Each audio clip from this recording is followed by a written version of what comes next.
"Mom, Dad, this is an once-in-a-lifetime opportunity," the woman said, spittle flying as she spoke with fervent conviction.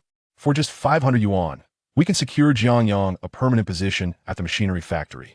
Think about if be an official worker. That means jumping over the Dragon Gate, holding an iron rice bowl for life. Our whole family would benefit from this. We'd all share in the glory." Jiang Yang's eyes snapped open. He stared at the woman standing before him, talking animatedly, her words pouring out like a rehearsed sales pitch. His gaze locked on her face, and for a moment, he couldn't place where he was or when. This woman, wasn't she Liu Meifeng? His ex-wife, infamous brother-in-law, had bled him dry for 20 years. He remembered hearing Shed died of cancer. And when she passed, the younger brother, Shed, idolized her entire life, and his wife hadn't even bothered to attend her funeral. So why was she here alive, loud, and demanding money? Jiang Yang had lived to 80, died wealthy, net worth over 10 billion, but utterly alone. No children, no wife. Had donated his entire fortune to the state, and officials had handled his final arrangements with full honors. He recalled closing his eyes with deep regret, his mind replaying the tapestry of his past life. Had been a titanic man of influence and power. By old age, he could say had lived well except for one unbearable sorrow. The 5 sisters had sacrificed everything for him, and his daughter had taken her own life after years of torment. Because of him, his 3rd sister had severed ties forever. Of all his sisters, only the 3rd had found peace, successful career, happy marriage, devoted children. The other 4? None met a good end.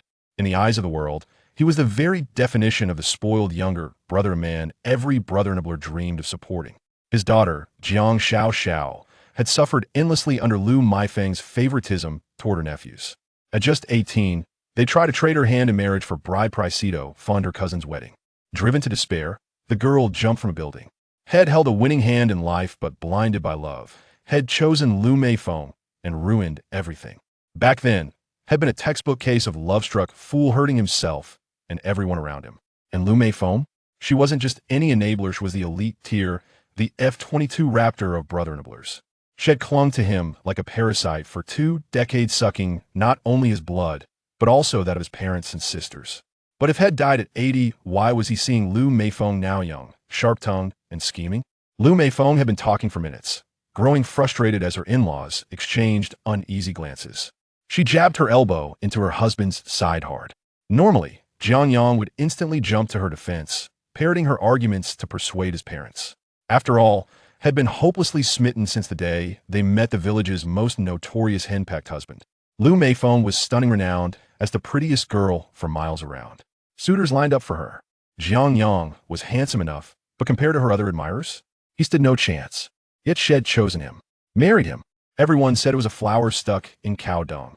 Only Jiang Yang knew the truth. She had picked him because he had 5 older sisters and parents who doted on their only son. His family was the classic 1970s rural household, deeply patriarchal, treating their lone boy like a treasure.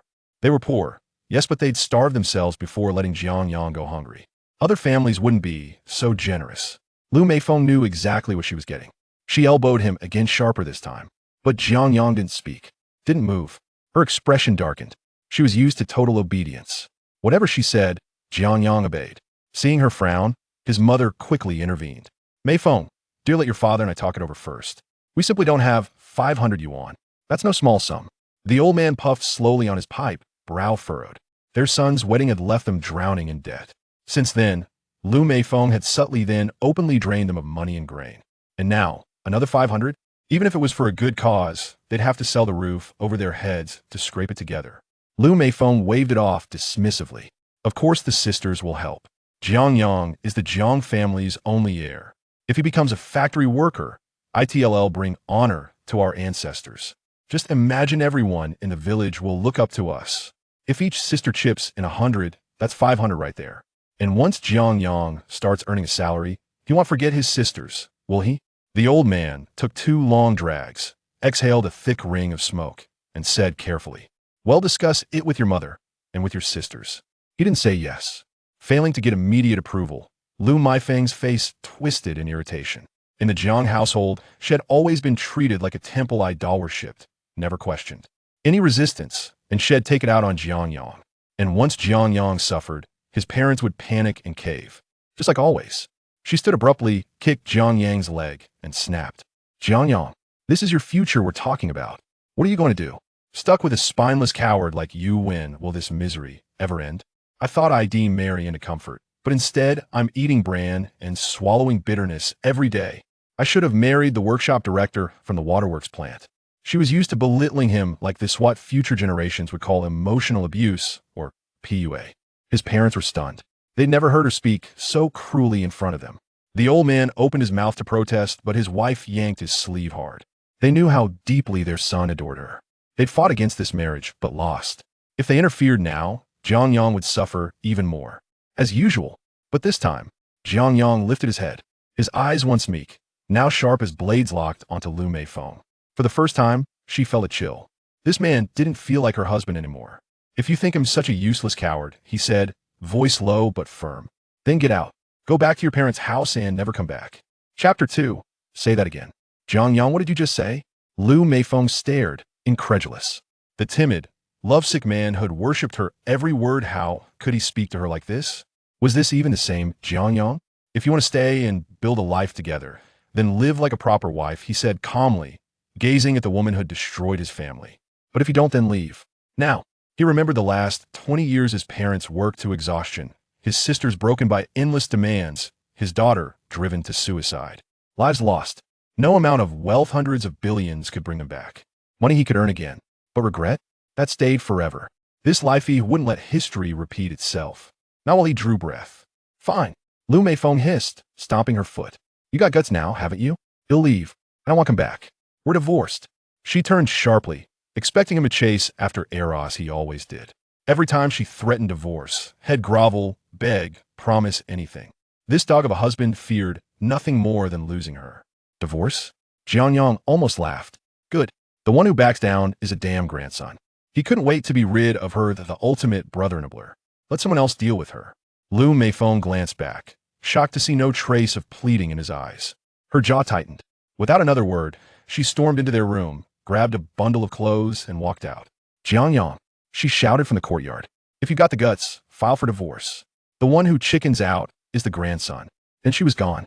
His parents hadn't even managed to intervene before the fight was over. His mother swatted his back lightly. You fool. Why provoke her? She always acts like this when you argue. Why can't you just swallow your pride? Now, she's gone. I'll have to spend 20 or 30 yuan to win her back. You reckless spender. But after that one tap, she couldn't bring herself to hit him again. This was their precious youngest son, their only son, born when they were already 45. A true late-life blessing. Mom, Dad. Jiang Yang knelt slightly, voice thick with emotion. It's my fault. I spoiled Liu Meifeng rotten. But no more. If we keep this up, our family will be ruined, destroyed from within. He spoke firmly. He needed them to accept the idea of divorce slowly. In 1970s rural China, divorce wasn't just shameful, it stained the whole clan. Neighbors would gossip. Relatives would sneer. His parents wouldn't accept it overnight. He'd have to expose Liu Meifeng and her greedy family piece by piece. The old man sighed, tapped his pipe clean on the edge of the Kong, and muttered, It's your life. Live it how you will. Your mother and I are old, we can't control you. But son, I've lived longer than you. I can't stand watching you suffer under your wife's thumb your whole life. Give her a few days, cold shoulder this time. Don't go running to her parents tomorrow like a whipped dog, let them sweat for once. His tone lacked confidence. Every past argument ended the same. Jiang Yang crawling back the next morning, begging forgiveness while the Liu family laughed behind his back. They simply didn't believe had changed. I want, Dad, Jiang Yang said with a quiet smile. This time, he'll make sure the Liu family knows the Jiangs aren't pushovers. Seeing his parents gray at the temples, but still strong, still alive, Jiang Yang's eyes welled with tears. In his past life, they died early, broken by the Liu family's cruelty. His father passed first. His mother, paralyzed and abandoned by Liu Meifeng, was left to Jiang Yang's care. Afraid of being a burden, she drank pesticide alone the following year. Not this time. This life, they would live long and live well. The old man sighed again. He was glad to hear these words, but skeptical. After all, his son had a track record. Still, the old man added reluctantly, Your wife was trying to help you. If that factory job is real, 500 yuan might be worth it. Tomorrow, call your sisters home. He'll talk to them. We'll scrape it together, maybe borrow from your uncles or cousins. Clearly, the dream of a worker's iron rice bowl still glittered in his eyes. In the 1970s, such a job could lift a family for generations. Dad, Jiang Yang said gently, don't involve my sisters again. Their married, women constantly asking them for money humiliates them in their in-laws' eyes. He remembered now. In his past life, he had been the little brother his sisters enabled just as Liu Meifeng enabled hers. The old man dismissed this with a wave. What could his son possibly know? The village lived on farming. After work points and expenses, they barely saved 20 or 30 yuan a year. There was no way to earn real money. Jiang Yang didn't argue. He turned and walked back to his room. The courtyard house, they lived in 5 main rooms, east and west wings. Even a gatehouse had been built by his sister's sacrifices. It was the finest brick and tile home in the village. And why? Because Liu Meifeng's family had demanded it as a condition for marriage. His eldest sister had hauled stones down from the mountain until her shoulders bled just to contribute her share. He lifted the curtain to the adjoining room. On the kong sat his 2-year-old daughter, Jiang Xiaoxiao. She clutched a tiny wooden doll crudely carved, barely shaped but held it like a treasure. It was her only toy. She was smaller than Liu Ziqiang's 1-year-old son. Liu Ziqiang, Liu Meifeng's younger brother. The Liu family had 2 sons, Ziqiang, already married, and Jiang Yang, still single. And despite being only 2, little Xiaoxiao already knew how to read adult moods. She had seen her mother storm in, furious and now cowered behind the kong table, peering at her father with wide, frightened eyes. She had tucked herself deep into the quilts, as if trying to vanish. This was his daughter. His heart shattered. Chapter 3. Egg Cake. Seeing his obedient and sensible daughter, Jiang Yang could not help but be overwhelmed with emotion. A smile broke through his efforts as he strode over with purpose, scooping the little child into his embrace from behind the table. The small girl felt weightless in his arms, as if she bore no burden at all. Whenever there were any delicacies at home, they were invariably sent back to Liu Meifeng's family, leaving his own daughter perpetually hungry at mealtimes. Moreover, Liu Meifeng, preoccupied with her relatives, had little regard for Xiaoxiao, often losing her temper at the child. From a young age, this little girl had been shy, introverted, timid, and insecure. He vowed to nurture her into a bright, courageous, and vivacious individual. As he tossed her into the air and caught her securely in his arms, her laughter erupted like the sweetest melody, revealing her tiny white teeth. "Daddy! Higher!" she exclaimed, for her father often spent time with her mother, leaving little room for playtime with her. She only knew that her mother had a fierce temper and would lash out at times. With each toss, her giggles filled the room, until at last, he held the soft, delicate girl close, finally feeling her fragile bones. In her previously timid eyes, there sparkled a radiant joy. Her round, dark eyes shimmered with excitement as she wrapped her little hands around Jiang Yang's neck. "Daddy, higher." Her vocabulary was limited, yet her enthusiasm was boundless. "All right, we shall play higher again shortly, but now it is time for dinner." He carried his beloved daughter to the table, only to find his brow furrowing at the sight of the meal before him. The table was set with cornbread and black flour steamed buns, along with sorghum porridge and pickled vegetables. None of these dishes seemed suitable for a 2-year-old child. It was not as if there was a lack of food at home. Indeed, his parents were hard-working individuals. They kept 3 chickens in the yard, and providing their child with an egg each day was certainly within reach. Yet, Liu Meifeng clutched the eggs tightly, taking a basketful every time she returned to her family. Since weaning, the child should have already been introduced to solid foods. But she was fed the same cornmeal mush and sorghum porridge as the adults, which her delicate stomach could hardly digest. This was the reason for her frail and emaciated appearance, a clear sign of malnutrition. Placing Xiaoxiao on the edge of the kong, she clung to her father's neck. Reluctant to let go, he rarely showed such affection towards her. "Be good. Wait here while I steam an egg cake for you." Upon hearing the words egg cake, her eyes sparkled even brighter, resembling twinkling stars in the night sky, a sight that made Jiang Yang's heart ache with sweetness. Nodding obediently, she crawled back behind the table with her wooden doll, sitting patiently as she awaited her father's creation. Jiang Yang smiled at his daughter and gently ruffled her little head. The fact that a 2-year-old could be this well-behaved was a reflection of the shortcomings of the adults around her. Before long, a fragrant bowl of egg cake emerged from the steamer. The family's poverty meant they had no seasonings to speak of, apart from a pinch of salt. Not a drop of oil could be found. Indeed, this bowl of steamed egg cake brought immense joy to the little one, who delightedly indulged in bite after bite. Once the bowl was emptied, the child displayed a lingering desire, as if wishing to cradle the bowl and savor its remnants. Observing her eagerness, Jiang Yang felt a pang of sorrow and hurriedly reclaimed the bowl. "Dear, I promise we shall have steamed egg cake every day from now on." The little girl nodded obediently, unlike other children who would throw tantrums at the mere mention of restrictions. Jiang Yang resolved that life at home could not continue in such a manner. After consuming the meal, he meticulously tidied the house, which resembled a pigsty rather than a home for a couple. Liu Meifeng not only supported her brother, but also exhibited laziness. It baffled him how he had ever found appeal in someone like Liu Meifeng, akin to a piece of dung. Once the house was spotless, he gathered all the dirty laundry in a large basin, preparing to wash it. The elderly woman noticed and hurried over. "Oh dear, what are you doing? Come here. Let me wash it." She lamented. "Look how distressed my little one is." Jiang Yang gently grasped his mother's wrist and said, "Mother, I am grown now. You shouldn't have to do such chores." He firmly guided her aside, filled the basin with water, rolled up his sleeves, and began scrubbing the clothes. His deft movements brought tears to the elderly woman's eyes. Having 5 sisters in the family, there was no need for her son to engage in such labor. She felt resentment towards her daughter-in-law, yet understood that her son was dependent on her. With a heavy sigh, she pondered the misfortune that had befallen them. While washing, Jiang Yang contemplated that since he had returned, he could not remain idle. Life at home was indeed impoverished. What kind of decent living could one expect in the 1970s? Their production team was far from affluent. Nestled among 3 mountains, their village was surrounded by rugged terrain, resulting in scarce arable land and insufficient grain production compared to other teams. Relying solely on agricultural labor, most families faced hunger. Not even the team leader could afford a hearty meal. In an era devoid of reform and open policies, entrepreneurial ventures were non-existent. To improve their living conditions, one truly needed to secure a stable job. In a previous life, Liu Meifeng had requested 500 yuan from her parents, claiming it was for her own employment. While she did indeed procure a job, it was not for Jiang Yang, but rather for her brother, Liu Zhanxiang.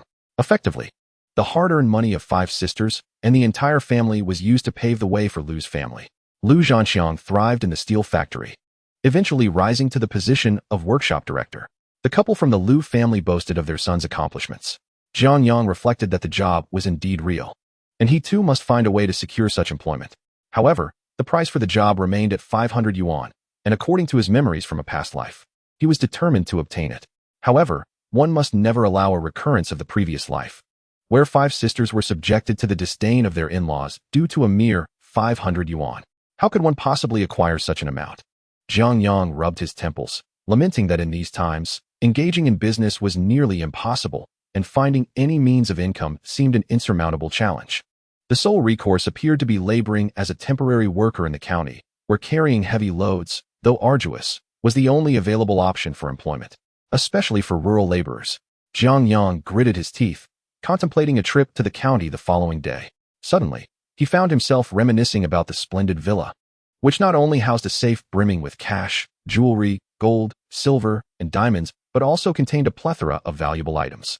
Had he been able to retrieve even a fraction of those treasures, he would not be engulfed in such despair. Abruptly, Jiang Yang felt a surge of exhilaration. Chapter 4. The Villa's unexpected utility. Jiang Yang was nearly taken aback.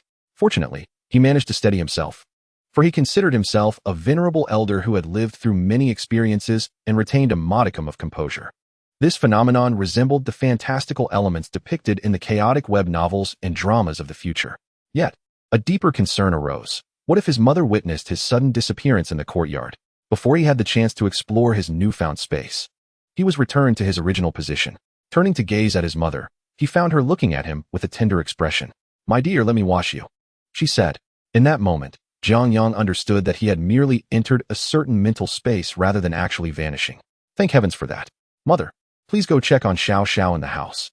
Don't let her wet the bed." If the little one could speak, she would surely lament having a father who abandoned her.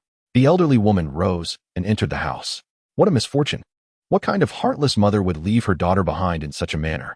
Jiang Yang exhaled in relief, glancing toward his father's room, which remained silent, likely occupied with his father's work on weaving baskets. It was unsafe to linger in the courtyard, so after a moment's thought, he hoisted a large basin of laundry and stealthily maneuvered into the kitchen. The door was ajar, obscuring the view of the kitchen's interior. Only then did Jiang Yang feel secure enough to ponder how to access this space. They said it required mental focus. How was that accomplished? He silently chanted space in his mind. Before long, he felt himself lift once more, experiencing a sensation akin to flying, perhaps even faster and more ethereal than a plane. Jiang Yang beheld a scene that was all too familiar. In an instant, realization dawned upon him. This was indeed the villa he had been yearning for. It was undeniably his own. Yet, to his surprise, the villa was eerily silent, devoid of any inhabitants. The windows were clear, everything appeared so familiar, as if he had never truly left. Without hesitation, he ascended the stairs, knowing that his room contained a safe. He expertly opened the door to his chamber, and with iris verification, the safe automatically unlocked. Upon gazing at the treasures of gold, silver, and jewels within, Jiang Yang finally revealed a smile.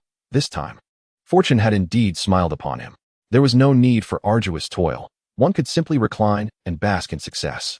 With a fervent desire to procure 500 yuan, he rummaged through the entire safe, clutching a wad of foreign currency in his hand. Jiang Yang felt as if struck by lightning. The money was undeniably real, and the items were genuine, yet the conundrum remained. How to spend this money? The highest denomination from the 1970s was less than 100 yuan. For an ordinary person, possessing a mere 10 yuan was akin to holding a fortune. Foreign currency? It would likely be dismissed as counterfeit and met with disdain.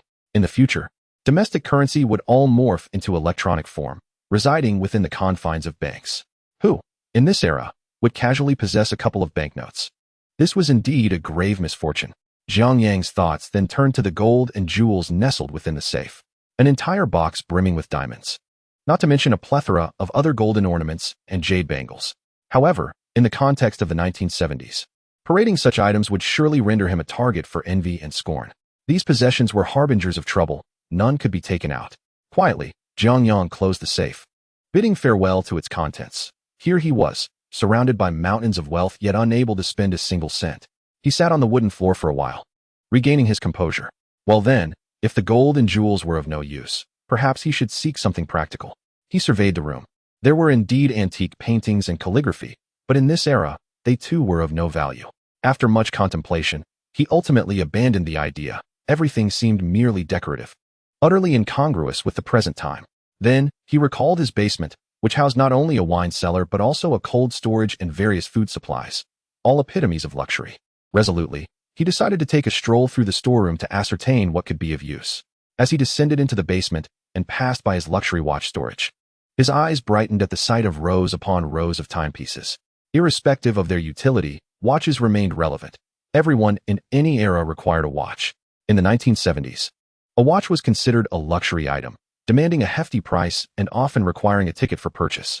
After thoroughly inspecting all the watches, Jiang Yang reluctantly picked up the least expensive one. This watch, too, was valued at no less than 200,000 yuan. If brought to market now, it would fetch at most 500 yuan, and even that would be questionable in terms of buyers. Why, he pondered, had he chosen to collect only high-end watches? Why could he not have acquired something more commonplace?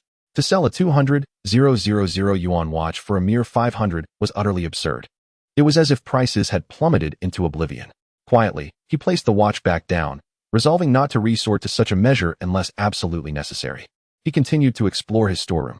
Indeed, it was stocked with frozen imported steaks, lamb chops, salmon, and the finest caviar. Yet, aside from satisfying the appetites of his family, these items held little practical use. Would he venture into the black market to sell them? Who would be interested? Steaks and lamb chops, with a slight modification, could easily masquerade as beef and mutton. However, other items lack any market value. Upon discovering another storeroom neatly stacked with rice and flour, a sigh of relief escaped my lips. At last, I had spotted something of practical use. The polished rice, refined flour, and cooking oil could be exchanged for a bit of money on the black market. Yet, during those prosperous times, my reserves were rather meager. 3 bags of rice totaled 60 pounds, while 3 bags of flour amounted to 30 pounds. I possessed a barrel of peanut oil, a barrel of sunflower oil, and a barrel of rapeseed oil. As for seasonings and olive oil, there was an abundance, but who consumes such luxuries in this era? In another cellar, numerous bottles of liquor were present. White spirits, red wine, beer, and champagne were all plentiful. However, even a bottle of Moutai would fetch little in return. I suddenly realized that the lavish lifestyle of a top-tier tycoon held little excitement when confronted with the realities of the 1970s. I gritted my teeth and quietly stepped out, mindful not to raise my parents' suspicions with my prolonged silence. Jiang Yang felt akin to an ant on a hot pan, brimming with fervor yet devoid of direction. The freshly laundered clothes fluttered in the courtyard. Jiang Yang contemplated making a trip to the county town the following day. I must devise a plan. Even if it means exchanging something, anything. If all else fails, I must find a way to trade the watch worth 200,000. Just then, The sound of the courtyard gate creaking caught my attention. Jiang Yang looked up to see his elder sister entering, wrapped in a scarf. Sister, Liu, you're home. Her voice was slightly hoarse, and she turned her face away, avoiding his gaze, hastening towards their parents' main room. Jiang Yang quickly approached, grabbing his sister's shoulder and pulling her back. Face to face, their eyes met, and he noticed the dark circles under her eyes and the wound at the corner of her mouth. Did Wang Fuguwei hit you again? It was not a question, but a statement of certainty. Jiang Xiao hurriedly raised her hands to shield her face, stammering, "Don't think nonsense. I just had an accident. Your brother-in-law didn't hit me." Sister, even now you're still covering for him? Jiang Yang's fists clenched, his face clouded with anger. His furious demeanor left Jiang Xiao in disbelief. Was this truly her little brother? Jiang Yang had always been sheltered by their parents, timid and meek. Under such circumstances, one could hardly expect her brother to stand up for her, nor did she wish for him to confront Wang Fuguwei, that brute, whose strength dwarfed her brother, rendering him as defenseless as a chick. In no reason, Jiang Xia hesitated, her demeanor revealing the truth, and Jiang Yang immediately grasped the situation. He struck himself hard across the face, causing Jiang Xia to jump and hastily grab his arm. What are you doing? Why are you hitting yourself? Are you out of your mind? I am out of my mind. Wang Fuguwei must have beaten you over that money he borrowed from the family, right? All 5 of his sisters are burdens, and the in-laws generally look down upon them. Among them, Wang Fuguwei's daughter is the most arrogant. Wang Fuguwei is a butcher, and during these challenging times, a butcher's household can still thrive, naturally possessing some disposable income. However, despite having extra cash, the incessant financial assistance to her younger brother by his wife is intolerable for any man. Furthermore, since his own sister has given birth to 2 daughters, this has become a grave offense in the Wang family. Wang Fuguwei finds excuses to physically assault his sister every so often. In his previous life, Jiang Yang was a coward, having grown up among girls and pampered by his parents, ultimately becoming somewhat effeminate. He had never climbed a tree or engaged in a fight. Confronted by such a ferocious brother-in-law, he was utterly defenseless and dared not stand up for his sister. After acquiring wealth, he often reflected on his past with regret. Consequently, he sought training in combat sports. He envisioned countless scenarios in which, if he could return to that time, he would ensure that no sister of his would suffer indignities. "Mother, my sister is back. Come see her." Jiang Yang suppressed his anger. Jiang's mother emerged with Xiaoxiao, and upon seeing her daughter, remarked, "What brings you back at such an odd time? Your husband will surely have something to say about this." Noticing her daughter's empty hands, she added, "You didn't bring anything back? You know your brother loves those sesame pancakes from your home. You never think of others. I owe you all." Jiang Yang observed his sister's trembling shoulders as tears streamed down her face, yet she still hid her face, fearing their mother would notice. Remembering their mother's bias from his previous life, he pulled his sister in front of her, saying, "Mother, what's the use of sesame pancakes now? Look at what Wang Fuguwei has done to my sister." The old lady, upon seeing her daughter's bruised face, remained unmoved. "What happened? Did Wang Fuguwei hit you again? What was the reason this time? Isn't it your fault for not being more ambitious? Why did you have 2 daughters? If only you had given birth to a son, you would stand tall. If Wang Fuguwei dared to hit you, I would tear his face apart. You ungrateful child. How can you show your face back home?" Jiang Yang's expression darkened. His parents, though inherently honest and simple, were harsh and unfeeling towards their daughters. He recognized their goodness, but all their favoritism was directed towards him, treating his sisters as if they were not their own flesh and blood. In his previous life, he had shared the same belief, thinking his sisters should naturally sacrifice for him. However, as he aged and found himself alone, he learned that the most genuine and sincere bond in the world was the fraternal love his sisters held for him. Yet, due to this favoritism and his sense of entitlement, his sisters met unfortunate fates. Upon hearing these words, Jiang Xia's face flushed with embarrassment, and her tears flowed even more freely, though her voice was choked in her throat, daring not to cry aloud. "Mother, if you continue to speak in that manner, I shall become quite incensed. Wang Fuguwei's assault on my sister is a direct affront to our Jiang family's honor. Is that truly an attack on my sister? I am her brother-in-law, and I am still alive. With the male members of our family still present, he dares to treat my sister in such a way. Sister, wait for me. I shall confront Wang Fuguwei at once. If I do not leave him half dead, compelling him to kneel before you and apologize, I shall no longer bear the surname Jiang." Without uttering a word, Jiang Yang turned and strode out the door, leaving Grandma Jiang in a state of shock. "Child, do not act recklessly. You alone cannot contend with Wang Fuguwei. Stop right there." She turned and struck her daughter harshly, exclaiming, "Are you a fool? Hurry and pursue your brother. Why are you standing here? If your brother is harmed by Wang Fuguwei, I assure you, I shall not spare you. Jiang Xiao's face was swollen, yet she paid no heed to her pain and rose to chase after her brother. Old man Jiang had already exited the house, inquiring, "What has happened?" He urged his eldest son to summon his uncle, while his second son hastened to the Wang household. And the youngest went to settle accounts with Wang Fuguwei. Upon hearing this, old man Jiang grew alarmed. Wang Fuguwei was a notorious scoundrel. His own son had never clashed with anyone from the village since childhood. He was shy, obedient, and like a little girl. If he ventured to the Wang household, he would undoubtedly suffer. The old man rushed out without even putting on his shoes. Jiang Xiao was panting as she chased after her brother. Witnessing him emerge from the adjacent Ma Laosan's house, where he pushed out a bicycle and rode away. Ma Laosan's son, Ma Shuqiang, who was a close friend of his brother, hurried out to leap onto the back of the bicycle. "Jiang Goden, you've really made something of yourself. You actually intend to confront your brother-in-law? Is this something you can handle? If you don't call on me, who will protect you when you get beaten?" Jiang Yang felt a surge of warmth in his heart. Ma Shuqiang had been his childhood companion. Ma Shuqiang had always been the most mischievous in the village. Yet he had become friends with the most downtrodden boy in their community. In his past life, Jiang Yang had lived a life of humiliation.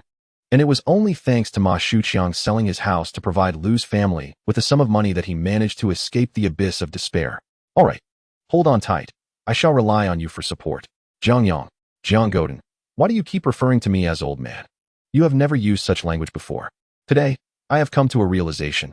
I was merely a coward in the past. From this day forth, I, Jiang Yang, shall become a man of stature."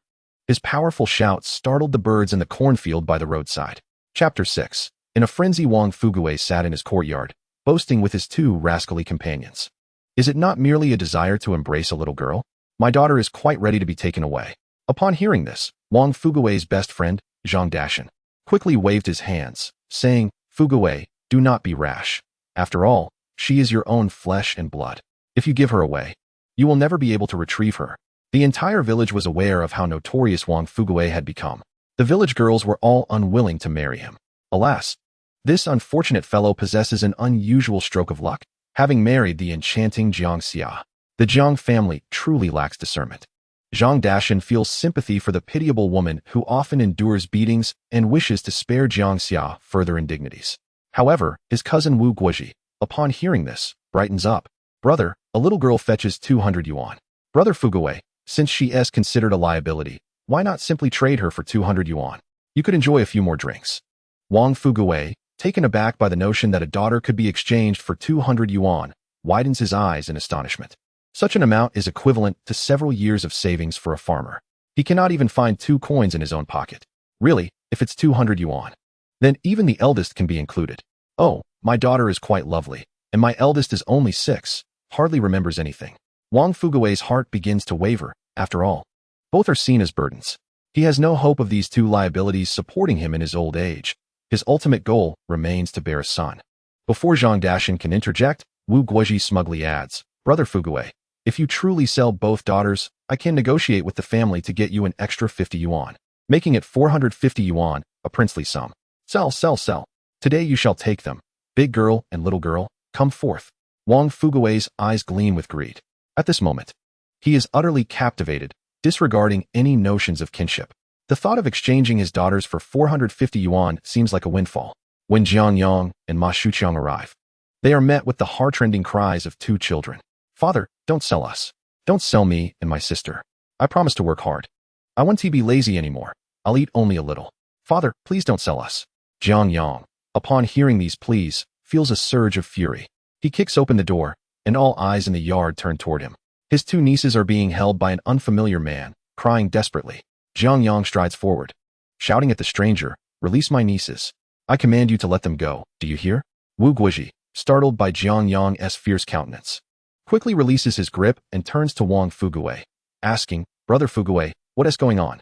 Are you really selling them? Who is this man?" Wang Fuguwei sneers. "This is my pathetic brother-in-law. Are you frightened of him? I could take on 20 of him with one punch. You take the 2 little girls away. I'll deal with him and then come for the money." Wang Fuguwei turns, rolling up his sleeves, and menacingly approaches Jiang Yang. "You brat. Not only do you fail to repay me, but you also dare to meddle in my family affairs? Do you think I am made of clay?" Ma Shuqiang rushes forward, positioning himself in front of Wang Fuguwei. "Brother-in-law, your words are unjust. These children are also Dogden's nieces, his own flesh and blood. How can you silently sell them off? Does their mother know about this? Ma Shuqiang senses that trouble is brewing. The transformation of Jiang Yang, a man as docile as a sheep, into a lion undoubtedly indicates a significant event. However, it was utterly unexpected that this turn of events stemmed from the selling of his daughter. If that were indeed the case, Jiang Yang's family would have every reason to take matters into their own hands. Upon hearing this, Wang Fugui forcefully shoved Ma Shuqiang aside. You brat, do you know who I am? Who invited you to meddle? Get out of my way. I wish to speak with Jiang Goden. Jiang Yang gently pushed Ma Shuqiang aside as well. Wang Fugui, if you dare lay a finger on these two children today, I will ensure you understand the might of the Jiang family. Oh, you truly terrify me. I'm so frightened, Wang Fugui retorted, slapping his own face with a tone of arrogance and disdain. If you have the ability, then strike me. Let's see what the Jiang family can do to me. You are nothing but a coward. Everyone in the village knows you rely on your 5 sisters. What skills do you possess otherwise? You're living off me now, aren't you? You still owe me over $100. What business is it of yours if I choose to sell my daughter? Now get out of my sight. Before his words could settle, Jiang Yang delivered a resounding slap across Wang Fugui's face. You scoundrel, not only did you dare strike my sister, but you also have the audacity to sell your own flesh and blood. Are you even human? With another swift motion, he struck Wang Fugui again, this time with the intent to chastise him for being an unworthy father. This is your own daughter, whom you have called your child for 6 years. And you speak of selling her as if she were mere chattel.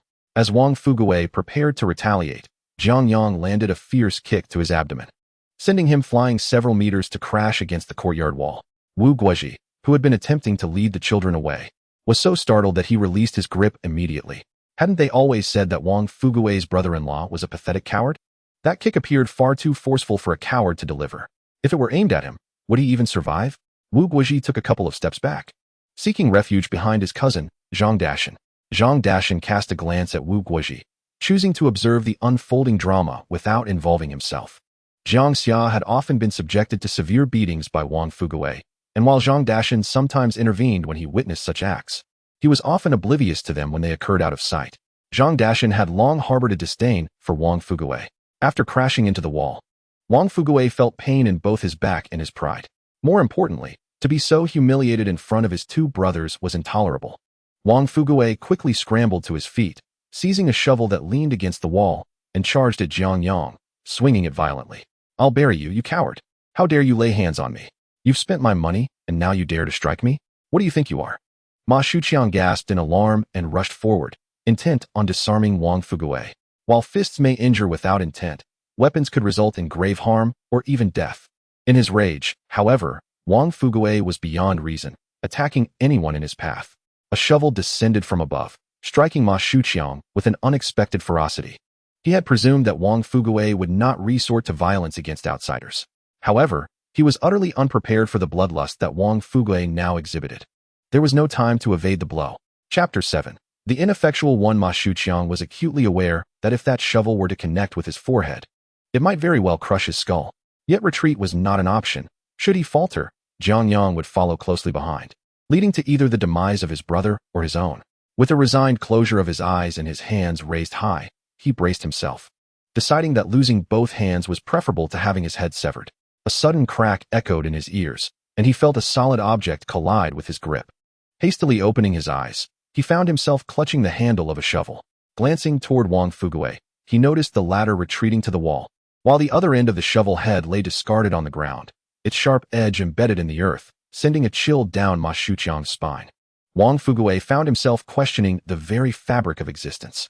Moments earlier, Jiang Yang had delivered a decisive kick, shattering the handle he had been holding and sending him sprawling against the wall. Jiang Yang, having dusted off his hands, approached Zhang Dashan, who stood frozen in place, unable to comprehend the scene unfolding before him. Dog Dan, I am Zhang Dashan, Wang Fugui's childhood friend, living right next door, he declared. Jiang Yang extended his hand, leaving Zhang Dashan momentarily bewildered. What is the meaning of this?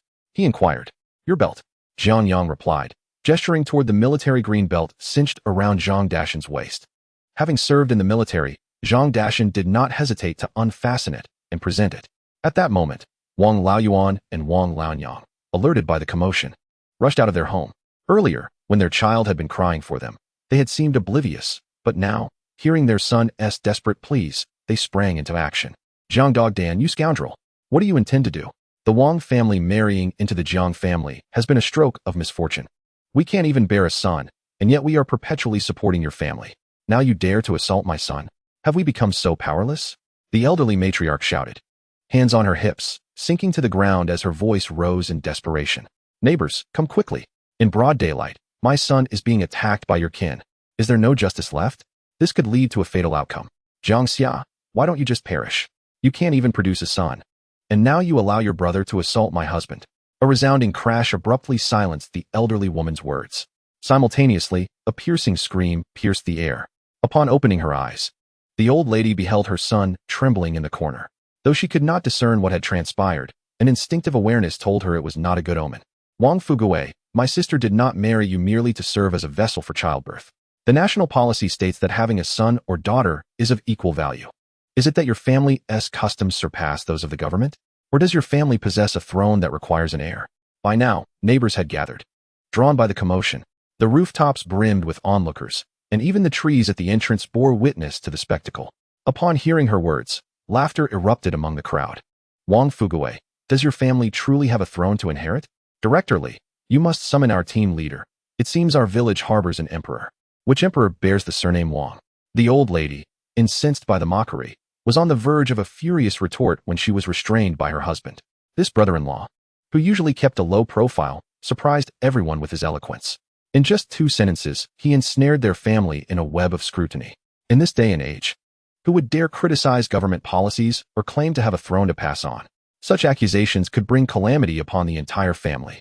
Wang Laozong was adept at playing the role of the good-natured elder.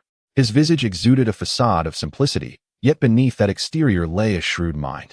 Presenting himself as the amiable mediator, he approached, Dogdan, our families are connected by marriage. It is unacceptable for your brother-in-law to strike my son-in-law. Regardless of the circumstances, our Fugui is still your sister's husband. Why must you resort to violence instead of addressing matters peacefully? Moreover, over the years, our Fugui has lent considerable support to you. He contributed financially when you built your house, and even assisted when your wife gave birth. How has he wronged you? Jiang Yang observed the old man, whose words effortlessly shifted the narrative, rendering Jiang Yang the accused. Old sir, by all rights, I should address you as uncle, since our families are connected. With my sister married into the Wang family, we are indeed one family. I shall always remember the kindness my brother-in-law has shown me. However, no matter how well Wang Fugui treats me, he cannot sell my sister's daughter. Is that a deed befitting a human being? Even if he were to lend me money, I would rather sell everything I possess to repay him, but I will not allow him to sell his daughter. She is my dear niece. Uncle, has the Wang family fallen to such depths that they must resort to selling their daughters to survive? His words drew gasps of shock from the villagers. What? The Wang family is selling their granddaughter? This is not the 1960s. Unless one is utterly destitute, who would dare sell their child? Wang Fugui's actions were deemed reprehensible. While every household may prefer sons, daughters are their own flesh and blood. How could one bear to part with them? Wang Fugui, you have committed a grave moral transgression. Moments ago, the villagers were merely spectators to the commotion at the Wang household. However, their amusement has swiftly transformed into righteous indignation. It is not that they hold a particular fondness for the Wang family, but rather, the heinous act of trafficking children is undeniably a crime. Wang Fuqiang lies crumpled in the corner, racked with excruciating pain in his ribs, uncertain if any have been fractured. Each breath is a torment, rendering him incapable of defending himself at this moment. The production team leader initially feared the dispute was a mere family squabble. Yet, upon realizing the gravity of child selling, his concern escalated. What era is this? How could the government possibly condone such a vile act? Wang Fuqiang, Wang Laotu, elucidate why you are selling children, the women's director exclaimed. Her urgency palpable. She had never encountered such a scandal in the village during these times. Surely, the higher authorities would seek accountability for such an outrageous affair. Chapter 8. What can you do to me? This is utterly fabricated. Wang Laotu retorted defiantly, subtly signaling his son to maintain their denial of the allegations. Even if the truth were to resound across the heavens, they believed they would face no repercussions. Wang Fuqiang, understanding the cue, lay there moaning, you wicked scoundrel. May you meet an untimely demise for falsely accusing me of selling my daughter. Look how the Jiang family has dared to bully our village. This is not merely a blow to the Wang family, but an affront to us all. In moments of desperation, Wang Fuqiang exhibited a surprising cleverness. transforming a personal dispute into a conflict between two villages. The production team leader cast a wary glance at the gathering crowd before settling his gaze on Jiang Yang, known for his placid demeanor and aversion to conflict. Yet, witnessing Jiang Yang in such a state of agitation, disregarding even his brother-in-law's dignity, suggested that this was no mere fabrication. Jiang Yang, in your haste, you may be making a grave mistake. Your brother-in-law and uncle have denied any wrongdoing. It must be that you have misunderstood. No family would sell their own daughter. Jiang Yang scoffed, having encountered similar situations numerous times before. The Wang family were eloquent, and Wang Laotu had always been regarded as honest and simple, often deceiving many with his guileless facade. Whenever troubles arose, he would vehemently deny involvement, allowing matters to dissipate over time, leading others to believe that the Jiang family was merely causing a ruckus. Yet, the bitter truth remains. Jiang Yang's sister had been brutally slain by Wang Fuqiang, and the grudge remains unavenged, while the Wang family seeks to evade justice. Without uttering a word, Jiang Yang strode purposefully towards Wu Guozhi, seizing him by the collar and dragging him forth. Wu Guozhi grasped at Zhang Dashan, pleading for mercy. Brother Dashan, save me, I did nothing wrong. Zhang Dashan spoke gently. Jiang Yang, let us discuss this matter calmly. Do not resort to violence against a friend. Fine. I shall refrain from resorting to force out of respect for you, Dashan. However, I must inquire. Wu Guozhi, do you intend to purchase my two nieces for 450 yuan? In the presence of so many villagers, Wu Guozhi dared not respond directly, stammering as he glanced at Wang Fugue, who hastily shook his head. Wu Guozhi, thinking quickly, protested. No, such a thing could not possibly be true. No matter what, those girls still call me uncle. I could never commit such a heartless act. Suddenly, a powerful punch struck him. Wu Guozhi's cheek felt as if it had been struck by a hammer, instantly swelling up. He covered half of his face in terror, instinctively attempting to retreat. How could Jiang Yang possess such strength? It was no wonder that he had so easily sent Wang Fugue sprawling against the wall. In that moment, regret flooded Wu Guozhi for having spoken too freely. He wished he could flee. Yet, Jiang Yang held firmly to his arm, leaving him with no avenue of escape. Come now, Wu Guozhi, enlighten me. Which of my ears misheard? Did you not say 450 yuan for the sale of my two nieces? Jiang Yang clenched his fist, leisurely fixing his gaze upon Wu Guozhi. The predatory glint in his eyes sent shivers down Wu Guozhi's spine. A punch was thrown, and Wu Guozhi, terrified, squeezed his eyes shut and stumbled backward, colliding with the wall behind him. A rush of wind whooshed past his ears, followed by the sensation of the wall being struck with monumental force. When he finally dared to open his eyes and turn his head, he discovered a deep imprint of a fist in the earthen wall beside him. The adjacent wall was riddled with cracks. Wu Guozhi, do you now recall? What truly transpired? Jiang Yang pressed. Still silent?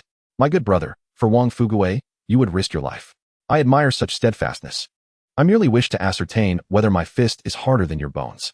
Jiang Yang regarded him with a relaxed yet enigmatic smile. Wu Guozhi's legs weakened, and with a thud, he fell to his knees, repeatedly bowing his head to the ground. Jiang Yang, my dear brother-in-law, please spare me. I truly beg for your mercy. This matter is not my fault. It was your sister's husband who approached me. A childless couple in the city sought a daughter, one who was clever and attractive, offering 200 yuan. Your brother-in-law suggested that my niece would be suitable. Eventually, the conversation turned to selling both girls for 450 yuan. I was momentarily bewitched. Had I known Wang Fugue would truly part with his own daughters, I would never have uttered such words. I have never encountered a father so callous as to sell his own daughters. You must not blame me for this. I assure you, I shall never return to your village again. Such heartless deeds are beyond my conscience. The crowd erupted in an uproar, and the production team leader's expression darkened instantly. This incident, instigated by my brother-in-law, clearly reveals his penchant for deceit. His lies flow effortlessly, even to the extent of selling his own daughter. Had it not been for the grave matter concerning my niece, would I have resorted to violence against my brother-in-law? After all, he is the father of 2 children. I was driven to the edge. Even a cornered rabbit will bite, let alone a person. If you push me too far, I am capable of anything. With a smile, I turned to old Wang and bowed respectfully. Uncle Wang, I sincerely apologize. It is unfortunate that you, an elder, would assist your son in perpetuating such falsehoods. Those who know you understand your concern for your son, but outsiders might think you do not regard your granddaughter as human. This is not the old societal norm of selling children. It simply cannot be tolerated. We must thoroughly discuss this matter. What has my sister done to wrong your family? What have the 2 children done to deserve being sold? If I do not receive a satisfactory explanation today, Consider this matter unresolved, and your family shall not find peace. Jiang Yang pulled a long bench and sat down with an imposing posture, casting a cold gaze over the assembly. The production team leader, filled with indignation, pointed at old Wang and began to scold him. Look at the disgraceful acts your family has committed. This is nothing but a deliberate attempt to tarnish our team's reputation and sully our village's name. Who is selling children nowadays? Provide me with an explanation. Old Wang's normally amiable face was now drenched in cold sweat. Who could have anticipated that Wu Guozhi would be so weak-willed, divulging everything with a mere slap? Wang Fugui, clutching his ribs and leaning against the wall, finally managed to stand. That is my daughter. I can do with her as I please. What business is it of yours? Jiang Godin, I tell you, this matter is none of your concern. Forget about selling 2 daughters. I would not hesitate to sell that wretched Jiang Xiao as well. What can you do about it? He relied on the presence of the entire village, fully aware that Jiang Yang would not dare to act against him, lest the entire village turn against him. Chapter 9 Fight. Upon hearing this, the production team leader raised his hand and struck him. As the leader of the production team, he had the authority to discipline anyone in the village. How dare you speak such nonsense? Who do you think you are, selling children? Have you lost your senses? Wang Fugui, do you believe I cannot handle you? Do you think I want to take you to the police station right now? Leader, please, do not hit me. Raising those 2 girls required considerable resources. If I could manage to earn 450 yuan, I could build a brick house for my family. How can you turn against me like this? You told me that having no sons is akin to having no roots. I am not doing this for myself. That 450 yuan is meant to provide a better home for my son. Isn't that wonderful? The leader felt utterly humiliated. The intention behind his words was to emphasize the importance of lineage, yet certainly not to endorse the selling of children. If the Jiang family heard this, they might think he was encouraging the sale of children. How could he continue as the production team leader after that? A barrage of slaps followed. Meanwhile, old Wang's wife could no longer contain herself and rushed forward. Leader, how can you strike someone like this? Why can't one express themselves properly? My son has done nothing wrong. They are merely 2 burdensome liabilities. After raising them, we must exchange them for a bride price for my grandson. What is wrong with securing the funds earlier? The production team leader initially intended to smooth over the matter by giving Wang Fugui a beating, thus providing an explanation to the Jiang family. However, to his dismay, old lady Wang's insistence only escalated the situation. At that moment, Jiang Xiao burst through the crowd. Lao Lu, please do not engage in a confrontation with your brother-in-law. Wang Fugui, do not harm my brother. If you must strike, then strike me instead. Jiang Xiao, in a state of panic, rushed in without fully grasping the circumstances. Surprised by the commotion in the yard, he was bewildered, unaware of the unfolding drama, as the entire village had gathered at their doorstep. This was not a spectacle to behold lightly. At that moment, upon seeing her daughter-in-law, old lady Wang was enraged. In this household, she had long wielded power, treating her daughter-in-law with less respect than a landlord would a laborer. Because her daughter-in-law had failed to bear a son, she had toiled uncomplainingly, akin to a beast of burden. Now, with the daughter-in-law's brother stirring trouble, old lady Wang was infuriated. Ignoring the onlookers and disregarding Jiang Xiao's brother's presence, she slapped her daughter-in-law. You wretched girl, you barren hen. Not only have you failed to produce heirs for the Wang family, but you also have the audacity to bring your brother to our doorstep. What is it to you? You bore those 2 burdens. Shouldn't you be pleased that they can be exchanged for money? Inciting your brother to confront us, do you think we cannot handle you? Let me tell you, whether you live or die, you belong to the Wang family. I could strike you down, and no one would question it. The old woman dared not lay a hand on Jiang Yang, yet when it came to her daughter-in-law, she was merciless. Without hesitation, she unleashed a flurry of slaps, leaving several bloody marks on her daughter-in-law's face. Jiang Xiao, caught off guard, felt her face sting with pain and asked, Mother, who are you selling? Jiang Xiao thought she had misheard. Who else could be sold? Jiang Yang seized Wang Fugui from the wall with a fierce grip. Wang Fugui, still suffering from severe pain in his ribs, feared they might be broken. As Jiang Yang dragged him over, he wailed, Captain, help me. Look at him assaulting me in front of the whole team. How can you stand by? Before the captain could respond, Jiang Yang delivered a sharp slap to Wang Fugui's face, followed by another swift strike. Wang Fugui felt as if his face no longer belonged to him, staring in terror at his brother-in-law. At that moment, he realized that his brother-in-law was truly ruthless. With such strength, one Jiang Yang could easily overpower 10 Wang Fuguis. Suddenly, enlightenment struck Wang Fugui. In the past, my brother-in-law played the role of a humble pig, cleverly concealing his true strength. Who could possibly stand against him in a fight? One misstep could lead to grave consequences. It is no wonder that he was well regarded in the village. I suspect my father-in-law and mother-in-law were deeply concerned about the trouble he might cause, hence their deliberate restraint of him. Today, however, I have encountered a stroke of ill fortune, provoking him into action. Had I known of his formidable nature, I would have never dared to jeopardize my daughters. Go Dan. Go Dan. I am your brother-in-law. Please stop. I beg you, do not strike me again. My face will be forever marred. Yet, Jiang Yang retaliated with 2 swift slaps. 1. Then again, 2 more. 2. And then another 2. 3. Wang Fuguwei felt himself teetering on the brink of unconsciousness. His face, now unrecognizable, was numb and swollen. His eyes reduced to mere slits, rendering the world around him indistinct. Go Dan. Go Dan. I implore you, spare me. I have done nothing wrong. Wang's mother attempted to rush forward, but was met with 2 more slaps from Jiang Yang, leaving her in stunned silence. Why do you strike my son? She demanded. And what of it if I do? If you dare strike my sister, I shall retaliate against your son tenfold. This predicament is of your own making. Do you think the Jiang family is without strength? Go on, continue. My sister is your daughter-in-law, is she not? Born of your family. She is also bound to your family in death. As her brother-in-law, it is only natural for me to defend her. Rest assured, I shall not take his life. I will repay him in kind for every injury inflicted upon my sister. You may ponder whether your precious son can withstand such punishment. With that, 2 more resounding slaps echoed. 5. Wang Laotu, now frantic, interjected, brother-in-law, please stop. You cannot behave in such a manner. Indeed, how could the Wang family act so unjustly? My sister is a person, not mere property to be treated as such. They dismiss the law, striking and insulting as they please. Why is it acceptable for them to strike? Yet I cannot retaliate against Wang Fuguwei. I assure you, I have done so. Should my sister suffer even the slightest harm, I will repay Wang Fuguwei tenfold. We shall see how this unfolds. Calmly, I continued to deliver slaps. Wang Fuguwei was consumed by despair, wishing for death as the 20 slaps were delivered. The onlookers fell into a hushed silence. Even the production team leader was at a loss for words.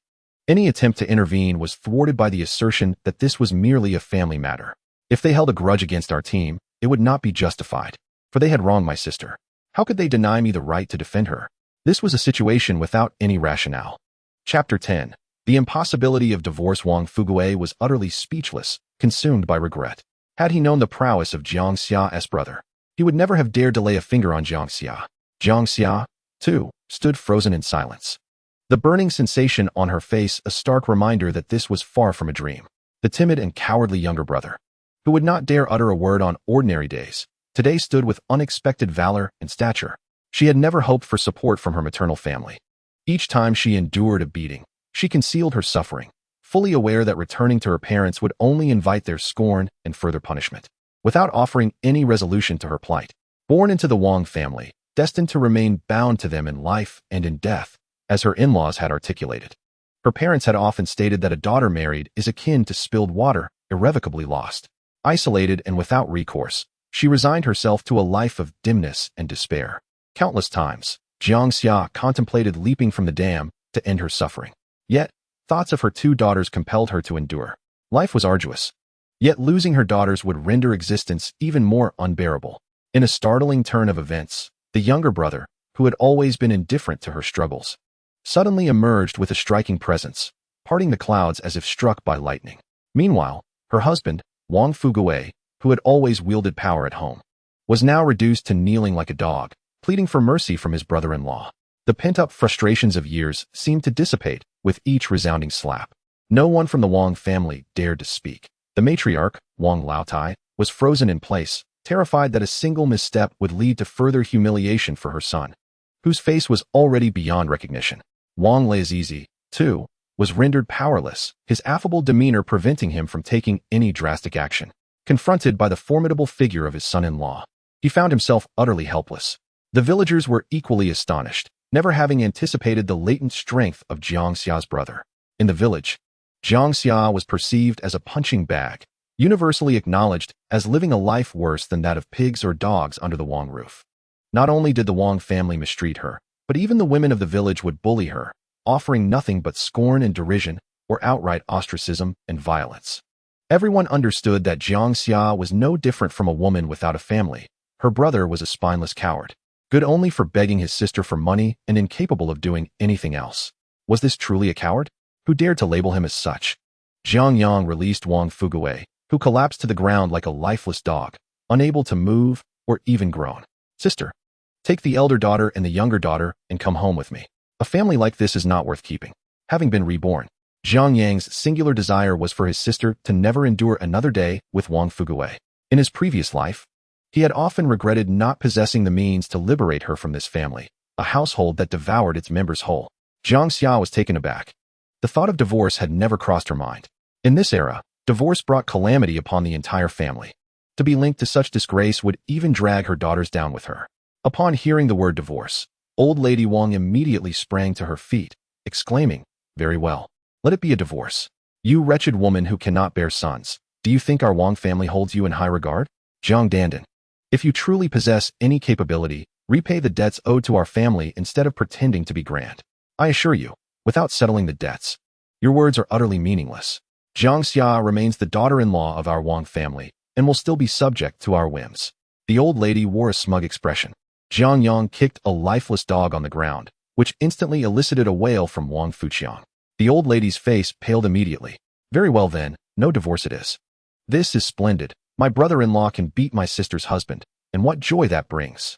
As long as Wang Fuqiang is my brother-in-law, I shall mold him as I please. Come on, who fears whom?" Jiang Yang had no intention of repaying the money. Why should he? His second sister had endured so much suffering at home over the years, and even if repayment were to occur, it would solely be for his sister. The people of the Wang family were like leeches, draining her dry. They still expected Jiang Yang to repay the debts. He was determined to live as a rogue for the rest of his life. Wang Fuqiang wished fervently to silence his mother's tongue, lamenting how she could not control her words, as if she were intent on endangering their son's life.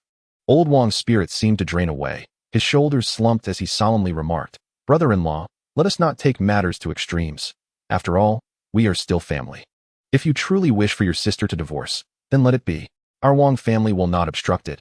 But should you dare lay a finger on my son, I will fight with all my might." "Father, fight with whom?" At that moment, Wang Zhanxiang, the second son of the Wang family, returned home. Typically, the two sons of the Wang family were tyrants in the village. Upon hearing these words, he instinctively rolled up his sleeves, ready to engage in a brawl. Seeing his elder brother's face swollen like a pig's head, he hurriedly inquired, "Brother, what happened? Who struck you? Who dares to bully my brother? I will take their life." All eyes in the village fell upon Jiang Yang, and Wang Zhanxiang, upon seeing this, understood immediately. With a fierce grip, he seized Jiang Yang by the collar, demanding, "You Jiang scoundrel, did you strike my brother? Today, I shall make you learn the consequences of assaulting a member of the Wang family." To everyone's astonishment, Jiang Yang executed a shoulder throw, sending Wang Zhanxiang crashing to the ground. But that was not the end of it. Jiang Yang lifted Wang Zhanxiang off the ground as if he were a mere ragdoll, delivering several more shoulder throws. Wang Zhanxiang felt as though his back might break. Engulfed in excruciating pain, while the world spun around him, leading him to question his very existence. He had always been the one to intimidate others. He had never before faced such a beating. Old Lady Wang was rendered speechless. Moments ago, she might have been pounding her thigh in frustration. But now even that notion vanished as she watched her second son being tossed around like a broken doll by Jiang Yang. Not a single member of the Wang family dared to utter a sound. Jiang Yang released his grip and glanced down at Wang Zhanxiang, who lay on the ground like a heap of mud, and kicked him lightly with his foot. "How do you intend to teach me a lesson? Come on, enlighten me. I am right here, waiting." The production team leader, emboldened by the scene, stepped forward. "Jiang Yang, this is our brigade. Do not act recklessly. After all, you still have two nieces to consider. Think about their future. Without a father, they will become fatherless children." Jiang Yang scoffed and clapped his hands. Is there really a difference between having a father and not? A biological father who would sell his own daughter, does that still qualify as a father? He is nothing but a beast. Let me tell you, the moment you divorce my sister is the moment you come to my door. Otherwise, every time I see you, you will receive a beating. Suddenly, a voice rang out. "You cannot divorce." Old Jiang, accompanied by a throng of Jiang family members, burst in. Jiang Dage, Jiang Ershu, and several other siblings followed closely behind. A crowd of 20 or 30 people flooded into the yard, fearing for their son's safety and hastily gathering, only to hear him declare his intent to have his daughter divorced. How can there be a divorce? Chapter 11. A heartbroken maternal family upon seeing old Jiang. Old Wang immediately flashed a triumphant smile. "I told you, the Jiang family is not to be commanded by a mere youth. In-laws, Your Jiang Yang has come over and beaten both my sons, demanding that his sister divorce our Guoguei. If that is the case, we shall not keep such a formidable daughter-in-law. Tomorrow morning, let the couple go to the team to obtain an introduction letter and head directly to the county to finalize the divorce certificate. This will save us all the trouble. The Wang family cannot afford to provoke such a formidable Buddha from the Jiang family, who can easily leave my two sons bruised and battered. This is in-law, not an enemy, right? Old Wang immediately assumed a commanding demeanor, while old Jiang shot a disappointed glare at his son. Nevertheless, he felt a surge of relief seeing his son unscathed. Oh dear in-law, isn't it normal for a couple to bicker? With the brother-in-law backing his sister. Isn't that just part of life?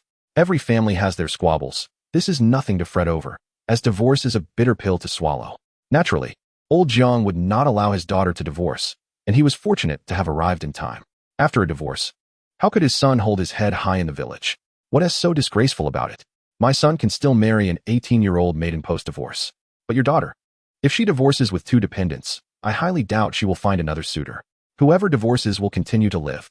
It's merely a question of whether your Jiang family can thrive without our Wang family. Clearly, old Wang was intent on maintaining his stance, while old Jiang sought to pacify and apologize. However, to his surprise, Jiang Yang interjected, "Father, I will not allow my sister to continue living with a beast that would sell his own flesh and blood." The Jiang family has not yet sunk so low as to remain silent while their son-in-law sells his children. This marriage is destined to end. Jiang Yang lifted his two nieces from the ground and turned to Jiang Xiao, saying, "Sister, let us return home." He placed the children on the front handlebars and patted the back seat. "Xiangzi, I shall first escort my sister home. I trust you can manage the walk back."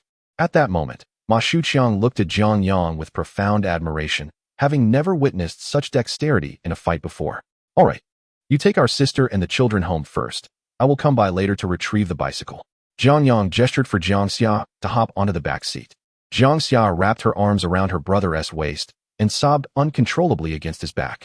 Warm tears soaked Jiang Yang's shirt, causing his heart to ache intensely. "Sister, please do not cry. It was all my fault before.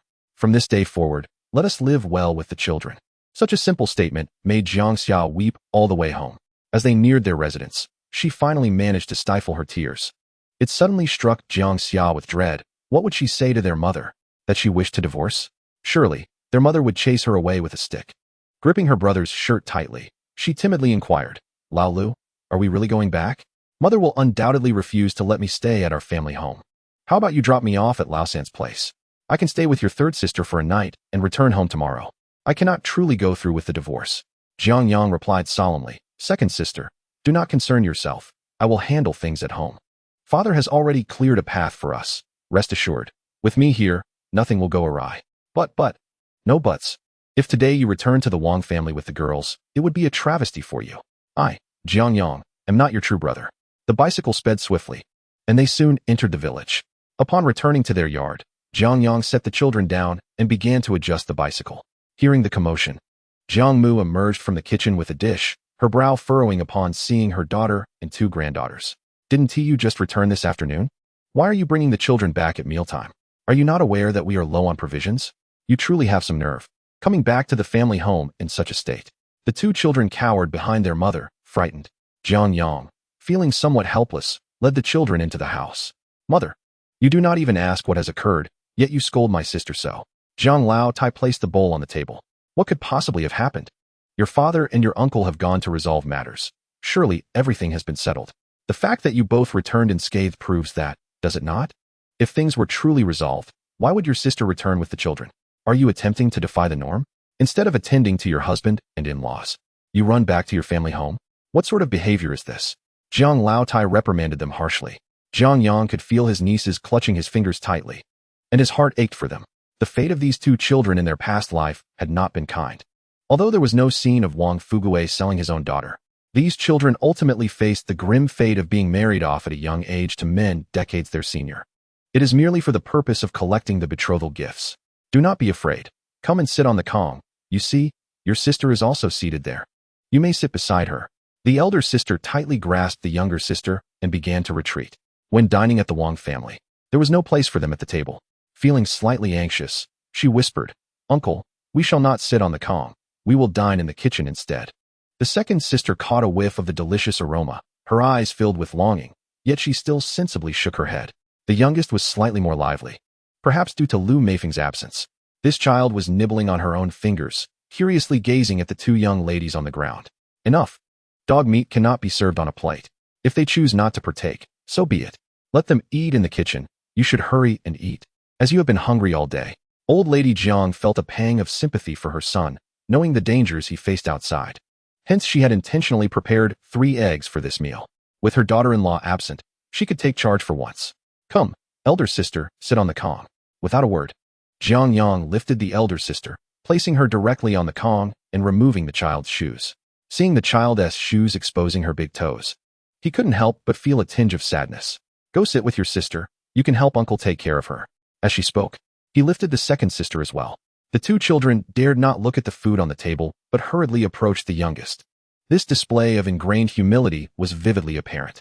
Upon hearing her son's words, the elderly lady could not contradict him, though she expressed her displeasure slightly, saying, I did not prepare a meal for the 3 of you.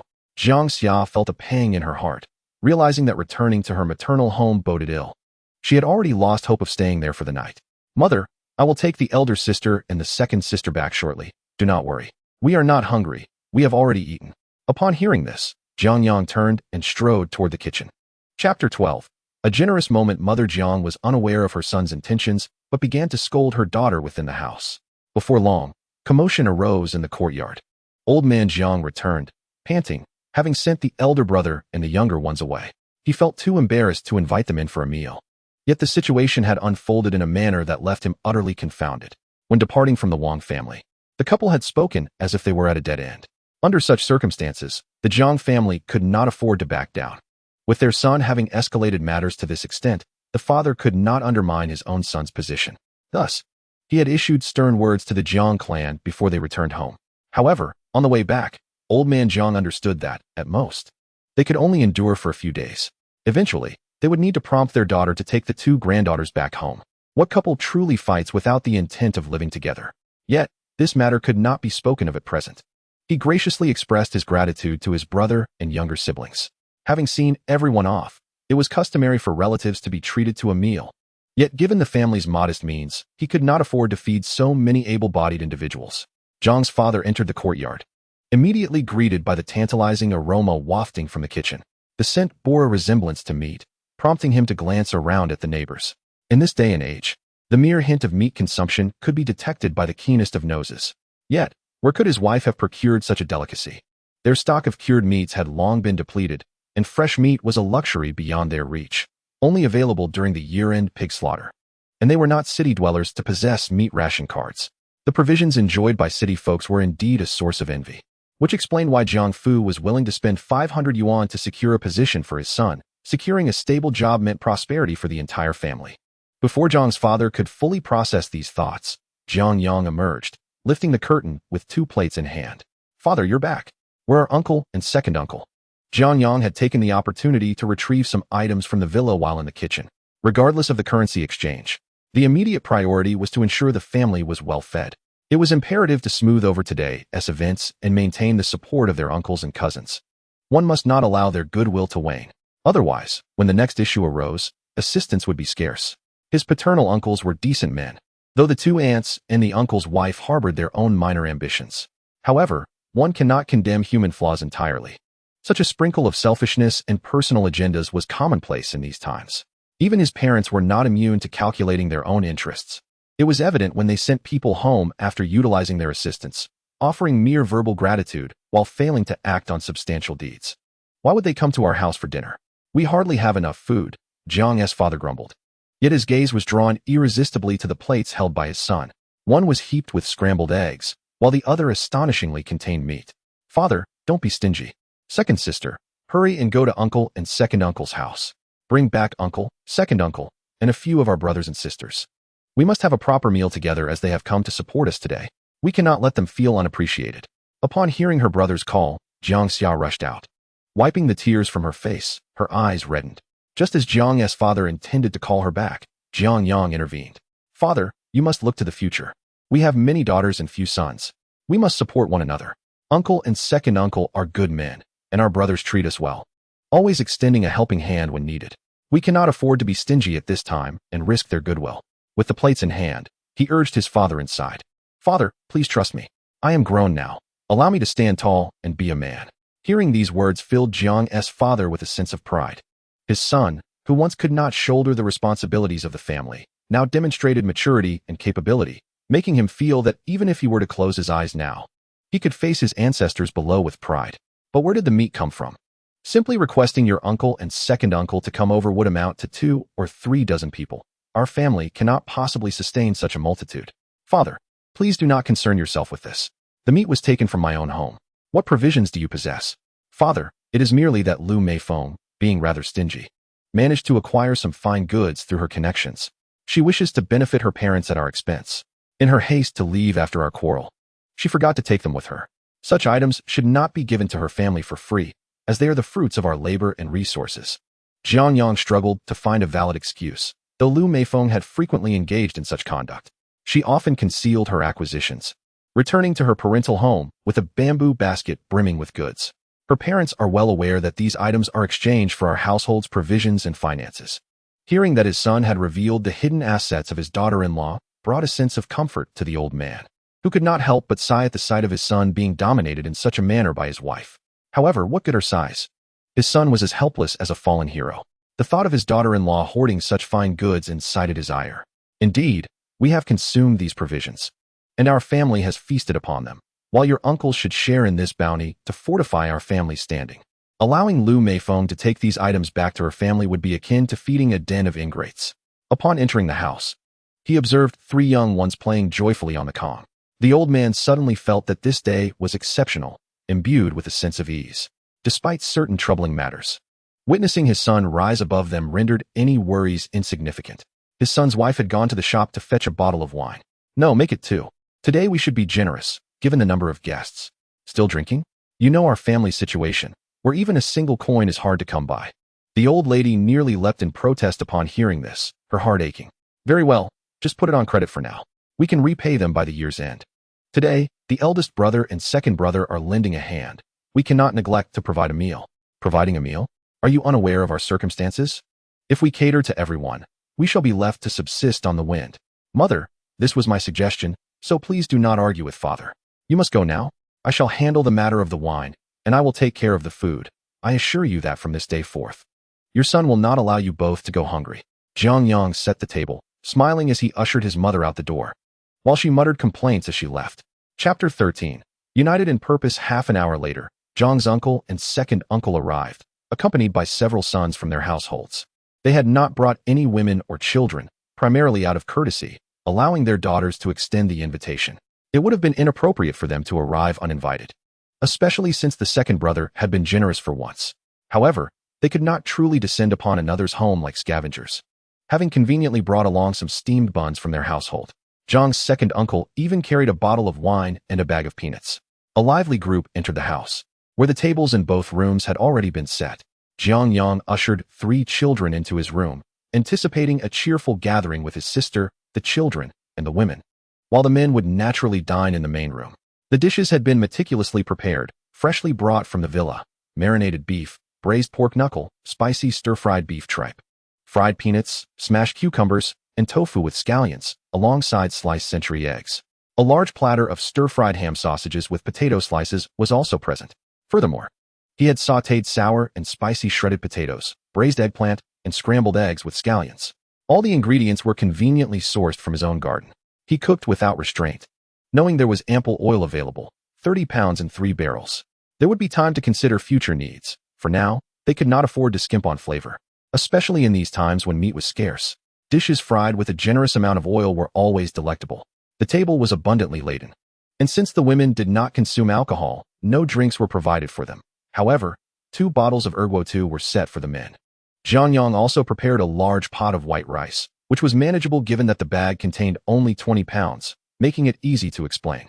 Although he could have cooked the steaks and lamb chops, he opted against it, as fresh beef would raise questions. When Uncle Jiang and second uncle entered, they were momentarily taken aback by the sight of the lavish spread. The men were somewhat dumbfounded, having expected a more modest affair. Yet they were pleasantly surprised by the abundance of meat and dishes on the table. Jiang Yang, having removed his apron and washed his hands, greeted them with a smile. "Uncle, second uncle, let us sit." No need for words. Today is a tribute to your support, and Dogdan wishes to express his gratitude. This unexpected display of eloquence left both uncles momentarily speechless, as Jiang Yang typically spoke little, remaining silent whether treated well or poorly. Today, however, he was unusually articulate. It was undeniable that this gesture eased their hearts, as they often felt a lingering obligation after assisting the Jiang family.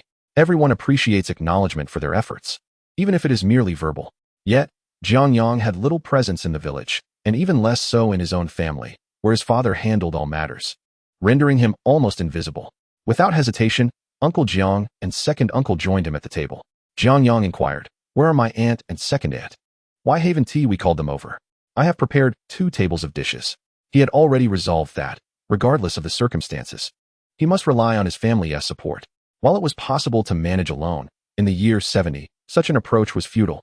Upon hearing his words, a satisfied smile spread across their faces. Although they had opted not to invite the women, the unequal nature of the situation was not lost on them. Alas, what brings these women here? They are loud and boisterous, and moreover, they waste food. Yet, this is clearly a gesture of goodwill towards you. Jiang Yang chuckled and said, "Sister, could you please make another trip and summon aunt and sister-in-law? I have everything prepared in the adjacent room. Otherwise, it will go to waste. Furthermore, aunt and my elder aunt are my elders. It would be improper for me to eat without their presence." Jiang Xiao smiled and agreed, turning to call for elder aunt and aunt. In no time, elder aunt, second aunt, and the women of the household arrived. The adjacent room soon buzzed with lively chatter. Jiang Yang opened a bottle of erguo in this room, filling each cup as he spoke. "Uncle, second uncle, brother, and younger brother, I truly thank you all today. On behalf of my second sister, I express my gratitude for the unwavering support from the Jiang family for this perennial underachiever." His self-deprecation endeared him even more to his uncle, second uncle, and brothers. "What are you saying? The Wang family bullies our Jiang daughters simply because they believe you stand alone without your brother's support. Rest assured, we will not allow the Wang family to mistreat the women of the Jiang family," the uncle declared, and the other brothers nodded in agreement. Jiang Yang downed a cup of liquor, drinking heartily, which brought everyone a sense of relief, especially with such an abundance of food and drink that even the most prosperous of households could scarcely afford during the new year. As they toasted and exchanged cups, the meal concluded. Jiang Yang bid farewell to the tipsy families and finally took a moment to rest. Meanwhile, the old man Jiang had long been inebriated, lying on the Kong with closed eyes, murmuring, "My youngest son has finally stood tall. My youngest son has finally made something of himself. Heaven has opened its eyes." Jiang Yang covered his father with a thin quilt, feeling a pang of sorrow. His father had always harbored high hopes for him, yet never witnessed his son's success in life. He contemplated tidying up when Jiang Xia had already come over to clear the dishes from the table, which had long been emptied. In these times, who would not feast heartily on such fine fare? "Liu, you have changed so much that even your sister hardly recognizes you." Jiang Xia spoke earnestly. "Sister, do not say anything. I am your brother. In the past, I was foolish and did not understand how to support you. But now I know I am your brother. Even if it costs me my life, I will not allow anyone to mistreat my sister. Rest assured, I will take charge of the divorce matter. I will persuade our parents to stand by you. Stand tall, sister. You have a brother behind you who will ensure your well-being. You also have your maternal family to rely on." Jiang Xia silently shed tears while washing the dishes in the kitchen, finally feeling that she, too, had a home to turn to. Jiang Yang entered the adjacent room, where the 3 children had already fallen asleep. The mother sat on the edge of the Kong, clearly affected by the words she had just overheard, silently wiping her tears. She quickly stood up upon seeing her son enter, dried her eyes, offered a faint smile, and retreated to the adjoining room. Jiang Yang covered his 3 children with blankets and quietly lay down beside them. Tomorrow, he needed to make a trip to the county seat, and he was eager to secure the 500 yuan he required to avoid any unforeseen complications. Chapter 14. The Cellar. The following day, Jiang Yang rose at the break of dawn. He was headed to the county seat, and there was only one bus service available in the morning. If he missed it, he would be unable to go at all. As he stepped outside, the household remained asleep, and he merely exchanged a brief word with his parents through the window before departing. Upon arriving at the county seat, just as the sun began to rise, Jiang Yang could not help but acknowledge the modest size of the town. By modern standards, it would scarcely qualify as even a third-tier county. However, the town boasted 3 factories. One was a waterworks, another a fertilizer plant, and the last was what was referred to as a machinery factory, originally known as the steel mill. Thus, while the county seat was not extensive, it was relatively bustling. These factories employed approximately 20 to 30,000 workers. And when including their families, a certain level of community had developed around the area. At this hour, commerce was at a standstill, and the streets were devoid of small vendors, presenting a clean and orderly sight. The early shift workers hurried by, and Jiang Yang sighed. He discerned no apparent business opportunities. With the meager resources at his disposal, he could hardly expect to barter for anything of value. Most importantly, there was no black market to speak of in the county. Attempting to exchange anything would be nearly impossible, and although there was a procurement station near the cooperative, it was state-run and typically offered low prices. The items he possessed would likely stand out as conspicuous in such a setting. Jiang Yang had no intention of visiting such establishments.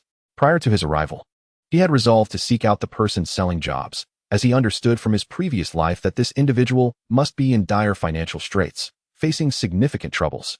He needed to pay a visit. Following the mental map etched in his memory, he found the alley. He only knew the name of the person selling the job, Liu Yang, but was uncertain of the exact household.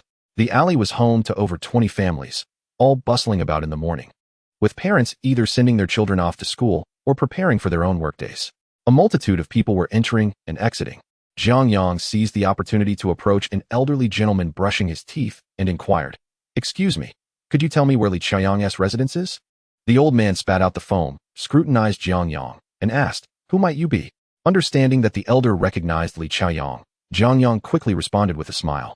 "I am a distant relative of Liu Yang's family, just arrived. I seem to have misplaced the address, but I vaguely remember it being in this alley. However, I can't recall which household it is, as we haven't been in touch for over 20 years. The old man, grasping the situation, understood that this was a poor relative come to seek assistance. He pointed towards the innermost house in the courtyard and remarked, "That is the home of Liu Yang. However, if you seek to borrow money, you might as well abandon that thought. Their elderly matriarch has fallen ill and lacks the funds for treatment, causing them considerable distress.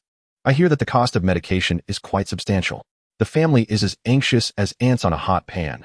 Please do not add to their troubles." Jiang Yang felt a stir of empathy. Could it be that this family was selling work merely to cover the medical expenses of the elderly woman? Nevertheless, he smiled and reassured the elder, "Rest assured, we are not entirely devoid of compassion.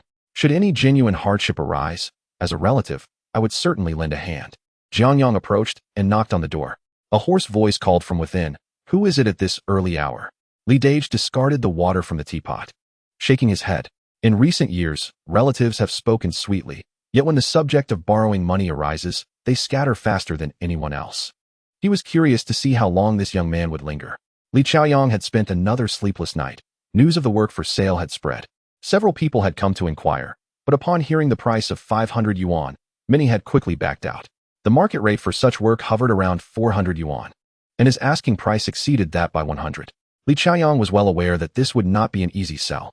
Yet, there was no alternative. His mother required medical care, and as a villager, she did not enjoy the benefits of reimbursement. The doctor had already informed him that her condition was chronic, necessitating long-term medication. It was not something that could be cured in a day or two. A rough calculation indicated that the annual cost of medication would exceed 200 yuan. The 500 yuan would only suffice for 2 years' worth of her medicine, and there was no telling how much more might be required thereafter. A veritable bottomless pit. Liu Yang was a devoted son. He had not married for years, as no woman would want to wed into a family burdened with an ailing matriarch. The previous night, listening to his mother's anguished groans from her bed, he had been unable to find rest. His only glimmer of hope was the woman who had inquired about purchasing the work a few days prior, seemingly prepared to part with the 500 yuan without any intention of haggling. He longed for news to arrive soon. Upon opening the door, he found a stranger standing outside and inquired, "Who are you?" "You must be Liu Yang." "I am Jiang Yang. Let us step inside to converse." Jiang Yang smiled and pushed the door open, entering as if it were his own home. Liu Yang regarded the intruder with confusion. Just as he was about to speak, he noticed several neighbors peering curiously from their homes, prompting him to hastily close the door. In a lowered voice, he asked, "Who exactly are you? What brings you to my house?" "Brotherly, let us introduce ourselves. I believe you are older than I am, so I shall address you as brotherly. My name is Jiang Yang, and I have come regarding the work." Upon hearing this, Liu Yang quickly grasped the situation. The young man was indeed interested in purchasing the work. He invited Jiang Yang to take a seat. Their home consists of 2 rooms. The outer room serves as the living area, while the inner chamber is designated as the mother's bedroom. He has fashioned a small single bed against the wall in the living room. although it is referred to as a living room. The combined space of both rooms amounts to merely 15 square meters. Xiao Jiang, I must be forthright with you regarding this job. I intend to sell it for 500 yuan, not a penny less. If you find this agreeable, we can exchange money and complete the necessary paperwork. Should you deem it unacceptable and wish to haggle, it would be best for you to return from whence you came. Li Chaoyang was direct. Having encountered numerous individuals attempting to bargain with him over the past few days, he made his stance clear: no room for negotiation. Upon hearing this, Jiang Yang's expression remained unchanged, still adorned with a gentle smile. Observing Jiang Yang's calm demeanor, unlike others who expressed disdain over his supposed poverty, Li Chaoyang felt somewhat reassured. It appeared that this person genuinely sought employment. Brotherly, I have heard that your mother is unwell. May I inquire about her ailment? Jiang Yang pivoted the conversation, leaving Li Chaoyang momentarily baffled. Wasn't he, this young man, here to secure a job? Why was he suddenly broaching the subject of his mother? Perhaps he aimed to play on emotions. Chapter 15. Bartering medicine for employment. Li Chaoyang thought to himself that business should remain separate from matters concerning his mother. His patience waned. If you are dissatisfied with the price, perhaps you should inquire elsewhere. You are well aware that such stable jobs are scarce these days. Many are eager for the position I have. Just the other day, a woman agreed to pay 500 yuan for the job and promised to return soon with the payment. Once this opportunity passes, it may not come again. Consider your options. I am not worried about selling this position. Li Chaoyang's tone was firm, indicating that there was no room for negotiation, and he felt a growing disdain for Jiang Yang for attempting to leverage his mother's situation. Brotherly, you misunderstand. I truly desire the job, but I lack the funds. Upon hearing this, Li Chaoyang leapt to his feet, infuriated. You come to me without money? Are you toying with me? Leave at once. He seized Jiang Yang by the arm, shoving him towards the door. The conversation had not concluded, and such treatment was unbecoming. In an instant, Jiang Yang deftly reversed the grip, pinning Li Chaoyang to the chair, initiating a moment of struggle between them. Li Chaoyang was taken aback. He was accustomed to the strength gained from working in a steel factory and believed few could resist him. Yet, this seemingly frail youth effortlessly subdued him. At that moment, he began to regard the young man with newfound seriousness. Comrade, what exactly do you intend? I have stated the terms clearly. 500 yuan, not a cent less, with payment made upon the completion of the paperwork.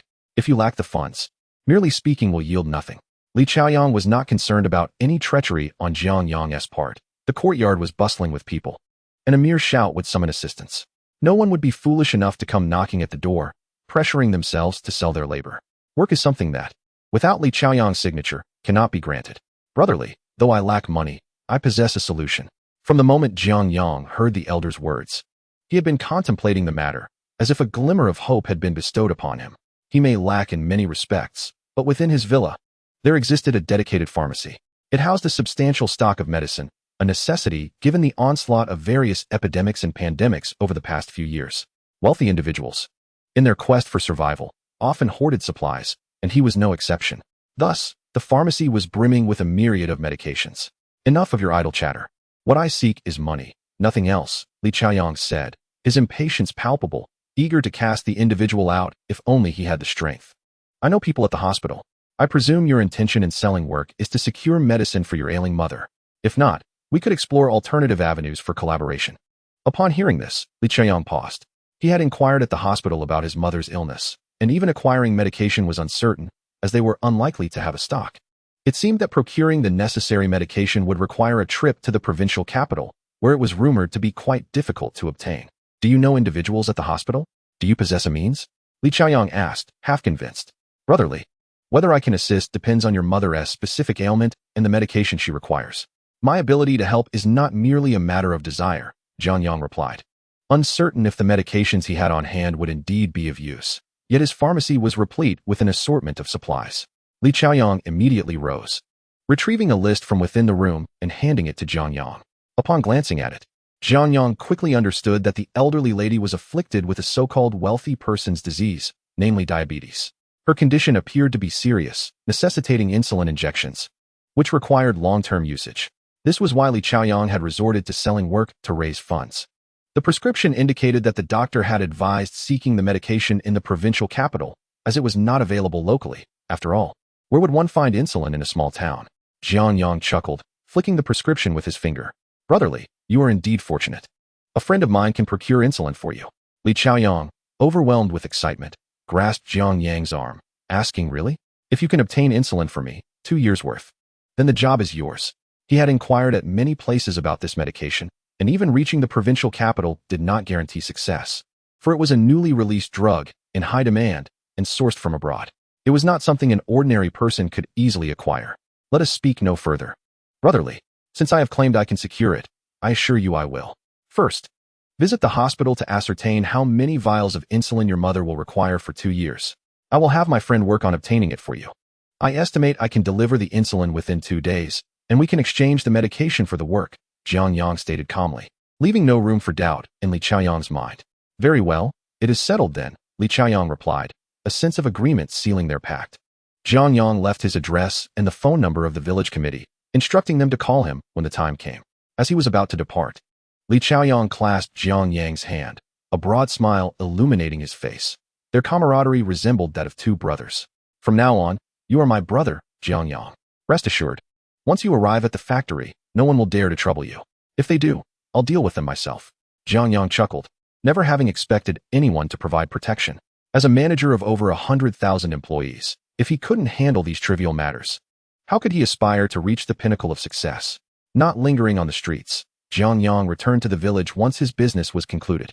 Upon reaching the village entrance, he concealed himself in a nearby cornfield and retrieved items from his space. He hoisted a sack of rice, carried a bucket of oil, and another bag filled with assorted meats. The children were too thin, and he himself was quite emaciated. It was crucial to nourish themselves properly, especially little Nyonyo. He had deliberately brought 2 cans of milk powder for her, as she had been weaned too early and her supplementary foods were haphazard, clearly affecting her digestion. It was evident that she would benefit from more milk. As he entered the village, numerous villagers greeted him, albeit with their eyes fixated on the bags he carried. Oh, Jiang Yang, where have you been? What have you bought? They exclaimed. Jiang Yang must have struck it rich to have brought back so much. Oh, this is just some stuff I got from my uncle in the city for my mother. Jiang Yang fabricated an excuse. Indeed, he had an uncle in the city, but their familial connection was tenuous at best. Nonetheless, it served its purpose well at the moment. Many gazes turned envious. Your uncle must be quite capable to send you back with so much. Surely, he holds a position in the city, right? Whether he is a cadre, I cannot say. Perhaps he is just a worker. He intentionally muddled the truth. Villagers tended to tread carefully when they sensed connections to influential figures. Chapter 16. No longer wanting a wife upon his return, the courtyard was in disarray. Just as he entered, he overheard Liu Meifeng's mother wailing inside. Oh, dear in-laws. What is this? My daughter may not have earned any accolades, but surely she has put in her share of effort over the years for your Jiang Yang. How could he act in such a manner? Telling my daughter to leave, just like that? Is this how one ought to speak? Call Jiang Yang out. I demand to question him about any misdeeds my daughter may have committed. He simply says no, and that's that. My daughter kindly sought him a job, all for whom? It was for him. Not only does he fail to appreciate her kindness, but he also tells her to leave. Can such a scoundrel exist? That heartless Jiang Yang. Is this something a human could do? Dear mother-in-law, indeed, Jiang Yang is at fault in this matter. He went out to visit relatives, and upon his return, I shall insist that he personally come to retrieve Meifeng and offer her a sincere apology. Old Lady Jiang, with a smile on her face, knows that her son must not divorce. Ultimately, the daughter-in-law must be brought back. Thus, she must endure this displeasure. It is indeed frustrating to hear one's own family criticize their son in front of others, and yet one can only bear it silently. Aunt, I must say, how can your Jiang Yang be so irresponsible? My sister has devoted herself entirely to him, asking him to gather 500 yuan from his sisters. Who is that for if not to secure his future? And yet, he dares to insult my sister. I tell you, Aunt, if Jiang Yang continues in this disgraceful manner, I shall have to teach him a lesson. As the elder brother-in-law, should I not be able to discipline him? If Jiang Yang steps out, I would break his legs for mistreating my sister. How dare he treat us brothers as mere decorations? The clamorous voices within must be from his 2 elder brothers. Jiang Yang placed his belongings in the kitchen, locked the door, and then entered the main room, just in time to overhear his mother-in-law's scathing remarks. Dear in-law, do not plead with me. Your Jiang Yang has behaved disgracefully. One does not treat a wife this way. I tell you, this matter cannot be overlooked. If Jiang Yang cannot secure that job, do not expect to have our Meifeng back, even if he kneels before me in supplication. At that time, do not blame me for being harsh on your Jiang Yang. Dear in-law, had it not been for my daughter's insistence on marrying Jiang Yang, would such a coward be worthy of my daughter? A toad dreaming of swan meat. And now he acts so high and mighty. My sister could find someone much better. If she divorces Jiang Yang today, tomorrow she could easily marry a city official. Do you believe it? Jiang Yang entered to find the three members of the Liu family surrounding his mother. Each was voicing their grievances against the Jiang family. Well, Liu Meifeng wishes to divorce. Let her do so. I am eager to see what kind of good family she can find without me, Jiang Yang declared, causing an immediate hush to fall over the room. As they had not anticipated his return, upon seeing her son-in-law, Liu's mother curled her lip in disdain, her tone dripping with sarcasm. Oh, my accomplished son-in-law has returned. Do you truly wish to divorce my daughter? You ought to reflect on yourself. Were it not for my daughter's affection, would you have found such a wonderful wife? Her demeanor was as haughty as ever, sharp-tongued and venomous. Indeed, finding another daughter like mine would be impossible, Liu's mother boasted, her pride swelling. Now you understand, don't you? You could never find another like her. Be grateful. My daughter is doing this for your benefit. Urging your parents to gather 500 yuan to secure that job. Otherwise, I assure you, she will divorce you. You will have no place to cry when the time comes, Jiang Yang said with a smile. Indeed, it is exceptionally difficult to find a second like you. Ever since your daughter married into my family, she has been transferring our grain money back to her maternal home at every opportunity. She is undoubtedly a daughter-in-law who supports her brothers, a true ingrate. Such a wife is indeed rare to find, even with a lantern. This was orchestrated by Liu Meifeng, and the Liu family is well aware of it. However, the son-in-law has never openly addressed the matter, allowing everyone to coexist peacefully. Who would have thought that Jiang Yang would directly bring this issue to light today? You are talking nonsense, Jiang Yang. If you dare to slander my sister again, I will make you regret it. You should be grateful to have married my sister. What does it matter if you consume a little of our grain or take a bit of our money? Your family is poverty-stricken. As if you possess a wealth of grain or riches. The Liu brothers rushed forward, fully aware of their brother-in-law's character. He had never quarreled or fought with anyone in his life. They had taken advantage of him countless times, and whenever there was a dispute, it was always the brothers who confronted Jiang Yang and gave him a thorough beating, thereby allowing their sister to solidify her standing within her marital home. This time, they had resolved to teach Jiang Yang a lesson, to ensure he obediently followed their sister's directives and promptly secured a job for the second brother. As they charged at him, one grabbed his collar while the other threw a punch aimed at Jiang Yang's abdomen. They had always worked in tandem like this. However, today, their calculations were evidently flawed. That punch landed on Jiang Yang's stomach, but when the second punch was thrown, Jiang Yang retaliated with a fist that struck Liu Zhanxiang squarely in the face, drawing blood. With a swift kick, he sent Liu Ziqiang crashing against the wall, then mounted Liu Zhanxiang, delivering a relentless barrage of blows. Are you trying to act like a master here? Consuming our Jiang family's grain and spending our money. Yet you dare to raise your hand against me? You must think highly of yourselves, don't you? One must possess self-awareness. How can you still hope to take advantage of me? If you choose to live off others, you must accept the consequences. After all, I have supported you for 3 years. How dare you still raise your hand against me? Did I give you the wrong impression in the past? Seeing his brother getting beaten, Liu Ziqiang rushed in, attempting to choke Jiang Yang from behind. You bastard, Jiang Yang. Damn it, you dare to hit my brother? I will take your life. Yet, Jiang Yang seemed to have eyes in the back of his head. He swiftly twisted Liu Ziqiang's wrist and executed a shoulder throw. The two brothers fell in a heap. Jiang Yang positioned himself atop them, striking with both fists without holding back. These two had taken advantage of him in the past and had acted with bravado. Liu's mother was already frantic, jumping up and down and screaming, Jiang Yang, stop. You stop this at once. How dare you hit my son? Do you not want a wife anymore? Chapter 17. Plans for divorce. Old lady Liu rushed forward, pulling her son to his feet. Cease the altercation, cease it at once. The son was acting as if possessed today, although it brought some satisfaction. The situation was difficult to manage, having struck the brother-in-law from the maternal side. It was hardly likely that Liu Meifeng would forgive her son. Mother-in-law, do observe the chaos that has unfolded. Jiang cautiously offered his apologies. Liu's mother, pulling her two sons up from the ground, finally noticed their disheveled appearances. Their faces bruised and dirted, resembling two battered pigs. Anyone who ventured outside would instantly recognize the state of the two brothers. This was merely the visible damage. The unseen injuries were likely far worse. Liu's mother, heart aching, wiped the blood from her son's face and turned to Jiang angrily. Jiang Yang, have you lost your senses? These are your elder and younger brothers-in-law. What on earth are you thinking? Do you truly wish to sever ties with my daughter? Old lady, what do you expect? I have no desire for Liu Meifeng. Your daughter is indolent and constantly hauls things back to her maternal home. Our household has been nearly depleted by her actions. My own daughter is left in dire straits. while your daughter only thinks of her family, treating my family with utter disregard. How can you expect me to sustain your entire clan? To leech off the Jiang family, feeding your Liu family? Dream on. If Liu Meifeng does not return, I shall divorce her. Tomorrow, I will go to the village to obtain a divorce certificate. Jiang Yang's voice was low but carried a seriousness that left the Liu family momentarily dumbstruck. It was evident that Jiang Yang was not jesting. He was utterly serious. Jiang Yang, you have truly lost your mind. Liu's mother hastily tugged her two sons away in a state of disarray. The Liu family was in turmoil. Should Jiang Yang proceed with the divorce, Liu Meifeng would become a divorcee, and where could they possibly find another gullible family to exploit? At that moment, Jiang's elderly mother slapped her thigh, sitting on the Kong while silently shedding tears. Could you not have endured just a bit longer? After so many years of patience, what was the need to resort to violence now? Liu Meifeng would be unlikely to continue living with you. If your wife truly seeks a divorce, what will you do then?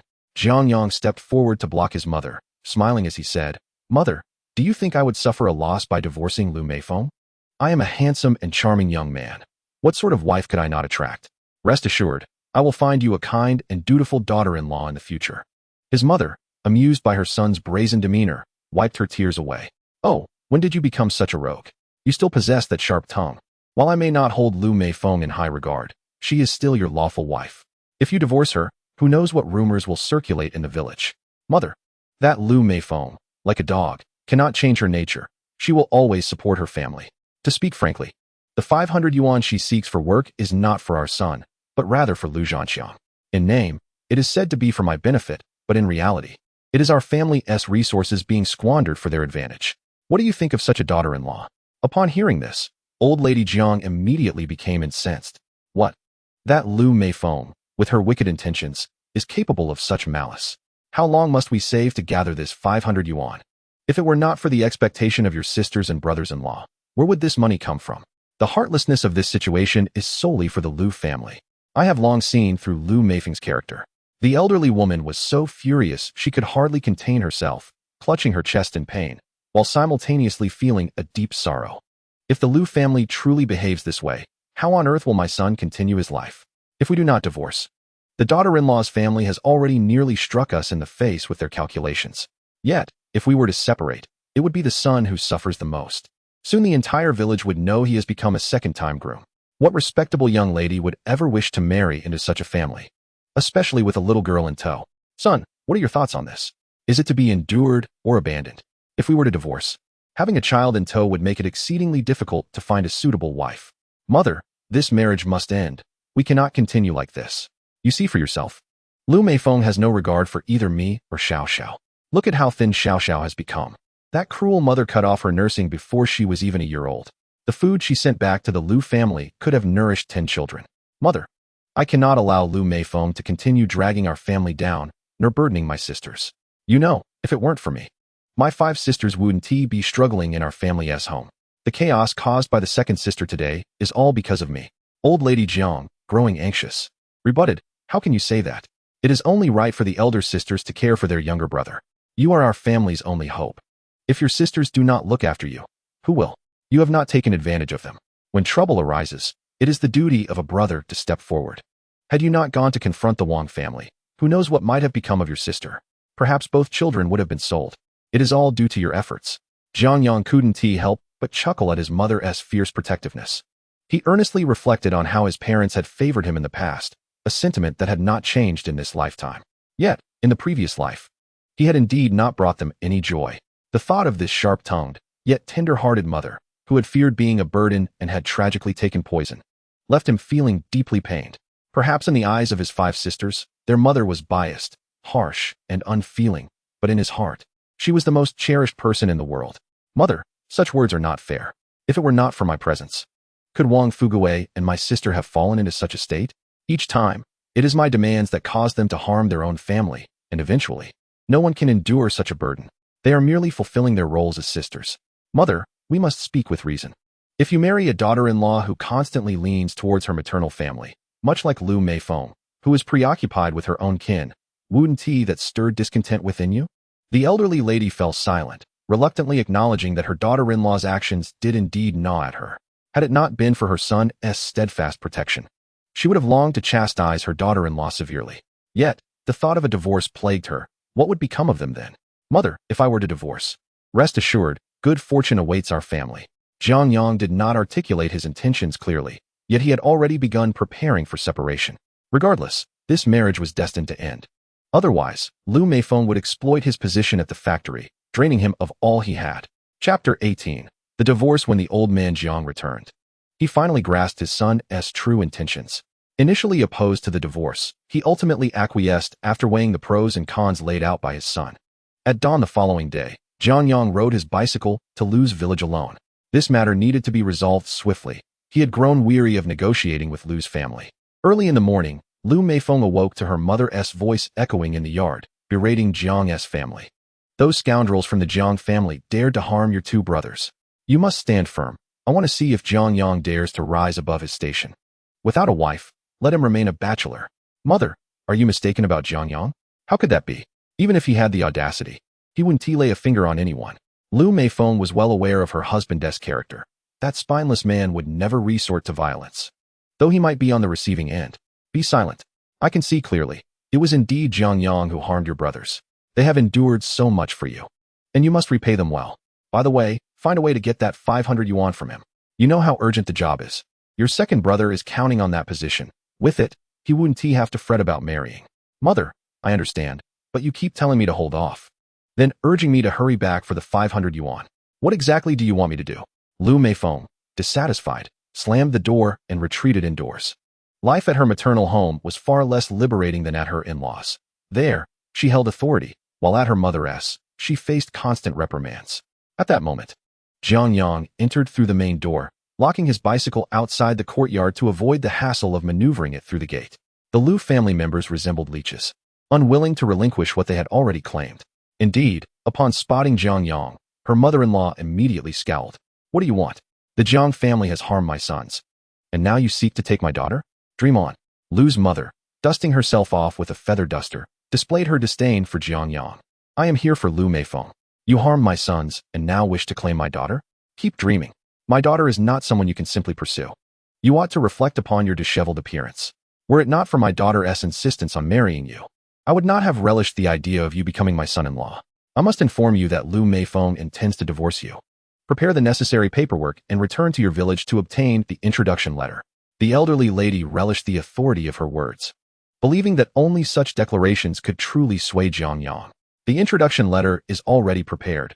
Have Liu Meifeng come forth, for we shall proceed to finalize the divorce.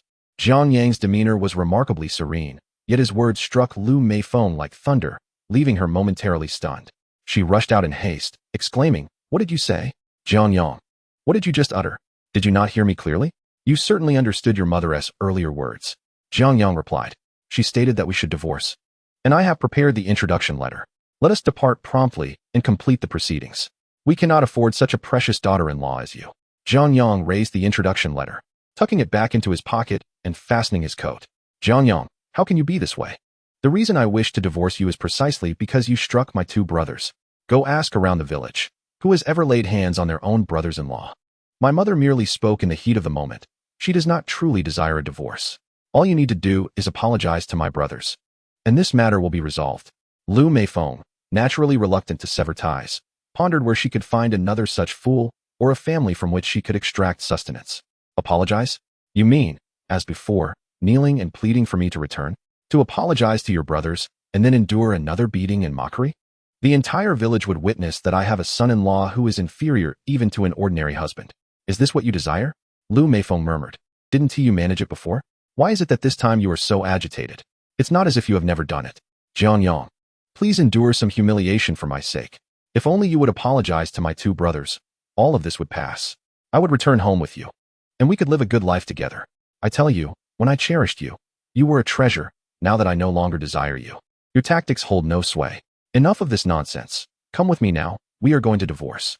Jiang Yang was disinclined to engage further, realizing that speaking excessively would be lost on her. Jiang Yang, do not overstep. I have already extended an olive branch. If you do not apologize now, I will truly proceed with the divorce. You must understand that after we part ways, seeking another woman like me will be but a fanciful dream. Do you comprehend how impoverished your family is? You can scarcely make ends meet. Think carefully. Liu Meifeng, possessing her own pride, always maintained a lofty stance before Jiang Yang. Never before had she felt so belittled, and her resolve was firm. She was determined to take control of the situation. What is divorce, after all? Who fears whom? She believed that if they were to part, Jiang Yang would inevitably grovel for her affection once more. Regret would be his alone, while she would remain unrepentant. I need not your concern regarding my future spouse. I shall take my leave. Jiang Yang, growing impatient, strode towards the gate. Liu Meifeng retorted angrily, Very well, Jiang Yang. If you wish to depart, then go. I shall fetch the household registration. Liu's mother stood in the courtyard, sweeping while casting sarcastic remarks. Oh, at last. A man from the Jiang family has made a name for himself. Remember this day well. After divorcing my daughter, do not come seeking her forgiveness. Should you ever find yourself kneeling in my courtyard again, begging for her pardon, that would be mere folly. I tell you, Jiang Yang. Take a moment to reflect upon yourself. With your disposition, now that you have divorced my daughter, what kind of woman do you think you could possibly find? And as for your daughter, we have no need for her, lest she becomes a burden to my daughter as she seeks a suitable match elsewhere. I assure you, my daughter shall swiftly find a position as a civil servant's wife in the city. And you? You may languish in your impoverished abode. Jiang Yang had no desire to engage in a verbal sparring match. What purpose did such discourse serve? His aim was to expedite the divorce, to settle these matters before his employment became official, thereby preventing further disturbances from this family. Standing at the entrance of the Liu residence, he quickly drew the attention of curious neighbors, who leaned out to witness the spectacle. Someone inquired, Oh, what is the matter with the son-in-law of the Liu family? Are you here to bow and apologize to your wife? Why do you stand at the gate? The mother-in-law barred him from entering. Laughter erupted, as the villagers looked down upon Jiang Yang, fully aware that the son-in-law of the Liu family was spineless. No more bowing and scraping. This time we are divorcing. What? Divorcing? Jiang, have you lost your mind? A girl as beautiful as Liu Meifeng could only be deemed a blessing for your family. You dare to divorce her? Indeed, divorce. If we do not, shall Liu Meifeng continue to drain our resources? She has drained our household of every grain and penny, and who would want such a parasitic daughter-in-law? The crowd gasped, for the Liu family had kept this matter under wraps, ensuring that outsiders remained unaware of their reliance on the daughter-in-law's family for their prosperity. Chapter 19. Finally divorced. Oh, son-in-law of the Liu family, do enlighten us. What has transpired? Curious onlookers rushed forward. What else could it be? Ever since Liu Meifeng married into our family, her demands have been exorbitant. One day she insists on new clothes, the next she desires fine delicacies. Yet, the money for these garments merely fills the mouths of her family. I have taken a wife, yet I find myself not merely supporting her, but also her entire family. I, Jiang Yang, lack the means for such a burden. We, the Jiang family, are impoverished, barely able to feed ourselves. How could we possibly sustain her entire clan? Such a wife is beyond our means. These words were sufficient to ignite a stir among the villagers, who now regarded the Liu household with newfound scrutiny. No wonder the Liu family had been thriving. It was all thanks to their son-in-law's family. Once, the Liu family was among the most impoverished in the village, with two sons who could not afford to marry. However, since their daughter wed, even their eldest son has found a bride. The villagers now flock to the Liu family, who have seemingly risen in fortune. It becomes apparent that this prosperity has come at the expense of their in-laws. Liu Meifeng, unaware of this, stormed out with the household registration book, demanding to know why he was still standing there. If he no longer wished to divorce, she informed him it was too late. This time, whether he wanted to or not, the divorce would proceed. She maintained her condescending demeanor. Jiang Yang unlocked his bicycle and rode off, leaving her flustered and furious. Liu Meifeng could hardly believe the audacity of Jiang Yang, who had given him such boldness. If she had harbored any thoughts of intimidation earlier, she was now genuinely prepared to sever ties. An unruly pawn could not remain under her control, especially when she had compliant suitors aplenty. The village chief was bewildered upon hearing about the divorce proceedings. Jiang Yang had once gone to great lengths to win Liu Meifeng, practically bending to her family's every demand. The entire village knew that this son-in-law was seen as a failure, willing to do anything for the Liu family, even to the point of kneeling in submission. It was a source of shame for the Jiang family to have such an unaccomplished son. Now, the two were actually pursuing a divorce.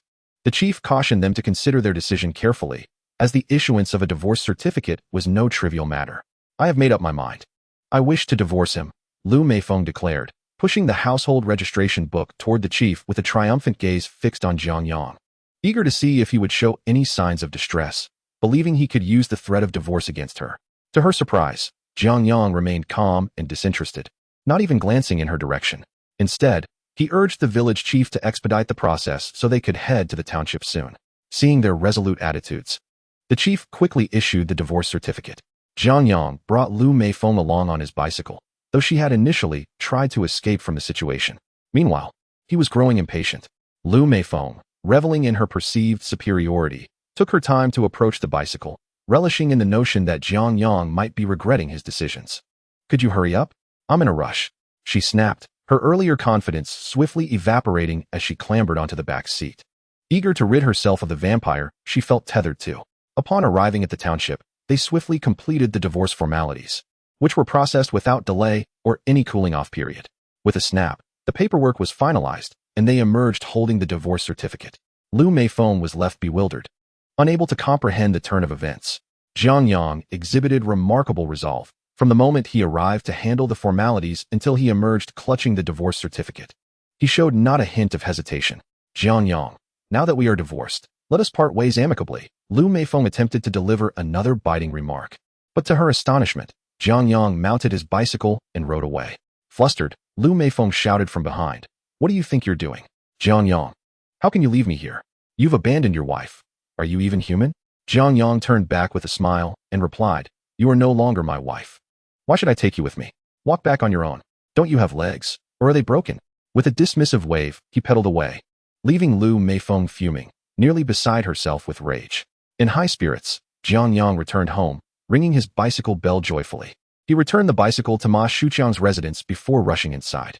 His parents sat in the living room, their expressions a mix of concern and disbelief. Fully aware of their son's activities that day, no parent could ever find joy in their child's divorce. "You truly went through with it?" Jiang Yang pushed the divorce certificate towards them. "Yes, it's finalized. From now on, our family has no ties to the Liu family. We will live our lives well." Old Jiang sighed deeply, tapping the edge of the Kong with his pipe. "No more talk of it. Since the divorce is done, we must live honestly." Yet, even he felt uncertain. The meager work points their son could earn would amount to little. Jiang Yang was physically frail, having been nurtured by them. Unable to handle the laborious tasks of the fields, the family was burdened with significant debt, and with the divorce, it seemed all was lost. The elderly couple worried that it would take at least 4 to 5 years to pay off their debts and save money for their son's marriage. Where would they find such funds? Seeing the gloom on her parents' faces, second sister hid in a nearby room, reluctant to disturb them with her presence. She quickly interjected, "Father, Mother, actually, your son is undertaking something significant. Just wait a while, and he will reveal it to you. The Jiang family's ancestral tomb will soon be thriving." The old man remained silent, pondering that although his son had always been somewhat meek and honest, it seemed now, post-divorce, he had begun to speak fancifully. The couple, feeling disheartened, could not help but feel exasperated with Jiang Xiao. Jiang Yang, however, paid no mind to their discontent. That evening, he meticulously prepared all the insulin according to the prescribed quantities on the list, assembling a 2-year supply into his military green bag. The following morning, he planned to go to the county to procure the necessary medications and finalize his work arrangements. At last, he could hold his head high. The priority was to establish a foothold at the steel mill. Once the reforms took effect, he was determined to venture into business, but for now, he needed to bide his time and develop. Chapter 20. The canteen the next day, as was customary, before dawn broke, Jiang Yang rose. He gently placed his daughter, who was sleeping soundly, back onto her pillow and covered her with a blanket. He kissed her small forehead, satisfied, before turning to leave. Old Jiang and his wife sighed upon hearing their son leave the house. They were perplexed by their son's mysterious behavior, as he had embarked on his journeys several times before dawn. However, they were reassured that their son was not the type to stir trouble, and they chose to believe he was simply seeking solace. Jiang Yang arrived in the city by bus, navigating the familiar streets to reach Li Qiaoyang's home. Li Qiaoyang had been anxiously awaiting Jiang Yang's return for 2 days, growing increasingly concerned. During this time, others had approached him seeking employment, yet he found the meager offer of 500 yuan unappealing. In contrast, he lacked the connections to procure the medicine he needed from the city. He had placed all his hopes on Jiang Yang, but regrettably, after making that one phone call, he had not heard from him since. Doubts crept in about whether this endeavor would come to fruition. When he finally heard a knock at the door, Li Qiaoyang rushed to answer, his heart lifting upon seeing Jiang Yang. A smile broke across his face. "Comrade Jiang, you finally arrived. Please, come in." His eager gaze fell upon the military green bag Jiang Yang carried. Jiang Yang placed the bag on the table, and Li Qiaoyang swiftly closed the door and drew the curtains, as if they were conspirators. Jiang Yang opened the bag, revealing boxes of insulin, meticulously prepared according to Li Xiaoyang's specifications. These are 2 years' worth of insulin. Please inspect them. However, insulin requires special storage conditions. He produced a small box, explaining, "This is for carrying insulin with you. Please ensure the remaining supply is stored properly, away from direct sunlight, ideally at a temperature of 28 degrees Celsius.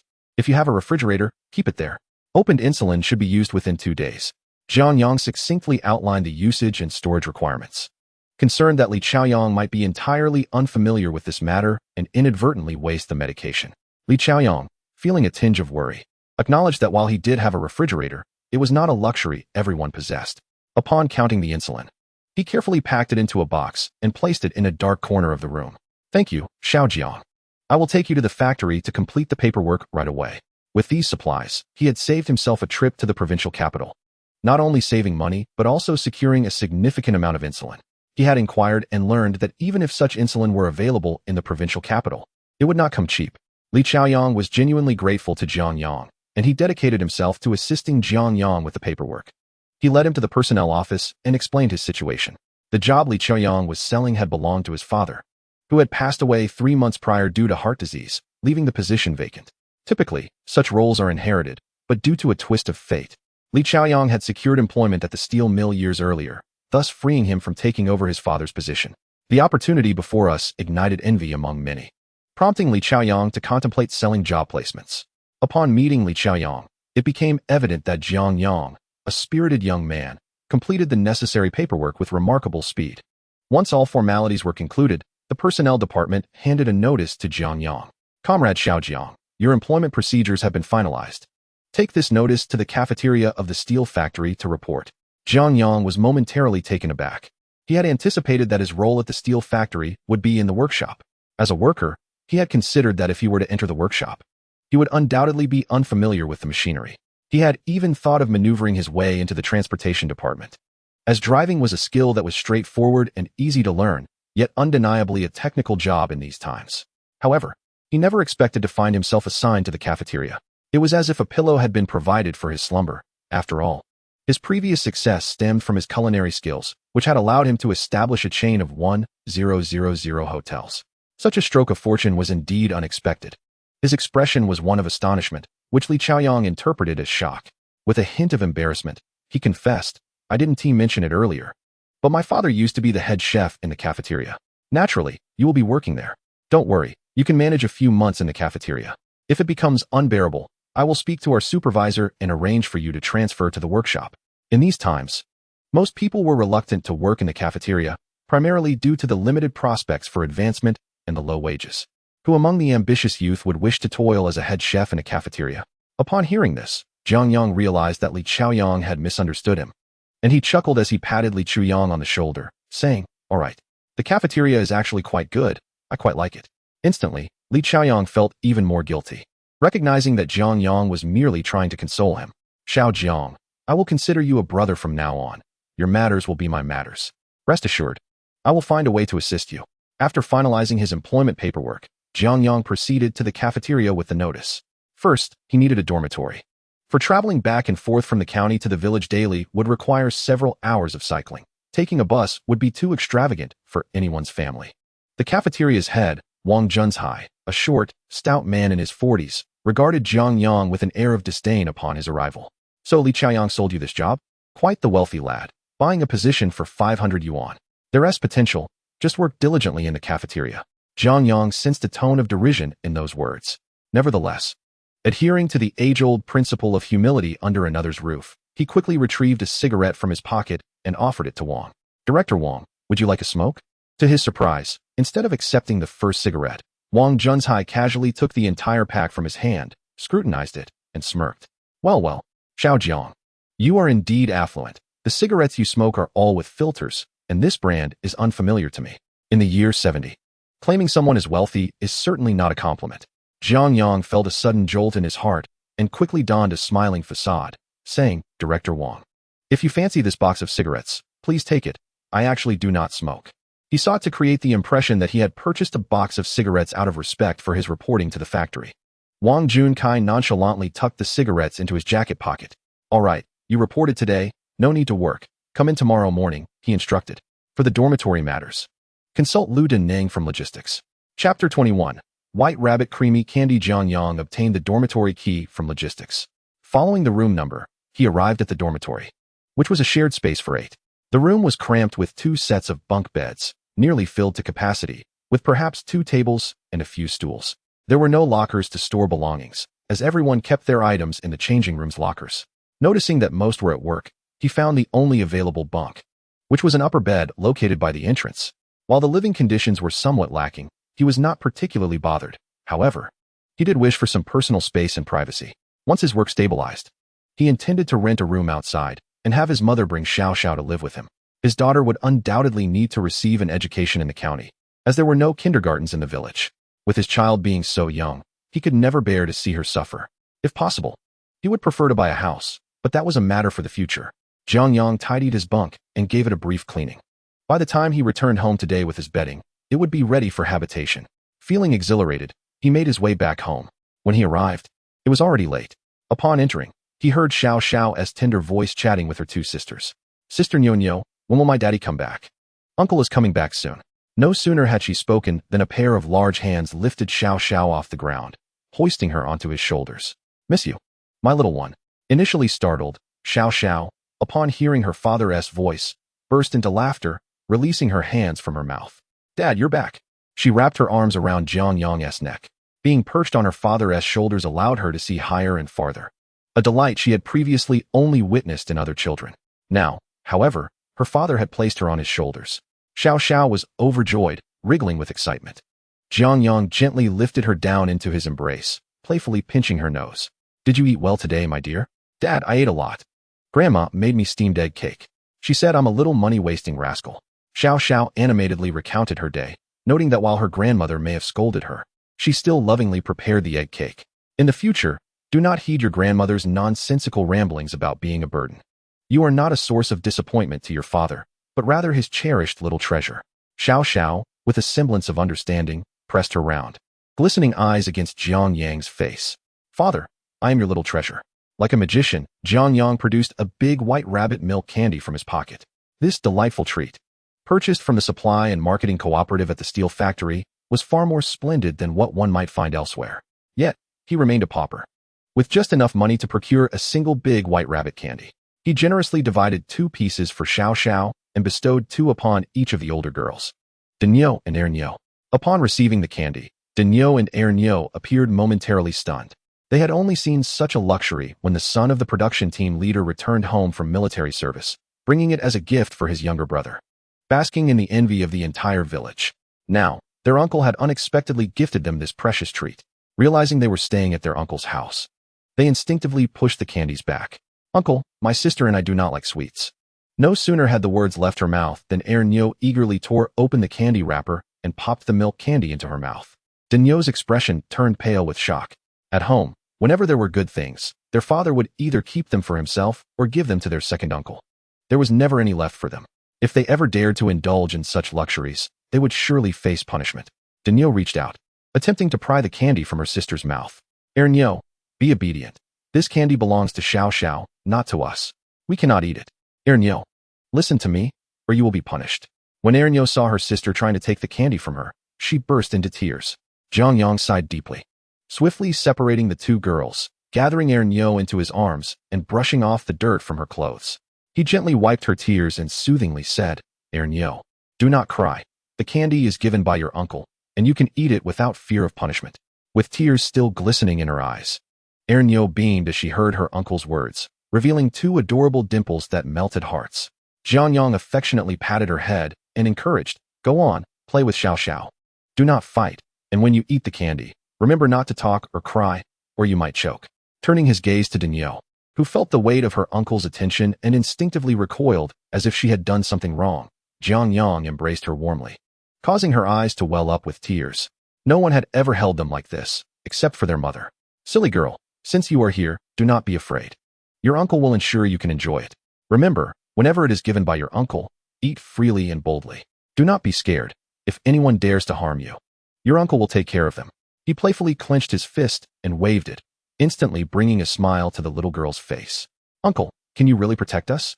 Will father never hit us again? Will uncle and grandma no longer hit us? Jiang Yang said seriously, holding the little girl's shoulder. I promise you, no one will hurt you again. I will protect you. If you encounter danger, come back and tell me, okay? Upon hearing these words, instead of smiling joyfully, the little girl collapsed into Jiang Yang's shoulder, weeping inconsolably. Seeing a 6-year-old child cry so heart-wrenchingly made Jiang Yang's heart ache. She was far too sensible for her age. Such maturity in a child could evoke such profound emotion. Standing at the kitchen door, Jiang Xiao, upon hearing those words and witnessing the scene, felt her eyes well up with tears. She knew her brother was different now, but she had not anticipated he would express such sentiments. Perhaps the hardships she endured in support of her family and brother were not in vain. At that moment, a voice burst through the gate. What's going on? Why are you crying? Is something wrong at home? Jiang Yang released the little girl, who turned around in surprise to see her elder sister, Jiang Chun. Instantly, her face lit up as she rushed to embrace her sister tightly. Jiang Chun was taken aback that her grown brother would still hug her, and she felt a flush of embarrassment, pushing him away. You're all grown up now. Why are you still so touchy? Aren't you ashamed? Chapter 22. Good news. Jiang Yang smiled and said, Sister, what brings you back?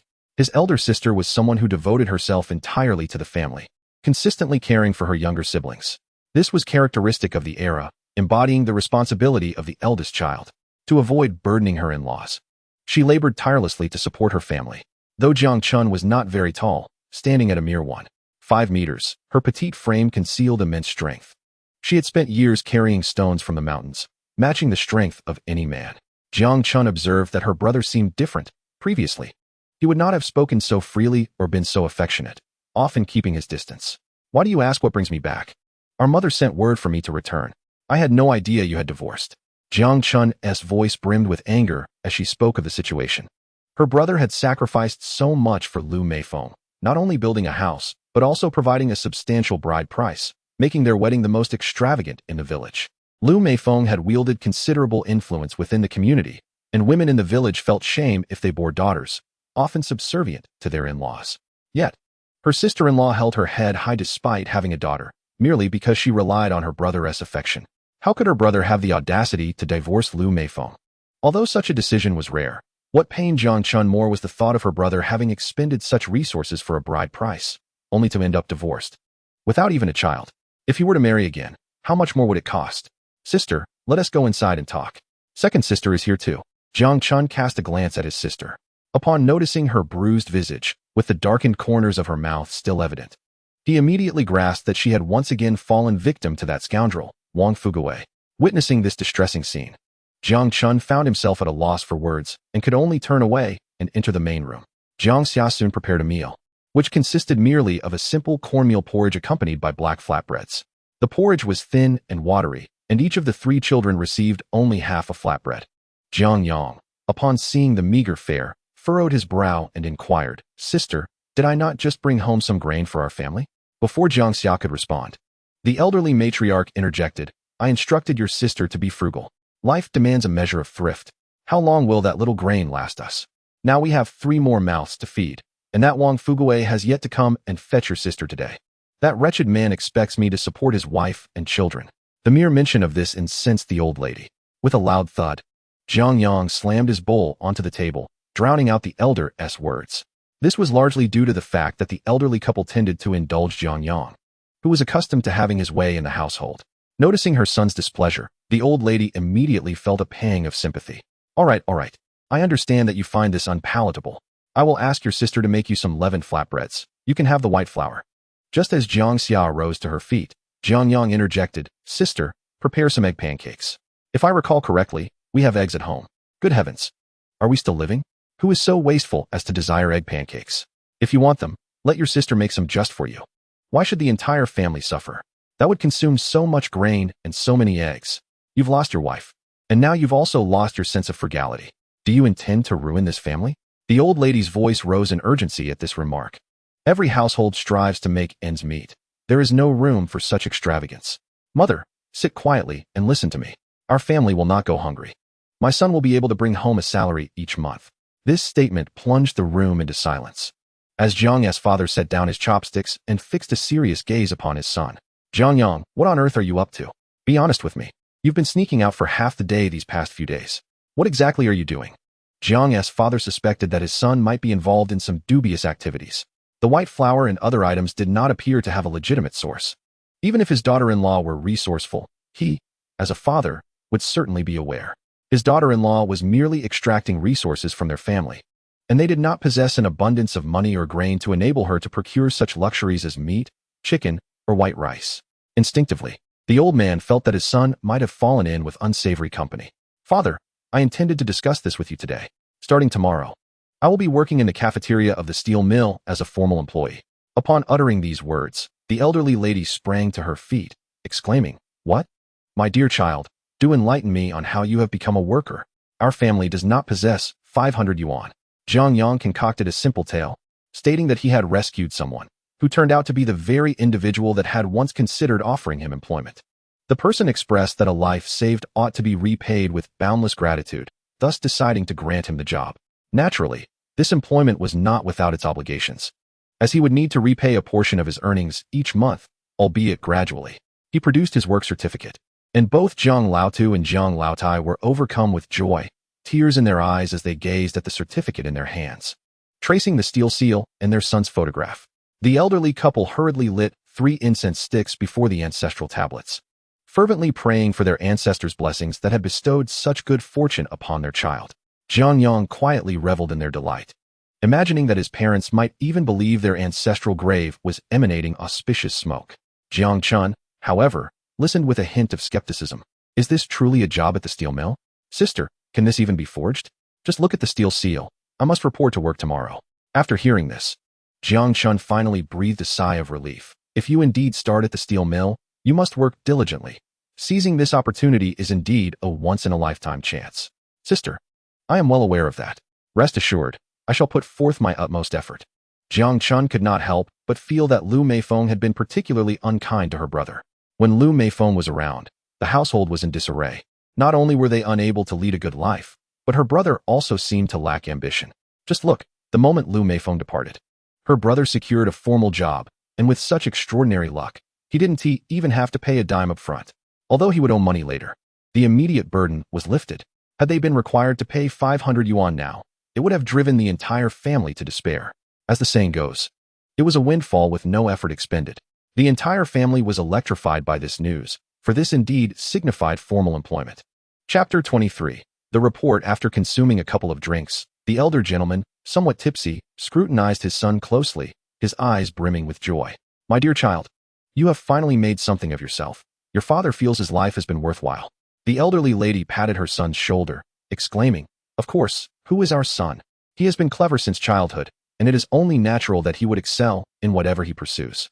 Such praise was undoubtedly the highest compliment reserved for one's own child. Jiang Yang then spoke. "Father, mother, there are a few matters I must impress upon you. Tomorrow, I shall commence my duties at the factory, yet we cannot neglect our family affairs. Regarding the situation with second sister and Wang Fuguwei, you must not show any leniency. Wang Fuguwei is already abusing my sister, and he may resort to worse in the future. My sister's life is paramount. They must divorce. But a divorce would tarnish her reputation." The elder gentleman was not oblivious to the reality of a son-in-law striking his daughter. However, he felt that such occurrences were commonplace among men. "From now on, I shall shoulder all family responsibilities. I earn a salary and possess a stable job. We are not lacking in funds, and I can support my sister. What does it matter if her reputation is sullied? I have already divorced. Why should I fear for my sister's reputation? The Wang family is not a household of good standing. The 2 children are certainly unwanted, and your sister will inevitably find herself in a predicament. The elderly matriarch does wish to protect her daughter, yet the family's circumstances dictate otherwise. Mother, I work in the cafeteria. You know very well that even in times of famine, cooks do not starve.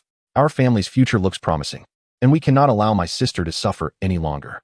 In time, our son will ensure a comfortable life for you. Step by step, we shall ascend. And one day, I shall become the section chief of the cafeteria. If we have a brother-in-law who is prone to violence against his wife, it would tarnish our reputation.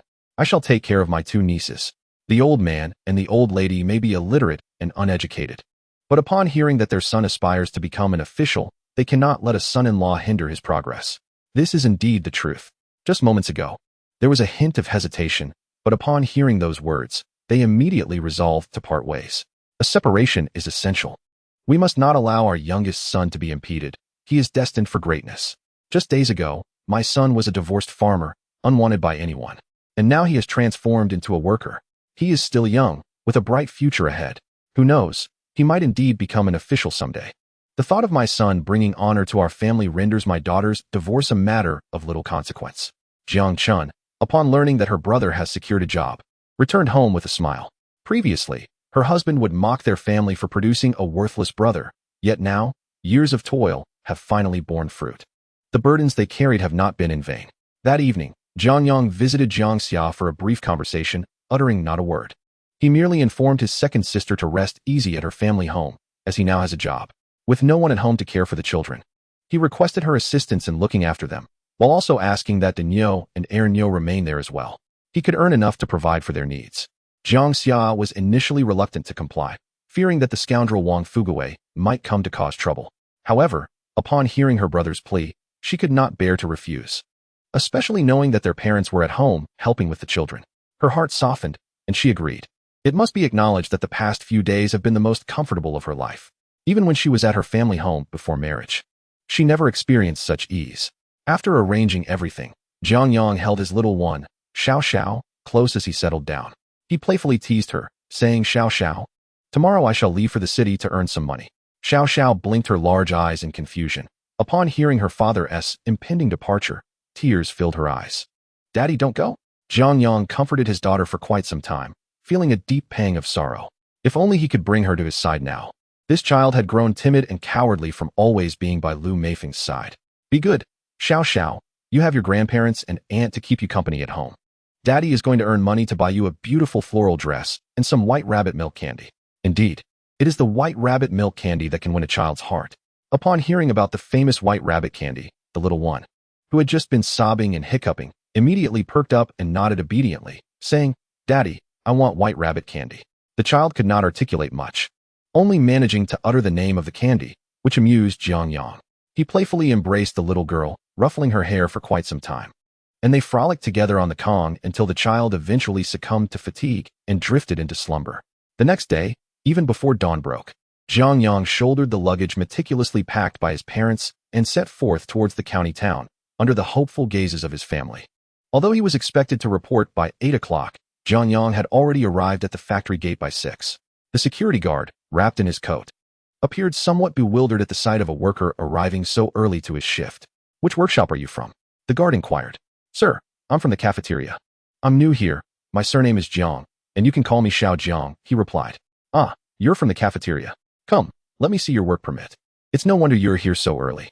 After verifying the permit, which bore the factory's steel seal, the guard allowed him entry.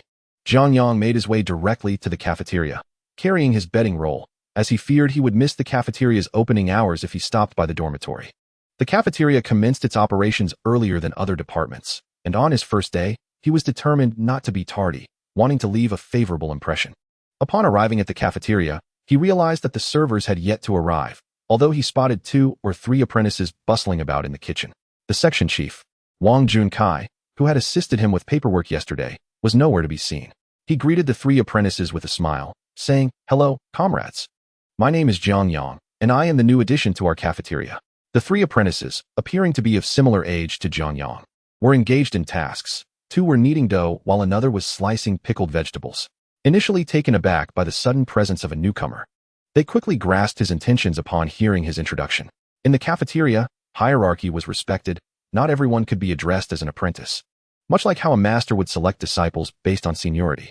Upon learning that Jiang Yang was new, the 3 exchanged glances that conveyed a hint of disdain. "I'm Liu Mingzi, responsible for chopping," one introduced himself. "I'm Li Dewang, working at the dough station," said another. "I'm Wu Gangtai, also at the dough station," added the third. They promptly declared their names along with their designated roles, clearly delineating their responsibilities and subtly informing Jiang Yang of his subordinate status. Jiang Yang temporarily placed his bedding roll in the storage area at the back and rolled up his sleeves, ready to engage in work. However, with Wang Junkai absent, he found himself uncertain of what tasks he could undertake as an apprentice. Nevertheless, he felt undaunted. In the realm of the cafeteria, he was in a position to manage others, while no one could dictate his actions. Chapter 24. The contest. As he stepped into the cafeteria and surveyed his surroundings, he noted several large pots simmering with porridge, indicating that today's breakfast would consist of millet porridge, steamed buns, and pickled vegetable shreds. The porridge, left to simmer, required little attention. The priority now was to prepare the buns and slice the pickled vegetables. The three apprentices, observing Jiang Yang leisurely wandering about, felt a surge of dissatisfaction. The three of them were busily engaged in their tasks, while Jiang Yang leisurely strolled about. Wu Gang, with a glint in his eye, quickly exclaimed, "Xiao Jiang, I have a bit of a stomachache. Come here and assist me with kneading the dough." He loosened his apron and, holding his abdomen, made his way to the backyard. Upon seeing this, the other two immediately scolded him. "Xiao Wu, you are like a lazy donkey, always finding excuses. Every time we ask you to work, it's either a stomach ache or some other complaint."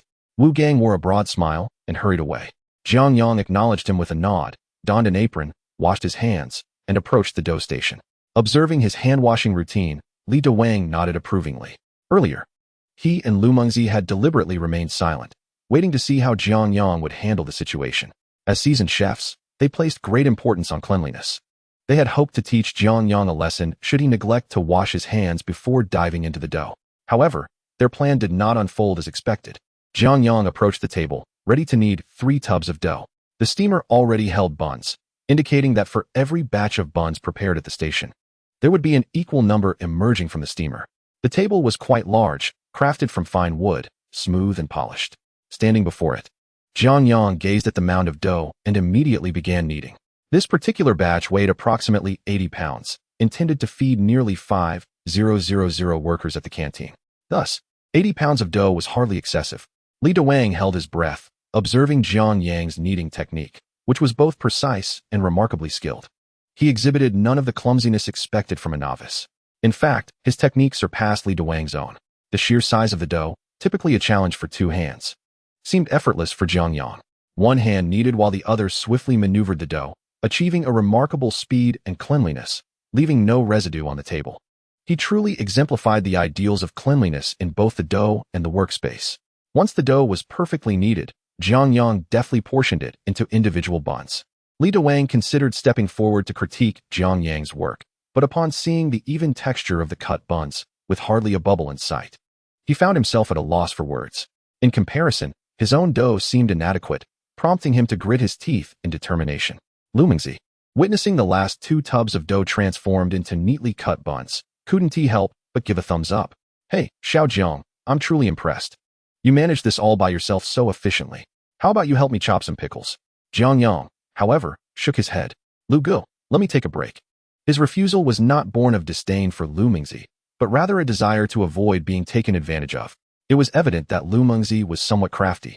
His seemingly playful remark was, in fact, an attempt to enlist Jiang Yang's help. Although Jiang Yang is a newcomer, he possesses a keen understanding of their exclusionary practices. After all, he himself has risen from the ranks of laborers, and is acutely aware of how difficult it can be for a novice to navigate the challenges of a communal kitchen. There are always those who cannot bear to see others thrive, eager to make a newcomer's life a whirlwind of tasks, relegating all responsibilities to the inexperienced apprentice. If the boundaries are not clearly established from the outset, he risks becoming a general errand boy, a reality that must be acknowledged. As anticipated, Lu Mengzi's expression darkened upon hearing these words. "Oh, little Jiang, you certainly have some audacity for a newcomer. It's our first meeting, and you're already dismissing Lu Gu's authority. Wu Gangtai has asked you to knead the dough, and you oblige. Yet when I request you to slice the pickled vegetables, you hesitate. Is it that my standing isn't sufficient for you? Fine, little Jiang, you are indeed impressive." His tone dripped with sarcasm, clearly aimed at Jiang Yang. Most newcomers would likely feel compelled to comply after such a remark, but Jiang Yang was not an ordinary novice. "Lu Gu, my tasks have yet to be assigned. Wu Shifu was momentarily indisposed due to a stomachache, and I was merely filling in for him. Should I usurp your duties while you are well? If the section chief enters and sees me working in your stead, wouldn't it be you who faces the consequences?" With Jiang Yang's words articulated so pointedly, Lu Mengzi found himself at a loss for complaint. Li Dewang, upon hearing this exchange, regarded the newcomer with newfound respect. Recognizing his diplomatic acumen, before long, Wu Gangtai returned, precisely on schedule. As he entered the kitchen donned in an apron, Li Kaiwang followed closely behind, accompanied by the other master chefs. The staff responsible for cleaning the dining hall had also arrived. In the kitchen, amidst the serious expressions, stood a middle-aged woman of about 30, while the rest were all men. Li Keqiang reintroduced Jiang Yang to everyone, also presenting him to one of the chefs. The kitchen boasted two primary chefs, one surnamed Zhang, known as Zhang Dashan, and the other surnamed Zhao, called Zhao Shuang. Zhang Dashan, a short and stout man in his mid-40s, had a bald head and a jovial demeanor, reminiscent of a benevolent Buddha.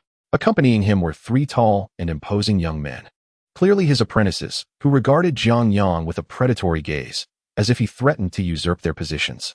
The other chef, Zhao Shuang, was an elderly gentleman in his 50s, his hair graying at the temples, his back slightly hunched, and his hands often clasped behind him. His countenance bore the weight of hardship, exuding an air of profound sorrow. Beside him stood a visibly anxious 18-year-old lad, clearly overwhelmed. To his surprise, there was only one apprentice. Zhang Dashan approached with a jovial demeanor, patting Jiang Yang on the shoulder, and remarked, "Ah, Jiang, as you are new here, you might not be fully aware. My ancestry includes being the imperial chef for the emperor's centennial banquet. Behold, the three senior brothers ahead of you have all thrived under my tutelage and have become quite accomplished in their own right. If you choose to follow my lead, you shall enjoy the finest comforts. What say you? Are you willing to accompany me?" Chapter 25. A shift in dynamics. Jiang Yang maintained his composure, offering a gentle smile as he clasped his hands in respect. "Master Zhang, I am grateful for your kind offer." As soon as he uttered these words, Zhang Dashan's smile waned slightly, evidently recognizing that this young man sought other mentors. The tone of Zhang's voice grew colder. "Oh, it appears that young Jiang has rather lofty standards, deeming me unworthy as a mentor. Very well, I shall not presume to be your master. Let us see just how far you can go on your own." His words bore an implicit threat. It is well known that a master can make life difficult for an apprentice, a fact that remains crucial in their hierarchical relationship. The bond of mentorship is revered, akin to a father-son relationship. A master is not merely a teacher. An apprentice must labor diligently and earnestly seek the master's favor, catering to their needs. This dynamic is the reason for the esteemed position of a master in today's world. Jiang Yang had just arrived at the cafeteria and had yet to establish any connections. No one was familiar with him. Even when faced with challenges, assistance was scarce. Zhang Dashan, discontent with Jiang Yang's lack of appreciation, felt a stir of dissatisfaction. The aging Zhao Xiangwang observed this unfolding scene, but refrained from introducing himself. "Young Jiang, should you follow Master Zhang, you will acquire genuine skills. I, being older, find it challenging to teach even one apprentice." His tone was indifferent, effectively shutting Jiang Yang out. Instantly, the three young men trailing Zhang Dashan erupted in laughter. "Oh, Jiang, look, Master Zhao has no regard for you. You're posturing here. Who do you think you are? Do you imagine that my master would take just anyone? You are unworthy to even be considered my junior. Since Master Zhao has dismissed you, so too has my master. You might as well accept your fate as a mere errand runner in the cafeteria." Clearly, these three harbored resentment towards Jiang Yang for rejecting Zhang Dashan, seeking to exact revenge. Zhang Dashan, however, feigned indifference, gesturing dismissively with a seemingly magnanimous expression. "Ah, it is commendable for the youth to have their own aspirations. Jiang, since you are reluctant to accept me as your master, labor on at your own pace. Eventually, you may encounter a more suitable mentor. If all else fails, you might consider fostering a relationship with Master Zhao. Although he is older, his culinary prowess was once unparalleled in our cafeteria." He departed proudly with his apprentices in tow. Upon witnessing the scene, Director Wang could not help but cast a stern glance at Jiang Yang. Initially, he had considered offering Jiang Yang a helping hand due to the favor of the cigarette box. In this cafeteria, disregarding the words of the two master chefs meant that advancing in one's career was nearly impossible. The influence of these two chefs outweighed even that of his position as director. In the factory, no one dared to ignore the two masters, after all. Who among them had not encountered occasions of joy and sorrow, weddings or funerals? There would always come a time when one needed to seek their assistance. A mere twitch of their lips or a tremor of their hands could determine the quality and reputation of the banquet prepared. Although this era frowned upon extravagance and waste, those in the city who could afford a decent life still found it necessary to host feasts. Particularly, these two chefs had more opportunities to meet with leaders at various levels than those of us in managerial positions. Even the factory director could not boast greater skill than them. They had catered to countless individuals, including leaders who came from the province, city, or elsewhere for inspections and reports. The two cafeteria chefs truly possessed extensive connections. Despite their seemingly humble roles, they were acquainted with several influential figures. Currently, neither Zhang Dashan nor Zhao Xiangwang would accept Jiang Yang, leaving him as an unfortunate outcast. Jiang Yang, Step outside for a moment, Director Wang called him out. Considering the favor of the cigarette box, he believed Jiang Yang to be a talent worth nurturing, possessing some discernment, and felt compelled to offer a few words of advice. He generally did not concern himself with others. The two stood beneath a row of tall poplar trees outside the cafeteria. Jiang Yang casually pulled out another box of cigarettes. This time not the filtered kind from yesterday, and adopted a respectful demeanor. Director Wang, would you care for a cigarette? Director Wang accepted it, observing Jiang Yang as he struck a match, igniting the cigarette while keeping his gaze fixed on him. It was evident that this young man had a knack for navigating situations. He had just displayed a lack of decorum towards Zhang Dashan. In truth, Director Wang had long harbored dissatisfaction with Zhang Dashan himself. Xiao Jiang, when under someone's roof, one must bow their head. You have offended both master chefs upon your arrival. You will surely have to endure the consequences in this cafeteria. Jiang Yang, with a cheeky grin, leaned closer. Director, with you as my backing, who should I fear? That Zhang Dashan is nothing to me. He actually thinks he can be my mentor. Ah, you are quite bold, Director Wang remarked. You do not wish to be his apprentice, yet you still aspire to be a master? What began as a jest took an unexpected turn as he saw the unflinching expression on Jiang Yang's face. The young man boldly declared, Director, do you know what my ancestors did? What did your ancestors do? Do not try to deceive me with your nonsense. I am well aware that your records clearly state your family has always been farmers. Your lineage was reportedly among the poorest of the poor, a background quite unimpressive. Director, my ancestors indeed faced poverty, but if we trace back 800 years, they served as imperial chefs in the royal palace. Our family has been passed down through generations. Yet in later years, we incurred the wrath of the powerful, leading to dire consequences. Our branch discreetly separated to escape this fate. Since then, we have refrained from culinary pursuits, living under aliases until the present day. Ah, young man, are you regaling me with tales? Nonetheless, I must concede that even Director Wang seems intrigued by Jiang Yang's story. Such narratives of ancestral glory followed by decline and anonymity are timeless and universally appealing. Director Wang, I do not intend to express my desires, but merely wish to convey that our family's culinary heritage is indeed exemplary. Do not let my youth deceive you. Our family's tradition dictates that the recipes are passed down to male heirs only. From a young age, my father ensured I mastered all aspects of cooking. Director Wang's interest was piqued, and a spark of excitement flickered across his face. It was undeniable that Jiang Yang had captured his attention. The main concern, however, was Zhang Dashan, who had become quite domineering in the cafeteria. Zhao Shiwang, nearing retirement, was evidently reluctant to confront Zhang Dashan directly. Zhang Dashan held unrivaled power in the cafeteria, making decisions that even the director dared not challenge, for to do so would risk the cafeteria being left without provisions. Director Wang sensed that Jiang Yang's arrival might alter the dynamics of the cafeteria. Chapter 26. This young man is outrageous. Do you, young man, aspire to be a master chef? Director Wang thought Jiang Yang quite audacious for his age. Yet, even with such boldness, he felt hesitant to employ someone so young in such a pivotal role, fearing chaos would ensue in the cafeteria. Zhang Dashan was backed by his brother, Jiang Xiaoxiao, the director of logistics, which explained Zhang Dashan's long-standing dominance in the kitchen. Director, why not? Jiang Yang's audacity impressed Wang. On your first day, you expect me to appoint you as head chef? Do you realize you are placing me in a precarious position? Who do you think you are? My father? You expect me to cater to your whims? Director Wang grumbled, dismissing Jiang Yang and turning away. After a few steps, he discarded his cigarette onto the ground, extinguishing it forcefully, then pointed back at Jiang Yang, admonishing him to work diligently. Very well, Director, rest assured. I promise to work with utmost sincerity. Jiang Yang replied with a smile as he turned back towards the cafeteria. He was acutely aware that merely dreaming of becoming a master chef was far from reality. However, his previous conversation with Li Dewang had fostered a sense of camaraderie. Li Dewang, perceiving him as merely a newcomer, shared insights about the cafeteria's hierarchy. Jiang Yang gleaned that Zhang Dashan and his apprentice wielded considerable influence, while Zhao Shiwang was increasingly disengaged, preparing for retirement in a couple of years. As long as Zhang Dashan does not cross paths with him, it is essentially a matter of turning a blind eye. The female master at the counter is named Su Feng. Li Dewang and Wu Gangtai are Su Feng's apprentices. In the cafeteria, Su Feng holds a transcendent position, largely due to her father's past as a soldier who shed blood in battle. Although he did not achieve high office, his local prestige is considerable. The mere status of being a military dependent is sufficient to deter anyone from harboring ill intentions towards Su Feng. Director Wang has long harbored dissatisfaction with Zhang Dashan.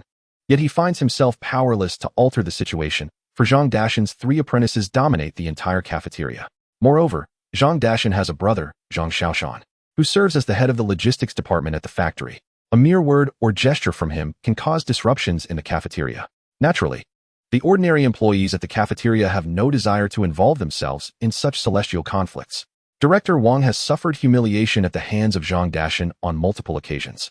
And though the resentment has accumulated significantly, he is merely maintaining the facade of social niceties. When Jiang Yang heard this, he immediately recognized it as a tremendous opportunity for himself, who wishes to remain a mere worker, especially someone like him who aspires to rise within the cafeteria. It would take at least a decade or 2 of toil to attain the status of a master chef. Currently, he is just an apprentice. While apprentices are considered formal employees, their monthly wages are modest, capping at around 28.5 yuan. In contrast, master chefs, who are responsible for cooking, belong to the 13th pay grade, with monthly earnings starting at a minimum of 100 yuan. However, Jiang Yang's ambition extends beyond merely becoming a master chef. Yet, for now, that role undoubtedly represents the most distinguished position within the cafeteria.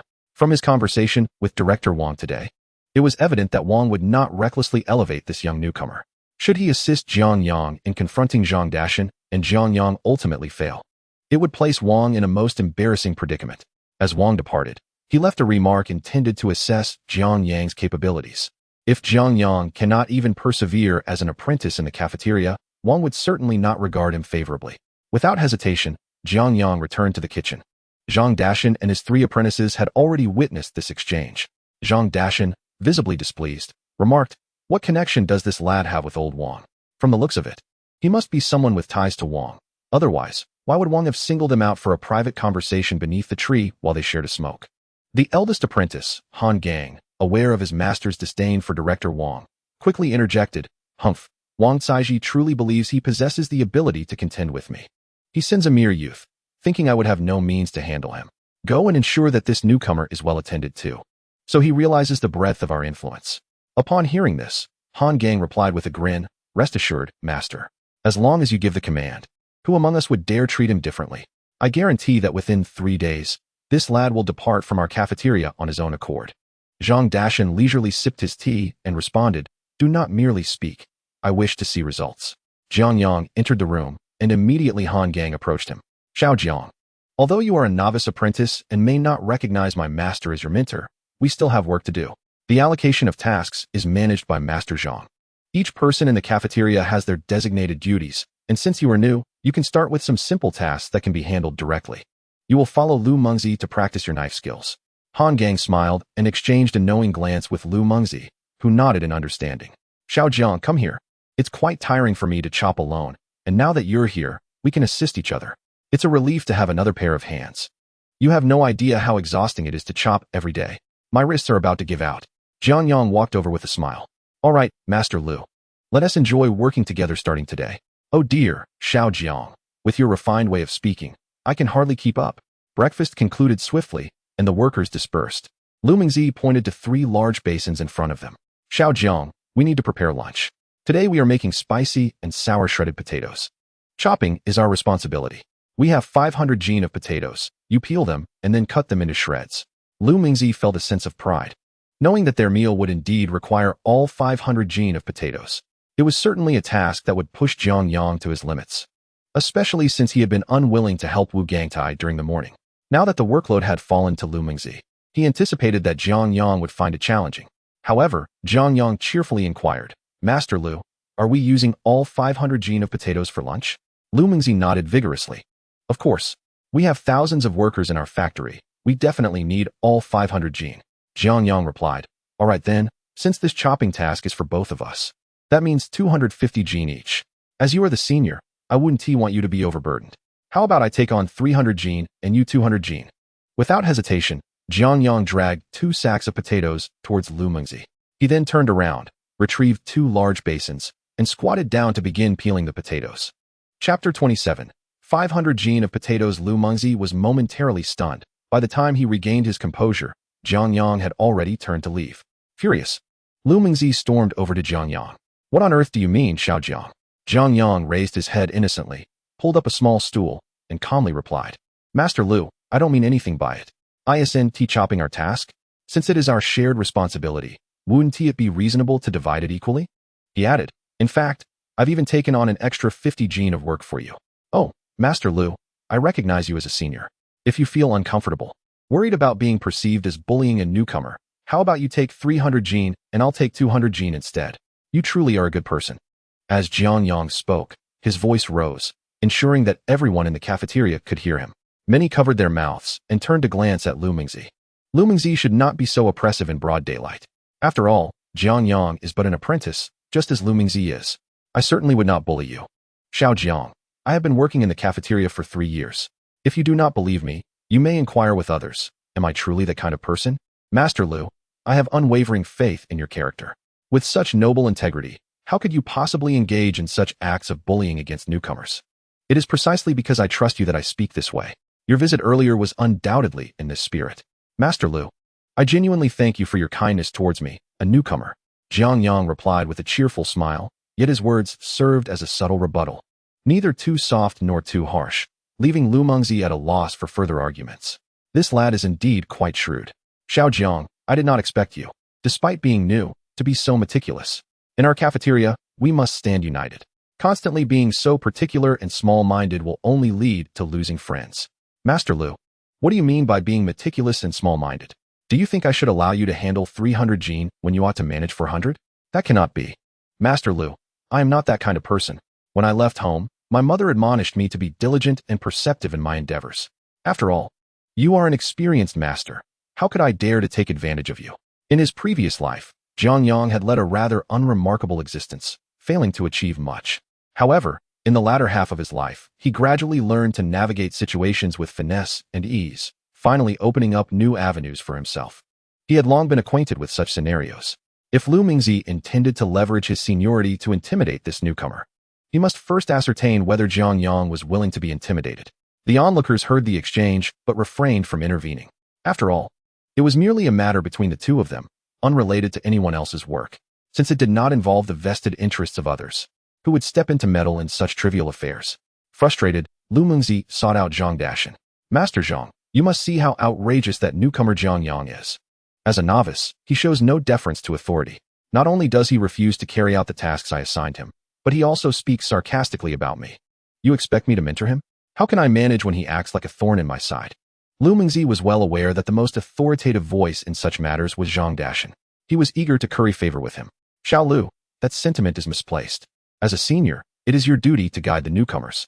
It is only natural for a new arrival to exhibit a bit of stubbornness. You merely need to mentor him patiently, Zhang Dashan replied, surveying Liu Mingzi with a discerning gaze, perceiving him as rather inept. A newcomer like Jiang Yang had managed to put his senior in a predicament. Master Zhang, you know as well as I do that I am merely a newcomer myself. As is Jiang Yang. If he truly disregards my authority, I have no power to enforce compliance, Liu Mingzi lamented. Recognizing that Jiang Yang was quite the obstinate individual who refused to heed his commands. All right, let Han Gang accompany you for a while. Han Gang serves as the small group leader of the cafeteria, and his words are not to be taken lightly. Upon hearing this, the eldest disciple, Han Gang, turned and left, assuring, Master, you need not worry. I shall handle this matter. If that young fellow dares to disobey, I shall give him a good smack. Han Gang and Liu Mingzi approached Jiang Yang, who was already peeling potatoes with remarkable speed, impressive enough to evoke astonishment. Liu Mingzi cautiously wore a smile beside Han Gang. Xiao Jiang, as a newcomer, you must undergo a learning process. You cannot compare yourself to Master Liu, who has been here for over half a year and possesses superior skills. You need to work harder to hone your craft. As the group leader, I assign you the task of peeling 500 pounds of potatoes today and slicing them into strips. This will serve as a test for you. Relying on his authority as group leader, Han Gang spoke and acted with unrestrained boldness. In the cafeteria, he was second only to his master, exerting dominance even over Section Chief Wang. This long-standing sense of superiority had accustomed him to issuing commands and delegating tasks. He anticipated that Jiang Yang would obediently comply. But to his surprise, Jiang Yang did not even raise an eyebrow. His expression remained unchanged. In a calm tone, he stated, I will not do it. Believing he had misheard, Han Gang pressed, What did you say? Repeat that. Jiang Yang responded with unwavering calm. Even if you ask me to repeat, I will not peel the 500 pounds of potatoes. On what grounds do you refuse? Han Gang demanded. And on what grounds should I comply? Jiang Yang stood tall, his height of 1.8 meters distinguishing him from the average, where 1.75 meters was already considered tall. Simply because I assigned you this task, Han Gang retorted, beginning to lose his composure. Regardless of whether one is new or old, both should be treated equally. Group leader Han, if you are indeed the leader, you must ensure fairness. If you assign this task solely to me, it is unjust. Such treatment is discriminatory, a misuse of authority, and an act of personal vendetta. You are placing me in a disadvantageous position. You speak nonsense. Han Gang's face flushed with anger, astonished that a newcomer would dare to voice such accusations. The others looked at Jiang Yang as though he were a fool, wondering why he was challenging Zhang Dashan's disciple. If this is the case, I will have no choice but to approach the factory director for an explanation. I will go to the director's office and demand an answer. Must I, as a newcomer, endure such bullying? I have never heard of any newcomer being required to slice 500 pounds of potatoes in one go. We newcomers all go through similar trials. I once peeled 500 pounds myself. Why is it that you alone are treated differently? Han Gang continued to rant. If that is your stance, then come, group leader Han. Show me how it's done. Allow me to witness the remarkable skills of this seasoned chef. A single individual can slice 500 pounds of potatoes within mere hours. A gleaming kitchen knife was handed over to Han Gang. Chapter 29. Breaking through. Why should I perform for you? I assert, I am the team leader, and this is the task I have assigned to you. If you are unwilling to comply, feel free to leave. Very well, team leader Han. Those are your words. Jiang Yang replied as he rose, removed his apron, tossed it aside, and strode purposefully towards the exit. The entire dining hall was taken aback. They had never encountered someone so audacious. Every newcomer had always toiled humbly. Who among them had not faced exclusion and indignity upon their arrival? Yet here was this newcomer displaying such defiance. Han Gang's boldness stemmed from his awareness that the newcomer would undoubtedly submit to the task. His confidence was rooted in the belief that he held the upper hand. However, he had not anticipated encountering such a spirited individual. Jiang Yang turned and walked out of the dining hall, whistling a merry tune while muttering to himself, I shall visit the factory manager's office for a cup of tea. We shall reconvene shortly. He could hardly believe that Jiang Yang would dare seek out the manager, nor did he think the manager would regard him as significant. The rest resumed their usual duties, and the dining hall buzzed with activity. Yet, Jiang Yang indeed ventured to the manager's office. Upon reaching the door, he was intercepted by the manager's secretary. Excuse me, whom are you seeking? Jiang Yang was truly a stranger in the factory. He took a moment to observe the young woman before him. The secretary, a woman in her 20s, exuded an air of refinement, clearly a product of a good education and a respectable background. Her long hair was tied back in a ponytail, and though she donned the factory uniform, it was tailored to accentuate her figure. Though clad in seemingly coarse work attire, the elegant pair of leather shoes she wore significantly elevated her overall demeanor. She was strikingly beautiful, her complexion fair and pristine, unlike the village girls whose sun-kissed faces bore the marks of toil. Hello, comrade. My name is Jiang Yang. May I inquire your name? I am the secretary of the manager's office. You may call me Xiao Feng. I have never seen you before, comrade Jiang. Are you new here? Secretary Feng meticulously scrutinized the young man before her. He appeared distinct from the other workers in the factory, tall, with striking features that deviated from the prevalent square-jawed look, possessing an exquisite elegance instead. Remarkably, his skin was fair, evoking a tinge of envy within her. Particularly captivating were his deep-set eyes, which seemed capable of piercing into one's soul. His high nose bridge, coupled with his well-defined features, presented an astonishingly handsome visage, especially as he smiled warmly at her, stirring her heart. Such a worker was a rarity in the factory. Had she encountered someone with such appearance before, she surely would not have forgotten. Secretary Feng, I am a new worker, an apprentice in the dining hall. I wish to meet our factory director to express some concerns. Jiang Yang, having amassed a substantial business in his previous life and with decades of experience, remained remarkably composed in the presence of the director's secretary. He exhibited neither a hint of awkwardness nor discomfort. Rather, he exuded a graceful confidence. His demeanor instantly endeared him to Feng Meihua, who was pleasantly surprised to encounter a young man possessing such poise, a quality not typically cultivated in ordinary households. She approached him with a measure of caution. The director had stepped out for a meeting and would not return for 3 days. Xiao Jiang, have you encountered any difficulties? If so, feel free to confide in me. I can assist you. Feng Meihua genuinely expressed her fondness for the young man, which prompted her to offer help. Ordinarily, she would not concern herself with such matters. As the secretary to the director, her words commanded great respect within the factory. Is that so? Well, perhaps I should just carry on. There's really nothing pressing on my end. I must return to my tasks, as I have a rather demanding job ahead, slicing 500 pounds of potatoes. If I don't get to it swiftly, the staff won't have lunch, Jiang Yang remarked, somewhat dismissively. He sensed that Feng Meihua possessed a sense of justice that he could easily discern. What? You're slicing 500 pounds of potatoes alone? Feng Meihua could hardly believe her ears. In this day and age, everyone is expected to know how to cook, even those from cadre families. Unless they belong to high-ranking officials with domestic help, must learn household chores. The thought of someone managing such a monumental task alone was astounding. Suddenly, it dawned on her that this young man was subtly complaining. Yes, by myself, Jiang Yang confirmed. Feng Meihua cast him a knowing glance, half smiling. He was indeed an attractive young man, memorable upon first glance, but she perceived that he was quite clever, feigning a victim's expression to elicit her sympathy. Although the task of slicing 500 pounds of potatoes seemed excessive, if it was assigned by the cafeteria, it must be completed. The cafeteria's role is crucial within our factory. Without proper logistical support, the workers cannot focus on their tasks, which would disrupt overall productivity. I believe that Comrade Xiao Zhang would never let the collective down. In that moment, Jiang Yang realized that his intentions had been seen through by her. His face flushed with embarrassment, as he, a man of several decades, was outmaneuvered by a woman in her 20s. It was indeed a bit humiliating to have his subtlety laid bare. With a smile, he said, "Thank you, Secretary Feng, for your guidance. Since you have mentioned it, I shall exert my utmost effort to ensure I do not hinder the factory's employees." At that juncture, Jiang Yang understood that seeking the director's assistance was uncertain at best. After all, Zhang Dashan's identity as a chef is quite established. And if his apprentice could indeed make a substantial impact, he would have done so already.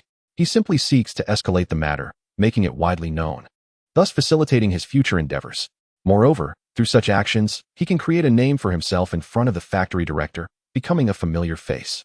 Regardless of the outcome, he has navigated this situation adeptly. However, he did not anticipate encountering Secretary Feng, which left him feeling somewhat cornered. He turned on his heel and departed with decisive grace, leaving Feng Meihua momentarily taken aback. She had expected him to persist in his entanglement, yet he left with such resolve. It seemed she had been somewhat petty. The other party indeed wished to convey this sentiment. Nevertheless, his clean and unencumbered departure endeared him to her even more. Reflecting on her own arrival at the factory, despite being sent from above, she too faced exclusion in the office. This young man likely would not resort to such cunning if not compelled by necessity. "Wait a moment. I will accompany you," she called out. Jiang Yang smirked. Although the young lady was astute, she possessed a softness of heart. Chapter 30. Support to deal with Jiang Yang. Liu Meifeng did not handle the 500 pounds of potatoes. Han Gang had arranged for him to refrain from working. They could replace the spicy and sour shredded potatoes with another dish at lunch, but they must not indulge Jiang Yang. As long as he returned to work obediently, he would have to continue with this task. All of them were formal employees of the factory. Expelling Jiang Yang was out of the question. However, if he chose to lodge a complaint, no one would heed him. The factory director was far too busy each day to concern himself with a mere apprentice in the cafeteria. Han Gang was fully aware of this, feeling quite assured. As everyone busied themselves with fervor, a voice suddenly echoed from outside. "Oh, Secretary Feng, what brings you here? It's not yet mealtime. Are you hungry? If so, I can ask Master Zhang to prepare a small dish for you." Section Chief Wang had just been outside arranging the menu. To his astonishment, he looked up only to see Secretary Feng entering the director's office, engaged in pleasant conversation with Jiang Yang. He was startled into standing up abruptly. Everyone in the room was aware that Feng Meihua had powerful connections. It was rumored that her father was a provincial official. Her transfer to their factory was merely a means of polishing her credentials. After a few years, having achieved some success, she would likely move on. Initially, when Feng Meihua arrived, there were those who were dissatisfied, but after confronting her, they found themselves swiftly dealt with by the factory director. Reduced to mere workers in the workshop, she became renowned throughout the factory, and it was widely known that Feng Meihua was not to be trifled with. Even the factory director indulged her. Who would dare to cross her? Consequently, to see Feng Meihua entering with Jiang Yang, conversing amiably, was quite shocking. Jiang Yang had just sought to curry favor with her, hoping to observe her further, but had inadvertently missed his opportunity. "Chief Wang, I am not here to eat. I have accompanied Comrade Zhang back. I heard that his task today is to cut 500 pounds of shredded potatoes, and I am merely here to observe. In our cafeteria, one would never have anticipated the hidden talents that lay within. A mere novice, on their first day, possesses such remarkable skills. I dare say the head chef is not as formidable. Congratulations to Section Chief Wang for acquiring yet another formidable ally. Indeed, Feng Meihua has come to bolster Jiang Yang. Initially, she sought to witness Jiang Yang's folly. After all, she is Feng Meihua, not someone to be trifled with. Alas, human connections are dictated by fate. Jiang Yang is not only articulate, but does so without the typical insincerity. His conversations exude sincerity and directness, effortlessly engaging with a young woman. He navigates various topics with ease, even displaying knowledge about women's fashion and cosmetics. He never insinuates that he is supporting her. Rather, he adeptly converses on diverse subjects, from political views to news articles, and even the latest gossip regarding women's attire. He even mentioned having friends and connections that could procure quality cosmetics, offering to assist Feng Meihua should the opportunity arise. After all, his mansion boasts a room dedicated to serving ladies, filled not only with clothing, shoes, and bags, but also an array of accessories and brand-new cosmetics, all meticulously arranged. In a past life, one might say he has encountered numerous women, making it all too easy to discern their hearts and preferences. Despite Feng Meihua's intelligence, the disparity in age renders her susceptible to the charm of this young man. When Feng Meihua spoke, Section Chief Wang felt a flush rise to his face. Her candid remarks were both forthright and social, subtly encompassing their entire group. Secretary Feng, are you jesting? I truly was unaware of this matter. It must have been arranged by Master Jiang. Allow me to inquire about it. Shortly thereafter, Zhang Dashan and his apprentice Han Gang emerged. Upon learning that Secretary Feng and Section Chief Wang were seeking him, Jiang Dashan felt a jolt of anxiety. He and Section Chief Wang have never seen eye to eye, and this was a well-known fact. What could Section Chief Wang want with him? Secretary Feng is a favored figure in the factory, someone he could never hope to curry favor with. He could oppose Section Chief Wang, but in the presence of Secretary Feng, compliance was his only recourse. Secretary Feng, I apologize for making you come all this way. Is there something you'd like to eat? Please, do not hesitate to ask. I will personally prepare it for you. Although I do not wish to boast, I can create dishes from anything that flies, swims, or runs. If given the chance to serve this young lady well, it might just lead to his own elevation. However, Secretary Feng remained silent, merely inspecting her nails. As a factory secretary, she was not inclined to lower herself to engage in light banter with a cafeteria chef. Zhang Dashan was truly unworthy of her time. Observing Secretary Feng's demeanor, Section Chief Wang felt a sense of satisfaction. Jiang Dashan has always been adept at navigating the complexities of interpersonal relationships, maintaining a warm rapport with various leaders within the factory. However, this time, Secretary Feng assumed a serious demeanor and addressed him sternly, stating that Master Jiang had summoned him to discuss a matter of importance. You have always been responsible for the arrangements in our cafeteria, haven't you? Despite the smile on Jiang Dashan's face, his tone remained unwaveringly assertive. Indeed, it is true that I oversee the cafeteria's operations. But is there an issue with the current arrangements? He inquired, sensing tension. I heard that today, Jiang Yang has been tasked with slicing 500 pounds of potatoes. Upon hearing this, Zhang Dashan felt a flicker of surprise as he realized that Jiang Yang was standing beside Secretary Feng. Although they exchanged no words, the proximity indicated their acquaintance. A realization dawned upon Zhang Dashan, prompting him to tread carefully. He refrained from giving an immediate affirmation. Instead, he called over his apprentice. Han Gang, you are in charge of this task. Can you clarify what is going on? Did I not instruct you to have Jiang Yang start with the basics of cutting? What kind of work did you assign him? Understanding the gravity of the situation, Han Gang quickly responded, Master, I did indeed assign Jiang Yang to the cutting station, where he was to work alongside Liu Meifeng. However, I was unaware that Liu Meifeng had assigned the entire task of cutting 500 pounds of potatoes solely to Jiang Yang. Jiang Yang remained silent, calmly observing the exchange between master and apprentice. Han Gang was not so candid in front of his master, choosing not to expose Liu Meifeng's actions. Although Secretary Feng supported him at present, should a conflict arise between her and Zhang Dashan, it was clear that Secretary Feng would not take kindly to disrupting the cafeteria's operations, as it would lead to widespread dissatisfaction among the factory workers. Anyone with sense would avoid bearing such blame recklessly. I did not instruct Jiang Yang to slice 500 pounds of potatoes alone. This task should have been divided between the two of them. I cannot fathom how Liu Meifeng came to this decision. It seems he deliberately took advantage of the newcomer. Han Gang continued, I never anticipated that Liu Meifeng, who generally appears so unassuming, could exhibit such duplicity behind a facade of sincerity. Secretary Feng, I take full responsibility for the oversight. I failed to consider that a newcomer might be subjected to such treatment. Rest assured, I will investigate this matter thoroughly. Chapter 31. The target is you. Secretary Feng, acknowledging the misunderstandings, remarked, all errors lie with me. I was unaware that Comrade Jiang had a connection with you. Had I known earlier about your acquaintance with Secretary Feng, I would have ensured that no such oversight occurred. Han Gang amiably draped an arm over Jiang Yang's shoulder, saying, Jiang, you should have mentioned your friendship with Secretary Feng earlier. Had I known, I would have certainly assigned you a lighter workload. Yet, Secretary Feng rose from her seat and stated, Director Wang, since this incident stems from a misunderstanding, let us move past it. I trust you will handle the situation appropriately, as I merely wish to ensure that our new colleagues are not marginalized in the workplace. Our experienced masters should guide newcomers with care and diligence. The current directive from the higher-ups emphasizes mentorship and the passing down of skills, with seasoned professionals striving to ensure the continuity of their expertise. This is equally applicable to our cafeteria. Feng Meihua, naturally, knows when to withdraw. She is not here to create chaos in the cafeteria. Nor is it her intention to elevate Jiang Yang to the status of a master chef. After expressing her thoughts, Feng Meihua formulated a plan in her mind. Jiang Yang's extensive discourse had indeed momentarily unsettled her, causing her to lose her composure.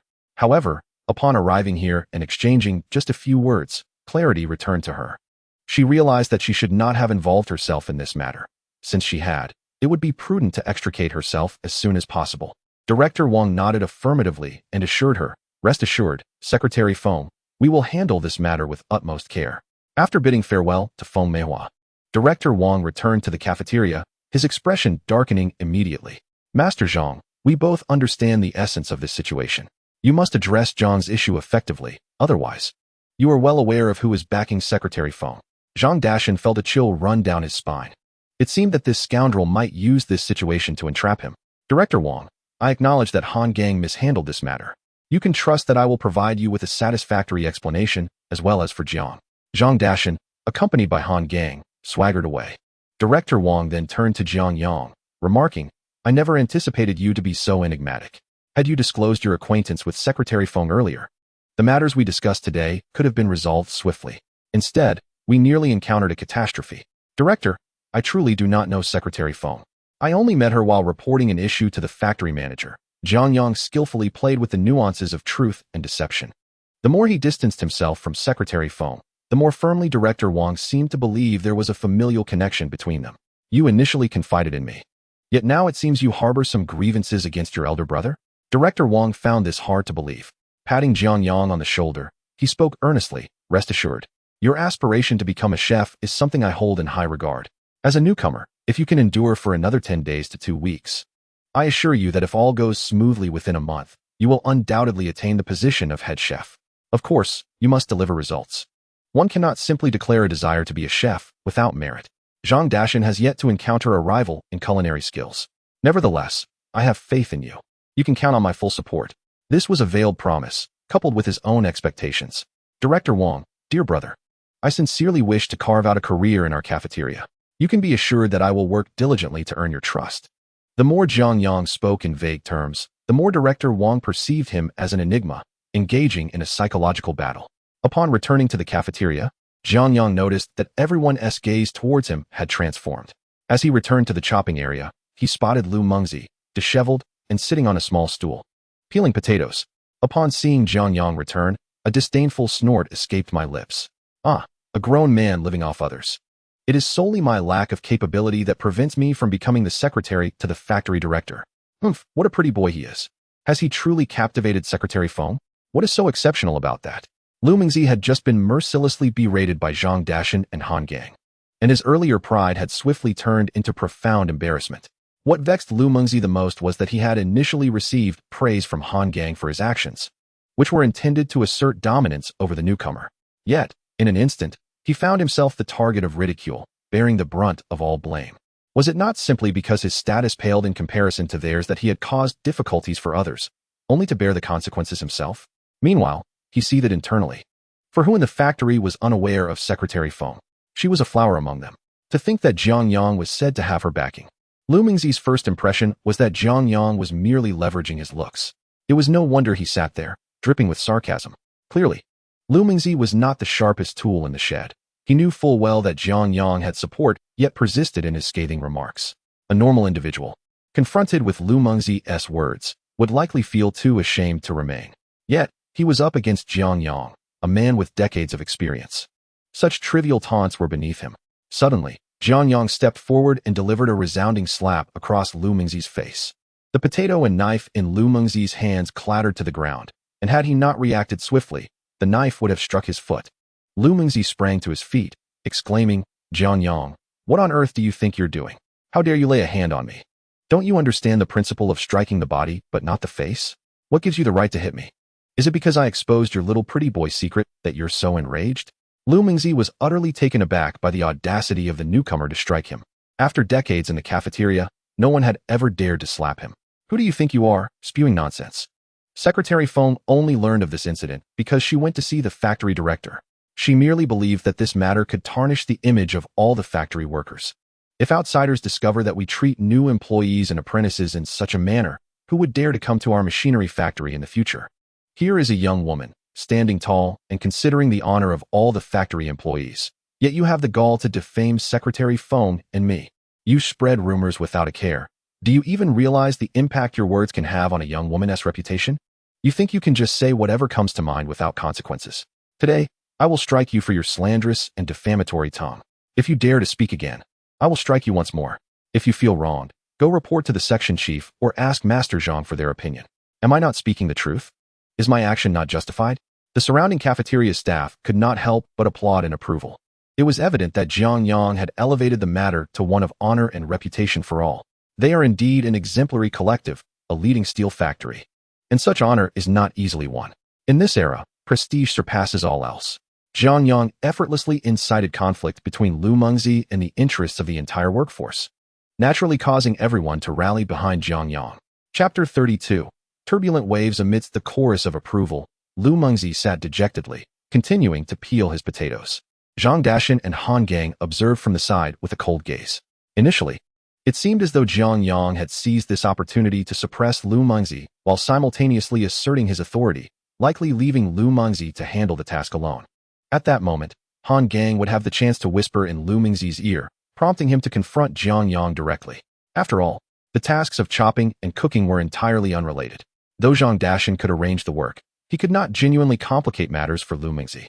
To their surprise, after dealing with Liu Mengzi, Jiang Yang took a small stool, dragged 2 bags of potatoes over, and began peeling them. Zhang Dashan, maintaining his composure, quietly remarked, "Did you see that? This lad is quite shrewd."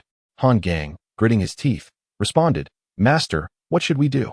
If this fellow truly has the backing of Secretary Feng, remaining here would yield no benefits for us. Let us observe for now. We cannot afford to offend Secretary Feng. However, while this lad works under us, we can certainly find a way to make things difficult for him." Zhang Dashan remained calm. Otherwise, he would not have managed the cafeteria so successfully over the years. Jiang Yang finished peeling the potatoes, then moved a cutting board and sharpened the knife. Liu Mengzi watched Jiang Yang bustle about, half of his face in agony, likely swollen from the slap Jiang Yang had delivered. His eyes were filled with malice. One does not strike a face to be slapped in front of so many. How can Liu Mengzi face anyone again? He vowed to make Jiang Yang's life miserable, regardless of his connections. He was determined to see how Jiang Yang would manage to slice over 200 pounds of potatoes. Once his hands blistered, he would have ample time to deal with this young man. At this moment, Section Chief Wang entered, performing his routine inspection as noon approached. The cafeteria served meals to 5,000 employees, and each meal required meticulous attention. Upon reaching Jiang Yang, who was preparing to cut potatoes, and noticing that Liu Mengzi had already prepared a large bowl of potato shreds, he could not help but shake his head, concluding that Jiang Yang's culinary skills still needed improvement. In the cafeteria, mere connections could not suffice. Without genuine skill, no relationship could elevate someone to the position of chef. The workers dining in the cafeteria were discerning. As Section Chief Wang turned to leave, he suddenly heard a rhythmic, crisp chopping sound coming from the cutting board behind him.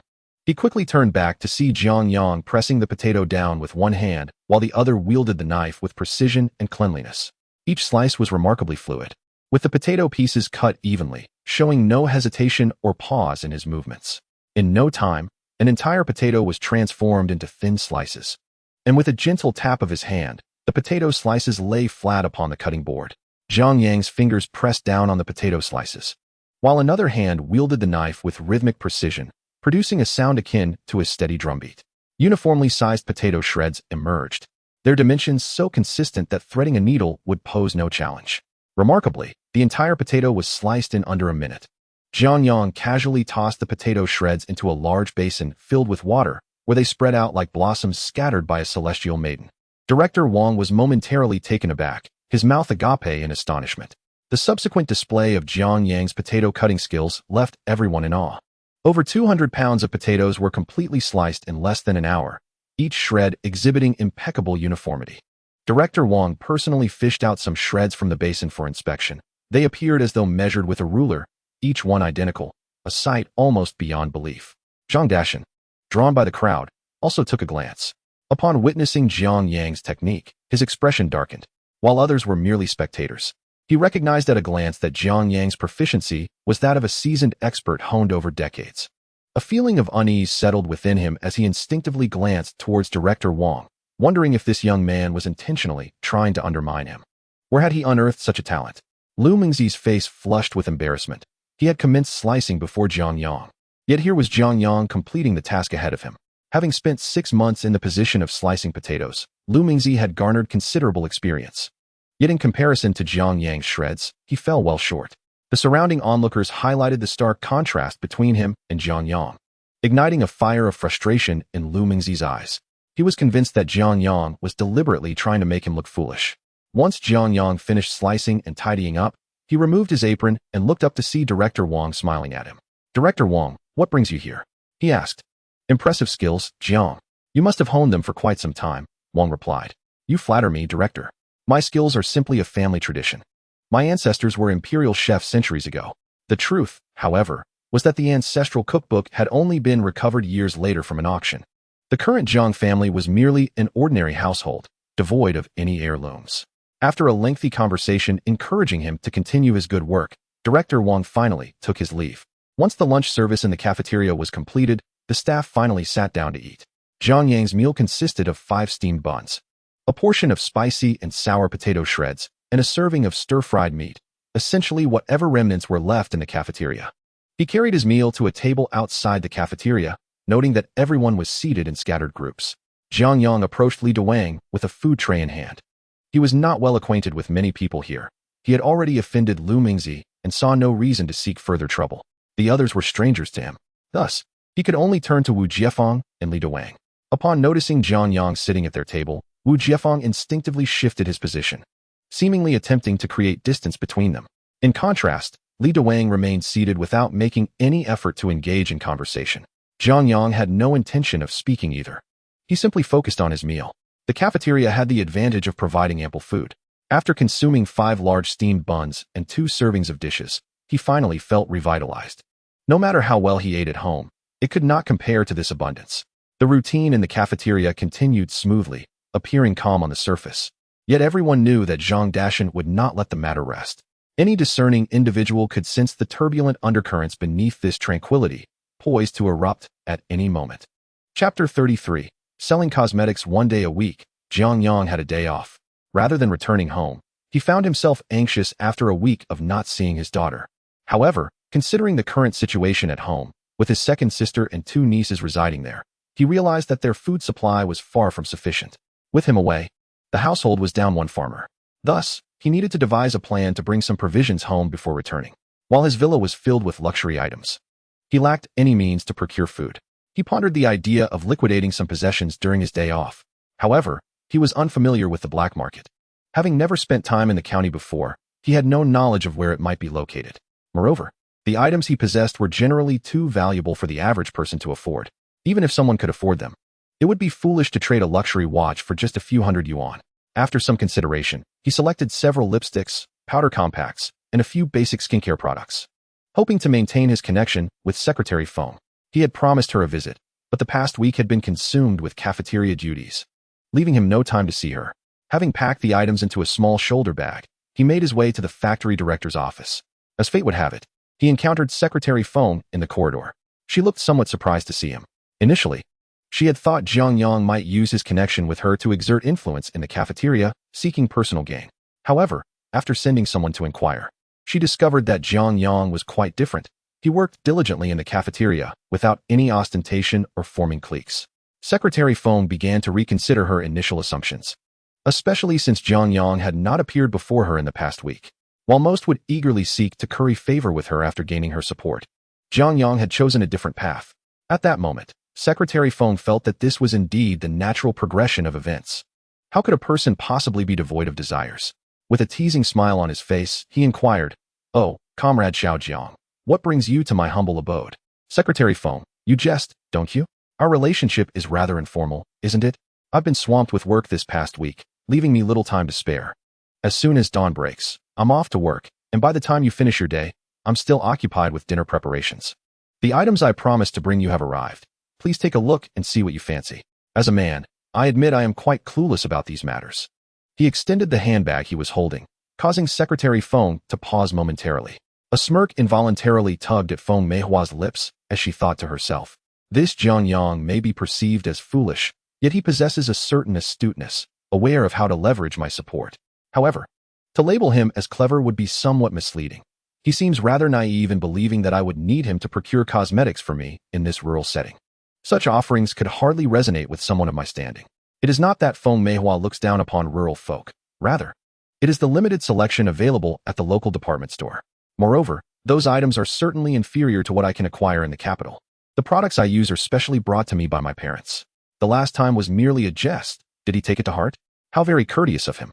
As she spoke, Feng Meihua began to rummage through the handbag, initially intending to feign interest and dismiss the items as unsuitable for her. However, upon opening the bag and glimpsing its contents, she was momentarily taken aback. Without uttering a word, the exquisite packaging of the items was evident, far surpassing the quality of any cosmetics she had previously encountered.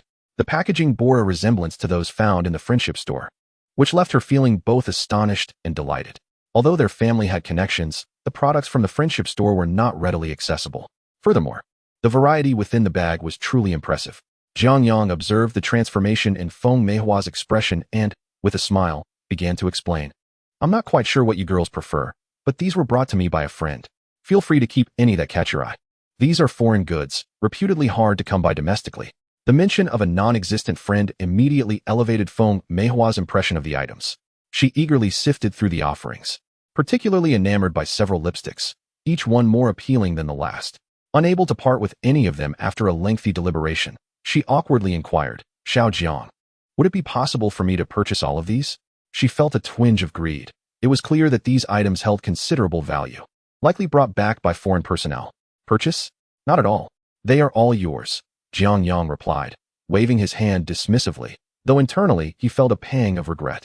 Nevertheless, Feng Meihua represented his most significant opportunity, and he hoped she might introduce him to some affluent friends willing to indulge in such luxuries. Thus, his generosity was a necessity. Upon hearing these words, Feng Meihua felt a surge of emotion, compelled to concede that Jiang Yang was indeed unlike anyone she had encountered before. Ever since Jiang Yang had previously taken advantage of her, she had scrutinized his profile. It detailed a life rooted in a quaint village, with parents who toiled as farmers, seemingly unremarkable and devoid of any particular distinction. He had 5 elder sisters, indicative of a family that favored sons over daughters, and it was evident that his sisters had not married into affluent households. From any perspective, this background painted a portrait of an utterly ordinary laborer. Yet, Jiang Yang's eloquence and the possessions he presented belied this simplicity. His acquaintances could attest to his extraordinary nature.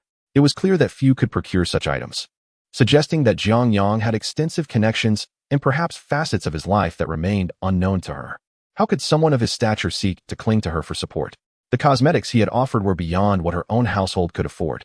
With such a background, why would he require her backing? At that moment, Feng Meihua began to reconsider, suspecting that she had misjudged him. Jiang Yang might have genuinely stumbled upon the factory manager by chance. However, this posed a dilemma.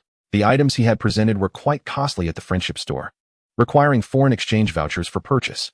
If he were to gift her the belongings of his friends, would he not be incurring a personal expense? Given his modest earnings, it was unlikely he could even afford a single lipstick from his collection. Understanding the uniqueness of Jiang Yang's background, Feng Meihua resolved not to engage in such a demeaning transaction, knowing that they were not so financially strained. Interacting with someone like Jiang Yang necessitated an emphasis on equality. Mutual fairness was essential for a harmonious relationship. If one were to harbor intentions of exploiting the other from the outset, it would likely result in the loss of a friendship. Jiang Yang had initially intended to use this gift to cultivate goodwill, yet as he was about to depart, Feng Meihua unexpectedly pressed 300 yuan into his hand. While this amount might fall short, she assured him that she would compensate him fully once she visited the bank. She calculated that, based on the friendship store prices, his items would total at least 500 yuan. She dismissed the notion of foreign exchange vouchers from their calculations, framing it as a friendly gesture, yet insisted he accept the money. Otherwise, their friendship would suffer. Jiang Yang graciously pocketed the money, no longer insisting on further refusal. In Chapter 34, Small Gathering, Feng Meihua encouraged Jiang Yang to reach out whenever he needed assistance in the future. She mentioned her friend, who was quite resourceful and capable of procuring items that were otherwise hard to find in the market. Jiang Yang left a foundation for future connections. Feng Meihua's interest was piqued. It seemed that Jiang Yang's friend was indeed impressive. If he was free that day, she proposed they venture out together to meet a few acquaintances of hers who were passing through their area. They were in need of certain goods, and there was a possibility of collaboration. In these times, those with resources often exchanged supplies, and it was understood that some profit would be made in the process. This represents a subtle form of gray income, yet the average person finds it challenging to penetrate such exclusive circles. How could a mere apprentice like Jiang Yang ever gain access to this realm? However, with the introduction of Feng Meihua, his social standing is poised for an upgrade. Although Jiang Yang initially intended to return home today, he quickly comprehended Feng Meihua's intentions upon hearing her words. She is facilitating introductions for him and considering long-term prospects. It is imperative that he meets these individuals. They are pathways to wealth. Therefore, he must seize this opportunity to attend. The two agreed to depart at 2 o'clock in the afternoon. Before their departure, Feng Meihua discreetly advised Jiang Yang, "Our gathering this time is a small-scale affair, meaning only select members of our inner circle will attend. Those without connections cannot participate, and it remains undisclosed to outsiders. Typically, the number of attendees is limited to around 12, each a person of some stature. Everyone is expected to compile a list of items they possess. And if you have any sought-after goods through your friends, you may include them as well. Negotiating prices should be straightforward. Each individual present is astute. You must always hold back a little during conversations with them. This is a special consideration from Feng Meihua, given the nature of these items." Jiang Yang understood the implications of her words. He had never anticipated that he would step into such a distinctive echelon. It was evident that this circle of 12 was undoubtedly comprised of the offspring of influential figures. As an ordinary citizen without power or influence, his entrance into this domain seemed almost fortuitous. He recognized that his acceptance into this circle was not due to Feng Meihua's affection for him, but rather because of the nebulous connections to his friends. Thus, he realized he must cultivate a favorable image for his friends. Maintaining their reputation was essential. Upon returning to his dormitory, he found that most of his companions had already retreated for rest. After taking a shower and changing into fresh attire, he seized the opportunity to explore his small villa, ensuring the door was closed behind him in the absence of others. He assessed what items might be of use and suitable for presentation: cigarettes, alcohol, wristwatches, automobiles, and various luxury goods. In terms of cigarettes, aside from Zhonghua, it was likely that these individuals were unfamiliar with most brands. The only notable offerings he had were Matai, Wulianya, and Fingio. He had accumulated a fair quantity of these, alongside some imported cigars, chocolates, and coffee, considered luxuries in their own right. Of course, he wondered if there would be a demand for meats and seafood. He compiled a simple list, ensuring that each item was modestly represented: 5 cans of coffee, 10 boxes of chocolate, 2 boxes of cigars, 1 bottle of Matai, 1 bottle of Wulianya, and a case of Fingio. Additionally, he listed 20 pounds of steak, 20 pounds of lamb chops, and fresh imported shrimp, along with 10 packs of Zhonghua cigarettes. As Jiang Yang organized these items, a slight sense of disappointment washed over him. Each time he presented something, he would part with it, diminishing his collection. A glance at the vacant space on the cosmetics counter momentarily rendered his expression blank. He was certain he remembered correctly. "This morning, I took a box of skincare set from the cosmetics shelf and unwrapped it, leaving the box discarded on the floor. Nearby, several lipsticks and powder compacts that should have vacated their spots remained as they were earlier, creating an illusion for Jiang Yang. Had it not been for his discovery of the discarded box on the storeroom floor, he would have seriously doubted his own sanity. In a mix of surprise and delight, he rushed to the shelf and touched those items. Indeed, they were the very ones he had stashed in his bag. But how had they returned? Jiang Yang speculated whether the villa possessed some form of self-replenishment. Yet, he remained perplexed about how this restoration occurred. He hurried to the basement food storage. He distinctly remembered having only 3 bags of rice and 2 bags of flour. At that time, he thought the quantities were insufficient, having taken quite a bit for himself. theoretically leaving just a little behind. That had been taken a long while ago. Upon reaching the basement pantry, he indeed found 3 bags of rice and 2 bags of flour neatly arranged against the wall. Jiang Yang burst into laughter, unable to deny the villa's remarkable ability. While it couldn't be said that he could summon anything at will, a sense of regret lingered in his heart. He often felt that characters in novels and films who experienced rebirth possessed extraordinary advantages, capable of wreaking havoc and achieving anything they desired. Yet here he was, with this modest villa that still belonged to him, which had left him somewhat despondent. However, if it could indeed replenish endlessly.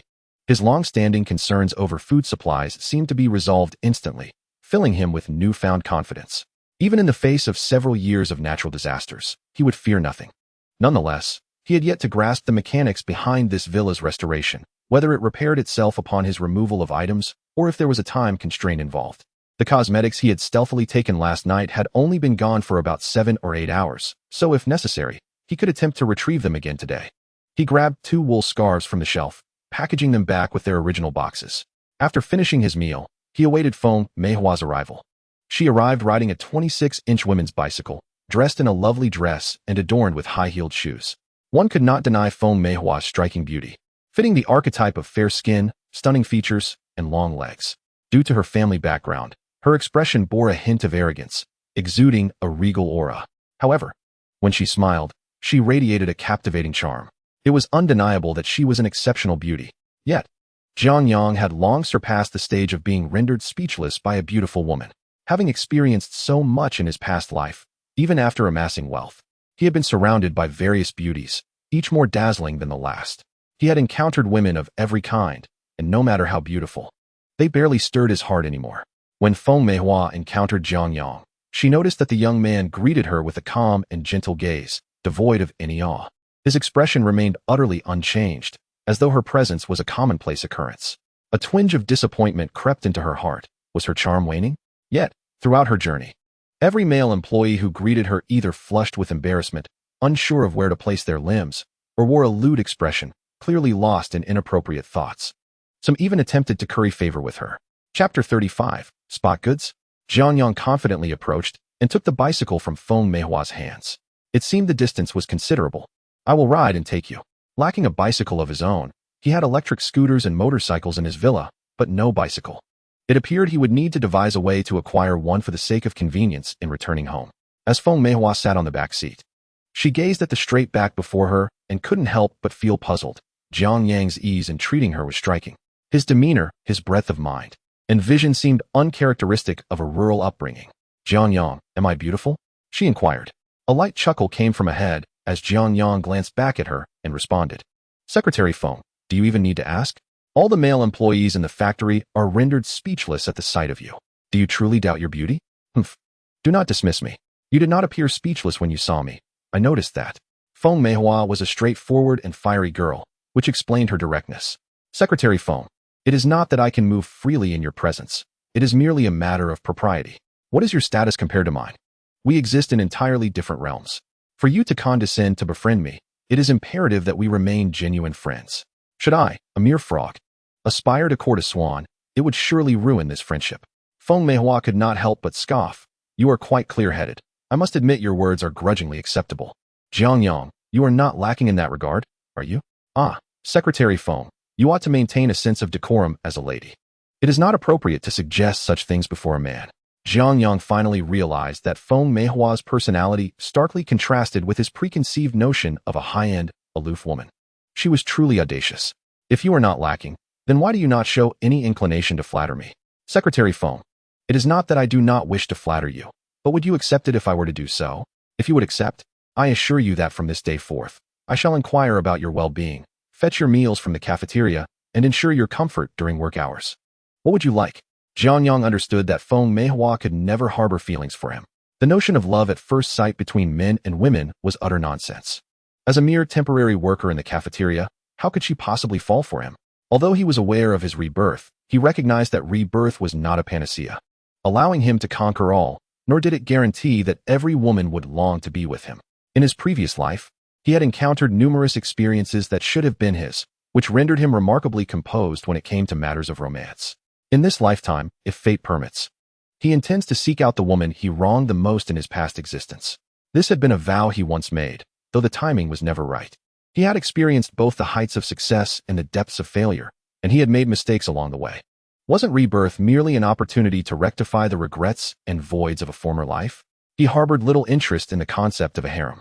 Please, please, please. Your words imply a lack of sincerity. If this continues, merely seeing you each day will become quite vexing. Feng Meihua laughed, clearly amused by Jiang Yang's earlier remarks. You see, you yourself have acknowledged that if I were to act in such a manner, you likely wouldn't regard me highly. It would be best for us to remain friends. I find you somewhat inscrutable, Xiao Jiang. You are truly an extraordinary person. Following Feng Meihua's guidance. After riding for over an hour, they finally arrived at their destination. Upon reaching this place, he realized that the houses here differed from those surrounding them. Each was a standalone residence. Of course, these courtyards were not traditional Sihiyuan, yet each yard was quite spacious, with approximately 6 rooms per household. It was evident that the inhabitants of this locale were not ordinary individuals. They approached one courtyard, and Feng Meihua dismounted and knocked on the door. In a short while, a young man appeared to answer.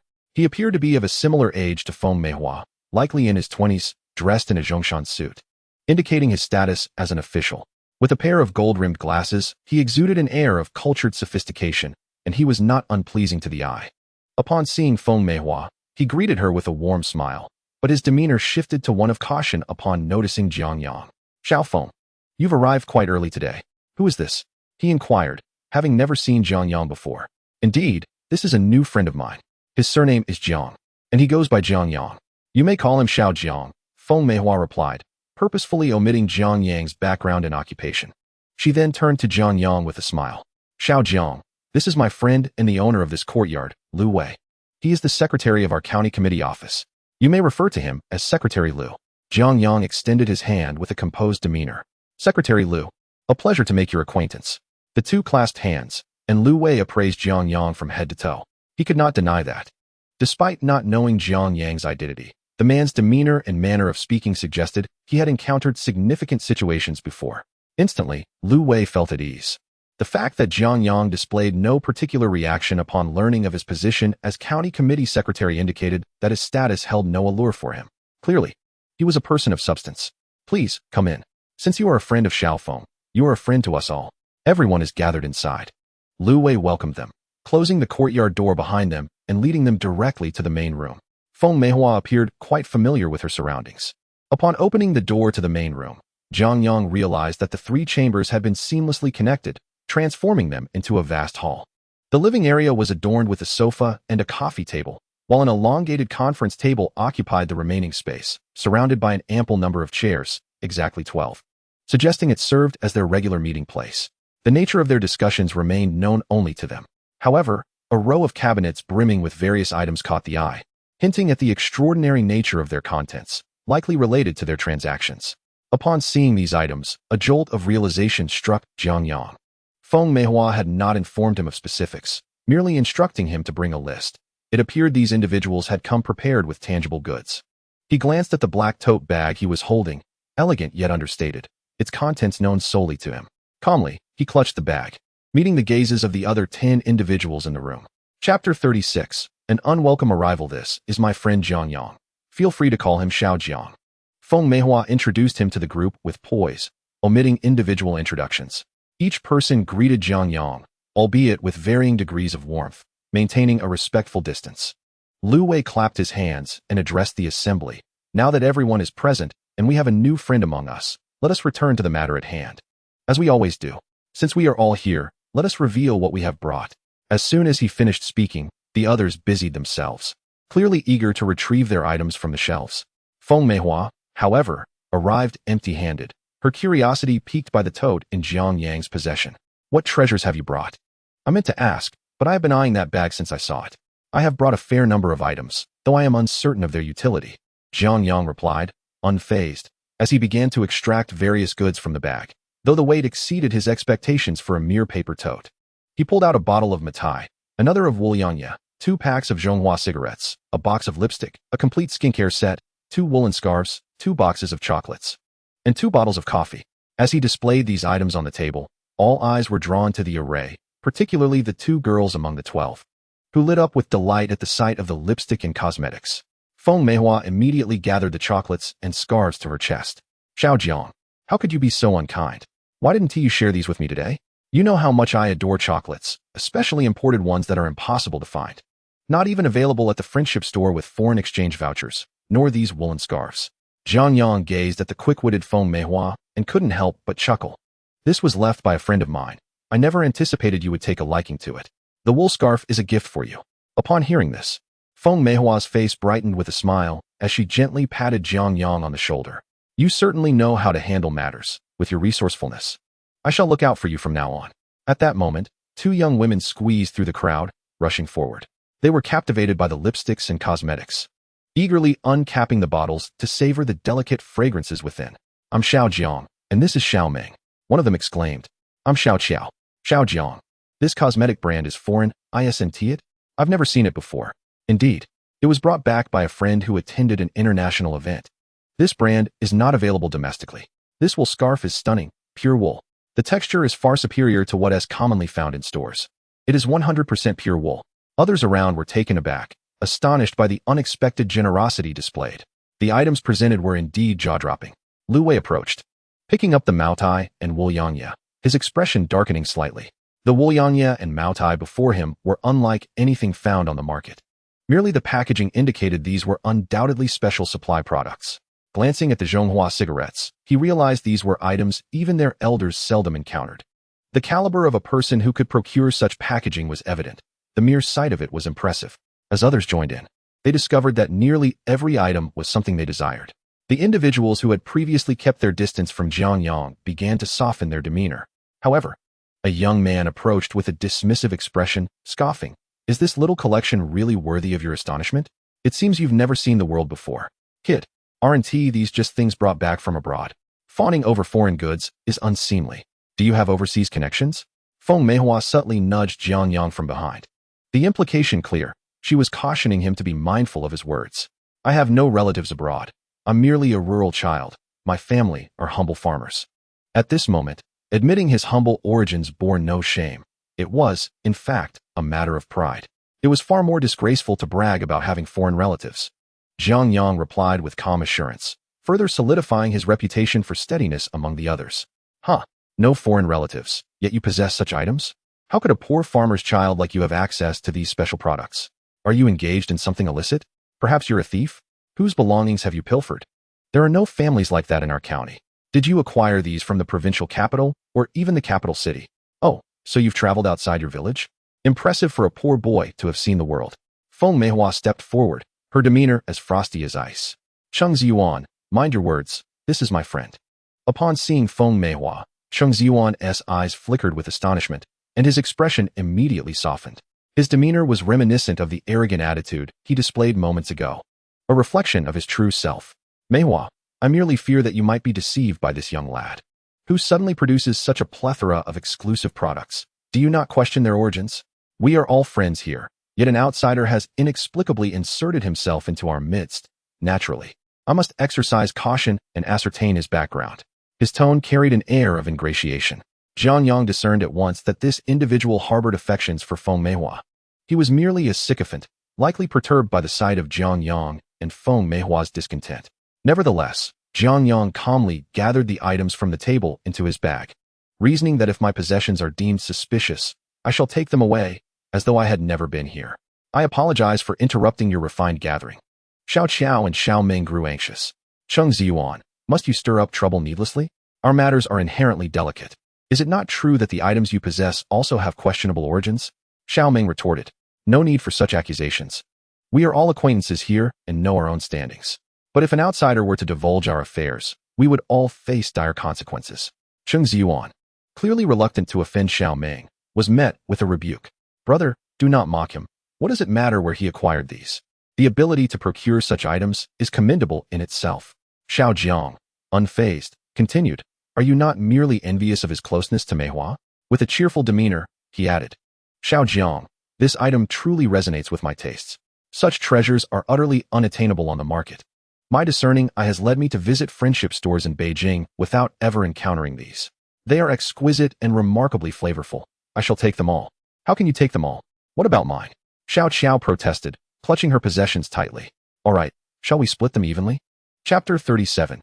Reception work. Liu Wei and several male colleagues emerged to mediate. Xiao Qing merely has a hasty temperament. Please do not hold it against him. He is concerned for us, and since you are brought by Xiao Feng, you are undoubtedly one of us. We have complete faith in you. Liu Wei, adept in diplomacy, swiftly smoothed over the situation. Jiang Yang had no true intention of departing. Such circles are hard for an ordinary person to penetrate. The items he possessed were perfectly suited for this milieu, worthless to the uninitiated. One Chengzi yuan was insufficient to sever his ties with these people. He weighed the pros and cons in his mind with clarity. The atmosphere promptly lightened, and Chengzi Yuan, now trailing behind Feng Meihua, had clearly shifted his focus entirely upon her, no longer intent on troubling Jiang Yang. Instantly, Jiang Yang's possessions were divided among the attendees. Liu Wei acquired 2 packs of Zhonghua cigarettes, while another, a young manager from the water plant, inexplicably rose to such a position at a young age. This young man, Li Xianjun, took both the Maodai and Wu Yangya, claiming they were gifts for his venerable father. The remaining coffee and chocolates were claimed entirely by Lu Min, a somewhat fashionably dressed reporter from the daily newspaper. In short, these items were quickly divided, leading to numerous complaints from those who received nothing. Xiaojiang, your offerings are quite splendid.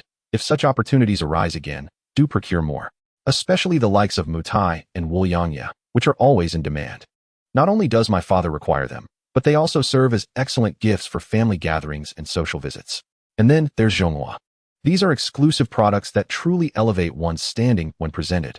Jiang Yang chuckled, assuring them that next time, but his friend had a limited supply. His friend only brought these items to him on occasional visits to the county, primarily out of their close relationship, not for profit, but purely to assist him. Though he downplayed his own status, many understood that such friendships often come with intricate dynamics. These individuals were generous, willingly compensating for the items they received. Jiang Yang quickly counted the money in his hand, totaling 1,000 yuan along with a handful of tickets. It was indeed a bountiful harvest. In these times, workers' wages were meager, peaking at merely 38.5 yuan monthly. As a novice apprentice, Jiang Yang earned even less, receiving only 22.5 yuan at most. By this wage standard, the 1,000 yuan could sustain him for at least 5 years without expenditure, a considerable sum. Observing the possessions of others, he discerned the intricate relationships at play. A few exquisite pieces of woolen fabric were clearly from a woolen mill, and to his astonishment, there were 5 or 6 pairs of brand-new leather shoes, impeccably crafted and housed in boxes. Such factories did not exist in his county. He also spotted a radio and a fine watch. Altogether, each individual's collection varied greatly. Jiang Yang regarded the woolen fabric as impractical. His family, rooted in agriculture, would hardly wear woolen garments except on special occasions. However, the radio would serve a purpose at home, alleviating the solitude of rural life, where no family possessed a television. Owning a radio was a source of envy in the village. To his delight, he discovered 2 brand-new bicycles in the adjacent storage room, Phoenix brand, Model 28. While bicycles did not require tickets, their price exceeded that of the market.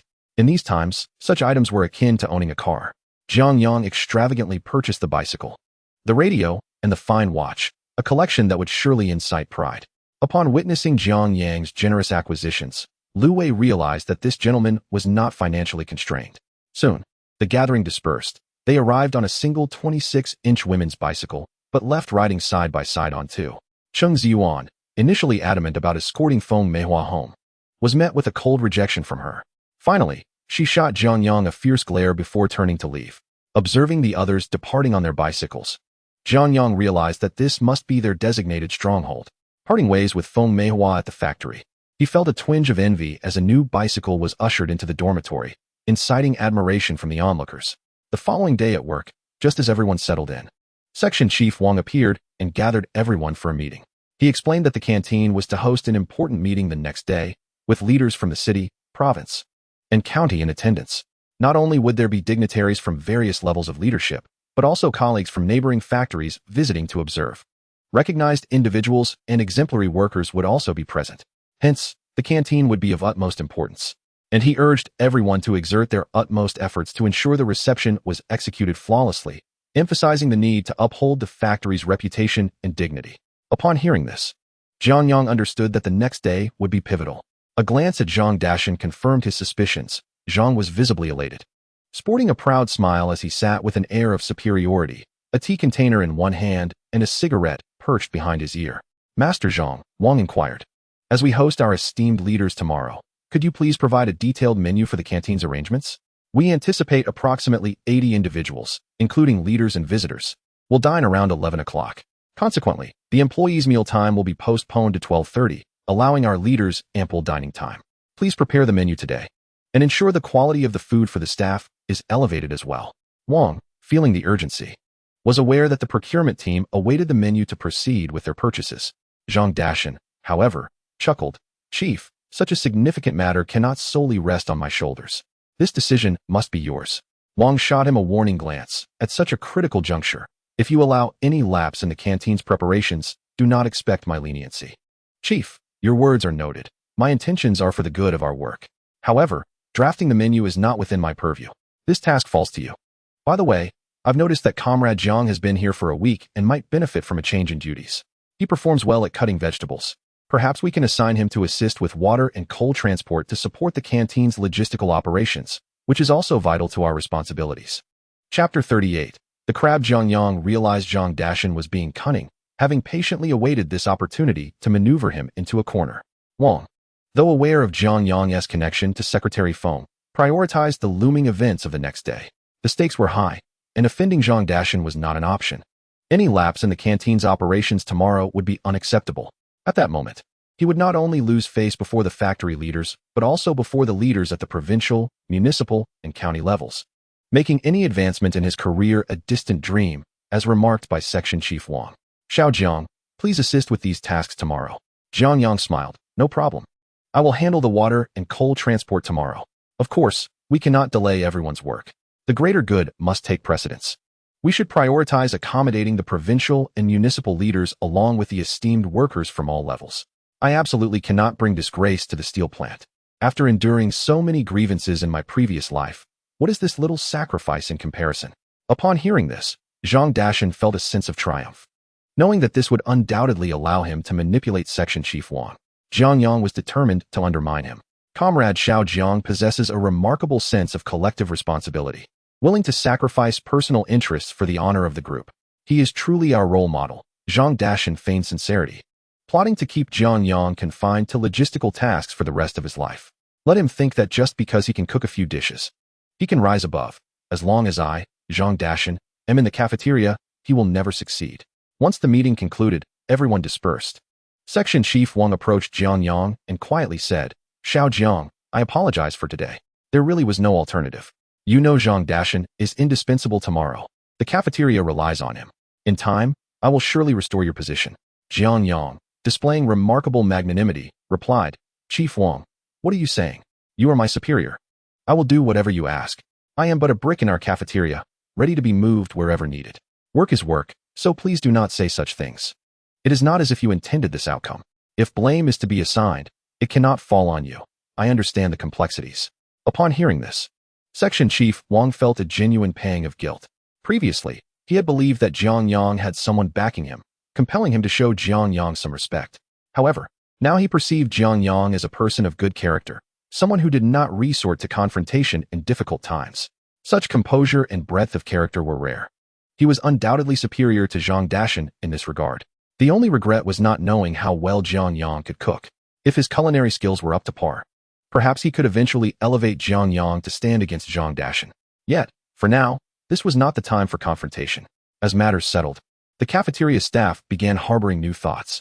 Today, Jiang Yang had been cast aside by Section Chief Wang, and everyone understood that Jiang Dashan was too cunning. No one dared to provoke Jiang Dashan, thus maintaining a distance from Jiang Yang. It was evident that Jiang Dashan was indeed capable.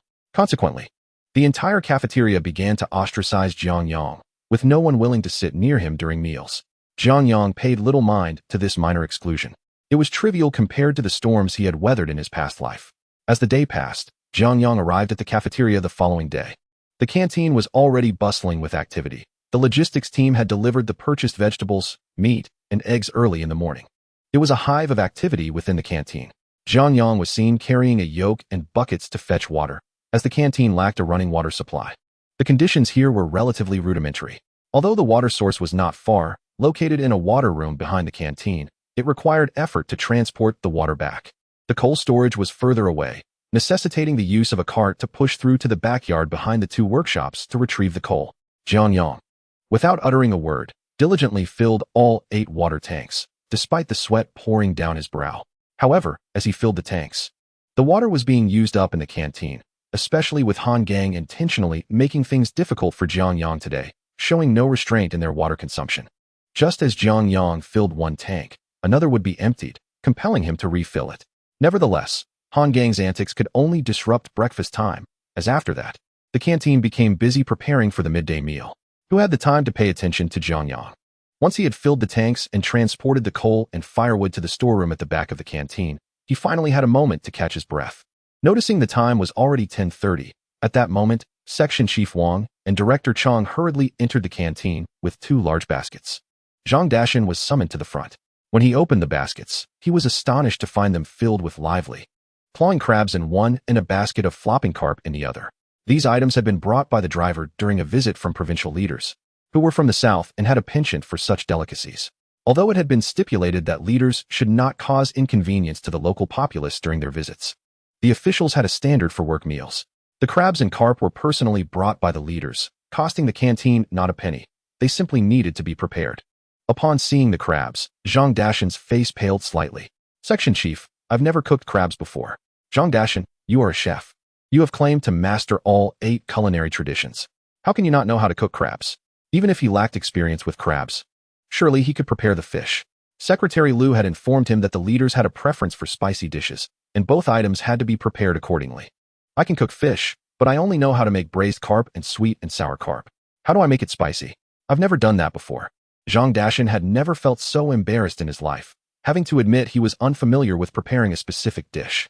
However, he truly did not know how to make spicy fish. Section Chief Wang's expression darkened. If you're asking me, then who should I ask? Are you the chef, or am I? I must inform you that the leaders will arrive at 11 o'clock. If the fish is not ready, you will have to pack your things and leave. Section Chief Wang was understandably anxious. The canteen could not afford any mistakes today. This was under the direct oversight of Secretary Liu, and the leaders placed significant emphasis on ensuring everything was executed flawlessly. If faced with difficulties, one must strive relentlessly to overcome them. Yet, at this moment, Zhang Dashan astonishingly declared his inability to proceed. Throughout his life, he had never been reprimanded so directly by Section Chief Wang, and he was instantly incensed. Chief Wang, though I may lack achievements, I have certainly toiled. Aside from these fish and crabs, I can prepare everything else. If I cannot do it, then you should seek someone who can. Just look around this cafeteria. Who among us possesses such skills? If you doubt me, ask old Zhao whether he can manage it. We are all locals here. Who doesn't know whom? As for preparing spicy fish, do you expect me to summon divine intervention? Chapter 39. I can do it, Chief Wang. Those who wish to cook may do so. If I cannot, then I simply cannot. I stand firm on this matter. If you continue to speak in such a manner, I shall take my leave. Zhang Dashan was confident. Without him, the cafeteria would certainly falter. Chief Wang, unable to afford such a loss, suppressed his fury. Indeed, given the current staffing predicament, if Zhang Dashan were to depart, the cafeteria would soon find itself without any service. It appeared that the position of chief was less significant than that of a mere cook. Relenting, he spoke softly. All right, old Zhang, I misspoke earlier. You may not know how to prepare crabs or fish, but perhaps you could contemplate it. Contemplate for a moment. I cannot simply conjure the skills needed to prepare spicy crabs and fish. If you do not believe me, ask around. Who among them can do it? Zhang Dashan proclaimed proudly, addressing the entire cafeteria. Can anyone here prepare spicy crabs or spicy fish? Not only would they not be able to, but even if they could, none would dare to speak up at this moment. To declare their capability would be to openly oppose me. However, at that very moment, a voice rang out. I can do it. Spicy crabs and spicy fish are no challenge for me. The crowd parted to reveal Jiang Yang, clad in a soiled work uniform. Having just returned from hauling water and coal, his attire smeared with coal dust, he appeared somewhat disheveled. Ah, Comrade Jiang, you truly are a capable individual. This is not merely slicing vegetables. This is cooking. You claim you can do it? Han Gang responded with a mocking tone. Jiang, do you genuinely possess the skills? Chief Wang inquired, indifferent to the banter. After all, if Zhang Dashan could not cook, then the crabs and fish would be wasted. I can indeed prepare the fish and crabs, and I assure you I will complete the task, Jiang Yang replied with a smile, recognizing this as a rare opportunity. He had been anticipating a moment of crisis during this banquet, hoping to rise to the occasion, and now fortune had favored him. It was as if heaven itself had provided sustenance, and to refuse the call would be a disservice to Providence. Very well, Jiang, wash your face and change your clothes. You shall take charge of the cooking. Today's crabs and fish are entrusted to you. If you succeed, from tomorrow onward, you will be our cafeteria's third chef. Chief Wang declared, thumping his chest in confidence. If Jiang Yang could indeed prepare the fish and crabs well, it would be advantageous for everyone involved. Regardless, it has become a foregone conclusion that Zhang Dashan will not undertake this task. Should Jiang Yang succeed, he will undoubtedly make a favorable impression before the leaders. Conversely, if he falters, he may only receive a reprimand, which he is destined to endure sooner or later. Upon hearing these words, Zhang Dashan erupted in laughter. Director Wang, do not be deceived by this young man. How old is he, after all? If the fish and crabs he prepares are unpalatable, the leaders will be displeased, resulting in a net loss for us. It would be wiser to adhere to convention. By abstaining, we are certain to avoid error. Old Zhang, we ought to grant the youth an opportunity. Since Xiao Jiang expresses a desire to give it a try, let him do so. After all, no one else is willing to take on the task. You go about your business. I will entrust the fish and crabs to Jiang Yang. Zhang Dashan, upon hearing this, remained unfazed and instead harbored his own thoughts. If Jiang Yang fails to prepare the crabs and fish satisfactorily, he would surely be marked in the eyes of the factory leadership. This would facilitate Zhang in undermining him in the future, which he deemed beneficial for himself. Very well, Director Wang. The fish and crabs shall be entrusted to Xiao Jiang. Xiao Jiang, I have faith in you. If you perform well, you may very well emerge as a pillar of our canteen, and I shall have to consider your disposition in the future. Master Zhang, you flatter me. No matter what, I cannot surpass you. The canteen is undoubtedly under your esteemed authority. Their exchange of pleasantries concealed an undercurrent of rivalry. Once everyone departed, they left 2 baskets of crabs and fish for Jiang Yang. Jiang Yang glanced at the ingredients, and Director Wang whispered, you must seize this opportunity. If the fish and crabs are well prepared, your future will be boundless. Do not bring me shame. Rest assured, Director, I promise to execute this task well. However, I will need an assistant. Jiang Yang had already meticulously planned the dishes he intended to prepare, yet he truly required someone to lend a hand. Especially with dinner only half an hour away. These dishes were substantial and could not be left until the last moment. Director Wang, upon hearing this, pointed to a nearby individual and said, Li Dewang, come here and assist. Li Dewang had finished his duties at the noodle station, which were quite simple, as the dumplings and oil cakes were already prepared and merely required cooking. He hurried over. You will assist Xiao Jiang today. Do whatever he asks of you. With Director Wang departing, Li Dewang followed Jiang Yang as they carried the 2 baskets back to the canteen's kitchen. Jiang Yang requested his own workspace, specifically a cutting board and a knife. Naturally, Zhang Dashan did not hinder him, as he hoped for Jiang Yang to falter. Jiang Yang then instructed Li Dewang on how to prepare the crabs and fish. In his mind, he had already outlined the menu: spicy crabs and poached fish. The poached fish may not be the spiciest, but it surely possesses an excellent texture. In this day and age, people have grown accustomed to braised and sweet and sour fish. If poached fish were to grace the table, it would undoubtedly offer a refreshing experience. Jiang Yang began slicing the fish. Li Dewang squatted there, emitting a hissing sound. Primarily, it was due to the crab pinching his hand. For those unacquainted with crabs, the sight of such a formidable creature naturally instilled a sense of trepidation. Passers-by could not suppress their laughter, clearly believing that Jiang Yang would amount to nothing. Soon, the clock struck 11, and Zhang Dashan had already ignited the fire. Commencing the culinary preparations, as dish after dish was presented to the table like a flowing stream. To everyone's surprise, Jiang Yang had also started cooking. A pungent and spicy aroma began to permeate the cafeteria, causing the kitchen staff to feel slightly overwhelmed, yet they could not deny the fragrance was delightful. Many cast sidelong glances at Jiang Yang, curious to see what he would produce. Upon catching a whiff of the aroma, Section Chief Wang hurried into the kitchen, intent on supervising personally, ensuring that no mistakes occurred. When he beheld the plates of aromatic spicy crab being served, his eyes widened in astonishment. Jiang Yang even took the liberty of serving him a portion, handing him a pair of chopsticks and encouraging him to sample the dish first. Upon tasting it, Wang said nothing. The furrowed brow relaxed, replaced with a beaming expression as he exclaimed, "Serve the dishes, quickly." Not only did he call for the dishes to be served, but he even personally delivered a plate to the main table. As the spicy crabs were served, they were soon followed by boiled fish. Chapter 40. Aiming at Zhang Dashan while everyone was savoring the aroma, The 2 baskets of food were limited, and all the dishes had already been served, leaving no opportunity for anyone to taste even a morsel.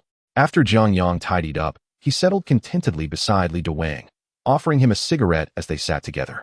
Awaiting news.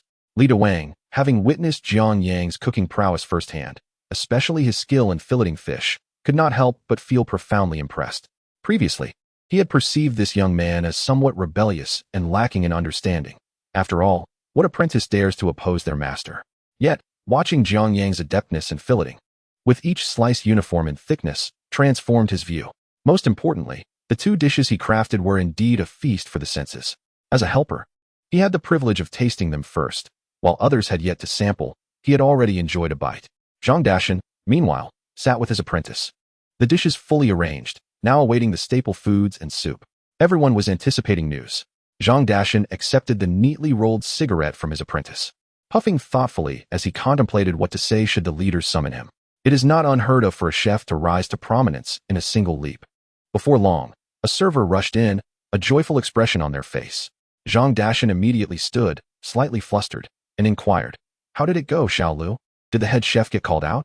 "Master Zhang, the leaders have spoken. They said the dishes are exceptionally delicious and wish to meet the chef," the server relayed.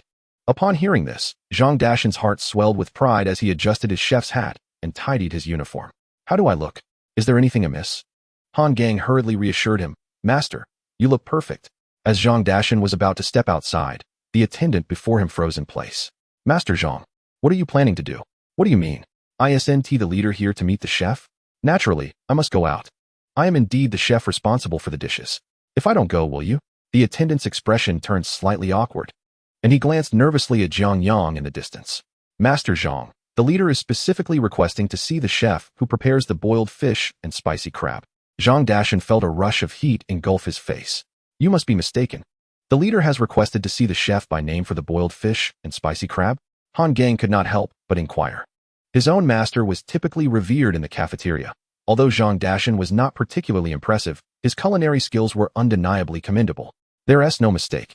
It was personally instructed by Section Chief Wang. The city leader specifically asked to meet the master who prepares the spicy crab and boiled fish.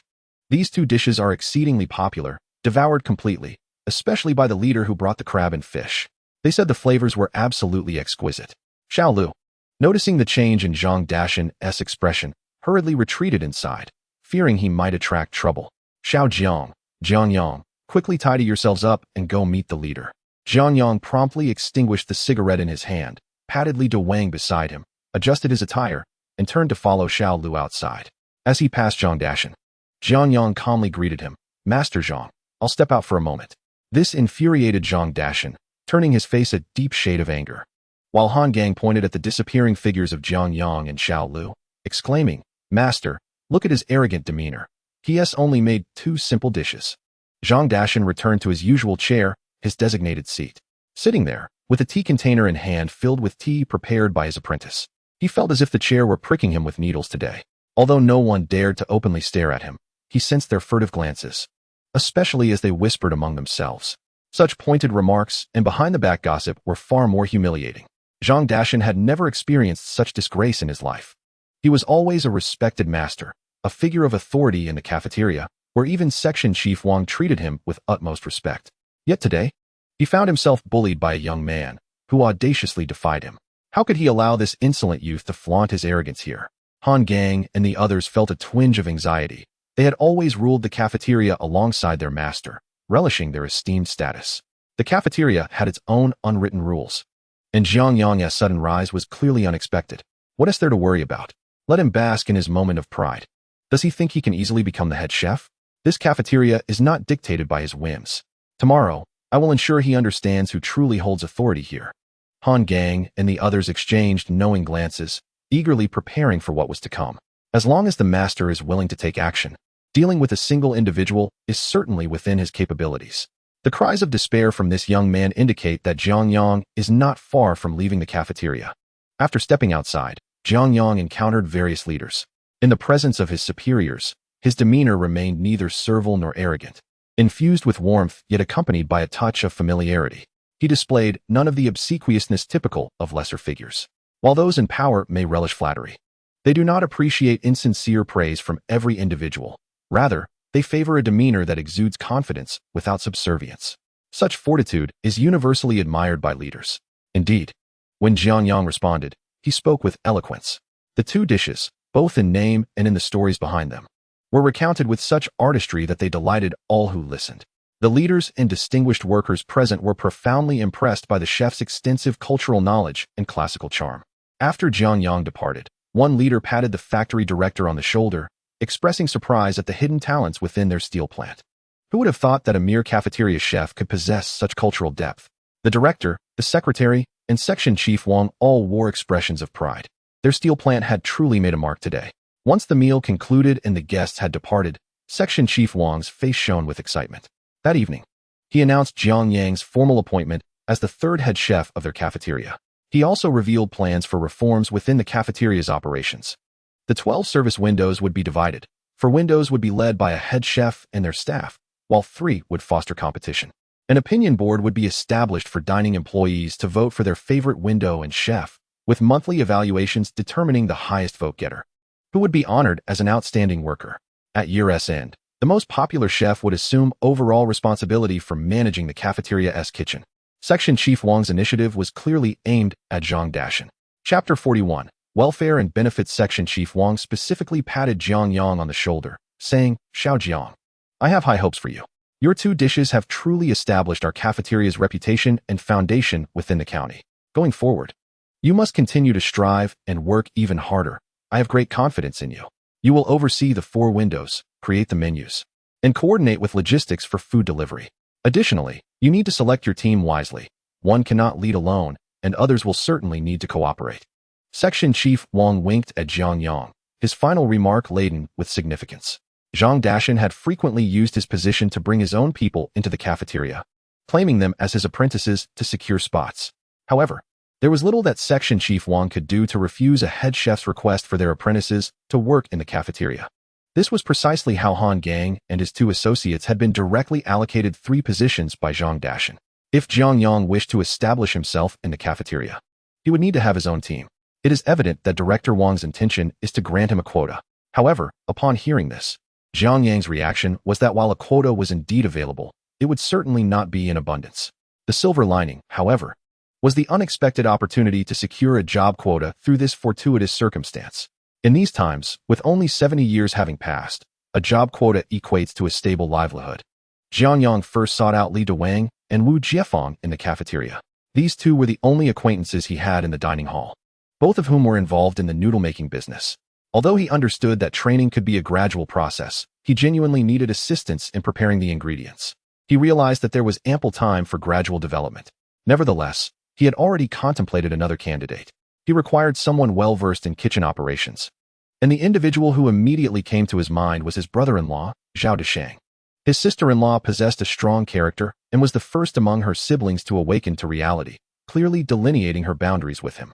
Although Zhao Deshang was not particularly remarkable in appearance, being short and stout, he epitomized the image of a cook. Indeed, Zhao Deshang was a chef by trade. Though not in the formal sense within a cafeteria, his lineage had long been steeped in culinary tradition. Unfortunately, due to a lack of formal employment opportunities, his culinary skills had waned, and eventually, his family transitioned to pig farming. While Zhao Deshang's cooking skills were commendable, they found no application in their current situation. He was left to scrape by as a butcher, and given the current circumstances where villagers struggled to feed themselves, there was little grain to spare for pigs, resulting in emaciated livestock. Consequently, few would willingly undertake the burdens of pig farming. Zhao Deshang's business thus suffered greatly. Furthermore, despite his excellent cooking skills, his butchering abilities were merely mediocre compared to those of other villagers, rendering him rather ineffectual. Supporting his wife and children was a challenge, especially with his sister-in-law's prolificacy. Jiang Xiao had married Zhao Deshang, and within 3 years had borne 2 children, and after 5 years, 3. While she had gained a foothold in her in-laws' family through her sons, life remained arduous. Zhao Deshang was sandwiched between 2 elder brothers and a sister, alongside a younger brother and sister, resulting in a crowded household where he received little attention. The Zhao family had yet to divide their estate.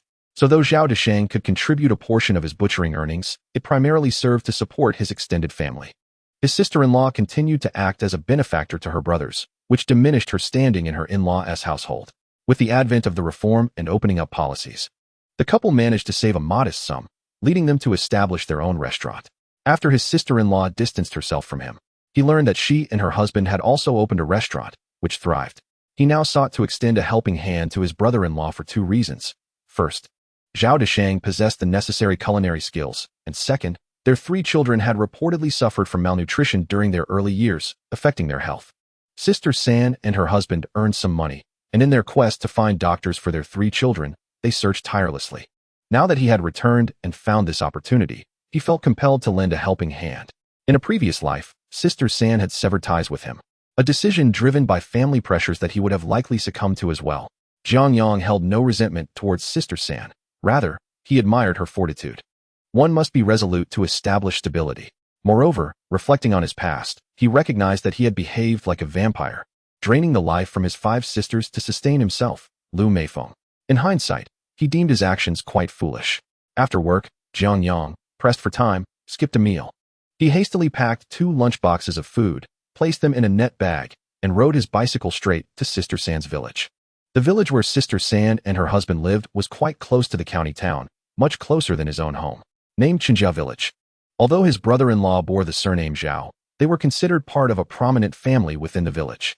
After a 20-minute ride, Jiang Yang arrived at Qinjia Village, and upon entering, he was greeted by the sound of barking dogs. The dimly lit path was treacherous, so he dismounted and pushed his bicycle until he reached the door of his brother-in-law's home. Although the Zhao family had not divided their household, their living arrangements were scattered due to the sheer number of family members. If they all lived together, it would be utterly cramped. Perhaps owing to Zhao Deshang's lack of attention within the family, he and his wife lived with their 3 children in 2 dilapidated rooms at the eastern edge of the village. While every household in the village could afford brick houses, it was clear that the Zhao family paid little heed to Zhao Deshang, neglecting to request land from the village to build a proper home, likely due to financial constraints. The 2 rundown rooms they occupied were remnants left behind after the passing of an elderly resident reliant on social welfare. Jiang Yang had rarely visited Sister San's home in his previous life, but he navigated to it based on memory. Upon sighting the solitary 2-room dwelling, he felt a pang of sorrow. After he became prosperous, he had learned about the struggles of Sister San and her husband, realizing that their journey had been fraught with hardship. As he pushed his bicycle to the doorstep, he could hear the cries of children from within. "Mama, I'm hungry. I'm hungry. Here, take this piece of bread." "No, the third one. Father and mother must work in the fields every day. If you eat this bread, what will mother eat? She fainted yesterday." Hearing about his sister's fainting spell, Jiang Yang was reminded that despite her later wealth, she had passed away early in life, a consequence of years of hardship. "Enough, don't feed the children. Your health is fragile too. Let us share this piece of bread among the 3 of you." "No, you are the man of the house. Working in the fields requires strength. Let them eat my share." Chapter 42. Financial ruin. Jiang Yang propped up his bicycle and cleared his throat. The noise inside the house ceased abruptly. Zhao Deshang opened the door and immediately spotted his brother-in-law, his expression shifting slightly. He was acutely aware that every time his brother-in-law appeared, their family would be compelled to part with a substantial sum of money or provisions.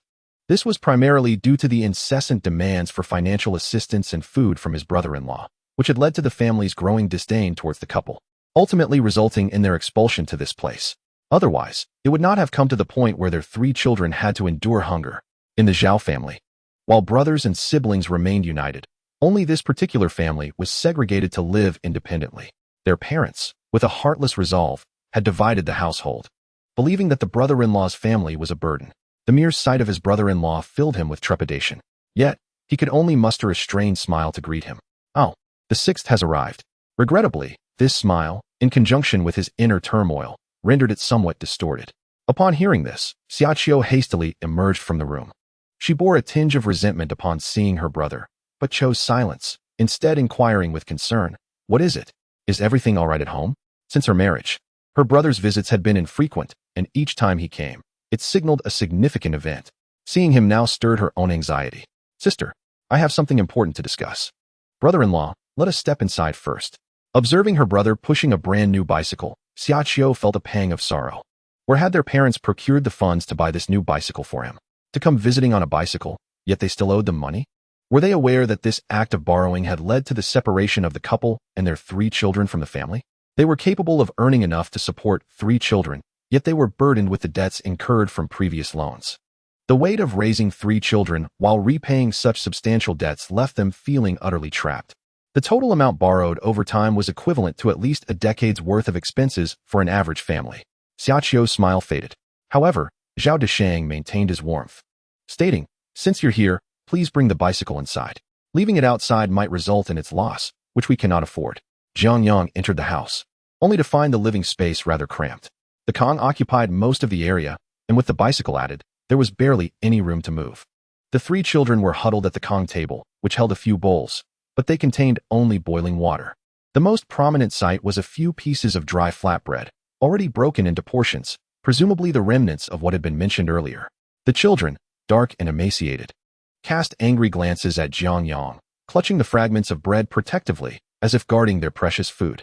Their small, grimy hands evoked a deep sense of compassion. Jiang Yang felt a twinge of discomfort. The fact that such young children regarded him with such expressions was a reflection of his inadequacy as an uncle.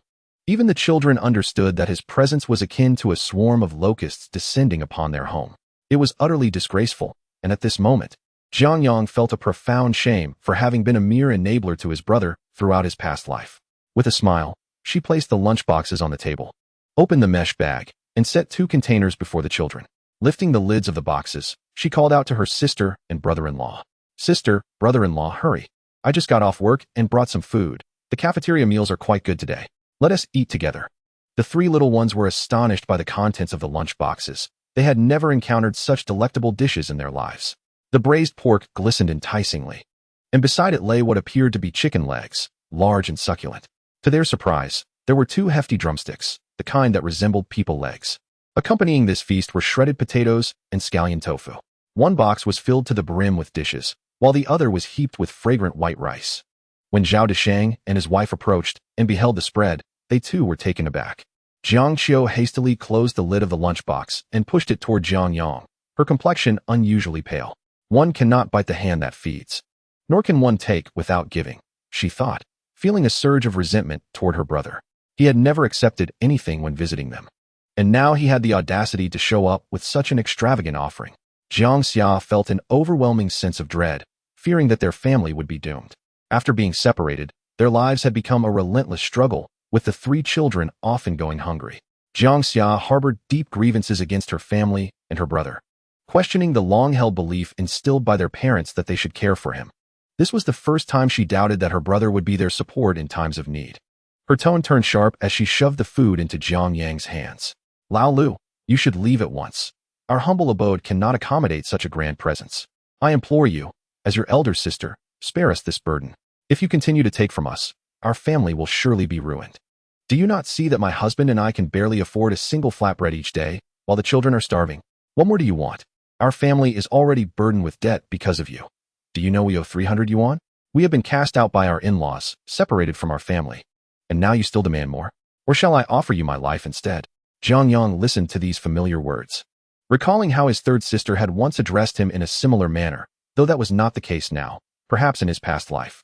He had not yet sought out his 3rd sister and her husband. In that previous life, their parents had summoned all 5 sisters home over a mere 500 yuan of wages. And it was only after the 3rd sister had given them the last of her money that she uttered those parting words, severing ties with the family. He had not anticipated that a mere flutter of his wings would force his sister to voice her grievances so soon.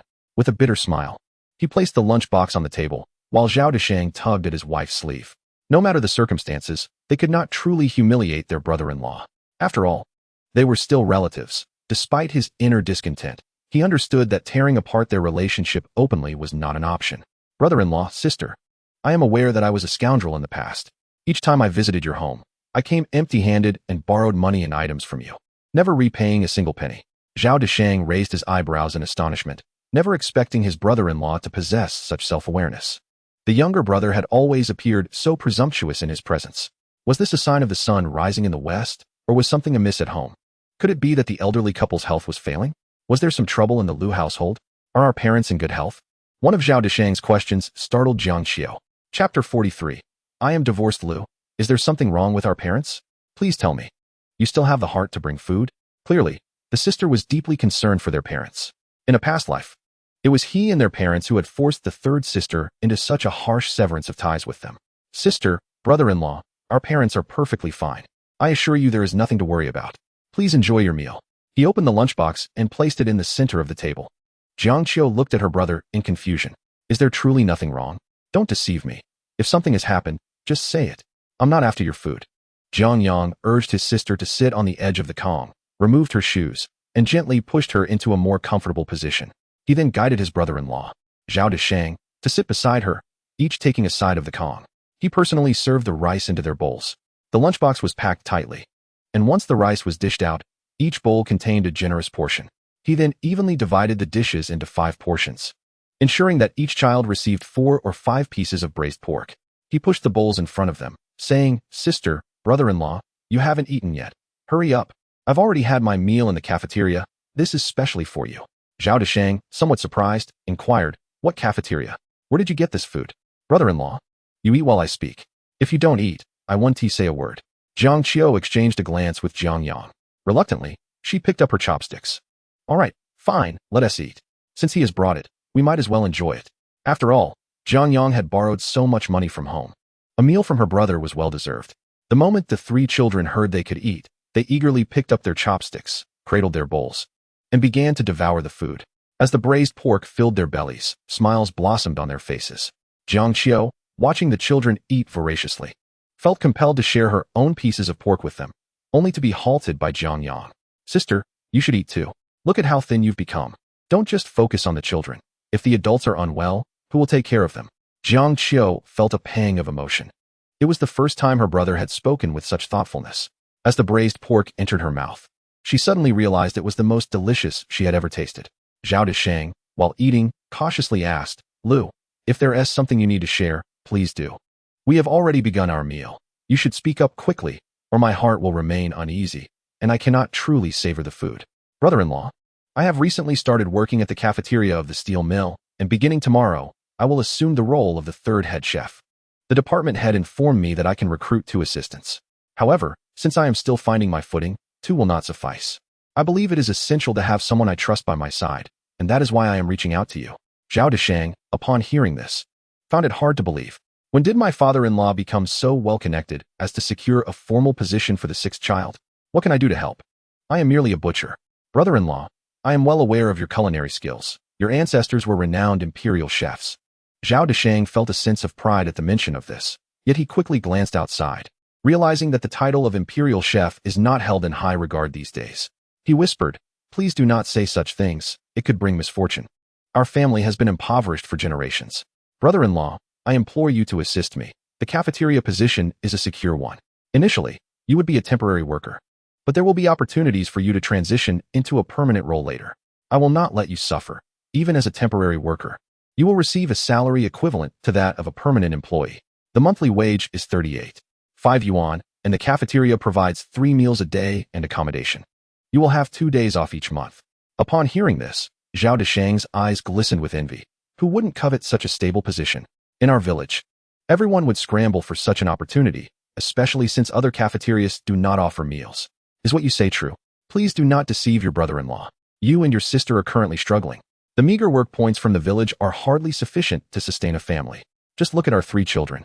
They are starving in this transitional season. Zhao Deshang wanted to believe him, yet how could such a stroke of luck fall upon him? Moreover, although his brother-in-law is decent, his sister-in-law is not particularly accommodating. Would such good fortune really come to him?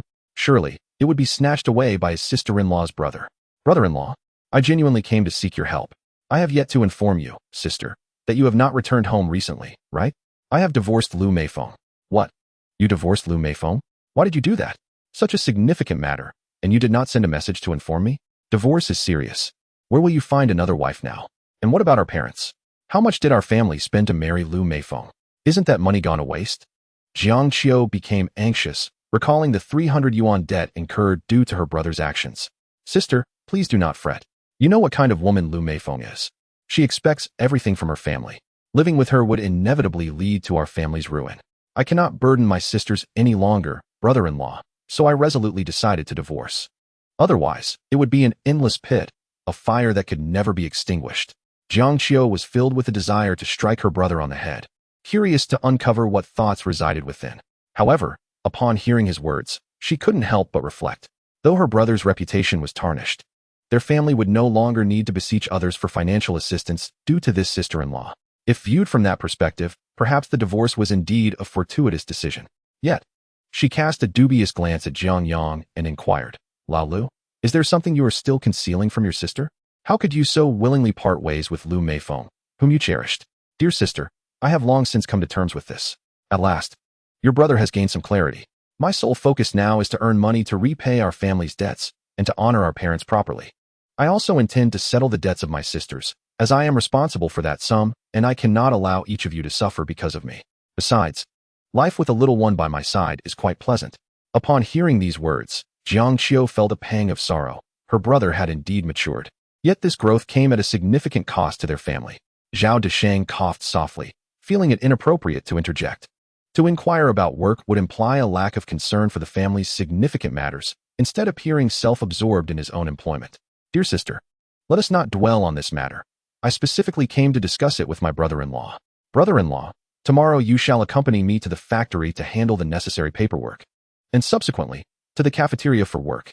Jiang Yang diverted the conversation, as reminiscing about the past would keep the siblings awake through the night. I am willing to accompany you, but I fear I might become a burden. Zhao Deshang feigned politeness, although he eagerly anticipated working in the cafeteria. Earning 5 yuan a month and receiving 3 meals a day was an opportunity too good to pass up. Within a year, they could repay their debts, perhaps after another year. They could even construct a brick house for the family. Brother-in-law, what burden could there be? If anything, I would be the one causing you trouble. To speak frankly, there are 2 chefs in the cafeteria already. Imagine my luck in becoming the new chef. I might become a target for their disdain, and who knows the obstacles they might place in my path. Thus, accompanying me might not yield a pleasant experience for you. Zhao Deshang chuckled at this, exclaiming, Oh, Lu, as your brother-in-law, I am bound to support you. We are family, after all. Shall I turn my back on you? If anyone dares to hinder your progress, they shall face my wrath. In his previous life, Zhao Deshang was a shrewd individual. Otherwise, he wouldn't have achieved such business success. He was a man of integrity. Having investigated Zhao Deshang's wealth only to find that he remained faithful to his wife while treating her family with kindness. This was also why he was willing to assist Zhao Deshang. If it were Wang Fugui, for instance, he would not have extended the same generosity, for he was not a Jiang. Very well, brother-in-law, your words put me at ease. Let us refrain from further discussion. I must return to the factory. Tomorrow morning, bring your bedding to the steel factory cafeteria and ask for my name. I have arranged accommodation for you. We shall reside together. Zhao Deshang nodded and said, All right, let's agree on that. I will leave early tomorrow, before dawn, to ensure I do not interfere with your affairs. Jiang Yang collected the 2 empty lunch boxes and placed them into the net bag. Jiang Xiao swiftly intervened, exclaiming, The lunch boxes have yet to be washed. I will clean them before you take them away. After washing the boxes, a heavy feeling settled in her heart. Suddenly, her younger brother had brought such a significant opportunity to their family, leaving her momentarily perplexed about his true intentions. Lu, speak honestly. Why did you not consider eldest sister, second sister, or even the 4th, 5th sisters, or those brothers-in-law for this job? Why did it fall to your 3rd brother-in-law? Sister, the 3rd brother-in-law comes from a lineage of imperial chefs and possesses exceptional culinary skills, but our family lacks the means. I intend to assist, not to burden. Once you go, it may not necessarily be a blessing. Unforeseen circumstances could arise. Do you believe the other brothers-in-law are capable? The 3rd brother-in-law is eloquent, adept at handling people, and excels in cooking. He is indeed my natural ally. Jiang Xiao pondered, recognizing that among the brothers-in-law and sisters-in-law, Zhao Deshang was indeed the most articulate. Very well, you may return. Thank you this time, brother. Sister, we are siblings by blood. In the past, I was thoughtless and caused you much trouble. I promise to ensure our family enjoys a prosperous life henceforth. Jiang Yang mounted his bicycle, slung the net bag over his shoulder, and swiftly vanished into the night. Watching her brother disappear, Jiang Xiao felt as though she had drifted into a dream. Upon returning indoors and closing the door, she gazed at her husband, who sat vacantly on the edge of the Kong. Unable to help herself, she pinched him hard. Zhao Deshang almost leaped up. Wife, what is the matter? Why are you pinching me? That hurts terribly. Zhao Deshang instinctively thought that perhaps his brother-in-law had made additional demands. He could not fathom how such an effortless job offer could come his way. Does it hurt, dear? Yes, it hurts immensely. Your pinch lacks any delicacy. Look at the bruise on my arm from your grip. Rubbing his arm, Zhao Desheng grumbled to his wife. What scheme has your brother devised now? Is he asking for money or something else? He contemplated the difficulty of securing such a job. If it truly promised earnings, he would endure the discomfort and borrow from the entire village if necessary. What are you saying? What scheme? I merely feel as though I am in a dream. Jiang Yang has changed so dramatically. It is as if he has transformed into another person. Such a good fortune has been bestowed upon us without any requests or demands for even a single penny. It is I who feels it is unreal. I thought I was dreaming.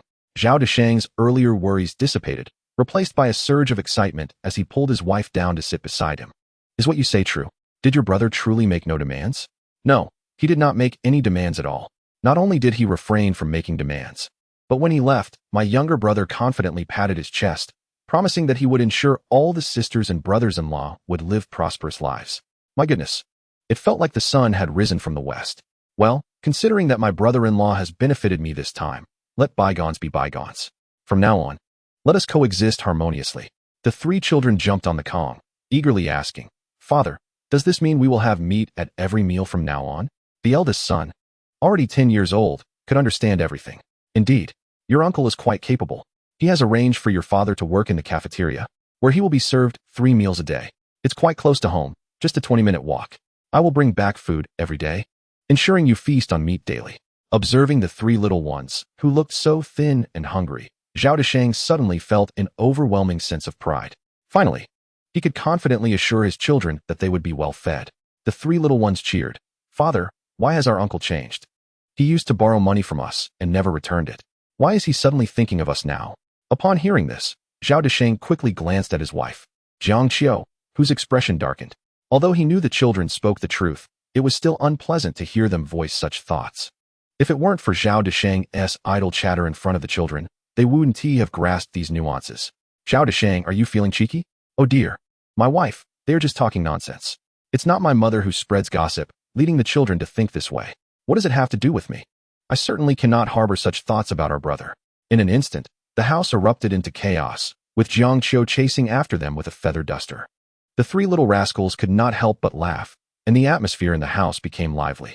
Compared to the gloomy expressions they wore earlier over a few pieces of bread, the transformation was striking.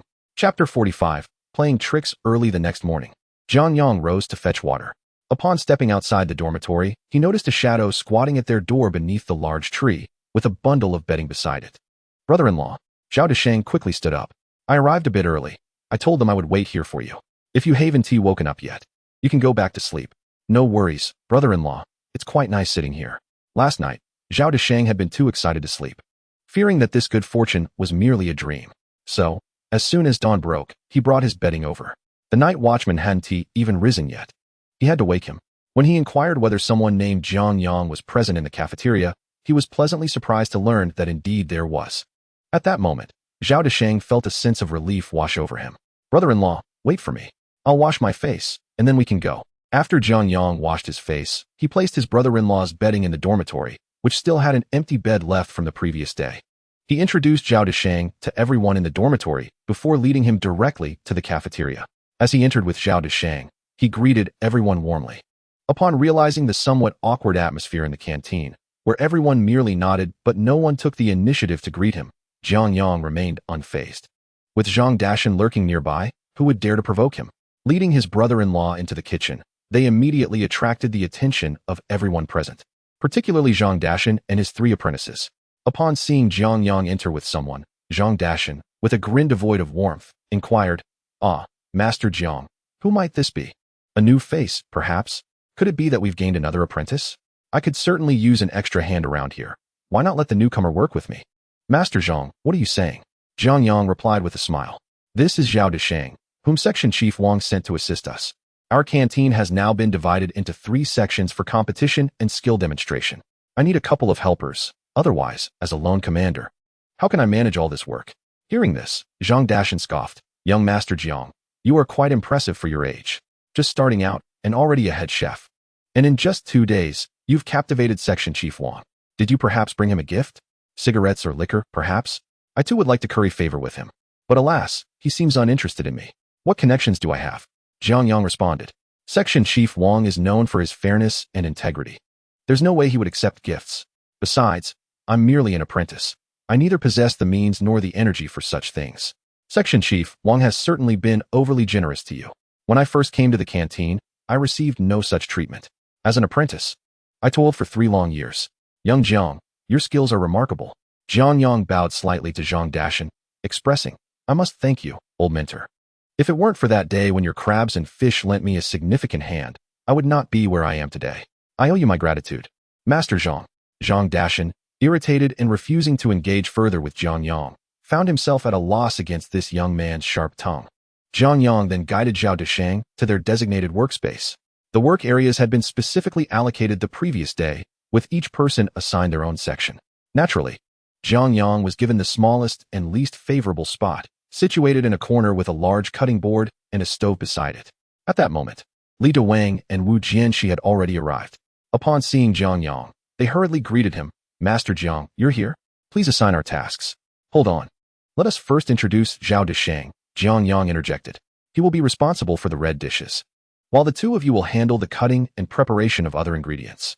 Zhao Deshang, this is Li Dawang and Wu Jianxi. They previously specialized in noodle dishes. Their skills are commendable, and now that they have joined us, you will need to teach them a thing or two.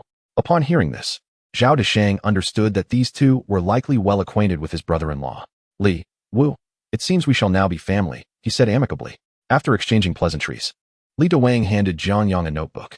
Director Wang just arrived and instructed each team to prepare 3 dishes daily, along with a staple food, fostering competition. The logistics supervisor inquired about our list, stating that he needed it shortly to procure the ingredients. Understood. Have the menus for the 2 teams been finalized? It is imperative that the 3 teams do not overlap. The menus have been prepared. Zhang Dashan's team will serve stir-fried pork, scallion tofu, and spicy cabbage, with rice as the staple. Master Zhao Xianwang's team will offer sauerkraut with vermicelli, boiled pork, and sweet and sour meatballs, also accompanied by rice. Logically, our team should also prepare rice and a few stir-fried dishes. Very well. Upon hearing Jiang Yang accept his suggestions, Li Dawang's face lit up with a smile. Working under a chef who respects him is undoubtedly advantageous. After a brief contemplation, Jiang Yang compiled the menu: Kung Pao chicken, shredded vegetable salad, and mapo tofu. There are similarities and differences. These dishes are not difficult to prepare. The list was completed promptly. Shortly thereafter, a young man entered and inquired, "Who is Master Jiang Yang?" "I am here for the materials you require." Jiang Yang hurriedly handed over the list. "May I ask your surname?" "I am Jiang Yang. My surname is Li. You can call me Xiao Li." "All right, I must inform you in advance that we will be purchasing from the supply cooperative. I cannot guarantee that everything will be ready for you. We will take whatever they have." Li Desheng took the list and turned to leave, not allowing Jiang Yang a chance to respond. Their breakfast concluded smoothly. By 8 o'clock, Li Desheng returned, accompanied by a tricycle laden with goods. They began unloading. After 3 trips, Jiang Yang sorted through the materials allocated to their team, only to find that there was no tofu or chicken. Instead, they received a heap of potatoes, carrots, and green peppers, along with a large quantity of pig intestines and a basin of mustard greens. "Comrade Li, why are there no chicken and tofu?" "What can I do? The supply cooperative had no chicken, only these pig intestines. There was no tofu today either." "Master Jiang, please be understanding. This is unavoidable." Xiao Li's demeanor was distinctly cold and distant, and his words clearly conveyed that he would not permit any complaints. "Master Jiang, I had already made it clear to you in advance. You cannot blame me. I can only purchase what the cooperative offers." With that, Li Desheng turned and left, while materials from Zhang Dashan and Zhao Xianwang's teams were complete. If this were not an obvious targeting of himself, even Jiang Yang would find it hard to believe. Are they playing tricks?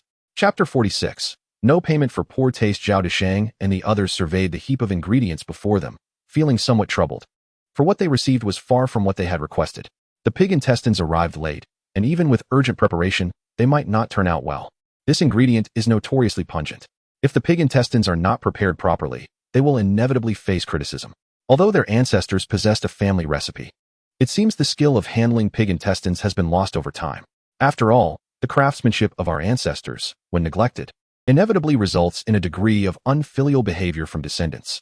Other matters are manageable, as one has a fair understanding of various vegetables. But what to do now? Jiang Yang glanced at the ingredients and chuckled softly. It seems he has truly stumbled upon his own predicament. "Come now, peel these potatoes, carrots, and green peppers for us. These should be shredded. Everyone should be familiar with preparing a 3-vegetable salad." This task will undoubtedly be assigned to Li Dawang and Wu Jiafeng. The two hastily moved the items, feeling somewhat apprehensive. Could it be just a day trip? Zhao Deshang looked at the intestines and said, I will wash the intestines. But my skill in removing the gamey smell still leaves much to be desired. You need to prepare early. Brother-in-law, I'll leave the mustard greens to you. And the intestines to me. Zhao Deshang was momentarily taken aback. He had never witnessed his brother-in-law's culinary skills. However, he knew that his brother-in-law had never lifted a finger at home. How could he possibly cook the intestines well? Yet, with so many people present, he certainly could not undermine Jiang Yang's authority. Naturally, whatever Jiang Yang instructed must be followed. Frowning, he asked, what should we do with the mustard greens? Stir-frying them may not yield a delicious result. Here, mustard greens are rarely stir-fried. They are either sautéed or pickled, seldom served raw. Jiang Yang understood that the mustard greens indeed posed a challenge. Try doing it this way, brother-in-law, he whispered. He was already contemplating swapping the vegetables. Perhaps the mustard greens could yield unexpected results by evening, while for lunch, he would need to find some other dishes to substitute. Zhang Dashan was busy preparing his own lunch, eager to showcase his skills. Observing Jiang Yang and the others furrowing their brows, he couldn't help but feel amused. Han Gang remarked, Master, I've already spoken with Xiao Li. He will bear the brunt of it. Today is merely the first day. We have only just begun. From now on, both the fragrant and the foul will be his responsibility. Let him stand out even more. Let's not act this way. After all, we are all employees of the cafeteria and should assist one another whenever possible, Han Gang thought to himself, feeling somewhat skeptical of his master's feigned kindness. Nevertheless, he maintained a smiling facade. Of course, master, who could forget your generosity? Your broad-mindedness is capable of accommodating great vessels. It is I, your disciple, who cannot stand idly by and must teach him a small lesson. The other two apprentices quickly chimed in. Master, you are magnanimous, but we cannot simply overlook this. It is intolerable to allow anyone to bully our master.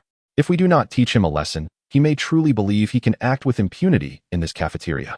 Zhao Xiangwang and his apprentice were also working nearby. The apprentice whispered, Master, I see Zhang Dashan is fully focused on targeting that fellow Jiang. Should we lend a hand to that lad? I suspect that within 3 days, Zhang Dashan will manage to oust him. Zhao Xiangwang chuckled. Let us hold off for now. Let us observe this first day. If that lad cannot withstand the pressure tomorrow, we shall extend our assistance. After much effort, Zhang Dashan has finally found a worthy opponent. And naturally, he cannot allow this individual to falter. Let us observe if he possesses the requisite audacity. For years, Zhang Dashan has dominated the cafeteria. Zhao Xiangwang, on the brink of retirement, is keen to avoid unnecessary complications, which is why he has consistently taken a step back. However, Zhang Dashan, disregarding decorum, has cornered himself with little room for retreat. Now that a challenger has emerged, old Zhao naturally hopes that Jiang Yang becomes the focal point of Zhang Dashan's attention, ensuring his own peaceful transition into retirement. Director Wang, punctual as ever, entered the cafeteria, where the majority of the staff were also gathering. Aware that the cafeteria had introduced a new chef, the repetitive menu had grown tiresome. Many patrons noticed changes upon entering, particularly that all 4 service windows displayed identical signs. Each individual perused the menu, selecting their preferred dishes before forming a queue. It was evident that Jiang Yang's window attracted fewer patrons, primarily because the preparation of pig intestines had garnered a reputation for being unpalatable, leading many to tread cautiously. In contrast, the other windows were bustling with long lines. Zhang Dashan, with a beaming smile, observed his apprentice serving food and engaged in friendly banter with the staff, exuding an air of strategic foresight. Director Wang felt a pang of concern as Jiang Yang's window appeared almost devoid of customers. A middle-aged man approached, handing over his lunchbox. How is your braised pig intestine? If it's not good, I'd rather not waste my money. I see the price is rather steep at 80 cents. Jiang Yang, accompanied by Zhao Deshang, Li Dawang, and Wu Jiafeng, each stationed at a window, took on the role of the chef for this man. With a smile, he replied, How about this, sir? Why not take a taste first? If it's not to your liking, you owe me nothing. He generously scooped a piece of intestine and offered it to the man. The middle-aged man, intrigued, responded, Ah, chef, you seem quite confident. I should inform you that I am known as Li Dalong in the factory. I take this seriously. If your dish does not meet expectations, you might find yourself in a predicament. All of you heard him say that if the intestine is not delicious, I owe him nothing. If I don't pay, don't accuse me of being unreasonable. The surrounding crowd erupted in laughter, their spirits lifted. Very well. We shall bear witness. We too are eager to see how this new chef prepares braised pig intestine. Li Dowling here might just save on his meal today. This newcomer. If you dare make such a claim, let me have a taste as well. If it's not good, I won't pay. Some simply wish to take advantage of the situation. Jiang Yang smiled, promptly serving a generous spoonful of the intestine from the window. Come, come. Anyone wishing to taste may have a bite. If it's not good, you owe me nothing. I stand by my word. As anticipated, his bold declaration quickly drew a crowd, with many flocking to the window, eager to sample the dish, transforming the scene into a bustling line of eager patrons. A man lifted a piece of large intestine from a spoon and placed it in his mouth. Li Dowling, observing the intestine's appealing color and seemingly pleasant aroma, found it somewhat peculiar. Chapter 47, The Reversal. Director Wang stood nervously at the periphery, wondering how Jiang Yang could boast so boldly. It would be troublesome if a dispute arose in the cafeteria. This Li Dowling was a simpleton, which explained his notorious reputation, believing that one should seize every opportunity. A group of people each took a bite of the large intestine. Curious onlookers eagerly inquired, "How is it? Do we need to pay?" Li Dowling, holding his lunchbox, replied expressionlessly, "Ugh, it tastes terrible. Of course, I won't pay. Everyone disperse, disperse. This braised large intestine is simply inedible. What a waste." Upon hearing this, disappointment washed over the crowd. Even if it were free, nobody would relish the thought of discomfort in their stomachs. They all turned away. I told you, cheap things are never good. No one can cook this large intestine properly. The new chef had incurred a significant loss. With Li Dowling's character, never missing an opportunity to benefit, he would surely make the chef regret this experience. Meanwhile, behind them, the dozen or so who had tasted the intestine immediately rushed to the counter with their lunchboxes. "Give me a portion of braised large intestine. I want a serving." Li Dowling, leading the charge, raised his lunchbox high and shouted, "I was here first. Don't compete with me. What is the chef's name? How should I address him?" "My surname is Jiang." "Ah, Chef Jiang. Come, give me a portion of braised large intestine. You're new here, aren't you? I haven't seen you in the cafeteria before. Who prepared this large intestine? Can you introduce me to him? Wherever he cooks, that's where I'll go. This braised large intestine is simply exquisite." Jiang Yang, smiling brightly, served him a portion, placing the lunchbox in his hands. "I made this." Upon hearing this, Li Dowling's eyes widened in astonishment, his surprise beyond words. "Goodness. Young Chef Jiang, your skills are remarkable for someone so young. Why didn't you come to the cafeteria sooner? If you had, we wouldn't have had to settle for so many years." The other employees grew impatient. "Li Dowling, hurry up and leave. What are you lingering for?" They pushed him aside as more people clamored forward, demanding, "I want a portion of braised large intestine." Li Dowling grumbled as he moved aside to get his food. "What else with the pushing? I'm just asking the young chef." The departing crowd quickly realized what was happening, and suddenly all four counters were overflowing with people. "Well, Li Dowling, are you hoarding the food all for yourself? Do you dare deceive us?" This was rather ungracious of Li Dowling. Director Wang observed the shift in dynamics, stunned. In a short span, all the dishes at Jiang Yang's four counters were wiped clean, while the previously crowded other counters were now empty. Han had just been ready to fill his lunchbox when suddenly a staff member leaped up, thrusting half of his body through the window to reclaim his own lunchbox. All right, master, I won't fill it now. I'll go take a look over there." The subsequent staff, unaware of the situation, immediately lined up as they saw a long queue forming. Jiang Yang and his team were busily engaged. In less than half an hour, all the food had been served. Those who were unable to get their meals began to grumble. "What is going on? Where is the braised intestines?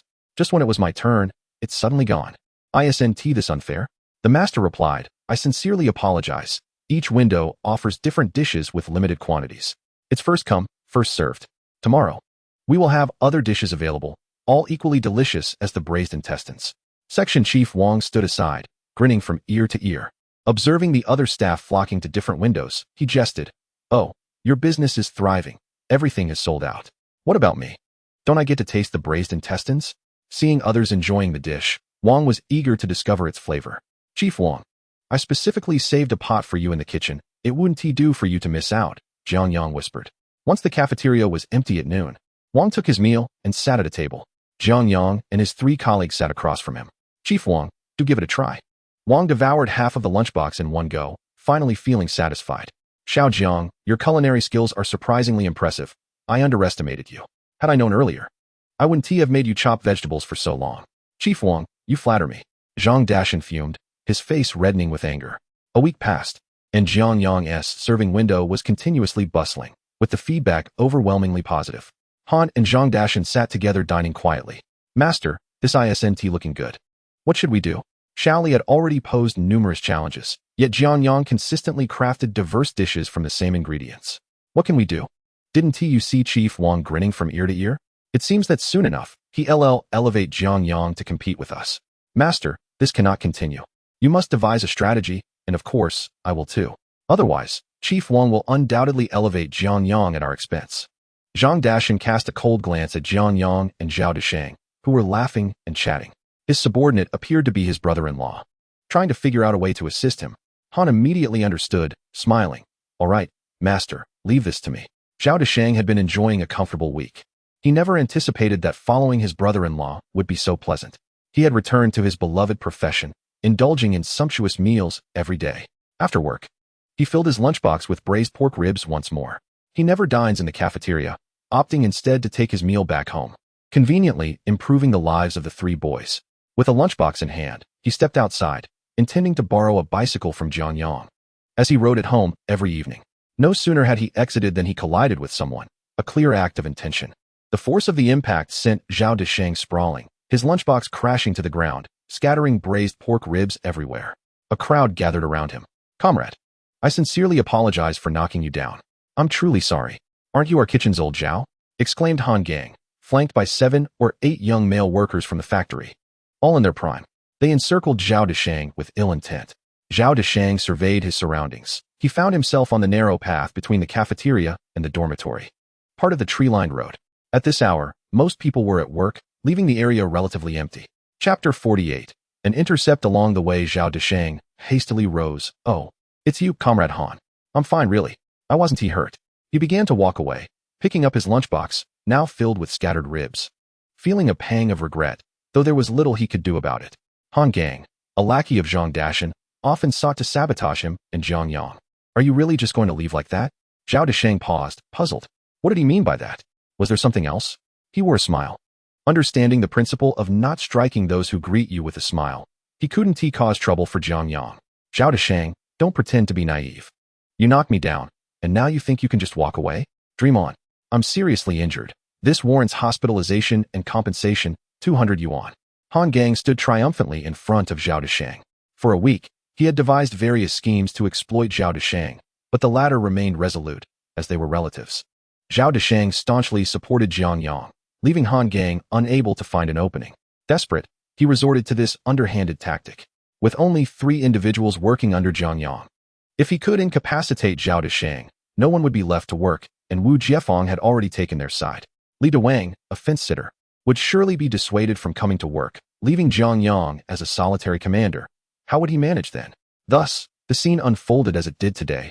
In truth, Han Gang had deliberately sought trouble. Comrade Han, you were the one who collided with me. I did not hit you. I haven't even asked for compensation. Yet you demand it from me. Doesn't that seem inappropriate? Who witnessed me colliding with you? It was clearly you who ran into me. My witnesses can attest to this. Oh, my back hurts, my waist aches, my legs are sore, my arms throb. All over, I'm in pain. What do you propose? If I don't receive 200 yuan today, you shall not leave. Han Gang, there is no need for such conduct. It is rather beneath your dignity. Who do you think you are to dare insult me? I perceive that you are asking for a beating. Brothers, let us go. At that moment, a voice emerged. Oh, so many people gathered here. What is this all about?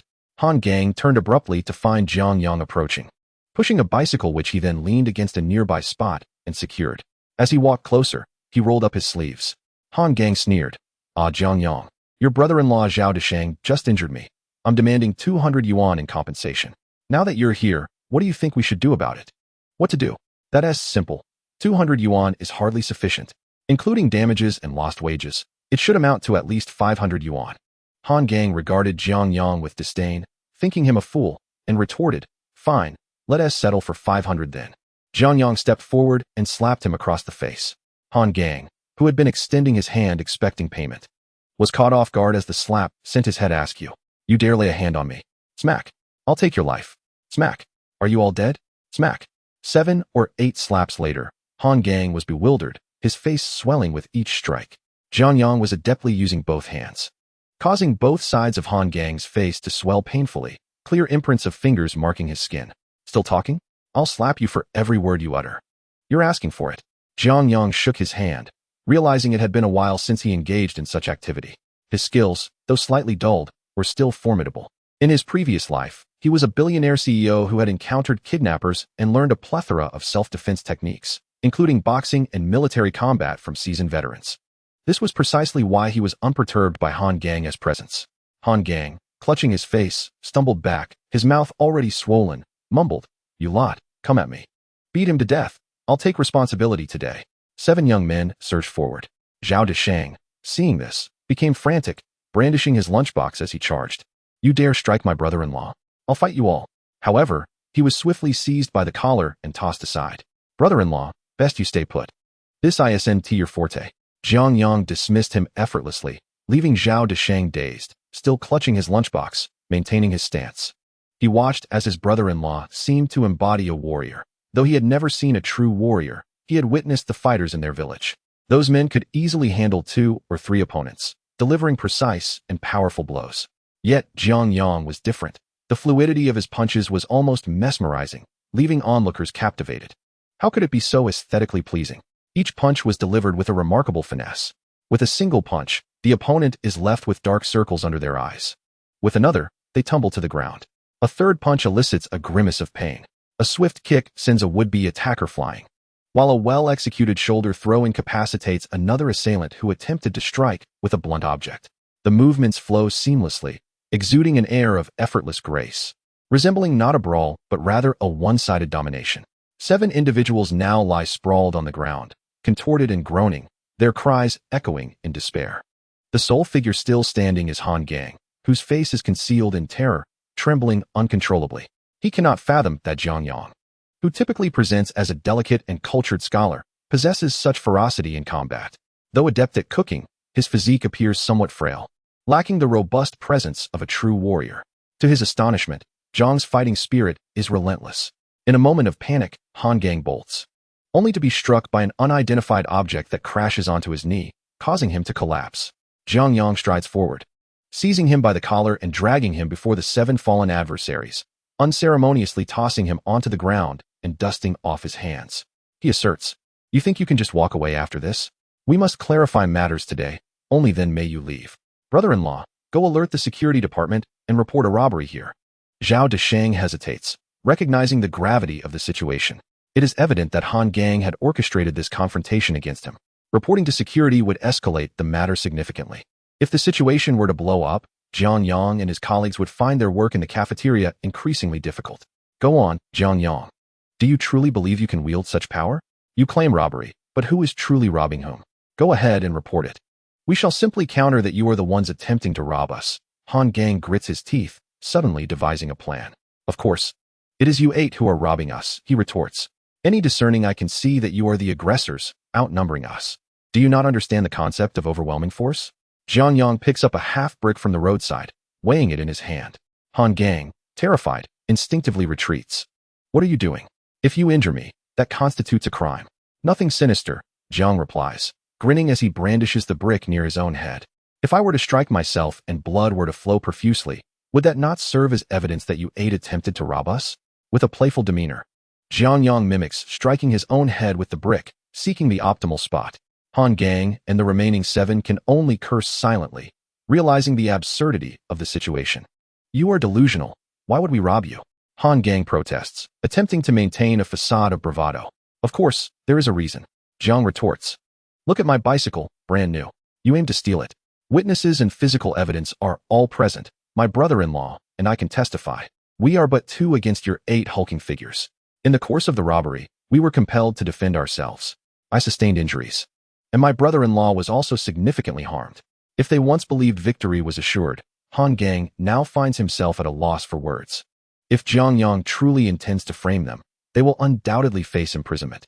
The factory would never condone such acts of robbery, and the security department would certainly report them to the police.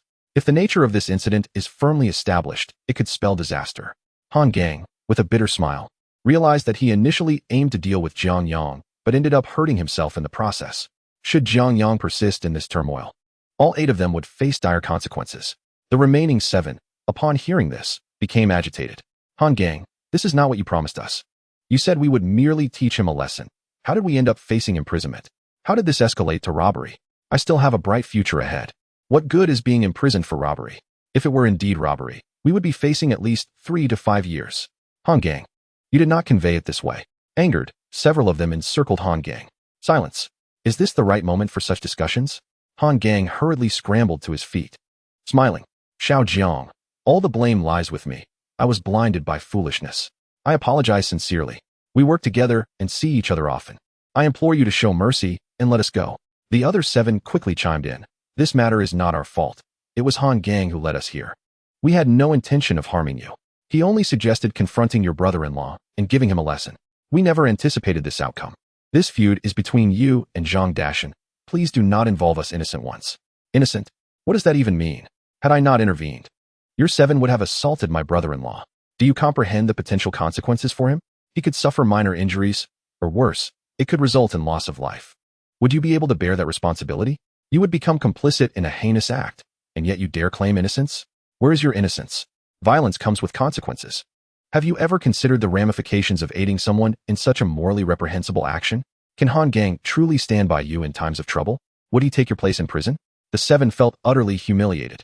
Xiao Jiang, we were wrong. We misjudged the situation. We simply did not dare to offend Han Gang. And we will never involve ourselves in such matters again. We beseech you to show leniency and spare us. If you ever need assistance, just ask. And we will not hesitate to help. A group of grown men was on the verge of kneeling. This situation could greatly impact their futures and that of their families. If one were branded a robber, the entire family would lose face, potentially facing repercussions in their personal lives and careers. Enough, you have been misled. In the future, when others seek your help, think carefully about what is right and wrong. What good comes from bullying others? Now, please draft a letter of guarantee, affix your fingerprint. Sign your name, and then you may take your leave. Upon hearing this, the 7 individuals were overjoyed. Though their faces bore the marks of a recent altercation, they swiftly disregarded their pain and clasped their fists in gratitude, exclaiming, Xiao Jiang, your integrity is truly commendable. Given your magnanimity today, we shall henceforth follow your lead. Once the letter of guarantee was penned, the 7 departed, leaving Han Gang behind, utterly ignored. Observing their departure, Han Gang hastily attempted to sneak away, only to be yanked back by the collar. Where do you think you're going? He was confronted. With a forced smile, Han Gang pleaded, Xiao Jiang, you have released them. Have you not? Since you are so magnanimous, please grant me the same mercy. I admit my mistakes, and I apologize. I assure you, I shall not trouble you again. Han Gang, you are the mastermind here. Do you truly believe you can walk away unscathed from this matter? The guarantee signed by the 7 serves as evidence of your involvement. Should I present this document to the police station, prepare yourself for imprisonment. At this, Han Gang fell to his knees, realizing that Xiao Jiang would not let him off so easily, and was taken aback by the latter's cunning. Xiao Jiang, I was wrong, truly wrong. I should not have engaged in such actions. It was all Zhang Dashan, my master, who coerced me. I never intended to confront you, but I cannot defy my master. If I fail to heed his commands, Zhang Dashan has numerous means to deal with me. You must understand my predicament. In truth, I wish to disregard Zhang Dashan's orders. However, he is a narrow-minded man. If you oppose him in the cafeteria, he will certainly retaliate. If I do not assist him, others will come to his aid against you. You cannot fathom the hardships I endure as his disciple. A significant portion of my monthly earnings goes to him as tribute. I must buy him cigarettes and alcohol, ensuring he is well taken care of. The 3 of us serve him, and during our time off, we are obligated to assist at his home. We handle all household chores, and we cannot afford to neglect our duties. Otherwise, Zhang Dashan has ample methods to punish us. To save my own skin, I cannot reveal Zhang Dashan's true nature. Very well, transcribe all this and affix your fingerprint. Also, you have injured my brother-in-law, causing a mess with the ribs. His dinner was lost, and he sustained injuries. The fright you caused him was significant. There must be some compensation for mental anguish. Determine an amount you deem appropriate. Chapter 50. Homeward bound as Zhao Deshang observed Han Gang's retreating figure, he clutched the 30 yuan in his hand, feeling somewhat bewildered. Liu, do you think this will stir up any trouble? Look at how reluctant Han Gang was to part with this money. Holding on to it feels burdensome. Honestly, even when combined, those ribs do not amount to 30 yuan. They have indeed extorted a bit. Let us not consider it extortion. This money is rightfully yours. If I had not appeared today, brother-in-law, just consider that this 30 yuan would scarcely cover the medical expenses. Today, you would undoubtedly have been beaten to the point of needing hospitalization. Jiang Yang pushed the bicycle forward. Come, brother-in-law, I shall escort you home. And then I will return to the village. Tomorrow I shall rest, and visit my family." The calm demeanor of Jiang Yang elicited a sense of admiration from Zhao Deshang towards his younger brother-in-law. He had not anticipated such a stark contrast between the brother-in-law he knew and the one before him. It seemed he had previously misjudged the situation. Upon returning home, Jiang Yang rode his bicycle through the night back to the village. As he neared the village, he hurriedly retrieved 2 bags of flour, a bag of rice, and a sizable chunk of pork from his villa. He removed the outer packaging from 2 bags of imported tiramisu and cheesecake, simply wrapping them in oil paper he had prepared, binding them with string. He also took out canned beef and fruit, placing several bottles in a net bag. The imported milk powder was poured directly into a regular bag after opening the can. He even brought a fine pack of Zhonghua cigarettes for his father. Rather than letting others enjoy them, it was better to give them to his own father. After organizing everything, he finally rode his bicycle back to his family home in the village. Upon entering, he heard his parents conversing in the main room, locking the bicycle in the yard. The sound of the lock evidently startled those inside. "Who is it? Who has come?" The elderly lady lifted the curtain and stepped outside, immediately spotting her son standing in the yard, a mix of surprise and joy on her face. "Youngest son, why have you returned without notifying the family?" "Xiaoxiao, quickly ignite the fire and prepare a meal for your brother." Jiang Xia hurriedly slipped on her shoes and emerged from the adjacent room. "Oh, Laolu, you're back. You must be famished." "Sister, I'll make you a meal," she exclaimed, already heading towards the kitchen. Jiang Yang smiled as he carried the rice, flour, vegetables, and meat into the kitchen. "Sister, I assume you've all finished your meal? If so, just prepare a little for me. No need to make too much. I cannot eat it all." The elderly lady, observing her son bringing in such a bounty, felt a twinge of anxiety and hurried to close the yard door, shielding the family from prying eyes. She dared not speak loudly, following her son into the kitchen, her mouth agape in astonishment at the sight of the goods under the light. "Youngest son, where did all this come from? You haven't been up to any mischief at the factory cafeteria, have you? Our family prides itself on integrity, while your mother may occasionally take small advantages. We must not engage in anything unethical." The elderly lady's first reaction was to suspect her son of wrongdoing, which caused Jiang Yang to chuckle. He stepped forward, linking his arm through hers, and whispered, "Mother, your son would never do anything wrong. Let me tell you, I have been promoted. I was once an apprentice, but now I am the head chef of the cafeteria. Naturally, the benefits of being a head chef are quite generous. These items were all distributed by the factory. You are well aware that the factory offers exceptional benefits, especially the cafeteria at the steel mill, which provides us with such fine goods. Rest assured, my dear, my son will undoubtedly bring no shame to you or your father." The elderly lady tenderly touched the rice and flour, recognizing at a glance that these provisions are not something an ordinary family could possess, as they are seldom seen even at the supply and marketing cooperative. Moreover, her son has never been one to stir up trouble, which immediately eased her worries. "Ah, my youngest son is thriving. He is truly capable. Just look. He has only been in the cafeteria a short while and has already become a master chef. Who knows? He may even rise to a position of authority in the future."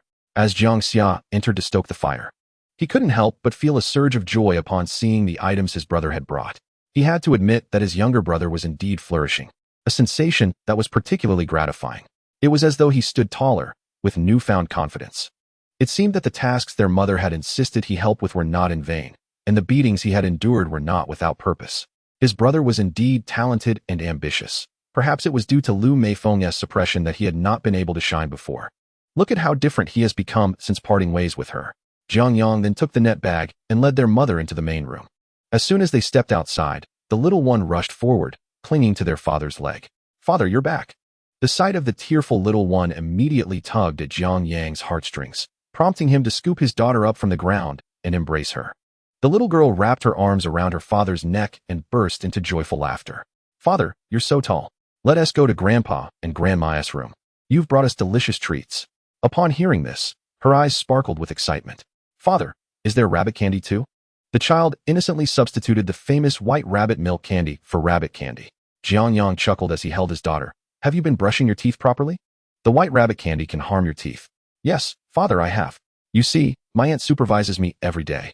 Jiang Yang's sister's 2 children, Daniel and Ernio, rushed out as well. Upon spotting their uncle, they exclaimed, "Little uncle! Little uncle!" The 2 children wore expressions of pure joy, knowing that their uncle treated them exceptionally well, never bullying or scolding them, and always bringing them delightful candies. In their eyes, their uncle was a good person. "All right, come along. Let us enter the hall and share the treats. Your uncle has brought you delicious goodies too. The elderly lady, overhearing this, expressed her discontent. Eat, eat, eat. All you think about is food. Your uncle brings back a few items, and you are ready to divide them. Remember your uncle's kindness. Look how good he is to you. When you grow up, you must honor him. Denyo and Ernyo promptly replied in unison, Uncle, when we grow up, we will definitely honor you. Clearly, in just over half a month since they last met, the two children had transformed from being shy into much more open and cheerful individuals. Your uncle does not need your gratitude. What matters is that you grow up to honor your mother well, for she has sacrificed so much for you. Jiang Yang's words warmed Jiang Xiao's heart as she busily prepared a meal in the kitchen. Upon entering the main room, she placed the little one on the Kong. Old father, as usual, squatted by the edge of the Kong, puffing on his pipe. Perhaps sensing his son's return, a beaming smile adorned his face.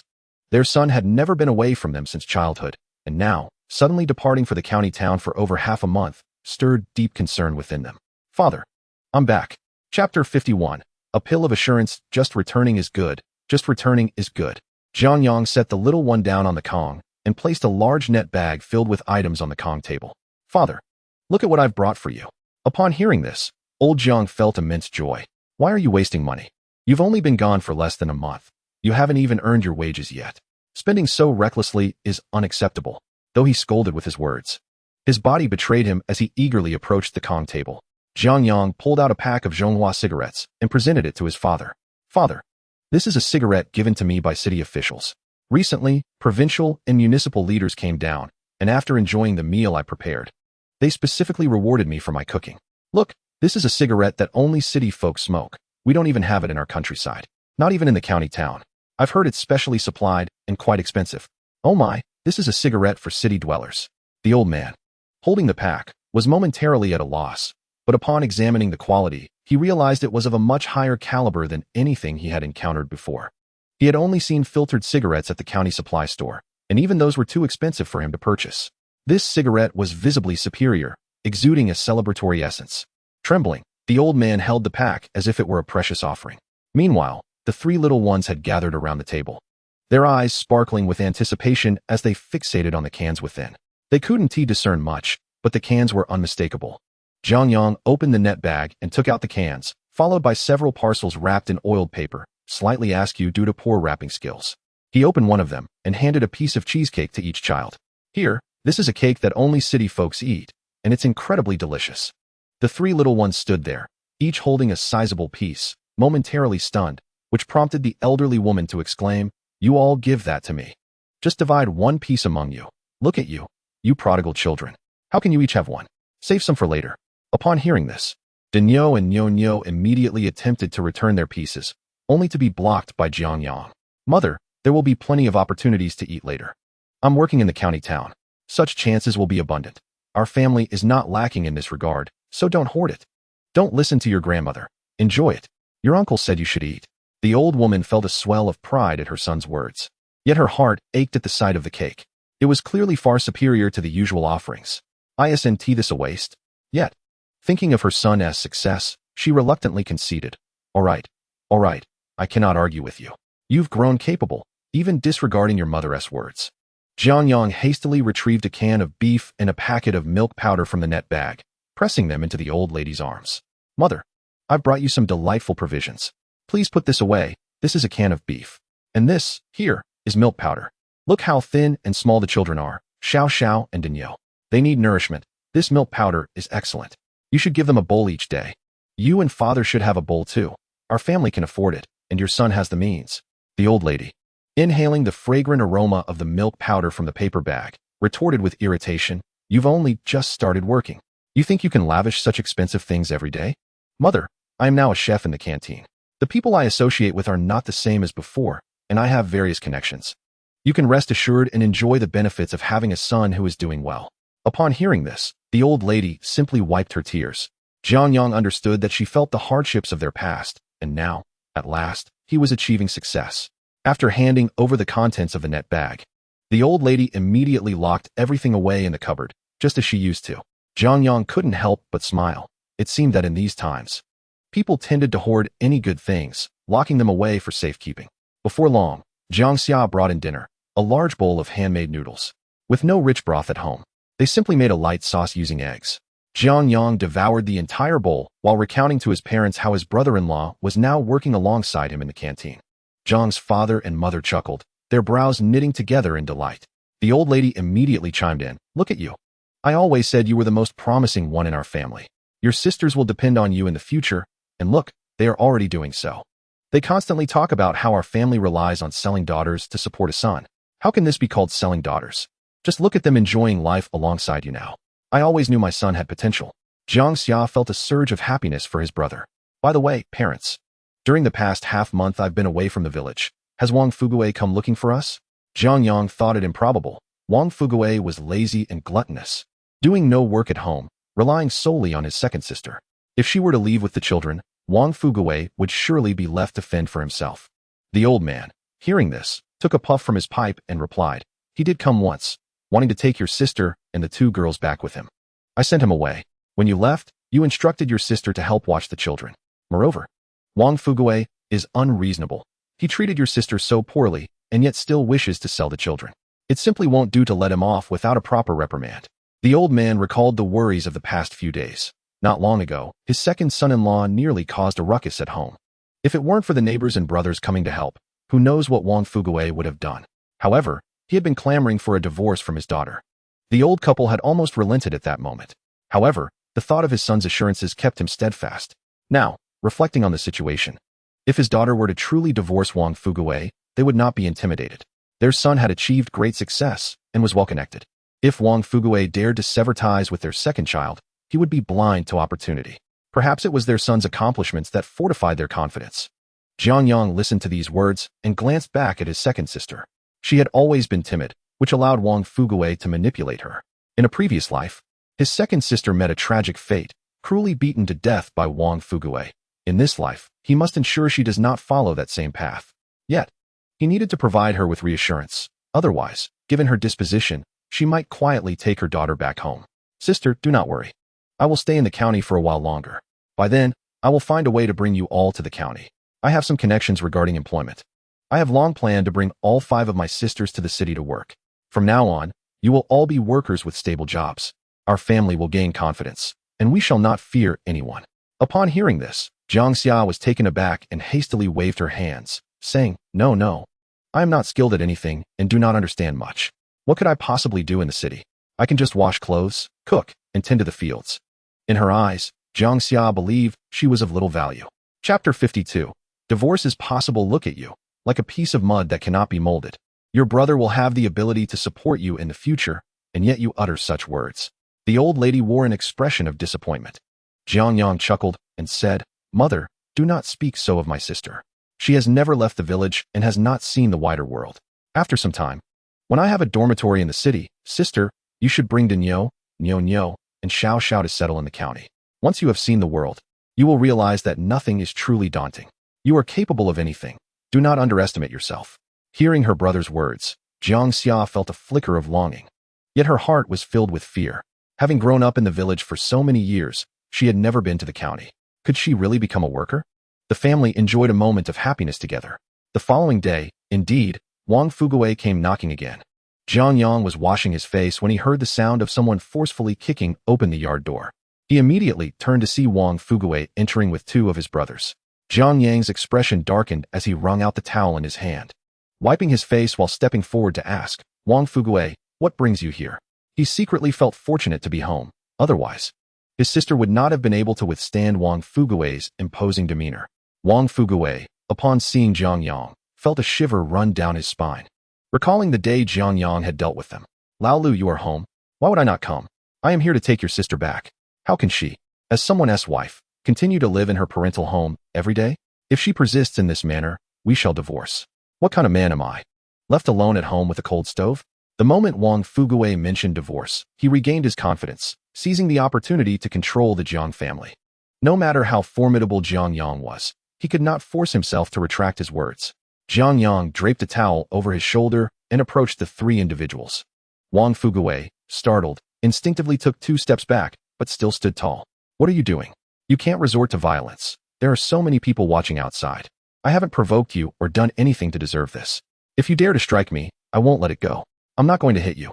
Aren't you planning to divorce my sister?" Let us finalize it today. You can go back to your village and get the necessary paperwork. I will take my sister with you to get divorced." Upon hearing this, Wang Fugui's expression soured immediately, and he looked at Jiang Yang in disbelief. "You would actually let your sister divorce me? Do you realize that if she divorces me, she will never find another man willing to take on the burden of 2 children? The reputation of your Jiang family will be tarnished throughout the countryside. You can forget about marrying anyone in the future. That is still better than my sister enduring hardship in your Wang family." Jiang Yang's words shocked the onlookers in the village, as divorce during this era was undoubtedly a matter of disgrace, drawing judgment from others. "My dear nephew, why must it come to this? Once a daughter is married, she is like water spilled. I recognize my mistakes from a few days ago and will amend my ways. There is no need to escalate to divorce. It brings no benefit to either you or your sister, and it reflects poorly on the Jiang family. If we don't divorce, will you continue to mistreat my niece or keep hitting my sister? My dear nephew, that is inappropriate. Why would I hit your sister? It's because she keeps running back to her family, bringing gifts and money. My actions are merely a response to her behavior, no matter the reason. It does not justify your violence. Listen, Wang Fugui, I will not allow my sister to return to you. If that is how you feel, then I refuse to divorce. Why should I lose my wife without cause? I refuse to divorce. Let us see what you can do about it. If you refuse to divorce, my sister will remain at her family home forever. Living here with her 2 children is just fine. In truth, Jiang Yang knew that the matter of divorce was far more complex than it appeared. His initial divorce from Liu Meifeng had stemmed from her family's attempts to manipulate him, using divorce as leverage. He had simply gone along with it to resolve the situation. However, Wang Fugui was different. He was a scoundrel, and the divorce with him would undoubtedly be a drawn-out affair. As expected, Wang Fugui became agitated upon hearing this. "On what grounds do you keep my wife and daughter at her family home? I tell you, there is no such logic in this world. She is my wife and must return home to serve me. On what grounds? Just because our family has the means. I will not allow my sister to return. If you have the ability, just try to endure. Alone and without support, you can wait as long as you wish. My sister will never go back." Jiang Yang, this is absurd. She is my wife and must return with me. If she doesn't eat, what will I eat? Am I to starve? Oh, so you've finally spoken the truth. It is because your family, the Wangs, feels the absence of my sister's labor. Without her, there is no one to earn the work points and food for your household. Now you remember her well, but it is too late. I must inform you that ever since you attempted to sell my sister's 2 daughters, you have forfeited your right to be my brother-in-law. Will you depart on your own? Or shall I be the one to expel you? You, Jiang Yang, are resolute in your opposition, are you not?" Wang Fugui, observing Jiang Yang's obstinate demeanor, grew anxious and shouted into the house, "Jiang Xiao, come out. You are my wife. I demand a clear answer from you. Do you also wish to divorce and return to your family home? I warn you, should you dare to pursue a divorce, I shall break your legs. I will deal with those 2 worthless girls as well. If we are to perish, let us do so together. No one shall have an easy time of it." Hearing these words, Jiang Xiao was filled with dread. She looked at her 2 trembling daughters, her heart heavy with sorrow. "Daughter, must we return? Father will beat you, and he will beat us too." Jiang Xiao cast a bittersweet glance at the neighboring house. "If we do not return, your father will torment us daily, and your grandparents will not be able to endure it. Neither will your uncle. We must go back." Outside, Wang Fugui was shouting, "Jiang Xiao, come out. You must explain whether you intend to continue this life with me. If you do not wish to live this way, I will not let this matter rest. I will annihilate your entire family. I will eliminate you and those 2 little brats." Wang Fugui had long forgotten how his brother-in-law had once imparted a valuable lesson to him, and now he revealed his true ferocity, jumping up and shouting, attempting to intimidate his father-in-law and mother-in-law. Just then, he felt a sharp slap across his face, sending him flying out the door. The 2 brothers from the Wang family, who had accompanied him, were startled and hurriedly retreated. "Jiang Yang, do not act recklessly. This is your brother-in-law. Let us not forget how you previously assaulted him. Our family owes you nothing. All the money for your wedding and house was borrowed from the Wang family. If you truly wish to divorce, it is possible, but you must return the money you owe us." Chapter 53. Repayment. Wang Fugui, rising painfully from the ground while clutching his chest, finally realized his folly. Recalling how his brother-in-law had previously taught him a lesson, he no longer dared to act so brazenly, instead hiding behind his 2 brothers. "Yes, if you wish to divorce. Do you think I desire to live with your sister? She is as unyielding as a block of wood. Aside from her labor, she possesses no other talents. If you want a divorce, return the money our Wang family lent you, and I will agree to the divorce." Wang Fugui felt a sense of pride, confident that the Jiang family could not produce such a sum. "Wang Fugui, You have made this statement. Repay the money, and I will divorce your sister. A true man must honor his word. Now, go back and obtain the introduction letter. With the household registration and introduction letter in hand, we shall proceed with the divorce formalities, and I will immediately provide you with the funds. Upon hearing this, Jiang Yang felt a flicker of hope. If this could free his sister from her suffering, he would be willing to part with the money. In truth, the Wang family is not owed a significant sum, as Wang Fugui himself is not wealthy, and the Wang family is quite cautious regarding my sister. However, Jiang Yang's situation is precarious. Should he renege on his promise and fail to repay, it would undoubtedly be a substantial loss for me. Wang Fugui, brimming with arrogance, believed he had seized a weakness of Jiang Yang. With so many villagers present, I assure you, I will not deceive you. The Jiang family must maintain their reputation in the village. We cannot afford to lose face. Contemplate this carefully. Once the divorce certificate is obtained today, I shall promptly hand over the money to you. If not, my sister will remain in her parental home and not return. Oh, brother-in-law, what is the necessity for this? If your sister truly resides in your home, it will suddenly add 3 more mouths to feed. You know that she cannot earn labor points in your village. Would your parents be pleased with such a burden? The 2 brothers hastily stepped forward to dissuade him, for if the sister were to divorce, the household would lose a laborer, which would be a different matter altogether. At that moment, the elderly couple from the Jiang family emerged from their home. The patriarch, with a stern expression, declared, I can support my own daughter. Even if we were to starve, we could still care for our daughter and granddaughter. We will not allow the in-laws to demean us. How could we, the Jiang family, lack backbone? Mark my words, either my daughter does not return, or she will stay here. She can assist in managing the household and attend to us in our old age. Initially, the onlookers were eager for a spectacle. As everyone knew the Jiang family was not affluent, the prospect of having a daughter and 2 granddaughters living under one roof was daunting, as no family could sustain so many mouths. However, no one anticipated that old Jiang would speak so resolutely. In an instant, Wang Fugui was incensed. Very well. It is your Jiang family that has forced my hand. I shall return to obtain a divorce certificate immediately. If you do not provide the money today, I assure you, this matter will not end here. Villagers, you are all witnesses, should the Jiang family act so ruthlessly. I will divorce their daughter and see who would dare to take her afterward. Wang Fugui, fueled by indignation, was determined to make the Jiang family lose face. Divorce it shall be. If they cannot procure the money post-divorce, Jiang Xiaoxiao will still have to return with him. With this thought, Wang Fugui, along with his brothers, hurried back to the Wang household. Upon hearing the news, his parents immediately rallied behind him. Yes, divorce her. Let them repay the debt. I cannot believe the Jiang family dares to confront us when they are so destitute. What is wrong with disciplining his daughter? She deserves it. Wang Fugui secured the divorce certificate from the village and, armed with the household register and the certificate, stormed toward the Jiang residence with his brothers. Meanwhile, after Wang Fugui left, the elderly Jiang couple felt a pang of anxiety and pulled their son inside, questioning, how can we possibly repay the money? Though the debt to the Su family is the least, combined, it amounts to 70 or 80 yuan. If we truly have to repay, we would be hard-pressed to find such an amount. Father and mother, shortly you will go to uncle's house to borrow some money. When I receive my salary next month, you will be able to repay it. Naturally, I have money in my pocket, but it cannot be revealed. With so many villagers around, if their family takes out money now, it would be easy for them to attract attention.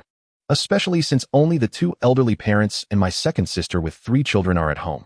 The villagers here, particularly a few troublemakers who are always up to no good, might even set their sights on us. However, if we borrow money from a few places, it will solidify our financial struggles, and no one would take notice of our family.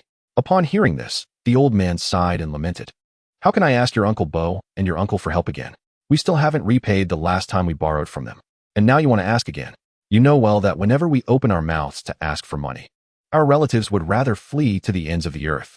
Jiang Yang took out some money from his pocket and placed it in his father's hand. Father, I didn't intend for you to genuinely ask Uncle Bo and uncle for money. It's merely a formality. You should boldly inform everyone that you are going to ask them for help, while secretly returning this money and sweet-talking them in the process. Father, there are many eyes around. It's not just that I fear being noticed, otherwise, I would certainly take it out. The old man, holding the thick stack of bills, felt a bit bewildered and hastily wet his fingers to count them. His face turned slightly red. Son, what on earth is going on? You haven't even been working for a month. How can you have so much money? This is at least over 200 yuan, sufficient to repay Uncle Bo and uncle. Though money is precious, the old man remained clear-headed. Father, to be honest, I assisted the factory director's secretary with a few tasks. You must clarify what tasks you undertook. The elderly couple still felt uneasy. To be truthful, it's about those black market dealings. You know, capable people can make a profit by trading goods in the black market. I helped them with some lifting and carrying, so this money is for keeping quiet. Jiang Yang deliberately fabricated a lie, knowing his father wouldn't discern whether the factory director's secretary was male or female, nor would he understand how the black market operates. Indeed, upon hearing this, the old man fell silent. Everyone knows about black market dealings. Ordinary people also seek solutions in the black market when they run out of supplies at home, in their village. When planning a wedding and unable to find items like sewing machines or radios, they inevitably turn to the black market. If that is the case, although it may not be commendable, it isn't entirely blameworthy either. My son, while I will accept this money now, I advise you to refrain from such activities in the future. If the inspection team were to catch you, it would be serious. Father, rest assured. There are leaders protecting us. There's no need to worry. I am merely a small cog in the wheel, helping with some labor.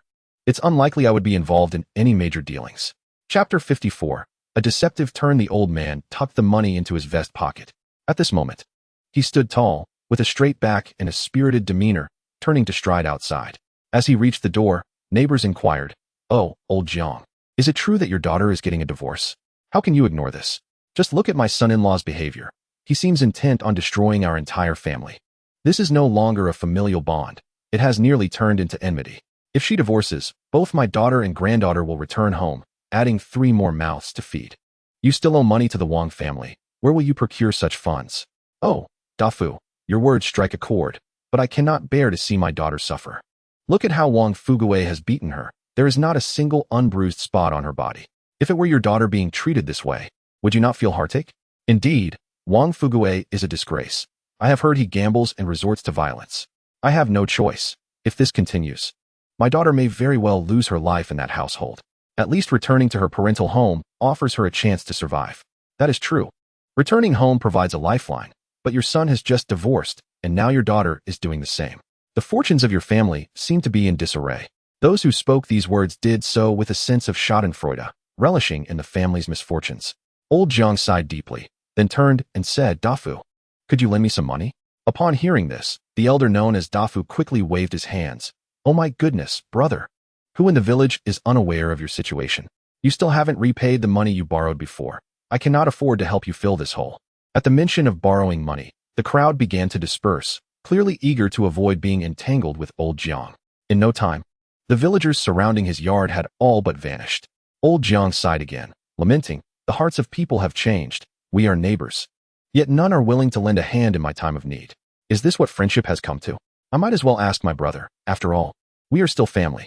It's truly disheartening to witness how everyone revels in misfortune, yet when it comes time to offer assistance, they scatter as if avoiding a plague. "The next time you seek to borrow from me, I shall keep my distance as well." Someone chuckled, "Old Jiang, do not jest. Your family is as poor as a church mouse. It is a blessing you are not asking us for money. How could we dare to borrow from you?" Old Jiang's face flushed with anger as he hurried away, clutching his pipe behind his back. Before long, the villagers witnessed old Jiang being scolded out of his own yard by his elder brother, nearly receiving a broomstick from his sister-in-law. Can we still endure this life? How can you be so careless? Your brother comes to borrow money each time, and you assist him every time. The previous debts remain unpaid. And now there is yet another hole to fill. How can we sustain ourselves? Oh, dear wife, there is no choice. He is my brother. Blood is thicker than water. You know he has already helped me. As a local, I cannot refuse to assist him as well. This will be the last time, the very last time. The cries and commotion from the Jiang family resonated throughout the village, prompting many to shake their heads in dismay, lamenting the misfortune that had befallen the old Jiang family. Yet, old Jiang returned home with a heart full of joy, having not only repaid his elder brother and third brother's debts, but also possessing surplus funds to mend the financial woes of the Wang family. Thus, while a daughter's divorce might tarnish the family name, the son resolutely declared that Wang Fuguei's son must not continue to entangle with him. For his own son was destined for a promising future in leadership. It was only for the sake of his son that he could muster such resolve. When Wang Fuguei arrived, Jiang Yang took the initiative to notify the village chief. They boarded a tractor from the collective and journeyed to the township, where they promptly handled the necessary paperwork. The township officials inquired briefly, noting that there was no cooling-off period or mediation if divorce was the choice. The process could be expedited. Before long, the divorce certificate was in hand. Holding the certificate with an air of triumph, Wang Fuguei declared, "All right. We have the divorce certificate now, let us settle the debt swiftly." Jiang Yang waved his hand dismissively, stating, "Repayment can be arranged. But it should be done in the village. If I give it to you now, you might not acknowledge it later. Who would I turn to then? No one would believe me." Wang Fuguei, agitated, retorted, "Do you think I am someone to be trifled with? It is you, this little brat, who cannot keep your word. Mind your language, or I shall not hesitate to give you a beating right here." Jiang Yang clenched his fists, preparing to retaliate. Sensing the tension, Wang Fuguei hurriedly retreated. "Fine. Today I shall watch how you repay me." As they returned to the village, the onlookers eagerly anticipated the unfolding drama. Upon seeing Wang Fuguei and his companions, the villagers gathered around. In front of the crowd, old Jiang inquired, "Wang Fuguei, you previously mentioned borrowing a total of 50 yuan from our family." Wang Fuguei, agitated, responded, "Who said 50? It was clearly 80. I have the IOU right here." Without hesitation, Wang Fuguei produced the note from his pocket. Old Jiang scrutinized it carefully before displaying it to the crowd, including the production team leader and village officials. "See here, it states 80 yuan. Therefore, we shall settle the debt today." He then extracted 80 yuan from his pocket. "You borrowed a total of 80 yuan from our family. Count it yourself." Wang Fuguei hastily counted the money, finding it indeed to be 80 yuan, and began to scrutinize Jiang Yang with suspicion. "Jiang Yang, you little rascal. Are you trying to deceive me? This money feels too easily acquired." With many witnesses present, Jiang Yang dismissed Wang Fuguei's doubts in front of so many people. "How could I possibly deceive you?" Half convinced, Wang Fuguei took the money and turned to leave with his brothers. However, the more he pondered, the more he felt something was amiss. He had initially contemplated swindling the Jiang family for a larger sum. Little did he know, old Jiang's remark had inadvertently compelled Wang Fuguei to reveal the truth. Realizing this, he slapped his thigh in frustration. "That scoundrel, the Jiang family has outsmarted me." However, these matters had already transpired before the eyes of the public. Regret arrived too late, for there exists no remedy for such remorse. Wang Fuguei returned home, where his parents immediately inquired about their financial status. "Why haven't you brought your wife back? Without a marriage certificate, she's merely a laborer of no value to us." The Wang family had their calculations. "Do not mention it, my parents. The Jiang family has borrowed money. Upon my arrival in the village, I discovered that yesterday. The Jiang family caused quite a stir, seemingly coercing my uncle and third uncle's relatives into lending them funds. The whole village is aware. Is Jiang Xiao not returning?" Upon hearing this, Wang's mother became irate. "With Jiang Xiao gone, my burdens have multiplied. Recently, all household chores have fallen upon me, as she is the only daughter-in-law available to assist." Chapter 55. Where there is no wind, there is no wave. Mother, that wretched girl has not returned. But we must retrieve the money. The second and third sons were exhilarated, for this sum was significant for the entire family. If they could reclaim the funds, perhaps one of them might secure a bride. With 80 yuan as a dowry, surely one of them would find a wife. The elderly matriarch frowned. "And just like that, you allowed that girl to leave, benefiting her after all these years of dining at our table?" What troubled her most was the prospect of enduring further toil. Since Jiang Xia entered their home, the elderly lady had never lifted a finger to assist. Consequently, she had been left to labor alone. Naturally, the matriarch was unwilling. "Do not worry, mother. Although we are divorced, Jiang Xia cannot escape my grasp. Those two children are still mine, and when the time comes, I shall easily manipulate Jiang Xia. Sooner or later, I will compel her to return." Wang Fuguei felt no concern whatsoever. His thoughts were solely consumed by the newfound wealth in his possession, envisioning the possibility of a turnaround, perhaps even acquiring a fortune. This was an opportunity.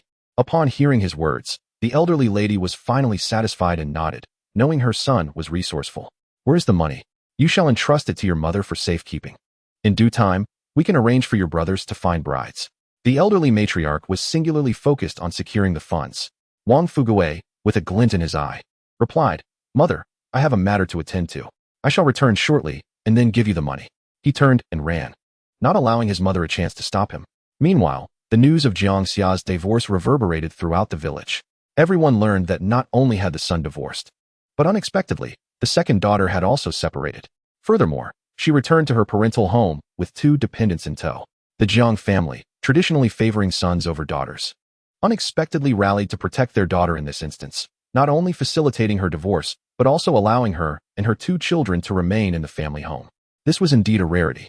Yet, even more astonishing was the word from Jiang's uncles, who expressed their willingness to lend money to the elderly Mr. and Mrs. Jiang. The news of the sixth son of the Jiang family venturing out has sent ripples through the village.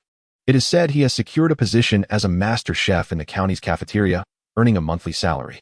Consequently, the Jiang family is no longer seen as a lost cause, for the sixth son has pledged to repay the borrowed money monthly, ensuring all debts will be settled within 6 months. Upon hearing this, the village erupted in excitement, as no worker had ever emerged from their midst before. The village lacked the necessary conditions. Typically, labor recruitment was linked to the production teams, and their remote location coupled with the scarcity of educated individuals meant they rarely had any opportunities. With the prospect of a steady job now evident, the villagers' perceptions of the Jiang family shifted dramatically, mingling envy and resentment, while many derided Liu Meifeng for her misfortune. Who could have anticipated that the sixth son of the Jiang family would actually become a worker? As the rumor spread like wildfire, it eventually reached the Liu family the day after Jiang Yang departed for work. Since her divorce, Liu Meifeng's parents had been waiting for Jiang Yang to come to them, and she too anticipated his return, believing he could not bear to part with her. However, her parents had prepared for 2 scenarios. On one hand, they encouraged their daughter to consider other suitors, in case someone more suitable than Jiang Yang came along. On the other, they awaited the Jiang family to come begging for forgiveness, hoping to leverage the situation to extract 500 yuan for a job opportunity. Unexpectedly, before any news could reach them, Liu Meifeng's mother burst into the room, her expression fraught with concern. Liu Meifeng had not been comfortable in her parental home. Life had been difficult since her divorce. Previously, at the Jiang household, she often brought home provisions, and her brother and sister-in-law treated her decently, making her visits enjoyable. However, since the divorce, her sister-in-law had grown cold and hostile, frequently belittling her. Liu Meifeng's resentment towards Jiang Yang intensified, believing that had he not acted as he did, she would not find herself in such a predicament. She had even devised a plan for how to manipulate Jiang Yang should he come seeking her forgiveness. The prospect of 500 yuan for a job seemed insufficient. She resolved to think more of her own interests, ensuring she had some money set aside for herself. This experience had taught Liu Meifeng a lesson.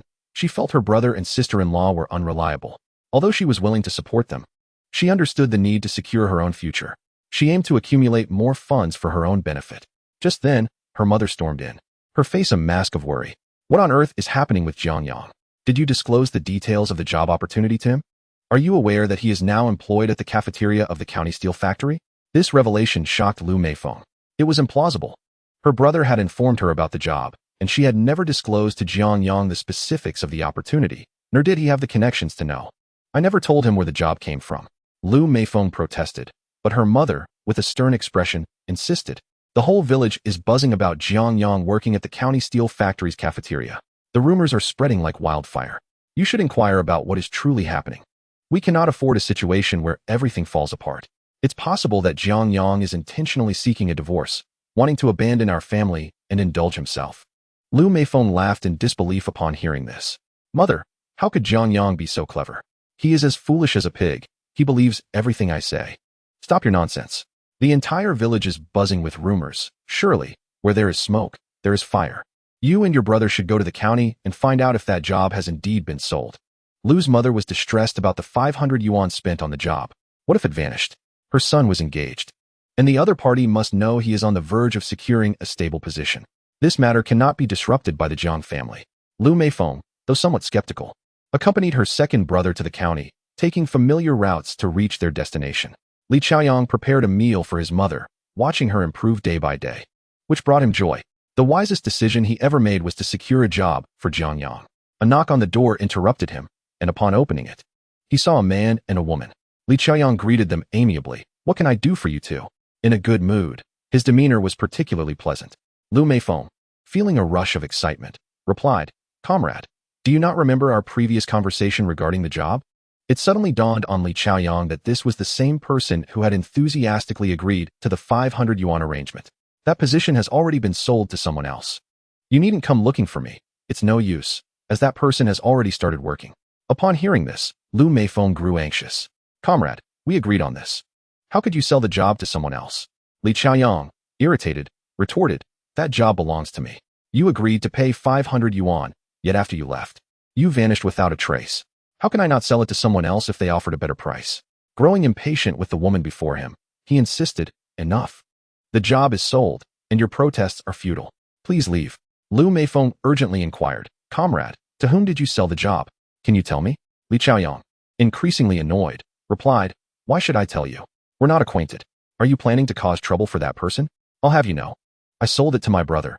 I can sell to whomever I please. Now leave. Li Xiaoyang was particularly protective of Jiang Yang, knowing that his mother's medication would only last for 2 years, after which they would need to seek Jiang Yang's assistance again. Comrade, did you sell the job to someone with the surname Jiang? Liu Meifeng and her brother were pushed out the door, and in her frustration, she called out, oh, you seem to have gathered quite a bit of information. My brother's surname is indeed Jiang. I advise you not to trouble him. If you dare to cause him any inconvenience, I will not take it lightly. Li Xiaoyang, sensing a threat, observed that this couple did not appear to be good-natured. He decided he would notify Jiang Yang, lest these individuals create problems for him. It truly was Jiang Yang. That scoundrel dared to snatch my job. Liu Jiqiang was infuriated upon hearing this. The siblings walked along the road, with Liu Jiqiang lamenting, it's all your fault. Why did you even get a divorce? If you hadn't that job would have been mine. Now look, that Jiang Yang not only bought the position for 500 yuan, but he is also working there himself. What are we to do about this? Now your sister-in-law thinks I'm going to work at the steel factory. If this falls through, I want to be able to win my wife back. What then? I tell you, you must go find Jiang Yang and persuade him to relinquish that job for me. Liu Jiqiang wore a displeased expression, believing his sister had lost her senses. Liu Meifeng had no choice but to console her elder brother. Brother, don't be anxious. Rest assured, I will definitely convince Jiang Yang to give the job to you. You know how it is with him. He can't resist when he sees me. Hearing this, Liu Jiqiang felt somewhat reassured. After all, Jiang Yang was merely his sister's sycophant. In these times, there is no mercy for such bootlickers. His sister's words were not without merit. All right, I'll take you to the cafeteria at the steel factory. You can find him there. The two of them arrived at the steel factory and inquired about the location of the cafeteria at the gatehouse. Unfortunately, the guard would not allow them to enter, insisting they summon Jiang Yang instead. Jiang Yang was busy in the cafeteria. Upon hearing that his wife was looking for him at the gate, he immediately deduced it was that troublesome Liu Meifeng. He knew that sooner or later, news of his secure position in the county would reach the Liu household. He had refrained from delivering a decisive blow to the Liu family, opting instead to torment them gradually. In his previous life, Liu Meifeng had drained his entire family's vitality, and the Liu family had caused his own family to suffer ruin. He could not allow Liu Meifeng to live a peaceful life. He would take his time, piece by piece, until the Liu family was utterly annihilated, and he would ensure Liu Meifeng experienced the bitterness of ruin as well. Jiang Yang continued with his tasks, and only after finishing lunch and enjoying a hearty meal with his brother-in-law Zhao Desheng did he leisurely make his way outside. At the factory gate, Liu Meifeng and her brother had been waiting at the wall for a full 3 hours. They had left home without breakfast that morning and were now starving. Liu Meifeng had initially thought that once Jiang Yang knew she was looking for him, he would rush out immediately. However, to her dismay, the man did not appear for hours. She contemplated leaving, but remembering the importance of her brother's job situation, she realized it was not the time for her to throw a tantrum. She had to endure, especially after hearing from the guard that Jiang Yang had swiftly risen from an apprentice to the head chef of the cafeteria within just a few days. Rumor had it that the head chef earned significantly more than an apprentice. Most importantly, she had heard that Jiang Yang had also managed to get her brother-in-law Zhao Desheng into the cafeteria. Liu Meifeng seethed with resentment, feeling envious that Jiang Yang had not shared such fortunate news with her. At the same time, she had made up her mind to ensure her brother would also be brought into the cafeteria. Since Jiang Yang was able to bring Zhao Desheng in, it follows that he could do the same for others. It is surprising how Jiang Yang has become so capable in just a few days. Perhaps, with a touch of goodwill towards him, I might reluctantly consider remarrying Jiang Yang, who would undoubtedly be eager for such a turn of events. Liu Meifeng patiently waited at the wall's edge. Eventually, both grew impatient, only to see Jiang Yang emerge. Upon spotting him, Liu Jiqiang immediately jumped up and tugged at his sister's sleeve. Jiang Yang approached them, inquiring, "What do you two want from me?" He was well aware that his ex-wife's motives for seeking him were work-related. It seemed Liu Meifeng had received some news and rushed over without delay. Upon seeing Jiang Yang, Liu Meifeng stood up, displaying a self-assured expression of beauty, tinged with a hint of pride. "Jiang Yang, we need to talk," she said, casting a glance at her brother. Liu Jiqiang quickly interjected, "All right, you two talk. Brother-in-law, I'll step aside and wait." Jiang Yang, with a stern face, retorted, "I cannot accept that title. I am not your brother-in-law, so do not mislabel our relations." Liu Jiqiang felt a twinge of embarrassment, coupled with anger at Jiang Yang's lack of gratitude. He recalled how Jiang Yang had pursued his sister, working tirelessly for their family, enduring all hardships, and now, with a formal job, he had become arrogant. Once Liu Meifeng reclaimed that job, Jiang Yang would surely face consequences. Observing Jiang Yang in the cafeteria uniform, it was disingenuous to claim he felt no envy. Liu Meifeng, upon hearing Jiang Yang's words, could not help but stomp her foot in frustration. Jiang Yang, how can you speak to my second brother like that? He is my brother. He is your brother, not mine, so why should I not speak to him as I please? Why does your family consider themselves superior? Jiang Yang's unexpected retort left Liu Meifeng momentarily breathless. She gazed at him in disbelief, suddenly realizing that he was different. Previously, Jiang Yang had always greeted her with a warm smile, his eyes filled with affection that seemed glued to her. But now, his face bore impatience, and his gaze was filled with disdain. Chapter 57. You have no shame, Jiang Yang. How can you speak to me like this? She exclaimed. Enough with the pleasantries. If you have something to say it quickly. I have matters to attend to and no time to waste here. Jiang Yang was genuinely impatient, fully aware of Liu Meifeng's intentions. If this is your attitude, we cannot have a conversation. I came here with good intentions, believing that a child deserves a complete family. I wanted to start anew with you, but if you respond this way, then I will take my leave. Don't regret this later. Liu Meifeng attempted to use the same tactics that once had Jiang Yang under her thumb, convinced that merely hinting at the possibility of reconciliation would cause him to reveal his true feelings for her. After all, Jiang Yang had once gone to great lengths to marry her. A person's character and preferences cannot change overnight. Liu Meifeng attributes Jiang Yang's current indifference towards her to his feelings of disappointment, sensing that he no longer wishes to share his life with her. It is likely a case of love turning into resentment. As she walked away, Liu Meifeng felt no sign of Jiang Yang's concession and turned back in anger, only to find him already heading back towards the factory. She hastily called out, Jiang Yang, what are you doing? Jiang Yang turned back coldly.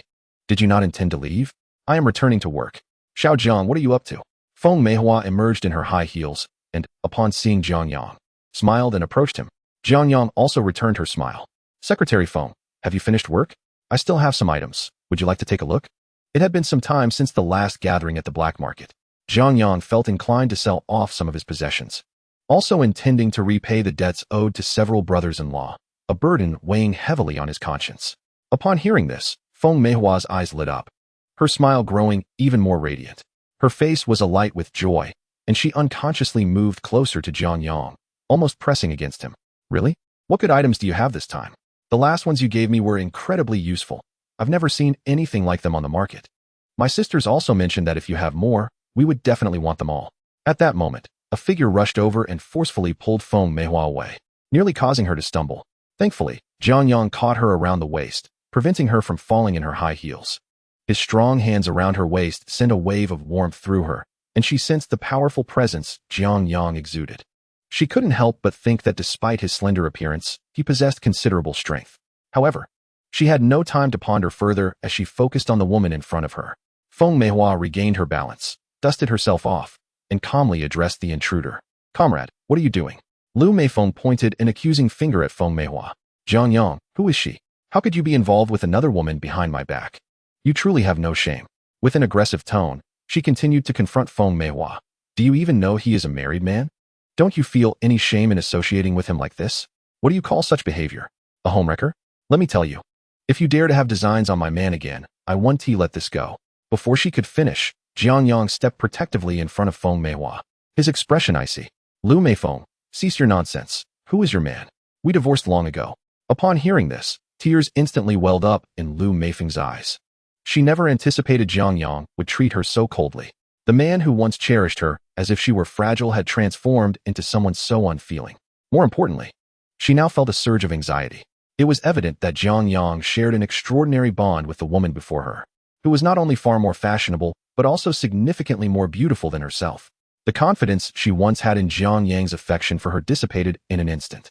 If Jiang Yang were attracted to another woman, how could he possibly consider remarrying her or acquiescing to her demands? Liu Meifeng, witnessing his sister being mistreated, rushed forward. Jiang Yang, what are you doing? Are you even a man? Why are you protecting a stranger instead of your own wife? Liu Meifeng, Liu Meifeng, do not feign ignorance. We have long been divorced. Do you understand? Divorce means we are no longer related. She has nothing to do with me. Understand this. You are both outsiders now. This is my friend, Secretary Feng. Naturally, I will protect my friend. I am quite clear about who is who, so refrain from seeking me out in the future. Jiang Yang turned, anxiously assessing Secretary Feng, who was indeed his fortune. Are you all right, Secretary Feng? Did you sustain any injuries? Feng Meihua shook her head, a smile gracing her face as she audaciously scrutinized Liu Meifeng before her. Is this your ex-wife? She doesn't seem particularly impressive. Your taste appears rather questionable. The manner in which she addressed Liu Meifeng indicated a significant imbalance in their marital standings. Liu Meifeng, incensed by Feng Meihua's condescension, had never encountered such disdain before. In her village, she was highly regarded. It was the first time she felt belittled here. What do you think you are? Let me tell you. You should keep your distance from Jiang Yang. He is my man. We have a child together. Although we are currently divorced, I intend to remarry him. Do not set your sights on him.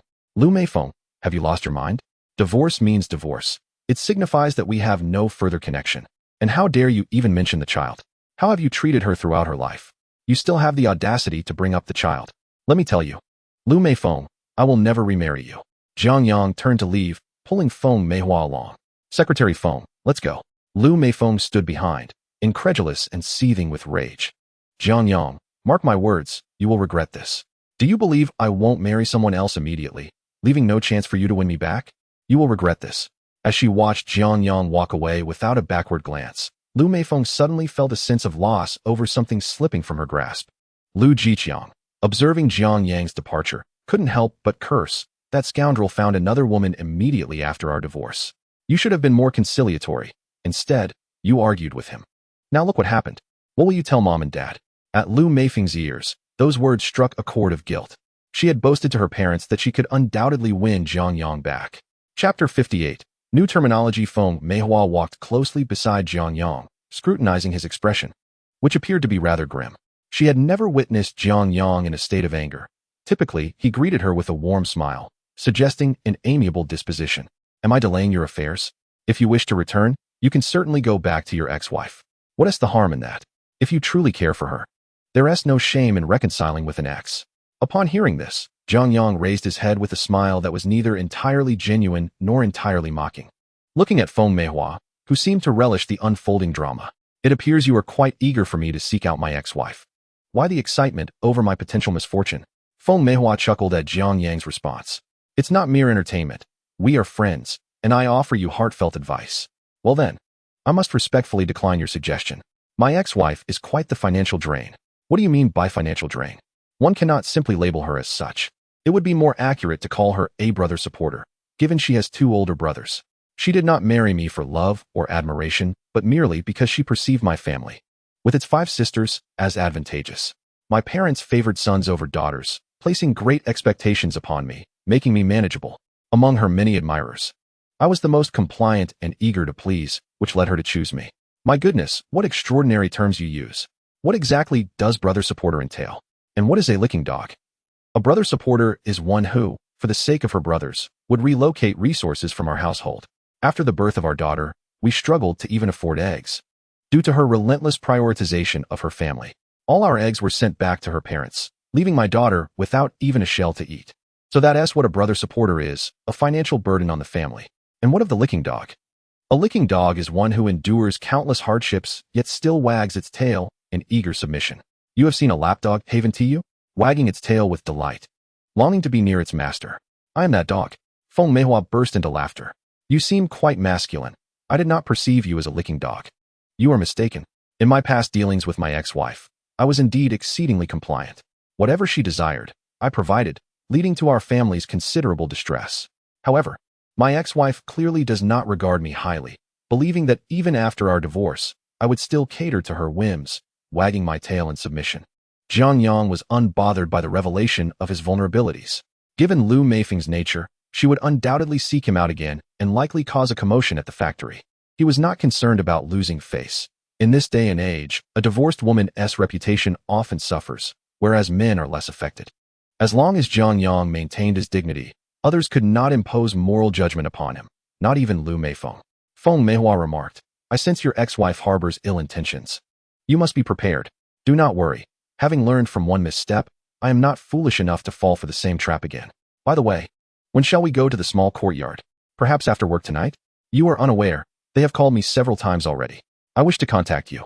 Those wines and cigarettes of yours are highly coveted. The exclusive items you possess are virtually unavailable in the market. In truth, I do not have many of these items myself. A friend of mine mentioned that these exclusive goods are quite difficult to acquire, and he can only manage to obtain a few in small batches. Your friend indeed possesses remarkable capabilities. By the way, our factory is soon to welcome a group of foreign experts, so your cafeteria must be adequately prepared, especially you, the newly appointed head chef, should have a solid understanding of the situation. Feng Meihua, as the factory director's secretary, naturally has first-hand information. In a few days, the news will be known throughout the factory. She cannot be considered a leaker. It could also be seen as a favor to Jiang Yang. Thank you, Secretary Feng. This information is quite significant to me. Jiang Yang felt a deep sense of gratitude towards Feng Meihua. No wonder Zhang Dashan has been acting mysteriously these past few days. It turns out he received the news in advance. His connections within the factory are somewhat lacking. No need for thanks. As friends, I treat you with genuine sincerity. Feng Meihua shot Jiang Yang a playful glance, her eyes sparkling with charm.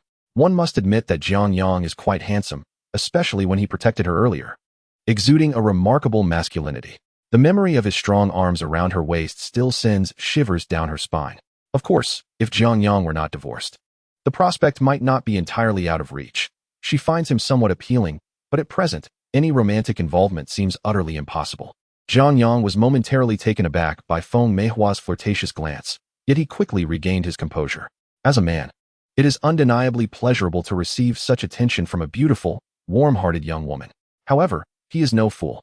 In this era, social compatibility is paramount, and even ordinary individuals seek suitable matches. As a twice-married man, he is largely deemed unfit in the marriage market, making it difficult to find a worthy partner, particularly given that Secretary Feng possesses substantial influence behind her. Naturally, a person of her caliber would not entertain any ambiguity with him. Of course, with Jiang Yang's skills, it is not impossible to win Secretary Feng's affection, but he lacks the desire to pursue such a course. For him, women are inconsequential. He has yet to encounter one he can genuinely connect with. In reality, he can manage to raise his daughter alone. His little girl is the one he wishes to devote his all to, not to mention the 5 women in his family. His 5 sisters are the ones he hopes to make amends with in this lifetime. His parents are included among them. Beyond these individuals, he feels no obligation to care for anyone else. He will not indulge others, nor will he pursue anyone anew. I, too, am sincere with my friends. Feng Meihua felt a tinge of disappointment. She had not anticipated that a vigorous young man like Jiang Yang would exhibit no blushing response to her advances. This seems unusual. Could it be that Jiang Yang truly harbors deep feelings for his ex-wife? However, the woman from earlier was not more beautiful than myself. Her haughty demeanor was far more pronounced. Could it be that Jiang Yang has a preference for such arrogance? The two parted ways, having arranged to meet later that evening. Upon returning to the cafeteria, Jiang Yang noticed from a distance that Zhang Dashan and his 3 apprentices were convening, murmuring among themselves. They were scribbling notes and sketches, likely preparing for the arrival of foreign experts. He felt no urgency at all. As he entered the cafeteria, Zhao Deshang hurried over. Did you hear? I've just received word that foreign experts will be visiting our factory in a couple of days. This revelation drew a smile from Jiang Yang. It seemed his brother-in-law's resourcefulness was indeed manifesting. In just a month, he had already established such channels of information. Impressive, brother-in-law, that you have access to such internal news, he said, pulling out 2 boxes of Chunghua cigarettes and handing them to him. While offering Chunghua to others might seem extravagant at this moment, it was simply the most commonplace item in his villa. Purchasing them would be a waste. Old Liu, don't do this. These cigarettes are too expensive. I've bought 2 boxes of Shuangtifeng outside, and that should suffice. Keep these luxurious ones for yourself. Zhao Deshang quickly declined. Take them. They will be more useful when meeting with leaders, Jiang Yang insisted. Don't give me that. I understand your reasoning. But what will we do in a couple of days? Look at Zhang Dashan and the others. They've already begun preparations, while we are still unprepared. Zhao Deshang was anxious about this. Ever since Jiang Yang had confronted Han Gang, there had been no news from Zhang Dashan, which only heightened their concern. Brother-in-law, don't worry, we need not rush into preparations. Everything will be fine with me around, Jiang Yang reassured him. He was not at all concerned about the discerning tastes of the foreign visitors favoring Western cuisine. Even if Zhang Dashan exerted all his efforts, he would still fail to impress the foreigners. Of course, Jiang Yang believed that Zhang Dashan would likely seize this opportunity to undermine him, perhaps turning it into another chance for his own advancement. Seeing his brother-in-law so unfazed made Zhao Deshang anxious, but he was at a loss for words. Ever since Jiang Yang began working in the cafeteria, he seemed to have developed a strong sense of independence, rendering Zhao Deshang's advice ineffective. With a sigh, he returned to his work, though his mind remained unsettled. By the end of the day, Zhang Dashan and Zhao Xiongwang were diligently preparing dishes to entertain the foreign experts. While Jiang Yang leisurely finished his shift, Han Gang seethed with resentment, believing that the young scoundrel had managed to leave work early. Surely he was aware of the impending visit. Zhang Dashan shot Han Gang a disdainful glance. This is your level of ambition? You couldn't handle him before, yet you still harbor a grudge? Let me tell you, we should avoid provoking him for now. This incident is of great significance. You are not unaware that the higher-ups have already disseminated the news. The presence of foreign experts at our factory is of utmost importance, and we must succeed in this endeavor at all costs. Otherwise, should any issues arise on the production line, we cannot bear the responsibility. If we manage to cater to these foreign experts well, it will certainly reflect positively on us. Han Gang, with a glint in his eye, assured, Master, rest assured. I now know how to proceed. This little brat is courting disaster. He can't blame us later. As Jiang Yang rode his bicycle to the factory gate, he indeed spotted Feng Meihua. Secretary Feng was still clad in a dress and leather shoes, but due to the slightly cool weather, she had added a coat. Upon seeing Jiang Yang, she approached with a cheerful smile. Comrade Xiao Jiang, I would appreciate it if you could give me a ride. Secretary Feng, you are being a bit too polite. It seems as though you are a stranger. Jiang Yang carried 2 large bags, those canvas bags that bore the LV logo. At this moment, people were not well acquainted with the LV brand, so to the untrained eye, they appeared to be ordinary canvas bags, unremarkable and easily overlooked. He retrieved a small package from the bag and handed it to Feng Meihua. This is something I specifically selected for you. I believe you will like it. You haven't finished the cosmetics from last time, so wait until you do before you take more. Freshness is key. Feng Meihua settled into the back seat and opened the bag with her hand. Upon discovering 2 boxes, she inquired, What are these? They are hydrating facial masks. I noticed you have been developing a few blemishes lately, and these masks work wonders for acne. Feng Meihua touched the small bumps forming on her forehead and cheeks, feeling both embarrassed and vexed. You certainly observe closely. Secretary Feng is the belle of the factory. Ask any unmarried male employee, and they will attest to your keen observations. What you wear each day, your hairstyle, and your lipstick color are all popular topics of discussion. It's not that I am particularly fixated on you. It is impossible not to care. Feng Meihua, sitting in the back seat, playfully pinched Jiang Yang's waist. However, to her surprise, his firm muscles resisted her grip, eliciting hearty laughter from him. Secretary Feng, are you attempting to tickle me? It must be admitted that having those delicate hands roaming around his waist was quite an intoxicating sensation, stirring thoughts in any man. Feng Meihua felt both shy and irritated but had to concede that the tactile experience was indeed pleasant. Who would have thought you, appearing so frail, actually have muscles underneath? Of course, I have an 8-pack, he replied smugly. What does a chef need an 8-pack for? What is wrong with being a chef? Don't chefs want to maintain a good physique? Jiang Yang beamed with pride. After all, he had taken body management seriously since his rebirth. In his previous life, he had been a balding, pot-bellied man, and this time around, he intended to be a desirable young man. All that training was not in vain. The two engaged in light banter as they arrived at the courtyard at the end of the alley. The individuals in the courtyard had evidently overheard the conversation between the two, swiftly opening the door. Jiang Yang met Cheng Ziyuan's gaze, which was rife with hostility. Cheng Ziyuan disregarded Jiang Yang entirely and instead, with a smile, addressed Xiao Feng. At last, you have arrived. I have brought something delightful for you today. Do step inside and take a look. However, Feng Meihua did not rush to enter. Instead, she smiled and said, Hold on, Xiao Jiang. Let's wait for him to secure his bicycle before we go in together. It wouldn't be courteous to leave him behind, considering we arrived as a pair. Cheng Ziyuan was clearly taken aback by Feng Meihua's unexpected support for Jiang Yang. Oh, Xiao Jiang is indeed fortunate to have Xiao Feng waiting for him, he remarked. Jiang Yang merely smiled quietly, showing no interest in engaging with a man so eager to curry favor. It was evident that Cheng Ziyuan aimed to target him simply because of his closeness to Feng Meihua. He carried 2 large bags and walked directly inside, only to be greeted by Xiao Qiao and Xiao Meng, who rushed toward him. Xiao Jiang, you have finally arrived. We were all anxiously waiting for you. The items you brought last time were incredibly useful. My friends were envious beyond measure. What treasures have you brought this time? My friends insisted that whatever you bring, you must share with them. The 2 girls tugged at Jiang Yang, leading him further into the room. Feng Meihua felt a twinge of discomfort watching Jiang Yang being enveloped by the 2 girls. Chapter 60. Unmasking identities, Liu Wei approached with a smile. "Oh, Xiao Jiang. You have finally graced us with your presence. I must tell you, Xiaoxiao and Xiaoming were so anxious they could hardly contain themselves.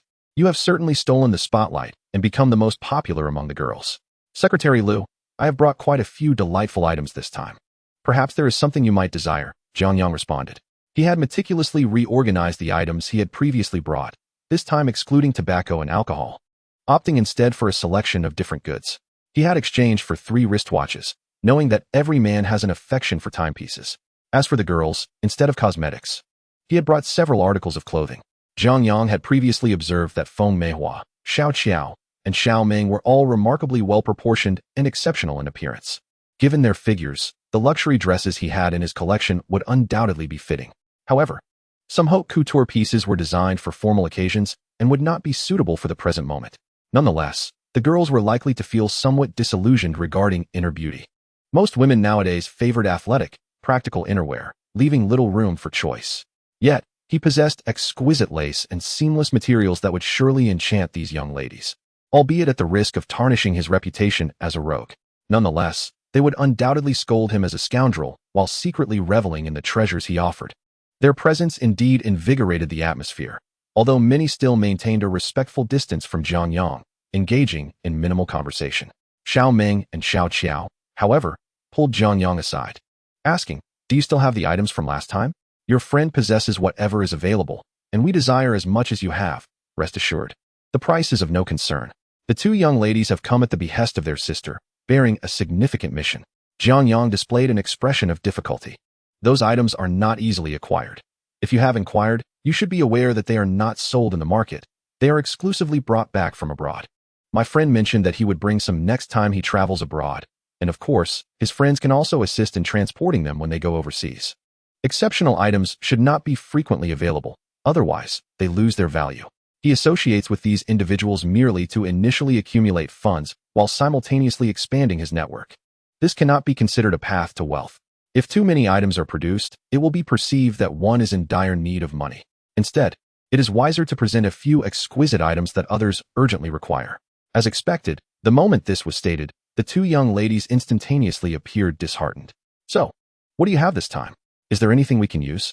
It seemed they might return empty-handed, and the expressions of Xiaoming and Xiaoxiao turned sour. "There are some items that may be suitable for you, but in front of so many people, it would be inappropriate to reveal them.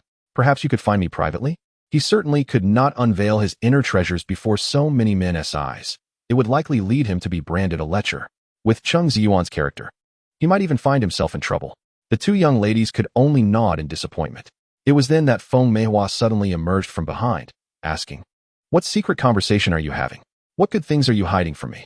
Jiang Yang responded with a smile, "How could we possibly have secrets from you? What treasures could we overlook?" At this, Feng Meihua felt somewhat reassured and replied softly, "Comrade Xiao Jiang, you must not be an ingrate. This small circle is one I introduced you to. If you dare to bite the hand that feeds you, I shall ensure you cannot come next time. Dear lady, how could I dare to betray you? Out of gratitude for the information you shared with me yesterday, I would never act so disloyally," Jiang Yang said with a smile, prompting Feng Meihua to reveal a pleased glint in her eyes, clearly indicating her approval. Cheng Ziyuan hurried forward, exclaiming, "Meihua, why have you brought this Jiang Yang again? Do you know who he is?" For some unknown reason, Cheng Ziyuan's voice suddenly rose by 8 degrees of intensity. "How could I not know? He is the very person I brought. I am fully aware of his background." Feng Meihua could hardly tolerate Cheng Ziyuan's arrogant demeanor, as if he regarded everyone else with disdain. "You know his background? Do you realize he is merely a cook from your factory's cafeteria? Bringing someone like him into our circle is tantamount to bringing disgrace upon us all. Liu Wei, please arbitrate. What are our identities? What is his?" Cheng Ziyuan glared at Jiang Yang with disdain. The previously jovial crowd was now stunned into silence, all eyes fixated on Jiang Yang. Liu Wei appeared taken aback, having speculated on Jiang Yang's identity. However, having only interacted with each other once, it was inappropriate for them to inquire deeply into Jiang Yang's background. The mere fact that Feng Meihua had brought him along indicated that he was a person of trustworthiness, which allowed them to feel at ease in forming a connection. Yet, the individuals in this circle were predominantly secretaries, teachers, or leaders from the factory. Despite their limited numbers, they represented the young elite of the county town. Each individual possessed a unique identity and varied family backgrounds. Initially, Liu Wei speculated that even if Jiang Yang came from humble beginnings, he must have been somewhat respectable, otherwise he could not have befriended such capable individuals. However, upon learning that Jiang Yang was a chef, they could not help but exhibit a hint of disdain in their demeanor. Jiwei, what madness are you spouting again? You must be mistaken. Xiao Jiang was brought by Meihua. She wouldn't have indeed. Jiang Yang is a chef. Feng Meihua interjected without a hint of hesitation, playfully scrutinizing the expressions of those present. As expected, these acquaintances, who had just been treating Jiang Yang as a brother, now regarded him with a touch of disdain upon learning of his profession. Yet, Jiang Yang remained composed and graceful in the face of their scrutinizing gazes, clasping his hands in greeting. Comrades, I did not introduce myself during our last meeting. My name is Jiang Yang, and I am a chef at the canteen of our machinery factory. It is a privilege to have befriended Secretary Feng and to join your circle. As soon as he finished speaking, Cheng Ziyuan sprang to his feet. Did you see that? Did you see that? I was right all along. I had investigated him. He is indeed just a chef at the machinery factory canteen, and he hasn't even worked there for a month. Are you willing to befriend someone like him? Aren't you afraid of tarnishing your reputation? Cheng Ziyuan stepped forward and patted Jiang Yang on the shoulder. Comrade, you do not belong in our circle. You should return whence you came. Chapter 61. We never said comrade Cheng Ziyuan. As the ancients said, a hero does not inquire about one's origins. Moreover, we are all still so young, with boundless futures ahead of us. Today, I may be a chef, but who can say what I will become in the future? Just like Secretary Liu, you are a secretary now, but perhaps in 10 years, you will hold a significant leadership position in the province or city. You are a secretary merely to pave the way for your ascent to another role. None of us are destined to remain in our current positions for a lifetime. Indeed, Xiao Jiang is correct. Everything we possess now is merely a starting point, and no one knows what the future holds. Feng Meihua, observing Jiang Yang's poised demeanor, found herself increasingly impressed. She had not anticipated that Jiang Yang, as a chef, would remain entirely unperturbed even after his identity had been revealed. Of course, this was her first time engaging in such unconventional behavior, introducing a chef to all her friends. Ultimately, when she encountered Jiang Yang, it seemed as though everything had changed. This man possessed an extraordinary charm, fully aware that he was leveraging her, yet she found herself gradually yielding to his influence. A month ago, Jiang Yang was merely an apprentice, not even a chef. In just a few days, he has transformed into a culinary master, and she firmly believes in his words. Everything Jiang Yang does now is merely laying the groundwork for the future, which is indeed promising. However, Cheng Ziyuan burst into laughter, exclaiming, Xiaofeng, why do you still converse with him? What can a chef aspire to in the future? Indeed, the ancients were not wrong when they said that heroes do not inquire about one's origins, but that is only applicable to true heroes. Just look at him. When has a chef ever become a hero? If he is not a complete failure, that is already a feat. We are all progressing towards different positions because we started from different points. Take Secretary Liu, for instance. He is a secretary now, but may one day become a section chief, a director, or ascend to even greater heights. But what of him? He is a chef now, and what will he become in the future? Merely a renowned chef. His future is all too clear. What do we gain by associating with such a person? Will he merely cook us a meal? Let us face reality. Cheng Ziyuan's words caused many to feel a chill in their hearts. Indeed, while Jiang Yang's earlier remarks were thought-provoking, heroes and heroes are not the same. Jiang Yang is but a chef, destined to remain a chef, at best becoming a famous one, with little social standing. Their futures, on the other hand, are naturally disconnected from that of a chef. Only Jiang Yang will seek to curry favor with them. There is no scenario where they would seek to ingratiate themselves with him. When viewed through this lens, Jiang Yang's earlier statements clearly seem like mere sophistry. Liu Wei stepped forward with a smile. Even if they did not wish to associate with Jiang Yang in the future, there was no need to sever ties so harshly at this moment. They were not Feng Jiwei, and there was no vested interest between them and Jiang Yang. For such a minor character, they would not offend him nor deliberately suppress him. They were all genteel individuals, and maintaining face was still important. All right, Xiaocheng, enough with your nonsense. We are all the same. We live in a socialist country that emphasizes equality. No profession is superior or inferior. If you continue with this line of thought, we might just become angry. Indeed, upon hearing this, everyone around understood that even if they did not like Jiang Yang or wish to engage with him, they must remain cautious. After all, what is there to distinguish between jobs? Whether chef or secretary, are they not all simply occupations? Several others echoed this sentiment. I detest your hypocrisy. Clearly, Jiang Yang does not fit in with us, yet you insist on preaching equality. Regardless, I lay my cards on the table. Jiang Yang, you should leave. This is not your place. Today, it's either him or me. Cheng Xuan knew full well that these individuals could not expel him, for he held significant weight among them. The crowd regarded Jiang Yang with a mix of pity and disdain. Although no one uttered words to humiliate him or chase him away, the implication was clear. They wished for him to leave of his own accord. Jiang Yang surveyed the individuals around him, realizing that his sojourn in the black market had reached its conclusion. Just as he prepared to bid farewell with a smile, Feng Meihua unexpectedly clasped his arm with an intimate demeanor. "Ah, you mentioned that where you are, he is not. Where he is, you are absent. Since he is my guest, if everyone is unwelcoming towards him, they are equally unwelcoming towards me. Therefore, let us take our leave," she remarked with a smile, tilting her head to gaze at Jiang Yang. "Come on, Xiao Jiang, they may not appreciate you, but I certainly do. I shall introduce you to my father one day. He is quite the gourmand, with a penchant for both northern and southern cuisines. He abhors the notion of hierarchy based on social standing, and his fondest companions are chefs. So, when the time comes, ensure you impress him. Who knows, you may ascend to great heights, soaring like a phoenix. In the future, I might even rely on you for protection." Her words bore no hint of condescension. Yet it was evident she was presenting her father as a formidable ally to Jiang Yang. Liu Wei felt a stirring within him, as they all understood the formidable backing Feng Meihua possessed. Her parents were exceptionally influential, and her grandparents even more so. She was undoubtedly a privileged second-generation individual. The Feng family had only this one daughter, and they indulged her to the utmost. Feng Meihua's father indeed had a passion for food, and during difficult times, he maintained high standards in culinary matters whenever circumstances permitted. Liu Wei suddenly comprehended why Feng Meihua regarded Jiang Yang with such esteem, given her defense of him. It was clear she was either enamored with Jiang Yang himself or captivated by his culinary prowess.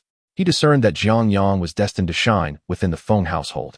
With the Feng family as his protective shield, even if Jiang Yang were a simpleton, he could ascend to the pinnacle of the food chain. He hastily approached, stating, "No. Meihua, your friend is naturally our friend as well. Xiao Jiang, we have not spoken ill of you." It was Cheng Xuan who made that assertion. As he spoke, he patted Jiang Yang's shoulder, his demeanor warmer than before. Cheng Xuan, upon hearing this, was immediately incensed. "What do you mean? What do you mean? Do you wish to befriend a mere chef? Fine, you are formidable. I shall take my leave now, and we shall no longer be friends." Cheng Xuan seethed as he turned to depart, expecting that his companions would intervene. However, to his astonishment, those he believed to be close allies did not even attempt to stop him.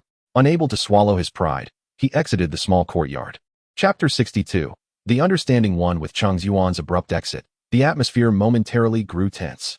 Liu Wei chuckled, attempting to lighten the mood. All right. Ziyuan is merely throwing a tantrum. We all know his temperament. In a couple of days, he will be just fine.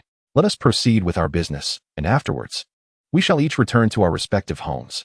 Only then did the others produce their belongings. Feng Meihua gently pinched the flesh on Jiang Yang's arm and whispered, "I have offended him greatly to protect you.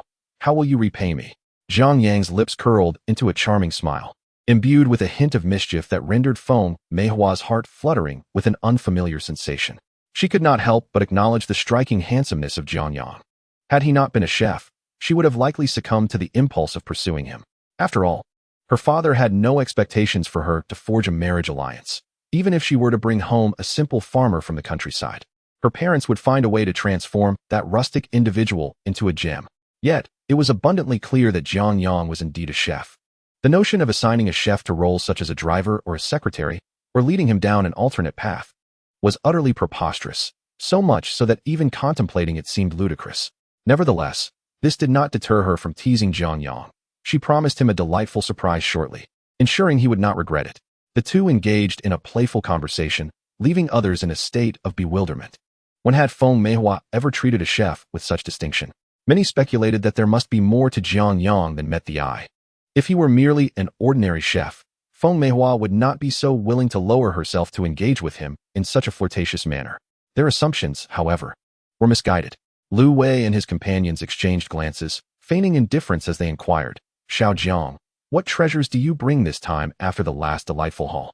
Jiang Yang gently withdrew his arm and placed a bag on the table, extracting 3 exquisite boxes from within. "These are 3 imported watches," he announced. "This is all for today, first come, first served, so take a look." It was evident to all that he had more treasures concealed within the bag. Yet he refrained from revealing them. Many speculated whether Jiang Yang, feeling aggrieved after his identity was exposed, had intentionally withheld his finest offerings. Yet, no one dared to voice their thoughts. When several individuals unboxed the watches, astonishment swept over the crowd, their eyes betraying their awe. These imported timepieces were undoubtedly the creme de la creme, unattainable by the average person and exorbitantly priced. The mere presence of these three watches could lead them to ponder the identity of Jiang Yang's enigmatic benefactor. To possess the influence to procure such luxury from abroad indicated that this individual was far from ordinary. Yet, this remarkable person chose to associate with a mere chef. This could suggest either an unusually close bond between them, or that Jiang Yang possessed something of great value that this individual sought to exploit. Regardless of the perspective, it was evident that Jiang Yang's worth was far more complex than they had initially perceived. Liu Wei said nothing, instead smiling as he seized one of the watches. "This one is mine. First come, first served. Xiao Jiang, how much for this watch? Just tell me. I may not have enough on me right now, but I will ensure to deliver the payment in the coming days." He cleverly crafted an excuse to foster a closer relationship with Jiang Yang, preferring this more personal connection over mere transactional exchanges. Regardless of the underlying motives, whether for Jiang Yang's mysterious friend or simply for Feng Meihua, he was determined to cultivate a brotherly bond with Jiang Yang. There is no inherent issue in associating with Jiang Yang. Upon hearing this, Jiang Yang instantly grasped the implication. After all, who isn't a cunning fox in their own right? Such remarks are invariably understood at once. This timepiece costs 200. Given our rapport, I have no doubt you would not abscond with it. Should you dare to run away, I would certainly seek out Xiao Feng. A runaway monk cannot escape the temple. In any case, Secretary Feng is beyond reproach. Whenever you have a moment, feel free to find me at the cafeteria of the machinery factory. Just inform the security department that you are looking for me. Upon hearing this, Feng Meihua, with a smile that betrayed her displeasure, exclaimed, "Oh dear, you two are conducting private transactions and pulling me into it as well. Am I not wronged? This watch has nothing to do with me. Do I now have to act as a guarantor? Jiang Yang, you are truly taking advantage of me." Although her words brimmed with complaint, her gaze was rather light-hearted. Jiang Yang turned his head, gently whispering, "How could I ever take advantage of you? I assure you that I will reserve the finest items for you. What I present shortly will undoubtedly satisfy you." His mellifluous tone caused Feng Meihua's eyelids to flutter. This man was clearly enticing her. No. What good things could possibly be for Xiao Feng? My sister and I cannot be left out. We shall cause a stir if we are. Indeed. We will create a scene. All right. Everything I bring for you will be available. I guarantee no one will be left wanting. Jiang Yang's reassurances filled the three women with delight.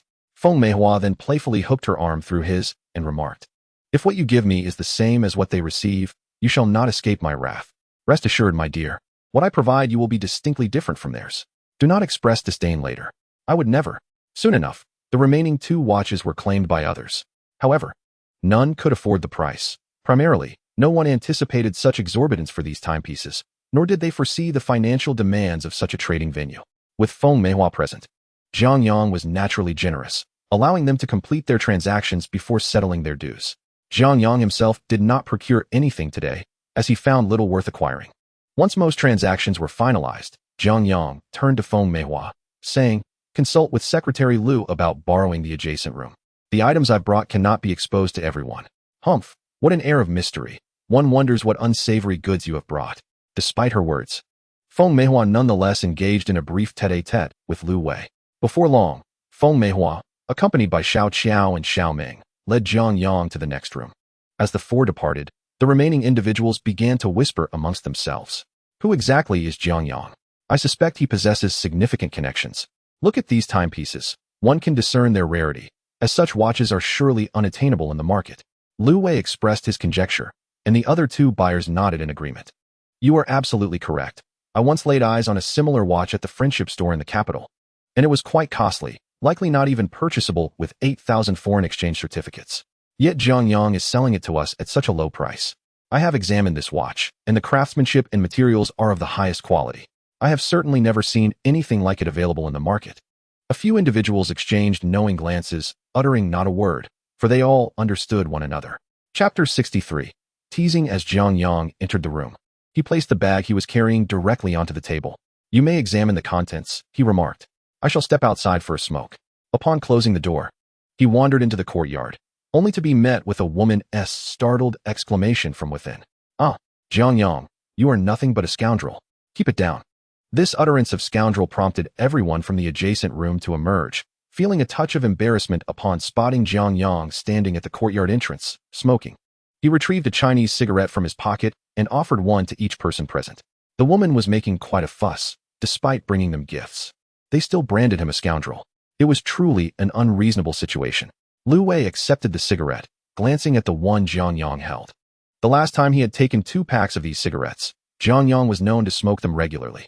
Who would believe that Jiang Yang had no one backing him? After all, who among ordinary folk would indulge in Chinese cigarettes without reason? The group lingered at the courtyard entrance, smoking and conversing, while 3 women remained inside, engaging in some undisclosed activity. Their laughter and gasps echoed intermittently. After approximately half an hour, Feng Meihua and her companions finally emerged from the house, their faces flushed. "We're done," they announced.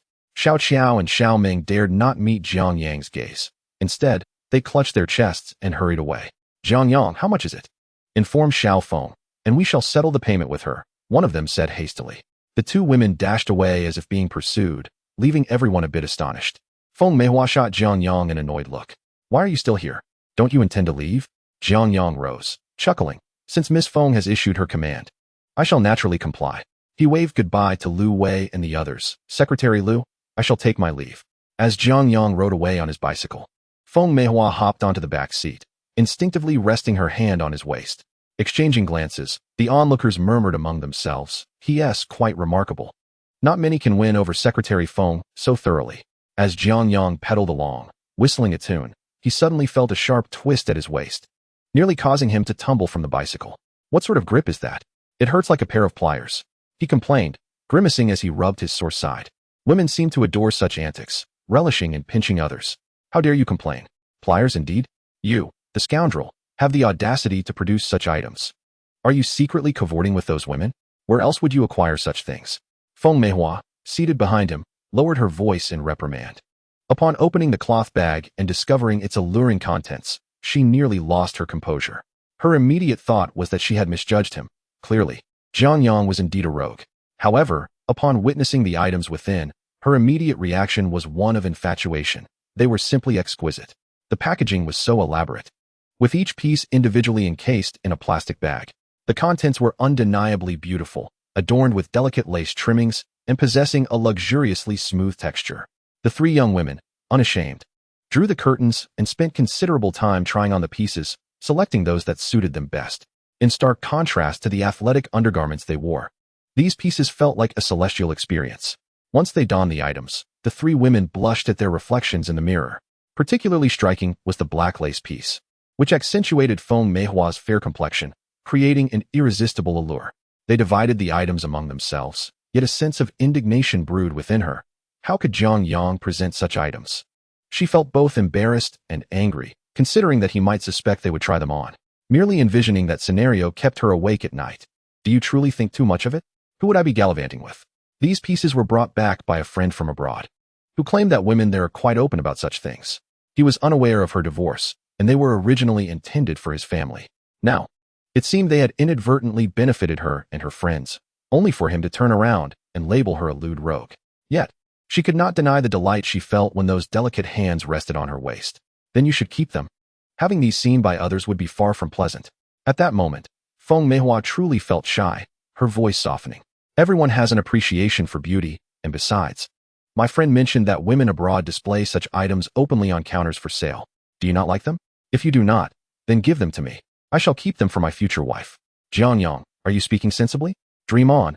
I shall not return them to you." Though she gritted her teeth, Feng Meihua had to admit that she could not bear to part with the items. Furthermore, having worn them, returning them to Jiang Yang would be quite improper. Suddenly, it dawned on her. Had Jiang Yang developed feelings for someone? Which female worker in the factory had caught his eye? "Do speak up. Perhaps I could assist you in making a connection." Though her words were light, her tone betrayed a hint of jealousy. "Oh, so you have taken a liking to someone. Yet, I wonder if she would reciprocate, considering I am merely a cafeteria cook." Jiang Yang sought to tease Feng Meihua, even though he had no immediate plans for remarriage. He believed that interactions between men and women should possess a touch of flirtation and subtle intimacy. Otherwise, he felt he was not fulfilling his role as a man. After all, even the male workers in the factory would whistle and make suggestive remarks upon seeing the female workers. for a future billionaire like himself? Lacking such charm would be quite disappointing. Indeed, upon hearing his words, Feng Meihua simmered in silence, sulking without uttering a word. Why? Just a moment ago you were eager to play matchmaker, and now you seem displeased? Jiang Yang glanced back at Feng Meihua, unable to deny that she was indeed a beauty. At the very least, she surpassed the artificially enhanced women he encountered in his previous life, as her allure was entirely natural. Of course, introductions would be made. If you were in search of a spouse, how could I refrain from assisting you? Speak up. Whom do you fancy? Feng Meihua felt a twinge of confusion regarding her emotions. What was there to be angry about? Hadn't she always looked down upon Jiang Yang? Well, I certainly cannot divulge this. If I did, you might devour the poor girl. Just look at the way you responded when I mentioned I had someone I admired. Feng Meihua huffed, dismounted her bicycle, and gave Jiang Yang a forceful shove, nearly toppling him from the bike. You scoundrel. She turned on her heel and ran off. Chapter 64. Western cuisine. Jiang Yang stared at the broken bike chain, feeling a wave of frustration wash over him. This was the end. He would have to push the bicycle back himself. That woman was truly ruthless. However, Feng Meihua's bashful demeanor did intrigue him somewhat. Alas, he was not the same man he had been in his previous life. Had he been, he would have likely pursued Feng Meihua long ago. Jiang Yang rubbed his neck, pondering why he felt so detached and virtuous now. The following day, the canteen received a notification. Han Gang had privately coordinated with the logistics department regarding the procurement of vegetables, fruits, and meats. Xiaoli, what did Jiang Yang request? This is the order for tomorrow's vegetables and fruits. We placed the order today, and it will be delivered early tomorrow. Xiaoli handed a list to Han Gang. Upon inspection, there was nothing particularly remarkable. It appeared there was no extravagant fare, just a bit of beef and some ordinary vegetables. Han Gang took a glance. Aside from the specific request for a certain cut of beef, which was rather special, there were only a few pieces of chicken and nothing else of note, along with some greens, potatoes, flour, and eggs. Truthfully, these items were quite unremarkable. What could one even make with beef and chicken? At most, they could stew the beef or stir-fry the chicken. Compared to the dishes prepared by the chef, this selection hardly stood out. He felt a sense of relief wash over him. That's good. By the way, should we prepare anything for him? Should I add a little something to the order? Han Gang pondered for a moment. Let us do this. Just say that the beef was unavailable. The most crucial item on that menu was likely the beef. Without it, the chicken would limit their options for creativity. After the two reached an agreement, they each went about their respective tasks. That evening, Jiang Yang returned to his dormitory and spent the night contemplating. He had already inquired about the individuals on the list, all of whom were Westerners. Given their backgrounds, the most they could offer were steak, pasta, and vegetable salads. There was nothing particularly special about Western cuisine. Considering Han Gang's collusion with the procurement department, he would likely need to tamper with his own menu. He rummaged through his cold storage in his villa, where he discovered a wealth of imported ingredients. Wellington steak and tenderloin are abundant, complemented by plenty of marbled beef. Additionally, there is a selection of pasta and various imported seasonings. To be candid, preparing steaks is hardly a cumbersome task. He also retrieved lemons and an array of fruits and vegetables suitable for salads. In his mind, a menu was already taking shape. The next morning, when Jiang Yang arrived at the cafeteria bright and early, he carried a large bag. As he entered the kitchen, he indeed caught the attention of Han Gang and his companions. Han Gang was tempted to approach and take a closer look. But recollecting how Jiang Yang had previously dealt with him, he timidly retreated to the side. As expected, much like Jiang Yang had envisioned, soon after, the other items were delivered by the procurement assistant, Xiaoli, but the beef was conspicuously absent. The explanation provided was quite satisfactory. There simply was no beef available today, as it was a supply market. Jiang Yang, however, did not press Xiaoli, for troubling the procurement would bear no fruit. They were not part of the same system. Certainly, he had no intention of fostering a good relationship with Xiaoli. It was evident that Xiaoli maintained a close rapport with Han Gang, and any attempt to intervene might only backfire, revealing his own vulnerabilities. Wu Jiefeng, upon seeing the pile of ingredients Jiang Yang had set out, couldn't help but wear a troubled expression. He quietly inquired, Master Jiang, what exactly are we preparing today? With these few ingredients, we can't make anything substantial. Are we really serving the foreigners only vegetables? Most of the fruits were indeed brought by Jiang Yang, as the current market offered little variety. With the onset of colder weather, only common fruits like apples and pears were available. Tropical fruits were nowhere to be found. Jiang Yang smiled reassuringly. No need to worry. Just follow my instructions for the menu today. Wu Jiefeng looked at the assortment of fruits and vegetables before him and couldn't help but complain to Li Duwang nearby. What is Xiao Jiang thinking? This heap of ingredients seems fit only for rabbits. Those foreigners are known for their meat consumption. Have you seen how much fish and meat Zhang Dashan and Master Zhao have prepared? They have an array of dishes, while we have this. Li Dawang cast a glance at Wu Jiefeng, who had always been quite vocal about his grievances. Wu Jiefeng longed to be over at Zhang Dashan's side. This was something Li Dawang had always been aware of. Let us just focus on our own work. Xiao Jiang knows what he is doing. We're not in a position to judge. What if he messes up the meal for the foreign guests? That would reflect poorly on us as well. And we would end up back at square one.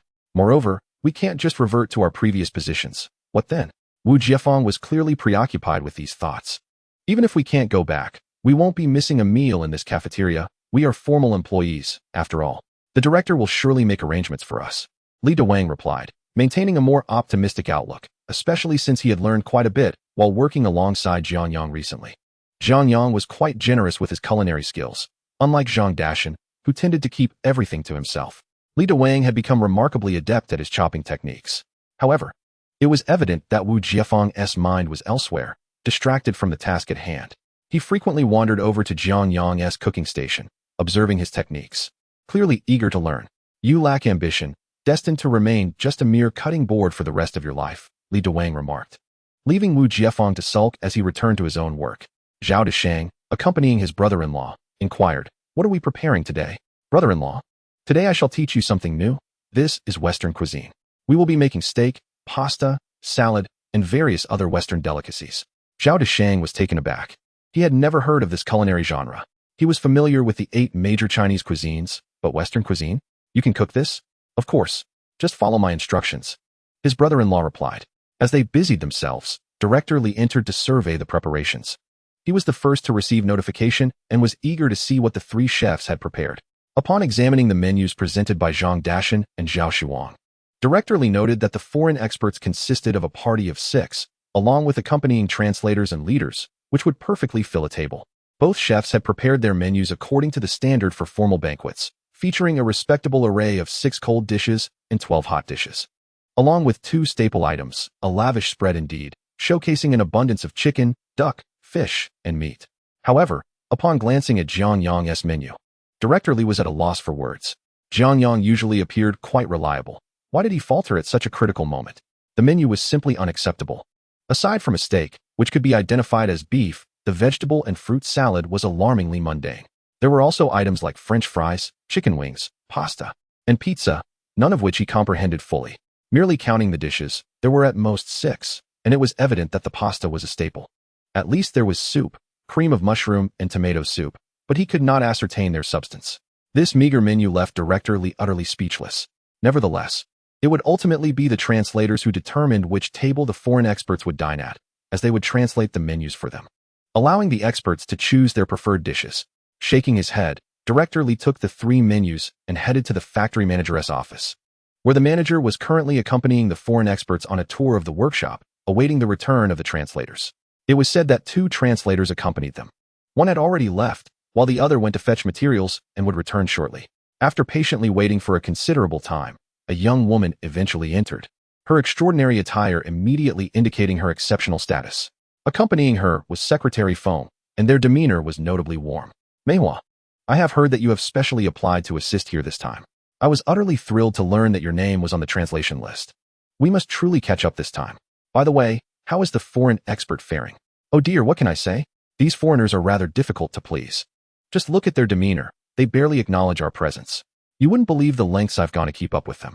They constantly complain about the roads, the vehicles, the accommodations, and the food. Nothing ever meets their standards. They wear a perpetual scowl. One wonders if they are here to work or simply to enjoy themselves," Liu lamented. "Is there anyone you cannot manage? I noticed the foreign expert seems to regard you with a certain admiration," Feng Meihua replied with a smile. "What do you know? These foreigners are quite unscrupulous. Were it not for the equipment from your factory and the technological advancement for our nation, I would have lost my mind dealing with them," Liu retorted, her face etched with frustration. Enough, Miss Li. I know your tactics well enough. You must be deftly manipulating these rascals. Thank you for your contributions on our behalf." Feng Meihua's flattery seemed to lighten Liu's mood, though she sighed deeply. "Alas, what can my tactics achieve? None of their demands regarding food, shelter, or sustenance can be met. You are unaware that during their journey to Beijing, they barely managed to eat a bit of bread. which hardly suffices for them. For days, it has been nothing but bread. My complexion is nearly green from it. Is there no proper meal available? Feng Meihua, unfamiliar with the culinary preferences of foreigners, inquired. Ah, you cannot comprehend. They refuse to eat our Chinese cuisine, deeming it inadequate to their standards. Even the finest dishes are met with disdain. Do you know that today, Professor Smith, the team leader, issued me an ultimatum? If they do not receive suitable meals today, they will pack up and leave. They believe they cannot pursue technological innovation on an empty stomach. Liu Jia expressed her frustration, tinged with a hint of concern. What shall we do? Feng Meihua shared in the worry, understanding that these foreigners had come specifically for their latest batch of equipment. If they failed to impart the necessary knowledge regarding the machines, they would withdraw, leaving the factory in a dire predicament. Those machines would merely serve as ornaments. A significant waste of foreign currency and national resources. By the way, I have a menu here. Perhaps you could take it to your chef? Even if the food is only mediocre, it should suffice to keep them satisfied. Liu Jia felt her expectations had already diminished, lamenting the lack of competent Western chefs willing to accompany them to this location. In the realm of Western cuisine, a renowned chef in the capital is regarded as a distinguished guest in upscale restaurants. Why would such an esteemed individual willingly venture into a remote and impoverished locale? Li, please review the menu sent from our cafeteria and determine which chef's offerings would be most suitable. After all, you possess a better understanding of foreign tastes. And we can then decide whose menu to utilize, suggested Secretary Feng. Director Li presented 2 menus to Liu Jia, deliberately withholding the one from Jiang Yang, as its offerings appeared rather meager. Liu Jia scrutinized the menus thoroughly, her brow furrowing in concentration. This won't do, she replied emphatically, causing Director Li's heart to sink. He sensed that approval was unlikely. What do these foreigners truly desire? He lamented, feeling at a loss as the meals were already prepared. Director Li, what do you have in hand? Secretary Feng inquired, noticing only the 2 menus and instinctively questioning the absence of Jiang Yang's. Oh, this is Chef Zhang's menu. But I deemed it unworthy of presentation, so I refrained from bringing it forth, Li replied. At this, Secretary Feng's displeasure surfaced. Unworthy? Who are you disparaging? He swiftly seized the menu from Director Li, examining it closely. Unable to suppress a chuckle, he remarked, Who is this Chef Jiang? You seem quite invested in him. He is a friend of mine, Feng smiled. Indeed, this menu lacks sophistication. It's no wonder you kept it hidden. Liu Jia took a closer look and, suddenly enlightened, snatched the menu from Feng's grasp. She meticulously reviewed it, then declared, You are mistaken. He is an expert who comprehends the culinary preferences of foreigners. This menu aligns perfectly with their tastes. Feng Meihua expressed her astonishment. Are you certain? Absolutely. Having engaged with foreigners for many years, I am well aware of their culinary desires. I assure you, Chef Jiang is quite remarkable. Not only does he understand foreign preferences, but every dish he crafts is tailored to them. I am eager to see whether his Western cuisine meets their expectations. Chapter 66. A stumbled Director Li returned to the cafeteria with the 3 menus, where 3 chefs immediately turned their attention toward him. The decision of whose menu to use for lunch remained unresolved, leaving everyone idle, engaged only in preliminary preparations. Zhang Dashan gazed at Director Li with an air of satisfaction. Having adequately prepared for this moment, he intended to seize this opportunity to elevate his standing. He had received insider information indicating that these foreigners were notoriously difficult to please. If they were unsatisfied, they would leave in a huff, and no one would want to bear the brunt of such a failure. With a beaming expression, Zhang Dashan inquired, Director Li, have you finalized the menu? Whose will it be? Director Li, with a smile, handed the menu to Zhang Dashan. Instantly, Zhang's face lit up with joy, exclaiming, Ah, it seems Director Li has made arrangements for me. Very well, I shall summon my apprentices to commence our preparations. I am determined to ensure that today's banquet is a resounding success. During the presence of our foreign experts, I guarantee that each one of them will gain 10 pounds. We shall not bring shame to our factory, nor to our nation. Turning to Han Gang and the others, he declared, All of you get busy. Let us put forth our best effort. Upon hearing this, Han Gang and the others immediately responded with enthusiasm. All right, Master. Director Li hastily interjected, Master Zhang, please do not rush. I am giving you the menu, but it does not imply that your selection has been finalized. Zhao Xiangwang, sitting nearby and smoking, could not help but chuckle upon hearing this. Some individuals truly overestimate themselves, thinking their abilities are so grand as to overshadow everything. Unfortunately, the foreigners do not share your sentiment. Zhang Dashan's expression darkened, and he turned to Director Li, asking, Could it be that Master Zhao's menu has caught the attention of the foreigners? That cannot be. Our menus are on par. and my dishes surpass those prepared by Zhao Xiangwang. Director Li wiped the sweat from his brow. It is not Master Zhao's menu either. This revelation shocked even Zhao Xiangwang, who stood up in disbelief. Could it be Master Xiao Zhang's menu? That is impossible. I have seen those dishes, and they are rather ordinary. Director Li turned to see Jiang Yang approaching calmly, inquiring, Director Li, how do you find it? Has the menu passed inspection? He was aware that there were discerning individuals present. It has passed, it has passed. We shall proceed according to your menu. You will determine the standards for the dishes shortly. From this moment forth, you may select whatever personnel you require. All staff in this canteen will be arranged by you. Focus first on the meals for the foreign experts. Zhang Daxian and Zhao Xiangwang were momentarily speechless, their jaws nearly dropping. Director Li, this is rather unfair. You have always protected Jiang Yang, and we have said nothing. Yet, at such a critical moment, how can you favor him? Are you not placing the dignity of all our factory workers at risk? What do you mean by favoritism? This menu was chosen for Jiang Yang. It is not a decision I made. Director Li was nearly incensed by this remark, feeling that Zhang Daxian, who usually at least maintained a semblance of respect, was now completely disregarding his authority. Not your decision? Master Zhao and I prepared a menu with at least 20 dishes. Just look at what Jiang Yang has presented. Those mere 7 or 8 items were selected, and if it were a decision made by the factory leadership, it would be utterly bewildering. Who would believe that? If there were no influence from Director Li, how could we trust this outcome? Zhang Daxian, now thoroughly incensed, displayed a reckless demeanor. Li Caiji, boiling with anger, slammed his hand on the table. Zhang Daxian, what nonsense are you spouting? Here, I must inform you that this menu from Jiang Yang has been personally translated and designated by foreign experts, who have stated that it entirely aligns with their dietary preferences. Foreigners consume these dishes. What use is it to present 20 dishes? Even if you prepare 200, if they do not find them appealing, they simply will not. I advise you to cooperate with Jiang Yang and ensure the meal for today's lunch is prepared properly. Otherwise, you may find yourself dismissed, as we cannot tolerate employees who disregard the bigger picture.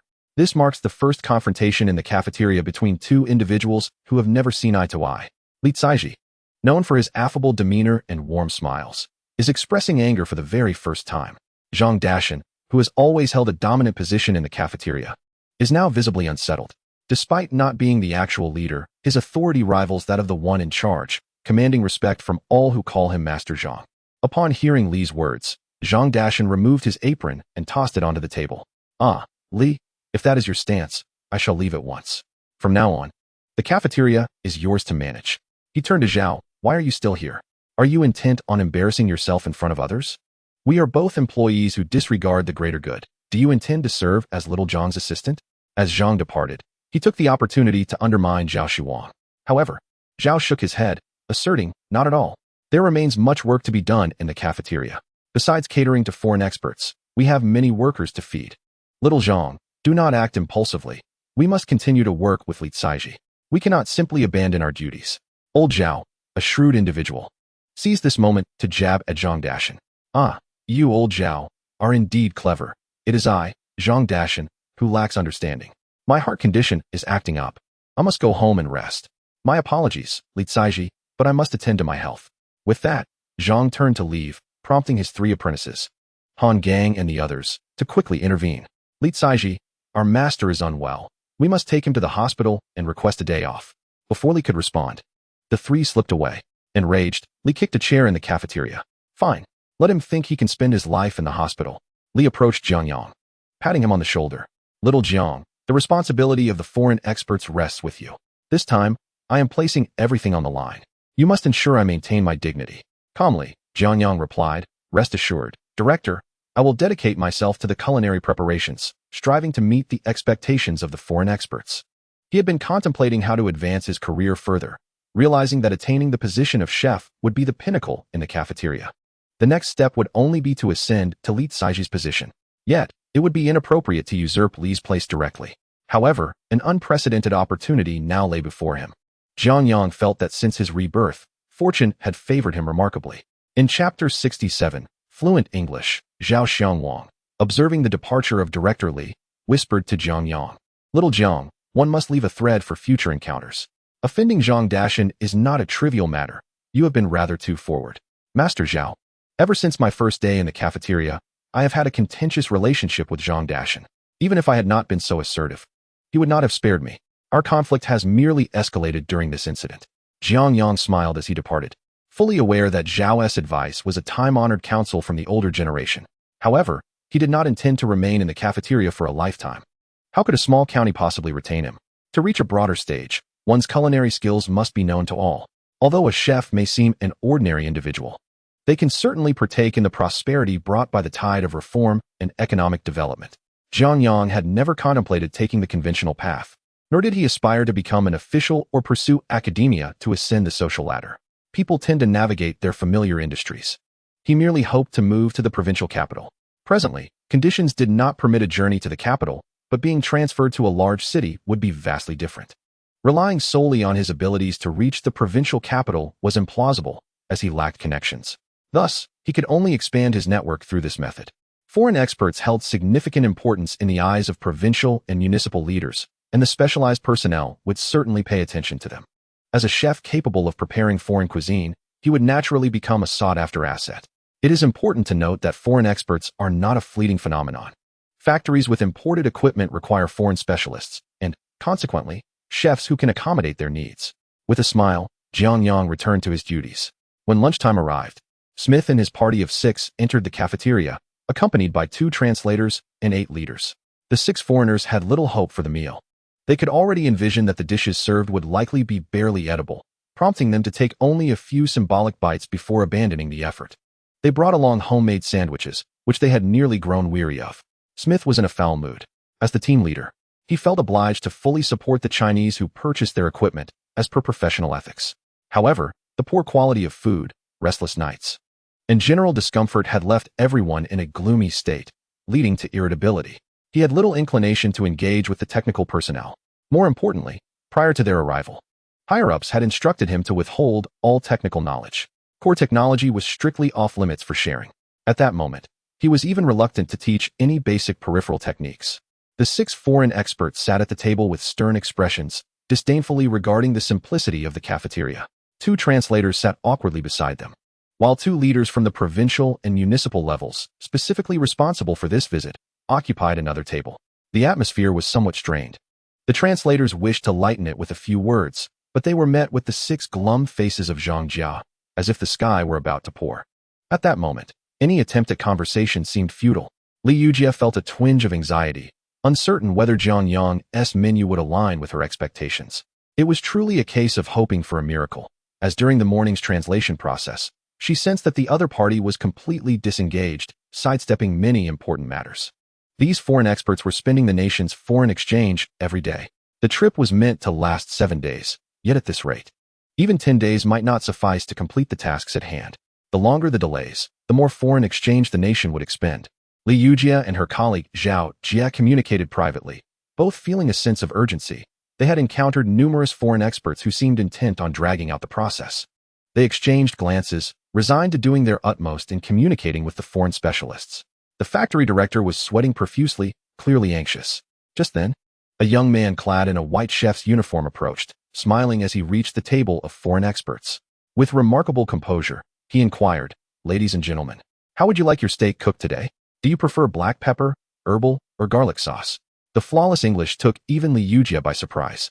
Smith, who had been feeling somewhat disheartened, was taken aback and delighted upon hearing the young man's impeccable accent, which closely resembled his own hometown dialect. The question posed was an unexpected delight. "I would like my steak medium rare." "Very well, sir. Would you prefer pasta or rice with that?" "You actually have pasta?" "I want pasta, specifically spaghetti bolognese." Smith was so excited that he stood up, his face beaming as he grasped Jiang Yang's hand. "Hello, I haven't asked your name yet. What is your surname? Are you the chef here?" "Hello, sir. My surname is Jiang, and I am the head chef here. I am responsible for your lunch today." Smith was astonished by how effortlessly the young man engaged with him, displaying impeccable etiquette. The other 5 foreign experts were equally astonished and began to express their own preferences. Jiang Yang noted their requests diligently and politely bid them farewell. Following Jiang Yang's arrival and his impressive display of skill, the atmosphere at the dining table shifted dramatically. Liu Jia and Zhao Jia finally breathed a sigh of relief and began conversing with Smith and his companions. As they chatted, Zhao Jia quietly asked, "What was that chef about? How is his English so good? When did we acquire a chef who speaks English so fluently? Was this a special arrangement on your part?" "I assure you, it was not a special arrangement. However, this chef is a friend of mine. Liu Jia, of course, would not make her words too definitive, as that would merely add a stake to her own ambitions. Indeed, Zhao Jia's gaze towards Liu Jia was laden with jealousy. How impressive you are, having friends even in such a small locale. No wonder you were eager to come here. Surely, there are influential figures guiding you from behind. Zhao Jia was acutely aware that Liu Jia's accomplishments surpassed his own, and if she managed to impress Smith and his entourage, she might very well secure a promotion upon returning. Originally colleagues, it was conceivable that Liu Jia could ascend to become his superior. Chapter 68. Satisfaction. Li Caiji hurried into the kitchen. Xiaojiang, how come you can speak a foreign language?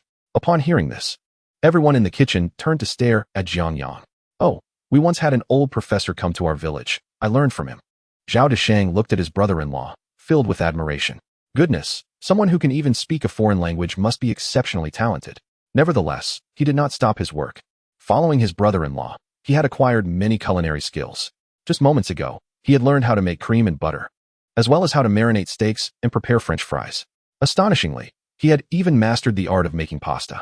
The Italian noodles were indeed somewhat intricate, differing significantly from the noodles they were accustomed to. Jiang Yang took the initiative to light the stove. Instead of searing with high heat, he began by preparing a soup. Unlike the usual soups served in a large bowl, this one was ladled into individual small bowls, each topped with a pastry. This flaky crust had been meticulously crafted by Li Dewang, an intricate task indeed. However, it was undeniable that this was his first attempt at such a unique creation. It resembled a pastry, yet was something entirely different. They were unaware that this was the puff pastry atop the creamy mushroom soup. When the servings of soup were presented, the provincial leaders and the factory director were taken aback. Who serves soup before the guests have even begun their meal? A factory director pulled Li Caiji aside and whispered, Director Li, what is going on? This isn't how meals are served. Isn't this embarrassing for them? Wiping his cold sweat, Li Caiji had not anticipated this. He had thought Jiang Yang had everything under control with the foreigners. Yet here, he was creating such a blunder. Leaders, please wait. I will rectify this immediately, Li Caiji said, preparing to return to the kitchen. To his surprise, he noticed the foreign guests smiling at the soup. The foreign experts had brought their own knives and forks, and as they produced their dining utensils, those around them fell silent. Smith gazed excitedly at the soup before him, and soon 6 foreigners began enthusiastically discussing it. Following this, a series of vegetable salads were served. The factory leaders watched as the raw vegetables and fruits were haphazardly chopped and mixed together, with a few halved eggs tossed in. However, it appeared rather too simple. However, upon reflecting on how pleased the foreign guests appeared with the earlier dishes, it became evident that such etiquette was undoubtedly aligned with their customs. Instinctively, I glanced towards the foreigners, and indeed, as the dishes were served, they showed no signs of disdain towards the vegetable salad. Rather, they relished it with great delight. Following this, chicken wings, French fries, and onion rings were presented. Although the platter of snacks appeared quite simple, the leaders present ceased to evaluate it with their discerning eyes. For the foreign experts seemed to be enjoying their meal immensely. Soon after, servings of steak were brought forth, each person receiving a portion. The factory leaders gazed at the steak on their plates, swallowing hard. It was clear that this fare was distinctly different from their local cuisine, evidently catering to the foreign palate. The cafeteria had somehow prepared knives and forks, and at that moment, several leaders began to mimic the proper use of these utensils. Surprisingly, the flavor of the steak was indeed exquisite, particularly those delightful snacks. The fried chicken wings were unlike any they had ever tasted, as they were accustomed to stewed or braised versions. The flavors of the potatoes and onion rings were markedly different from what they typically consumed here, and there was even ketchup available for dipping. When the pasta and pizza were served, exuberant cheers erupted from the table of foreign experts. Not only did they clear every dish from the table, but they also seemed to crave more. As the meal drew to a close, a dessert was unexpectedly brought out. When a delicate piece of tiramisu was presented, the eyes of all the foreigners sparkled with delight. Observing the satisfaction on the faces of the foreign experts, all the leaders felt a sense of relief. Despite their own reservations about the meal, it was clear that the foreign guests had a different perspective. Smith and his 5 companions had evidently eaten their fill, and they were thoroughly satisfied. After the meal, their demeanor shifted noticeably, their tones becoming much more amiable. As Liu Jia and Zhao Jia bid farewell to Smith and his group, the 6 individuals specifically requested that Liu Jia convey their gratitude to Jiang Yang for the meal prepared for them. The group then followed Zhao Jia and the factory's technical leaders back to the workshop to continue their assembly line installation work. Director Chung, who was sent by the provincial government to oversee foreign affairs, stood up and meaningfully patted Section Chief Li on the shoulder. remarking on the remarkable skill of their master chef, who had managed to impress the foreign guests. Li Caiji's face beamed with delight, as he had not anticipated Jiang Yang to possess such remarkable prowess. Thank you for the compliment, Director. Young Jiang is indeed sharp-witted and resourceful, and his lineage traces back to imperial chefs from centuries ago. I must have a word with Chef Jiang, Li Caiji said hurriedly as he went inside to summon Jiang Yang. You've struck gold, my boy. Do you know who is here to see you? It is Director Cheng from the Provincial Foreign Affairs Bureau. You have certainly caught his attention, so remember to be mindful of your demeanor when speaking to him. Jiang Yang nodded with a smile, acknowledging the department head. Director Cheng had merely uttered some lofty platitudes, urging Jiang Yang to ensure the foreign experts were well attended to during their stay. After all, what could a Provincial Foreign Affairs Bureau chief and a mere cook possibly discuss? It was merely a gesture to convey a sense of approachability towards the rank-and-file workers. Nevertheless, Jiang Yang's composure and unpretentious demeanor evoked a sense of admiration in Cheng Weimin, who could not help but recognize that despite the humble status of a chef, the young man's attitude and character suggested a promising future ahead. Jiang Yang personally escorted the distinguished guests to the factory gates. Given the presence of external experts, it was impossible for the provincial leaders to remain at their side continuously. Since it was the first day, the leaders were present to ensure everything was settled before Cheng Weimin and his entourage would return to the provincial office. As they walked, Cheng Weimin engaged Jiang Yang in amiable conversation, noting that Jiang Yang did not strike him as an ordinary worker. The young man displayed a broad knowledge base and could contribute to any topic, ensuring that their dialogue never faltered. Truly a remarkable individual. Their lively exchange continued until they reached the front of the factory, where 3 vehicles dispatched by the provincial office awaited. Liu Wei, accompanying the director, could hardly conceal his astonishment as he witnessed Jiang Yang emerging alongside Director Cheng. Jiang Yang and Director Cheng? Liu Wei had speculated about Jiang Yang's identity, yet his recent inquiries had yielded no indications of any influential connections. Jiang Yang's background was transparent. He hailed from an ordinary farming family, with 5 sisters and no notable relatives across 3 generations. This realization cast doubt on Liu Wei's initial assumptions regarding Jiang Yang. Given Jiang Yang's humble upbringing, it seemed improbable that he would have associations with prominent figures. However, the items Jiang Yang possessed were indeed far from ordinary. For instance, the watch he had purchased was a rarity, likely unobtainable within the borders of Huagua, undoubtedly imported, and of exceptional craftsmanship worth a considerable sum. While Liu Wei pondered Jiang Yang's background, he was taken aback by the scene before him. The provincial director had kept a distance from the county leaders, displaying a rather frigid demeanor. Yet he was warmly engaging with Jiang Yang, laughing and occasionally patting his shoulder as if he were an elder with a nephew. Most strikingly, Jiang Yang was merely a chef. If he had somehow earned the director's favor, it was beyond imagination. Even the most affable provincial foreign affairs director would not exhibit such warmth towards an ordinary worker, unless there is something about Jiang Yang that Director Cheng finds endearing. It is no wonder that Feng Meihua exhibits an unusual regard for him, fiercely protecting him to the extent of risking a confrontation with Cheng Ziyuan. It seems that my previous actions were perilously astute, allowing me to sidestep a significant trouble, regardless of the individuals backing Jiang Yang. The fact that Director Cheng treats him with such deference indicates that the person behind Jiang Yang wishes to remain inconspicuous. Such a humble individual, who commands respect, surely signifies an extraordinary identity. Liu Wei's expression gradually shifted from shock to a calm demeanor, even revealing a joyful smile. Jiang Yang escorted Director Cheng to their vehicle, where county leaders had already gathered. Director Cheng, are you returning today? Perhaps you could stay overnight at our guest house? No need. We have a meeting early tomorrow morning, and I must return tonight. Old Liu, you must prioritize the work with the foreign experts. This pertains to the follow-up on several batches of equipment. Additionally, we must learn from them technically. Holding this knowledge in our hands is crucial. Director Cheng's earnest admonition highlighted the significance of this task. Upon hearing this, County Chief Li promptly assured Director Cheng, rest assured, we will overcome any obstacles and achieve a breakthrough in this regard. All right, I trust in your capabilities. Xiao Jiang, you must collaborate with County Chief Li to ensure the success of this endeavor. You are the most vital link in this chain.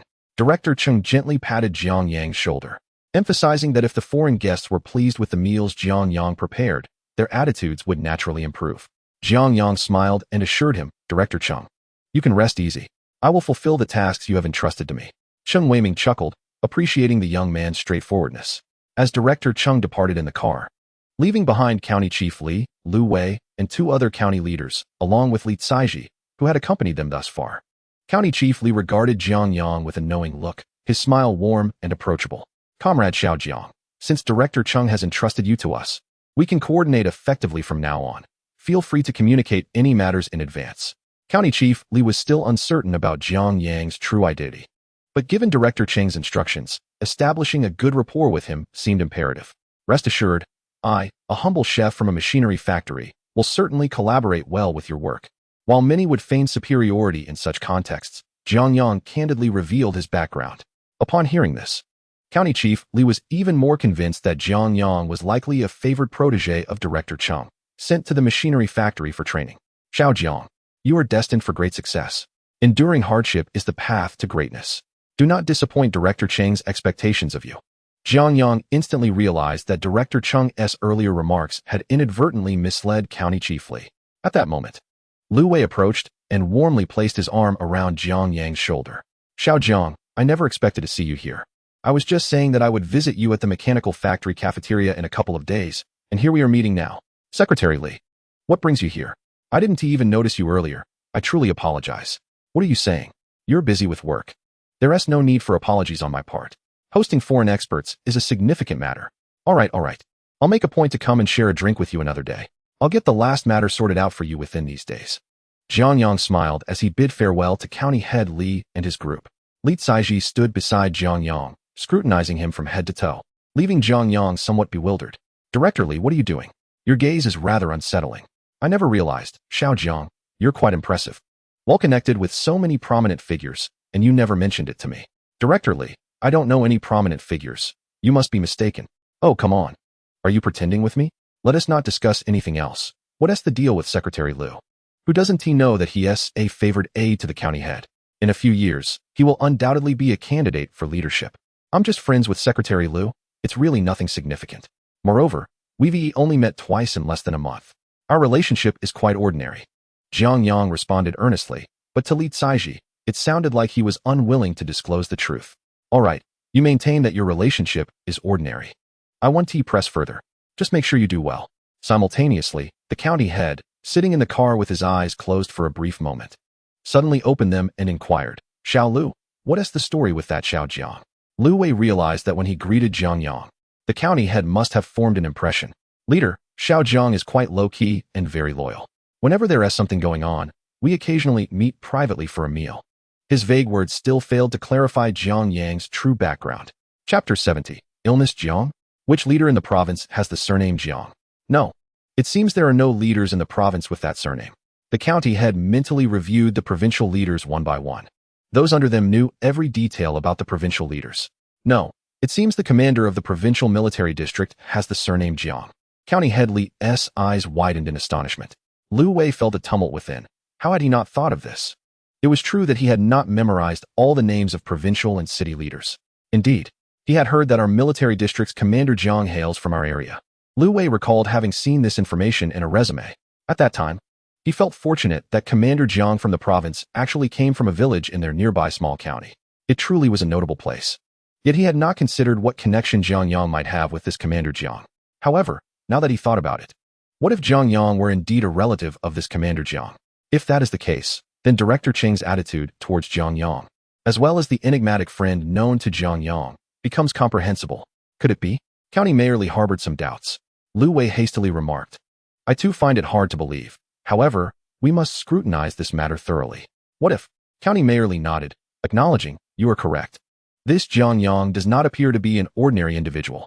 His demeanor and conduct suggest he is far beyond the capabilities of an average chef. Given that you are friends, it would be prudent to maintain regular contact. There are inevitably matters that friends cannot conceal from one another. Liu Wei instantly grasped that County Mayor Li was urging him to investigate Jiang Yang diligently. He promptly assured, rest assured, leader, I will keep a close watch on this matter. With this matter settled, Jiang Yang and Section Chief Li returned to the cafeteria, where the day's work had already concluded. Zhao Shiwang regarded Jiang Yang with newfound respect. He had not anticipated that the young man he initially perceived as inexperienced was, in fact, quite accomplished. Moreover, his fortune was remarkable, as evidenced by the way he had won the hearts of those foreign experts with just one meal, garnering admiration from provincial leaders as well. Zhao Shiwang, who had previously held a somewhat detached stance, now approached Jiang Yang with a radiant smile. Xiaojiang, I did not realize your culinary skills were so exceptional. We are incapable of preparing so many foreign dishes. It is truly your forte. Indeed, the new generation surpasses the old. Jiang Yang responded humbly, Master Zhao. Your words are merely an exaggeration. I have much to learn, especially from an esteemed chef like you, with years of experience in the culinary arts. Jiang Yang did not allow the recognition from the leaders to inflate his ego. Rather, he maintained an attitude of utmost humility. Zhao Xiaoxiao appreciated this sentiment and could not deny that the young man possessed remarkable interpersonal skills. However, in the afternoon, Section Chief Li convened a meeting for the two of them. Old Zhao, please send someone to summon Chef Zhang. We need to discuss work arrangements. Xiao Jiang will be specifically responsible for entertaining the foreign experts. Within 7 days, he will oversee their 3 daily meals, which will naturally require some leniency regarding the cafeteria's regular duties. The remaining responsibilities will fall upon the two of you. Section Chief Li understood the necessity of organizing this matter efficiently. Upon hearing this, Zhao Xiaoxiao instructed his apprentice to fetch someone, but shortly thereafter, the apprentice returned, wearing an expression of distress. Section Chief Li, Chef Zhang is not in the dormitory, nor is his apprentice available. I inquired among the neighboring dormitory residents, and it seems Chef Zhang has suffered a heart attack, and his 3 apprentices have taken him to the hospital. Upon hearing this, Section Chief Li let out a cold chuckle. Zhang Dashan had employed this tactic before.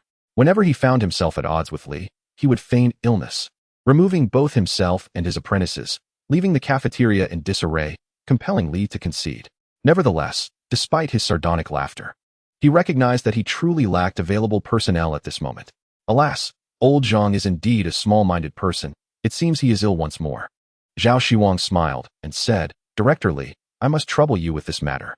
As you know, we are insignificant in old Zhang's eyes and cannot speak on equal terms. Only your words carry weight. It is well known that Zhang Dashan prefers this tactic, retreating to advance, feigning illness as a strategy. Director Li forced a smile and rose. I am truly fed up with old Zhang's temper. He often throws in the towel at the slightest provocation. If only I had someone capable, I would no longer suffer in silence.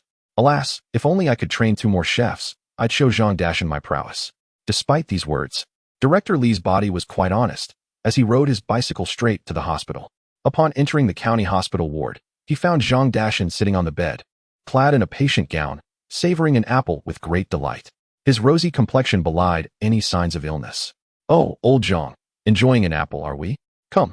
I brought you 2 kilograms of apples, Director Li remarked. Zhang Dashan's wife, Feng Ho-hot, upon seeing Director Li, quickly stood and offered him a chair beside the bed. Director Li, you've come. I am so sorry to trouble you with a visit. Director Li settled onto the chair, placing his bag aside, and cheerfully inquired, Old Zhang, I came to see how your health is faring. If all is well, we should discharge you soon. The canteen cannot function without you. You are the very backbone of our canteen. Without you, it would be in disarray. Although he uttered these words, he felt a twinge of disgust for himself. For it was true that Zhang Dashan had indeed become indispensable in the canteen. Here he was, a department head, bowing before a mere cook. Director, it is not that I wish to remain hospitalized. It is my body that fails me. Look at my condition. I fall ill every few days. This time, my heart condition has flared up. The doctor insists I must rest properly, avoid anger, and refrain from worry. It is truly unreasonable for a high-ranking official like you to come all this way to see me. I apologize, Director. My body is just uncooperative, Zhang Dashan replied slowly, effectively returning the sentiment to Director Li. He was clearly indicating his reluctance to be discharged. Director Li felt a surge of frustration, yet maintained a facade of cordiality. Old Zhang, I understand that you are upset about today's matters. It is my fault for not clarifying from the outset. The menu was designated by the provincial leadership, which led to your misunderstanding. However, we cannot let such a minor miscommunication cause discord, can we? Our canteen is integral to the welfare of all the workers in our factory. We truly cannot do without you. Having reached this point in the conversation, Director Li had already extended considerable courtesy to Zhang Dashan. Theoretically, Zhang Dashan should have backed down. My dear wife, my chest is starting to feel uncomfortable again. I am truly sorry, Director Li. I cannot endure it. I must lie down for a while. I genuinely regret this, as I do not wish to hinder work. But my body is simply unreliable. I am truly sorry, Director, Zhang Dashan lamented. Zhang Dashan clutched his chest and lay down abruptly. Feng Ho-hot hurried over to assist her husband, ensuring he was comfortably covered with a quilt. With a hint of apology, she addressed Section Chief Li. I sincerely apologize. My husband, Old Zhang, is in poor health. It's truly not that he wishes to avoid work. His body simply fails him. Upon uttering these words, it was evident she was attempting to usher him away. Section Chief Li sighed deeply, fully aware that Jiang Dashan would not easily return to work. He forced a smile and suggested, "Old Jiang, I understand your condition. I wouldn't want to compel you to return to work. How about you call Xiao Han and the others back to the kitchen? They are your apprentices and will follow your lead." Jiang Dashan groaned in discomfort. "Oh, Section Chief Li, I truly cannot manage. Perhaps you could summon Xiao Han and the others? They are our cafeteria staff, and as Section Chief, you can assign them tasks. They wouldn't dare refuse. If those little rascals are remiss in their duties, feel free to reprimand them without sparing my feelings." After making this remark, Jiang Dashan resumed his act of illness. Section Chief Li, gritting his teeth, stood up. "Old Jiang, since you're unwell, you should rest properly." Feng Hohot escorted Section Chief Li out and returned to the ward, whispering, "You old fool, at your age, nearing retirement, why engage in such antics? What do you hope to achieve by offending Section Chief Li to this extent? Are you not concerned he might truly make things difficult for you?" Jiang Dashan scoffed. "What? Does he dare to make things difficult for me? The reason he has never succeeded in dealing with me over the years is precisely because of his incompetence. Listen here. You old woman, stay out of such matters." At this moment, Jiang Dashan exhibited no signs of distress and rose from the bed. "You always take things to such extremes. What if Section Chief Li truly forbids you from returning to the cafeteria? If someone takes your place, and you mention Jiang Yang being quite capable, what then? When that young man steps in to fill your position, how will you respond? Please, spare me. I've already inquired. Jiang Yang is currently occupied with foreign experts, which leaves my position unfilled. As long as Han Gang and the others remain, no one will be able to take over. What about Old Zhao? Old Zhao? He has so few people at his disposal. He can't possibly create any upheaval. Rest assured, there is no need for concern. I am well aware of the situation. I merely wish to test Section Chief Li's patience. Once he can no longer endure it, he will return to plead with me. At that time, I will naturally impose my conditions, ensuring Jiang Yang returns whence he came. After all, the cafeteria cannot afford to accommodate such a formidable presence. It's either me or him." Unbeknownst to Jiang Dashan, Section Chief Li stood at the door of the ward, having overheard every word. He departed from the hospital, realizing that Jiang Dashan was stubbornly clinging to this situation, effectively cornering him. Jiang Dashan was intent on dealing with Jiang Yang, unable to tolerate anyone overshadowing him. However, Jiang Yang was currently preoccupied with entertaining foreign experts and posed no threat to Jiang Dashan. Section Chief Li cycled off to locate a few of Jiang Dashan's apprentices, knowing their addresses well. Each time this matter arises, Jiang Dashan and his 3 apprentices unite as one. Though fully aware that it is unlikely they would heed his counsel to return to work, he feels compelled to pay them a visit. As anticipated, after visiting all 3 households, he discovers that each apprentice is ailing. They lament their severe illnesses, claiming fevers that render them bedridden, making any request to return to the dining hall seem utterly ridiculous. Not only did he fail to coax them back, but the trio also audaciously took sick leave before his very eyes. Angrily, Section Chief Li rode back to the dining hall. Jiang Yang had already prepared dinner. Upon witnessing the furious Section Chief storm into his office, he hurriedly followed. "Chief, what troubles you? After a long afternoon, please have some water." He filled a teapot with tea and brought it to Section Chief Li, who set down his briefcase, grasped the teapot, and downed nearly half of it in one go. Wiping his mouth afterward, "Xiao Jiang," he began, "that Jiang Dashan is a rogue. For years he has employed this same tactic to frustrate me. This time, it's deliberate. He has made it abundantly clear that he will not return to work unless he is forced out." Section Chief Li spoke with a blend of fury and a desire to prepare Jiang Yang for the impending challenges. He currently had not devised a viable solution. A single dinner could be managed, and Zhao Xiwang could still collaborate with others, but the meals for the following day were another matter entirely. Relying solely on Zhao Xiwang's apprentice was utterly inadequate for such a substantial undertaking. Jiang Yang, with a smile, suggested, "Chief, given that Master Zhang has been at odds with you for years, have you considered finding someone to replace him?" Section Chief Li chuckled. "You, a cunning individual, utter such words with ulterior motives. You wish to see old Zhang removed since you two are adversaries. To be candid, you both are avoiding each other. But you must understand, if I had capable individuals to step in, would I be so troubled? You are unaware that Jiang Dashan and Zhao Xiwang have tightly guarded their culinary skills over the years. Any apprentice they take on listens solely to their master and disregards my authority as section chief. They are not easily dealt with. Just like today, when Jiang Dashan feigned illness, his 3 apprentices immediately followed suit. You see, I am merely a figurehead in this role. When section chief Li spoke of this matter, his anger surged. Despite being the head of logistics for the dining hall, he found himself powerless to manage its affairs. Chief, what if I were to recommend a few individuals to form a culinary team? Would that alleviate your immediate concerns? Jiang Yang had long known of Zhao Desheng's exceptional culinary prowess. Over the past few days, while assisting him, Zhao Desheng had demonstrated capabilities that could stand on their own. More importantly, he was aware that Zhao Desheng had several siblings, all of whom were skilled cooks. The Zhao family was renowned for their culinary talents. Although having an entire family in such a role could complicate matters, one must not let the fertile waters flow to outsiders. Since there was an opportunity to elevate his brother-in-law, it seemed a fortuitous chance indeed. If Zhang Dashan is successfully replaced, my brother-in-law will immediately become a formal employee. And this will also provide an opportunity to resolve my sister's employment issues. Zhao Desheng is primarily responsible for cooking, while other auxiliary tasks can be delegated to others.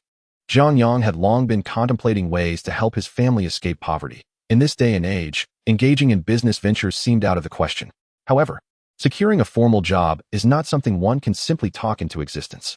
Now, Zhang Dashan has unwittingly presented a golden opportunity. Chapter 72, a once-in-a-lifetime opportunity. Director Li suddenly stood up, a mixture of surprise and excitement illuminating his gaze as he fixed his eyes on Jiang Yang. You really can find someone? If you can indeed find someone, I assure you, I can grant you this job quota and handle the paperwork immediately. Director Li had long harbored a desire to deal with Zhang Dashan, but had never found the opportunity. If they could secure this position from Zhang Dashan, the cafeteria would undergo a transformation. The mere thought made Director Li feel exhilarated, barely able to contain his emotions. Jiang Yang, with a beaming smile, replied, Director, the Zhao Desheng assisting me is my brother-in-law. I am merely promoting talent without bias. Hearing this, Director Li looked at Jiang Yang with a hint of exasperation. Xiao Jiang, I am discussing a serious matter here. Is your brother-in-law capable of managing the cafeteria? Director, let me clarify. My brother-in-law is a chef by tradition, much like my family. Not only is he a skilled chef himself, but his family has also passed down exceptional culinary skills for generations. You see, Master Zhang's position is merely that of a head chef with 3 apprentices. If I fill this gap, please do not think I am seeking personal gain for my relatives. I will have my brother-in-law bring someone in to work for you for a day. If you find the day goes smoothly and there are no complaints about the dishes, then let them continue. If you feel it is unsuitable, you can withdraw them immediately. I shall have no objections. Jiang Yang's candidness left Director Li feeling somewhat embarrassed. Having previously harbored a petty mindset, since you've said it so clearly, there is no need for further discussion. Speak with your brother-in-law and have him find someone tomorrow. Regardless of whom he brings, as long as he can handle all of Zhang Dashan's duties, if the cafeteria operates without any issues, I will promptly arrange the employment paperwork for them to officially start work. This marked Director Li's first initiative to undertake a significant overhaul of the cafeteria. As a department head, he indeed possessed this authority. Previously, he had refrained from addressing Zhang Dashan and his associates primarily due to concerns over potential repercussions. However, if someone could truly step in, Director Li would not hesitate to take action against Zhang Dashan. Jiang Yang, grinning, pulled Zhao Desheng aside. Brother-in-law, I have some good news for you. Zhao Desheng, busy preparing dinner, had learned a great deal from Jiang Yang during this time. He was astonished to discover that certain dishes could be prepared in such innovative ways. Although he hailed from a lineage of chefs, the techniques Jiang Yang employed were unfamiliar to him. Embracing the philosophy of lifelong learning, he found joy in learning alongside Jiang Yang. At this moment, encountering my brother-in-law who had matters to discuss, I hastily inquired, what is it? Why be so polite with your brother-in-law? Brother-in-law, Zhang Dashan has gone on strike today with his apprentice. Upon hearing this, Zhao Desheng's eyes widened in astonishment. What? A strike? What does that entail? It means he has ceased to work. Does he possess such audacity? Is he not fearful of being dismissed? Zhao Desheng, a temporary worker, was exceedingly devoted to his job. Having secured this position after much effort, which provided for his family, he was meticulous and cautious while working, terrified of making mistakes. Who would dare to go on strike? It appeared that Zhang Dashan believed no one in the cafeteria could replace him. Thus he felt emboldened to leverage this situation against Director Li, hoping to have me dismissed in the process. Jiang Yang was forthright, trusting in the character of his brother-in-law, Zhao Desheng. Zhang Dashan is quite despicable. What shall we do now? If the director truly accommodates him and has you dismissed, we certainly cannot allow him to have his way. I have just conferred with the director and propose that you gather a few individuals to support Zhang Dashan's endeavor, preparing meals for the cafeteria staff. Upon hearing this, Zhao Desheng shook his head vigorously. That simply cannot be. Although I have worked in the cafeteria for some time, my brother-in-law, do not underestimate yourself. Your culinary skills are impeccable. Remember when we cooked together a while back? I prepared the menu, and we each cooked 2 dishes. You have mastered the feel of the wok splendidly. Has anyone ever complained about the meals we served at the cafeteria? Zhao Deshang began to feel reassured, nodding, indeed. No one has raised any objections. But that was with your assistance. Precisely. Do not doubt your capabilities. We need a few helping hands, so gather some people. And you might even bring my sister along. By the way, I should inform you that tomorrow is the trial period. If the meals you prepare receive positive feedback from all the factory workers, nothing more will be required. The director will promptly arrange for your formal employment. You will become the head chef of our cafeteria. Consider this carefully. It is a rare opportunity. Not only will you be sidelining Zhang Dashan, but you will also secure a formal position. Think about it. 2 birds with 1 stone. Upon hearing this, Zhao Deshang felt a surge of excitement. If he could bring his wife to the cafeteria, they would be a dual-income family. What was it to raise 3 children with both parents working? The wife, who had always been looked down upon by the family, and he could finally hold their heads high, while also assisting his brother and sister-in-law in securing formal employment. Naturally, the family would regard them with newfound respect. To let such an opportunity slip by would indeed be short-sighted. Very well, since Lao Lu believes it is feasible, I shall give it a try. Zhao Deshang clenched his teeth in agreement, feeling exhilarated by this decision. Their entire family were humble farmers, and such an opportunity to leap into a brighter future was truly a once-in-a-lifetime chance. Suddenly, he realized that when his brother-in-law sought him out, it was as if a ladder to the heavens had been presented before him. Now, not only has he ascended to this new level himself, but he may also elevate his entire family to this height. Imagine if an entire household could produce 4 workers. What a remarkable concept that would be. The villagers would surely be envious. After finishing dinner, Zhao Deshang borrowed Jiang Yang's bicycle and headed straight home. Upon his arrival, his wife immediately came out to greet him. As she had come to expect her husband at this hour, she and the children had developed a routine of waiting for him during dinner, knowing that his return would bring enough food to sustain the entire family. Over the past few months, their household expenses had significantly decreased, and it was evident that the 3 boys had noticeably gained weight. There was little choice. These little rascals had become accustomed to a diet rich in meat, eagerly anticipating their father's nightly feast, which was always abundant with meat. In fact, even he had grown accustomed to such lavish meals, feeling a sense of unease on days without meat. Reflecting on it, these truly were luxurious times. As she took the food container from her husband, she inquired while moving it inside, "You seem to have returned half an hour later than usual. What happened? Was there something going on at the cafeteria?" It was no surprise that Jiang Xiao asked this, as she was aware from her husband that his younger brother faced challenges at the cafeteria, with others constantly attempting to hinder him. Chapter 73. No one believes today brings good news. Zhao Deshang exclaimed with a smile, his excitement palpable as he entered the house. Unsure of where to begin. What good news? Jiang Xiao questioned, finding it hard to believe her current life, as if she were living a dream. They had unexpectedly found a source of income. The children were not only well-fed, but also well-nourished. Just look at what they were wearing. Those were work uniforms provided by the factory, and she had tailored them to fit after they returned home. The way the villagers regarded their family had changed dramatically. Those women who used to scold her for being a brother-supporting demon now approached her with a more amiable demeanor. Upon hearing that there was indeed good news, Jiang Xiao could hardly find the words to express her astonishment. How could life possibly improve any further? Please attend to the children's meal. I need to visit the old homestead briefly. I will share the details with you upon my return. Jiang Xiao, hearing this, quickly waved her hand. All right, you go ahead. I'll save you some food. No need. I've already eaten at the cafeteria. You and the children should enjoy it without worrying about me. Zhao Deshang trudged his way back to the old homestead. He knocked on the door. In the village, it was customary to enter homes directly as night fell, for there was little entertainment, and leaving the lights on was a waste of electricity. As expected, the darkened room soon lit up, and his father's voice echoed. Who is it? It's late at night. Father, it's me, Deshang. Please open the door. Zhao's father donned his clothes and opened the door, stepping outside while inquiring, what is the matter? Is something wrong? What brings you here in the middle of the night? Father, I came to discuss something with you and my elder brother. Zhao's father ushered his son inside, where the lights of several neighboring rooms flickered on. Aside from Zhao Deshang, who was separated from the family, the elder brother and younger brother still lived with their parents, all under one roof. Essentially, any matters concerning the household were known to everyone. As Zhao Deshang entered the room and took a seat, his elder brother and third brother draped themselves in clothing and approached him. Second brother, What brings you here in the dead of night? Although the brothers had divided their households, it was only because Jiang Xiao was preoccupied with her maternal family that they felt compelled to push their own brother to separate. Ultimately, they remained a family, bound by blood. At this moment, they feared that their brother might be facing some trouble again. Upon seeing his elder and third brothers, Zhao Deshang smiled and said, "Elder brother, third brother, I have a matter to discuss with you." After recounting the situation regarding the cafeteria, both Zhao Deshang's elder brother and third brother appeared somewhat bewildered. "What did you say? This cafeteria business seems rather trivial. Just cooking well could secure us formal employment. This is too much." Zhao Deshang's elder brother expressed disbelief. "Second brother, you must be joking, right? What you're saying feels so implausible.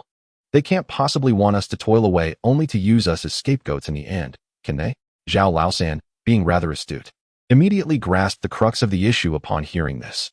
Regardless of the potential pitfalls, it was still an opportunity. Did they not wish to become workers? However, Zhao Deshang held a different perspective. He believed that his brother-in-law was not one to speak without conviction. His encouragement to pursue this venture suggested that he was quite confident. Yet, Zhao Laosan waved his hand dismissively. "Second brother, it's not that I don't trust you, but this matter seems too unreliable. I, for one, will not participate. I refuse to be used as a pawn, to work for free for a couple of days without any return, only to return to the village in shame. How would the villagers perceive us?" Upon hearing Zhao Laosan's words, Zhao Deshang's elder brother also hesitated, recognizing the validity in his brother's concerns. If the villagers learned that they frequently worked for others, they might mistakenly believe they had secured jobs. Should this endeavor fail, they would return home in disgrace, which would be utterly humiliating. Zhao Laosan then stood up. "All right, brothers, you take your time discussing this. I shall retire to my room to sleep." His stance was clear, and Zhao Deshang felt a twinge of disappointment. The excitement that had once surged within him now felt doused by cold water.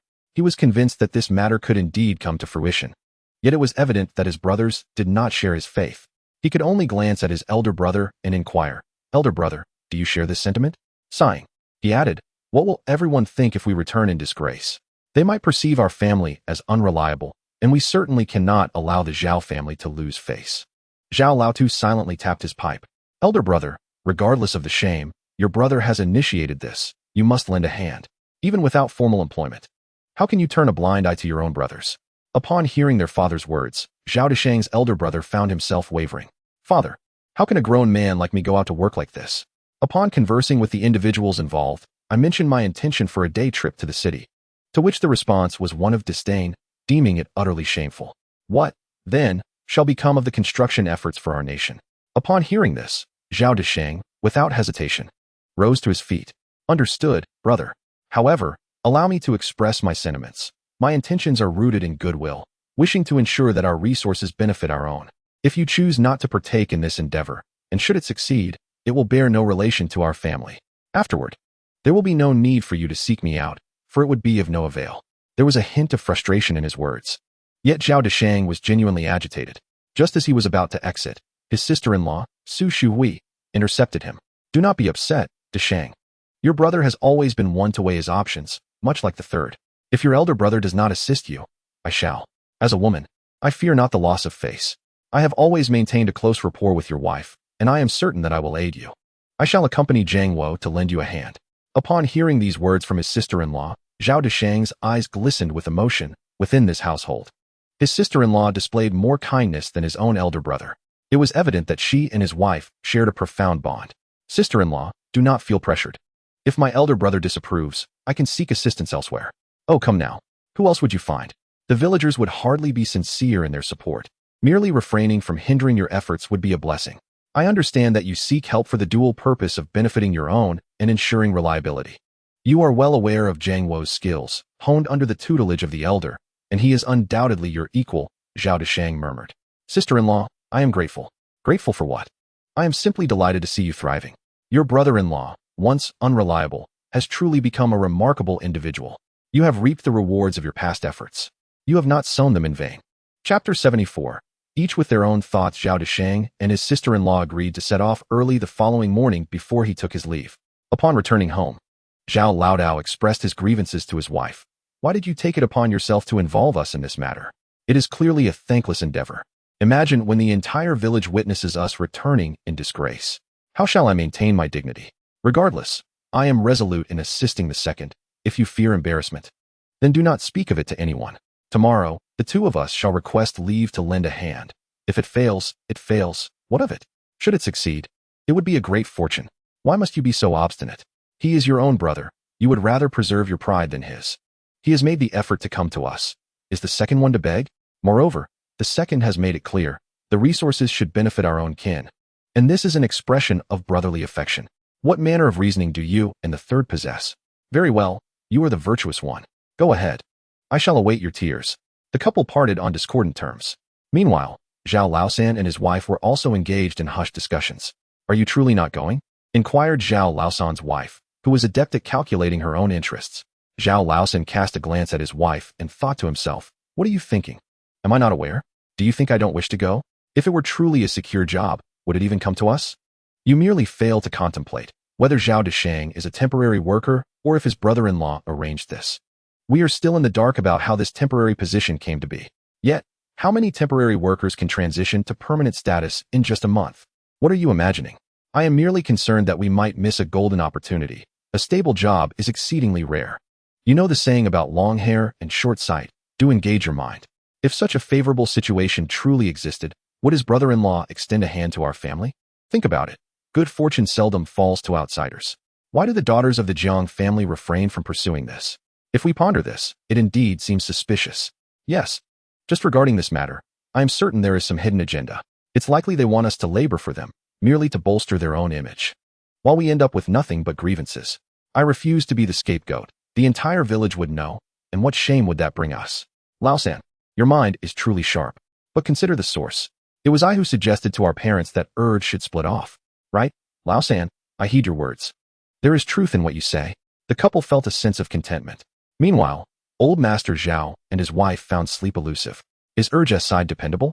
Who can say? Alas, since the three brothers divided their households, their hearts have drifted apart. And whose fault is that but Urge's wife? Indeed, given her family's circumstances, how could such good fortune befall the Zhao family? Best to sleep. The eldest and the third are surely reliable. At the same time, Zhao Deshang burst through the door, his spirits high, only to return with a solemn expression after visiting the ancestral home, leaving Jiang Xiao somewhat bewildered. She had already coaxed the three children to sleep. As the couple lay down, Jiang Xiao finally inquired, Dear husband, what troubles you? Why the long face? Zhao Deshang initially turned away from his wife, found his frustration boiling within, and had to sit up. I am just a fool, mistaking kindness for naivety. Why must I be so wretched? Jiang Xiao quickly rose, for her husband rarely displayed such anger. Speak calmly. What is the matter? You do not comprehend the once-in-a-lifetime opportunity we have encountered. You know, Liu has secured 4 official positions in the cafeteria for me. If we can manage the meals for just one day, we will have 4 stable jobs in our household. Upon hearing this, Jiang Xiao's face brightened. This indeed was splendid news. Yes, this is fundamentally a great opportunity. My intention was for you and me to take 2 positions, leaving the other 2 for my elder brother and Laosan. After all, we are family. We owe something to the entire family due to your family background. And this would be a way to make amends. But what then? Do you think my elder brother and Laosan would not want stable jobs? Jiang Xiao found this utterly inconceivable. In this day and age, if the villagers knew there were job openings, they would be clamoring to get in line. The 2 individuals in question seemed to harbor suspicions regarding my intentions, doubting that I might exploit them for my own gain, leaving them to toil without reward. They decisively rebuffed me, leaving me feeling as though I had eagerly pressed my warm visage against their frigid demeanor. In truth, I have never felt so compelled to seek the favor of others only to be met with such coldness. Zhao Deshang felt a sense of injustice in his heart. Ultimately, what transpired? Jiang Xiao remained unfazed. Her elder brother and younger uncle were astute individuals, particularly skilled in financial matters. Otherwise, they would not have successfully separated her from Zhao Deshang in the first place. Moreover, during the division of their family assets, they even withheld the money the couple had earned over the years, claiming it was to compensate for the financial burdens they had previously incurred. Jiang Xiao did not perceive this action as unjust, yet she could not help but harbor some resentment. After all, the couple had moved to this new place with nothing, and their 3 children nearly faced starvation.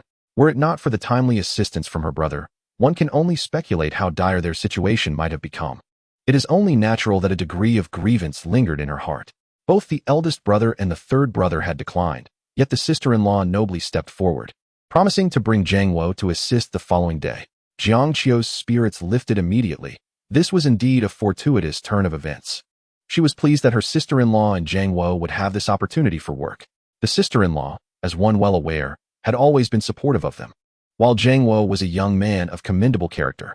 Had the jobs been given to the eldest and third brothers, one must ponder whether they would not attempt to undermine her interests for their own advancement. Their character is well known to all. Zhao Desheng found himself at a loss for words in response. His elder brother and third brother were too calculating. Their overthinking often led to indecisiveness and a propensity for ulterior motives. Though they appeared as brothers, their years together had not been without various grievances. Listening to his wife's words alleviated some of his burdens. You are right. It is precisely this that makes it difficult for me to move past my discomfort. In reality, the sister-in-law and Jiang Wo are quite commendable. Alas, I cannot shake the feeling that this situation is far from resolved. Should the sister-in-law and Jiang Wo secure stable employment, one can only imagine the chaos it might incite with my elder brother and third brother. What is there to fear? What can they do? The cafeteria does not answer to their whims. Jiang Xiao reclined, feeling a sense of relief.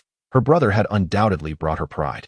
Their family had now gained 4 additional workers, enough to bolster her confidence and hold her head high. The family shared a quiet night, and at dawn, Zhao Desheng entrusted the 3 children to a neighbor. He and his wife set off to the old residence to summon others, departing early as breakfast needed to be prepared at the cafeteria.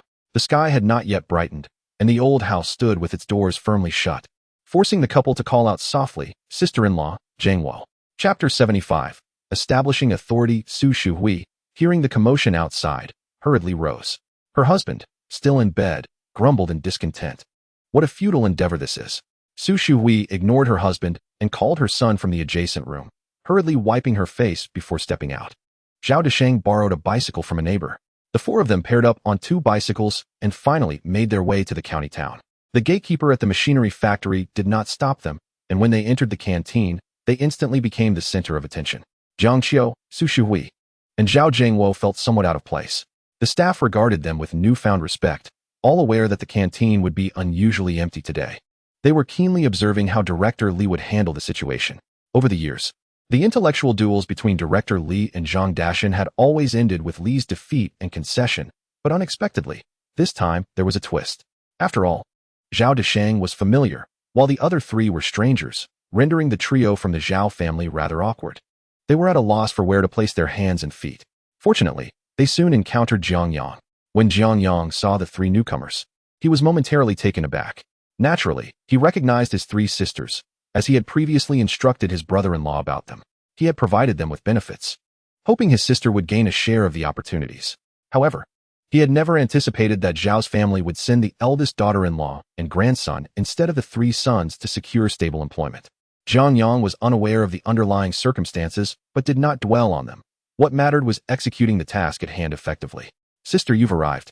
Let me familiarize you with the surroundings." Jiang Yang personally guided them to Zhang Dashan's workplace. As expected, Zhang Dashan and his apprentice were absent that day. Other than a few assisting cooks, the cooking area was virtually deserted. Without the head chef's instructions, the cooks were uncertain of what to do, idly sitting there, unsure whether to engage with the delivered ingredients or to wait for guidance on the subsequent tasks. At that moment, Director Li entered and, upon seeing Jiang Yang and Zhao Desheng with their companions, his face lit up with delight. Director Li personally led the 4 of them to Zhang Dashan's station. "Everyone, please pause your work for a moment. I would like to make an introduction. You all should know Zhao Desheng. Starting today, he and his team will temporarily take over Master Zhang's duties. I expect everyone to cooperate fully and strive to maintain the quality of our canteen operations. As you know, we are currently hosting foreign experts, but we must not neglect the meals for our factory employees. Let us unite to overcome this challenge. If we succeed, I will ensure you all receive bonus applications without hesitation. However, should any mishaps occur in the canteen, it will not only embarrass me, but you as well." The cooks below were taken aback, primarily because they had never imagined that Zhang Dashan would find himself in such a predicament. They were beneficiaries of Zhang Dashan's interests, having been able to work under him due to their close relationship. Naturally, they lacked the audacity of Han Gang's apprentices to request leave at will. The atmosphere here is one of cautious observation. Naturally, it is inevitable that I will privately inform Zhang Dashan and Han Gang. However, Director Li's recent actions have exceeded their wildest imaginations. Although there is a desire to report, it is certainly too late at this moment. Someone raised their hand and spoke up. Director Li, we wish to cooperate with the work, yet Zhao Deshang was originally a second chef, not even a head chef. Can he manage these unfamiliar individuals and handle the workload alone? If he fails, we cannot bear the responsibility together. Others, sensing the shifting winds, quickly chimed in. Indeed, Director. We are uncertain whether these individuals are capable. If they do not perform well, we cannot be blamed. Enough. Silence. Director Li's authoritative voice cut through the murmurs. What are you implying? Are you suggesting that you will abandon your duties out of fear of responsibility? Since you are reluctant to work today, would you prefer I grant you a sick leave so you can rest at home? Those who wish to work should do so diligently, following Zhao Deshang's lead. If you do not want to contribute, then leave immediately. I do not accommodate idlers. This rare display of firmness from Director Li silenced everyone present. Those who had intended to voice their grievances quickly fell silent, realizing they lacked the backing that Han Gang possessed. After delivering his orders, Director Li turned and left, allowing Zhao Deshang to step forward with a smile. Comrades, Chef Zhang has been hospitalized due to illness, and I have been assigned this task on short notice. Therefore, I hope for your cooperation in ensuring that we complete our work effectively. I do not wish to jeopardize your bonuses. Zhao Deshang proceeded to assign tasks, urging everyone to focus on their responsibilities. He understood that these individuals were hesitant to take leave, as they lacked substantial support, and Zhang Dashan would not protect them. A few murmurs circulated among the group, particularly from the one who had previously raised doubts about Zhao Deshang's authority. As Zhao Deshang began to delegate assignments, he reached a man named Wang Ergu. Comrade Xiao Wang, your responsibility will be to prepare the ingredients. I have outlined our menu for today: 200 pounds of cabbage, 200 pounds of potatoes, and 200 pounds of radishes. This task primarily falls to you and one other colleague. Zhao Deshang aimed to keep the work uncomplicated. On the first day, the menu would not deviate from the usual fare, as this was a cafeteria menu and too many intricate dishes were impractical. To avoid errors, he planned a large stew for lunch, accompanied by a few vegetarian stir-fries, adhering to the standard 4-dish format. Noticing that Wang Ergu seemed to lack alignment with his intentions, Zhao Deshang felt apprehensive about potential mistakes. Therefore, he assigned the most common dish, a hearty stew, believing that even if the cuts were uneven or unappealing, no one would complain. However, this assumption was immediately challenged by Wang Ergu's response. Zhao Deshang, cease your pretense of grandeur before me. We are not capable of slicing so much. With merely 2 of us tasked to chop 600 pounds of vegetables, are you jesting? I shall inform you that if you wish to undermine me, you ought to consider your own standing. You are but a temporary worker, whereas I am a seasoned employee of the factory, having served in the cafeteria for 5 years. Who do you think you are, issuing orders to me upon your arrival? Chapter 76. Disobedience to arrangements. Zhao Deshang's lips curled into a smirk. He was already aware that Wang Ergu was a troublesome individual, yet he did not anticipate such blatant ignorance. Comrade Xiao Wang, if you have grievances against me, we can discuss them later. What is paramount now is to fulfill the task I have assigned to you. Zhao Deshang's demeanor remained unfazed by Wang Ergu's earlier remarks, and his composed attitude garnered a degree of respect from those around him. Enough of your facade, Zhao Deshang. You are merely a cunning facade, a lackey for Jiang Yang. Who does not know that you are Jiang Yang's brother-in-law? Do you truly believe that with Master Zhang absent, you can usurp his position? I shall also inform you that today, I refuse to work. What can you do about it? Upon hearing this, Zhao Deshang immediately replied with a smile, excellent. Comrades, did you all hear that? Comrade Xiao Wang has declared that he will not comply with my work arrangements today. This is not my imposition. Rather, it is Comrade Xiao Wang's extreme dissent and lack of cooperation. Wang Ergu defiantly retorted, I stand by my words. What can you do? I am a formal employee, and no one dares to dismiss me. I simply refuse to adhere to your directives. What of it? The crowd lowered their heads, reluctant to involve themselves in such a conflict. Many chose to remain aloof, prioritizing their own interests. Zhao Deshang placed a hand on Wang Ergu's shoulder. Very well, Comrade Xiao Wang, you may take the day off. Since you are unwilling to work, you need not partake in today's assignments. Is there anyone else who feels discontent, who is unwilling to comply with my work arrangements? Step forward. Do not harbor discomfort in silence. Others exchanged glances but remained silent, feeling an undercurrent of unease. In the past, whenever Zhang Dashan had clashed with Section Chief Li, it invariably concluded with Li's defeat. Yet, this was the first instance where Li did not summon Zhang Dashan but rather sought assistance from others, an unusual turn of events that left many sensing an impending shift. Fearing the ramifications of being collateral damage, they opted for self-preservation, knowing that regardless of who assigned their tasks, they had to fulfill them. Observing the crowd's demeanor, Wang Ergu could not suppress a sardonic laugh. They were all spineless. When Master Zhang was present, they basked in his favor, yet now they had all retreated like turtles. Zhao Deshang clapped his hands. All right then, Comrade Xiao Wang, you may take your leave. Our team does not require your presence here. Nor do we need a newcomer standing by to supervise our work. We cannot afford such leadership. Zhao Deshang felt a sense of confidence, as it was naturally conveyed to him by his brother-in-law. If he excelled in this position, it would ultimately belong to him, allowing for 4 job slots. He must exert every effort to ensure the task is accomplished, and individuals like Wang Ergu, who disrupt the team, will certainly not be tolerated. Wang Ergu, unfazed, retorted, "Whether I stay or leave is not for you to decide. Do you think I will simply depart at your behest? You lack the authority. I am standing my ground here. What can you do about it?" Upon hearing this, Zhao Deshang chuckled. "Indeed, you are a permanent employee, and I do not possess the capability to command you. Very well, I shall seek out the section chief." Wang Ergu, alarmed by this, exclaimed, "What are you doing? A grown man like you is going to file a petty report? Aren't you ashamed? If you cannot manage your subordinates, you resort to the section chief? You truly have ambitions, Zhao Deshang. Do you intend to report my grievances?"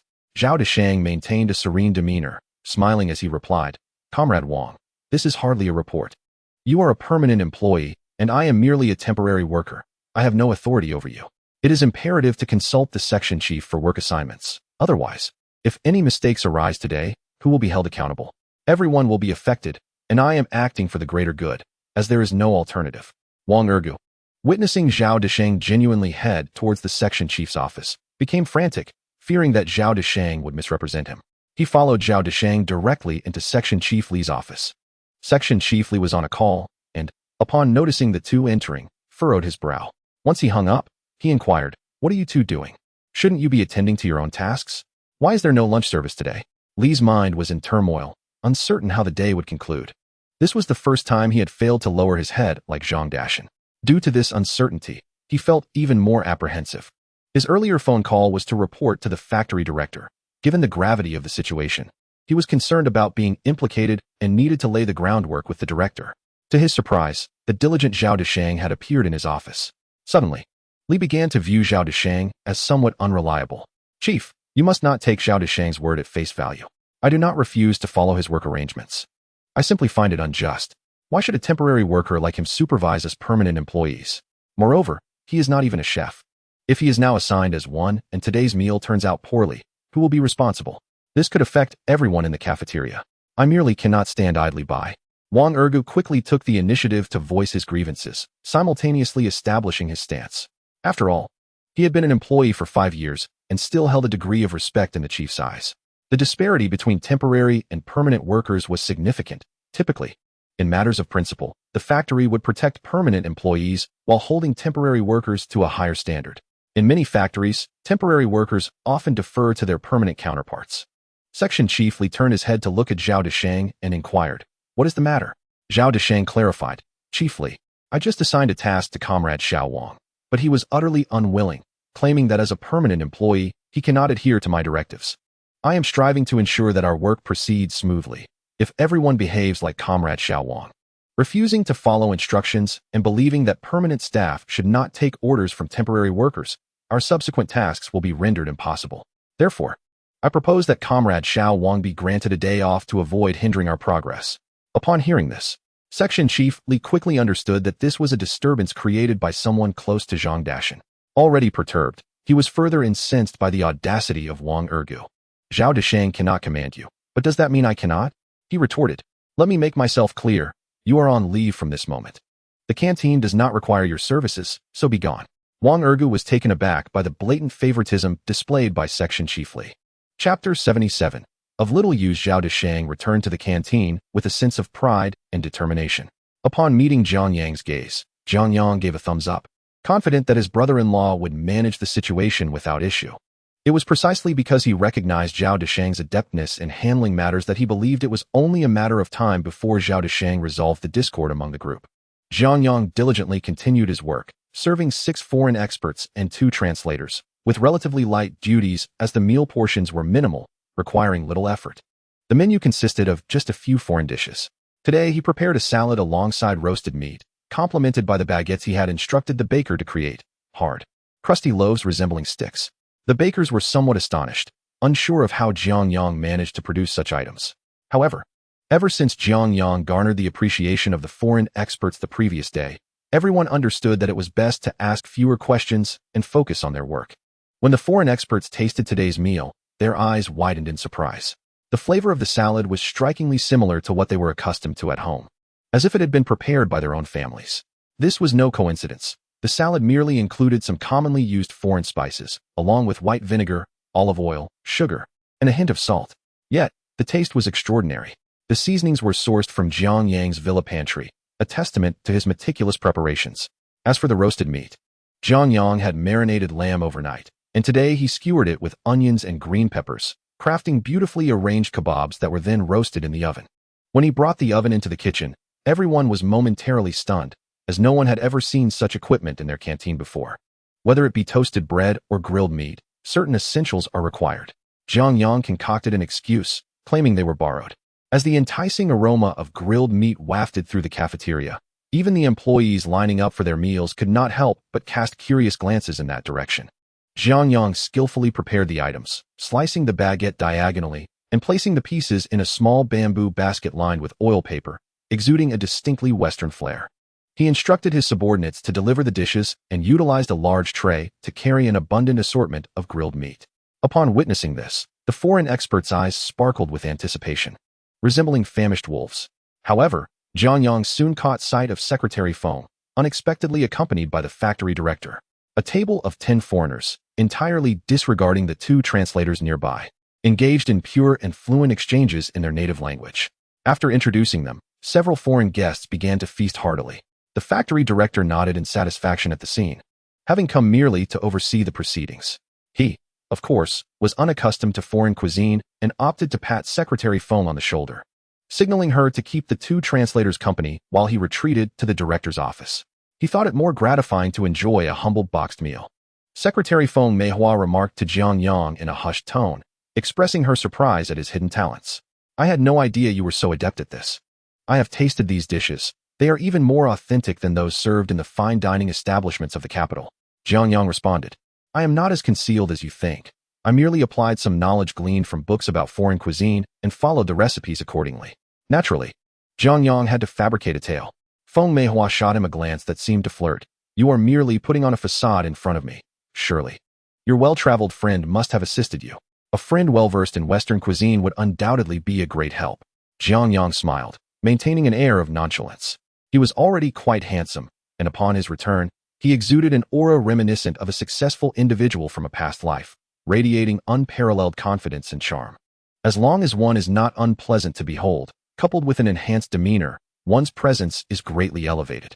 Indeed, Jiang Yang's silence only amplified his magnetic charm, causing Secretary Feng to sigh inwardly. This man seemed almost excessively handsome. She felt her heart race, recalling her father's admonition against romantic entanglements in the workplace. Yet, she couldn't help but desire a relationship with Jiang Yang. What to do? Noticing the melancholic glint in Secretary Feng's eyes, Jiang Yang found himself puzzled by her gaze. Initially, she appeared like a wolf ready to devour him, but now she seemed to embody the essence of a wronged woman. A chill ran down his spine. As the day's work concluded, Section chiefly relaxed in the cafeteria, reclining with crossed legs, sipping tea, and wearing a contented expression. After a full day of labor, he realized just how formidable Zhao Deshang truly was. Even he observed that Zhao Deshang, accompanied by 3 individuals, had virtually monopolized all the cooking tasks at the large stoves. Despite initially suspecting Zhao Deshang of harboring ulterior motives due to his company of women and children, it soon became apparent that these individuals possessed remarkable skills once they commenced their work. The young man Zhao Deshang brought along displayed unparalleled culinary finesse with his knife, effortlessly achieving uniformity in the thickness of the meat strips. Furthermore, during the cooking process, although it was still communal fare, there was an inexplicable quality to Zhao Deshang's dishes that rendered them exceptionally delectable. Many employees approached me today to inquire whether a master chef had been replaced, as the flavor of the meals was distinctly different. It was evident that the food was far more appetizing today, and the people, with their empty stomachs, clamored to voice their opinions to Section Chief Li, gesturing at the dishes with their lunchboxes. This looked like proper cuisine, glistening with a layer of oil that was especially tantalizing. Section Chief Li felt a pang of concern for his dwindling supply of cooking oil, uncertain of how much would be wasted today. Fortunately, the day passed without incident, and it appeared that Zhao Desheng truly had remarkable abilities. Jiang Yang had not misjudged him. Zhao Desheng removed his apron and approached Section Chief Li with his family members. Chief, after a long day, I haven't had the chance to ask for feedback. Do you have any opinions on today's meals? If there are any concerns, we can make adjustments for tomorrow. His humble and sincere demeanor was particularly appreciated by Section Chief Li, who often found himself at odds with Zhang Dashan. Old Zhao, your cooking today was commendable. Everyone unanimously agrees that the quality was excellent. However, I must caution you about the amount of oil used. Many people have mentioned that today's meals were particularly fragrant and greasy. Our cafeteria has a fixed monthly oil quota. Chief, you misunderstand. I did not use more oil. In fact, I used less than usual. You can check for yourself. Section Chief Li found Zhao Desheng's assertion somewhat perplexing. He was inclined to support him, but was wary of any hidden agendas. Even he had noted the considerable oil in the dishes. Yet Zhao Desheng maintained that the oil usage was consistent with their typical amounts. This inevitably led Section Chief Li to question Zhao Desheng's eagerness for recognition. Individuals driven by a thirst for immediate gains often fail to achieve greatness. Chapter 78. Deliberate neglect. Section Chief Li, feeling slightly displeased, entered the kitchen with his hands clasped behind his back. Upon seeing the oil barrels at Zhao Desheng's station and assessing their contents, he was genuinely astonished. When Zhang Dashan and his crew ceased their work, they had just retrieved cooking oil from the storeroom, a fact Li was acutely aware of, having personally signed for it. The level of oil in these barrels had only diminished slightly. In fact, it was well within the normal range, even less than what Zhang Dashan typically used. Section Chief Li could not help but feel a surge of unexpected delight. Old Zhao, you possess quite a skill. How did you manage to create such delicious meals with so little oil? Chief, this is my secret technique, Zhao Desheng whispered conspiratorially.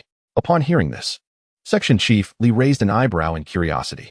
With a thumbs up, Zhao Dacheng expressed his admiration, exclaiming, "Well done, old Zhao. Your approach is truly commendable." "Oh, it's nothing," replied Zhao modestly. "These are merely tricks passed down from the older generation, not worthy of much acclaim. My family has inherited such knowledge. So it's only natural that I possess some peculiar skills, but they hardly constitute any remarkable talent." Zhao Dacheng's humble demeanor, particularly his willingness to share his secrets with Section Chief Li, immediately won him the latter's favor. It was imperative for him to cultivate his own team, and Jiang Yang undoubtedly counted as a member of it. A certain tacit understanding had already been established between them. Should Zhao Decheng directly confront Zhang Deshan now, he would have two allies in hand, while Zhao Shiwang would essentially remain a mere fence-sitter, unlikely to oppose him. The personnel of the entire cafeteria would then be firmly united under his command. Section Chief Li's face brightened with delight as he clapped Zhao Dacheng on the shoulder, saying, "Old Zhao, what I mentioned yesterday stands. Today has already allowed me to witness your capabilities. No further words are necessary. Tomorrow morning, take your team to the office to complete the formalities. From that moment onward, you shall be the official chef of our cafeteria. I have high hopes for both you and Xiao Jiang. You are my right and left hands. Do not let me down." Zhao Decheng hurriedly pledged his loyalty. "Section Chief Li, you are a benefactor to our family. Rest assured, Jiang Yang holds you in the highest regard, considering you as an elder brother. Naturally, I am devoted to your leadership. Whatever you command, I shall follow without hesitation. I possess no other talents, but I am unwavering in my obedience to your directives. If you instruct me to go east, I shall not venture west." Section Chief Li cast a meaningful glance at Zhao Decheng. He could not deny that he was quite pleased by Zhao's words. Who does not relish a bit of flattery that elevates one's spirits? Zhao Decheng was indeed a remarkable individual. Stealthily, Zhao Dacheng approached Jiang Yang. Observing his brother-in-law's animated expression, Jiang Yang inquired, "Did you succeed, brother-in-law?" Zhao Decheng replied, "What more can I say? With you orchestrating from behind the scenes, success was inevitable. Section Chief Li has already informed me that tomorrow I should bring your sister and the others to handle the paperwork, securing us as official workers. Moreover, I have astonishingly become a regular employee myself.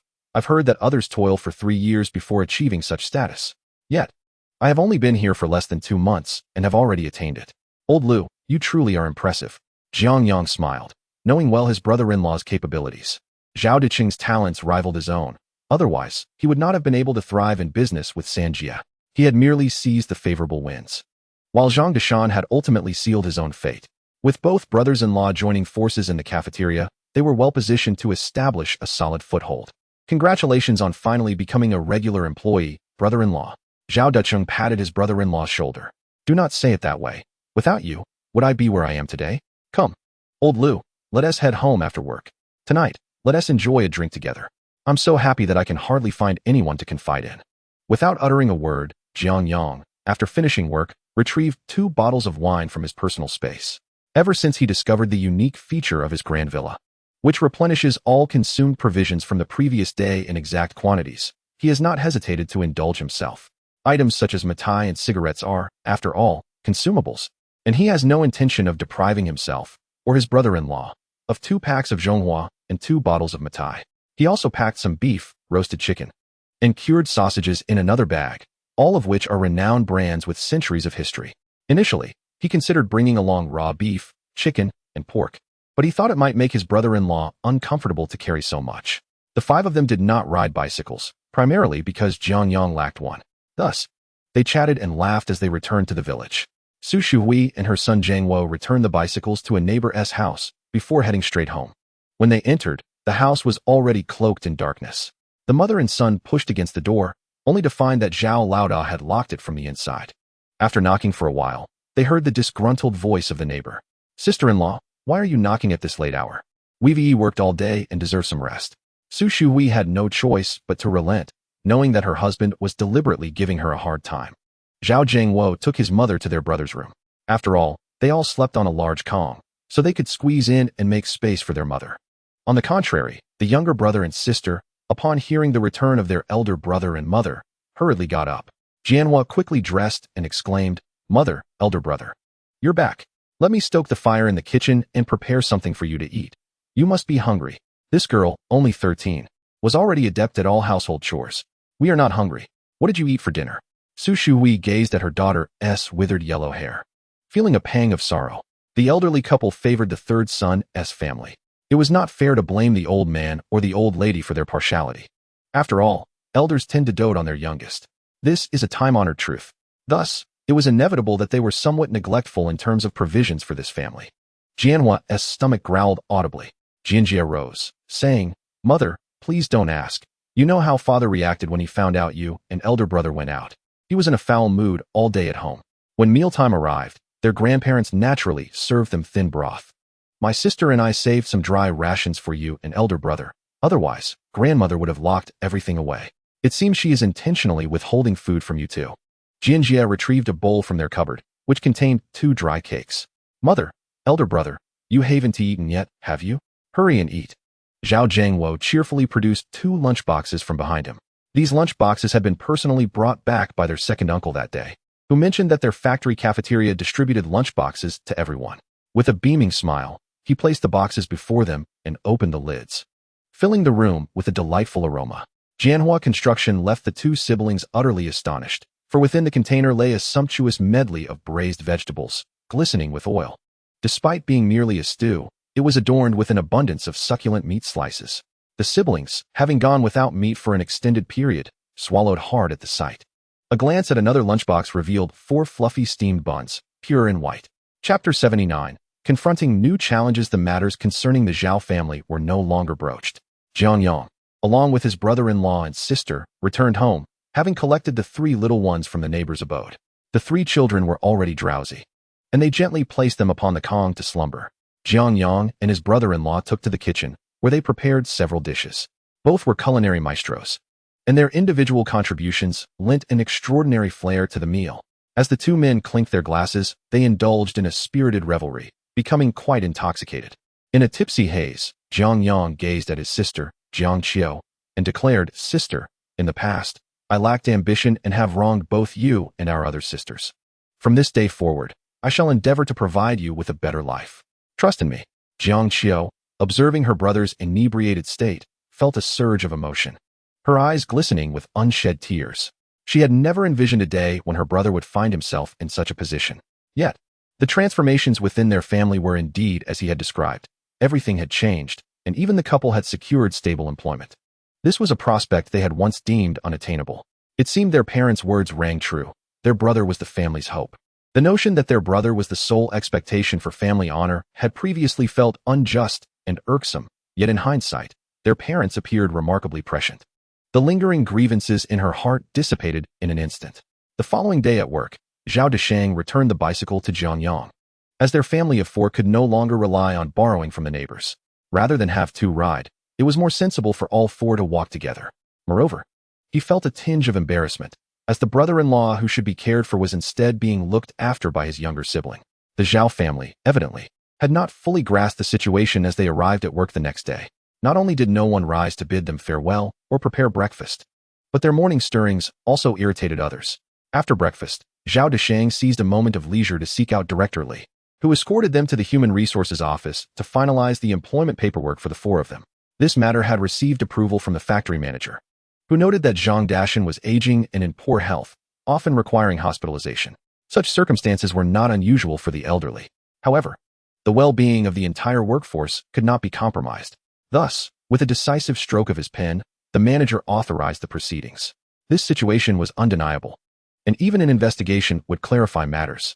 Zhang Dashan had long been a tyrant in the cafeteria, leading his three apprentices in misdeeds, particularly making life difficult for the ordinary staff. When officials from the manager's office came to investigate, no one spoke a kind word in his favor. With this matter resolved, Zhao Deshang finally breathed a sigh of relief. As long as the formalities were completed, he felt reassured. Having completed the formalities and received the work uniforms, the matter was finally settled. Upon returning, Zhao Deshang raised the uniform in his hand and announced to his brother-in-law, "The task has been accomplished." Jiang Yang's face radiated excitement. His primary goal was to ensure that his family could enjoy certain benefits before embarking on the unlikelihood of becoming wealthy. With the third sister and her husband having resolved their current predicament, they had taken the first step. It marked a promising beginning. Recently, he had been contemplating how to secure a dormitory at the factory, which would allow him to bring his daughter and second sister over. The second sister had 2 children, and their educational needs would inevitably require attention, especially since the factory offered both a kindergarten and a primary school for the children of employees. The 3 little ones must receive an education, as the nearest primary school in their village was quite distant. Moreover, without an income, the second sister would likely be reluctant to send her children to school. However, progress needed to be made gradually.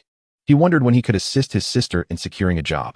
Engaging in business at present was certainly inadvisable. Had it been after the 1980s, he would have encouraged her to start a small venture. Regardless, he would have provided the capital to help her establish it. Yet, the current conditions were far from favorable. The policies did not permit such actions. Undertaking them now would merely invite unnecessary trouble. There was also the matter of his elder sister, fourth sister, and fifth sister, all of which he needed to address, but time was not on his side, and his capabilities were still limited. As Jiang Yang busied himself in the kitchen, he noticed Secretary Feng, along with Liu Jie and Zhao Jie, sitting at a table outside the cafeteria with somber expressions, engaged in conversation. He brought over the chocolate pies he had prepared, originally intended as desserts for foreign experts, though they were now a treat for Secretary Feng and the others. Secretary Feng, Translator Li, Translator Zhao, do try the chocolate pies, he said, taking a seat. Jiang Yang was an astute observer, adept at discerning nuances. To seize opportunities, one must rely on exceptional personal abilities. He would never overlook even the slightest issue if he could offer assistance. In his own words, he considered himself a thorough opportunist. Liu Jie and Zhao Jie hesitated to speak, but Secretary Feng shared a unique rapport with Jiang Yang, so the situation was unmasked. You have no idea of the difficulties we face. Those foreign experts are quite uncooperative. They present themselves as our instructors, yet they conceal much of the essential technology. Our master has numerous questions for them, but each time, they interrupt. The provincial leaders have tasked us with thoroughly learning the production line technology from these experts. Yet, we are unable to comprehend it fully. When we pose questions, they evade our inquiries and only teach superficial aspects, leaving the core technology obscure. With Feng Meihua starting the conversation, Liu Jie could no longer hold back. These old Russians are insufferable. They indulge in eating and drinking daily, yet refuse to answer any of our questions. In a fit of frustration, the individual ceased to engage with me. Zhao Jie, tapping the thick notebook in his hand, remarked, "Look how substantial this notebook is, nearly the thickness of a book, filled with inquiries from technicians and engineers. Yet, not a single response has been provided by those foreign experts." Jiang Yang was acutely aware that, in this day and age, foreigners often look down upon our nation's capabilities. Despite the availability of numerous machines and equipment for import, exorbitant prices were demanded for these imports, alongside hefty fees to engage the engineers and technicians who would instruct them in the use of such technologies. The foreigners were shrewd, hoarding essential core technologies for their own profit. When machinery malfunctioned, One was compelled to incur significant costs to summon them back from abroad, covering not only airfare and accommodation but also various wages, all payable in foreign exchange certificates. This predicament weighed heavily on Jiang Yang's mind. Although his education was modest, he had once witnessed a time of national prosperity and technological advancement. A surge of fervor coursed through him as he proposed, "I might have a solution. Shall we give it a try?" Chapter 80. The group paused, taken aback. Jiang Yang's proposed method seemed simple, lacking technical complexity. Yet, they were skeptical of its potential for success, having observed the shrewdness of the foreign experts over the past few days. They doubted the feasibility of Jiang Yang, with his singular prowess, managing to deceive such a clever assembly. However, after 2 days without any tangible progress or significant technical engagement, anxiety permeated the atmosphere. Feng Meihua, however, felt a sense of trust in Jiang Yang. Ever since their acquaintance, he had consistently demonstrated a level-headedness in his actions and words, never boasting. "Let us give it a shot. After all, we stand to lose nothing." They conferred, realizing that any action would need to be reported to the factory, and subsequently to the municipal and provincial leaders for approval, as they lacked the authority to make unilateral decisions. The factory leadership convened a brief meeting, apprehensive about the potential challenges of implementing this approach and the possibility of an unfavorable outcome. They resolved to begin with a small-scale trial. Should the method prove effective, they would report back to their superiors, but if it failed, they would keep the outcome under wraps. Regardless of the final result, it could hardly be worse than the current situation. Thus, after the afternoon shift, the foreign experts proceeded to the cafeteria, as was customary, occupying a designated dining area. This space, devoid of private rooms, was merely partitioned off with screens. The foreign experts typically finished their workday earlier than the regular workers, adhering strictly to a 9-to-5 schedule, never lingering a moment longer. Their earnings were indeed comfortable. As they entered the cafeteria and settled into their usual spots, they noticed a peculiar addition. A steel plate had been placed before them. Jiang Yang, clad in work attire, donned a chef's hat and apron, ready to take the stage. Today, they prepared teppanyaki. For this occasion, Jiang Yang spared no expense. The ingredients for tonight's teppanyaki were sourced from his own villa, featuring imported Wagyu beef and air-freighted seafood. The foreign guests had never encountered such delicacies before.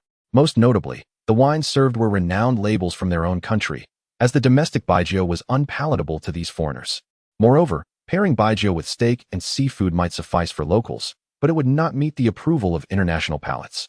Seizing the opportunity to assist the foreign experts by serving dishes, Zhao Jie discreetly positioned his notebook beneath the table. He and Liu Jie were tasked with serving tea and water to the 6 foreign specialists. Jiang Yang eloquently introduced the dishes he had prepared, particularly the steak and seafood, which caused the eyes of the foreign guests to widen with intrigue. Red wine complemented the steak, while white wine paired perfectly with the seafood. With each completed teppanyaki dish, as these guests savored the exquisite cuisine and sipped their wine, they instinctively relaxed around Jiang Yang. His responses to their inquiries were plentiful, primarily because, as a chef, he was not expected to delve into overly technical matters, and it was evident that his academic background was not particularly distinguished.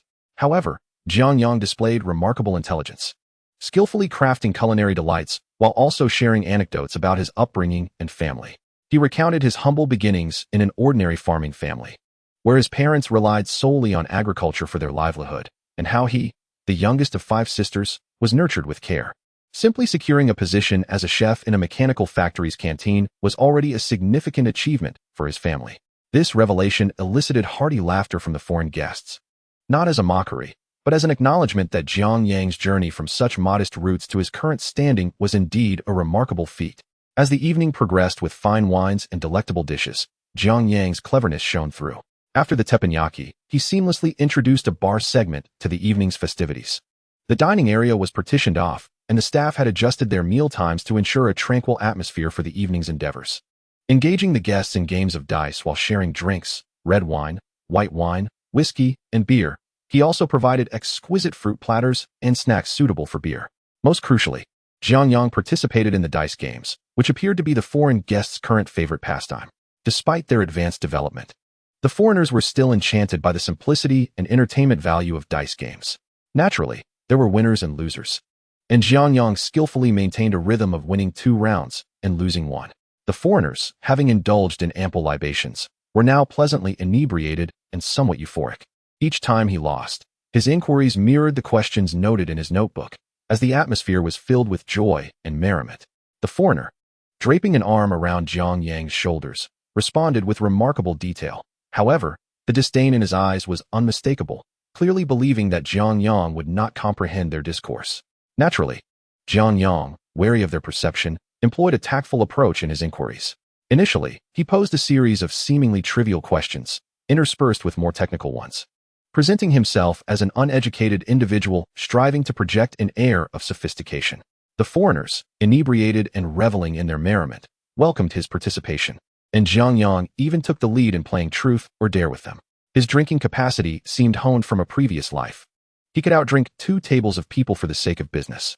Although his current physique lacked some conditioning, his innate genetics allowed him to hold his own. Thus, the cafeteria remained brightly lit throughout the night, while technicians and engineers stationed outside with notebooks trembled with excitement, having resolved at least 10 challenging issues that evening. Even if they froze outside, the effort was deemed worthwhile.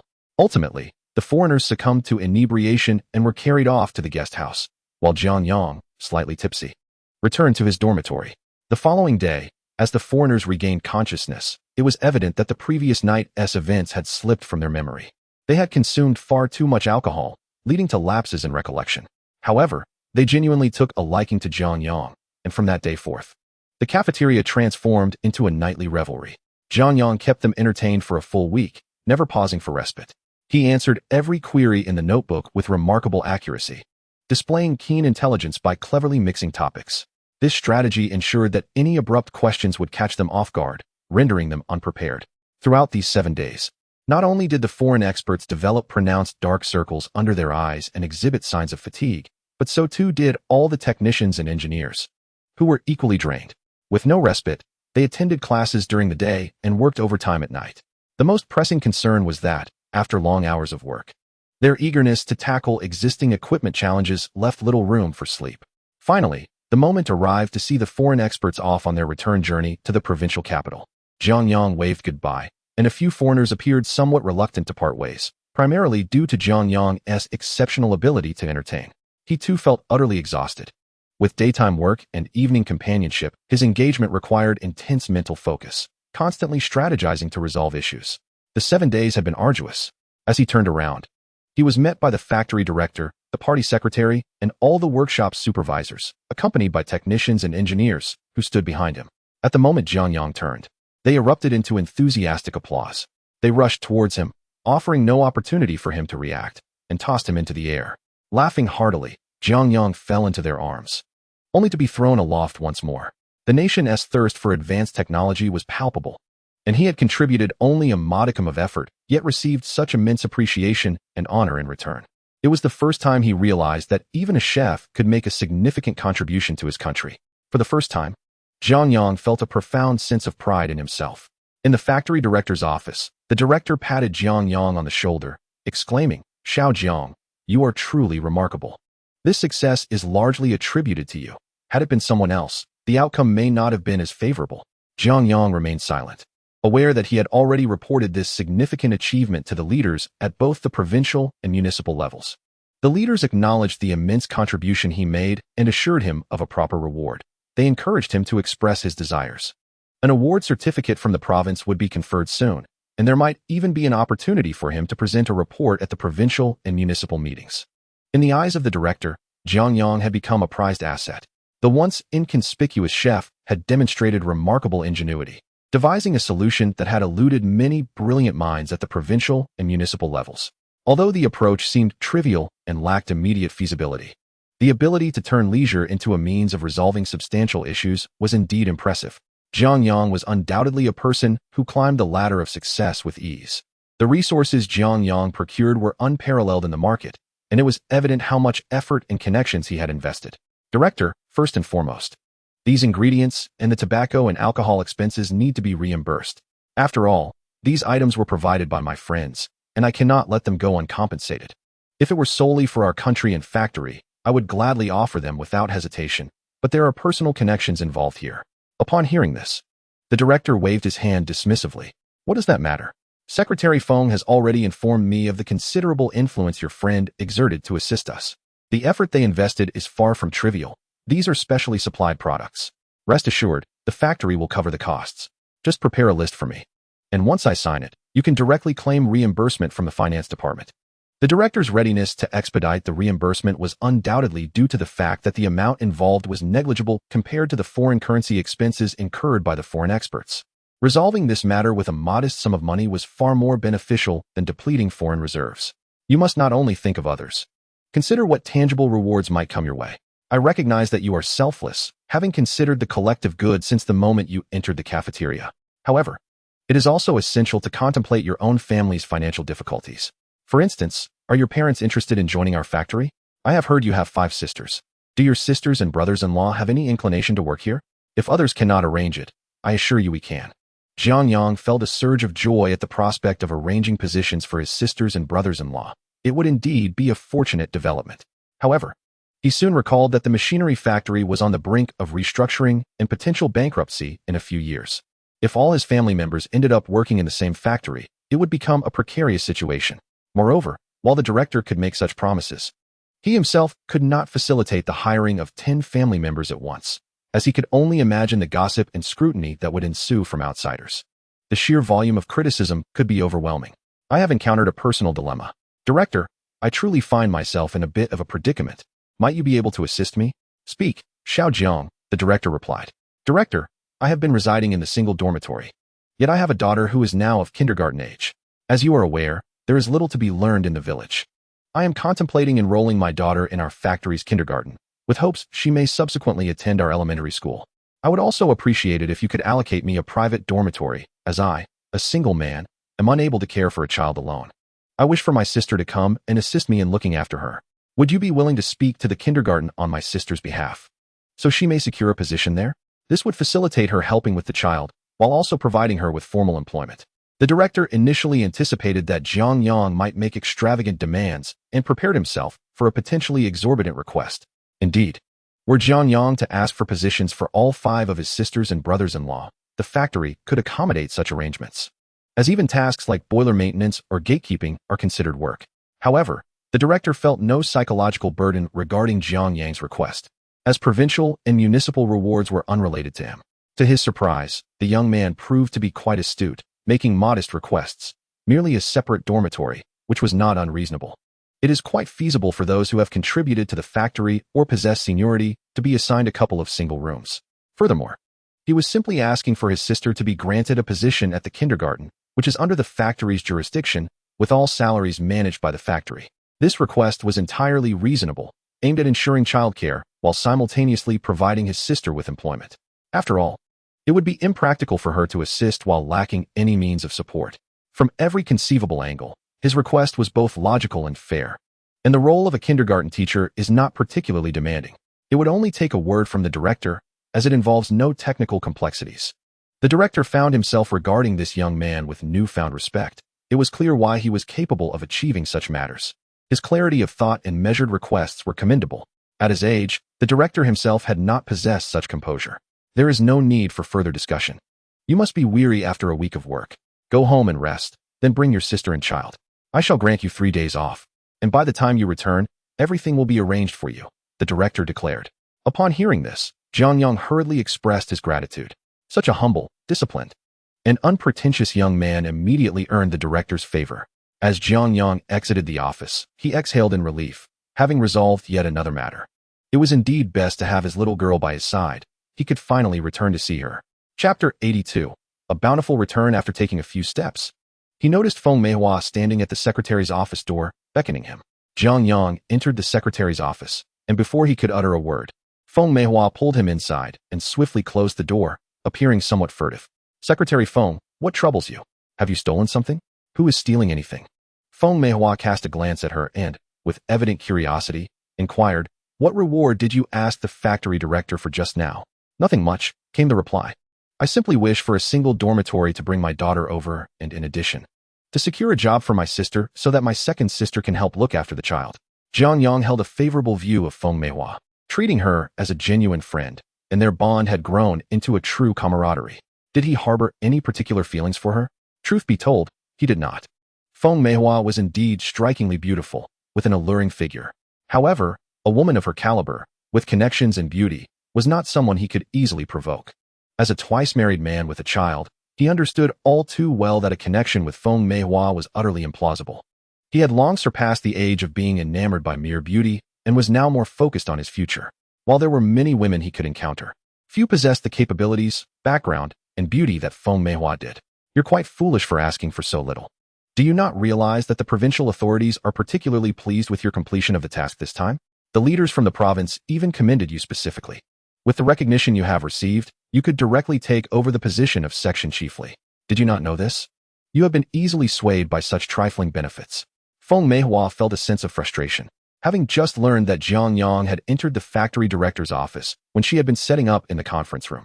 A mix of urgency and anger engulfed her. As the saying goes, fools have their own blessings.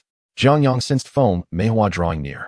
The current situation between them was rather ambiguous, with Jiang Yang pinned against the door by Feng Meihua in a bold gesture. Although he towered over her, she exuded a commanding presence, creating a dynamic reminiscent of a domineering CEO and his charming spouse. Unbeknownst to her, their bodies were closely aligned, and Jiang Yang could not help but feel a stir of attraction, primarily due to her captivating silhouette. As he spoke, his breath brushed against Feng Meihua's forehead, causing her to snap back to reality. Her cheeks flushed, a delicate rosy hue spreading from her pale skin to her ears, adding to her enchanting allure. It was as if she had been scalded, and she hastily withdrew her hand. Rogue, Jiang Yang, in a playful manner, wrapped his arm around Feng Meihua's waist, drawing her close. Their bodies were intimately pressed together, and gentle laughter danced against her ear. I wasn't being a rogue just now. This is what true roguishness looks like. He mischievously blew a breath against her ear, followed by a carefree laugh before releasing her. Feng Meihua jumped back as if pricked by a needle, distancing herself by several paces before turning to glare at him. Her almond-shaped eyes, usually bright, now conveyed a mix of shyness and indignation. Thank you, Feng Meihua. I know you mean well. However, what I truly need now is to have my daughter by my side. That was my lifeline. Whether or not I became the head of the canteen was utterly inconsequential to me. Jiang Yang swung open the door with a flourish and turned away with grace. Feng Meihua murmured, "Humph, this man of a second marriage is nothing but a rogue." It was unclear what he truly thought. The warmth from the large hands that had recently encircled his waist still lingered there. Jiang Yang had done nothing overt, yet it seemed as though he had engaged in some sort of forbidden act. Feng Meihua found herself at a loss, unable to articulate her own feelings. But she sensed an undeniable heat coursing through her being. Meanwhile, Jiang Yang hummed a tune as he pedaled his bicycle homeward, relishing the rare 3-day holiday that afforded him the opportunity to reunite with his daughter. Such moments were precious. Before returning home, he meticulously prepared an array of gifts without uttering a word.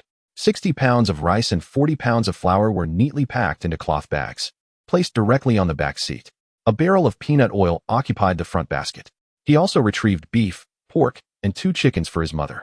Though the weather had turned cold and they lacked a refrigerator, these provisions would suffice for several days. For his father, he brought 2 packs of Zhonghua cigarettes, as he could easily replenish them daily. After all, one must seize the opportunity.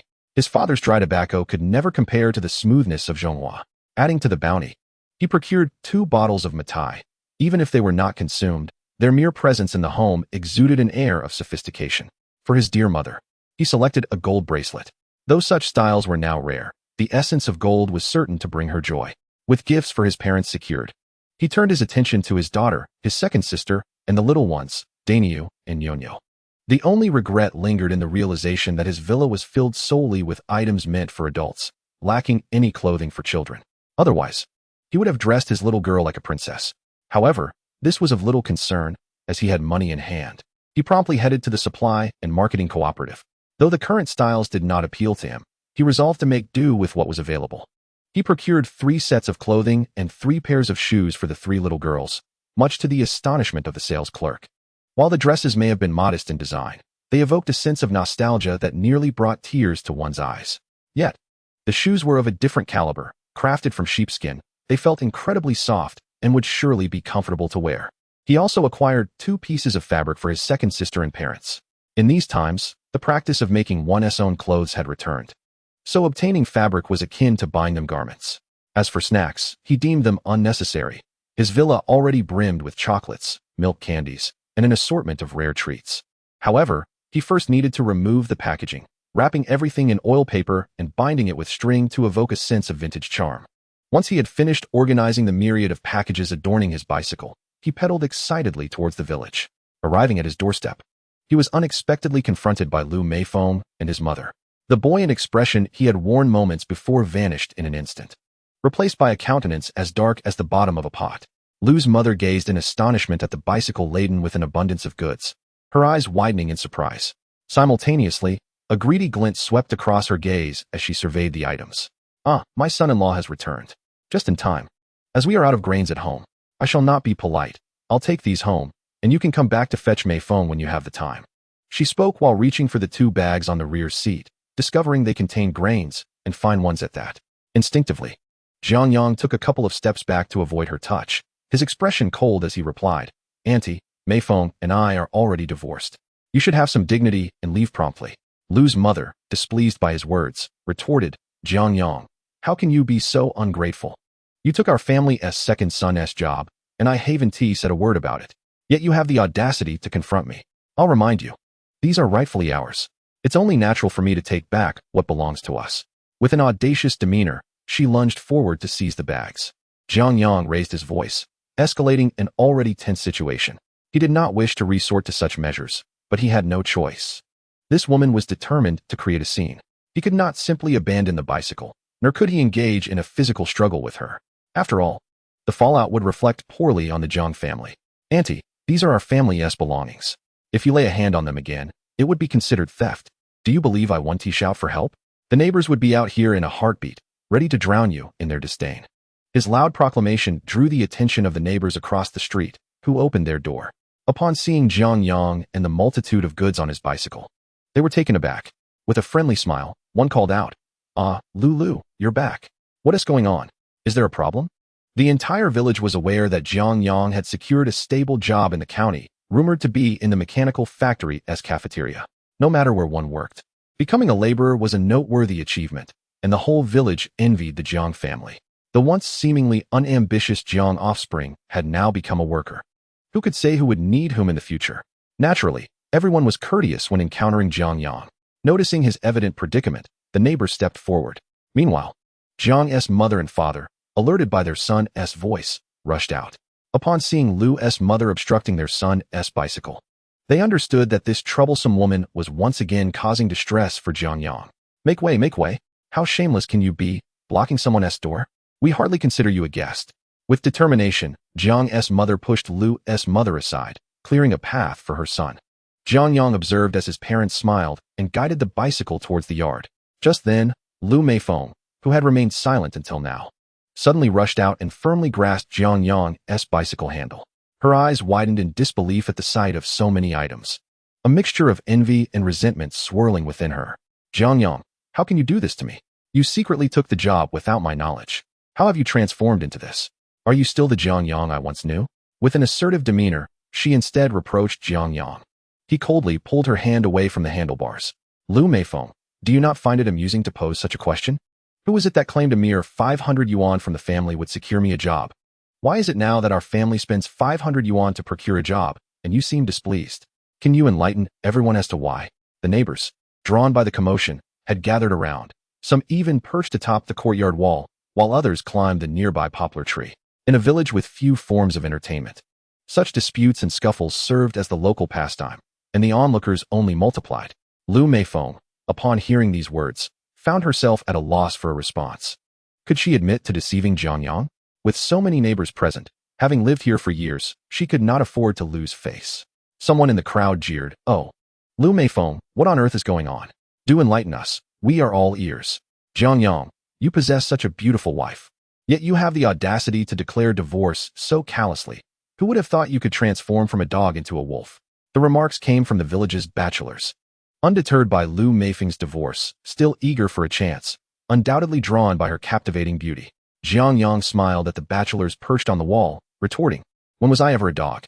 I was treated as a servant. Not just me, but my 5 sisters, my parents. We were all at their beck and call. I was born blind, enamored by such a woman, only to drain our family's resources and plunge us into debt for her. This woman publicly claimed she needed 500 yuan from my family to secure me a job, while secretly plotting to give that job to her brother. I uncovered her scheme.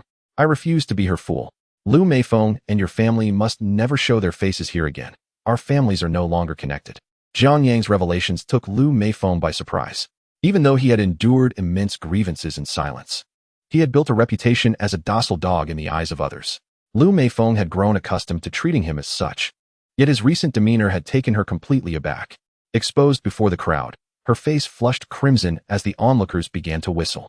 Jiang Yang, if you continue to speak such nonsense, I will never forgive you. You will never reconcile with me. Even as she sought to reconcile with Jiang Yang, she still managed to utter such defiant words.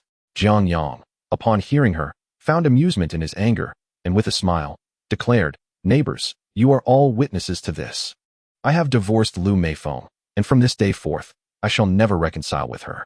If I were to remarry Liu Meifeng, may the Jiang family be left without descendants, and may Jiang Yang live a life devoid of male heirs. Let Jiang Yang be struck by 5 bolts of lightning, leaving him without a resting place." Upon hearing this, Mother Jiang became agitated, rushing towards her son, spitting in disapproval. "You foolish boy. How can you make such a vow against yourself? Spit it out. Oh heavens, children speak without restraint." Laughter erupted among the onlookers. "Sister, how old is your Jiang Yang? Still speaking without restraint, as if the heavens haven't already heard him." Upon hearing Jiang Yang's venomous oath, Liu Meifeng covered her face and fled. Mother Liu, witnessing her daughter's fate slip away, stamped her foot in frustration and pointed at Jiang Yang. "If you do not kneel and beg my daughter for forgiveness, she will never reconcile with you." Jiang Yang merely whistled, his arrogance forcing Mother Liu to turn away in defeat.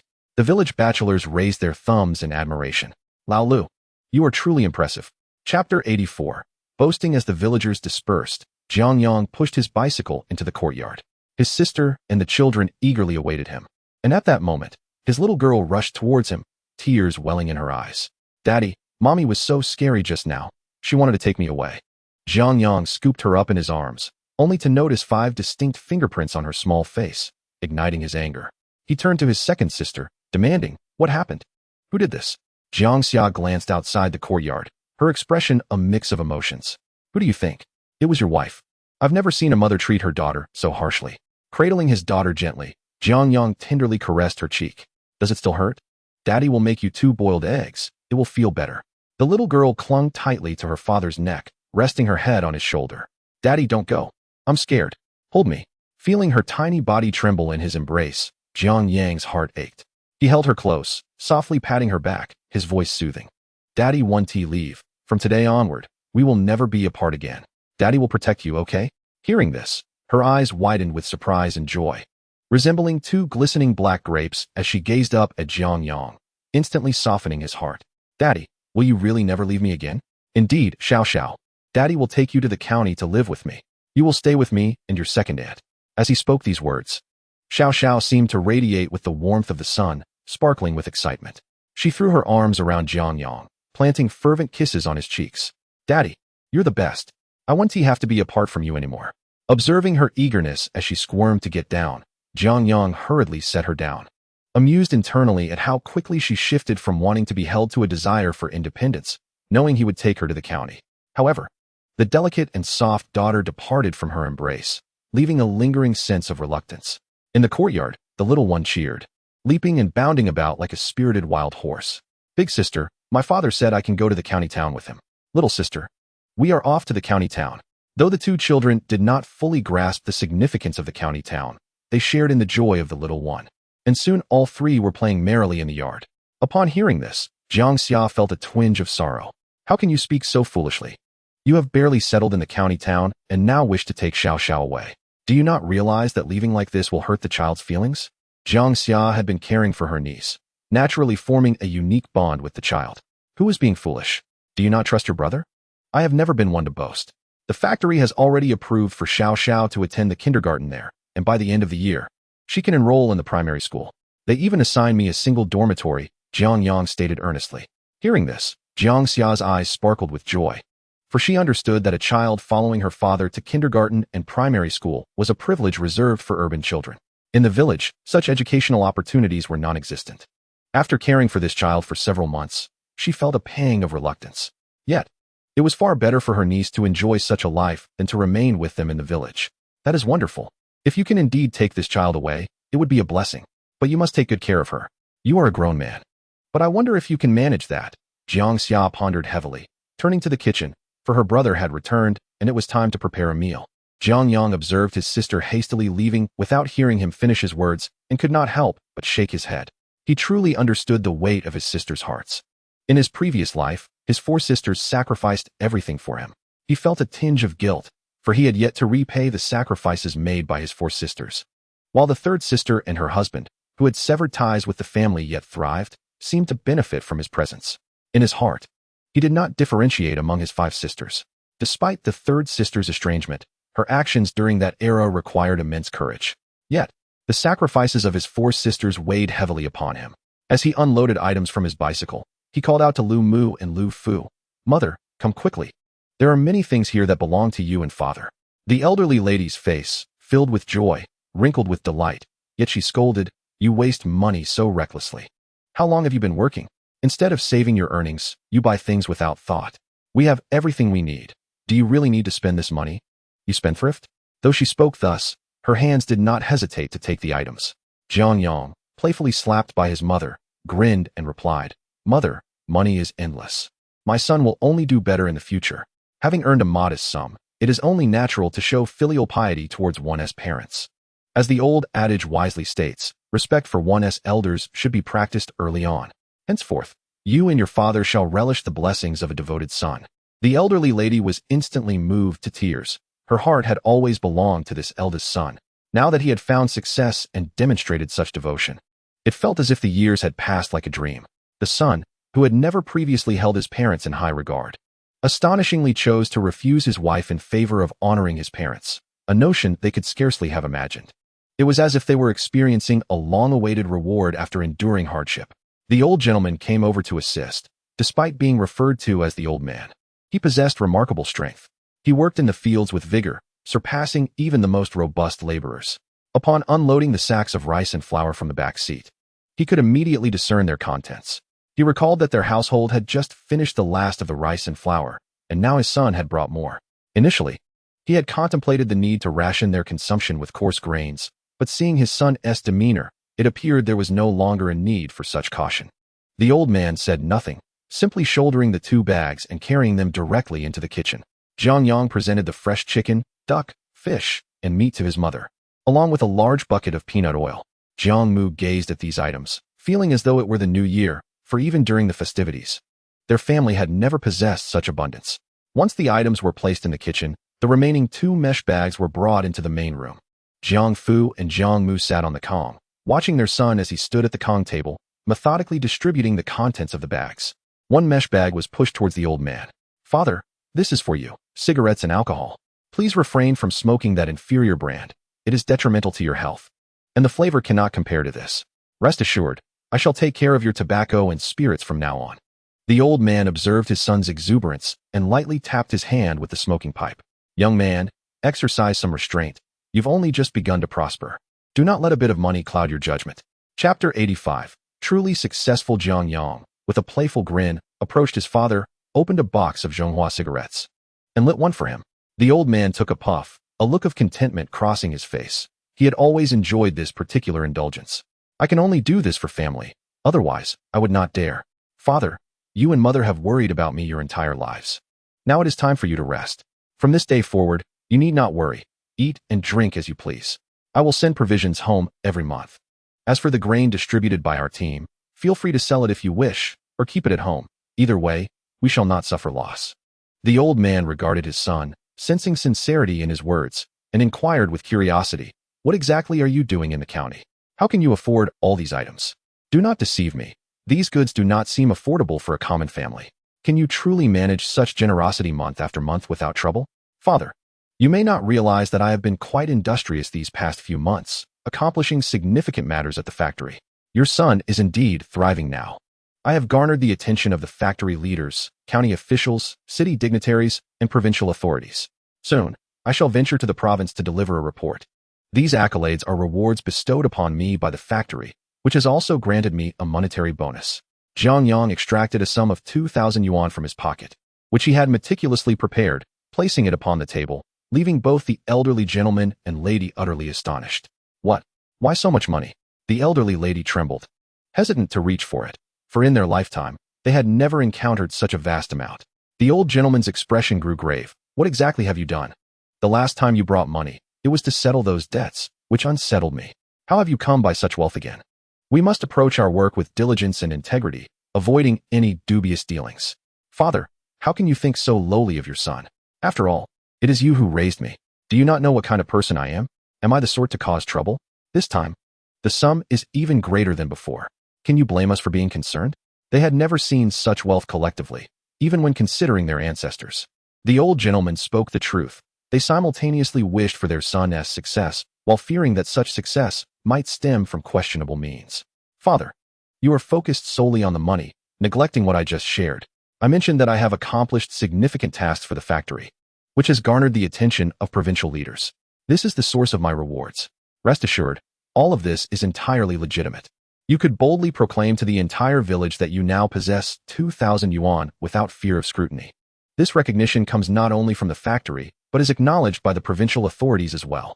Upon hearing this, the old gentleman finally relaxed, his eyes glistening with emotion. And he hurriedly urged his wife, "Quickly, let us offer incense to our ancestors. At last, our family grave is blessed."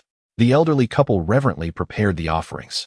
Jiang Yang joined in, lighting incense in front of the ancestral tablets, bowing 3 times with sincerity. He was uncertain why he had been granted a second chance at life, but perhaps it could be attributed to the merits of his forebears.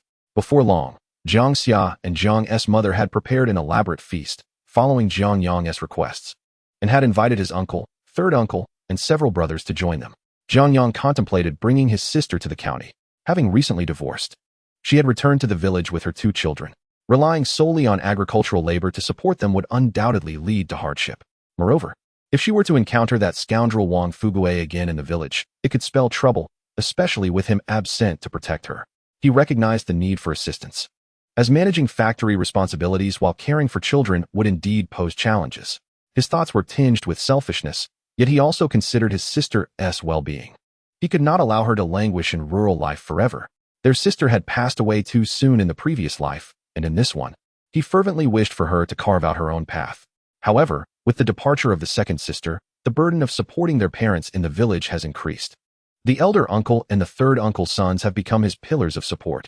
Although their capabilities are currently limited, he envisions a future where they will prosper together. For now, he can only offer small favors to strengthen their familial bonds. The elder uncle and the third uncle arrived with several of their brothers, this time without their wives or womenfolk. Jiang Yang's rare return to the village quickly became the talk of the town, and both uncles were aware of it. Upon receiving Jiang Yang's invitation for a meal, they realized he had achieved success. When they arrived to find the abundance of dishes laid out, the elder and third uncles understood that the Jiang family had truly turned their fortunes around. Jiang Yang was generous, engaging in hearty dining and toasting while sharing his plans. When they learned that Jiang Yang intended to bring Jiang Xiao and her 2 children to the county and had even secured a job for Jiang Xiao at a kindergarten, the elder and third uncles exchanged astonished glances. How could Jiang Yang have accomplished so much in such a short span of time? Barely 2 to 3 months.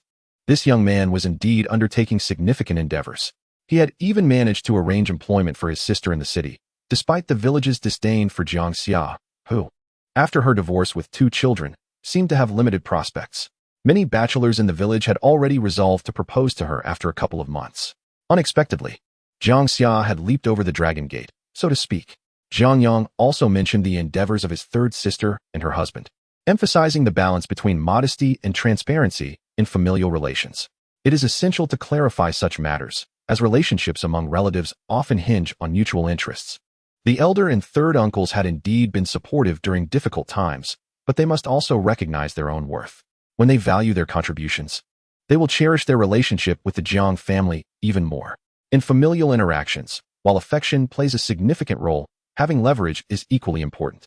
As expected, the elder and third uncles became even more cordial towards Jiang Yang after hearing this. Without needing further persuasion from him, the brothers assured him that during his absence, they would take care of his elderly parents, visiting regularly and managing household chores to ensure the 2 elders were not burdened. Although Jiang's father and mother were still capable of managing on their own, should they find themselves in need, Jiang Yang would be there to assist. For now, this arrangement was optimal, allowing for a joyful gathering. Chapter 86. Entanglement. After finishing lunch, Jiang Yang did not rest.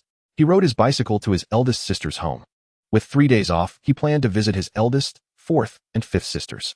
These sisters had been enduring hardships in their marital homes, facing severe disdain from their in-laws. The eldest sister fared slightly better, being resilient and serving as a pillar for her brother, earning income to prevent her in-laws from criticizing their family. However, the fourth and fifth sisters are quite different. Their characters are inherently timid, and they possess no means of earning a living. To put it plainly, they rely on exploiting their marital families to support their younger brother. In their previous lives, these two sisters married far away, thus enduring greater hardships. In their in-laws' households, they were unable to stand tall, often treated as though they were less than human by their mothers-in-law. They were bullied not only by their mothers-in-law, but also by their sisters-in-law, causing them to age prematurely and suffer from various ailments. The eldest sister lives the closest, just over an hour away by bicycle. The fourth and fifth sisters reside much farther, necessitating a bus ride. He plans to visit the eldest sister today and then make his way to the fourth and fifth sisters' homes over the next 2 days. He has been preoccupied with finding ways to alter everything from his previous life after his rebirth. However, circumstances have changed. He must seize every moment to make amends for his sisters. Having ridden his bicycle out of the village, he arrived at the cornfield, deliberately pushing his bicycle into the thick foliage where he could not be easily seen. This area, often a rendezvous for clandestine lovers, offers a certain degree of secrecy. He retrieved some items from the villa. Naturally, he could not visit his eldest sister empty-handed. He had taken all the rice and flour, which would not be replenished until the following morning. However, there was an abundance of pork, chicken, milk powder, white sugar, and brown sugar. He sliced off a portion of pork weighing around 4 to 5 pounds, along with 2 chickens. He poured 2 buckets of milk powder into a paper bag and also packaged 2 pounds each of white and brown sugar, precious commodities in these times. It was unwise to take too much at once, lest his eldest sister be unable to accept it. With the items hanging from his handlebars, he cycled towards the main road. However, just as he exited the village, he was halted by someone who had rushed out from the roadside, directly in front of his bicycle. Had he not squeezed the brakes, he would have collided with the individual. Frowning upon seeing who stood before him, he recognized his ex-wife, Liu Meifeng. It seemed that today, driven by indignation, she had come seeking him, still unwilling to let go. Liu Meifeng, what are you doing? Did we not clarify everything this morning? Are you not yet finished? He questioned. Upon noticing the items hanging from his handlebars, Liu Meifeng accused him. Jiang Yang, have you been up to something underhanded? What I, Jiang Yang, do has no bearing on you. Remember, we are no longer connected. Keep your distance and avoid appearing before me. You vex me, he retorted. Upon hearing his words, Liu Meifeng began to weep. Typically proud and assertive, she had faced a scolding from her mother upon returning home, which had led her to realize that Jiang Yang was no longer the man she could manipulate. If she continued with such an attitude, there would be no chance for reconciliation between them. To gain any advantage from Jiang Yang, she needed to alter her demeanor, prompting her to immediately change her strategy. Adopting the strategy of a naive flower, Jiang Yang, how could you be so heartless? I merely acted out of spite, and you truly decided to divorce me. I hold you dear in my heart. If I did not cherish you, would I have borne children for you? Yet, you treat me this way. Liu Meifeng has softened her stance, and Jiang Yang immediately comprehends that she perceives great value in him, thus entertaining other schemes. In their nearly 2 decades of marriage, Liu Meifeng had never treated him in such a manner. Truly, she is ungrateful. Who lacks conscience? Everyone knows their own heart. You claim to hold me dear? What you truly possess is merely my labor. Let me make this clear. Since we are divorced, there is no possibility of reconciling. I shall not allow you to exploit me for even a penny. As Jiang Yang attempted to leave on his bicycle, Liu Meifeng grasped the handlebars firmly, collapsing onto him. Jiang Yang, how could you be so cruel? We were once husband and wife. A night of marriage begets 100 days of affection. Even if I have erred greatly in the past, I am still a mother. Your treatment of me wounds our child deeply. Observing that Jiang Yang remained unmoved, Liu Meifeng quickly invoked their daughter. What do you truly want? I desire nothing. Jiang Yang, let us remarry and live harmoniously. Since our divorce, my life has been challenging, and I genuinely miss you. Reflecting on your past kindness makes me realize how absurd my previous mistakes were. I promise to treat you well in the future. My past ignorance will not repeat itself, and we shall lead a good life together. Now that you work in the cafeteria and earn a decent salary, I could bring our child and live with you in the county town, and we could have a son together. Our family would be complete. See how wonderful that would be. Jiang Yang, I vow to no longer indulge in childish whims. Let us remarry and live well. I have heard that you secured a job for your sister's husband at the cafeteria. If you can assist him, you can help my brother as well. Then, I would not need to rely on my family for financial support. We could create a better life together. It is a win-win situation. Jiang Yang, I swear my intentions are sincere. Otherwise, I would not have married you. For the sake of our child, let us remarry. Under her mother's stern directive to reconcile with Jiang Yang, Liu Meifeng felt an urgent need, for she had nowhere else to turn. More importantly, she had heard gossip in the village about how well Jiang Yang was faring. Not only had he gained the favor of the factory leadership, but he also excelled in his work at the cafeteria. Judging by the items he brought home that day, it was evident that Jiang Yang possessed remarkable talents. In truth, Liu Meifeng had long regretted her decisions, realizing when Jiang Yang secured his job that the Jiang family could not bear to see their son suffer, undoubtedly contributing 500 yuan to his cause. Had there been no falling out with Jiang Yang back then, perhaps this job would belong to my brother now. Nonetheless, this matter must be resolved. I cannot simply stand by and watch as Jiang Yang, now successful, slips from my grasp. In chapter 87, is he even human? Look at how our lives will surely improve in the future. Liu Meifeng believed that Jiang Yang was moved by her charm, especially since she was currently nestled against his arm, and he had not pushed her away, filling her with boundless hope. She immediately assumed a delicate and endearing demeanor, playfully entreating him. Jiang Yang, from now on, you must give me your entire salary each month. I will set aside half for our expenses, while the other half will go to my mother and a portion to my two brothers. When my brother joins you at the cafeteria, he will be able to support you. With the assistance of my two brothers, you are bound to establish yourself firmly in the cafeteria. Should anyone bully you, my brother will undoubtedly come to your aid. Your brother-in-law, after all, is not wholeheartedly sincere. So it would be wiser to bring my elder and younger brothers into the cafeteria. We can work together as a family to lead a prosperous life. Doesn't that sound wonderful? Although you have taken my brother's job, he is upset, yet if you help him find another position, he will surely forgive you. Only my two brothers sincerely wish to assist you. You know that when it comes to tigers, one must rely on their own brothers. Your family is all sisters. So who can truly help you? It must be my two brothers who can offer their support. Jiang Yang, you must not lose sight of what is important. And look at all these items you have. Please hand them over to me. I will take them back to my mother as an apology, so she can forgive you quickly and consent to our remarriage. In a few days, you should visit my mother to apologize in front of everyone, bowing to her a few times, and we can put this matter behind us. We will continue to live harmoniously together. I will surely bear you a healthy son, and when we have a child, our lives will naturally flourish. Even if we do not have a son, we can have my brother's sons, and eventually adopt one under our name. I have it all planned, Jiang Yang. As long as you agree to my terms moving forward, I assure you I will not behave as I did before. She flashed what she believed to be a captivating smile at Jiang Yang. Previously, whenever she smiled like this, Jiang Yang would obediently yield to her every whim. Jiang Yang, just agree to me, won't you? Did you not say that I am your greatest love in this life, and that you would do anything for me? This is but a small request that you can easily fulfill. Do you not wish to remarry me? Liu Meifeng fancied that she had already softened Jiang Yang's heart. She gazed at him with yearning eyes, waiting for his affirmation. However, to her astonishment, Jiang Yang, who had shown no reaction moments before, suddenly thrust Liu Meifeng away, forcefully pulling his arm from her grasp. The strength of his action took her by surprise, nearly causing her to tumble to the ground.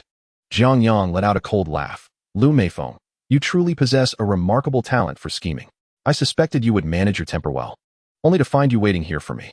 The Liu family has expertly played their cards, but those very cards have now struck me in the face.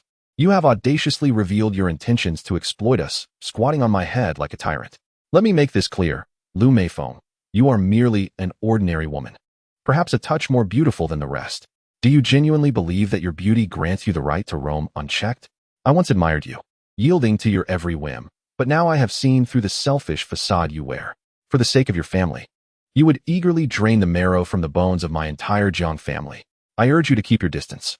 Even if I remain unmarried for the rest of my life, I will never remarry you, and cease using my daughter's name to deceive others. How did you treat Xiaoxiao when we were together? You are unfit to be a mother. Stay far away from me, and do not dare to approach me again. Do not assume I would refrain from striking a woman. Jiang Yang clenched his fists and kicked a small tree by the roadside, snapping it in half. Liu Meifeng stumbled back in fear, her complexion pale. She had never witnessed such ferocity from Jiang Yang. He turned back, pushed his bicycle, and walked away. Striving to maintain his composure, he had no intention of laying a hand on a woman. Despite his intense hatred for his ex-wife, he would never resort to violence against a woman. This was his limit. He had spared the Liu family from ruin out of mercy and for the sake of Xiao Zhao's virtue. However, It seemed Liu Meifeng was determined to entangle herself with him, indicating that the Liu family had no intention of letting him go. He would not hesitate to be ruthless, especially considering that the two brothers of the Liu family were not exemplary figures in their previous lives. Years ago, the eldest brother fell into a debt trap due to gambling, and Jiang Yang had to bail him out.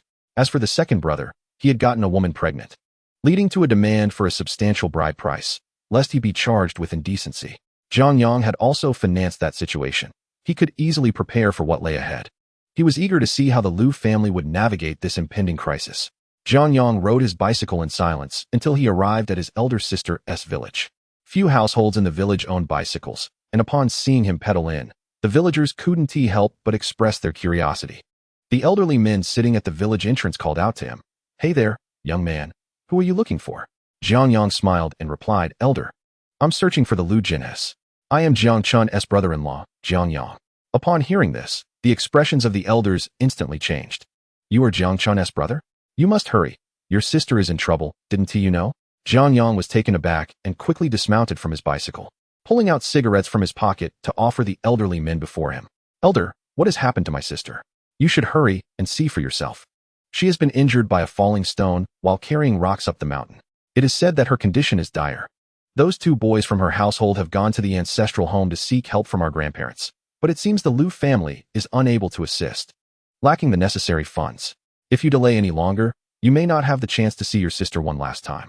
Alas, your Jiang family truly perplexes me.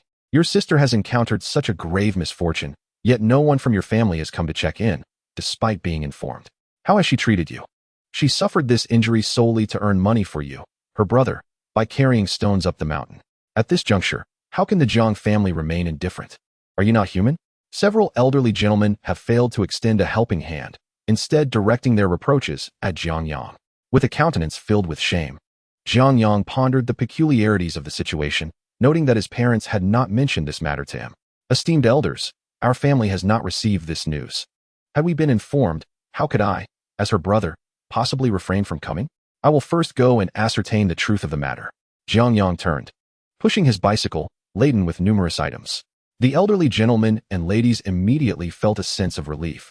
This indicated that the Jiang family was not entirely neglectful.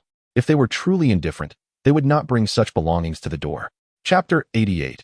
Grave illness. Jiang Yang arrived at the entrance of his elder sister's home. From within, he could hear the sound of weeping. "Father, my mother has already fainted. What shall we do? If we do not take her to the hospital soon, she may truly be lost. Do you think I do not wish to save your mother? However, our family cannot spare a single penny. Your grandparents are adamant that we borrowed too much money from your uncle in the past. They no longer trust me. We are impoverished. Even if I wanted to sell everything to save your mother, I lack the means. It is all your father's fault. It is my uncle who has brought this calamity upon your mother. Had it not been for saving money for him to marry, would she have suffered such an injury from a stone? That Jiang Yang is truly despicable." Silence.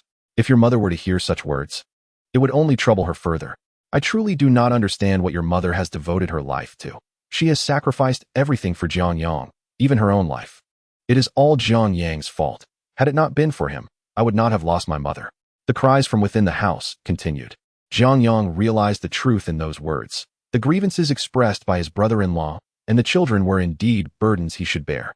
He propped his bicycle up in the courtyard, the sound startling those inside the house. As he parted the curtain and stepped out, a 15-year-old boy looked at Jiang Yang with eyes filled with hatred. This was Liu Meifeng, the eldest son of his elder sister.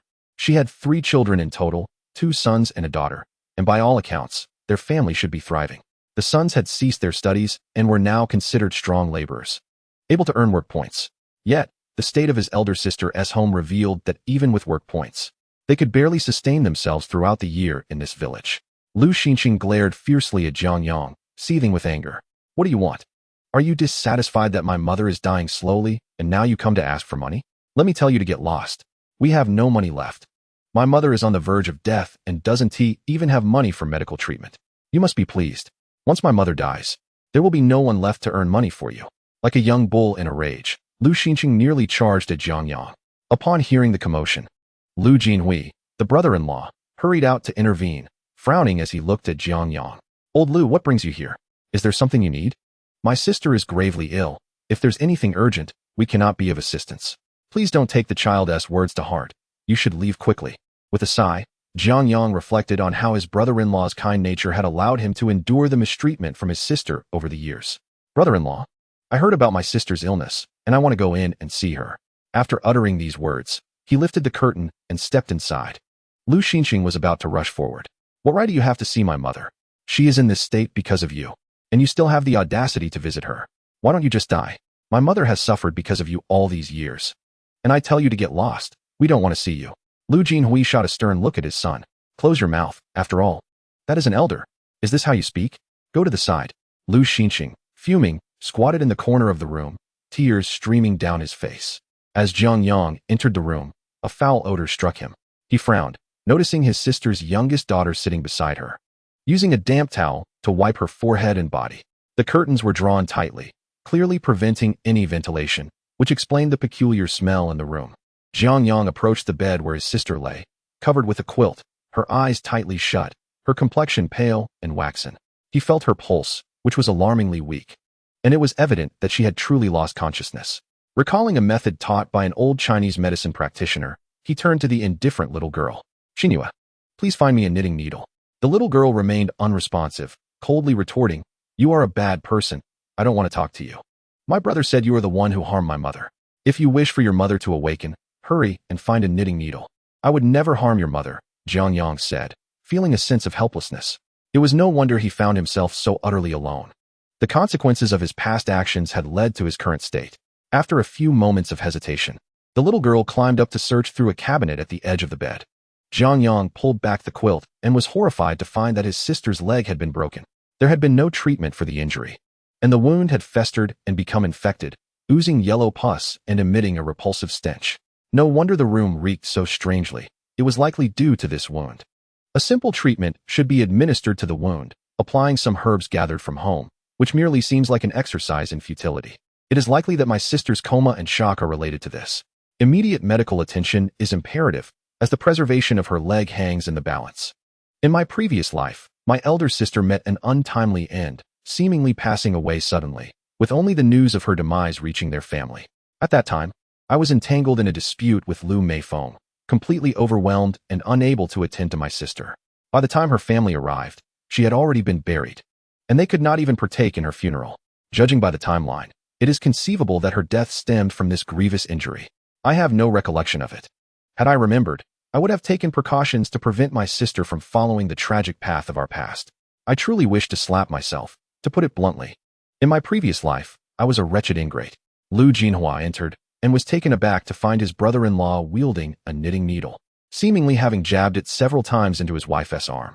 To his astonishment, she opened her eyes, having just moments ago been unconscious. Jiang Chun groaned softly, and upon seeing Jiang Yang's worried expression, she blinked in disbelief, questioning how her brother could possibly be present. Sister, how are you feeling now? Jiang Chun attempted to muster a smile, yet her body felt utterly devoid of strength, and the world around her swayed in and out of darkness.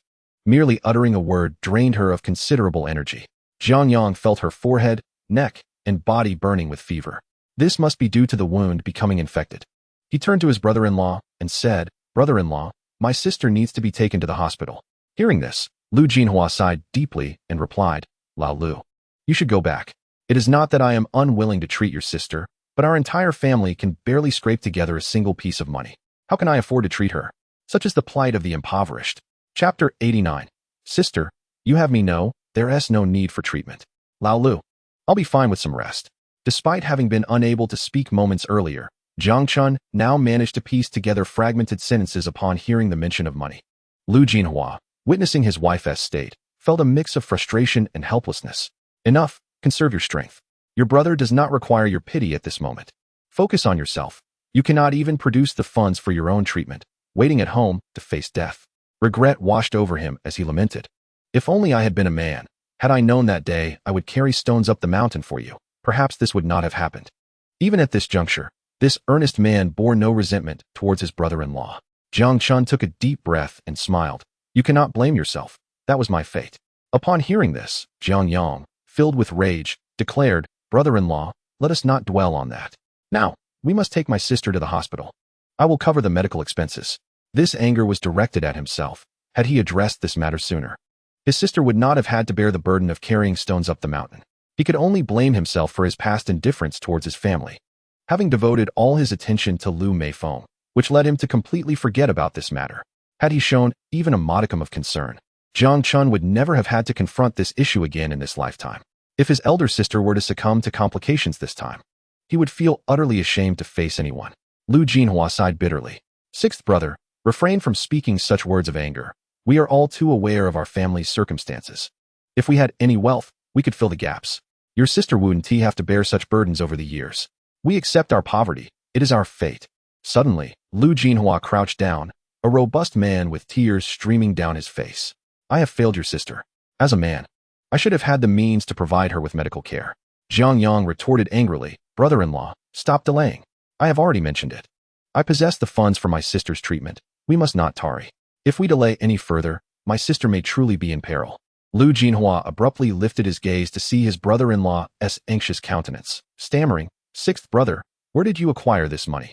You need not concern yourself with the source of my funds. No explanations are necessary. We must go to the hospital at once, Jiang Yang insisted, knowing that some things could not be articulated clearly. Sixth brother, do not act foolishly. From where did you procure this money? Your sister cannot use your funds. Do not be reckless. Jiang Chun interjected intermittently, nearly rolling her eyes as she spoke. Without hesitation, Jiang Yang threw off the blanket and declared, Brother-in-law, find a door plank. Lay down some bedding and place my sister upon it. Then gather a few neighbors from the village. We must hasten to the hospital. No further words are needed. Brother-in-law, I admit I have been in the wrong, but I cannot stand idly by while my sister's life hangs in the balance. At last, Liu Jinhua comprehended that his brother-in-law was earnest and hurriedly wiped his tears away, his face resembling that of a calico cat. I will go this instant. A mere coin can thwart even the mightiest of heroes. Upon hearing that his wife could be treated, the sturdy man became flustered and hurried outside, shouting at his son squatting in the yard. Why are you just sitting there? Quickly find a door plank. Haven't you heard what your uncle said? Liu Xinqing retorted. He is not my uncle. You insolent boy, be silent. Your uncle is the only one who can save your mother right now. Liu Jinhua rushed out, shouting back at his son, if you dare to cause trouble, I will return and break your legs. Liu Xinqing finally stood up and took his younger brother to the cluttered room next door, where they retrieved a battered door plank. As they entered the room, they found Jiang Yang had already pulled 2 mattresses to lay upon the plank. They wished to voice their concerns, knowing their household lacked sufficient bedding. However, upon witnessing Jiang Yang carefully lift Jiang Chun from the bed, as though she were a treasured gem, they remained silent. Sister, do not think of anything else. Now that the sixth brother is here, you can rely on your brother. If there are any difficulties, speak to him. You shall no longer carry stones. I, Jiang Yang, will not allow you to toil for my sake. Sister, you must lay down your burdens and live well for yourself, for your brother-in-law, and for the children. These are the words he wished to convey to his elder sister from a previous life. At that moment, Jiang Chun was overcome with tears. Seeing her younger brother in such a state, the remnants of her grievances dissipated like mist. As the eldest sibling raised under traditional values, she had grown accustomed to bearing the responsibility for all her younger siblings. From the moment of her birth, her parents instilled in her the notion that she was the eldest and must care for her younger brothers and sisters, educate them well, and even provide for them. As the elder sister, she was expected to accommodate their needs and fulfill these obligations. Though Jiang Chun felt exhausted, she was the steadfast backbone of the family. Aware that as the eldest, she could not falter. Only she could protect her younger siblings and shoulder the burdens of their parents. Yet, the weight of these responsibilities was truly overwhelming. Jiang Yang gazed at his tearful elder sister, his heart aching like a child's, reflecting on the misdeeds of his past life that had led to this moment. Gently, he laid her down on the bedding and covered her with a blanket. He then instructed the young girl to fetch 2 sets of clean clothes for their mother. Who could predict the circumstances at the hospital? Given the severity of Jiang Chun's injuries, a hospital stay of at least 10 days to half a month was anticipated. The young girl, who had been emotional moments ago, now regarded her uncle with newfound respect upon seeing their mother awaken. She retrieved 2 tattered garments, patched and worn, and Jiang Yang felt a surge of self-disdain. What kind of brother had he become to force his sister into such a predicament? Just as their family finished their tasks outside, Liu Jinhui burst in with others. Old 6, this is Gu Laoda and Chun Laoda from next door. They've brought their sons to help. Gu Laoda and Chun Laoda did not know Jiang Yang personally, but they had long heard tales of his commendable character. Everyone knew that Jiang Chun had a devoted brother who exhausted himself earning money for his siblings. Jiang Chun's brother seemed like a bottomless pit. No matter how much she earned, it was swallowed without a trace. Upon seeing Jiang Yang, the expressions of the newcomers turned cold. They had come for Liu Jinhui and Jiang Chun, not for him. What is going on with Jinhu? Were we not summoned to take Jiang Chun to the hospital? Let us hurry. The group ignored Jiang Yang completely. Although Liu Jinhui felt embarrassed for his brother-in-law, he had no time to dwell on that now. Yes. My wife is already on the doorboard. Let us go. As Gu Laoda prepared to lift the doorboard, realizing it would require 4 people and the distance was not short, he and Chun Laoda decided to take the lead while their sons followed behind. With Liu Jinhui providing some support, they figured that by alternating, they could reach the county town without issue.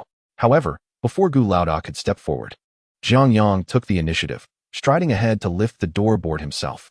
Brother-in-law, I'll carry it. Liu Jinhui was about to refuse, but was pushed aside by Gu Laoda. Jinhui, you stay close and provide support.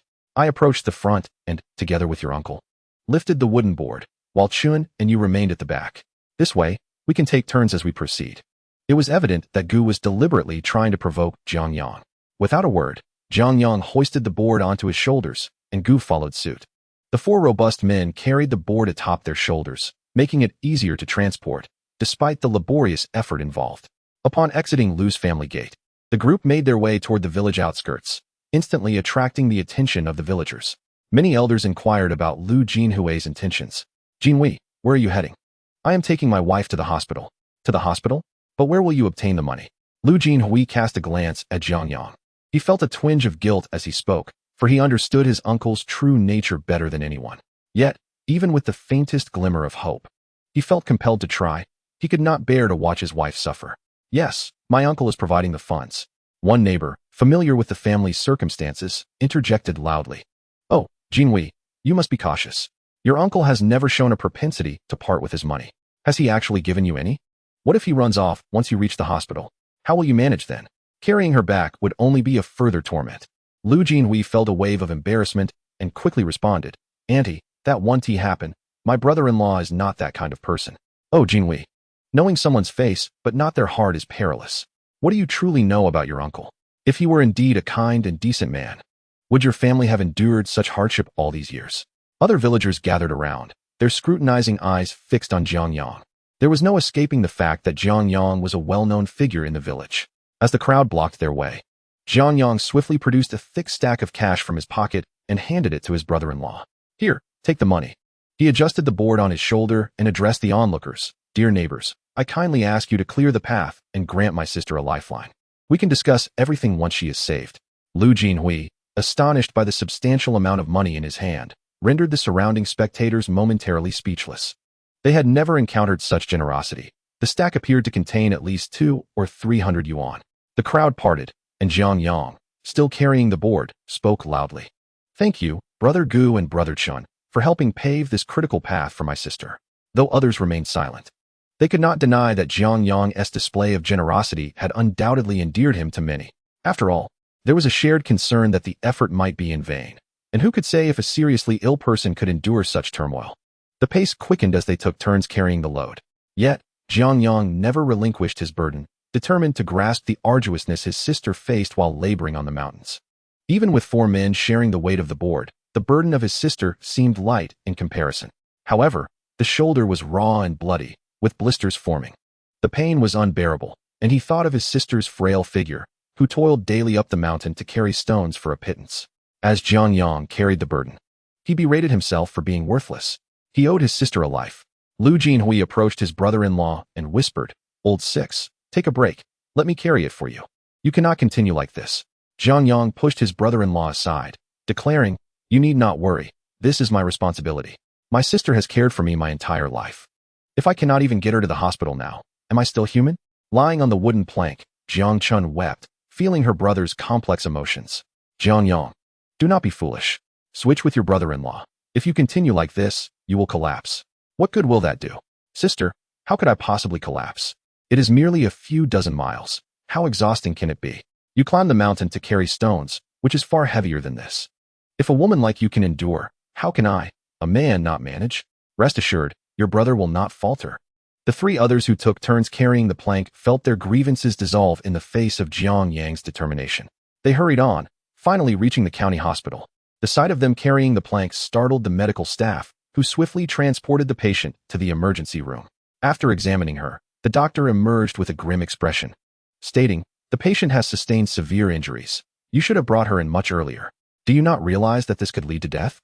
Lu Jinhui, hearing this, slapped himself harshly. Jiang Yang rushed forward, asking, "Doctor, how is my sister?" Despite the doctor's grim demeanor, he replied, "We are administering treatment. She will need to be hospitalized. We will do our utmost, but it is fortunate that she was brought in now. Had you waited another couple of days, even a miracle worker could not save her. Furthermore, amputation may be necessary." A nurse handed over a bill, prompting the family to hurry to settle the fees. Without hesitation, Jiang Yang took the bill and turned to the payment desk, where the hospitalization fee amounted to 500 yuan, a considerable sum in those times. Lu Jinhui, who had accompanied him and still held the money Jiang Yang had given him earlier, rushed to inquire, "Old Six, how much is it?" "The money you gave me is still here." Jiang Yang waved his hand dismissively. "Brother-in-law, keep that money. I have borrowed enough from your family in the past. That simply will not do. This is different." Observing Lu Jinhui's earnest demeanor, Jiang Yang sincerely remarked, "My sister is fortunate. She has found a good man." Yet, Lu Jinhui's honesty was excessive. "Please, take the money back."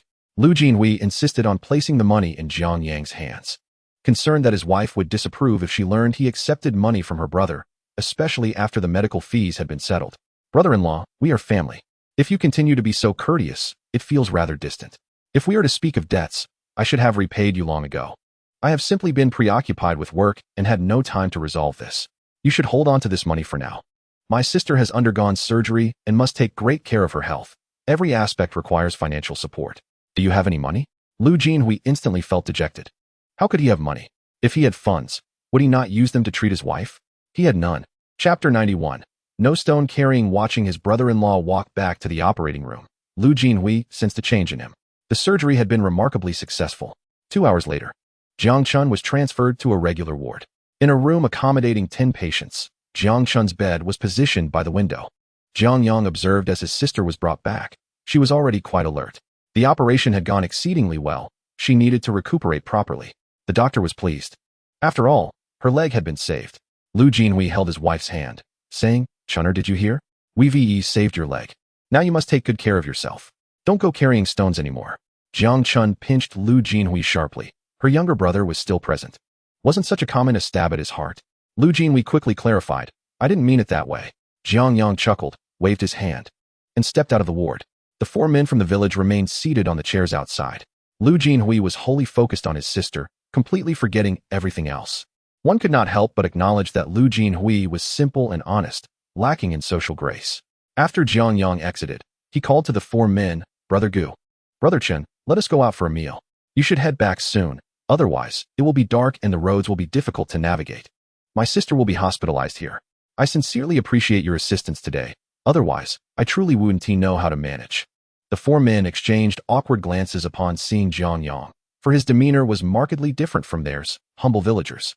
"No need for thanks. Your sister is a wonderful person and has often helped us. It is only right that we lend a hand in times of difficulty," said Brother Gu, the most articulate among them, hastily stepping forward and waving his hand. "There's no need for a meal. We should be heading back." "What meal? We are merely neighbors returning home for dinner," Jiang Yang insisted, stopping them. They had traveled from the afternoon, and with darkness approaching, it was unreasonable not to offer them a meal. "That simply will not do. It is precisely because you have been such a great help that this meal is a must. Come along, brothers, follow me." At this time, there were no private restaurants, only state-owned ones. Dining at a state-run establishment was a luxury for these villagers. The 4 men trailed behind Jiang Yang, apprehensive as they gazed at the sign of the state-run restaurant, initially intending not to eat. Yet, Jiang Yang had already ushered them inside. He seated them at a table and went directly to the counter to place an order, as menus were written on blackboards during this era. Without reservation, he ordered 5 servings of dumplings, 5 bowls of wontons, and 5 baskets of buns. Given the hearty appetites of people at this time, he suspected that what he ordered might not suffice, but he decided to wait and see. When the food arrived, the 4 men were somewhat dazed. Villagers had rarely experienced such a feast. Throughout the year, they might only celebrate with dumplings during the new year. This is indeed pure meat filling, and with a single bite, it oozes with richness. After the 4 of them took a bite, they felt somewhat overwhelmed, unable to accept such generous hospitality. "Xiao Jiang, how can this be? Jiang Yang remarked as he sank his teeth into a bun. How can it not be? It's too extravagant. How much must this cost? Your sister needs money for her medical expenses. Rest assured, everyone. I'm currently employed at the machinery factory canteen, earning a steady income each month. I can cover my sister's medical bills. Once we reach the county seat, this is my territory. You need not worry. I am the head chef at the canteen. I possess meal tickets and grain coupons. This is not a burden at all. It won't cost much.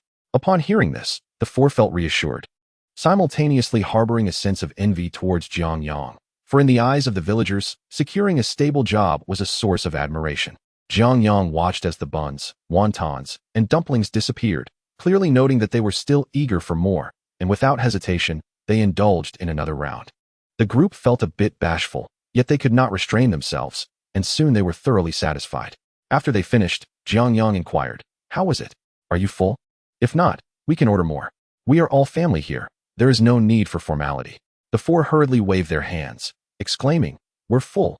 We're full. We were full long ago. It feels a bit embarrassing to have eaten so much. Brother Gu, Brother Chun, do not feel embarrassed with me. In the past, I was a brother who lacked the ability to conduct myself properly or be productive, which may have led you to harbor grievances against me. From now on, you shall witness my actions." There was, of course, a hint of redemption in Jiang Yang's words. He aspired to become a pillar of support that his sister could proudly boast about. Simultaneously, he yearned for the villagers to cease their disparaging remarks regarding his sister's past assistance. One must understand that gossip in the village could shatter a person's dignity, which was a source of distress for his sister's family, as everyone feared that Jiang Chun's commitment to her brother would bring misfortune upon others. After bidding farewell to Brother Gu and Brother Chun, Jiang Yang prepared 2 containers of food to bring back for his sister and brother-in-law. Entering the hospital room, he observed his brother-in-law, who fidgeted restlessly, evidently contemplating the issue of meals. As a rural man, he had never ventured to the city, let alone into a hospital, and was uncertain where to procure food at this hour. Upon seeing Jiang Yang, his brother-in-law's face flushed, especially at the sight of the food containers in Jiang Yang's hands. "I, Lao Lu, am unaware of the customs here, but I thought to ensure you wouldn't go hungry while your sister was contemplating where to purchase a flatbread." He placed the food containers on the table, handing one to his brother-in-law. He then pushed a small table over for his sister, setting the containers before her. "Sister, I've brought you wontons with broth and some soup dumplings. Tonight, I will return home and have our mother prepare a chicken for you. I will bring you chicken soup tomorrow." Upon hearing this, Jiang Chun became anxious. "Do not be foolish. That chicken is doing well and can still lay eggs. Why would you kill it? I'm not in confinement. Sister, just trust me. What is one chicken in the grand scheme of things? If you do not take care of your health, you may suffer from ailments in your legs in the future." Handing the spoon to my sister, I reflected on how, in my childhood, it was she who raised me. Aside from our father and mother, she is no different from my own mother. Now that she is injured, it is my turn to care for her. You must focus on your recovery without worrying about anything else. Once you are well again, you shall never have to carry stones up the mountain again. Upon hearing these words, Jiang Chun felt warmth in her heart, and a smile graced her face. Yet she could not help but continue her nagging. "What nonsense are you spouting? Carrying stones earns money. You will need to marry in the future, won't you? Does marrying not require money?" Lu Jinhui wished to respond, but in their household, the wife held the authority. Jiang Yang, however, interjected, "Sister, if you do not heed my words, I shall remain a bachelor for life." "How can you talk like that? Not marrying is simply out of the question. One must have someone to care for them." Jiang Chun, alarmed by this, retorted, gazing at her brother's serious expression. She suddenly realized he had matured and was indeed different from before. His earnest demeanor conveyed that he was not jesting. "I know you worry about my injuries, but marrying requires finances." Jiang Yang retrieved a thick stack of money from his pocket. "Sister, look at how much money I have now. I can earn my keep, and you will no longer need to carry stones for me to marry. You and brother-in-law should focus on your lives together. Your recovery is the best gift you can give me. Sister, I have grown up. I can earn money. In the past, you worked to support me, but now I will support you." Staring at the pile of money, Jiang Chun found herself at a loss for words, realizing that the amount was something she could never earn herself. While she felt a sense of pride at her brother's ability to earn, she also experienced a tinge of sorrow, for the brother she had once cared for had now become a self-sufficient man. "Do not speak such nonsense. Your earnings are yours, and you need not support me." Jiang Chun stubbornly refused. "Sister, if you insist on drawing such a clear line between us, I shall repay you for all the debts and favors I owe you." Hearing her brother's words, Jiang Chun smiled. Indeed, this child had grown up. All right. I will not be so rigid. Jiang Yang tidied up the lunchbox, stating that it must be taken home. He advised his brother-in-law, please stay here with my sister tonight. I shall return home and bring you food first thing in the morning. Do not worry, I will handle everything. As Liu Jinhui escorted Jiang Yang out, he quietly expressed his gratitude. Thank you, sixth brother. Truly, over the years, your sister has done so much for you. If I were to claim there was no resentment in my heart, that would be a lie. This time, your sister nearly lost her life, and I felt genuine anger towards you. However, today you saved her, which in turn saved our entire family. There is no need for further words, brother. I will no longer harbor such thoughts. Jiang Yang patted his brother-in-law's shoulder, fully aware that he would have felt the same in Liu Jinhui's position. Jiang Yang turned and stepped out, heading to his dormitory. There was nothing to be found at his sister's place. As his brother-in-law was unaware of what items had been left behind during the hospitalization, he retrieved a basin, a towel, and even a sputum cup, placing all these items into a net bag, intending to deliver them to the hospital. However, upon exiting, he encountered Feng Meihua, noticing Jiang Yang burdened with numerous items. She greeted him with a smile. Oh, Comrade Jiang, didn't you have a holiday? What are you doing out so late with all these things? The items were conspicuous, clearly everyday necessities. My sister is in the county hospital. I am bringing her some supplies. Upon hearing this, Secretary Feng was momentarily taken aback. But Jiang Yang had already waved him off and left. Sensing that Jiang Yang had urgent family matters, and knowing his sister was hospitalized, Feng Meihua turned back, contemplating a visit to the hospital the following day. When Jiang Yang delivered the items to the hospital, Liu Jinhui was immensely grateful. He had no idea where to acquire such necessities. He wished to wipe his wife's face and clean her body, yet he had nothing at hand. Observing the hustle and bustle of neighboring patients, he felt particularly helpless without even a piece of toilet paper. The small shop near the hospital had long since closed. Jiang Yang's timely arrival alleviated their immediate plight. After placing the items down, he hurried back to the village, needing to return to his brother-in-law's home where his bicycle awaited. Upon knocking on the courtyard gate, Liu Xinqing, upon seeing Jiang Yang, glanced behind him, noting the absence of his parents. With a hint of urgency, he inquired, "Where is my mother?" "Your mother has undergone surgery and is hospitalized. She is unlikely to return in the next few days. You three brothers must take care of yourselves," Jiang Yang replied as he entered the courtyard. Spotting his bicycle still resting in the corner, with all its belongings intact, he detached the items and handed them to Liu Xinqing. "These are for your family. With your parents away, ensure you look after your younger siblings." "What about my mother? Is she all right?" Liu Xinqing, though not particularly fond of his uncle, found himself relying on Jiang Yang for concrete information. "Your mother had surgery. The doctor has confirmed it was successful. She needs some time to recuperate in the hospital, but rest assured, her life is not in danger." Hearing this, Liu Xinqing exhaled in relief, yet he quickly refused the items in his hands. "We cannot accept this. We never received anything from you before. If I take this, my mother will surely scold me upon her return. I am your uncle. If I say you should accept it, then you must. Do not worry. Your parents are doing well in the city. Tomorrow morning, I will bring them food. You three siblings should stay at home and refrain from wandering about." As he pushed the bicycle towards the exit, Liu Xinqing hastily remarked, "We wish to visit my mother in the county. If you truly wish to go, then take the bus with your younger siblings. Do not skimp on that little fare," Jiang Yang advised. After a moment's thought, he pulled out 10 yuan from his pocket and pressed it into Liu Xinqing's hand, understanding the financial constraints of his brother-in-law's family. "Take your siblings on the bus tomorrow. Now, make sure to lock the door. I must be on my way." Jiang Yang departed on his bicycle, treading unevenly, while Liu Xinqing clutched the money in his hand, his heart aflame with emotion. Jiang Yang returned home at 11 o'clock, and when he knocked on the door, the elderly couple emerged, having hastily donned their garments. They had initially anticipated their son's early return, only to find themselves in a state of worry, unable to sleep due to the prolonged silence. "Child, it's dark and perilous. Why didn't you return sooner? Once you went to your sister's, you seemed to lose track of time. What if you fell into a ditch? The mountain roads are treacherous, and with no streetlights, it's all too easy to tumble into an abyss." It was no wonder the old couple was anxious. "Father, mother, do not fret," Jiang Yang reassured them as he closed the courtyard gate and ushered them inside. He then recounted the events concerning Jiang Chun. Upon hearing that their daughter had nearly lost her life, the old couple was understandably shaken. "Father, please slaughter one of our chickens and prepare it for my sister. I shall deliver it to her tomorrow morning." The elderly lady frowned upon hearing this. "How can we do that? We only have 3 chickens left in the coop. What will we eat then? Didn't you say your sister is fine?" Jiang Yang offered a wry smile.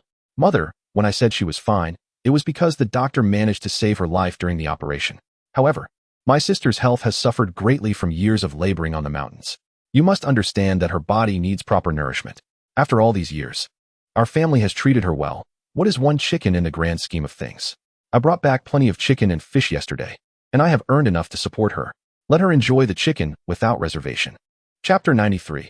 Changing wards. The old man recalled his son's recent actions and shot a glance at his wife. All right, let us not argue. The youngest knows best. From now on, we shall heed the children's words. He donned his clothing and stepped out to slaughter the chicken. The elderly woman followed, grumbling all the while. What a waste, such extravagance. Yet, ultimately, the chicken was indeed killed and prepared for stew. Upon hearing of his sister's illness, Jiang Xiaoxiao felt a wave of concern. The following morning, the siblings filled a container with the prepared chicken soup. Jiang Xiaoxiao made noodles with chicken broth for his sister, and together they ventured to the county to visit Jiang Chun. When they arrived, Jiang Chun had just risen and washed her face, appearing in good spirits. Upon seeing her younger siblings, she smiled and asked, "What brings you both here so early? You could have waited until after lunch." After their marriages, opportunities for the sisters to gather had become scarce. This visit allowed them a precious moment to converse. Jiang Yang presented the lunchbox to his sister. "Sister, please have breakfast first. This is the chicken our mother simmered all night." As Jiang Chun gazed at the golden broth glistening with a layer of fat, her eyes welled with tears. She had never expected such kindness from her parents. Even during her confinement, her maternal family had only sent 30 eggs. When the doctor came to check on Jiang Chun's wounds, he smiled and remarked, "You're doing quite well. The healing appears to be progressing nicely.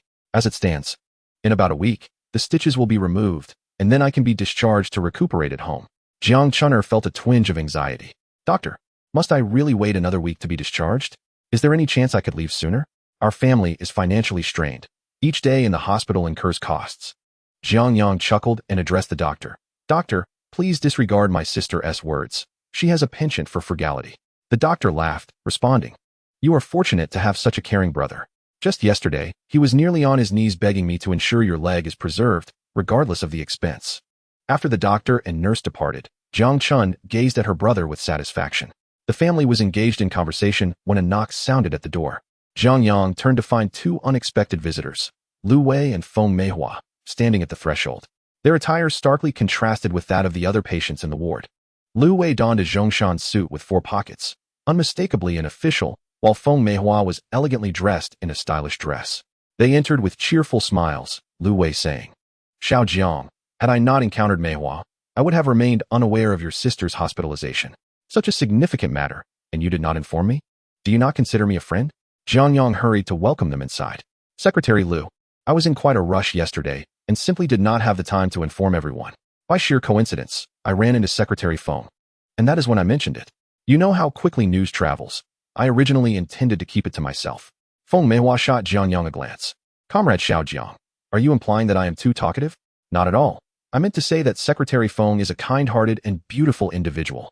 Jiang Yang quickly reassured, sensing her irritation. Ignoring his comment, Feng Meihua approached Jiang Chun. "Hello, elder sister.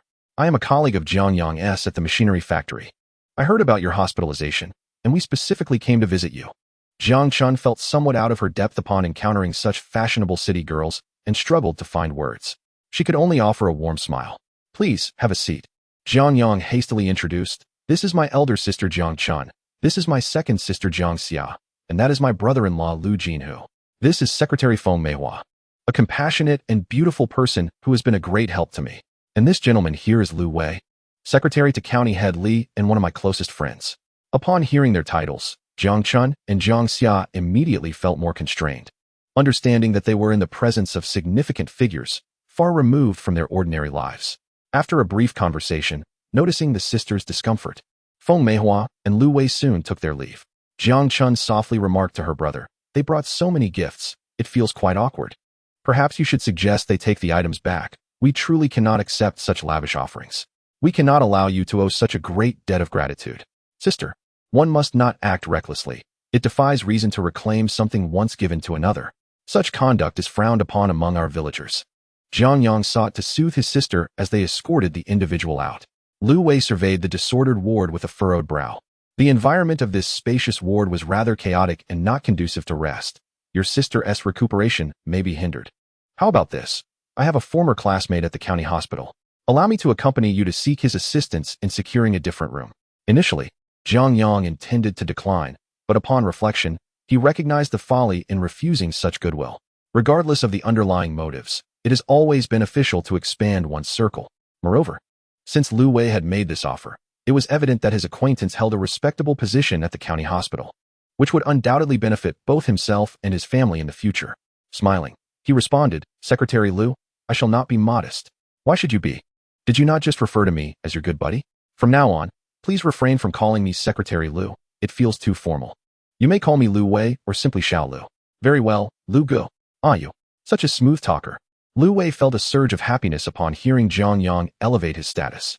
Although he was aware that Jiang Yang's connections likely surpassed his own, the latter's cordial demeanor signified a desire for camaraderie. Sometimes, a mere attitude is all that is required. He led Jiang Yang to meet with the head of surgery.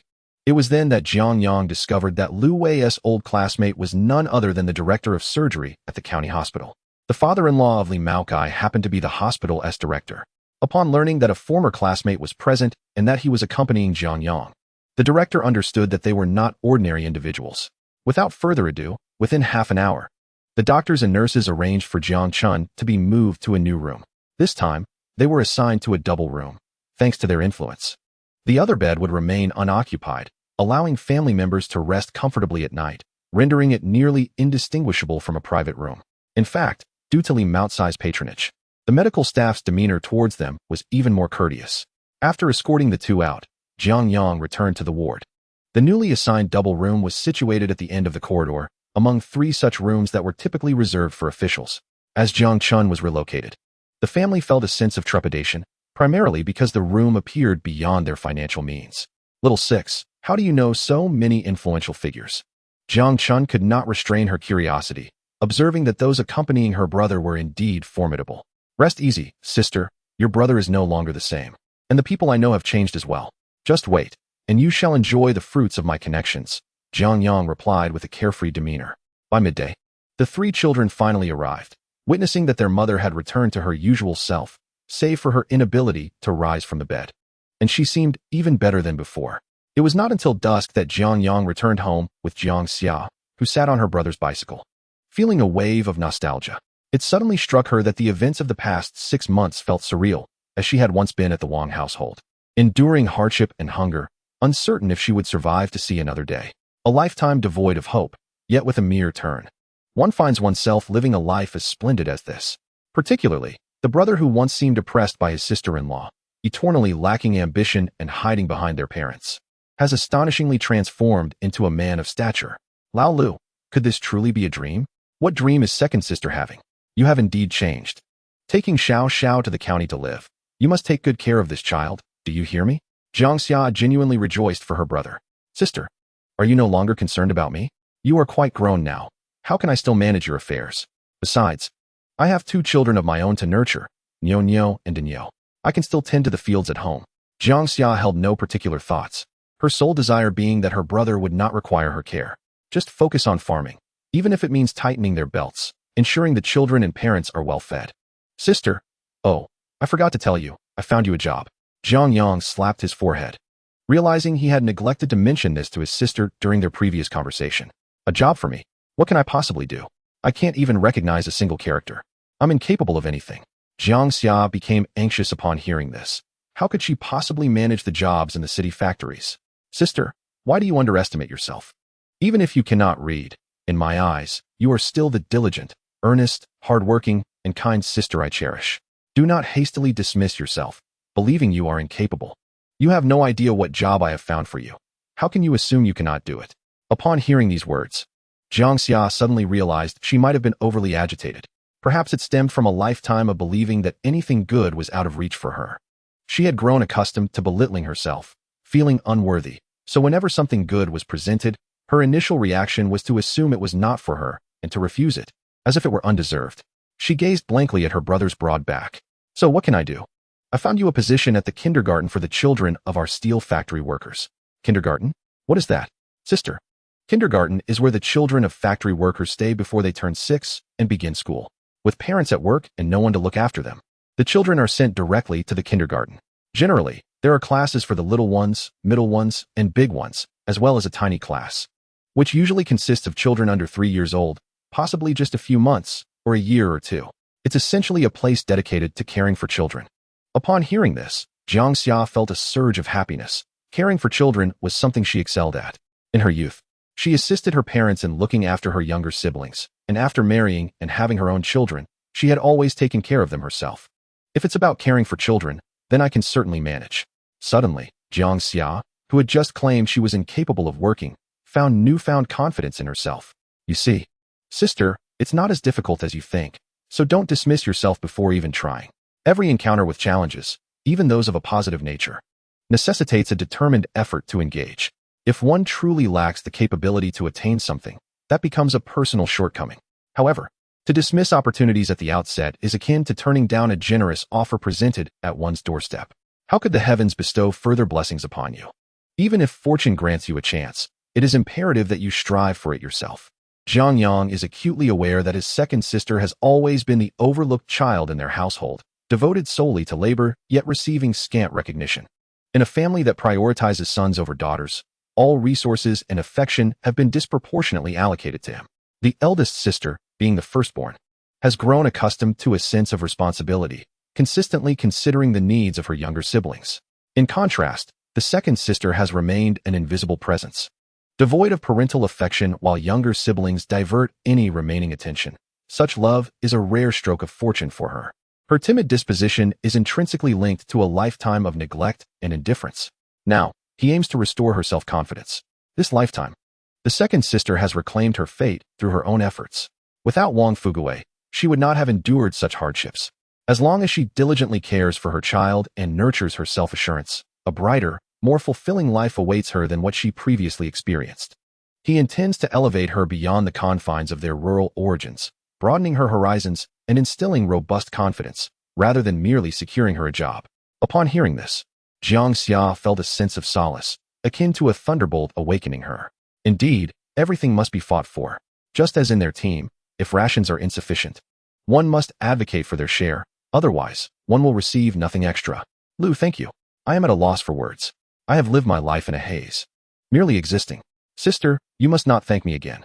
You have supported the family and me immensely over the years. I am well aware of that. Just as I have told the eldest sister, your contributions are equally significant. Do not belittle yourself. But I hope I won't be a burden to you. After all, the kindergarten job is a secure position. Perhaps it would be better suited for the eldest sister, considering her plight. Jiang Yang chuckled, turning back with a smile. Sister, do not concern yourself with that. I have considered the needs of each sister, but please allow me the time to proceed gradually. I will ensure that every one of you enjoys a life distinct from the past.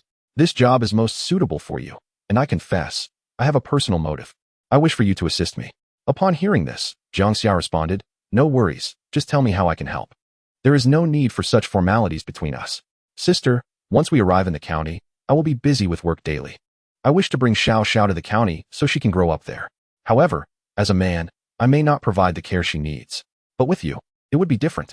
If you are at the kindergarten, I would want Xiaoxiao there too, should anything arise. I would feel reassured knowing you are there to watch over her. Plus, there would be someone to escort her to and from school. Isn't that wonderful? Jiang Yang was acutely aware that every calculation he made was laced with his own interests. At his core, he remained a fundamentally selfish individual. Upon returning home, the elder Jiang and his wife felt a sense of relief upon learning that their eldest daughter was in good health. Jiang Yang, however, chose not to disclose to his mother the matter of their father spending money on his sister's medical treatment. The elder Jiang and his wife, being traditional and conventional farmers, believed that a son's earnings should not be spent on a daughter. To avoid any complications, he refrained from mentioning it altogether. He also informed his parents of his intention to take his second sister to the county town, where he had secured a job for her. While the elder Jiang and his wife were somewhat pleased, considering the recent divorce of their daughter had subjected the family to gossip and scandal, they were still burdened by the societal stigma surrounding their situation. In these times, regardless of the reasons for a divorce, the blame invariably fell upon the woman. They could not confine their daughter and her children indefinitely, and with both their son and daughter having divorced, their family had become a focal point for village whispers. Rumors circulated that the Jiang family was cursed. The divorce of both the son and daughter was seen as a sign of ancestral misdeeds. The elder Jiang and his wife managed to suppress their discontent towards their daughter, recalling the words of their son. Otherwise, given their temperament, it was quite possible they would have expelled Jiang Xiao and her two daughters from their home. Upon hearing that their son had found a job for his second sister, they were undoubtedly pleased. Hu Wunti rejoiced at the prospect of a stable job. If their household were to boast two reliable jobs, it would indeed be astonishing, akin to the shocking news of their children's divorces. Yet, a sense of apprehension lingered. Son, taking your sister to the county town, won't that burden you in some way? You know what kind of person she is. She is not very articulate, lacks initiative, and possesses little discernment. What if she hinders your progress? The elder Jiang was still preoccupied with the notion of his son bringing honor to the family. His son had truly transformed. He now resembled someone far more competent than local officials. His demeanor in speech and action was not only composed, but also methodical, and his overall temperament had shifted significantly. The elder Jiang harbored high hopes for his son, genuinely fearing that other family members might impede his success. Dear parents, you needn't worry. My intention in securing this job for my second sister is also to seek her assistance. You are aware that I wish to bring Xiaoxiao to the county town, but as a man, I must fulfill my duties at work and focus on my career. Someone needs to look after things at home, and if my sister goes, she can certainly help care for Xiaoxiao. This would alleviate a considerable amount of my worries. The elder Jiang's wife, feeling somewhat slighted, remarked, Is your mother incapable of looking after the children? Why didn't you consider bringing her to the county town to find a job? Jiang Yang immediately sensed his mother's jealousy. He approached her affectionately, wrapping his arm around her shoulders, a gesture not typically observed among villagers. In the tender years of childhood, a profound bond is often observed between a mother and her offspring, which tends to diminish as they mature into adulthood, where decorum typically prevails. The emotional ties and affection that individuals in this culture harbor for their families are seldom articulated through physical expressions. When Jiang Yang affectionately embraced his mother, it instantly alleviated a portion of her vexation. Simultaneously, she playfully nudged him, bemused by the notion of such intimate gestures at his age, reminiscent of their childhood closeness. Aren't you the least bit embarrassed? She teased. Mother, no matter how grown up I become, I will always be your son. Embarrassment holds no sway over me. After all, you are my beloved mother. Must you also feel jealous? As for his second sister, her circumstances were well known. She was raising two children on her own, and the future appeared daunting. Jiang Yang's parents had long deliberated about finding her a suitable partner, believing that once married, she would become part of another household, thus alleviating any burden on their family. Dear parents, please do not act rashly. I have my own plans, Jiang Yang interjected, a sense of urgency in his tone. He could not fault his parents, for they had always been nurturing towards him. In this world, who could rightfully complain about their parents, save for himself? They had sacrificed so much for him, and it would be unreasonable to welcome a heartless stranger into their lives. Even if he aspired to transform his family's circumstances for the better, he never considered harming one party to benefit another. Yet, he was acutely aware that his parents had no well-conceived intentions regarding his sister's remarriage. Like many parents in their village, they merely wished to expedite their daughter's departure from the familial home, disregarding any potential disgrace. As long as a suitor was willing, his parents would likely not be discerning about the match. In the minds of the older generation, the essence of marriage was simplistic. The notion of romantic love held little significance. However, if two daughters remained unmarried, and the prospective grooms were not particular, that was already considered fortunate. Nonetheless, Jiang Yang was determined not to allow his sister to be hastily married off yet again, for given her disposition, any union would likely be fraught with difficulties. Moreover, men who would take on a divorced woman with children were often of questionable character. It was not an absolute rule, but societal norms tended to lean in that direction. Until his sister developed personal agency and the ability to assert herself in the presence of another man, he would not permit her to tread the same path once more. What are your plans? Old Master Jiang inquired, recognizing his second son's capabilities and thus willing to hear him out. Father and mother, I have secured a job for my sister that will allow her to care for me while also providing her with a viable path. I believe that finding her a suitable man from the village would yield little benefit. Instead, I propose we seek a worker in the county for her to marry, ensuring they can live well on a stable supply of goods. A brother-in-law who is a worker will surely surpass a village husband in terms of prospects.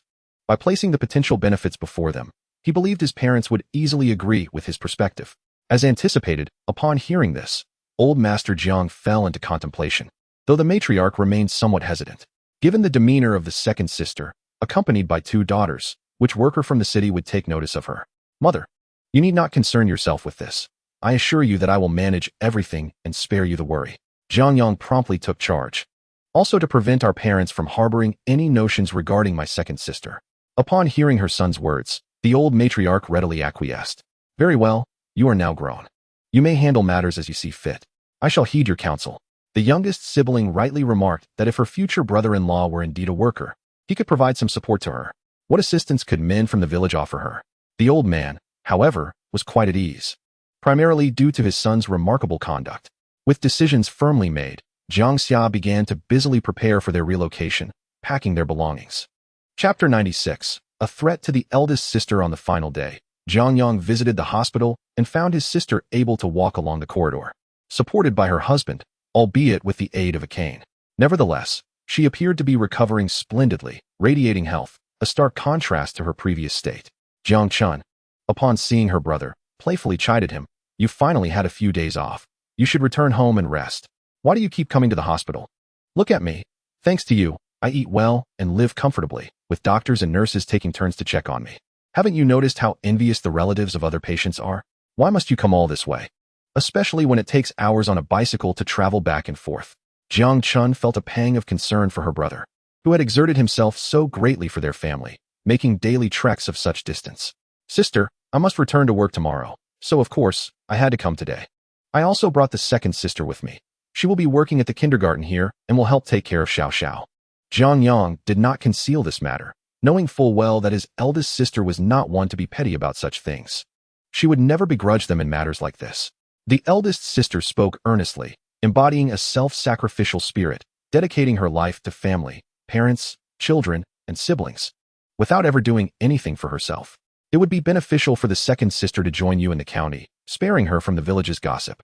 Our parents have long been unable to hold their heads high. Now, they can finally feel at ease without the village looking down upon us.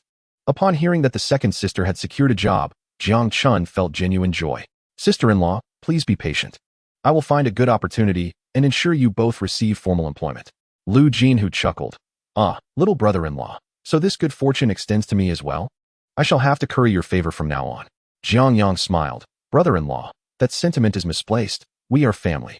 As the saying goes, the fertile water should not flow into outsiders' fields. Liu Jinhu felt a sense of relief upon hearing this. He was a straightforward man, and he had witnessed his wife's steadfast support for her family over the years. It was impossible for him to have no reservations about it, due to his honest nature. He simply acquiesced to his wife's wishes. However, the fact that his brother-in-law could articulate such sentiments indicates a profound sense of gratitude on his part. This distinction is noteworthy. Jiang Chun cast a glance at Liu Jinhui, exclaiming, "What are you saying? My brother has invested both time and money for us. What more do you desire?" The expenses for medical care have been significantly alleviated by the assistance of Lao Lu. Whenever the topic of finances arose, Jiang Chun felt a pang of concern for her younger brother, who had recently begun working in the city and earned a meager salary. She wondered how he managed to gather such a substantial amount of money, suspecting it was likely through borrowing. Jiang Chun had resolved that once she recovered, she would undoubtedly return to carrying stones. Otherwise, her brother would have no means to repay his debts. Lao Lu, I genuinely wish to express my gratitude to you. Without your presence, I would have been left with no choice but to resign myself to despair, she continued. Nonetheless, we are all family, and I used to harbor the feeling that you were taking advantage of us. In retrospect, perhaps fate has an inherent sense of balance.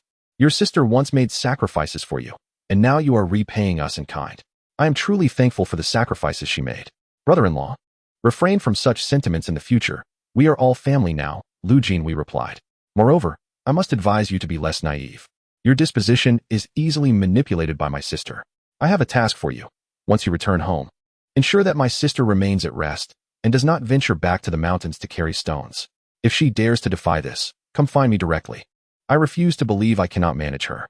Upon hearing this, Liu Jinhui felt an immediate surge of relief, for he too feared that his wife would resume her arduous labor once she recovered. For the past few days, she had been incessantly speaking of returning to the mountains. As a man, he found it difficult to dissuade her, but now, with the authority of his brother-in-law behind him, he felt empowered. Chunner, did you hear that?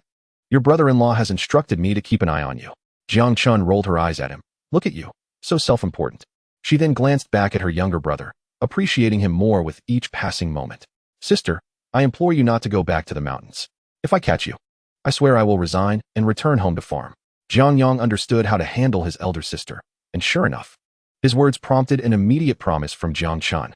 You mustn't act recklessly. It took so much effort to secure a steady job. How can I not go to the mountains to carry stones? Fine, sister, remain at home and recuperate, eagerly awaiting the benefits of my brother. This matter successfully resolved. Jiang Yang headed directly to the factory upon leaving the hospital. Although his vacation officially began tomorrow, he felt it prudent to make arrangements in advance, primarily to reclaim his dormitory and tidy up his belongings. Upon arriving at the factory director's office, the director greeted him with a smile. You seem rather eager. Don't worry. Your dormitory has already been arranged. Go to the logistics department to collect your key. It has been set aside just for you. Jiang Yang hurried to the logistics chief, received the key, and upon learning the room number, discovered that the factory had indeed made generous provisions for him. The factory manager felt grateful that Jiang Yang did not demand exorbitant conditions. Such a considerate and obedient subordinate was not someone the manager wished to dishearten. After all, it was merely a dormitory. While it was indeed a tenement building, this particular unit was exceptional, consisting of 2.5 rooms in a single occupancy layout. At this time, all dormitories had communal toilets and shared washing facilities. However, a single occupancy room of 2.5 rooms was already a standard feature for cadre families. Upon entering, Jiang Yang felt a sense of satisfaction. Although it could not compare to the 2-bedroom and 1-living-room or 3-bedroom apartments of later years, let alone villas or grand flats, it was considered quite luxurious in that era. The 2.5 rooms were spacious, totaling nearly 60 square meters, with 2 south-facing rooms and an additional half-room serving as a living area. Jiang Yang was pleased with the layout. His second sister could share a room with her 2 children, while he could stay with his little one, achieving a semblance of order. However, the room was bare, the walls dark and neglected, indicating that the previous occupants had not removed their belongings. Jiang Yang said nothing, opting to buy whitewash himself, as it was customary for everyone to handle their own maintenance during that time. He swept the room and applied a fresh coat of whitewash to the walls. There was no unpleasant odor in the room, and by opening the windows, it would air out in no time given the current weather. Jiang Yang made a point to explore his villa thoroughly, ensuring not to overlook any furniture. Rather than purchasing new items, he decided to retrieve some from his own villa. However, the large bed measuring over 2 meters was impractical for the small room. While it would take up considerable space, it would leave no room for other furnishings. Instead, he placed 2 beds measuring 1.5 meters in size, one in his sister's room and one in his own. Next came the wardrobe, which he would have to buy, as all the wardrobes in the large villa were custom-made and could not be easily removed. Fortunately, he was able to find a set of smaller single sofas for the living room. Thankfully, the villa had been decorated with a cohesive color scheme, allowing the addition of a sofa and coffee table to elevate the entire room's ambience. He contemplated placing a television, but the size of his would surely raise suspicions if seen. Simple bedding was organized, and the window space was adorned with 2 pots of flowers. Outside, the entrance to the small kitchen was where each family had constructed their own cooking area. At that time, honeycomb coal was used for fuel, as gas stoves were unavailable. A simple partition was created using a honeycomb coal stove for cooking and meal preparation, alongside a cupboard that could be locked, storing the family's utensils. Jiang Yang made a special trip to the market to procure a honeycomb coal stove and the coal itself. He arranged for a craftsman to deliver these items and properly connect the chimney. Finally, after completing the basic setup, he returned with a set of pots and pans. The room was beginning to take shape. That evening, Jiang Yang rode his bicycle home. Upon returning home, a multitude of items emerged once again. Regardless, whether grains or oil were taken today or tomorrow, they would inevitably be replenished. The provisions were ample. One could not allow their parents to endure a lack of sustenance. After a lifetime of hard work, they truly deserved to enjoy the fruits of their labor. Jiang Yang also intended to take his parents to the county for a thorough checkup by the end of this year. Although their health seemed stable, it was not what it once was. Seeing their son return with such a bounty, the elderly couple harbored some doubts, yet refrained from voicing their concerns. This was not the first time their son had brought home goods without anyone visiting, which indicated he had not engaged in any improper activities. That evening, Jiang Yang, accompanied by Jiang Xiao and 3 little girls, journeyed to the county. The following morning, he was due to attend an early shift and assist Jiang Xiao with paperwork at the factory. Remaining in the village that night would necessitate an early rise. The 3 little girls could hardly bear the thought. The elderly Jiang couple observed the vanishing figures of their son and daughter, feeling a twinge of melancholy. Although they often expressed disdain for their daughter's presence at home, her lively company was missed. Now, with their son taking their granddaughter away, The silence left them feeling somewhat desolate. As Jiang Xiao followed Jiang Yang with the 3 children, they ascended the apartment building, their eyes filled with envy. For this was a multi-storied structure, a sight unfamiliar to the villagers. Particularly when Jiang Yang greeted acquaintances along the way, Jiang Xiao kept the children hidden behind him, too timid to speak or even lift her head. Upon entering the room, Jiang Xiao and the children were momentarily taken aback. While the houses in their village were spacious, this was indeed an apartment. Moreover, it was immediately evident that her brother's home exuded an air of sophistication. The group was so astonished that they hesitated to touch the sofa, fearing they might damage something. Jiang Yang set down his belongings and noticed his sister and the 3 children standing at the door, hesitant to enter. He chuckled and called, "Sister, Niu Niu de Niu. Xiao, come in quickly. What are you waiting for? This is our home. We will live here from now on." The bravest among them was Xiao, who rushed in and collided into Jiang Yang's embrace. "Daddy, will we live here from now on?" Jiang Yang took her little hand to show her around.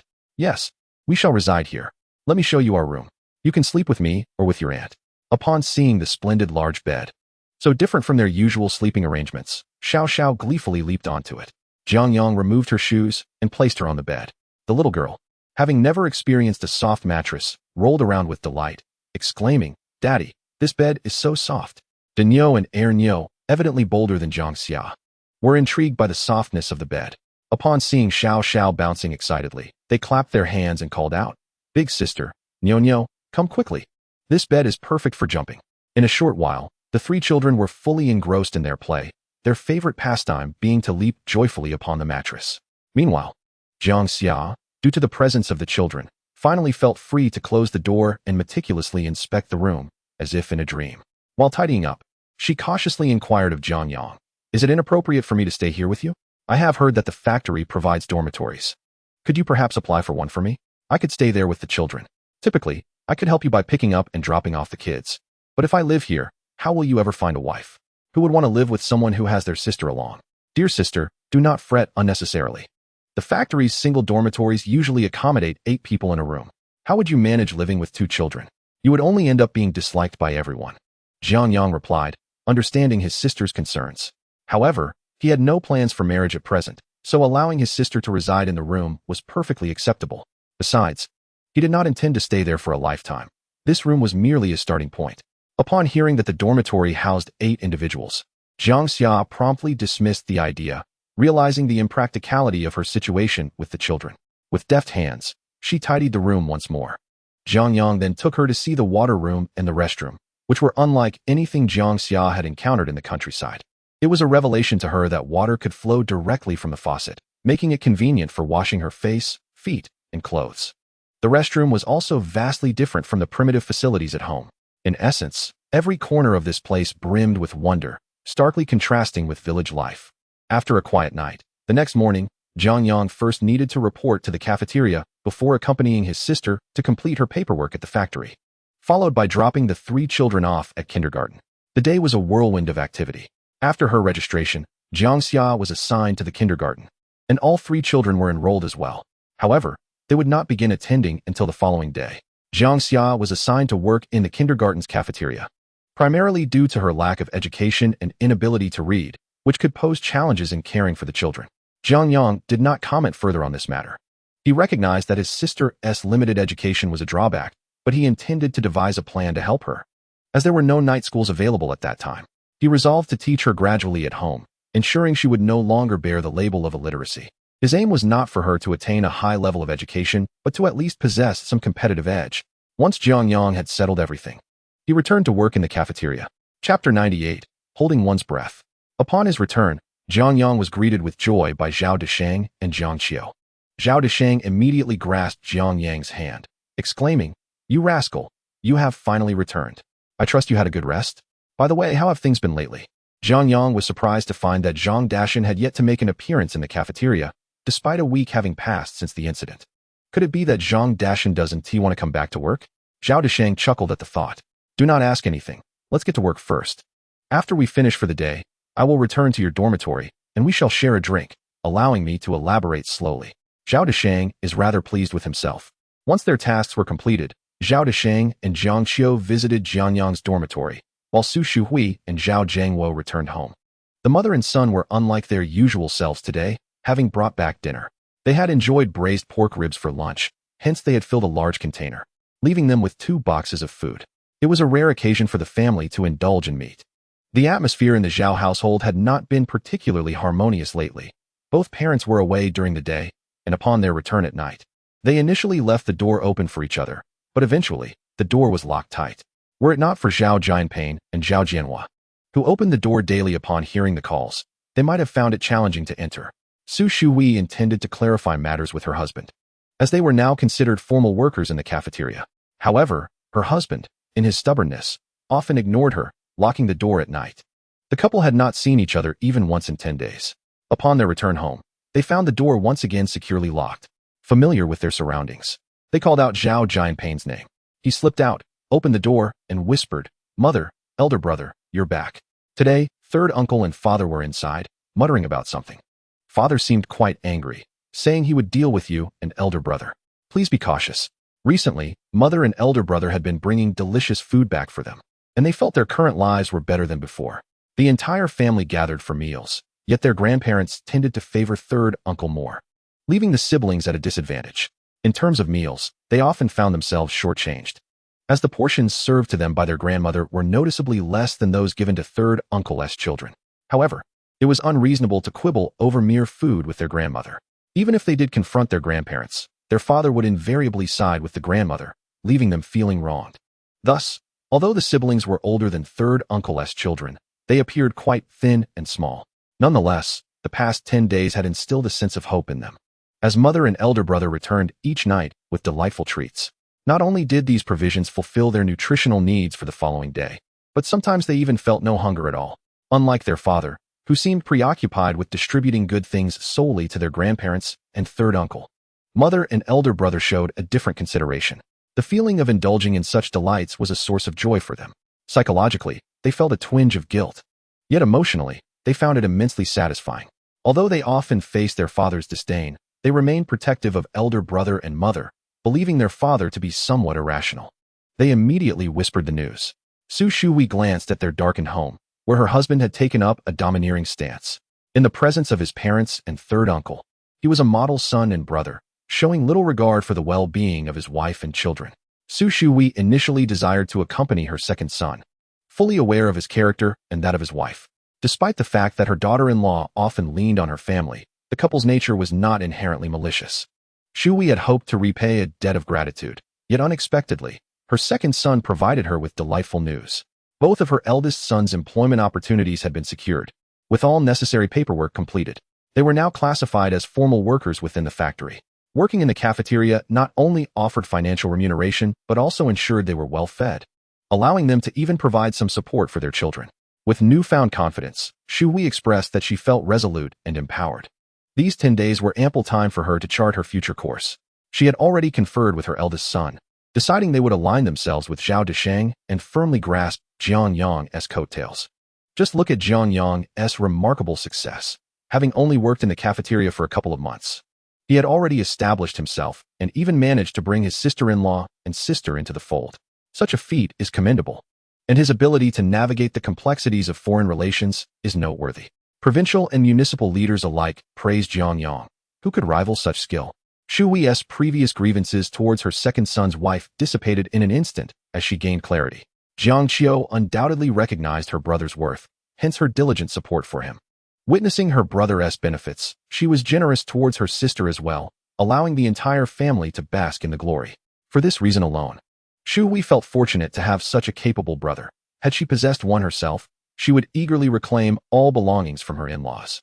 Following a brother of such caliber promised a prosperous future, a bright path ahead, rendering it unnecessary for siblings to engage in bitter disputes over trivial gains.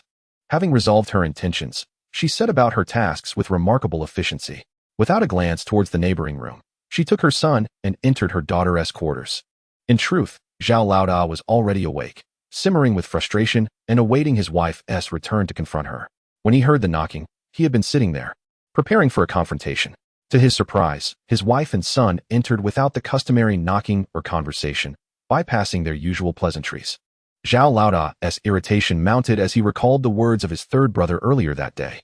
Whispers throughout the village suggested that his wife and son frequently ventured to the county town, raising suspicions about their character. He feared that his wife might be engaged in disreputable activities, given her early departures and late returns. This pent-up frustration intensified, especially after hearing his brother's remarks. Igniting a fire within him, he sensed his wife's recent behavior was unusual. Assisting the second son should not take more than a day or two. Yet, 10 days had passed without her returning to work, which jeopardized their family's livelihood. As a result, he waited here, while his wife completely disregarded him as a man. After waiting for a considerable time without hearing from her, Zhao Laoda's anger flared. He abruptly stood up, forcefully kicked the door open, and stormed into the next room. Chapter 99. A confrontation. The three siblings were enjoying their meal, savoring the large portions of braised pork ribs, so fragrant that they could hardly resist slurping the flavorful broth from the bones. With only a small amount left in the lunchbox, they were about to finish their feast. Suddenly, the door was kicked open with a loud bang, startling the siblings and causing the ribs they were holding to tumble onto the table. Zhao Laoda charged in. Su Shuhui, have you turned against me? You, a woman, are out gallivanting every day, neglecting your home. Have you forsaken your husband? Are you planning to live with your son and daughter from now on? I see you've lost your mind, Su Shuhui. If I don't strike you, you won't understand your place in this household. As Zhao Laoda brandished his fist and entered, he noticed the bones on the table and the remaining ribs in the lunchbox. His face contorted with rage. All right, Su Shuhui, where did you get this meat? Where did these ribs come from? You must explain to me today what you are doing out every day with the second one. What shameless acts are you engaged in that would earn you such ribs? With that, he struck Su Shuhui across the face. She was taken aback. After years of marriage and raising 3 children with Zhao Laoda, they had had their share of arguments. But the men of the Zhao family had never resorted to violence against women. This was the first time Su Shuhui had been struck. As soon as the 2 sons witnessed this, they jumped off the bed, with the elder quickly shielding his mother behind him, glaring at Zhao Laoda. Father, what are you doing? Is there not a way to communicate without resorting to violence? Why are you hitting my mother? What is wrong with hitting her? I'm striking a shameless woman who wanders off with unsavory characters. Now she dares to bring home gifts from that scoundrel while you all still eat? Are you not my sons? Do you have no shame? The men of the Zhao family rely on women selling their bodies just to put food on the table. You are truly bringing disgrace to the Zhao family. Upon hearing this, Su Shuhui pulled her sons behind her, covering her face. With red-rimmed eyes fixed on Zhao Laoda, she said, Zhao Laoda, repeat that to me. What do you mean by selling oneself? Which of your eyes saw me engaging in such acts?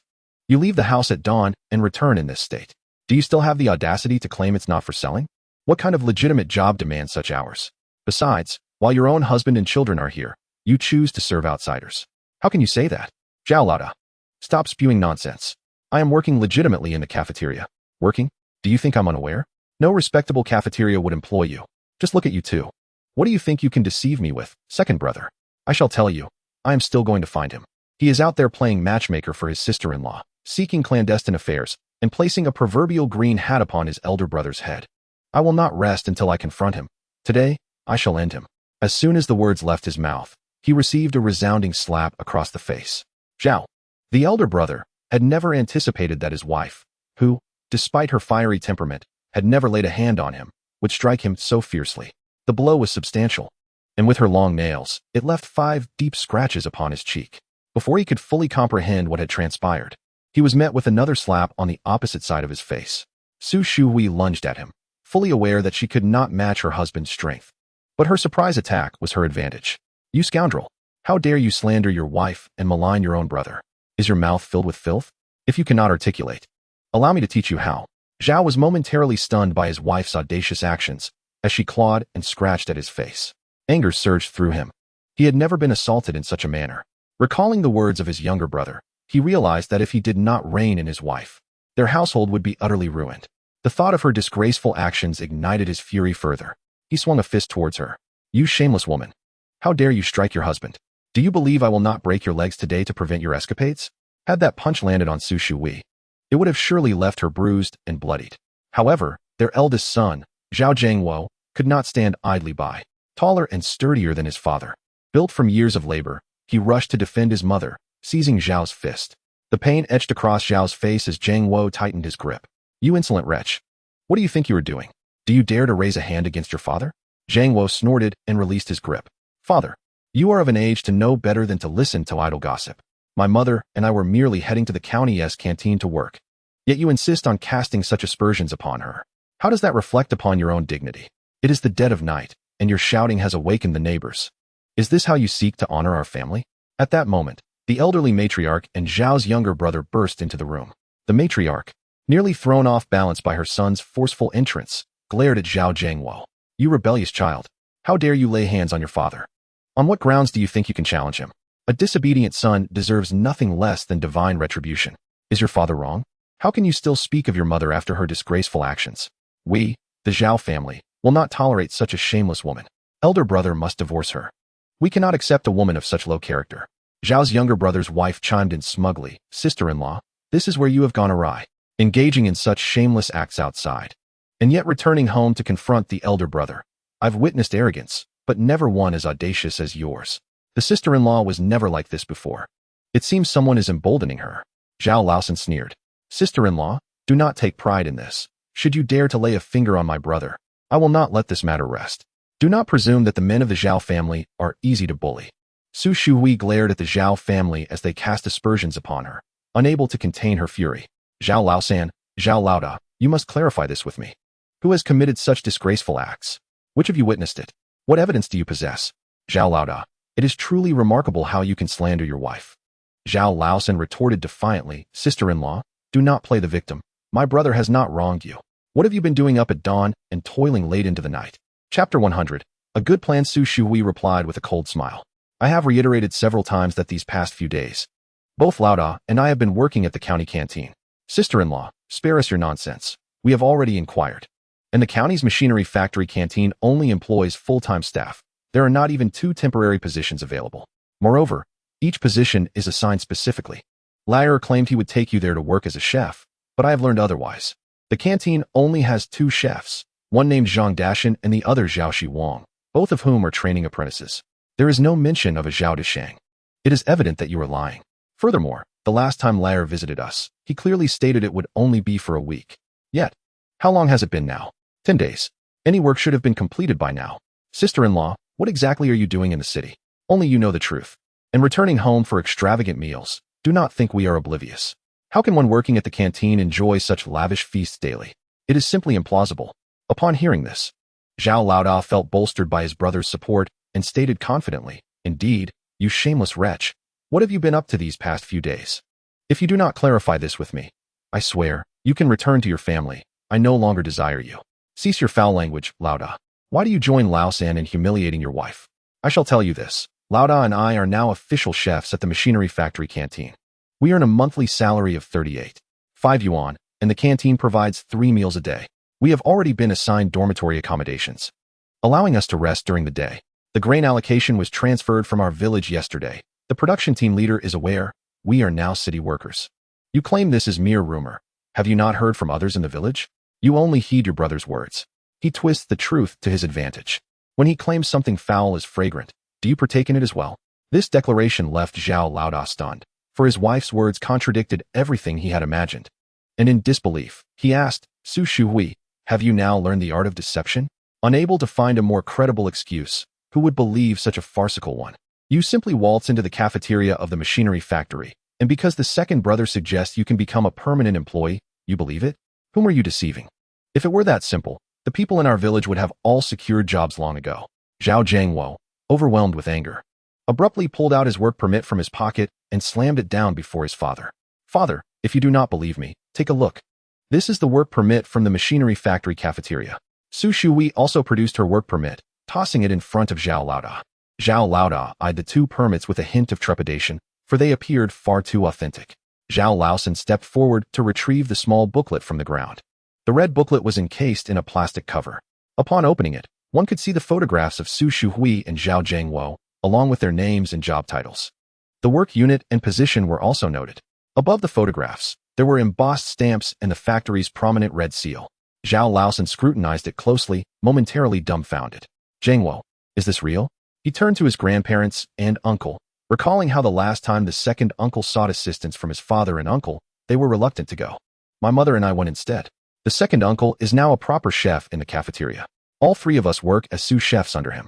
The next day, We completed the employment formalities, and now we are legitimate workers at the machinery factory, receiving a salary every month, benefits during holidays, and work uniforms and safety gear every quarter.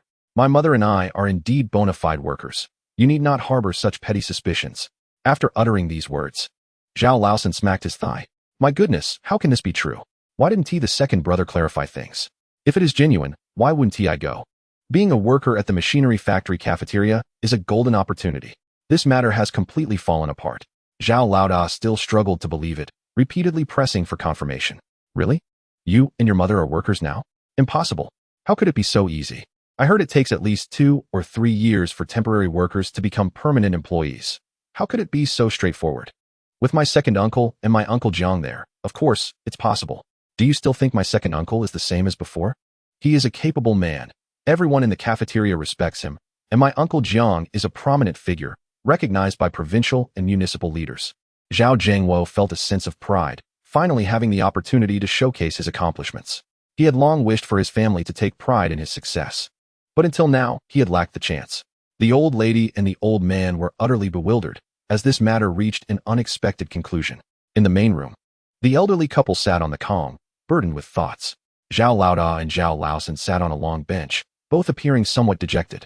The Zhao family's daughters-in-law and children sat in a circle, and despite the joyous nature of the news, the atmosphere was heavy with tension. Zhao Laosan's wife's eyes were red with jealousy. "Dear parents, I believe it is imperative for us to deliberate on this matter. We cannot hastily assign this work to my sister-in-law and Jiang Wo.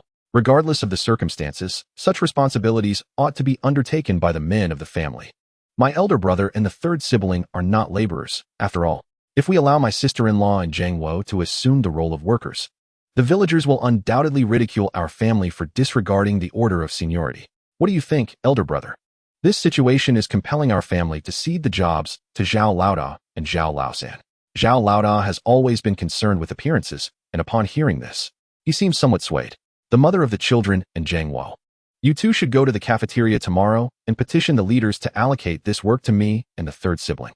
It is only fair and reasonable that we take up this responsibility, as it was initially intended for us when the second brother sought assistance. Moreover, it is inappropriate for us, as men, to refrain from work while a woman ventures out into the world." Zhao Laoda has begun to assert his authority within the household. Upon hearing this, the elder also nodded in agreement, acknowledging that the elder brother's assertion was correct. "Therefore, elder brother's wife, this matter is settled. You and Jiang Wo shall ensure this is executed tomorrow, allowing the elder brother and the third sibling to commence work." Zhao Laosan gleefully remarked, "Sister-in-law, you should heed the advice of our parents and my elder brother. It is indeed more suitable for us to handle this matter. After all, this job was secured by our second brother, and it is only just that it should rotate to my elder brother and me, rather than to you and Jiang Wo." With this declaration, it was evident that the Zhao family had firmly resolved the issue. Chapter 101. A significant event. The matriarch cheerfully waved her hand. "All right, everyone. Return and rest. This is indeed a momentous occasion. By the way, I have yet to speak to the eldest son. How is it that within just a few days, your pride has soared? You returned home last night without sharing the provisions. Our family has not yet split, so how is it that you partake in solitary feasting? Now that the work has been assigned to the elder brother and the third sibling, listen closely. You too. Any provisions brought home from the cafeteria must be placed in our household. We shall not squander our resources. Elder brother, third sibling, from now on, you are to submit your monthly wages to me without retaining a single cent. Do you understand? There shall be no extravagance outside. With this money, I shall save for you, and in due time, we shall construct a grand house. Eventually, we will prepare for the marriages of the children, as there are many expenses to consider." The third sibling, smiling, replied, "Mother, once I earn money, I shall certainly honor you well. Each month, that amounts to 38.5 yuan. I will give you 30 yuan and retain 8.5 yuan for myself. After all, as a working man, I must engage socially and maintain a certain decorum." "Very well, 30 it shall be," the matriarch responded, displaying a remarkable tolerance toward her youngest son. Su Shuhui and Zhao Zhengwo observed this family dynamic with detached expressions, clearly aware that their opinions held little sway. It appeared as though they did not exist within this household, merely there to comply with the directives of the matriarch. The patriarch and the men of the family. They had endured hardship alongside the second brother, yet upon returning, it was others who sought to relish in the spoils. Su Shuhui gently touched the swollen side of her face and coldly declared, stop dreaming. I will never relinquish my job to you." Such a blunt statement rendered all those present in the room momentarily speechless. The elderly matriarch's expression darkened. "What do you mean by that?" In response, Zhao, the eldest, jumped to his feet, angrily rebuking her. "Su Shui, do not overstep your bounds. Apologize to my mother at once. Why bring misfortune upon a perfectly good day with such words? Whoever wishes to apologize may do so. I have done nothing wrong in this matter," she retorted firmly. "Furthermore, I have made it abundantly clear that this job is not for you or your son. When we were suffering and facing disdain, none of you were willing to step in, all of you shunning my younger brother for fear he might deceive you. Now that we have secured employment, you wish to snatch it away? Have a modicum of dignity. Jiangua, let us leave," she said decisively. For the first time, Zhao was confronted so directly by his wife, leaving him momentarily flustered. He yelled, "Su Shui, you have crossed the line. What do you intend to do? Ascend to the heavens? I tell you, in this household, you must heed my words. This job was brought back by my younger brother. Naturally, it belongs to me and the third son, and it has nothing to do with you. Indeed, sister-in-law, this job is my second brother's. What relevance does it hold for you?" He secured it to care for his own brothers. Zhao, the third son, interjected vehemently, joining forces with his elder brother in their quest to claim the job. "This is a position as a worker, earning a monthly salary. Very well. If you possess the capability, go find my second brother and see if he will hand the job over to you. This position is no longer under his discretion. We have completed all the necessary paperwork at the factory, and it is a done deal.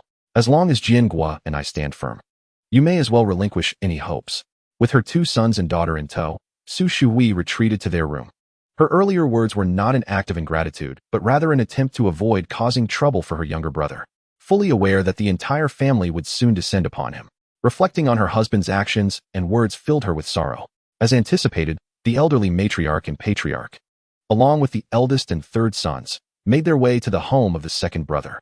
Unfortunately, they found no one there. Zhao Deshang and his wife were currently enjoying drinks with Jiang Yang in his dormitory. Having indulged a bit too much, Zhao Deshang was not allowed to return, and he and his wife spent the night squeezed together on the living room sofa. Jiang Yang and the others had already departed early for work at the cafeteria.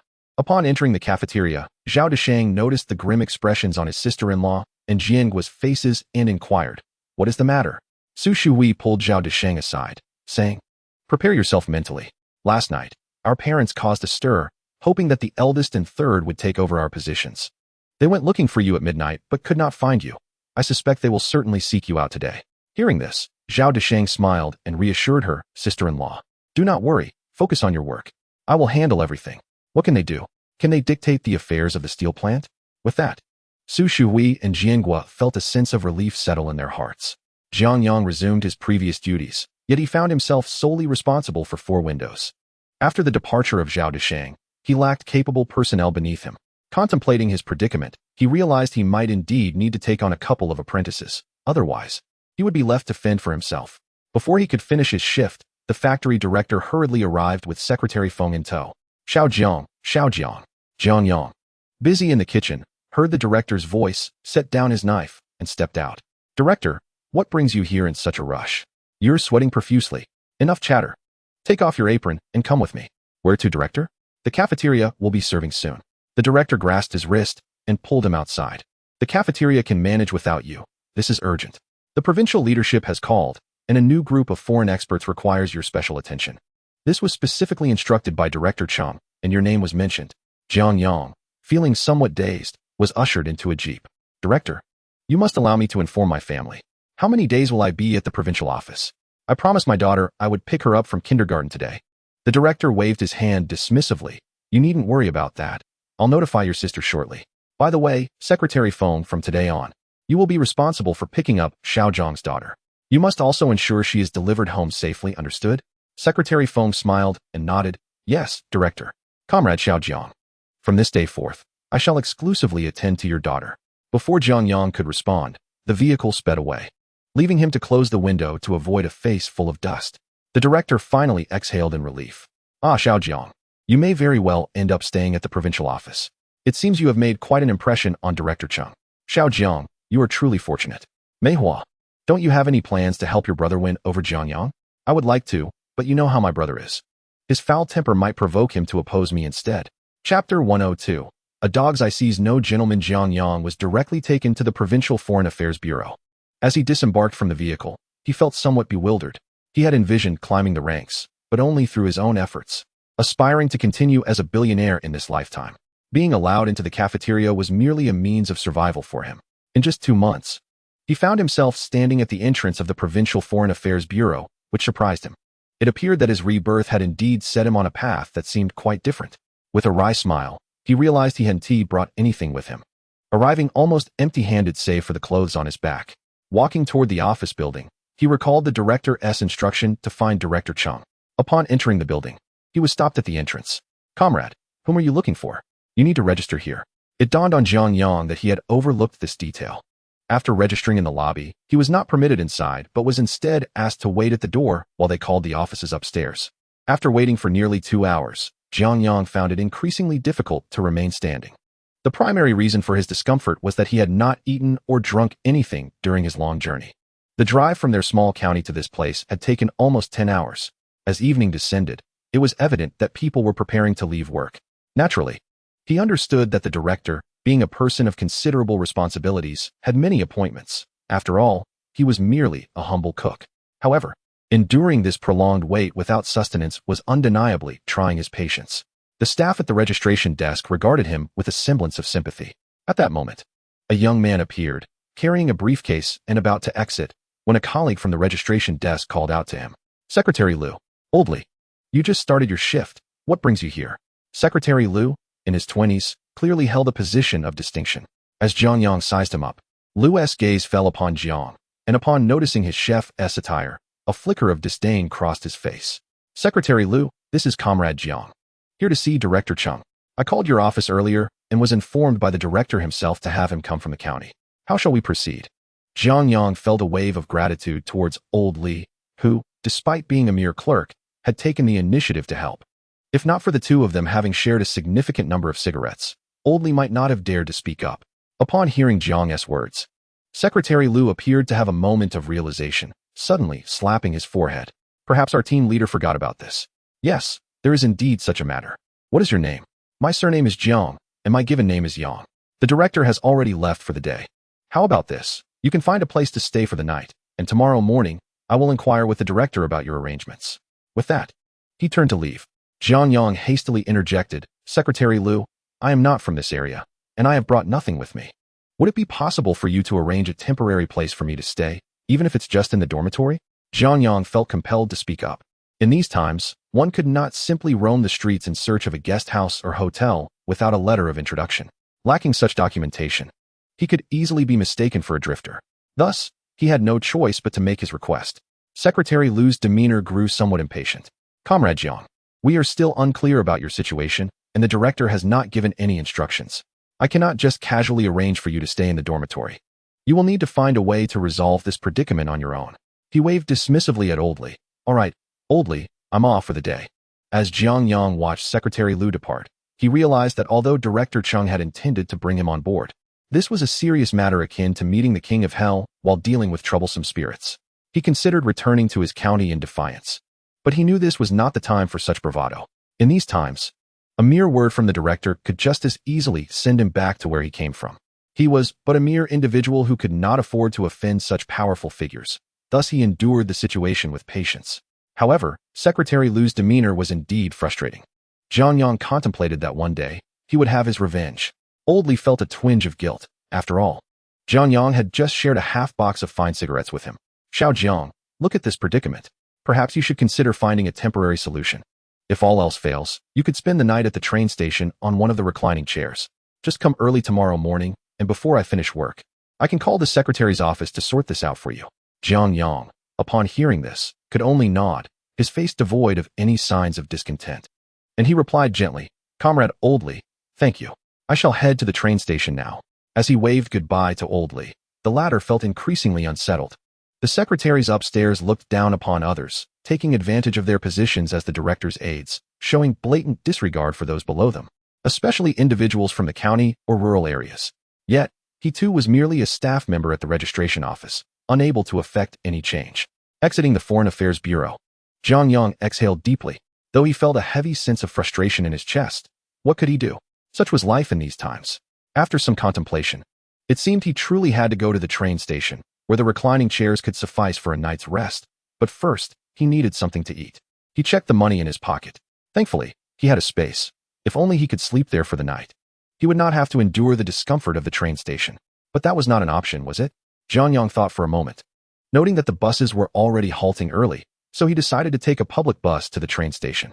Upon arriving near the station, he would find a state-run restaurant for a meal, then rest for a bit, considering the day would be settled after that. After a long wait, he squeezed onto the bus and eventually reached the train station, the night already enveloping the sky. Jiang Yang glanced at his watch. It was already 9 p.m. He looked again at the state-run restaurants near the train station, all dark and closed. In these times, restaurants didn't operate like those in the future that would remain open 24 hours. Being government establishments, they closed promptly, not wasting a single minute. He patted his stomach, which growled with hunger, yet there was nothing to eat. Curse this wretched time. Rubbing his belly, Jiang Yang turned to enter the train station. After pondering for a moment, he thought that if all else failed, he could sneak a couple of chocolates from the villa to tide him over for the night. Upon entering the waiting hall, he realized that to gain access, he needed to purchase a platform ticket, which did not require any identification. Chapter 103, Beef Noodles. Jiang Yang entered the station and wandered around the waiting hall. Numerous individuals were sprawled across the benches. Clearly, many had resolved to spend the night at the station. Finally, Jiang Yang spotted a long bench in the corner, where an elderly man with graying hair leaned against one end.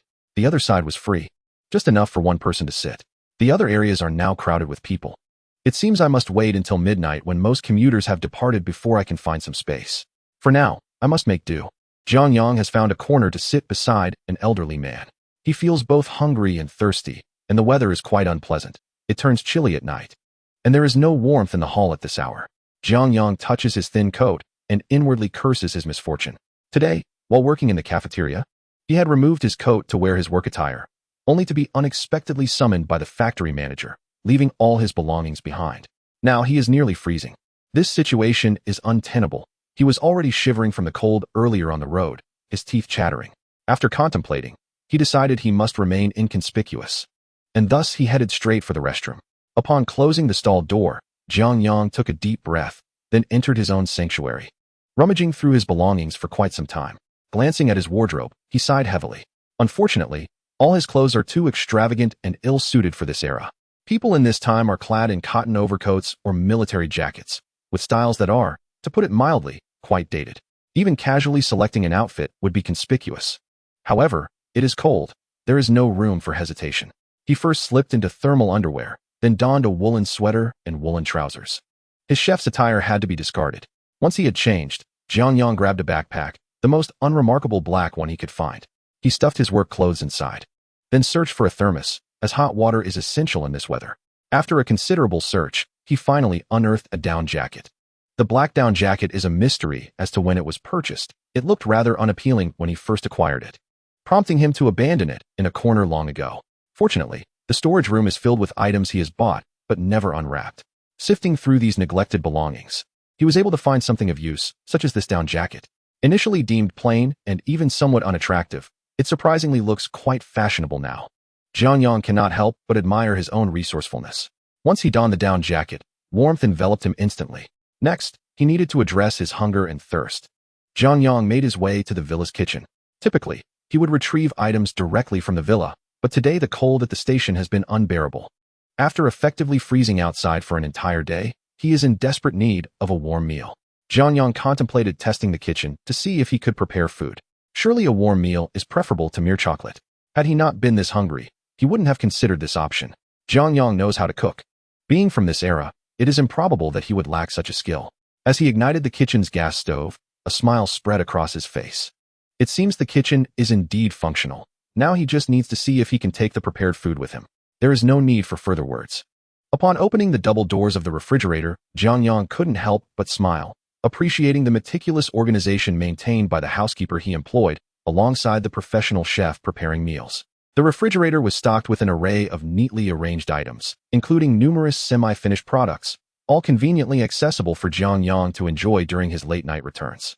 Inside the containers were freshly rolled noodles, neatly packaged wontons, and dumplings, alongside an assortment of handmade meatballs, as well as boxes of tender stewed beef, lamb, and chicken. complemented by various ingredients. This arrangement was indeed a boon for him. Jiang Yang retrieved a box of stewed beef and another of hand-pulled noodles, perfectly suited for crafting a beef noodle dish, which he planned to enhance with some fresh vegetables. To achieve perfection, he envisioned adding a fried egg atop the dish.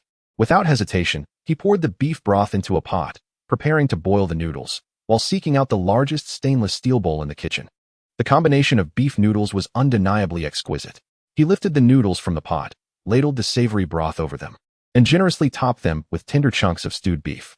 The blanched vegetables were set aside, along with the fried egg, which was placed atop the noodles.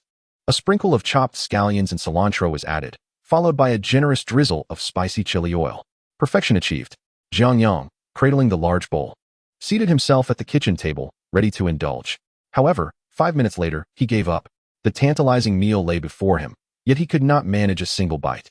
It turned out that while this space allowed for items to be transported outside, utilizing them within was an arduous task. Jiang Yang resolved to escape through the restroom. Emerging, he surveyed the bustling surroundings, pondering where he might conjure a bowl of beef noodles. With his backpack slung over his shoulders, he noticed a vendor at the train station locking up after exiting the office. Generally, travelers avoided this area, as it was a quiet dead end.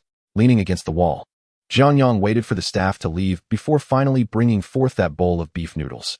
Inhaling the fragrant aroma, he savored a sip of the hot broth. And at that moment, he felt rejuvenated. The beef was exceptionally flavorful, crafted from imported Wagyu. Just as he was about to take a bite, he heard someone shouting, "What are you doing? This is a staff-only area. You can't be here. Get out." The young man was addressing him, the one with the backpack. Turning quickly, he saw an imposing staff member in uniform striding toward him, prompting him to nod in acknowledgement. "Comrade, I'm leaving," he assured, clutching the large bowl of beef noodles. He hurriedly made his way back to the spot beside the elderly gentleman, pleasantly surprised to find it still unoccupied. The old man remained with his eyes closed, peacefully sleeping. Jiang Yang took his seat and eagerly released the bowl. Without a moment's thought, he devoured a hefty portion of beef, nearly closing his eyes in bliss. The beef was exquisitely tender, melting in his mouth, and the broth was even more delectable. On this frigid day, the warmth and slight spiciness of the beef broth enveloped him, instantly dispelling any chill. Jiang Yang took a mouthful of hand-pulled noodles, savoring their delightful flavor. Just then, he sensed someone staring at him. After a struggle, he managed to swallow the noodles and turned his head to discover the elderly gentleman, who had been peacefully dozing just moments ago, now gazing intently at him. More specifically, his piercing gaze was fixed upon the bowl in Jiang Yang's hands. Chapter 104. The elderly gentleman who ran away from home as their eyes met. The old man inquired, "Young man, where did you get these noodles? They smell divine."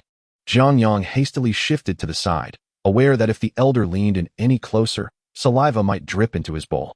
"They were sent by a relative," Jiang Yang replied, refraining from mentioning that he had purchased them from a nearby restaurant, all of which were now closed. He turned slightly, presenting his back to the old man, and quickly returned to his meal.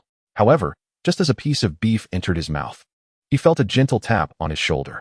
Startled, he nearly inhaled the spicy oil, causing him to cough uncontrollably. Who wouldn't be startled by someone tapping them on the back while eating? Reluctantly, he turned around to find the old man smiling broadly like a blooming flower. "Young fellow, I am 83 years old," the old man declared. Jiang Yang nearly choked. What was the old man up to? "I am aware of your age, sir. It is impressive that you are still in such good health at your age." Upon hearing this, the old man leaned in closer. "And what is your surname, young man?" "I am Liu Meifeng," he replied, blinking his eyes. Jiang Yang found this amusing. The old man resembled a child in his innocence. Why was he blinking like that? Was he trying to flirt? "I am Jiang Yang." He introduced himself before turning back to his meal. Once again, the old man patted his shoulder urgently. Jiang Yang sighed and turned around. "Little Jiang, my name is Liu Meifeng. The way in my name means to protect the country, and Min signifies serving the people." The old man's eyes sparkled with delight as he looked at Jiang Yang, who was utterly perplexed by this revelation. "Sir, I am aware of your name, Liu Meifeng. If you have nothing further to discuss, I would like to resume my meal, as I am quite hungry." He slurped another mouthful of noodles, savoring the taste. The old man, growing anxious, could tell from the sound that Jiang Yang had devoured a considerable amount. Though the bowl was large, it could not withstand the speed at which Jiang Yang consumed the noodles. Relentlessly, the old man leaned in closer. "Little Jiang, I am Liu Meifeng. Do you not recognize me?" Jiang Yang wiped his mouth and turned to scrutinize the old man. Upon closer inspection, He began to realize that the elder possessed an extraordinary demeanor. "I am just an ordinary person, sir. If you are someone significant, I truly do not know you." Finally, it dawned on him what the old man had meant earlier. He had been trying to establish his identity, which Jiang Yang had completely missed. The old man found himself at a loss for words, having never encountered someone who did not recognize him. Yet, he pondered, why would this young man need to know him? A wave of reflection and melancholy washed over the old man as he stared at the bowl of beef noodles in Jiang Yang's hands, rendered momentarily speechless. Jiang Yang let out a sigh, primarily observing the old gentleman's head, adorned with wisps of white hair, and the sight of his balding crown.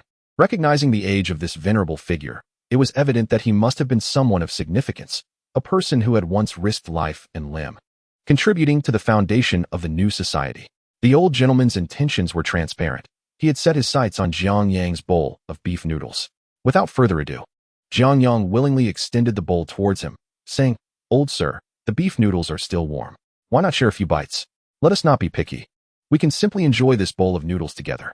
Upon hearing this, the old gentleman nodded with enthusiasm, showing no hesitation as he accepted the bowl and chopsticks. Why should we be picky? Back in the days of war, 7 or 8 of us would share a single hard lump of grass, as tough as stone, hardly manageable. "A bite for you, a bite for me. What's there to complain about?" The old man slurped up a mouthful of noodles along with the beef. As he savored the dish, his eyebrows nearly soared with delight. "Young Jiang, these noodles are truly exquisite. I have never tasted such delicious beef in my life. Please, take your time, old sir," Jiang Yang urged gently. The old gentleman continued to praise the dish as he devoured it, and before long, he had finished the entire bowl, even drinking the broth down to the last drop. Satiated, he patted his belly, only then realizing with a hint of embarrassment that he had left Jiang Yang without a single drop of soup. "I truly apologize, young Jiang. I simply could not resist, and ended up devouring it all." With a smile, Jiang Yang reassured him, "It's quite all right, old sir. It was just a bowl of beef noodles. No need to worry. We are fated to meet after all." The old gentleman gazed at Jiang Yang, growing increasingly fond of him, and inquired, "You seem to be from out of town. What brings you to the station? Are you on a business trip?" Jiang Yang shook his head, responding, "Old sir, I am temporarily here in the provincial city for work. Today, my workplace failed to arrange accommodations for me, leaving me without a place to stay. Hence, I came to the train station to pass the night. Tomorrow, I will sort out my lodging."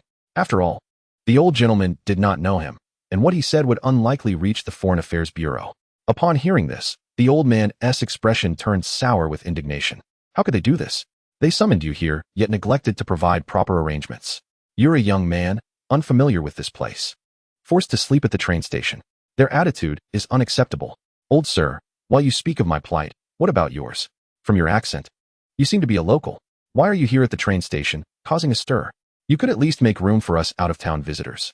Jiang Yang playfully challenged, causing the old gentleman to chuckle. Jiang Yang offered him a cigarette, and the old man regarded him even more favorably. After a meal, a cigarette is divine. The two lit their cigarettes, puffing away as the old gentleman sighed. "Ah, you have no idea about my troublesome children. They drive me to distraction. I came out today simply to escape my worries, but I have nowhere else to go." After a moment of contemplation, I made my way to the train station. If I were to visit my old friends, they would surely find me in no time. I felt it necessary to instill a sense of urgency in them. Jiang Yang, upon hearing this, found amusement in the old man's antics. He truly was like a child at heart, clearly retired and bored at home. He seemed to derive joy from toying with the younger generation. "Old sir," Jiang Yang remarked, "you are not a young man anymore. Spending an entire night on the wooden benches at the train station cannot be comfortable for your aging bones. Perhaps I should escort you home first, so as not to worry your children. They might be searching the streets for you right now. Just think, while you endure discomfort on that bench, they are likely losing sleep and frantically looking for you. What do we gain from this? They say one may harm others for personal gain, but in your case, it seems you are harming both yourself and others, akin to wounding 1,000 while inflicting harm upon oneself. Such a venture is hardly worthwhile." The old man, upon hearing this, genuinely took it to heart. Chapter 105. Alzheimer's disease. "You are right, young Jiang. Come, let us find you a place to rest for the night." "Where shall we go, old sir?" Before Jiang Yang could respond, the old man had already taken hold of him and was leading the way. Upon exiting the station, they were met with the enveloping darkness of the streets, leaving the old man momentarily bewildered. He guided Jiang Yang through narrow alleys, and soon enough, they found themselves lost in a desolate area. Jiang Yang could not even retrace his steps back to the train station. The scarcity of streetlights and Jiang Yang's unfamiliarity with the city, having never visited the provincial capital before, compounded their predicament. Even if he had been there in a later time, the development and construction would have rendered it unrecognizable. The old man flailed about like a headless fly, resulting in both of them being completely lost. At that point, they appeared to be in the outskirts. Jiang Yang deduced that they were likely on an abandoned construction site. There were no signs of life around them, nor any lights. The darkness was palpable, with tall, wild grass surrounding them. Piles of construction materials lay scattered about, yet it seemed no one had come to steal them, as the materials were far too cumbersome to transport, such as those massive concrete pipes, which no one could possibly carry. The old man leaned against Jiang Yang's shoulder, panting heavily. "Young Jiang, I have burdened you with my folly. How is it that I have forgotten my way?" Jiang Yang patted the old man reassuringly. Given their current predicament, neither recognized the path ahead. If they continued wandering, the old man would surely tire, and Jiang Yang was equally exhausted. Without further ado, Jiang Yang pointed toward the concrete pipes. "Let us make do here for the night." Both were already chilled to the bone, with no idea when they might find their way out. The old man examined the concrete pipes and nodded in agreement. "Very well, we shall endure the night here. I am truly sorry, young man. It is my fault for leading you into this situation. Why has my memory failed me so?" As he walked, the old man helplessly tapped his head, a look of regret etched across his face. Supporting him, Jiang Yang suddenly recalled a condition that afflicts the elderly in later years, Alzheimer's disease, which bore a striking resemblance to the old man's current state. He harbored a tinge of doubt regarding the old man's claim that his children were ungrateful, leading him to leave home in a fit of anger. Was it genuine or merely an illusion? What if the old man had conjured this scenario in his mind, becoming increasingly agitated and subsequently losing his way? This possibility seemed far more plausible than the tales he spun. "Pray tell, where do you reside, dear sir? Share your address with me. Tomorrow, once we part ways, I shall certainly pay you a visit," Jiang Yang ventured, testing the waters. If the old man was indeed coherent, he would undoubtedly be able to provide his address. However, if his memory was faltering, the first thing he might forget would likely be his own residence. Supporting the old man, they made their way to the bottom of a concrete pipe. Both ends of the pipe were ventilated, making it a rather refreshing place to sit. Albeit it offered some shelter from the wind, far preferable to standing in the desolate wilderness. Jiang Yang helped the old man settle down, and the latter leaned against the cool concrete. "You must promise to visit my home in the future, especially to prepare that delightful beef noodle dish for me," he said, pride emanating from his words. Jiang Yang noticed the old man had not mentioned his address, prompting him to inquire further. "And where, may I ask, is your home?" The old man paused, scratching his head in confusion. "Where do I live? I reside in the family compound." "Which family compound?" Jiang Yang pressed. "Let me think. Ah, yes, that family compound," the old man replied, somewhat bewildered. "What is your son's name, if I may ask?" Jiang Yang began to surmise that the old man was exhibiting early signs of Alzheimer's disease. My son. What is his name? I know I have 3 sons. What are their names again?" Observing the old man's agitation, Jiang Yang quickly reassured him. "It is quite all right. No need to fret. We shall take our time to recall. Tonight has been exhausting for both of us. You will surely remember after a good night's rest. I often forget things as well." Upon hearing this, the old man nodded in agreement. "Yes, I am tired, and indeed, I wish to sleep, but it is so cold here." Jiang Yang sighed, realizing that the old man's disorientation and forgetfulness starkly contrasted with the quirky individual he had encountered at the bus station. Without hesitation, he retrieved a tent from the villa.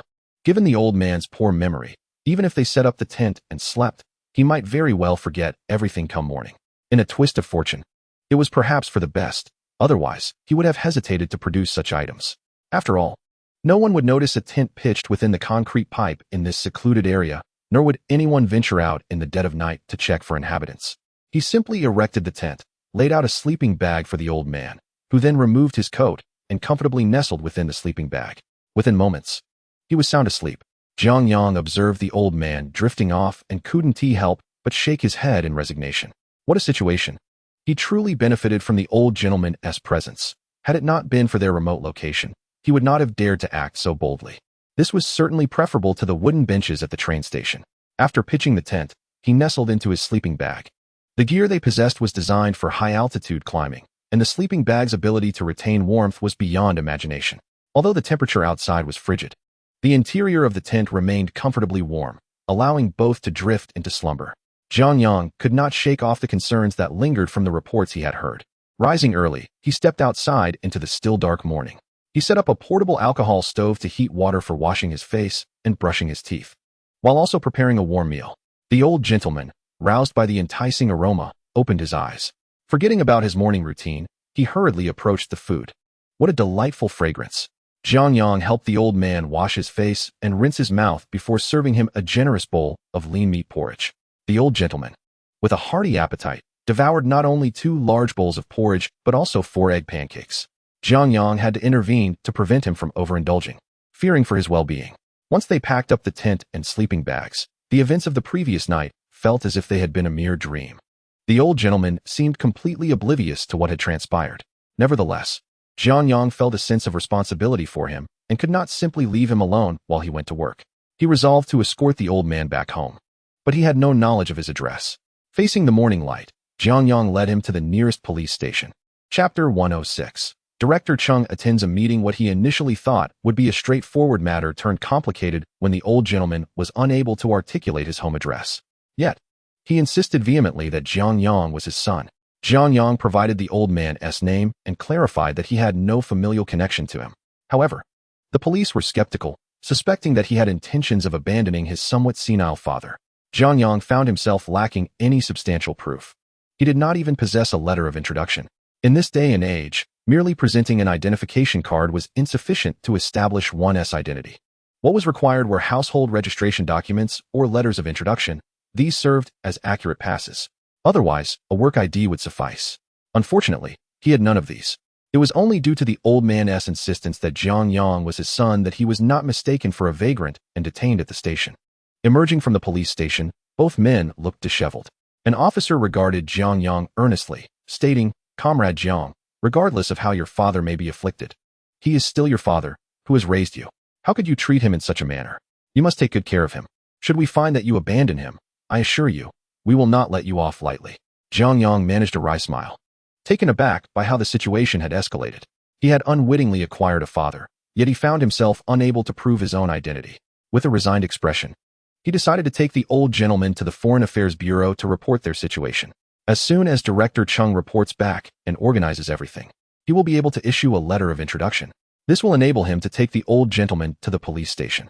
The immediate priority is to find Director Chung and finalize all arrangements. It is inconceivable that the old gentleman should be left to wander the streets tonight, sleeping in a concrete pipe. Hurriedly, he brought the old gentleman to the entrance of the Foreign Affairs Bureau, but this time, entry proved impossible. Yesterday, the driver had whisked him inside with ease, yet today, the guards at the entrance resolutely barred his way, insisting he register and make a call from within. After the call, the guards' expressions turned serious as they informed him, "Comrade, the Secretary's office has stated they do not recognize anyone by the name of Jiang Yang. You should return from whence you came and cease your attempts at deception. Director Chung has already departed for a meeting in the capital. No one is aware of your claims. If, after confirming with Director Chung, he indeed arranged to meet you, you may return in 3 weeks." The guards remained vigilant, clearly apprehensive of Jiang Yang attempting to force entry. Jiang Yang stood dumbfounded. He had anticipated every scenario except that Director Chung would leave without making proper arrangements for him. Now, he was on the verge of becoming an undocumented individual, unable to find accommodation in a guest house, even with money in hand. Most troubling was that he was accompanied by the somewhat bewildered old Master Liu. In this day and age, there was no means to search online, nor any form of tracking available. In essence, finding someone was akin to searching for a needle in a haystack. Jiang Yang's expression darkened. What was to be done? If it were not for the old gentleman, he could simply pack up and return to the county with a bus ticket. However, with the old gentleman in tow, it was unthinkable to bring him back to their county town. It was evident from the old gentleman's attire that he hailed from an affluent background. Such families would undoubtedly be searching high and low for their missing kin. The thought of the old gentleman's family anxiously seeking him caused Jiang Yang distress. Yet he could hardly manage his own circumstances, let alone wander aimlessly with an old man. When would he ever locate the old gentleman's home? Squatting at the entrance of the Foreign Affairs Bureau with the old gentleman, Jiang Yang recalled that Secretary Li had promised to assist him today. Surely, Secretary Li was aware of the situation, and he could only wait for the secretary to emerge. If he could reach the original party, matters would be simplified. He was eager to inquire when Secretary Li would finish work, but the guards treated him as if he were a thief, remaining entirely uncooperative and evasive. He had no opportunity to establish rapport. Jiang Yang and the old gentleman sat pitifully against the wall, each holding a cigarette. The old gentleman, puffing on a filter-tipped Chunghua, smiled broadly. Son, this cigarette you've given me is delightful. What brand is this? Thus, he had unwittingly become the old gentleman's youngest son. This is Chunghua, Jiang Yang replied, only to receive a light smack on the head from the old gentleman. Turning around, he found the old gentleman glaring at him. You rascal. I am your father, and you don't even call me that, referring to me as old gentleman instead. In a moment of unrestrained disrespect, the elder lamented that if his mother were present, she would undoubtedly break the legs of the impudent youth. Observing the elder's expression of profound indignation, Jiang Yang hastily interjected. Father, please take a moment to enjoy your cigarette. Do not let your anger consume you. He truly regretted having entangled himself with such a troublesome ancestor. Had he known, he should have avoided the train station the previous night at all costs. Yet, now that he found himself in this predicament, he could not abandon the elder. It seemed to be fate. As the night fell, they awaited Secretary Li but instead encountered Big Brother Li, who, upon finishing work, was intercepted by Jiang Yang as he rode his bicycle. Startled, Big Brother Li was taken aback, for it was not uncommon these days for misfortune to befall one on the street. My goodness, what are you doing? He exclaimed. It's me, Jiang Yang, came the reply. Upon recognizing Jiang Yang, Big Brother Li appeared puzzled. Why are you stopping me? Shouldn't you have reported to Secretary Li by now? After Jiang Yang recounted the events, Big Brother Li slapped his forehead in realization. How could I have forgotten? Secretary Li left early this morning with Director Cheng to go to the capital. Jiang Yang's spirits plummeted. It was evident that no one could verify his identity. Brother, none of us wished for this situation. Director Cheng likely did not foresee it either. Why don't you endure a few days outside until Director Cheng returns? I am sure he will arrange everything for you. Big Brother Li offered this half-hearted consolation, as the burden was not his to bear, and thus he felt no pangs of concern. Brother, think of a solution for yourself. I must leave now as my wife awaits me to buy groceries. Unexpectedly, as Big Brother Li mounted his bicycle, Jiang Yang grasped his arm. Li Gu, considering my unfamiliarity with this place, I truly need your assistance. Startled, Big Brother Li inquired, how can I help you? In these times, no one is affluent enough to assist a stranger. Li Gu, please help me find a place to stay for 3 days. I have no introduction letter or anything else. I cannot even access a guest house. Last night, I had to endure the night in a concrete pipe, but I cannot spend another night in the wilderness. Upon hearing this, Big Brother Li could not help but feel sympathy for Jiang Yang. This predicament had left a young man homeless, given the chilly weather. It was perilous to remain outdoors at night. An hour later, Big Brother Li brought Jiang Yang and the old man Liu to his courtyard. They resided in a large communal dwelling, which housed several families. Big Brother Li led them inside, where numerous neighbors immediately greeted them. Oh, Big Brother Li is back from work. Who are these two? Are they your relatives? In such a large courtyard, where dozens of people lived, any minor event was common knowledge. The arrival of relatives was particularly noteworthy. In these times, the term relatives often bore negative connotations, implying a request for assistance or a free meal. Understanding the gossipy nature of the courtyard residents, Big Brother Li smiled and changed the subject. Oh, and Zhang, your pot seems to be burning. You should take a look. Indeed, a whiff of something peculiar caught the attention of others in the yard. Old Li, accompanied by Jiang Yang and the elderly Liu, approached his doorstep and whispered, I shall first go inside to speak with my wife, and then I will invite you in. Please wait outside for a moment, and do not take offense. Old Li's heart softened, and thus he consented to bring them back. Observing the surroundings, Jiang Yang discerned that old Li's family circumstances were hardly favorable. However, he could not possibly lead the elderly gentleman back to the concrete pipe. Holding the old man's hand, they stood beneath the eaves of old Li's home. Clearing his throat and adjusting his attire, old Li pushed open the door. Inside, a woman's voice rang out. You lazy good-for-nothing. Why have you returned so late today? The children are nearly starving. Hurry and prepare the meal. Junmei, I need to discuss something with you, he ventured. What is there to discuss? Can't you see the children are famished? The 3 little ones are waiting with their mouths agape. You should attend to them before talking to me. What do you have to say all day long? Aside from flapping your gums, what else can you do? Look at the children's trousers. They have grown even shorter, and the patches are worse than the places I could stitch. This month, we must make clothes for the children. But my wages are insufficient. By the way, we also lack fabric coupons. What do you propose we do? Following you, a spineless man, has aged me prematurely. Junmei, we have no fabric coupons. Perhaps we should wait a few more months. Then I can inquire among my colleagues who might have some fabric coupons to spare. Inquire? What good will that do? Others don't need to buy extra fabric. Let me tell you, this month, Don't send the filial money to your parents. Let us wait until we get through this month. That is unacceptable. My parents rely on that 5 yuan each month. If you don't send it, what will they eat? I have younger siblings who need to go to school. They want to go to school, but we can barely make ends meet. And you are still concerned about your siblings. Marrying you has been my misfortune. Could you lower your voice? There are people outside. Do you want them to overhear our quarrel? Old Li, alarmed, remembered Jiang Yang and the elderly man outside. No matter what, he did not wish for such private matters to be exposed. Are you worried about losing face? If you are, then start earning more money. If you had the ability. Being a level 13 worker, what do I have to worry about? Old Li swiftly covered his wife's mouth and whispered urgently, My dear, I implore you, please stop. There are others outside. Junmei forcefully pulled his hand away, demanding, Who is outside? Upon seeing her husband rendered speechless, she erupted in anger. Which of your relatives has come this time? Your rural relatives never seem to cease their visits. Today one comes, tomorrow another. Do we appear to be a wealthy family capable of hosting your kin's incessant visits? I shall see who has the audacity to come knocking. As she stormed through the door, she collided directly with Jiang Yang and the elderly Liu. Not recognizing them, the two men stood there, taken aback by the confrontation with the elderly woman and the young boy. The preconceived notion that the two individuals are merely impoverished relatives from the countryside of Old Li is palpable. Particularly after Jiang Yang and the elder had spent a night outside, they appeared somewhat disheveled. Having spent an entire day squatting outdoors, their dusty faces told a story. Allow me to clarify, I am Old Li's wife. I do not care who you are in relation to the Li family. However, I demand that you leave at once. Our household is struggling, and yet you dare to come here to take advantage of us. Depart, leave at once. This outburst nearly startled old Master Liu, causing him to stumble back.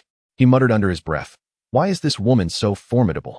Old Li hurried out, his face a mask of embarrassment, and promptly ushered his wife inside. Could you please refrain from speaking? They are not our relatives. Not our relatives? Then what are they doing here? So now you have the means to not only assist your impoverished kin, but also extend your generosity to your colleagues? Who do you think you are? Are you some kind of bodhisattva, here to save the suffering? I warn you, Old Li, if you dare to bring these two into our home, I will leave today, taking the children to my mother's house, and you shall live alone. Old Li, feeling flustered, shut the door. Xiao Jiang, wait with old Master Liu. I must have a word with my wife. As Jiang Yang listened to the intermittent quarrels between the couple, he recognized that times were tough for everyone. Although Old Li had good intentions, others might perceive his actions as a burden. Realizing this, Jiang Yang understood that the Li family was not prosperous, and Old Li's compassionate nature likely exacerbated their difficulties. It was no wonder that Old Li's wife harbored such disdain towards them. It was clear that staying with them was not an option, as it had escalated to the point of causing marital discord, which was far from appropriate. Jiang Yang gently urged Old Master Liu to leave. Come, Old Master, let us depart. Old Master Liu playfully smacked him, insisting, I am your father, call me father. Jiang Yang complied, lowering his tone, Father, let us go. Hearing the sounds of items being thrown inside, he knew the couple's argument had intensified. They hurried to the courtyard entrance. At that moment, Old Li burst out of the door, only to find Jiang Yang and Old Master Liu were gone. Realization struck him that they must have left to avoid embarrassment. He rushed outside to catch up with them. Xiao Jiang, please do not be upset. She is merely a woman. Her long hair belied her short-sightedness, and her heart is as small as a needle's eye. Come, let us return home. Jiang Yang pressed some fabric coupons into Old Li's hands. Old Li, your good intentions are appreciated. My father and I will not trouble you and your wife any further. Please take care of your life with her. Old Li felt a pang of guilt. He had brought them there. But his wife's uproar made it seem as though he was the one at fault, inviting ridicule from outsiders. In this scene, a couple plays contrasting roles, one adopting a cheerful demeanor while the other assumes a more serious one. I, along with the elder gentleman, returned to the place where we spent the night before. If we could rest there last night, we surely can again tonight. It is not for you to worry. The elderly feels something being slipped into his hand. Watching Jiang Yang and the elder gentleman depart, he feels a pang of discomfort, reflecting on his own failures. Upon returning home and illuminating the contents in his hand, he discovers they are 2 fabric tickets. He slaps himself, prompting Junmei, who sits nearby in a huff, to glance over. Look at how embarrassing this is. After our argument, young Jiang specifically left me 2 fabric tickets to take the elder gentleman out to the wilderness to sleep under the stars. Junmei quickly takes the tickets and confirms their authenticity. They are indeed fabric tickets. A surge of mixed emotions washes over her. This is the first time they have sought help, only to find themselves at the mercy of another. Chapter 108. Lost with no other options. Jiang Yang leads the elder gentleman back through the familiar terrain towards the cement pipe where they had slept the previous night.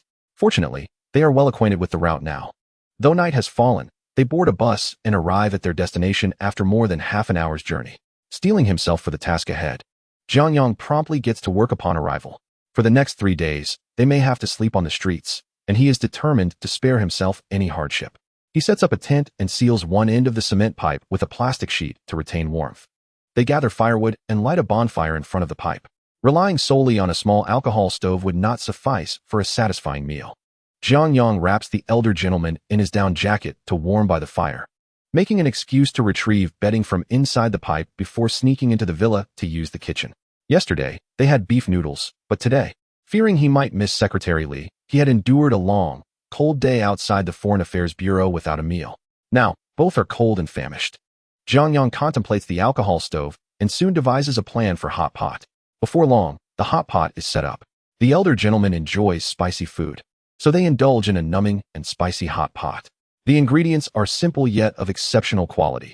Imported slices of fatty beef, tender lamb, shrimp paste, along with cabbage, tofu, and vermicelli, seemingly straightforward, yet undeniably delightful in flavor.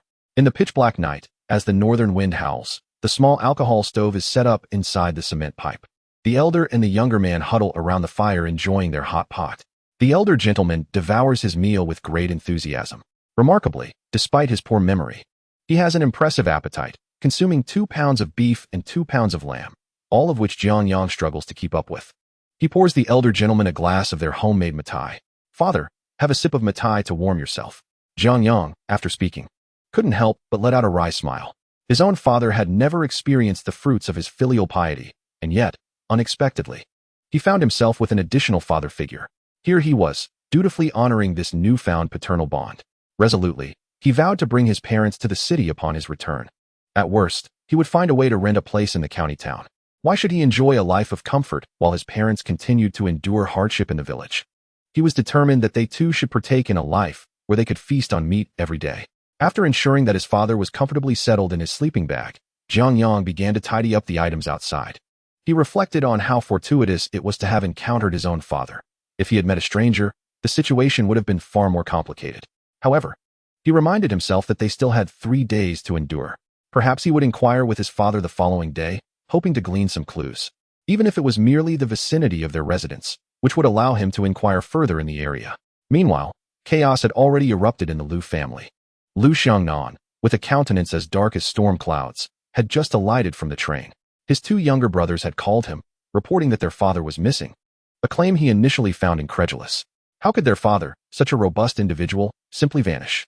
Yet, upon reuniting with his brothers, he learned that their father's memory had been faltering for over half a year. Not only could he not retain information, but he often confused it as well. Presently, their father was unable to recall their home address, nor the names of his own children, his memory oscillating between clarity and confusion.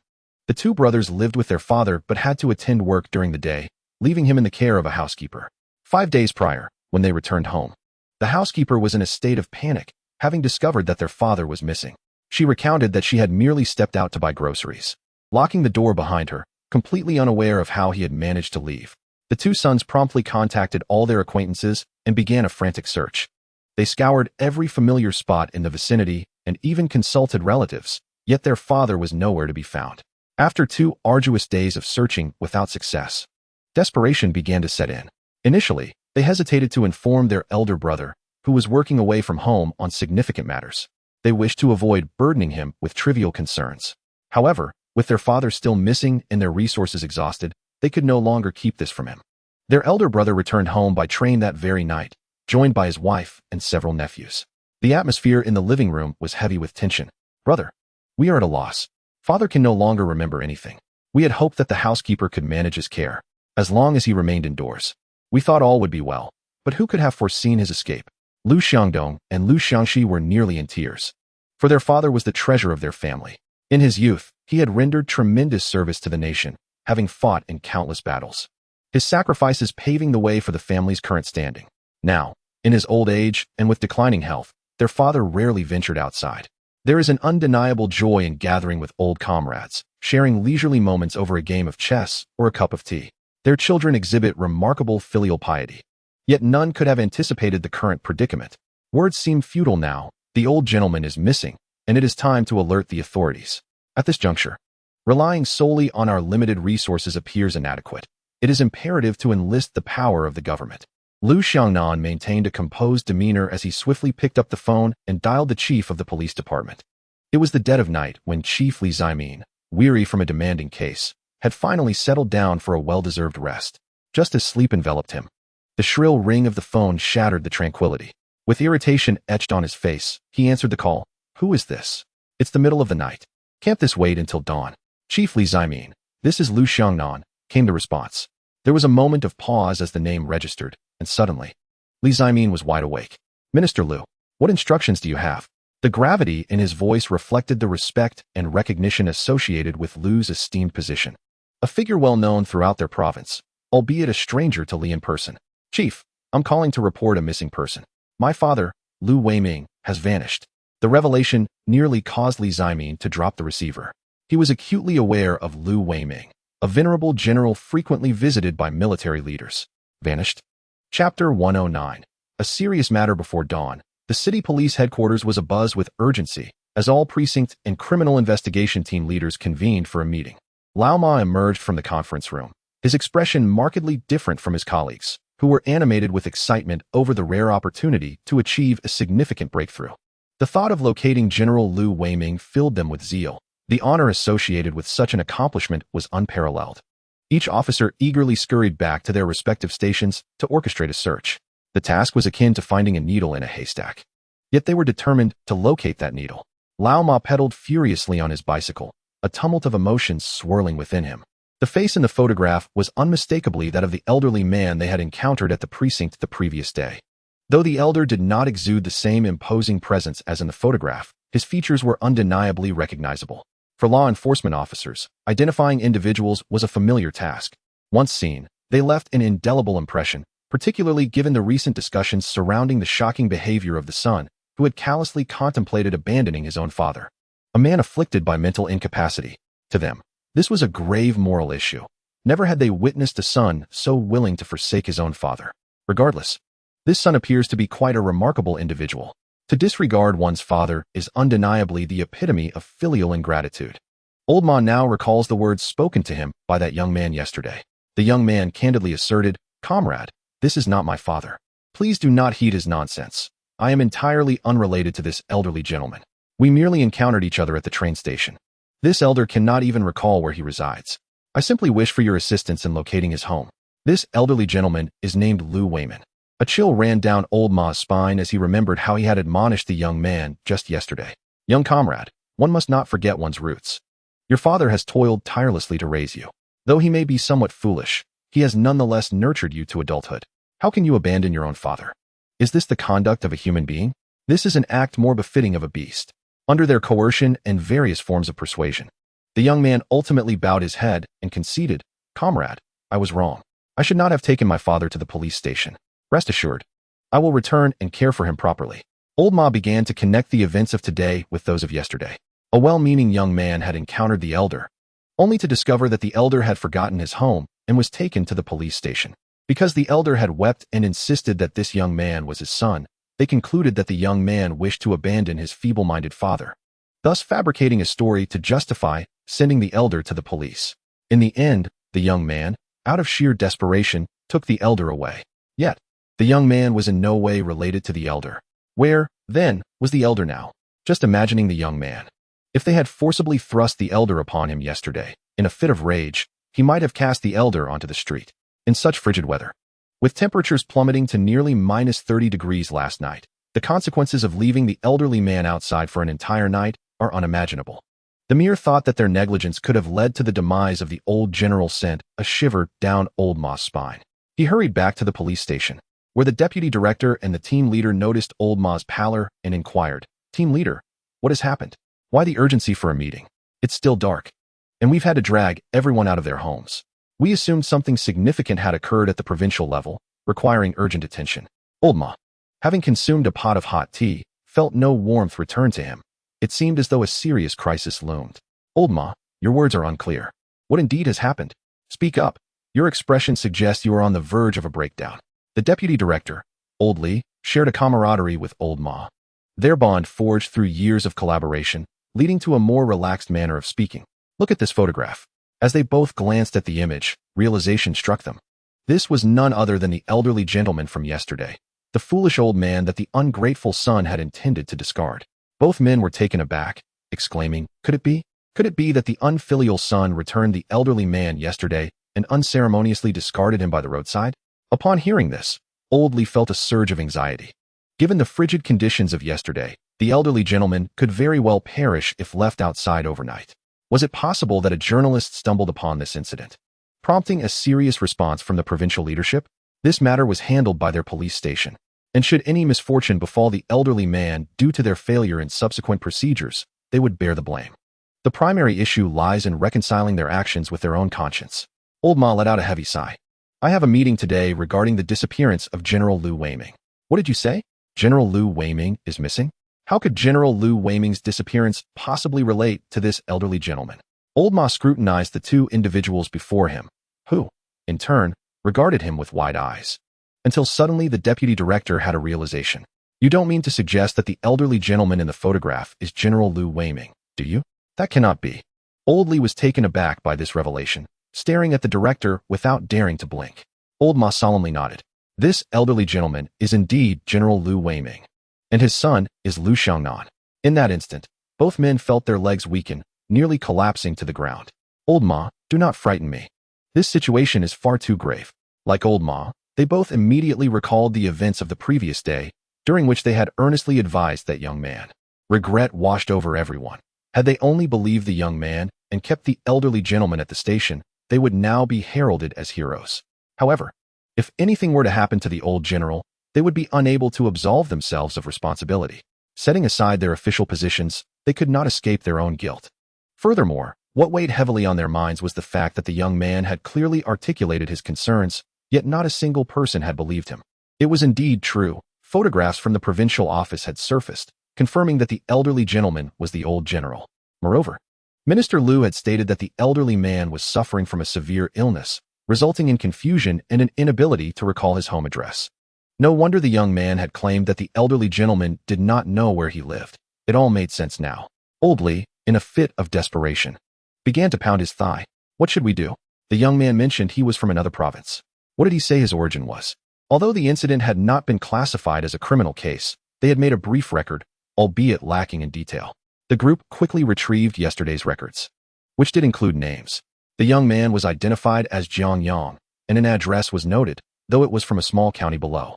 Chapter 110. A search for answers. The three men fixated on the record, astonished to discover that it mentioned a business trip from the Foreign Affairs Bureau.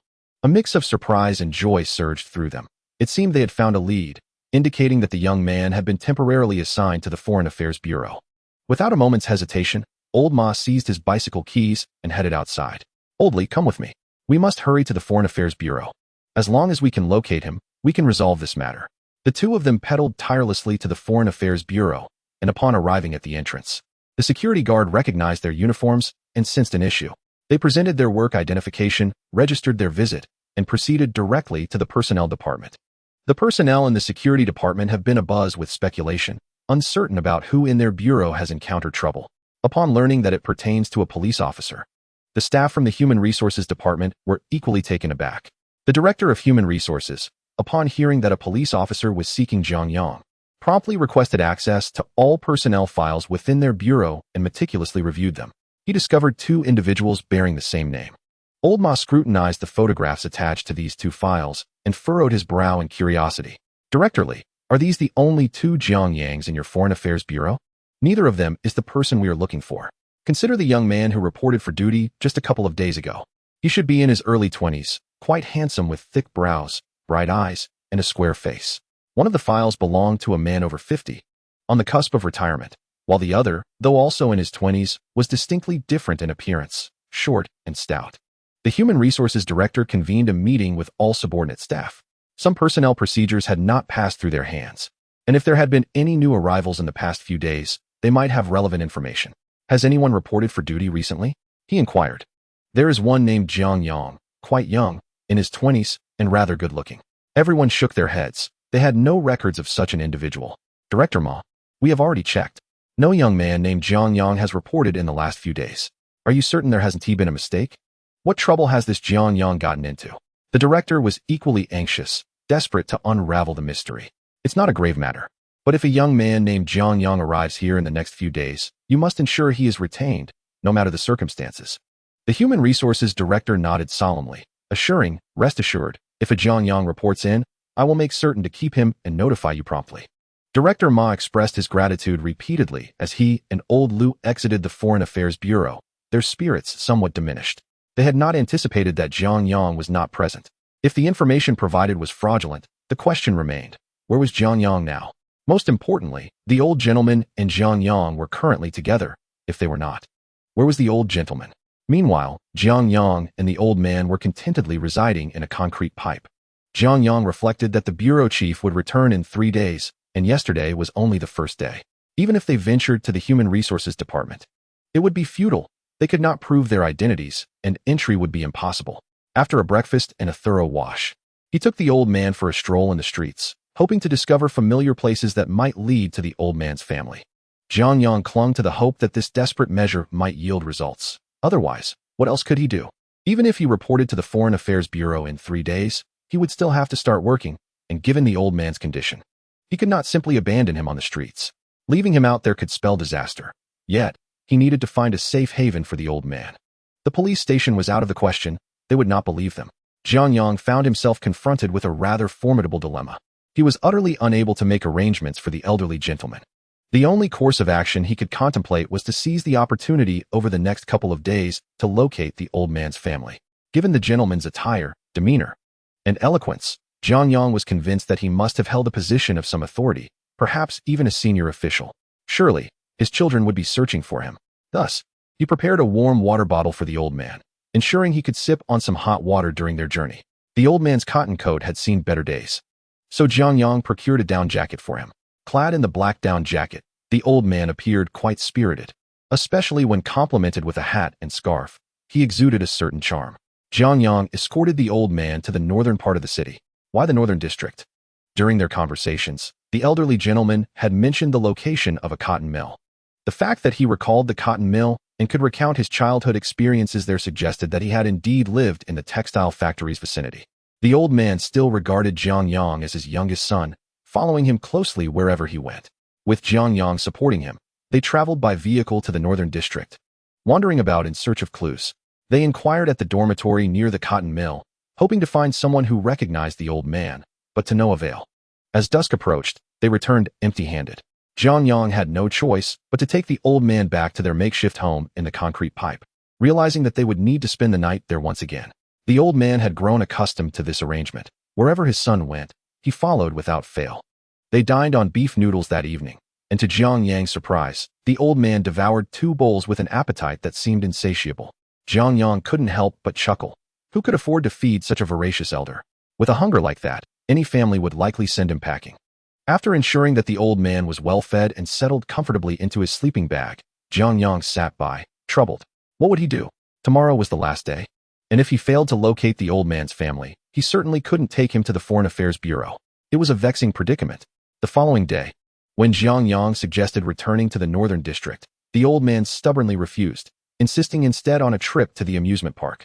Unable to resist the old man's insistence, Jiang Yang relented and took him to the park. What more could go wrong? With determination, Jiang Yang decided to fully indulge the old man in a day of fun at the amusement park, even hiring someone to capture numerous photographs of them together. Holding 2 balloons in one hand and a cotton candy in the other, the old man beamed with joy in the pictures. After their delightful outing, Jiang Yang brought the old man back to their concrete abode, knowing the director would surely return the next day, and he needed to report back. But what would become of the old man? The only option was to bring him along. If necessary, they could squeeze into the dormitory together. With Jiang Yang sleeping on the floor while the old man took the bed, he could never bring himself to abandon such a venerable soul to the streets. Chapter 111.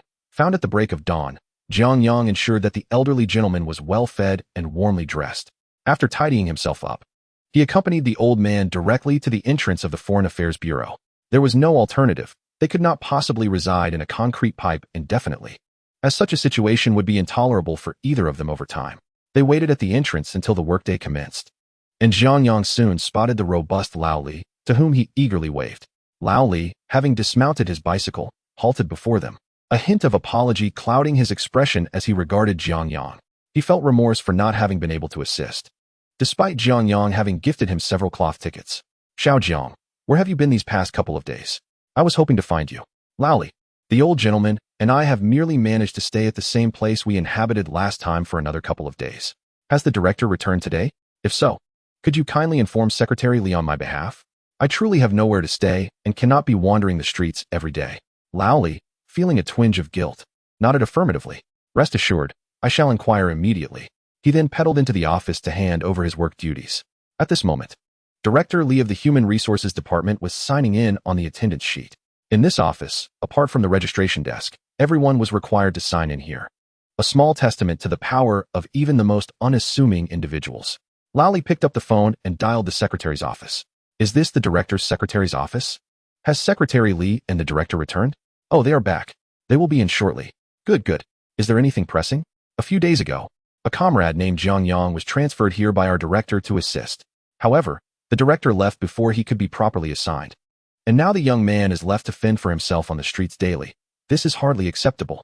Upon hearing the name Jiang Yang, Director Li, who had been signing, instinctively lifted his head. He observed Lao Li as he hung up the phone and inquired nonchalantly. Ah, Lao Li, who is this Jiang Yang? I've not heard of him before. There is no record of such a person here. Oh, Jiang Yang was specifically brought in by our director to care for foreign experts. However, upon his arrival, the director happened to attend a meeting and failed to arrange anything for him, leaving him stranded outside. He possesses neither an introduction letter nor any relatives or friends. One can only imagine how difficult it is for him. Director Li's eyes brightened at the mention of Jiang Yang's name and circumstances. The timing and details aligned perfectly. It appeared that the individual sought by Director Ma was indeed Jiang Yang. Director Li feigned indifference, asking, so where is this Jiang Yang now? He's at the front gate with an elderly gentleman, reportedly found on the road. It's quite amusing, isn't it? Here he is, without a place to stay. Yet he still manages to take in an old man. Such kindness is indeed a virtue. After saying this, Lao Li observed Director Li chuckling as he waved him off and turned to exit. He first headed to the security section, and upon entering, the head of the department greeted him with a smile. Lao Li, what brings you here today? Aren't you from the Human Resources Department? What business do you have here? Director Li hurriedly said, Old Yang, stop your rambling and quickly take a couple of people with me to apprehend someone. Upon hearing this, Section Chief Yang instantly perked up. For their security department's primary duty was to capture individuals. Any incidents of petty theft or mischief fell under their jurisdiction. Typically, the security measures at the Foreign Affairs Bureau were stringent, resulting in few occurrences of such matters. However, to their surprise, today presented the urgency of an arrest. Section Chief Yang promptly summoned the 4 most capable security officers under his command to accompany him. What is going on, Old Li? Who are we capturing? He inquired. There's a young man named Jiang Yang outside. Once we step out, I'll clarify the situation. If it's him, we shall detain him immediately. This individual has been personally requested by Director Ma from the police station, who has informed us that he is involved in serious offenses and should be apprehended on sight. Hearing this, Section Chief Yang's demeanor shifted to one of gravity. The fact that Director Ma had taken the time to personally request this individual indicated that he was likely involved in significant criminal activities, possibly even homicide, necessitating precautionary measures on their part. Indeed, I will first use your phone to notify Director Ma, urging them to come swiftly so that we can secure the individual, he said, picking up the phone to call the police station.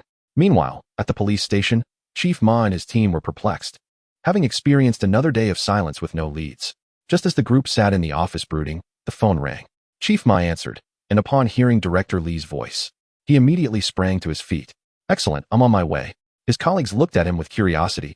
Chief, what is the news? We've got a lead. Jiang Yang is currently at the Foreign Affairs Bureau. Let us hurry. The 5 officers from the police station rode their bicycles straight to the bureau. Simultaneously, Jiang Yang was speaking with an elderly gentleman at the entrance, helping him adjust his collar while advising him. Once you go inside, you must listen to me. And don't speak unnecessarily.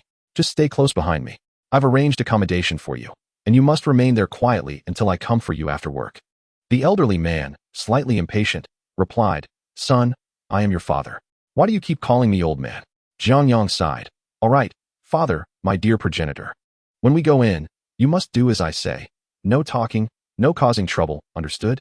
The elderly man, cheerful at this, responded, Of course, my son is at work.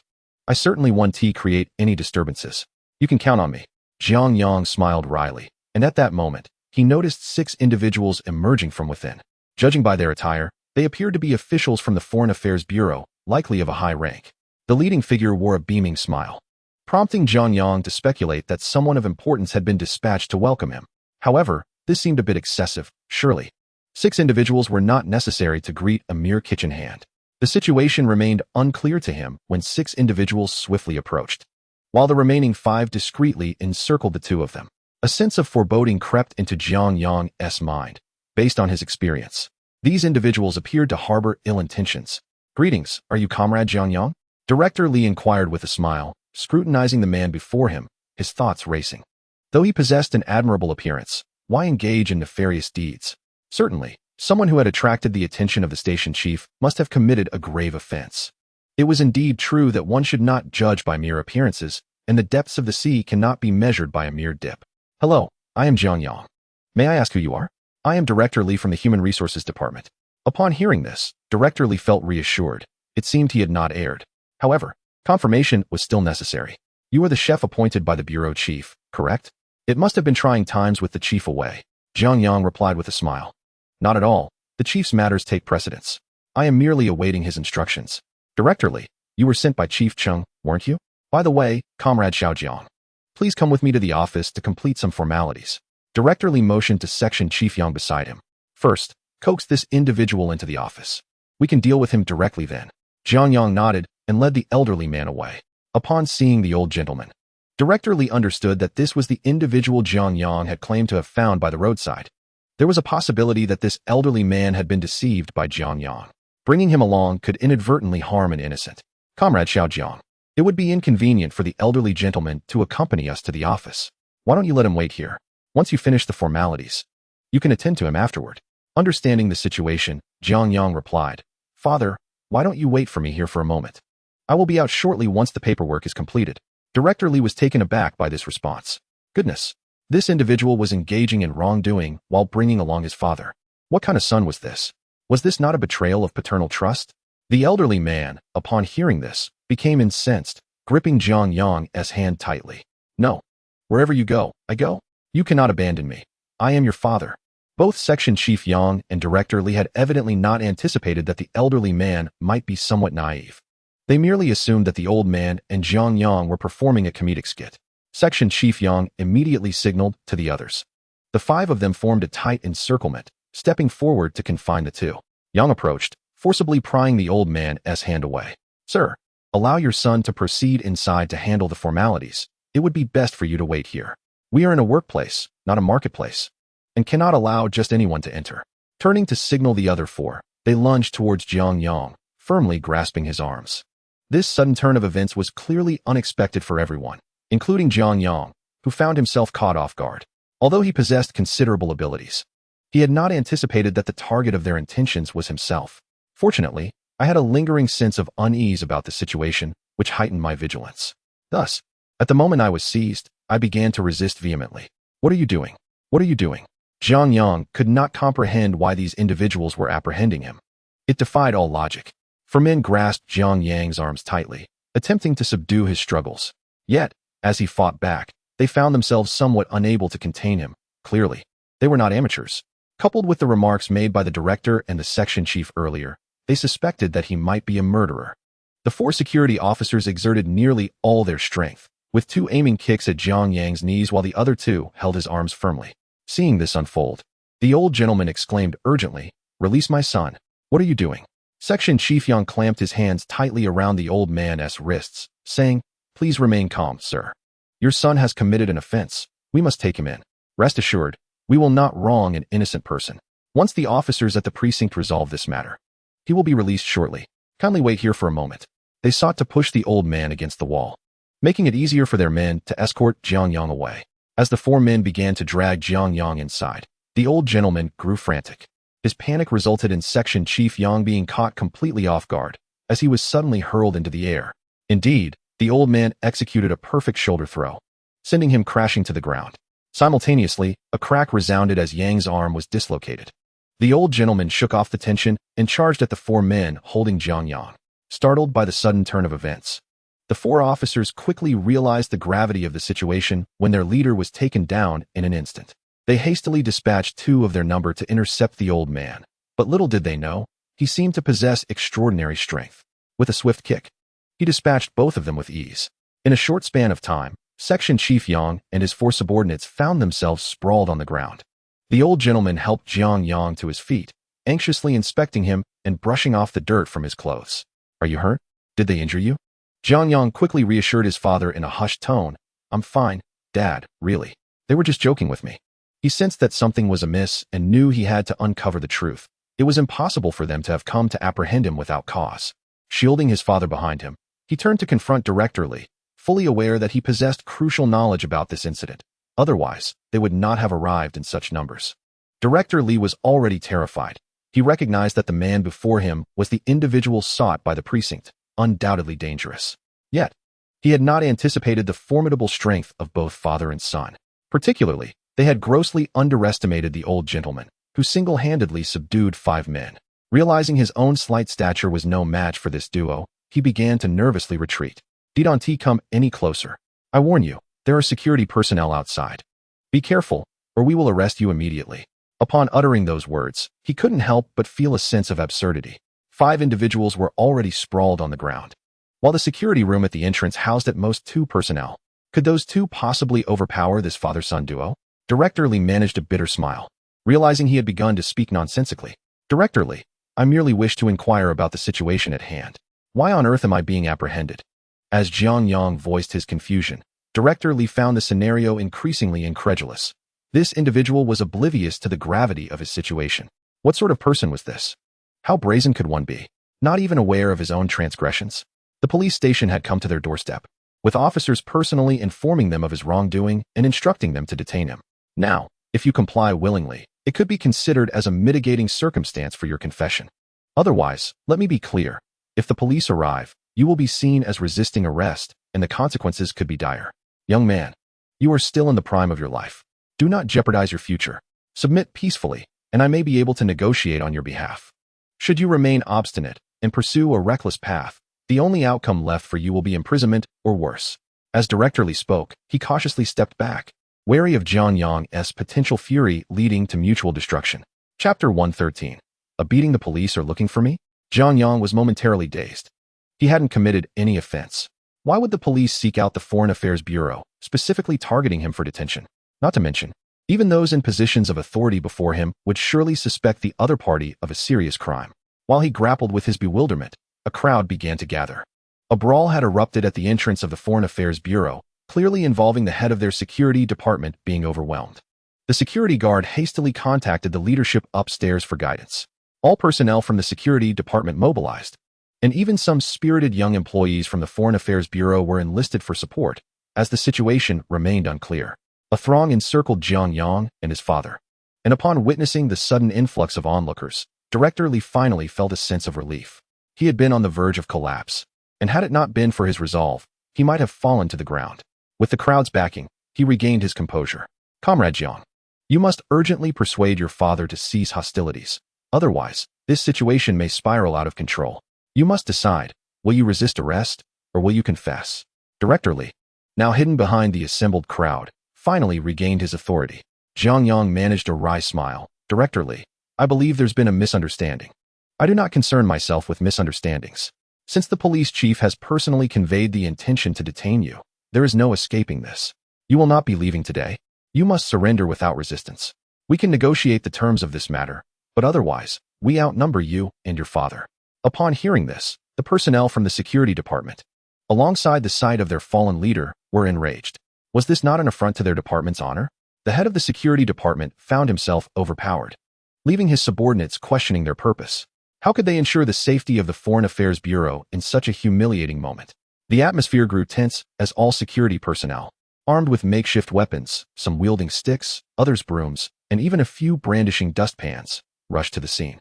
A handful of younger individuals, summoned from the Bureau, added to the throng, creating a chaotic assembly of 30 to 40 people, some weaponless and resorting to whatever they could find, including a basin or a feather duster.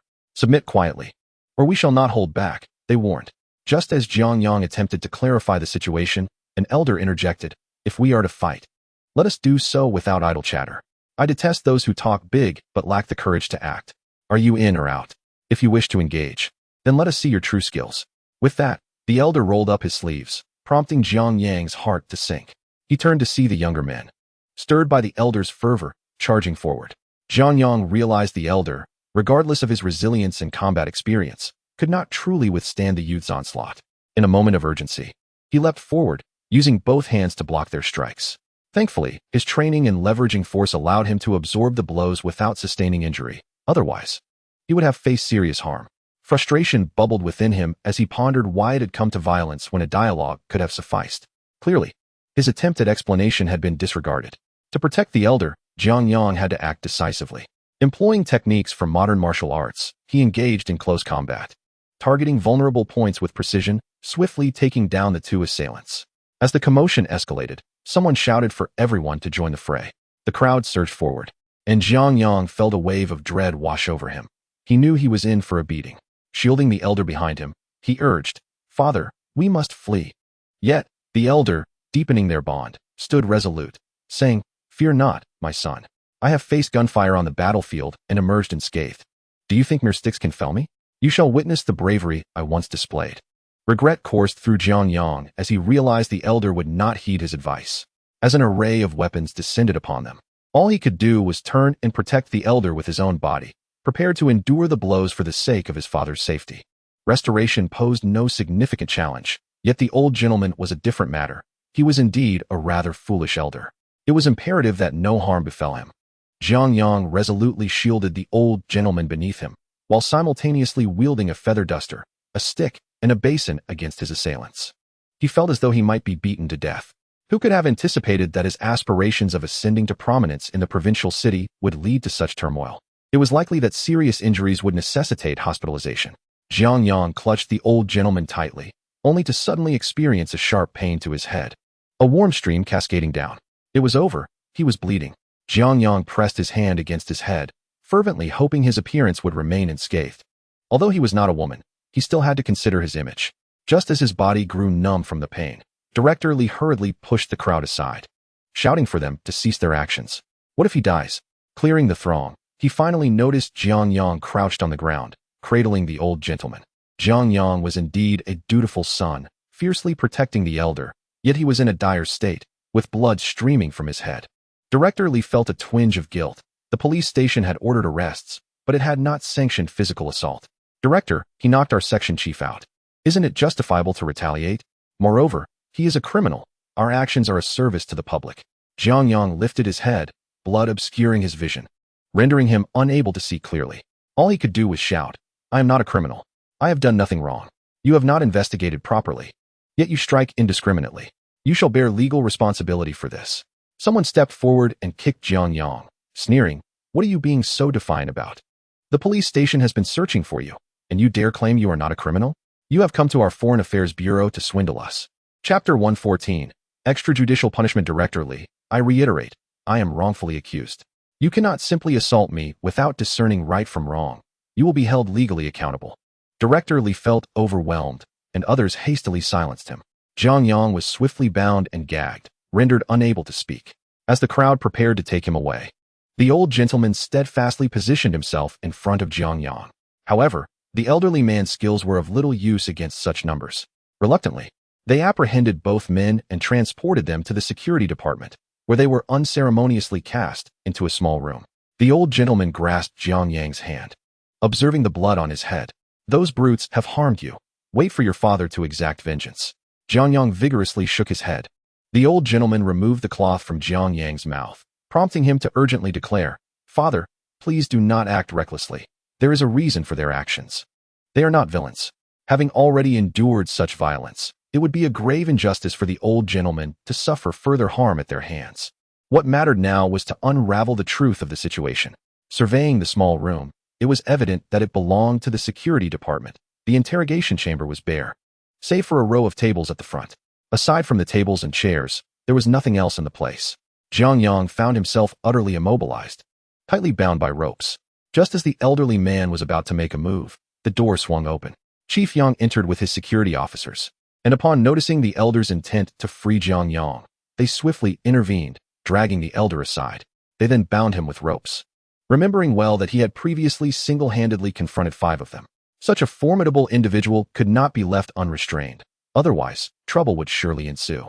As the elder was restrained, Jiang Yang hastily exclaimed, "Comrades, this is an elderly man. You cannot treat him this way." Chief Yang, scratching his head and rubbing his arms, scoffed, "An elderly man?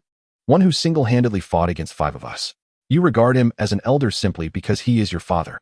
To us, he is nothing more than a violent criminal suspect. Comrade, you are mistaken. He is not my father.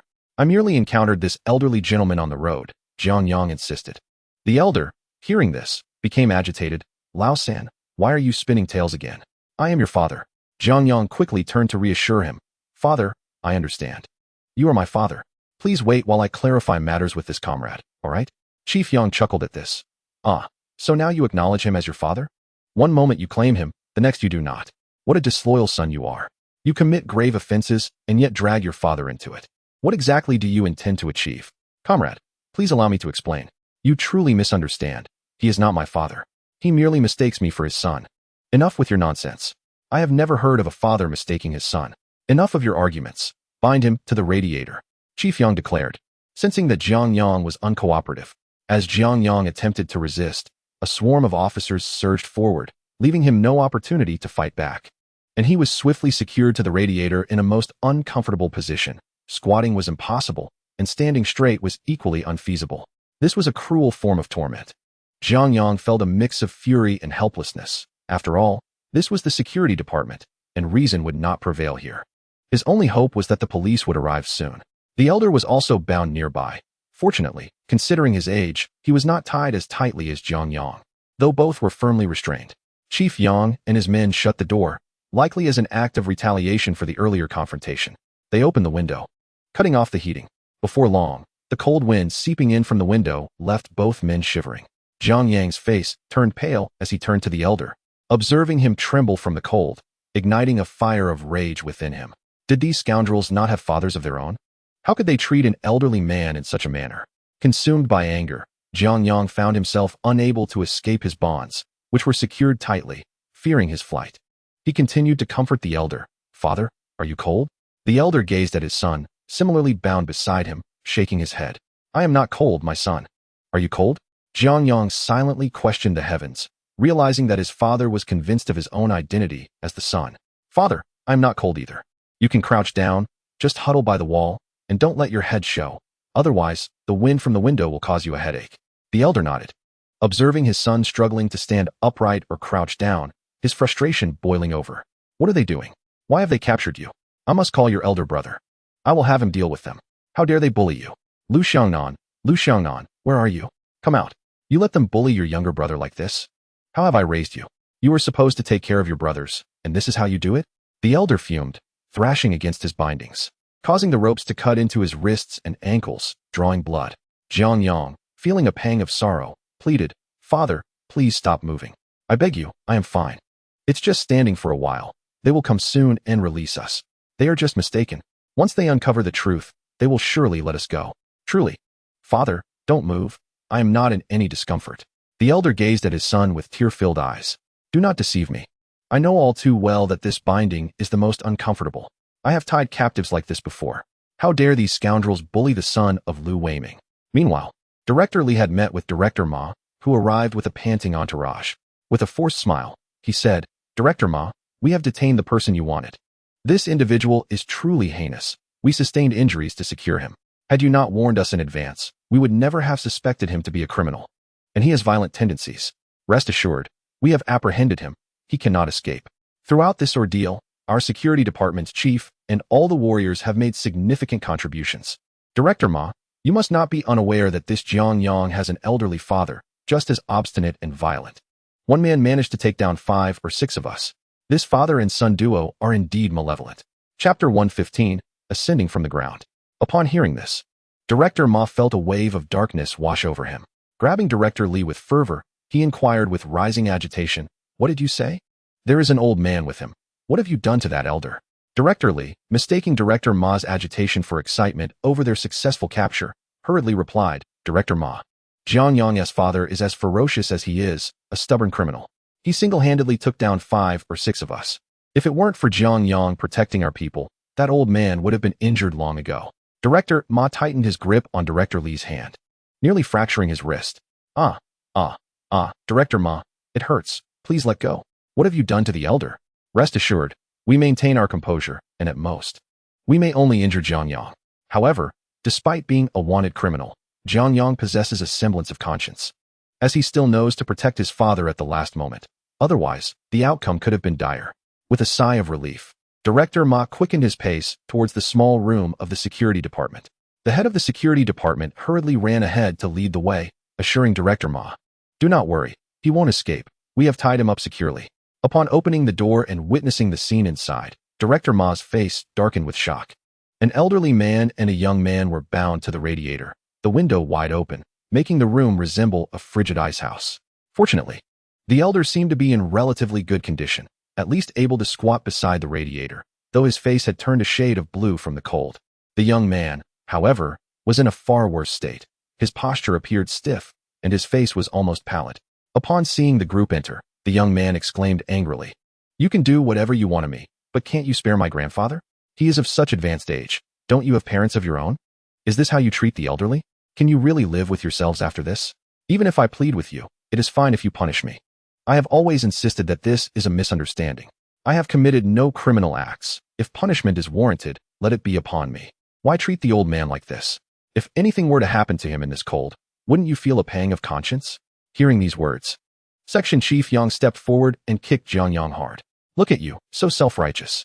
If you were truly filial, you shouldn't have engaged in criminal activities that implicated your own father. Where was your filial piety when you needed it? Jiang Yang's face turned ashen from the pain after being beaten by the crowd, bearing numerous minor injuries. He knew that internal injuries were unlikely to be severe, but external wounds were certainly present. With a forced smile, Section Chief Yang approached Director Ma, stating, Director Ma is right here. He hasn't escaped. We have him securely bound. Just then, before Director Ma could respond, a voice came from behind. Where is General Liu? Where is General Liu? Director Ma's face paled. It was over. He had just instructed his subordinates to call the bureau to notify Minister Liu, who must have rushed over upon receiving the news. Director Ma quickly stepped aside as a path was cleared at the entrance.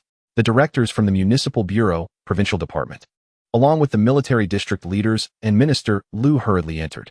The sight caused Director Li and the others to be utterly alarmed, not anticipating the gravity of the case. However, Director Li felt a sense of secret satisfaction, realizing he had achieved significant merit this time. As the crowd parted, Liu Xiangnan rushed in, and upon seeing his father bound in ropes, tears nearly welled up in his eyes. With a pale face, he rushed forward, frantically untying the elder and demanding, Who did this? Who did this? Who permitted you to bind him? Director Yang, though unaware of the identity of the man before him, could certainly sense that he was no ordinary individual. He could only whisper an explanation, Sir, we have no choice but to restrain him. This old gentleman is quite formidable. He alone could overpower 5 or 6 of us. He has already injured our man, as you can see from my face, which bears the marks of his wrath. If we do not secure him, who knows what might transpire? We are also concerned he might escape. Sir, please exercise caution. This old man is exceedingly dangerous and possesses immense combat prowess. Liu Xiangnan shot a fierce glare at Director Yang. Father, I have arrived. I apologize for your suffering. Upon hearing these words, Director Yang was momentarily stunned, staring blankly at Director Ma, who wore a grim expression and nodded in acknowledgement. With Minister Liu personally here to claim his father, how could there be any mistake? Director Yang's legs weakened, nearly causing him to collapse.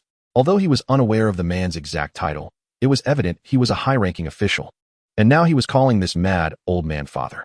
What would be the consequence of binding him here? The old man, while extricating himself from the ropes, bellowed in anger. Liu Xiangnan, you still recognize me as your father?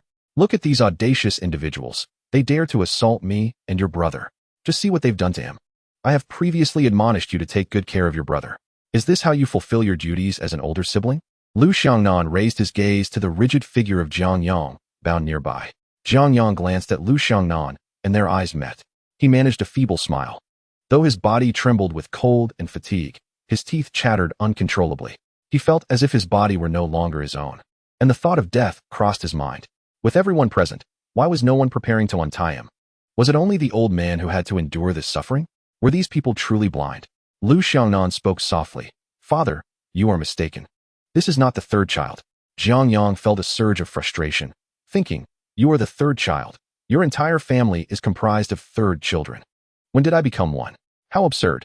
Am I so deranged as to mistake my own son? He is indeed the third child. Are you now denying your own kin? Have you sunk so low as to not even recognize your own brother? You unfilial son, do you intend to drive me to my grave? The old man approached and slapped Liu Xiaonan, causing the surrounding leaders to gasp in shock. Minister Liu had been struck, and by his own father in front of witnesses. This was a scene they had never dared to imagine, yet here it was before their eyes. The leaders quickly averted their gazes to the ground. Director Ma wished fervently that he had never been present, yet his position was subordinate, and this matter was tied to him. He found no means of escape. One could hardly help but feel a sense of impending doom. Chapter 116. Retaining people does not equate to capturing them. Director Ma, struck by a sudden inspiration, hastily trotted away from everyone's gaze and approached Jiang Yang. With a warm and affectionate smile, he swiftly set to work untying the ropes binding Jiang Yang. Comrade Jiang, you have endured much suffering. Jiang Yang was on the verge of collapse. As soon as the ropes were loosened, he began to topple towards the wall. Director Ma, caught off guard, had no time to react, primarily because he had not anticipated Jiang Yang's utter exhaustion. Just as Jiang Yang was about to collide with the wall, unexpectedly, the elderly gentleman who had just struck Minister Liu rushed over in a flash. He enveloped Jiang Yang in a tight embrace, holding him securely. Be careful, third son. How can you be so careless? What would happen if you hit the wall? How would you continue to prepare delicious meals for me? Jiang Yang's lips twitched in response. It seemed the old man was more concerned about his meals than his well-being. His legs felt numb, as if they were no longer his own, and he awkwardly grasped the old man's arms, saying, Father, could you please let me sit down for a moment? My legs are numb. The old man, supporting Jiang Yang, shot an exasperated glare at Liu Xiaonan. Did you not hear your brother say his legs are numb? Hurry and fetch a chair. What kind of elder brother are you? Upon hearing this, Liu Xiaonan quickly fetched a chair and carefully placed it beside Jiang Yang, a smile on his face as he steadied Jiang Yang's arm. Father, I will assist the third son. Do not be angry. The old man's expression softened at Liu Xiaonan's gesture, and with a gentle demeanor, he inquired, Third son, are your legs still numb? Let me massage them for you. In that instant, Jiang Yang felt the grip of the hands around him like iron pincers, nearly wrenching his arm. Particularly, Liu Xiaonan's piercing gaze seemed capable of consuming him whole. He was unaware of Liu Xiaonan's identity, but years of experience told him that these individuals were undoubtedly formidable figures. He had always known that the old man was no ordinary person, but it was now evident that his son was equally extraordinary. Father, there's no need for that. Please, take a seat and rest. He then turned to Liu Xiaonan. By the way, elder brother, please close the window and find a coat for our father to wear. Look how cold he has become. It would be best to prepare some ginger tea for him, as his health is not good. If he does not warm himself, he is likely to catch a cold. At the sound of being addressed as elder brother, Liu Xiaonan's eyes twitched slightly. This young man certainly knew how to seize the opportunity. However, one could not deny that this lad showed more concern for the old man than his own son. Upon hearing this, others rushed to close windows and remove coats. Observing that he had no further role to play, Director Ma quickly excused himself, saying, Minister Liu, I will prepare the old man's ginger tea. I excel at making it. Rest assured, I shall bring it right away. As Director Ma exited and wiped the cold sweat from his forehead, Director Li had long since been left speechless. All around them, everyone, including Section Chief Yang and others, remained outside, who allowed a circle of leaders to stand in the security room. It is inappropriate for any of them to enter. Director Chung has now arrived with Secretary Li. What is happening? What incident has occurred? I have heard that Minister Liu, along with leaders from the city and province, have also arrived. Such a significant matter has not been communicated to me. Director Chung had just returned to the office after a business trip yesterday, and this morning he arrived slightly late, only to learn of such a major event upon his arrival. Director Li's face was pale, and he was unaware of the specifics within. He gestured towards Director Ma, saying, Director, he asked me to detain one person, and I ended up detaining two. Then all these leaders appeared. Director Ma, who are you? Director Ching genuinely did not understand what had transpired. I am the chief of the police station in our jurisdiction. My surname is Ma, and I am commonly referred to as Director Ma. This matter is a misunderstanding. A misunderstanding? What kind of misunderstanding? I came to find a young man named Jiang Yang, who I was informed had reported to your Foreign Affairs Bureau just a few days ago. When I arrived at your Human Resources Department to explain the situation and request that they retain Comrade Xiao Jiang, I was taken aback when your personnel mistakenly assumed we were apprehending a suspect. As a result, this comrade was detained. Isn't Jiang Yang the chef I transferred here? Director Li and Section Chief Yang were now even more bewildered. Director, do you know this Jiang Yang? Of course I do. Jiang Yang is specifically assigned to host foreign experts. He is quick-witted and skilled, adept at dealing with these foreigners. I arranged for his transfer. Why was there no coordination on your part? Director Li turned pale. Director, I was not informed of this matter. I received no notification whatsoever. Director Chung turned to Secretary Li. What is going on? How does your secretarial office operate? Were you not aware of this situation? Secretary Li's face also turned pale. Director, by the time I learned of this matter, it was already too late for any arrangements. I intended to make arrangements the following day, but who knew we would be dispatched that very evening? This matter has been delayed. Secretary Li had no idea that Jiang Yang could cause such a significant incident. Now he regretted it deeply, realizing that he had failed to fulfill his responsibilities and that the tasks assigned by the director were not properly executed. Secretary Li, this is a severe dereliction of duty. The secretarial staff should ensure that the tasks I assign are carried out meticulously. How could you allow a comrade from another region to spend 3 days here without an introduction or accommodation?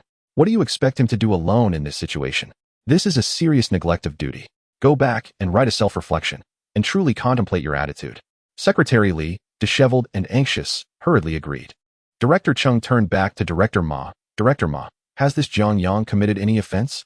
Director Chung was also concerned about bearing the responsibility for misjudging a person.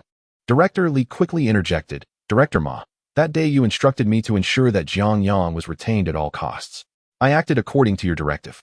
This situation had escalated, and certainly no one could bear the burden alone. Director Ma, upon hearing these words, rubbed his temples in exasperation. Director Li, what I suggested was merely to retain the individual, not to bind him. He candidly expressed. I must inform you that the elderly gentleman accompanying Jiang Yang is General Liu Meifeng, who has been missing for several days. I approached you because I had previously seen Jiang Yang with General Liu, with the intention of keeping Jiang Yang here in hopes of locating the general. However, you have misunderstood my intentions. Not only have you harmed him, but you have also restrained him. Shaking his head, Director Ma turned to leave.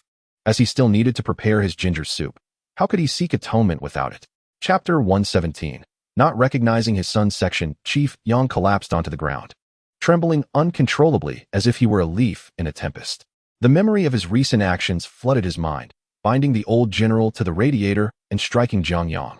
He felt an overwhelming sense of relief, realizing that Jiang Yang had valiantly protected the elderly gentleman.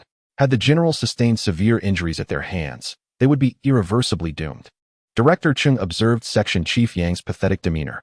Now that fear had gripped him, he should contemplate how to rectify the situation. Director Li, with a mournful expression, stood against the wall. How can we make amends? We've already harmed him.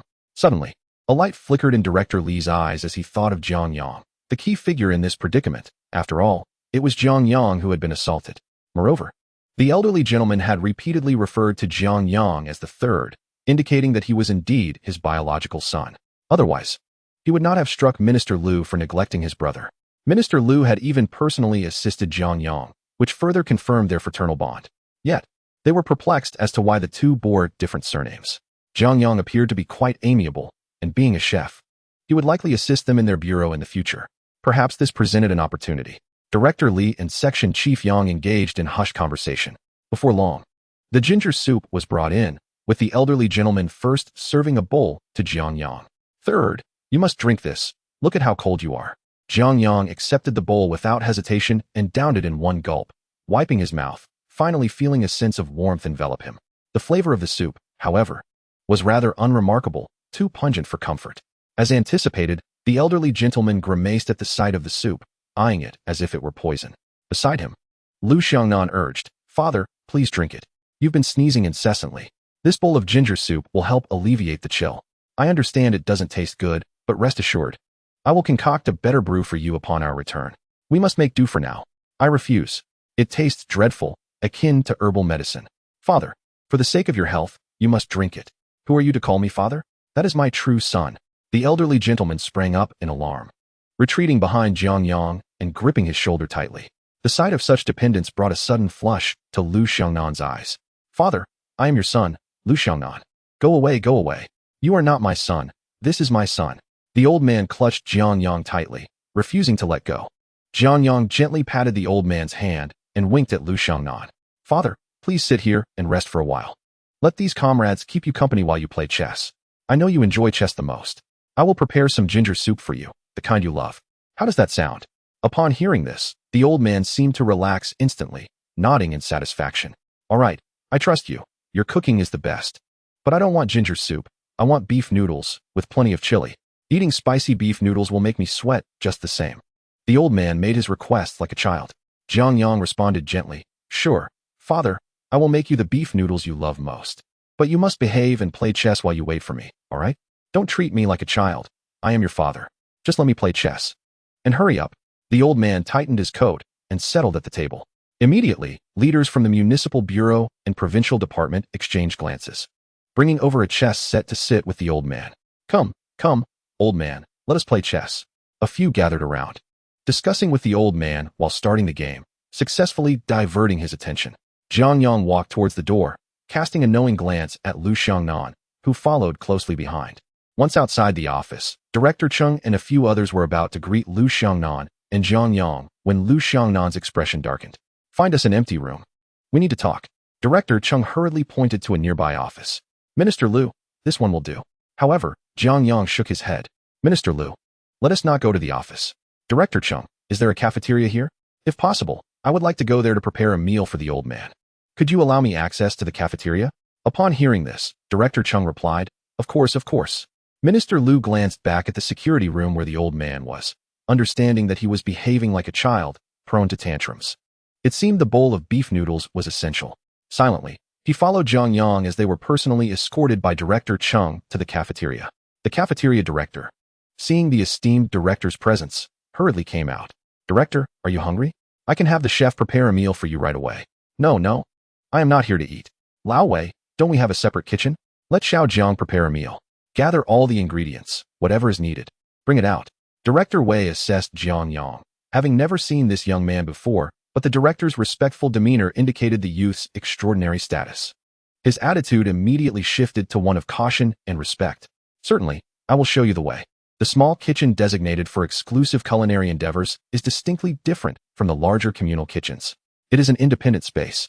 Upon noticing the director's arrival with others, Chef Nio promptly greeted, Director, which leader requires a meal? I shall prepare it immediately. Old Nio, bring forth all our stored provisions for Comrade Xiao Jiang to utilize. Nio's expression soured momentarily, but upon seeing Director Cheng beside Jiang Yang, he swallowed his displeasure.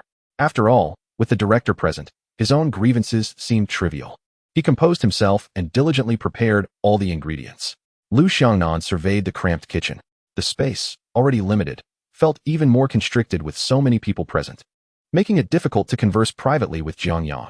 Comrades, I wish to have a moment alone with Comrade Xiao Jiang, he announced. Director Cheng nodded in understanding. Very well. Minister Liu, you two take your time. If you need anything, just call out. We shall remain outside. As everyone was ushered out of the small kitchen, Director Wei quietly inquired, Director, who are those two inside? One is Minister Liu Xiaonan, and the other is Jiang Yang. Their silence seemed to convey unspoken thoughts. Chapter 118. The discerning palate observing Jiang Yang roll up his sleeves and expertly prepare the meal, Liu Xiaonan asked, How did you come to know my father? Why does he refer to you as son? He had not had the chance to inquire earlier, but felt a hint of suspicion towards Jiang Yang, as it seemed implausible for him to gain the elder's approval so easily. From his brother, he had learned that their father barely recognized anyone anymore.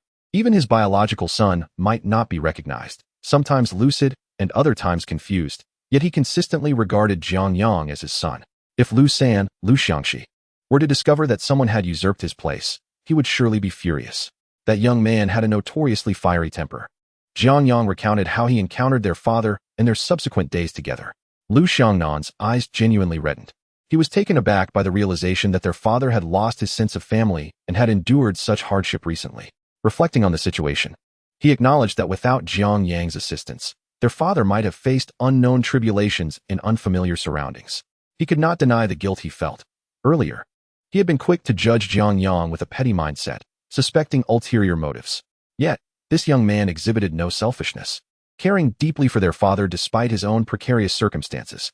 It was evident that Jiang Yang had been attentive to their father's well-being, ensuring he was well-fed and warm. The level of care displayed suggested a genuine paternal bond, as Jiang Yang served a steaming bowl of beef noodles. Minister Liu, I can only express that given the current condition of the elder, it is imperative that he be taken to the hospital for a thorough examination. His situation may indicate a serious ailment. Furthermore, he will require constant companionship. Upon returning home, it would be prudent to stitch the family address and contact number onto the cuffs of his clothing to elucidate his condition, thereby preventing any future instances of him going missing. The elder's situation is likely to deteriorate further, and I hope you will take this matter seriously. As he cannot be left alone, Jiang Yang is considering the elder's needs and has also shared some methods that may be beneficial for the future. Liu Xiangnan sighed. Thank you, Xiaojiang. There is but one request I wish to make. Jiang Yang looked up at Liu Xiangnan. Please, go ahead. If my father regards you as a son, it is his hope that you visit him whenever you have the time. I can sense that my father genuinely cares for you and truly considers you as his own. Brother Liu, do not worry. My acquaintance with the elder is indeed a matter of fate. Although I reside quite far, I shall certainly make the effort to visit him whenever I can. After all, I have called him father for quite some time and have cared for him as well. There is a bond between us that cannot be dismissed. At the very least, I can prepare some delectable dishes for him, Jiang Yang replied with a smile. Liu Xiangnan admired the young man before him even more. Sensing the sincerity in Jiang Yang's words, he truly cares for the elder. As they entered with bowls of beef noodles, not only did they carry their own, but others in the cafeteria also brought steaming bowls of noodles, one for each person. In such cold weather, it was only fitting that everyone present, accompanying the elder, received a warm bowl of beef noodles. Jiang Yang also seized the opportunity to showcase his culinary skills, establishing his presence before the esteemed guests. Such a rare chance to be in the company of high-ranking officials, whom one rarely encounters, should not be squandered.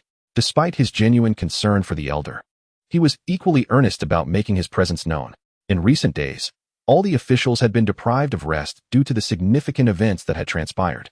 They were working tirelessly, mobilizing citywide efforts to locate the missing. Everyone remained close to Minister Liu, and he, having little appetite for a meal, made it clear that they would not dare to eat without him.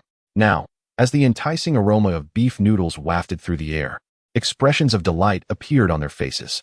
It was not merely the novelty of the dish, but rather a timely relief amidst their struggles. After a long day of hunger, consuming something warm felt rejuvenating. Many leaders regarded Jiang Yang with softened gazes, well aware that he was not the elder's biological son. As the elder's third son resided in the province and had been met by many, it was precisely because this seemingly unremarkable individual managed to attend to the details so meticulously that they felt a sense of comfort. As soon as the old gentleman caught a whiff of the fragrant beef noodles, he promptly cast aside his firearm. Without uttering a word, he instinctively extended his hand. Liu Xiangnan found himself momentarily bewildered, unsure of his father's sudden antics. However, he observed Jiang Yang placing the beef noodles before the old gentleman, then retrieving a towel from the washstand nearby to assist him in cleaning his hands, meticulously wiping away the dirt from between his fingers. Father, I've cleaned them thoroughly now. Do enjoy your meal. The freshly prepared beef noodles are quite hot, so please take your time. The old gentleman sat there with an air of entitlement, allowing Jiang Yang to attend to him as if he were a child, inquiring, "Did you put enough chili oil for me?" "Indeed, I added 5 spoonfuls. "And what of the cilantro? Did you add plenty?" "Absolutely, knowing your fondness for it. I added a generous amount. And I want the largest chunks of beef, with a good mix of fat and lean. I can't chew on anything too tough. I ensured you received the largest pieces, all from the tender midsection, perfectly marbled for a melt-in-your-mouth experience." Only after hearing this did the old gentleman, satisfied, pick up his chopsticks and take a sip of the broth. Suddenly, his eyes widened. "Wait, this doesn't taste quite like the beef noodles you made for me before. This one isn't as delicious." Jiang Yang could only manage a wry smile. The old gentleman was indeed hard to please. Though his culinary skills were exceptional, the ingredients differed. The previous batch had been crafted from the finest selections in his own villa, where only the best, snowflake beef, was used. How could the beef from the kitchen of the Foreign Affairs Bureau compare? Naturally, the flavors fell short. "Father, this is made with the materials from the dining hall. Perhaps the ingredients differ, resulting in a slightly altered taste. Please bear with it, will you?" "Very well, one cannot be choosy about others' offerings." With that, the old gentleman finally inclined his head and dug in. The others, after tasting a spoonful of broth and a piece of beef, could not help but widen their eyes in astonishment. They marveled at the old gentleman's discerning palate. How could he be so particular? They were nearly swallowing their tongues in delight, while he still found fault with the meal. Chapter 119, A Wealth of Friends. A wealth of paths. Liu Xiaoxiao himself savored a bowl of beef noodles, and upon finishing, he could not help but admire the young chef before him. This young man was unapologetically a cook and exuded confidence without a hint of insecurity. Such a radiant self-assurance was a rarity among chefs, especially in the presence of such high-ranking officials. Jiang Yang spoke with ease, displaying no signs of intimidation. This alone made Liu Xiaoxiao regard him as someone exceptional. As the meal concluded, the old gentleman had finished as well, a light sheen of sweat forming on his brow. Jiang Yang once again wiped away the perspiration and advised him, "Please return home with your elder brother and rest well. Do not wander about. Let him accompany you for a game of chess." His task was finally accomplished, entrusting the old gentleman to his family. Jiang Yang felt a sense of relief wash over him. The recent events have culminated in a rather satisfactory conclusion. Upon hearing this, the old gentleman became displeased, exclaiming, "I am your father. How could you hand me over to your elder brother? What do you intend to do? No, you must sleep right in front of me, otherwise, I shan't find rest." The elderly man clutched Jiang Yang's sleeve, swaying back and forth like a child, exhibiting a rather endearing semblance of petulance. The officials present averted their gazes, unable to bear witness to such a scene. The formidable general, now reduced to behaving like a child. Liu Xiaoxiao hurriedly stepped forward, suggesting, "Father, let us return home to discuss this, shall we? The third brother will be back shortly." He had already contacted the second and third brothers, yet for reasons unknown, they had not yet arrived. However, they could not linger in the security office any longer. The old gentleman's attire was in dire need of a change. A refreshing bath and some grooming were in order, as the old man had not shaved in days and his beard was becoming quite unkempt. At last, under Liu Xiaoxiao's gentle coaxing, the old gentleman boarded the jeep. As the group departed, Jiang Yang waved farewell, feeling a twinge of reluctance. After all, he had cared for the old gentleman for several days, treating him as a father, making it inevitable to feel a sense of attachment. As the provincial leaders took their leave, Director Cheng finally breathed a sigh of relief. Turning around, he patted Jiang Yang on the shoulder and said, "Xiao Jiang, you performed admirably this time." His gaze fell upon the wound on Jiang Yang's head and the bruising on his face, suddenly recalling how the security personnel had assaulted him. "Director Yang," Director Cheng called out urgently. Director Yang of the security division finally dared to show his face, having been absent during the presence of so many leaders. Yet, he hesitated to return, acutely aware that this incident was tied to him, uncertain of how Director Cheng would handle the situation. With a heart full of trepidation, he approached the director. Upon seeing Jiang Yang's multicolored visage, he felt an even deeper sense of remorse, realizing that he had struck the very person who had been wronged, mistaking him for a fugitive. Most distressingly, he had personally bound the esteemed General Liu to a radiator. Director Yang feared that his career might be irrevocably tarnished. "Director, I am here," he stammered, unable to utter anything further. The blame rested squarely on him. The misunderstanding was of their making, and he and Director Li would bear the responsibility. First and foremost, send Xiao Jiang to the hospital for an examination. He must receive the necessary treatment. And if hospitalization is required, so be it. Secondly, Xiao Jiang was brought in specifically to assist with foreign experts. Expedite his paperwork and arrange accommodations. If the dormitory is unsuitable, then secure a room at our bureau's guest house. Look at the chaos you have caused. You are responsible for Xiao Jiang's subsequent treatment, nutritional expenses, and lost wages. I entrust Xiao Jiang's matters to you. Should any further issues arise, I shall hold you accountable." Director Li immediately stepped forward, assuring, "Director, rest assured. Xiao Jiang's situation is our responsibility. It is our duty." Seeing their prompt agreement, Director Cheng turned back to Jiang Yang, patting his shoulder once more, saying, "Xiao Jiang, do not dwell on anything else. Let us proceed to the hospital for your treatment. Upon returning, they will take full responsibility for your matters. This incident is partly my fault. Initially, I failed to make proper arrangements, leading to such a significant misunderstanding. You have worked hard." Jiang Yang hurriedly smiled and said, "Director, you flatter me. There is no hardship at all. With your myriad responsibilities, how could you possibly attend to everyone's affairs in such detail? Your personal attention to my situation has left me profoundly grateful. I am merely a humble cook, and yet a distinguished director like you still remembers me. It truly reflects your admirable leadership qualities. You treat those beneath you with the warmth of spring, and your approachable nature leaves me somewhat at a loss." Jiang Yang had just exhibited this sincere demeanor before the elder and Minister Liu, so no one perceived him as overly diplomatic. This expression of genuine gratitude even evoked a sense of sincerity in Director Chung. All right, enough flattery. Now hurry and accompany them to the hospital. You must not allow any lingering issues with your health.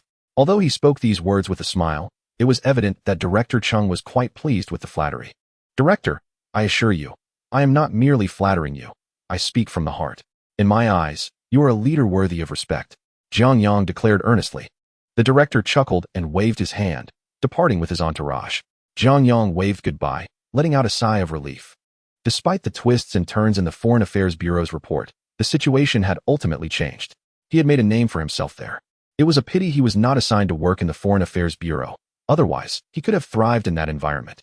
Section Chief Yang from the Security Department quickly approached with a smile. My apologies, Brother Jiang. I never anticipated such a misunderstanding. It was an oversight on my part that led to this blunder. Come, let us head to the employee hospital. I will drive the security department's vehicle.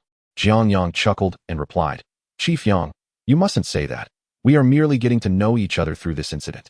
Your diligence in safeguarding our Foreign Affairs Bureau is commendable.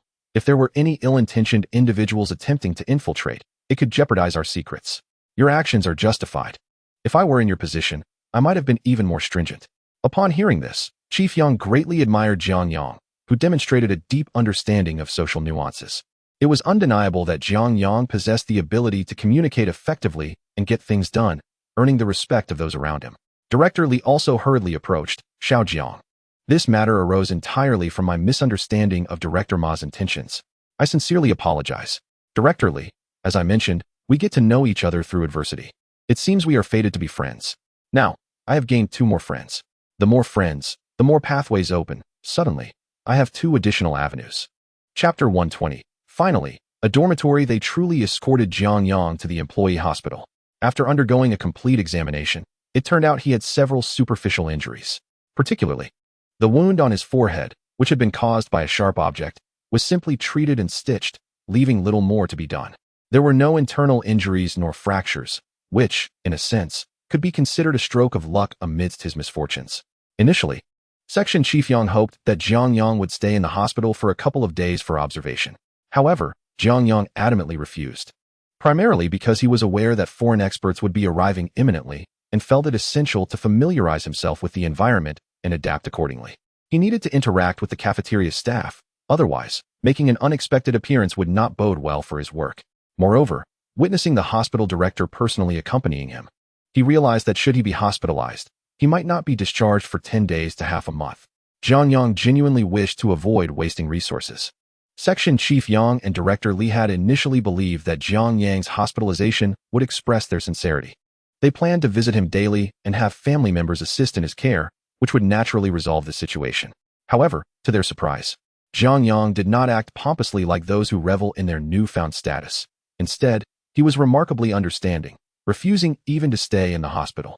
This demeanor earned him additional goodwill from Section Chief Yang and Director Li. Without needing to utter a word, Director Li, being from the personnel department, swiftly completed Jiang Yang's temporary transfer procedures and arranged for him to have a single room. In the bureau, those who could occupy single rooms were few and far between. They were either senior officials or cadre members. Not only was a single room arranged for him, but all necessities were also provided. Every daily item and change of clothing was supplied by the bureau. The Foreign Affairs Bureau offered generous benefits, and their uniforms were far more refined than the typical blue work attire found in factories. The Bureau's uniforms were designed for diplomatic receptions, featuring white shirts complemented by gray or blue Zhongshan suits, paired with leather shoes. Each individual was entitled to 4 sets of such uniforms. And even though Jiang Yang was a chef, he enjoyed the same privileges. Additionally, he was issued 2 sets of chef's attire. Jiang Yang received a plethora of items, personally delivered to his dormitory by the head of the logistics department. It was now common knowledge that this temporary chef, Jiang Yang, was a significant figure, having attracted the attention of provincial and municipal leaders who came to rescue him. While outsiders were unaware of the exact nature of Jiang Yang's relationship with the esteemed elder Liu and Liu Xiangnan, everyone perceived him as being under the protection of influential figures, making it evident that he had powerful backing. As Jiang Yang surveyed his clean and tidy dormitory and organized his belongings, he could not help but acknowledge the favorable conditions he found himself in. Although a single room could easily accommodate 7 or 8 people, it had now transformed into his personal sanctuary, complete with a single bed, a desk, a wall-mounted bookshelf, and a wardrobe. He had no concerns to burden him, as there were even meal tickets and allowances laid out on the table, all reflective of the formal entitlements afforded to legitimate staff members of the Foreign Affairs Bureau. Jiang Yang said nothing. After several busy days, he was finally able to rest peacefully. He slept soundly until hunger awakened him at dusk. Rubbing his stomach, he realized it was time to head to the cafeteria to sample the offerings and to see what the Foreign Affairs Bureau's dining facilities were like. In his 2 lifetimes combined, he had never had such an experience. Director Li has conveyed that this time his transfer is essentially a matter of 15 days. At this moment, Jiang Yang feels a twinge of anxiety regarding his family. His elder sister has just started her job, and he has left. The temperament of his second sister makes her susceptible to being bullied. Without his protection, she may struggle in kindergarten. He has yet to manage the discharge procedures for his elder sister. Initially, he intended to visit his 4th and 5th sisters, but now, due to these circumstances, he must postpone that as well. Jiang Yang hesitates for a moment, recalling how his elder sister was nearly delayed by him. After all, in his previous life, he was the recipient of advantages, with any benefits he enjoyed bestowed upon him by his 4 sisters. However, the events that transpired in their lives during his past existence are somewhat vague to him, and he fears that issues may have arisen for his 4th and 5th sisters similar to those faced by his elder sister. Jiang Yang resolves to first send a sum of money to his 4th and 5th sisters via the post office, ensuring they have some funds for emergencies, so that at least no problems arise at home. He assesses the amount of money he currently possesses. In truth, he has a substantial sum, totaling at least 4,000 to 5,000 yuan. He further reflects that merely sending money to his 4th and 5th sisters may not suffice, as there are times when goods are scarce in the village. It would be more prudent to send some practical items, in addition to money.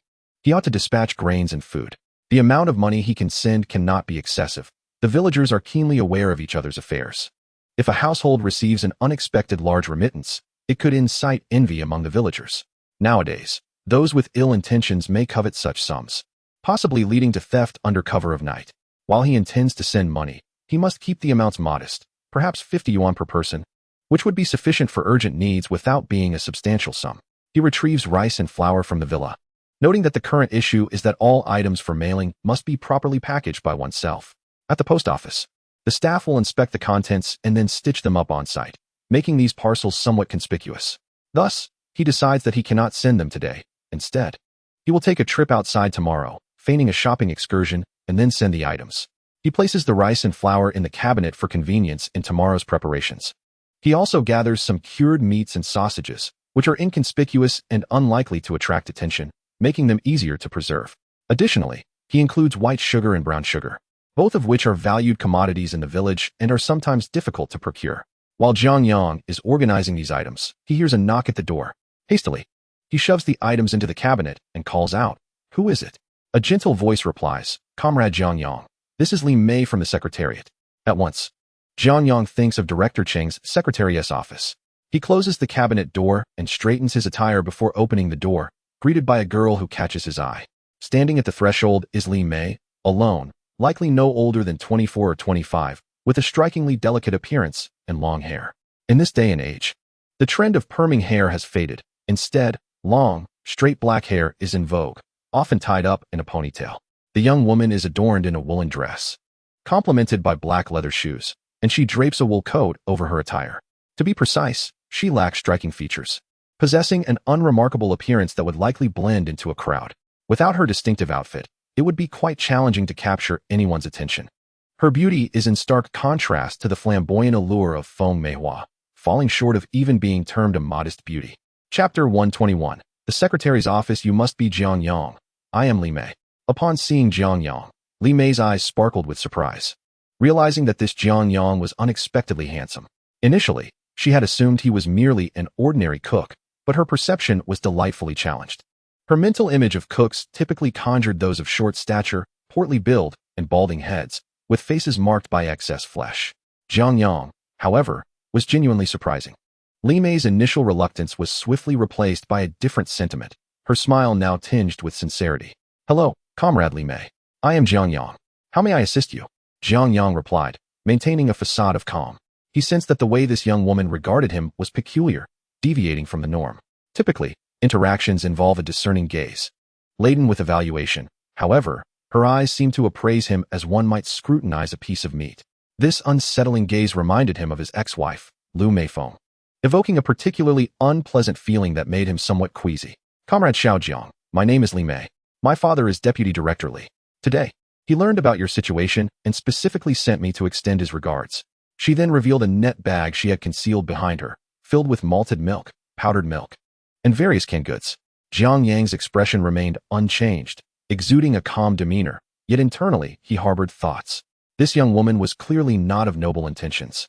Her decision to hide the bag until now suggested she had two choices upon encountering him: to either present the items as a gesture of goodwill or merely offer verbal condolences before departing. Clearly, her concern was measured by some standard, and it was evident that he had met her criteria, prompting her to present the items. It felt as if he were a slab of meat on a cutting board, and she was selecting pieces with scrutiny, an experience that was, understandably, quite irksome. Secretary Li, there is no need for such formality. The matter from today has been thoroughly clarified. It was merely a misunderstanding. Moreover, I have not sustained any significant injuries. Please convey my gratitude to Deputy Director Li for his kindness, but I truly cannot accept these gifts without merit. Jiang Yang politely declined the offerings. He was a temporary worker assigned under the auspices of Director Cheng, and upon hearing the title of Deputy Director Li, it was clear that there was a hierarchical relationship at play. Her visit to offer condolences was evidently a veiled attempt to undermine him, and it was likely that she was also probing for further information about him. As someone who has traversed similar paths, he can discern that Deputy Director Li is likely not aligned with Director Cheng. Regardless of the nature of their relationship, he outwardly appears to be a subordinate of Director Cheng. It is imperative to maintain one's position and avoid becoming entangled in such intrigues. Unbeknownst to him, Jiang Yang is certainly aware of the underlying dynamics. Upon hearing this, Li Mei's lips curled slightly, albeit minimally. Comrade Xiaojiang, do not be modest. You have endured unjust treatment within our bureau. It is only fitting that we extend some consolation, as per Deputy Director Li's wishes, and he hopes you recover well. Director Cheng's actions in this matter were indeed inappropriate, and should you encounter any difficulties in the future, feel free to approach me. I will convey your concerns to Deputy Director Li. The implications of her words were unmistakable. Secretary Li, I shall certainly bring my issues to Deputy Director Li in the future, but for now, I must decline. This matter has been clarified and bears no relation to Director Cheng or our esteemed leaders. It can only be deemed a case of unfortunate circumstances. Secretary Li, the hour grows late. You should attend to your duties without me delaying your departure. I am also quite hungry and must proceed to the canteen. Jiang Yang closed the dormitory door and hurriedly left with his lunchbox, affording Li Mei no opportunity for further discourse. Li Mei, incensed, stamped her foot in frustration. Utterly oblivious to her own shortcomings, grabbing her belongings, she stormed back to the office, not to her own secretary's room, but rather to the deputy director's office. She flung her items onto the desk just as Deputy Director Li was preparing to leave. Startled by the sudden noise, he turned to see his beloved daughter, quickly grasping the implications of the items strewn across the desk. Why on earth did that Jiang Yang refuse our offerings? Father, you expect me to humiliate myself by approaching him? He is merely a cook, yet he carries himself with such arrogance. He has audaciously rejected your goodwill, claiming that any misunderstandings have been resolved and that it bears no relation to the leaders. In my view, this is a clear case of ingratitude. Li Mei had never been treated in such a manner before, and her anger surged. To her surprise, Deputy Director Li responded with laughter. Come on, let's leave the items here and head home. Seated in her father's jeep, Li Mei continued to sulk.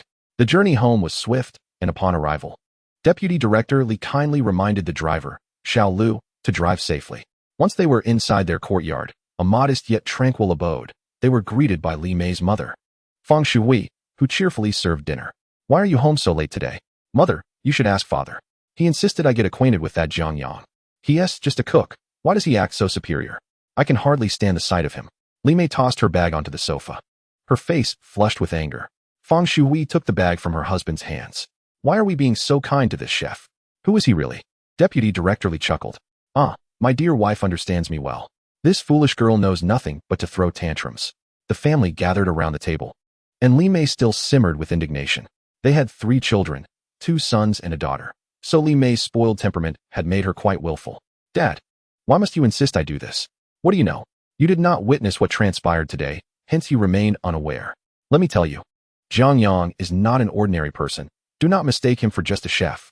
I've heard that it was merely a misunderstanding with the security department regarding his connection to their elder, leading to both being apprehended and beaten. In the end, a provincial leader intervened and took the elder away, suggesting that Jiang Yang might have ties to some influential figure in the province. Naturally, Liu Mei had caught wind of such rumors at the factory. However, the secretarial office dismissed these claims as false. If Jiang Yang truly had relatives in the provincial government, why would he work as a chef? Surely there are better professions available. Chapter 122, Lingering Thoughts. The daughter was not entirely wrong. Jiang Yang did not seem to possess any significant backing. Even if he did, it wouldn't warrant such esteem, as he wouldn't remain a chef indefinitely. Feng Shui calmly interjected. What do you understand? There are matters here that others may overlook, but I am not so easily deceived.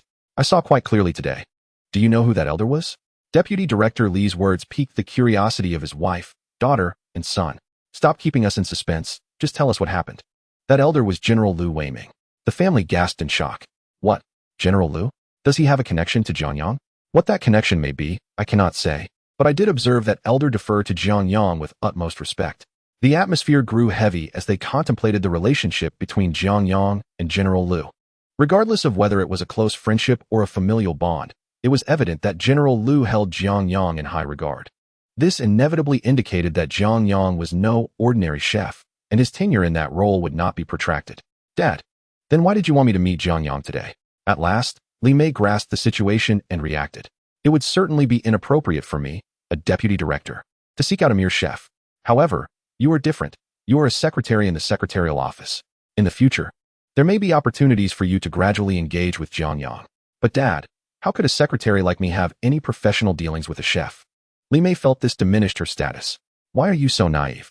Since Director Chung has brought Jiang Yang on board, it is for the benefit of those foreign experts.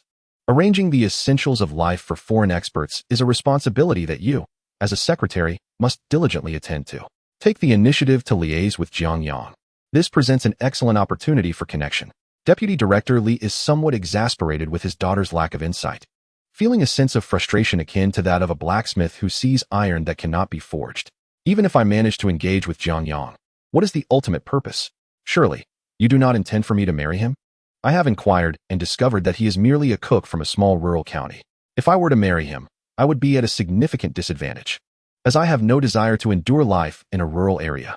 This is a provincial capital. Father, can you truly bear the thought of me suffering in the countryside? My dear child, why do you not employ your intellect? Given Jiang Yang's humble origins, if he were to marry you, it would indeed be a remarkable ascent for him. All I need to do is clarify my intentions and propose that he join our family, thus sparing you from relocating to the countryside while allowing him to remain in the province. In due course, we can reach out to General Liu. What need is there for a cook? Deputy Director Li's remarks stem from the frustration of not finding a suitable match for his daughter, who is growing older. On one hand, her temperament is less than agreeable, making families reluctant to endure her disposition. On the other, her standards are rather elevated, preventing her from finding a suitable partner. After all, who would wish to endure the temperament of a girl from a well-to-do family? The matter of his daughter's marriage has long been a significant challenge for the couple, yet upon encountering Jiang Yang today, Deputy Director Li was struck by a sudden inspiration. Is this not a fortuitous candidate for a son-in-law? Father, I sense that he looks down upon me. You were not there when I met him today, and his gaze was particularly fierce. Liu Mei recalled Jiang Yang's countenance with a sense of satisfaction, though her only dissatisfaction lay in his background. Did you display a haughty demeanor again today? That air of superiority, as if looking down from a great height? Deputy Director Li was well aware of his daughter's tendencies. Father, I truly did not. Liu Mei felt quite aggrieved. Henceforth, you must heed my advice. Jiang Yang represents an exceptional opportunity, and I have high hopes for him. You must abandon that attitude. A young woman ought to be gentle and considerate, for only then will she capture a man's heart. You must also come to terms with reality. You are not conventionally beautiful or particularly captivating, and every man prefers a pretty woman. Liu Mei retorted, Father, how can you belittle your own daughter? I may not be stunning, but I am certainly not unattractive. Why must I settle for a mere cook? With such a temperament, how can you expect any man to endure it? If I were to find you a son of a director, do you think he would tolerate your disposition? Upon hearing these words, Liu Mei fell silent, acutely aware that her previous failures in matchmaking were indeed due to her own temperament. She admired the suitors, but they did not reciprocate her feelings. You must understand that men, aside from their admiration for beautiful women, also appreciate other qualities. They are drawn to gentle, Virtuous women who possess an innate understanding of how to navigate social situations. If you could approach this matter from a different angle, you might capture Jiang Yang's interest. Are you suggesting that I, as your secretary, should flatter a mere cook, ingratiating myself and providing gentle care? Father, that seems rather demeaning. Li Mei feels that she and Jiang Yang are worlds apart. Despite his handsome appearance, his status does not match her own. Set aside such thoughts. If you wish to marry, you must heed my advice. Li Mei fell silent. Fang Shuhui, after much persuasion, understood her husband's intentions while also harboring a curiosity about Jiang Yang. It was difficult to fathom how a humble cook could seize such a remarkable opportunity. He must be quite clever. The fact that her husband noticed him at first glance indicates that Jiang Yang possesses qualities that set him apart from others. It seems she must seize the chance to observe him in the cafeteria. Unbeknownst to Jiang Yang, he had already caught someone's attention. The following morning, he arrived at the cafeteria. The cafeteria at the Foreign Affairs Bureau was certainly different from that at the mechanical factory. He had noted its opulence the previous day. Although it was merely a two-story building, it exuded an impressive aura with its floor-to-ceiling glass windows. Inside, round tables and various chairs adorned the space. The cafeteria was divided into two sections, one for the employees and the other, separated by a small door, designated for leaders and foreign dignitaries. Upon reaching the larger dining area, Jiang Yang sought out Section Chief Wei. According to the cafeteria's schedule, breakfast began promptly at 7 o'clock a.m., so he arrived just in time. At that moment, the dining area was devoid of patrons, with only the cafeteria staff present. As he entered, it appeared that a meeting was in progress, with a large group seated around a table, while Section Chief Wei stood at the center, addressing them. He must have arrived at the meeting's conclusion. All right, I want everyone to pay attention to the issues I've raised today. I will be conducting inspections during our daily operations. And if any problems arise again, do not blame me for deducting your bonuses. Each of you must excel in your respective duties, especially since we have a lot on our plate lately. Foreign experts will be arriving tomorrow, and technicians, factory directors, and workshop supervisors from various cities will also be present for this training session. Our cafeteria will be responsible for their reception. So, I expect you all to be alert and ensure that our Foreign Affairs Bureau does not appear negligent in its work. As soon as he finished speaking, everyone sprang into action, evidently readying themselves for the tasks ahead. Jiang Yang quickly approached. Section Chief Wei, greetings. As soon as Section Chief Wei lifted his gaze and caught sight of Jiang Yang's previously stern expression, a smile instantly graced his face, leaving those around him somewhat astonished. Section Chief Wei was known for his ability to converse with anyone, regardless of their nature. The warmth of his smile upon encountering the young man indicated that this visitor was indeed extraordinary. Ah, Xiao Jiang, I anticipated your arrival today for your official reporting. I was about to wait for you in the office, yet you arrived much earlier than expected. Section Chief Wei approached Jiang Yang enthusiastically, extending his hand for a handshake.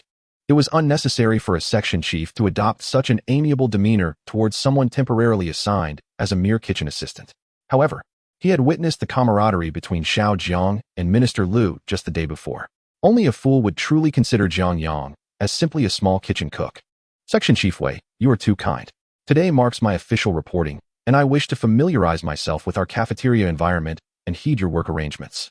Jiang Yang was acutely aware that this enthusiasm likely stemmed from the influence of yesterday's esteemed elder. Upon hearing this, Section Chief Wei felt a hint of awkwardness. The foreign experts had yet to arrive, leaving the small kitchen with little work to do. Typically, those in the small kitchen would assist in the larger kitchen when not occupied. The larger kitchen catered to 500 to 600 patrons daily, presenting a considerable workload. With only 2 cooks, Liu Dahai and the occasional assisting chef from the small kitchen, Old Nyo, the dynamics were set. Old Nyo was undoubtedly skilled, as evidenced by his ability to prepare dishes for the officials. Liu Dahai had grown accustomed to being the sole authority in the larger kitchen, and being Section Chief Wei's brother-in-law allowed him to overlook certain matters. However, Jiang Yang was different. If he were to offend Jiang Yang, it would certainly spell trouble for his oblivious brother-in-law. Xiao Jiang, our foreign experts will not arrive until tomorrow, meaning we cannot commence the necessary work today. Why don't you take the day to rest and acclimate to the environment? Section Chief Wei resolved to have a word with his brother-in-law shortly to ensure Jiang Yang was treated well. Section Chief Wei, since the foreign experts arrive tomorrow, I believe it prudent to familiarize myself with everyone today. Otherwise, collaborating with the team tomorrow may prove challenging. How about I spend the morning getting acquainted with everyone? And after lunch, I can attend to my own matters? Jiang Yang did not decline the offer to rest. He indeed needed to, as he intended to send items to his 2 sisters that afternoon. Familiarizing himself with the environment was essential, Otherwise, he would struggle to recall names when it came time to work. Section Chief Wei recognized that this young man possessed considerable ability. Jiang Yang's demeanor was both respectful and assertive, graciously accepting Wei's goodwill while ensuring he did not neglect his own responsibilities. Without further ado, Section Chief Wei led the way to the kitchen. As they walked, the surrounding servers scrutinized Jiang Yang, curious about the identity of the newcomer. Upon entering the kitchen, they were met with the sight of a portly man reprimanding others. Jiang Yang couldn't help but stifle a laugh at the sight of the man's gleaming bald head, for reasons he could not quite articulate. Several times in the cafeteria, he encountered chefs who were bald, as if he had an inexplicable affinity for baldness. Liu Dehai pointed at a young man who was laboriously moving coal balls and scolded him. Jiang Yang, do not overestimate your own importance. You are merely filling in for your father here. Do you aspire to be a chef? Have you even considered whether you possess the requisite skills? Just look at your hands, blackened like coal balls. You are fit only for this task. Let me make it clear. In this cafeteria, what I, Liu Dehai, say is absolute. You will do as instructed, and if you have no desire to work, then be gone. Take your mother with you to fend for yourselves. Master Liu, you cannot bully me like this. My father was once a chef here. Why should I not be allowed to follow in his footsteps? It is a matter of inheritance. My father has passed, and I should rightfully take over his duties. Yet you allow your nephew to perform my tasks and relegate me to moving coal balls instead. This is blatant favoritism, and I refuse to accept it. Refusal, is it, boy? Then leave this instant, Liu Dehai retorted. Jiang Yang, if you have the courage, report me to the bureau and see if anyone will heed your grievances. With a swift kick, Liu Dehai struck Jiang Yang's leg, sending him and the coal balls he was carrying tumbling to the ground, scattering coal everywhere. Tears streamed down Jiang Yang's face, and as he wiped them away, his already soiled visage became even more disheveled. Liu Dehai scoffed. A man does not shed tears lightly, yet you wish to be a chef? Leave at once. Your bonus for this month is entirely forfeited. Master Liu, I was wrong. Please do not withhold my bonus. My mother relies on this meager sum for her medication. I beg you, do not deduct my bonus. I do not even seek to be a chef. I am content moving coal balls. Originally, one might have expected Jiang Yang, brimming with youthful vigor, to confront Liu Dehai, yet unexpectedly, he found himself pleading pathetically instead. Liu Dehai, reveling in his triumph, remarked, now you understand fear. You know your mother is dependent on that salary, and yet you dare to challenge me. I will teach you a lesson. This month, your bonus is gone. Master Liu, please listen to me. I did not mean to offend. I implore you, show mercy this once. Liu Dehai pushed Jiang Yang aside, and, upon noticing his brother-in-law's arrival, hurriedly approached him with a smile. Brother-in-law, what brings you here? I told you to address me as Section Chief Wei in front of everyone. Section Chief Wei paid no mind to the minor incident, instead smiling as he introduced Jiang Yang to the group. Dehai, this is Xiao Jiang. Jiang Yang has been specially appointed by our director to serve as the chef for foreign experts. He warmly introduced Jiang Yang. Xiao Jiang, this is Liu Dehai. You just heard him call me brother-in-law. He is my unambitious little brother-in-law. If you encounter any issues at work, do not hesitate to speak up, reprimand, or scold him. Do not hold back. What kind of person is Liu Dehai? He possesses a profound understanding of his brother-in-law. He can discern his intentions with the slightest shift.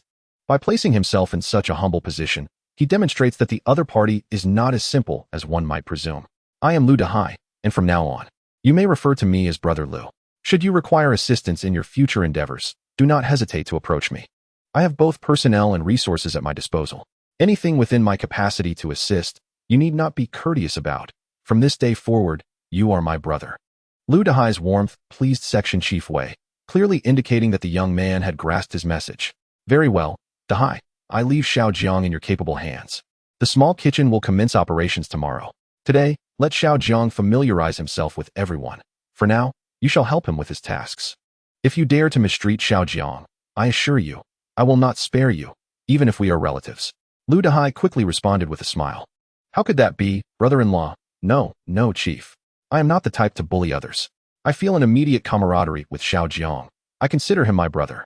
As Section Chief Wei departed, Liu Dehai cheerfully led Xiao Jiang inside. From this moment on, we are brothers. Do not hesitate to approach your elder brother for any matters. Jiang Yang smiled and replied, Brother Liu, since I am new here, your kindness feels like that of a true brother. I certainly will not stand on ceremony with you. Especially with you and Section Chief Wei looking out for me. I truly feel fortunate. Liu Dehai felt a sense of pride. He had not anticipated that Jiang Yang would be so adept at navigating social interactions, and this compliment brought him great satisfaction. You are being modest, Xiaojiang. I genuinely appreciate your disposition. Just then, Zhang Haiyang unexpectedly appeared, his face marred with dark streaks from tears, which made him look rather intimidating. Master Liu, could you please refrain from deducting my bonus? Liu Dehai was incensed. He swiftly glanced at Jiang Yang, who was observing the two with amusement. Unable to directly kick Zhang Haiyang, he found himself at a loss with the young man's obliviousness. Zhang Haiyang, could you kindly leave? If you do not vacate, I shall inform you that I will deduct half a month's wages. He threatened Zhang Haiyang in a hushed tone. Zhang Haiyang opened his mouth to respond, but upon seeing Liu Dehai's fierce expression, he closed it and silently turned to leave, his shoulders slumped as if carrying an invisible burden. He was a young man, yet he appeared somewhat hunched. Retreating to the corner, he resumed his task of moving coal. Liu Dehai turned to Jiang Yang and explained, the cafeteria is filled with those who are disobedient. He may appear quite large, yet he is utterly incapable, just a simpleton. Jiang Yang smiled faintly. That is acceptable. I believe that fools have their own kind of fortune.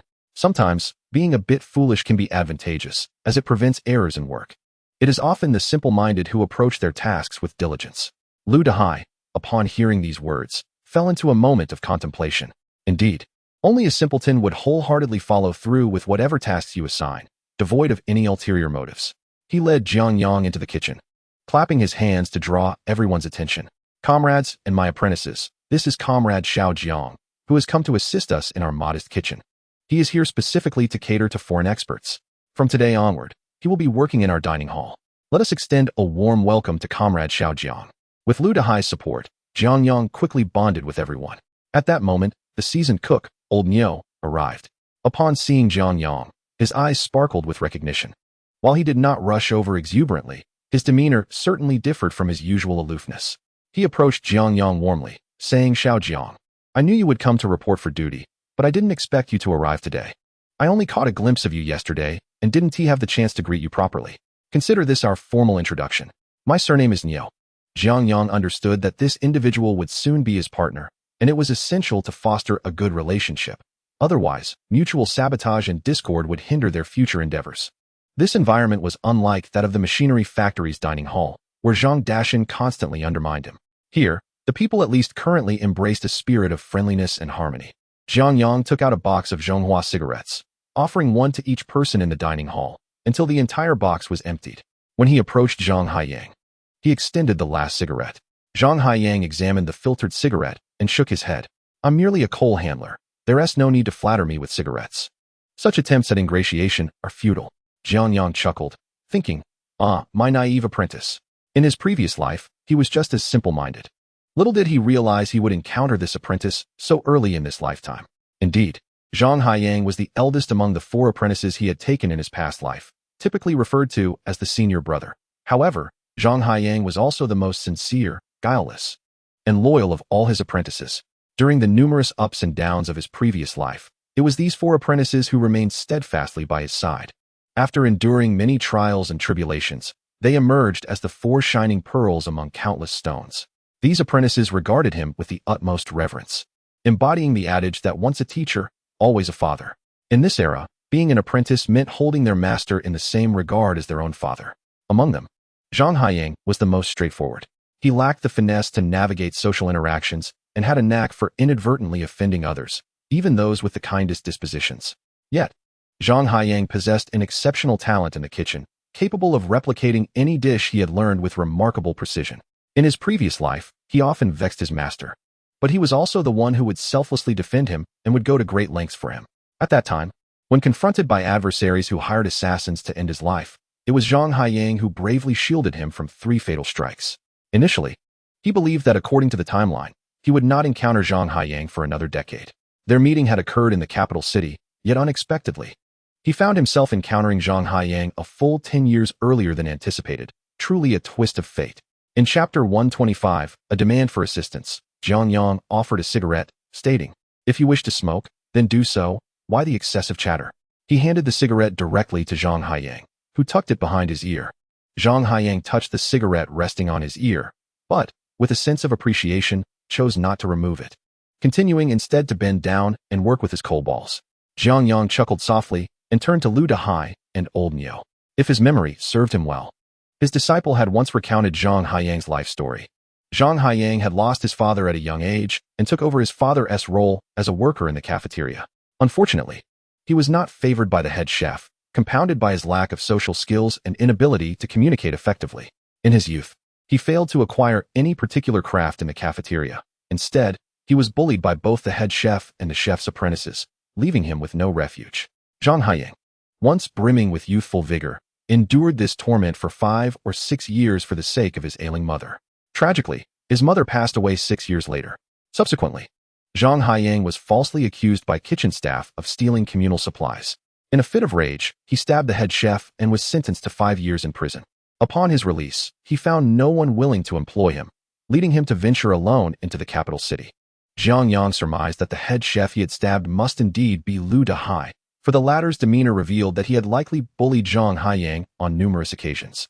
It seemed that the gears of fate had allowed him to encounter those around him even earlier in this new life. Initially, he knew Jiang Yang as a fellow townsman, sharing the same province, yet he had been entirely unaware that his disciple was situated here. Since he had arrived, Jiang Yang was determined to ensure that Jiang Yang would not tread the same path as in his previous life. After engaging in conversation with Liu Meifeng and old Niu for a while, they returned to their respective tasks, primarily focusing on preparing breakfast. Liu Meifeng dared not allow Jiang Yang to assist in their cafeteria. Instead, he instructed his disciple to serve tea to Jiang Yang and old Liu, permitting them to continue their leisurely conversation while he and the other apprentices busied themselves with breakfast preparations. Jiang Yang glanced at old Niu, whose age suggested he still had a decade before retirement. It was impractical to have Jiang Yang follow him to the county's machinery factory cafeteria as a cook, so he certainly needed to devise a fallback plan for Jiang Yang. In a somewhat familiar tone, he said, "Master Niu, tomorrow we are to host foreign experts. I wonder if you feel prepared for this." Old Niu sighed and pulled a piece of paper from his pocket, presenting it to Jiang Yang. "This is the menu specially arranged by our bureau's leadership. To be frank, I have already inquired about it. The ingredients are not particularly difficult, but I am uncertain of the foreign guests' tastes. Our province's only Western restaurant employs chefs from the Yellow River Hotel. I have dined there twice, hoping to glean some insights. However, the chef remains remarkably tight-lipped, revealing not a single word. Upon my return, I attempted to prepare the steak twice, yet it consistently turned out either overcooked and tough or bleeding profusely, leaving me utterly nauseated. As for other dishes like pasta, I am utterly ignorant. I have grown accustomed to these few dishes.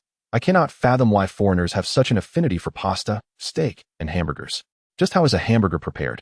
I still cannot grasp it, as my attempts invariably fall short of the mark." Jiang Yang chuckled. "Old Niu, I possess some knowledge of these dishes. Otherwise, how about we head to the kitchen now and exchange some culinary techniques? It would be prudent to avoid any chaos when the foreign experts arrive tomorrow."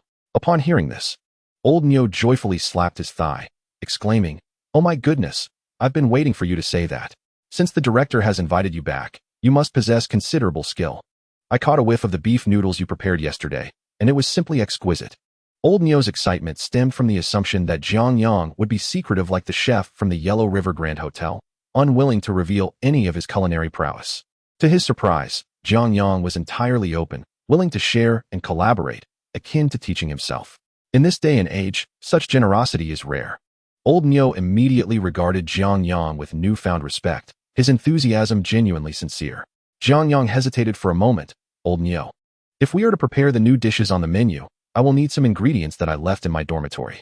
Could you assist me in finding someone to fetch them? I could also use a helping hand in the cafeteria over the next couple of days." Old Niu found himself in a bit of a dilemma. While he wished to send his apprentice, he knew that once in the small kitchen, the apprentice's identity would be revealed. This could create the impression of attempting to pilfer skills. Given Jiang Yang's openness in sharing his culinary knowledge, it would be rather inappropriate for him to act otherwise. Moreover, he did not want Jiang Yang's skills to be covertly learned by Liu Meifeng. If he approached Liu Meifeng, the latter would undoubtedly dispatch his apprentice as well. Jiang Yang, however, smiled and pointed to Jiang Yang, who was hauling coal, and said, "Old Niu, do not overthink it. I understand your concerns. How about this? Since it's merely a supporting role, would he suffice? Perhaps you could discuss it with Master Liu and see if he could lend us a hand for a few days." Old Niu's eyes brightened. Indeed, Jiang Yang was merely a coal hauler, not even worthy of chopping vegetables, especially in Liu Meifeng's eyes. Even if Jiang Yang were to learn a few tricks in the coming days, he would likely refrain from divulging them to Liu Meifeng. This choice was quite clever. "All right, Xiao Jiang, wait here. I will go speak with Liu Dehai about getting assistance. Old Niu was eager to take the initiative, wishing to extend a favor to Jiang Yang. Before long, Jiang Yang, who appeared as if he had emerged from a coal yard, was brought forth by old Niu. Xiao Jiang, this is Jiang Yang. I presume you do not recognize him? From this day forth, he shall assist you. Jiang Yang, you are fortunate. This is our bureau's arrangement to host foreign experts. Henceforth, you will be under the guidance of Master Jiang, and you are to follow his every instruction. Jiang Yang silently nodded, his expression revealing neither response nor joy. Seeing his demeanor, old Niu, filled with exasperation, nudged him, urging him to speak up, to call for Master Jiang. Master Jiang. Jiang Yang chuckled and waved his hand. You cannot enter the kitchen looking like that. Here's what we shall do. First, head to the bathhouse and freshen up. Once you're done, come find me, and we will gather some supplies from my dormitory. Jiang Yang nodded and turned to leave, resembling a simpleton, utterly oblivious. Old Niu, frustrated, jumped in place. Yet such an earnest individual inspires confidence. No worries, someone like him is indeed reassuring, Jiang Yang remarked with a calm smile. Chapter 126, assisting half an hour later. Jiang Yang arrived at Jiang Yang's dormitory door. Wait here for me, Jiang Yang instructed as he entered, retrieving various condiments for Western cuisine from his villa. Some of these ingredients are virtually impossible to find in today's market. While meat and vegetables can be prepared, other items are quite rare, such as pickles, cheese slices, butter, and black pepper. Observing old Niu's bewildered expression, it was evident that chefs had been guarding their culinary skills closely over the past 2 years. Unwilling to share their knowledge, Jiang Yang not only gathered all the necessary condiments, but also procured some prime ingredients. Quality ingredients are essential for delighting the palate. He updated his supplies daily, for retaining excess would be wasteful. After packing everything neatly into a bag, he called for Jiang Yang to come inside and help carry the items to the small kitchen. Jiang Yang, the naive youth, lifted the woven bag without a single question. Jiang Yang followed behind him, unable to suppress a wry smile. This apprentice, despite having been corrected countless times, had not changed his obstinate nature. Upon entering the small kitchen, old Niu was already beside himself with excitement. He addressed his 2 apprentices, quickly, greet Master Jiang. This is young Master Jiang. Greetings, young Master Jiang. The 2 apprentices said respectfully. They had witnessed the previous day's events and understood that this young Master Jiang was no ordinary individual. Following the menu, Jiang Yang demonstrated each dish alongside Master Niu, who was both eager and attentive. While they claimed to be exchanging skills, it was indeed Jiang Yang imparting his culinary expertise. Old Niu, exhilarated, kept pace with Jiang Yang, both of them nearly synchronized in their movements. With Jiang Yang's detailed explanations, Master Niu began to grasp the nuances of cooking Western cuisine, particularly the various preparations of steak. The distinctions between filet mignon, tomahawk steak, bone-in ribeye, and sirloin became clear, as did the differences in doneness. Each steak indeed possessed a unique texture. Everyone gathered around Jiang Yang, listening intently, with even the 2 apprentices diligently taking notes. Fearing the possibility of overlooking any detail, Jiang Yang stood to the side, intently watching Jiang Yang at work, his gaze unwavering and filled with yearning. Suddenly, he heard Jiang Yang call out, Jiang Yang, come over and lend a hand. The calmness in his voice left Jiang Yang momentarily stunned. Meanwhile, the 2 apprentices of Master Niu rushed over upon hearing the call, exclaiming, Master Jiang, let us assist. Jiang Yang is merely a coal carrier. Indeed, Master Jiang. How can we help? Both of us are quite experienced, they chimed in, dismissing Jiang Yang's capabilities as he had never participated in such tasks. Upon hearing this, Master Niu's expression darkened. He had summoned Jiang Yang for a reason. Jiang Yang had specifically requested his presence to avert misunderstandings, yet his 2 foolish apprentices rushed forward. What are you 2 babbling about?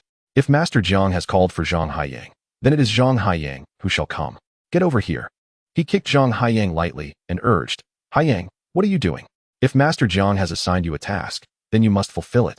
So why are you standing there like a fool? Realizing his oversight, Jiang Yang walked over, albeit slowly, clearly apprehensive about being sent back. The 2 apprentices, feeling embarrassed, retreated with flushed faces. Master, we misjudged the situation, we merely intended to help. Jiang Yang said nothing, maintaining a serene demeanor as if the entire affair was of no consequence. As Jiang Yang approached Jiang Yang, the latter handed him a knife and instructed, follow my lead in preparing these ingredients. First, let's learn to marinate the steak. Jiang Yang gritted his teeth, beads of sweat trickling down his anxious forehead. Although he had wielded a knife countless times, It was only during his father's presence. After his father's passing, he had only used a kitchen knife at home. All right, Master Jiang, I shall follow your instructions, he replied. After a bustling afternoon in the kitchen, the tantalizing aroma of steak, burgers, pasta, salads, and fries filled the air. Of course, there were also lasagna and seafood pasta, as well as risotto.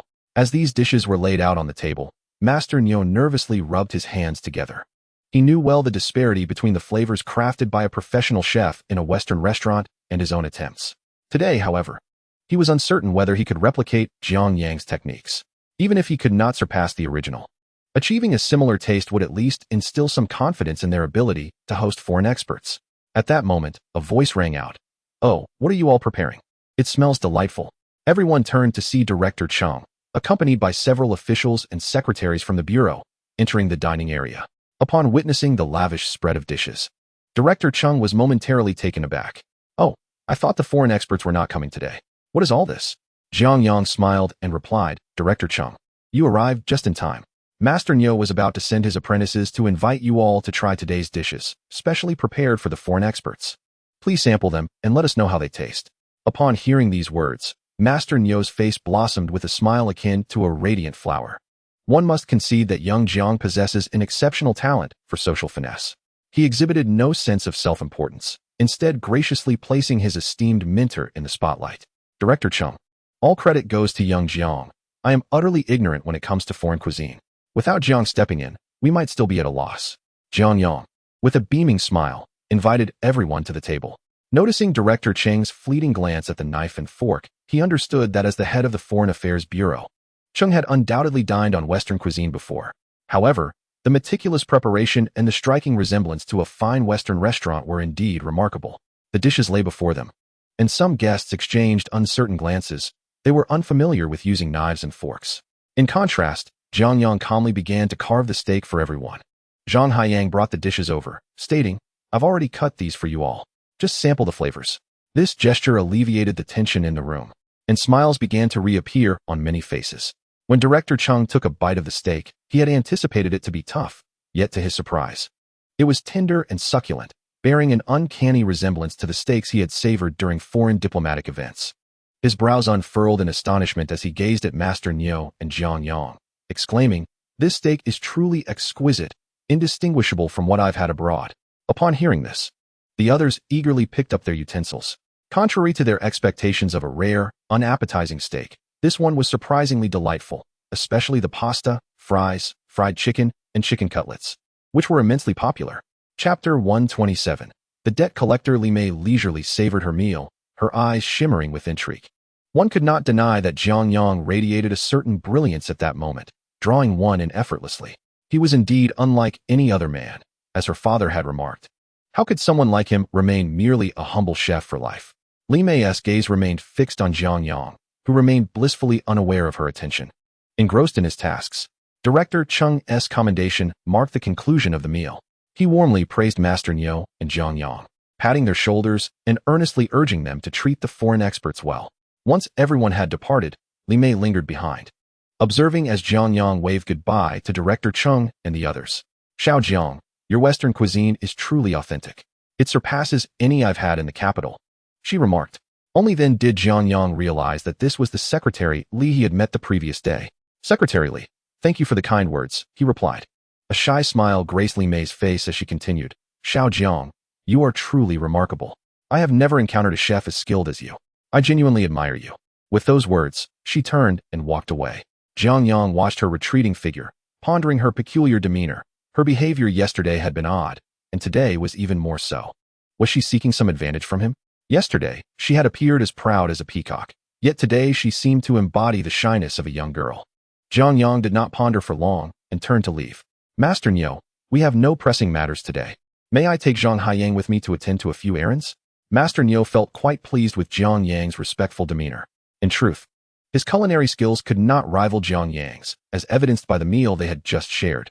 However, being respected instilled a certain fondness for Jiang Yang within him. "Of course, why not? It's just the two of us here, so do not worry. You may take Zhang Haiyang to handle your affairs, should anything arise. I will be here to support you," Master Nyo replied. With a smile, Jiang Yang bid farewell to Master Nyo and called Zhang Haiyang to accompany him. "Xiao Zhang, Come along and lend me a hand. I need to go to the post office to send something. Jiang Yang silently followed behind Jiang Yang, speaking little. He accompanied Jiang Yang back to the dormitory, where Jiang Yang ushered him inside. Come in, he urged, noticing Jiang Yang hesitating at the threshold. Xiao Jiang. I shall wait here, Jiang Yang replied. You needn't trouble yourself. I cannot carry this heavy load alone, so please come inside and help me. Upon hearing this, Jiang Yang stepped in and retrieved 2 bags from the cupboard. Seeing the contents, he felt a pang of envy. It was clear they contained rice and flour, staples his family could hardly afford. With his mother ill, his monthly salary was barely sufficient, leaving him in debt. He yearned to improve his mother's quality of life. But even affording meat was a luxury. He considered himself somewhat unfilial. Jiang Yang instructed him to carry the items, and the two exited together, making their way to the post office 2 streets away. After filling out the addresses, the postal staff, upon seeing the contents of the bags, couldn't help but feel envious. In these times, sending food meant one came from a well-to-do family. Particularly among officials, few dared to claim wealth outright. Having completed the paperwork, Jiang Yang tucked the 2 receipts into his pocket, carrying the last small bag as they walked out. Casually, he inquired, "Where's your home?" After wandering about for a while, "I find I am quite hungry. Shall we not stop by your place for a meal?" Jiang Yang hesitated, stammering, "Xiao Jiang, my home.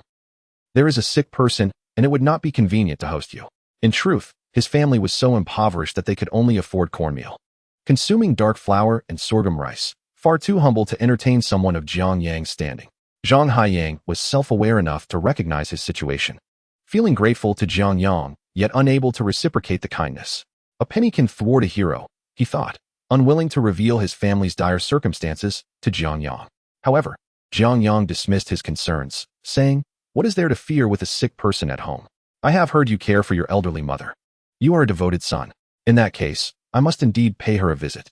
Come now, come now. If you are unwilling to invite me for a meal, do you truly fear I might impoverish you? Master Xiao Jiang, are you not a man at all? Why are you dawdling over such a trivial matter? Hurry up." Jiang Yang had no choice but to lead Jiang Yang home, pondering whether to borrow some food from the neighbor. Even a couple of bowls of flour would suffice to make ends meet for this meal. He couldn't possibly let Jiang Yang eat black flour. That was something neither he nor his mother could stomach. The thought of their destitute situation caused beads of sweat to form on Jiang Yang's forehead. As Jiang Yang followed Jiang Yang to his home, they had yet to step into the courtyard when they were met with shouts. "Liu, it's time to repay the money you owe us. Your son owes us 300 yuan. We have our own lives to lead. Why should we bear the brunt of your family's misfortune?" The voices continued. "Liu, we helped you out of goodwill, and yet you have kept us waiting for so long without repayment. It's been 3 to 4 years now, and my son is getting married. We truly need the money. If you don't return it today, we won't leave.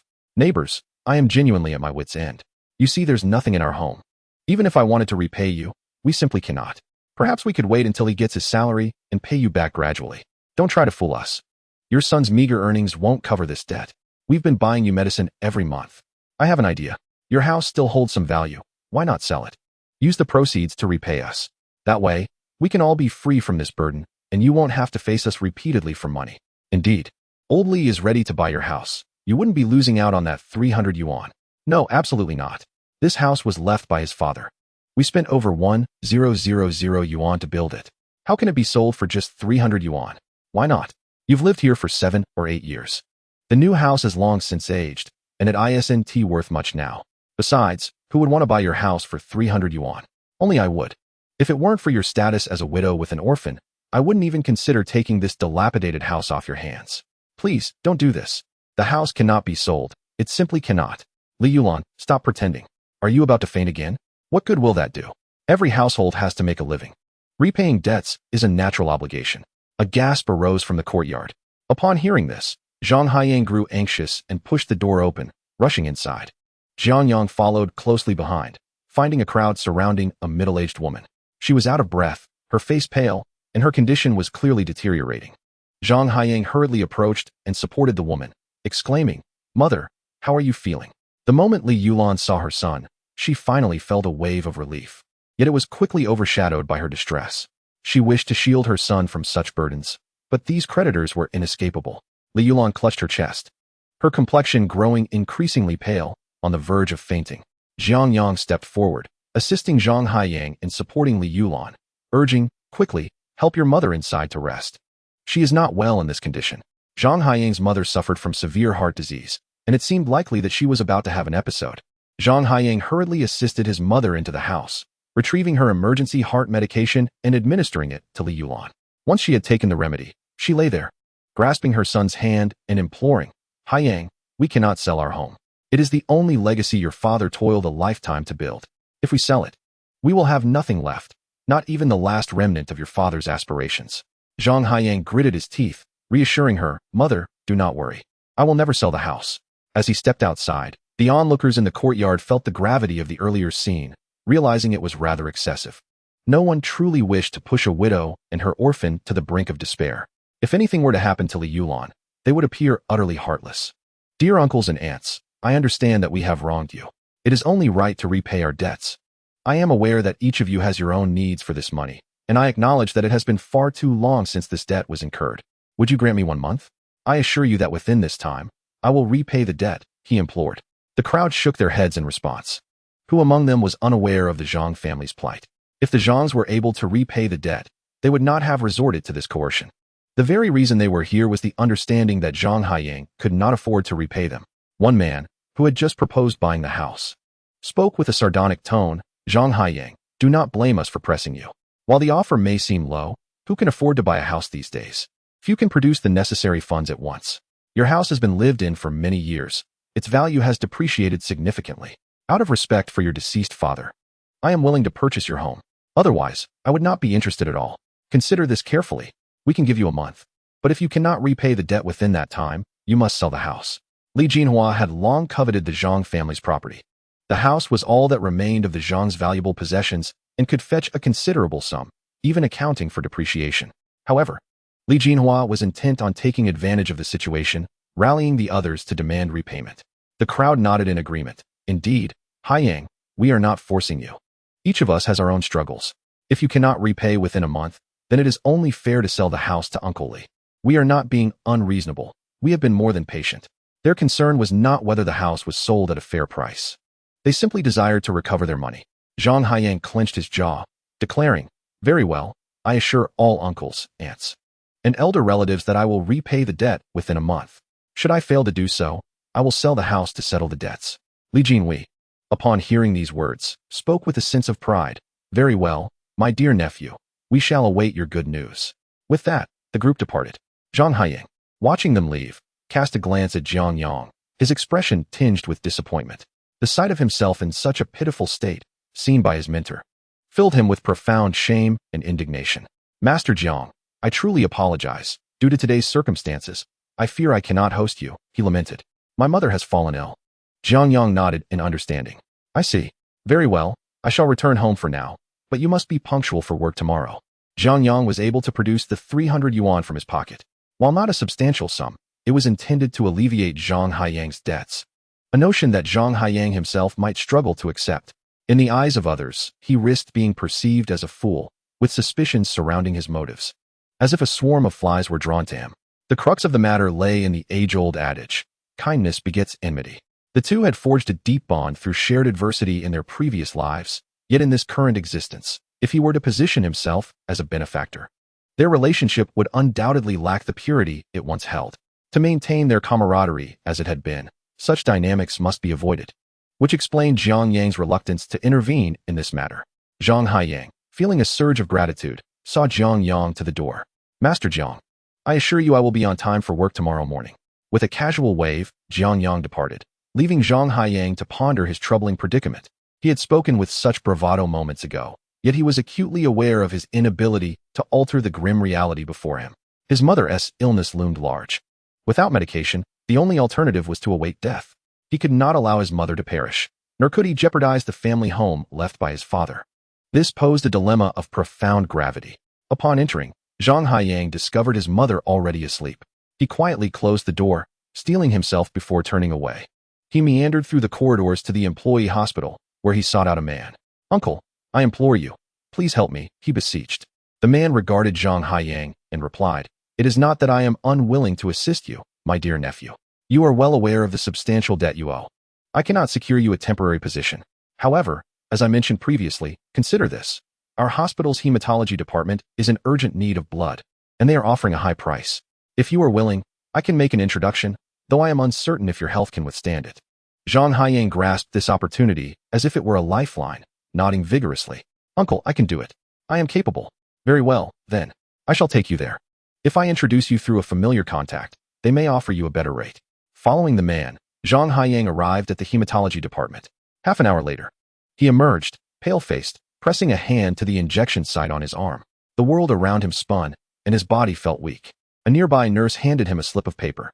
"That will be 30 yuan. Please collect your nutrition fee, and remember to hydrate and consume nutritious foods upon your return." Jiang Yang nodded, clutching the slip of paper as he stepped out to collect the money. What nutritious food could he possibly afford? The kitchen was nearly bare, devoid of even a pot. Chapter 129. Resignation. Jiang Yang stumbled home, nearly collapsing with exhaustion. His mother remained asleep. His vision blurred. He realized that he desperately needed sustenance. He staggered into the kitchen, intent on drinking a bowl of cool water. Although the doctor had advised him to consume some brown sugar water, there was none to be found at home. Sugar had long since run out. He feared he might faint. If he were to collapse, what would become of his mother? Lying in the house, waiting for someone to care for her. As he entered the kitchen, his gaze fell upon a small bundle placed on the table. For a moment, he froze, recognizing it as the very bag that Master Jiang had carried out of the post office not long ago. Upon opening it, tears welled up in his eyes. Inside were half a pound of brown sugar, 5 pounds of rice, 5 pounds of flour, and a large piece of cured meat. Most importantly, there was a note. Once a teacher, forever a father. It was evident that Jiang Yang had deliberately returned to leave these provisions for him. Overwhelmed with emotion, Jiang Yang wept quietly, tears streaming down his face. He poured a bowl of hot water from the thermos, dissolving the brown sugar, which imparted a sweet flavor to his mouth. The dizziness that had clouded his mind dissipated, and with it, all his pain, sorrow, and despair were momentarily lifted. Indeed, there are many good people in the world. His father had once told him this in his childhood, a belief he had carried into adulthood. However, after his father passed away, he discovered the true nature of those around him had shifted. Relatives schemed for the house, seeking to force the orphan mother and son to vacate, while also coveting his father's job. As for the creditors, the debts they claimed his father owed were, in truth, debts they owed his father. These were the obligations incurred during their collaborative ventures in small businesses. Initially, they were all charming and agreeable, promising that if they lost money, it would be a shared burden, and if they profited, it would be a collective gain, a testament to their mutual struggle. Yet, when losses truly occurred, they came crying to him, lamenting their hardships, invoking his father's compassion, which ultimately led to his agreeing to help them repay their debts. These promissory notes had come about through that very kindness, yet in the end, these same individuals wielded those notes to pressure the orphan mother and son into selling their home. He felt utterly hopeless, the reality of human relationships exemplified in stark relief. Where was the genuine affection in this world? Just as he had been bullied and ostracized in the cafeteria for being fatherless. With no relatives to rely upon in the factory, he was a solitary figure, an orphan, vulnerable to the disdain of others. The apprentices his father had trained now kept their distance, fearful that the orphan mother and son might seek them out for assistance. Ironically, it was a stranger he had met for the first time today who extended a hand of warmth and kindness to him. The man named Jiang Yang, though only slightly older than himself, radiated an inexplicable warmth and sunlight. It was Jiang Yang who granted him an opportunity to rise from the mire. And the moment Jiang Yang handed him the kitchen knife, he internally acknowledged him as his mentor. For no one else in this world was willing to offer him such a chance. Even if he could only learn from Jiang Yang for a mere 10 days, it would remain the most glorious moment of his life. He had initially feared that upon witnessing the most disgraceful aspects of his family, Jiang Yang would distance himself, perhaps even sever all ties. This was a lesson taught by the neighbors throughout the years. However, unexpectedly, while Jiang Yang did depart, he left behind a thread of warmth, a ray of sunlight, allowing him to feel comfort amidst the biting cold. After consuming a bowl of brown sugar water, he diligently prepared meals, acutely aware that his mother needed his care and that the family depended on his support. No matter how arduous or bitter the circumstances, he resolved to persevere. When the stir-fried cabbage with cured meat was served at dinner, his mother gazed at the steaming rice and the meat with bewilderment. Where had this come from? She knew their situation better than anyone. Her son had nearly exhausted their savings for her medical treatment, and his monthly wages were spent almost entirely on her needs. At times, she genuinely contemplated ending her life. Upon awakening, she had resolved to seek rat poison that evening, believing her existence to be a burden to her son. If she were to pass, he would undoubtedly find relief and would not have to sell their home. Yet, upon witnessing the meal before her, Zhang's mother was momentarily taken aback. Jiang Yang recounted the events, not concealing his act of selling blood. At this point, what significance was there in hiding the truth? Rather than let his mother worry, he chose transparency. When Zhang's mother learned of her son's blood donation, she struck him fiercely across the face. How could you sell your blood? Do you not realize how detrimental that is to your health? Even if you earn 30 yuan, how does that help pay off 300 yuan in debts? Your father is gone. If you ruin your health, what will become of our family? What am I to do? It's all my fault. I've burdened you. In a fit of despair, Zhang's mother struck herself, startling Jiang Yang, who quickly grasped her hand. Please, do not do this. I was wrong. I truly was. I will never sell my blood again. I beg you. You must promise me that from now on, you will never engage in anything that harms your body. You are our family's only hope. If you are lost to us, what will become of our home? If you do not promise, I will end my life right before you. Jiang Yang knelt down, bowing his head earnestly. Mother, I promise you, I promise. Is that acceptable? The two embraced, weeping profoundly. Zhang's mother glanced at the provisions, her heart stirred. It appeared that this young Master Jiang was indeed a good person. Perhaps she could entrust her son to him. The plight of her son in the cafeteria was not lost on Mother Jiang. Rather, it was her awareness of their situation that rendered her powerless to rectify it. She had to earn a living to put food on the table. However, the circumstances had shifted, having resigned herself to the inevitability of death. She found solace in the thought that once she was gone, the entire factory would know her son had become an orphan, making it difficult for anyone to further torment a child bereft of parental care. With the watchful eye of Master Xiao upon him, her son might navigate his future with greater ease. She fervently hoped her son could truly become Master Xiao's apprentice, thus securing a path for him before her passing, rendering her sacrifice worthwhile. In a moment of quietude, the mother and son shared a meal, an embodiment of filial piety, with Mother Jiang persistently serving her son meat and vegetables, her gaze gentle as she bid him a final farewell. Mother, please eat a bit more. You need the nourishment to stay healthy, Jiang Yang implored. A dutiful son, he felt a pang of guilt seeing his mother agitated on his behalf. He genuinely wished for her health to improve. Child, Master Xiao has been so generous to us, bringing us so many gifts. After dinner, let us express our gratitude to him, she insisted. Jiang Yang hesitated, glancing outside at the darkening sky. If they went now, it was likely that Master Xiao had already retired for the night. Perhaps we should wait until tomorrow. I can take you to meet Master Xiao then. He may be resting tonight, he suggested. Mother Jiang shook her head adamantly.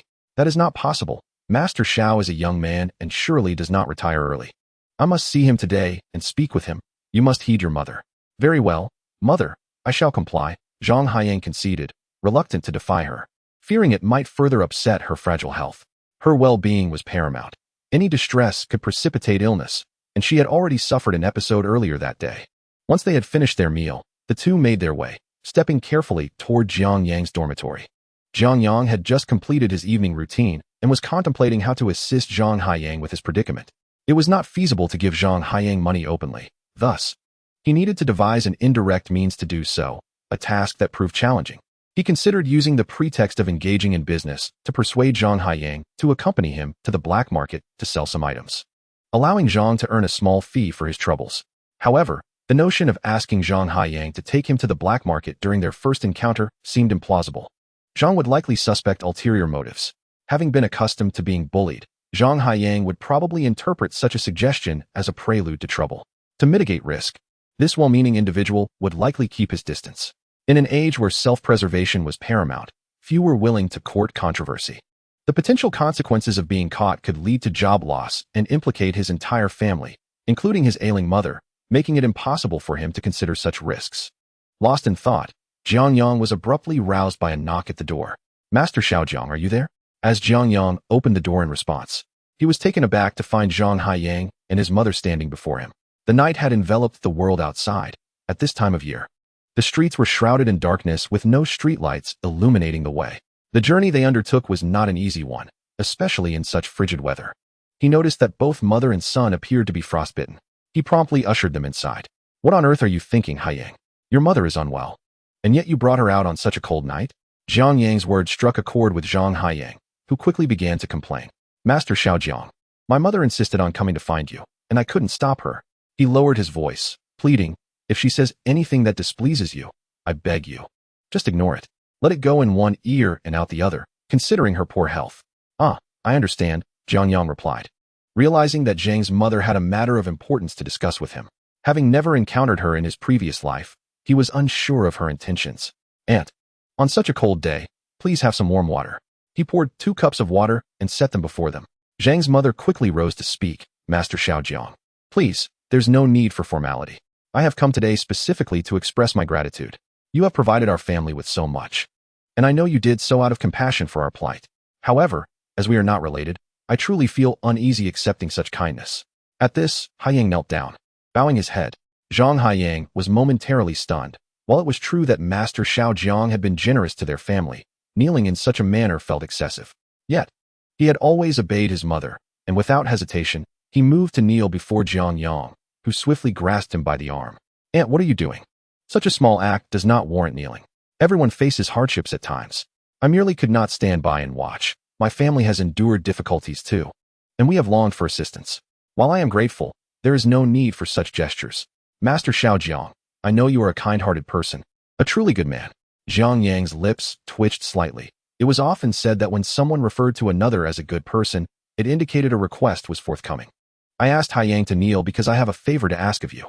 Please, I implore you to accept this child as your apprentice. His life has been fraught with challenges. Had his father been present, he would not have ended up in such circumstances, struggling even to find a place in the kitchen, reduced to merely transporting coal. I beseech you, given this child's earnest nature, please take him under your wing as an apprentice." She then nudged Zhang Haiyang's knee with her foot, urging, "Kneel. Bow to Master Xiaojiang. From this day forth, you are his apprentice. Once a teacher, always a father. You must listen to Master Xiaojiang's guidance.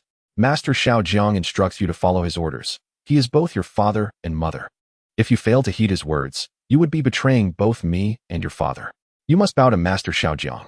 Upon hearing these words, Zhang Haiyang, without hesitation, knelt down and earnestly knocked his head 3 times on the ground. The sound of his skull striking the cement floor was audible to Jiang Yang. Hastily, Jiang Yang helped him up, casting a slightly surprised glance at Jiang's mother, who gazed at her son with profound affection. Suddenly, an unsettling thought arose within him. As a person with experience, he recognized that Jiang's mother's demeanor suggested she was preparing for an impending farewell. He genuinely wished to continue mentoring Zhang Haiyang, yet he would never wish for him to lose his mother. Moreover, Jiang's mother did not appear to be terminally ill. After all, in his previous life, Zhang Haiyang had mentioned that his mother had passed away 6 years later. It was not time for her to depart just yet. Her words clearly held deeper significance. "Auntie, Haiyang, please rise. I accept your son as my apprentice, but there is no need for further bows. Let us sit and converse amicably." Upon hearing this, Zhang's mother displayed gratitude. With her son's assistance, she settled into a chair and earnestly advised Jiang Yang, "Master Xiaojiang, Haiyang is rather straightforward, lacking in guile. He may appear simple-minded, but he possesses a remarkable aptitude for cooking. Once he learns, he acquires skills with remarkable speed. Whatever task you assign him, he will overcome all obstacles to accomplish it. Henceforth, I entrust Haiyang to you. Should he ever cause you displeasure, feel free to discipline him as you would your own child. Do not hold back." Jiang Yang, feeling somewhat helpless, thought to remind Zhang's mother that he was merely 7 or 8 years older than Zhang Haiyang and was far too young to be a father to someone of his age. "Auntie, rest assured, I shall treat Zhang Haiyang as my own brother." Yet, as Zhang's mother continued her rambling instructions, Jiang Yang grew increasingly aware that something was amiss. Connecting the events of the day with his covert following of Zhang Haiyang and witnessing him donate blood, everything began to align ominously. If he were in Zhang Haiyang's parents' shoes, he too would be reluctant to burden their child. Zhang's mother maintained a positive demeanor, which only heightened Jiang Yang's anxiety. Zhang Haiyang's lifelong vulnerability lay in his mother. Should he suffer any emotional distress, it could awaken a dangerous side of him. In his previous life, Zhang Haiyang had stabbed the head chef at the factory, whom he suspected to be Liu Dahai. If this life were to provoke him, it could lead to a tragic confrontation with the individual attempting to coerce Zhang Haiyang into selling his property. He could not allow Zhang Haiyang to end up imprisoned again. In a moment of inspiration, Jiang Yang quickly proposed, "Auntie, Haiyang, I have a matter I wish to discuss with you. I find myself in a predicament, and I believe only the two of you can assist me." Upon hearing this, Zhang's mother responded urgently, "What is it? As long as we are able to assist, we shall certainly do so." When a master is willing to allow his apprentice to lend a hand, it signifies that he regards the apprentice as a trusted confidant. Such trust is not readily bestowed by the average person, and naturally, Zhang's mother is willing, as it deepens the bond between her son and his master. While she appreciates this, she feels compelled to speak candidly about a matter that carries a hint of risk. Jiang's mother hesitated for a moment. Having just acknowledged her son as an apprentice, the master now proposed that he accompany him on an adventure, which raised concerns about potential unlawful activities. In an instant, anxiety washed over her. Master Xiao Jiang assured us that we are all honest individuals, never having engaged in petty theft or illicit dealings. Yet certain matters are beyond our reach. A mother's instinct is fierce, and Jiang's mother immediately questioned the wisdom of her decision to allow her son to apprentice. She had initially believed Master Xiao Jiang to be a commendable figure seeking to support her son. However, should he utter such a statement now, it might imply ulterior motives, suggesting he had been scheming for her son from the outset. Jiang's mother quickly resolved to take her son away. She could not allow him to fall into the hands of such a person. "Madam, I have a friend in possession of a batch of items, which are, in fact, intended for the black market. Currently lacking a place to store them, I noticed that your home is quite spacious. Might I rent a room from you? I can pay rent for 3 years up front." At the moment Jiang Yang spoke, he had already devised an escape plan, deliberately framing his words in such a manner.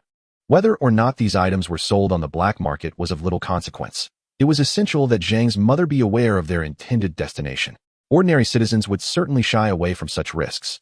Jiang's mother recognized that she had entrusted her son to a person of dubious character and immediately regretted her decision.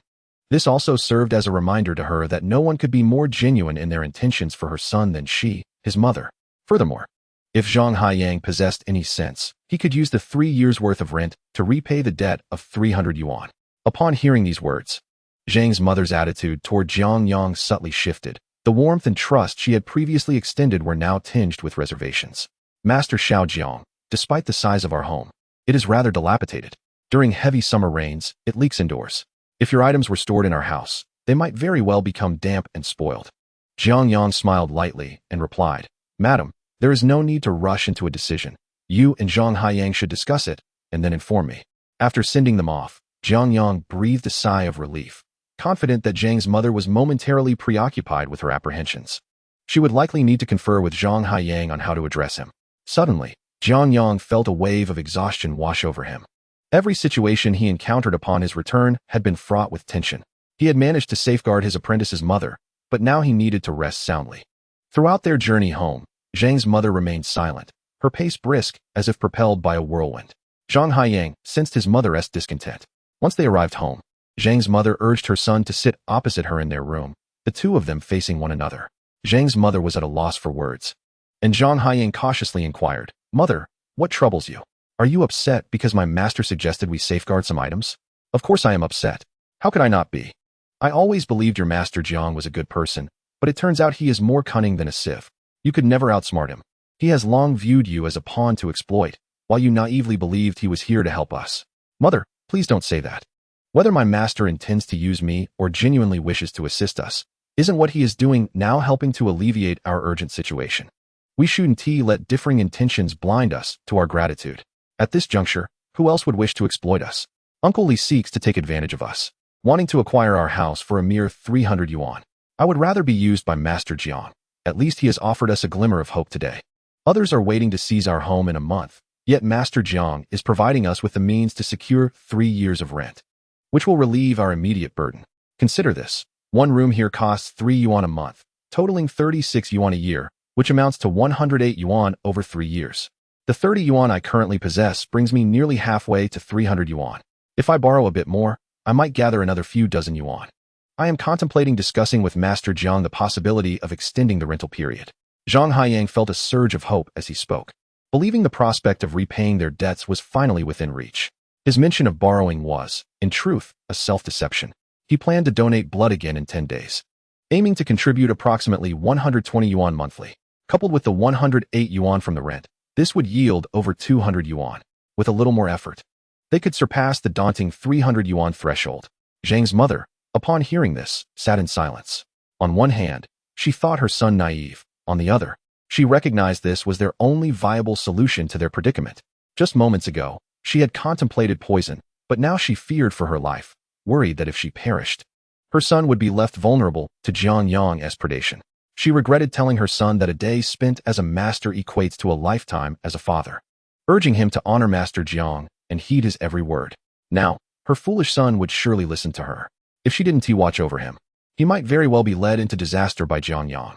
Moreover, as long as she was alive, should anything go awry with the rental situation, her presence could shield her son from the consequences. Zhang's mother had entirely abandoned her thoughts of ending her life. Chapter 132. No betrayal possible. Early the next morning, Jiang Yang joyfully arrived at the dining hall. Upon entering, he encountered Liu Dezai and his apprentice. Jiang Yang, hurry and fetch the coal. Breakfast is waiting. At this moment, the cafeteria was devoid of gas. All the stoves were fueled by charcoal. Each meal required the addition of coal balls, and someone had to tend the fire. These tasks had always fallen upon Jiang Yang, so it was only natural that he was instructed to fulfill his duties today. However, Jiang Yang hesitated for a moment. Master Liu, I need to assist in the small kitchen today. If I'm late, Chef Jiang will be displeased. Liu Dehai sneered. Do you really believe you have ascended to greatness? Remember that Chef Jiang will only be in the small kitchen for 10 days, and after that, he will leave. But you, my dear, will remain under my command. Upon hearing this, Jiang Yang felt disheartened. He was well aware that although he was a disciple of Jiang Yang, their bond was limited to a mere 10 days. He was still just a laborer moving coal under Liu Dehai's authority. Jiang Yang, haven't you always wanted to learn how to cut ingredients? Since you have that desire, you should diligently follow Jiang Yang for these few days, mastering his skills. Observe how he prepares each dish, the measurements he employs, the techniques he uses, document everything and submit it to me. Once he departs, you shall return to the cafeteria as a skilled cutter. I, Liu Dehai, will ensure you are well compensated. Liu Dehai patted Jiang Yang on the shoulder with a broad smile. A stark contrast to his usual intimidating demeanor. Your uncle may not have treated you well in the past, but in the future, you will see, your uncle will make you the head chef of our cafeteria. With my guidance, you need not worry about anything. I hear your family is being pursued for debts. Just 300 yuan, is it? When you finish work, ask your uncle for the money. He will provide for you. With your uncle's support, what problem can't be solved? Jiang Yang looked at Liu Dehai's duplicitous expression and felt a wave of nausea wash over him. Reflecting on Jiang Yang, he recalled how effortlessly and subtly Chef Jiang accomplished everything. Even when he reserved things for himself, he did not make his intentions known, nor did he adopt an attitude of superiority, awaiting gratitude. He was no fool. Chef Jiang's desire to rent his house was merely a means of navigating through his own difficulties, providing himself an excuse to alleviate any sense of indebtedness. It wasn't a loan, it was an opportunity to earn his own way. Such a person not only helped solve your problems, but also respected you deeply. The honorable and gentle Chef Jiang should not be betrayed by those he once aided. While others may act as they wish, Jiang Yang could not. He pushed Liu Dehai's hand off his shoulder, poised to speak, when a voice called from behind him. Xiaozhang, why are you still here? Hurry. There's a mountain of work waiting for you in the small kitchen. Flustered, Jiang Yang turned around to see Jiang Yang standing there with a beaming smile. Liu Dehai smiled at Jiang Yang and remarked, Master Xiaojiang, you are here so early today. However, with foreign experts visiting, you must be quite busy. Turning away, Jiang Yang felt a bit flustered as he hurriedly followed Jiang Yang, unsure of how to explain himself. He feared that Jiang Yang might think he was colluding with Liu Dehai. The two did not find an opportunity to clarify until they entered the kitchen. Jiang Yang felt somewhat dejected, worried that Jiang Yang would believe he had betrayed him. Just as he was feeling downcast, he heard Jiang Yang say, Jiang Yang, come and prepare these ingredients, then marinate the steak. At this, Jiang Yang's spirits lifted, his eyes gleaming with excitement. He quickly rushed to Jiang Yang's side. Master Xiaojiang, you want me to marinate the steak? Jiang Yang, puzzled, replied, did you not remember yesterday's steps? That shouldn't be the case. If you forgot, I can explain it again. No, Master Xiaojiang, I remember. But don't you worry that I might leak your secret recipe? Jiang Yang chuckled softly, patting Jiang Yang's shoulder. Jiang Yang was as straightforward as ever, lacking any guile. Such an earnest character allowed him to ask such questions openly. Will you leak it? Master Xiaojiang, you were right yesterday, once a teacher, always a father. I would never betray you. Even if Liu Dehai threatens me with my position in the cafeteria, I won't. Master Xiaojiang, I may not understand much, but I know that one should be grateful and repay kindness. If a person loses their conscience and has no bottom line, they cease to be human and become a beast. I, Jiang Yang, would rather stand tall as a person. So what is there to worry about? Since you want to leak it, just focus on your work. There is much for you to learn. We have plenty of dishes to prepare in these 10 days. Jiang Yang's gentle smile filled Jiang Yang's heart with warmth, a serene trust that felt precious and light. Master, I will get to work right away. Watching Jiang Yang's enthusiasm, Jiang Yang shook his head with a smile. This young man was still the same. A little sunlight was all it took for him to shine. Lao Niu observed as Jiang Yang flawlessly repeated all the steps from yesterday, and he couldn't help but feel a sense of astonishment. It was unexpected that this Jiang Yang had such skill. Yesterday, he had accompanied his 2 apprentices to learn from Jiang Yang, but unfortunately, his apprentices were as dense as wood, remembering nothing, while he had only grasped the general idea, not with the same meticulousness as Jiang Yang. They interacted daily with these dishes and had a solid foundation, while Jiang Yang had only just begun. It seemed a pity for someone like him to be relegated to carrying coal. Lao Niu continued with his own tasks, with Jiang Yang at the helm.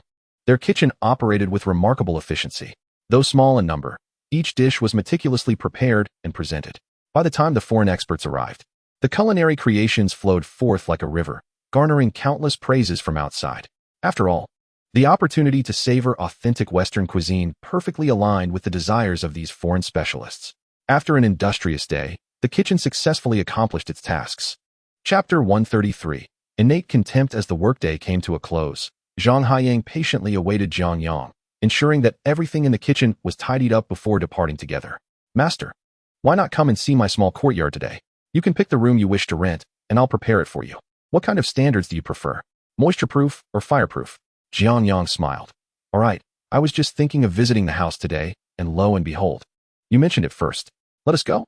As the 2 emerged from the Foreign Affairs Bureau, they were met by a black sedan parked at the entrance, beside which stood a soldier in uniform.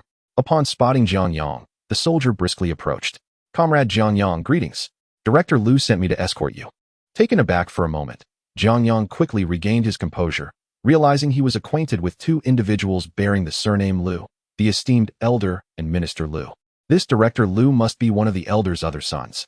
He understood that his ties with the Liu family were not easily severed, especially given the elder's fondness for him in recent days. The elder truly regarded him as a son, and it was conceivable that there might be a commotion upon his return. It was possible that the Liu family would come seeking him to pacify the elder, but he had not anticipated it would happen so soon. Since they were graciously inviting him, he felt no inclination to refuse. The elder has been mentioning you incessantly these past 2 days. He hasn't eaten a thing today, not even a morsel. Upon hearing that the elder had not eaten, Jiang Yang grew anxious. How could he not eat? The elder shouldn't be behaving like a child, getting anxious over a missed meal. He hasn't eaten all day, and we know how substantial his appetite is. What if he damages his stomach? Wait a moment, I'll grab some things from the dormitory. Jiang Yang, come with me. Jiang Yang felt an urgency in his heart. The elder was accustomed to 3 hearty meals a day, often supplemented by additional snacks. He was well aware of the elder's considerable appetite. He could easily devour 3 bowls of beef noodles in one sitting and consume 6 pounds of meat in a hot pot alone. Just imagine how starved he must be after a day without food. Jiang Yang hurriedly followed Jiang Yang back to the dormitory, standing patiently at the door. Jiang Yang did not invite him in, but instead, he quickly gathered a large bag of supplies and emerged. Jiang Yang, let us head to the Liu residence. Jiang Yang genuinely intended to promote Jiang Yang, as his time in the provincial capital was limited. To ensure Jiang Yang's protection, he needed to find him a powerful ally. The Liu family is undoubtedly formidable. Without delving into other matters, it is evident that even a mere disdainful glance from a member of the Liu family would deter anyone from bullying Jiang Yang. After a moment of hesitation, Jiang Yang clutched the items in his hands and remarked, Master, this seems inappropriate.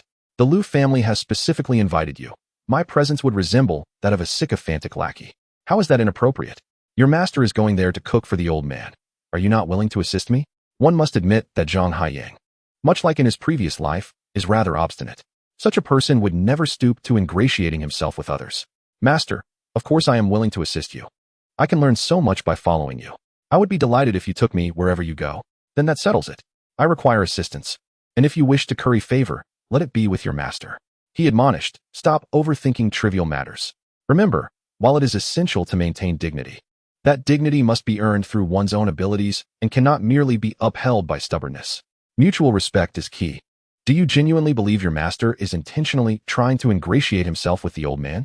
Master, that cannot be true. You are not that kind of person. Jiang Yang defended Jiang Yang, firmly believing him to be above such behavior. As the 2 ascended into the vehicle, the driver, dressed in military attire, observed Jiang Yang joining Jiang Yang with a slight smirk, yet remained silent. Jiang Yang did not respond. After all, what could a driver possibly say? The journey swiftly brought them to the Liu residence. Upon gazing at the quaint red brick building, Jiang Yang raised his eyebrows, realizing the old man's stature was indeed significant, albeit not to this extent. It was no wonder he had been so oblivious in his previous life regarding the officials and leaders within the province. He recognized that Minister Liu was an influential figure, yet he had never fathomed that the old man he had regarded as a father figure was, in fact, a founding hero of the nation. Jiang Yang, clutching his belongings, followed closely behind Jiang Yang, his heart filled with reverence as he beheld the small building. However, witnessing his master remain composed and unperturbed by the presence of this modest structure filled him with even greater admiration. This was genuine respect, indeed. Jiang Yang had experienced the world. Having built a commercial empire, he had encountered a myriad of landscapes and people, and thus would not be intimidated by a mere small red building. The driver opened the door for them, and they strode inside, where a middle-aged woman clad in a woolen dress greeted them with a hint of disdain in her eyes. "You must be Jiang Yang. Come in and change your shoes." Jiang Yang raised his eyebrows slightly, as he typically did not engage in disputes with women. Had it been a man, he likely would have turned on his heel and departed. With a calm demeanor, Jiang Yang removed his shoes and donned the slippers that had been prepared. Jiang Yang, standing nearby, noticed the absence of slippers on the ground and felt a twinge of panic. The situation grew increasingly awkward as the woman realized that her socks were torn, exposing her toes. The thought of removing her shoes to slip into slippers filled her with embarrassment, fearing it might bring disgrace to her mentor. As she turned to walk inside, Jiang Yang intended to follow, only to notice that Jiang Yang had not budged. A glance back revealed the truth. After a few steps, the woman sensed the absence of footsteps behind her and quickly turned to find Jiang Yang standing still, prompting her to inquire, "Comrade Xiaoxiao, why aren't you moving? This comrade here hasn't changed into slippers yet. Please prepare a pair for him." Jiang Yang tugged at Jiang Yang's sleeve, desperate to express his reluctance to switch to slippers. The woman frowned. "Why all the fuss? We have no slippers left. Perhaps your disciple can just wait at the door." "Comrade Xiaoxiao, you should hurry inside. The old master has been waiting for you for quite some time." The woman dismissed him, as if a mere apprentice held little significance. It was merely a matter of standing at the entrance for a while. Jiang Yang furrowed his brow. He sought to foster a connection with the old master, yet it did not warrant such condescension from others. The woman's disdain was palpable, emanating from her very core, and she made no effort to conceal it. Chapter 134. No desires. Jiang Yang remained composed, standing with a smile directed at the middle-aged woman. Yet he did not move an inch. His relationship with the old master was not one of subservience. They had endured hardships together. He was a man who could have been a billionaire in his past life, and he refused to be led by the nose by anyone. He did not depend on this connection for his existence. His rapport with the Liu family had always been one of equality. Even Minister Liu treated him with great approachability. He could not fathom that Minister Liu would allow his family to look down upon him. Anyone who reached such a position would never behave in such a manner nor permit their family to hold such contempt. Either this woman had no real ties to Minister Liu, or she was merely riding on someone else's coattails. In any case, Jiang Yang felt no need to lower himself. As he stood his ground, the woman appeared momentarily taken aback, surprised by the young man's unexpected assertiveness. Considering the people waiting in the living room, she suppressed her impatience and hurried over. "Young comrade, when visiting someone else's home, one should not be choosy. If it were anyone else, you too would have been shown the door. Minister Liu is such a fine person. To have the opportunity to curry favor with someone like him is indeed a stroke of luck. Yet here you are, acting as if you are above it all. I must inform Minister Liu about your behavior, that people like you should keep their distance, with your pitiful airs, expecting to be treated as guests of honor. Truly, what a lack of self-awareness." Upon hearing the woman refer to Liu Xiangnan as Minister Liu, Jiang Yang's conviction strengthened that her position in this household was likely quite marginal. Enduring the relentless barrage of attacks from this woman, Jiang Yang patiently gestured for Jiang Yang to change his shoes. Jiang Yang's face flushed crimson. His naturally dark complexion now bore a shade of red. Gritting his teeth, he hastily removed his shoes, attempting to slip on the slippers, only to have the woman notice his exposed big toe. With exaggerated surprise, she exclaimed, "Oh dear, your sock is torn. Do you have athlete's foot? If so, you mustn't wear those slippers. They could spread it to others. How can you come to someone's home without tidying up? A torn sock should be mended. Honestly, how can you visit someone like this? Aren't you ashamed?" Jiang Yang, overwhelmed by her tirade, felt his hands and feet awkwardly at a loss. In his fluster, he hurriedly shoved his foot back into his shoe.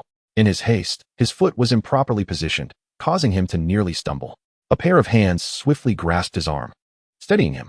Put your shoes on properly, Jiang Yang instructed. With his face still burning, Jiang Yang managed to fasten his shoes and murmured an apology, Master. I'm so sorry for embarrassing you. Jiang Yang's tone suddenly grew serious. Jiang Yang, remember, you are my disciple. Never feel ashamed of yourself. It is merely a torn sock. There is no shame in simplicity and humility. Some people have broken hearts, and when that happens, they see the world through tinted lenses. You earn your living through your own labor. You are not here to ingratiate yourself with others. What is there to be ashamed of? Stand tall. As my disciple, you must carry yourself with dignity. Upon hearing these words, Jiang Yang felt an unexpected surge of confidence. For reasons unknown, despite Master being no different from others, he felt as though Jiang Yang was a steadfast anchor in turbulent waters. With Master by his side, there was no need to panic.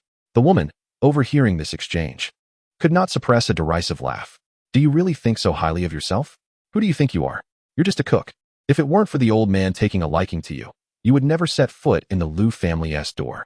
You actually consider yourself someone important? Indeed. I am a cook, but this cook is no longer crossing the threshold of your home, Jiang Yang declared, pulling Jiang Yang away and striding forward with determination. The woman, momentarily flustered, quickly reassured herself that Jiang Yang would not truly leave. Anyone who had ingratiated themselves with the Liu family would never forsake such immense wealth. It was merely a tactic to intimidate her, a youthful ploy. Feigning nonchalance, she called out, "Oh, you want to leave? Then go ahead. Once you step out of the Liu family's door, I wonder how you'll get back in. The Liu family's gates are not so easily traversed. If you leave, don't regret it." She had expected her words to make the young man hesitate, yet to her astonishment, he continued to pull his so-called disciple along, and the two swiftly exited the door. The woman stood momentarily stunned before hastily moving to the entrance. Standing at the entrance, gazing at Jiang Yang and Jiang Yang, who were on the verge of exiting the small courtyard, a sense of urgency began to envelop her. It was essential to remember that she had been specifically dispatched by Minister Liu to greet Jiang Yang. She was merely a servant of the Liu family, albeit one with a distant familial connection. While this bond could not be deemed entirely insignificant, it certainly did not suggest a close kinship, lying instead worlds apart. Being employed as a servant within the Liu household naturally elevated her status, leading her to believe she was of a more distinguished caliber.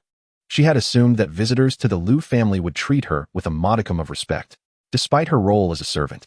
Those who came to the Liu residence often regarded her with deference, occasionally bestowing small favors upon her, hoping to glean the preferences of the Liu family members through her. This was the first instance she encountered someone so blatantly disrespectful, who, without a moment's hesitation, turned and walked away. Jiang Yang followed Jiang Yang out of the courtyard, both hurrying toward the bus station. "Master, are you truly leaving just like that? Didn't Minister Liu summon you? Won't this offend the Liu family?" "Minister Liu is not that kind of person. I simply cannot abide that woman's petty demeanor. Moreover, I was invited by the Liu family. If I were to be treated with such disdain, even upon entering the Liu residence, I would not receive any warmth from others. Remember, we are not here to ingratiate ourselves. I am an old friend of the elder Liu. I have never sought any benefits from the Liu family. If it were a matter of personal gain, I could humble myself, but I desire nothing, so why should I endure such indignity?" Upon hearing this, Jiang Yang breathed a sigh of relief, having felt guilty for fearing that his master had offended the Liu family in order to protect him. "Master, you are right. With no desires, why should one tolerate such disrespect? Please, come to my home. I have a request. I wish for you to rent my property." Jiang Yang laughed heartily, realizing that Jiang Yang's ability to articulate such a thought indicated his growth in perspective. Chapter 135. Nonsense in the Living Room. Liu Xiangdong and Liu Xiangxi, along with their respective wives and children, were seated. Liu Xiangnan descended from the upper floor, and all eyes turned to him. "Brother, how is it? Is father willing to eat?" Liu Xiangnan shook his head in resignation. The old man is adamant about having Jiang Yang. If Jiang Yang does not arrive, he will not touch a morsel of food. Liu Xiangxi rubbed his temples in frustration. Why is father behaving this way? Clearly, I am the third son. Yet he treats an outsider as if he were his own. How can you say that? If it weren't for your blunder in losing father, would he be in this state? He refuses to acknowledge you. Liu Xiangnan was equally perturbed, anger flaring as he recounted how difficult it was to appease their father upon returning home, who was insistent on having his third son. After managing to calm him down on the first day, the arrival of the true third son ignited the old man's fury, leading to a confrontation that further aggravated the situation. The elder Liu had always been known for his temperament, preferring gentleness over force. The old gentleman had not eaten since last night, persistently calling for the third son to return. He declared that without the third son, he would refuse to eat. Initially, it was thought that a little coaxing today would suffice, but upon waking in the morning, the old gentleman remained fixated on his third son, steadfastly refusing to eat. As noon approached, and he still had not eaten, the third son began to feel anxious. The old gentleman was accustomed to a hearty appetite. Missing a meal would typically leave him quite famished. Now, having gone without 3 meals since yesterday, his health could truly be at risk if he continued to abstain from food. It was evident that he was already feeling dizzy and lay in bed, unable to rise. The third son regretted his earlier decision. Why had he chosen to confront his father so seriously? The old gentleman, with his fading memory, scarcely recognized anyone in the family anymore. It would have been much easier to gently appease him rather than insist on the distinction of being the third son. Liu Xiangxi, overhearing this, spoke with irritation, questioning why they had not yet returned from finding Jiang Yang. Liu Xiangnan cast a glance at his younger brother, admonishing him to mind his tone. What did Jiang Yang do to deserve such disdain? Jiang Yang had neither provoked nor offended him. Did that mean he must come at their beck and call? Who did he think he was? After receiving a reprimand from his elder brother, Liu Xiangxi quickly adjusted his demeanor. In their household, it was clear that the old gentleman held the most authority, followed closely by the elder brother. Brother, I was wrong. I did not mean it that way, he conceded. Liu Xiangxi's wife, Guodonghua, hastily interjected, Sisterly, could you check if the guests have arrived? Sisterly, the middle-aged woman from earlier, appeared somewhat anxious at the doorway of the living room, fidgeting with her clothing as she stammered, Comrade Gua, someone did come in just now. But when I asked him to change his shoes, he got angry and left. Upon hearing this, Liu Xiangxi stood up, exclaiming, Brother, did you see that? How arrogant that person is. What is so wrong with asking him to change his shoes? It's merely basic courtesy. To turn and walk away like that. What kind of character is that? How can someone with such a demeanor truly care for our father? I suspect he had ulterior motives all along. Liu Xiangnan hesitated, questioning whether he had misjudged the situation. That seemed impossible. He recalled the young man. His demeanor in the kitchen had exuded a sense of generosity. When Jiang Yang attended to their father, he did so with genuine sincerity. The bond between their father and Jiang Yang could not have been forged solely from selfish intent. Liu Xiangnan's sharp gaze fell upon Aunt Li, who trembled slightly under his scrutiny. The minister Liu was not typically present in front of the old gentleman and was known for being difficult to deal with, possessing a keen eye for character. Perhaps I should go and bring them back? Aunt Li suggested hesitantly. However, Liu Xiangnan merely chuckled softly. No need for you to go. I shall handle it myself. Upon the utterance of those words, astonished gasps echoed throughout the living room. Eldest brother, you are showing far too much deference to that Jiang Yang. He is but an ordinary individual. Is it truly necessary for you to lower yourself to such a degree? Liu Xiangdong expressed his surprise, as his impression of Jiang Yang remained that of a cunning opportunist, eager to ingratiate himself with their family. What kind of family were the Lius? The 3 brothers of the Liu family were renowned figures, both in the province and in the capital. Accustomed to the flattery and favor of others, they had never before encountered a situation where they were required to bow their heads in request. Regardless of the challenges they faced, it was unnecessary for them to rely on those beneath them to gauge the situation. Matters were invariably resolved ahead of time. What is meant by lowering oneself? It is an act of humility and respect. He is simply caring for our father. What right do you have to stand in judgment? As if he is the one seeking to attend to our father? If he had no ulterior motive, why would he have selflessly cared for our father for 3 days? This individual is remarkably adept at navigating these circumstances. Even the eldest brother has been deceived. Liu Xiangxi had always regarded Jiang Yang as a nefarious character. In his eyes, anyone who could occupy the position of his son must be of ill repute. Yet, in your perspective, it seems that no one is worthy of merit. He merely lent a compassionate hand to an elderly man suffering from amnesia for 3 days, and yet you have labeled him an opportunist. In those 3 days, did he, as an ordinary citizen, possess any knowledge of who our father truly was? Without any understanding of our father's identity, he willingly and selflessly attended to him for 3 days. This alone speaks volumes of his character. Your accustomed high station has led you to misinterpret his benevolence as mere opportunism. In that time frame, how could he have discerned our father's status? As an outsider, unfamiliar with the surroundings, he had no place to stay. Our father had mentioned that they had been residing in a concrete pipe during those days. If his intent were to ingratiate himself, why would he choose to dwell in such a humble abode?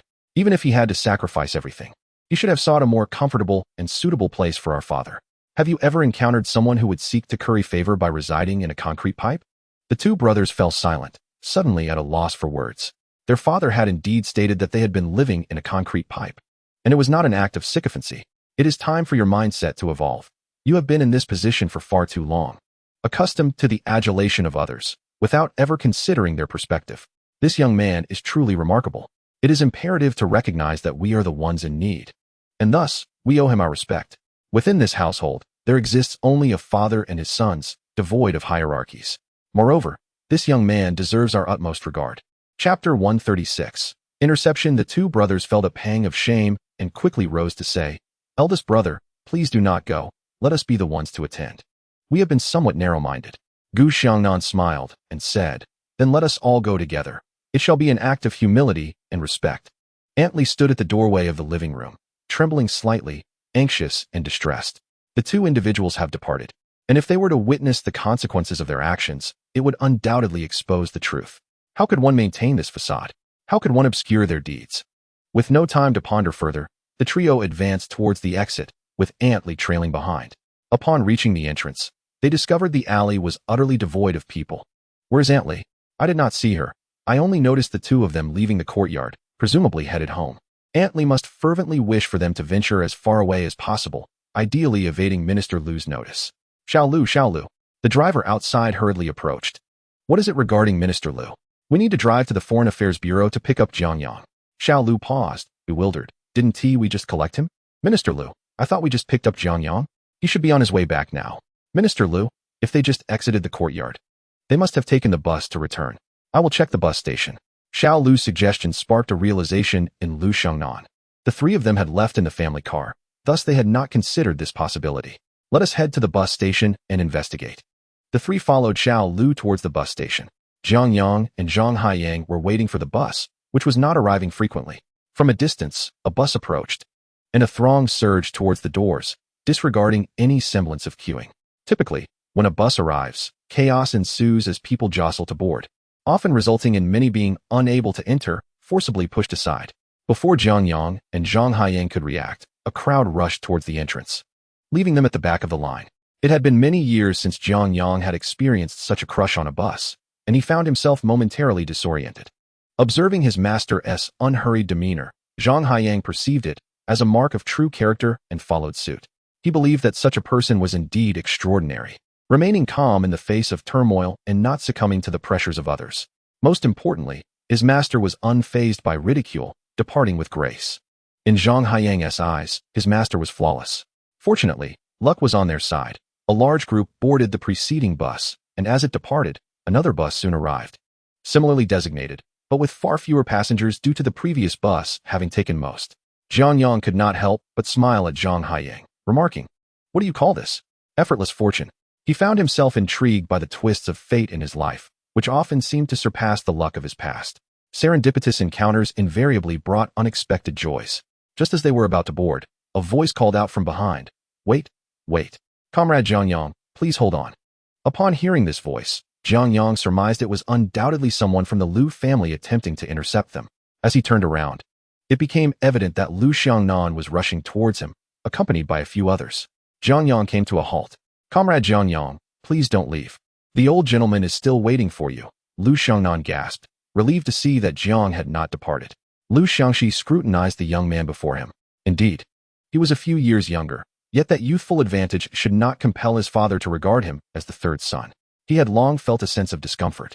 In this place, his father, elder brother, second brother, and he himself had all been forgotten completely, yet others were still treated as the third son. It seemed as though their father favored this younger son, which left him feeling quite aggrieved. "Minister Liu, you must be Xiao Jiang. I heard that you left abruptly after changing your slippers. I understand our family's modest means can sometimes render you uneasy, and if that is the case, I sincerely apologize." Jiang Yang immediately recognized that the middle-aged woman from earlier had deliberately obscured the truth. She downplayed the situation, only mentioning that they had left due to changing shoes, without revealing her role in the matter. "Minister Liu, this is my apprentice Jiang Yang. In truth, the earlier incident was a misunderstanding. My apprentice comes from a less fortunate background, and his socks were full of holes after he removed his shoes, which inevitably led to some disdain. I intended to take him back to change his socks and shoes." Jiang Yang spoke candidly, clearly lodging a complaint, and he did so with admirable forthrightness. Liu Xiangxi could not help but chuckle. "So you are Jiang Yang?" "I am Liu Xiangxi, the third son of this family. I have only heard my elder brother speak of how interesting you are, and upon our first meeting, I find you quite intriguing indeed. Did our aunt give you a hard time earlier?" Hearing Jiang Yang's words, Liu Xiangxi found him genuinely amusing, embodying the candor his elder brother had described. "Comrade Liu, it is a pleasure to meet you at last. I have long admired your reputation. The old gentleman often reminisces about your childhood antics." At this remark, Liu Xiangxi's face flushed. He had committed many embarrassing acts in his youth. If his father were to recount those tales, it would surely be the most humiliating of stories. How could it be that, without even being acquainted, his secrets were laid bare? Haha, our old gentleman certainly has his way. "Comrade Liu, he did not speak ill of you. Rather, he praised you greatly. Of course, at that time, he mistook me for you, so the accolades were directed at me. He remarked that Comrade Liu is exceptionally clever, mischievous in childhood, but has grown into a person of great promise. Thus, I enjoy a bit of reflected glory in the old gentleman's eyes." Liu Xiangxi's blushing countenance gradually regained its composure. He could not deny that Jiang Yang was skilled at preserving his dignity. Given the old gentleman's nature, it was unlikely he would speak well of his own accomplishments. "Xiao Jiang, let us proceed inside. Socks are of no consequence. The Liu family does not adhere to such rigid formalities. Please, do not take this matter to heart." Liu Xiangnan hastily interjected, aware that Sister Li's words had likely been exaggerated. "Comrade Liu, since you have said so, I shall indeed cease to be particular." Jiang Yang lodged his complaints with remarkable efficiency, yet he managed to sweep this matter aside even more deftly. The three brothers of the Liu family were evidently filled with curiosity towards Jiang Yang. A young man, standing before three individuals of such stature, was able to respond with such ease. He did not hesitate to voice his grievances, showing no deference simply because he had entered their abode. And he was quick to move on from the issue at hand. His adaptability transcended mere resilience. Chapter 137. Massage. The group chatted and laughed as they made their way back to the Liu residence. When Sister Li caught sight of Jiang Yang and Zhang Haiyang at the entrance, she was nearly drenched in cold sweat. Minister Liu glanced at Sister Li, yet displayed no discernible expression or action. At that moment, as they stepped inside, Sister Li hurriedly arranged the slippers neatly before Jiang Yang and Zhang Haiyang. "Comrade Xiaojiang, Comrade Xiaozhang, please change into these slippers. I have specially prepared new ones for you." Her tone carried a hint of flattery, starkly contrasting with her previous demeanor. Jiang Yang regarded the slippers with a half-smile, yet made no move to change. Liu Xiangnan waved dismissively, saying, "Come on, Xiaojiang, there's no need to change shoes. Consider this place your home. After all, in my father's eyes, you are like our family's eldest son. Xiaozhang, you needn't change either. Just follow your master and treat this place as your own." His words instantly alleviated Zhang Haiyang's earlier anxieties, rendering his smile more genuine. Primarily, it spared him the embarrassment of exposing his large toes. Suddenly, Jiang Yang produced a blue bag from his pocket and handed it to Zhang Haiyang. Then, before the onlookers, gracefully slipped a blue shoe cover over his shoes. The blue cover fit snugly, creating a thin barrier that shielded his shoes from dust. "Minister Liu, should we first meet the old gentleman, or shall we prepare a meal?" Zhang Haiyang, imitating his master's actions, felt a wave of reassurance wash over him after donning the shoe cover. He had previously feared that if they did not change into slippers, Minister Liu might deem them ill-mannered. Now, they neither needed to change shoes nor risk soiling the floor, and he found this contraption remarkably practical. Seeing the shoe cover piqued Minister Liu's interest. "Xiaojiang, what is this item?" "Minister, this is called a shoe cover. It is primarily for convenience, especially when guests visit. For instance, those who might have athlete's foot. It can be awkward for both the guest and the host if shoes are removed. Thus, wearing shoe covers maintains the cleanliness of the home while sparing oneself from embarrassment." Jiang Yang had sensed that this situation would be difficult to navigate. He could not simply waltz into the hostess' home without changing shoes. Yet, requiring Zhang Haiyang to change would have been even more embarrassing. Thus, he had retrieved the shoe covers from his villa. "Xiaojiang, do you have more of these? May I see another pair?" Liu Xiangnan harbored a genuine interest in this ingenious creation, which could indeed be deemed a marvel of innovative design. The Foreign Exchange Bureau under his purview was dedicated to generating foreign currency for the nation. However, their products lacked competitiveness, save for their low price point. Minister Liu had exerted considerable effort, yet innovation remained elusive. An increase in such inventive contrivances might captivate foreign entrepreneurs, potentially allowing for some foreign exchange savings when acquiring equipment. "Minister Liu, no problem. I have plenty to offer. All for you," came the prompt response, as the items were directly handed over to him. "Which factory produced this?" Liu inquired. Minister, currently, no domestic factory manufactures such a product. It was conceived by a friend of mine, a whimsical inventor, came the reply. It appears that there are none available on the market. He has yet to secure an investor. As one might surmise, with the current economic pressures, few would expend effort or funds on such endeavors. Jiang Yang's friend re-emerged in the conversation. Indeed, it is a struggle for our compatriots to satisfy their basic needs. How could one possibly spend money on this? Yet, the situation is different abroad. Upon hearing this, Liu Xiangnan's eyes sparkled with newfound insight. The acquisition of foreign currency had become exceedingly challenging. It now relied on patriotic merchants from the island port, who facilitated exchanges, often at low prices devoid of novelty, leaving foreign clients to be rather selective. This creation could potentially hold extraordinary benefits. Jiang Yang arrived at the upstairs room and knocked on the old man's door. A feeble voice emerged from within. Do not enter. I shall not eat. Even if you come in, I will not eat. Return my third son to me. I want my child. Outside, Liu Xiangxi rolled his eyes, as his father seemed to have completely forgotten about him. With a smile, Jiang Yang called out, Father, your third son has arrived. Would you like to see him? Suddenly, a loud thud was heard from inside, startling the 5 individuals outside, who hurriedly pushed the door open. The old man had fallen from the bed and was struggling to sit up. Jiang Yang rushed forward. Father, what has happened? Could you not be more careful? It was not a deliberate act to overshadow the Liu family's third brother. In a moment of panic, he had truly forgotten. The old man, chuckling, was helped up by Jiang Yang, rubbing his waist as he said, I heard you were here, and I became excited. Where have you been these past few days? How could you abandon your father? At your age, I depend on the 3 of you. You left me all alone. Such intimate reproaches brought tears to Liu Xiangxi's eyes. His father had once directed similar sentiments towards him, yet it was bewildering to witness such affection now directed towards another. As his work consumed more of his time, he found himself returning home less frequently, leaving the care of his father to others.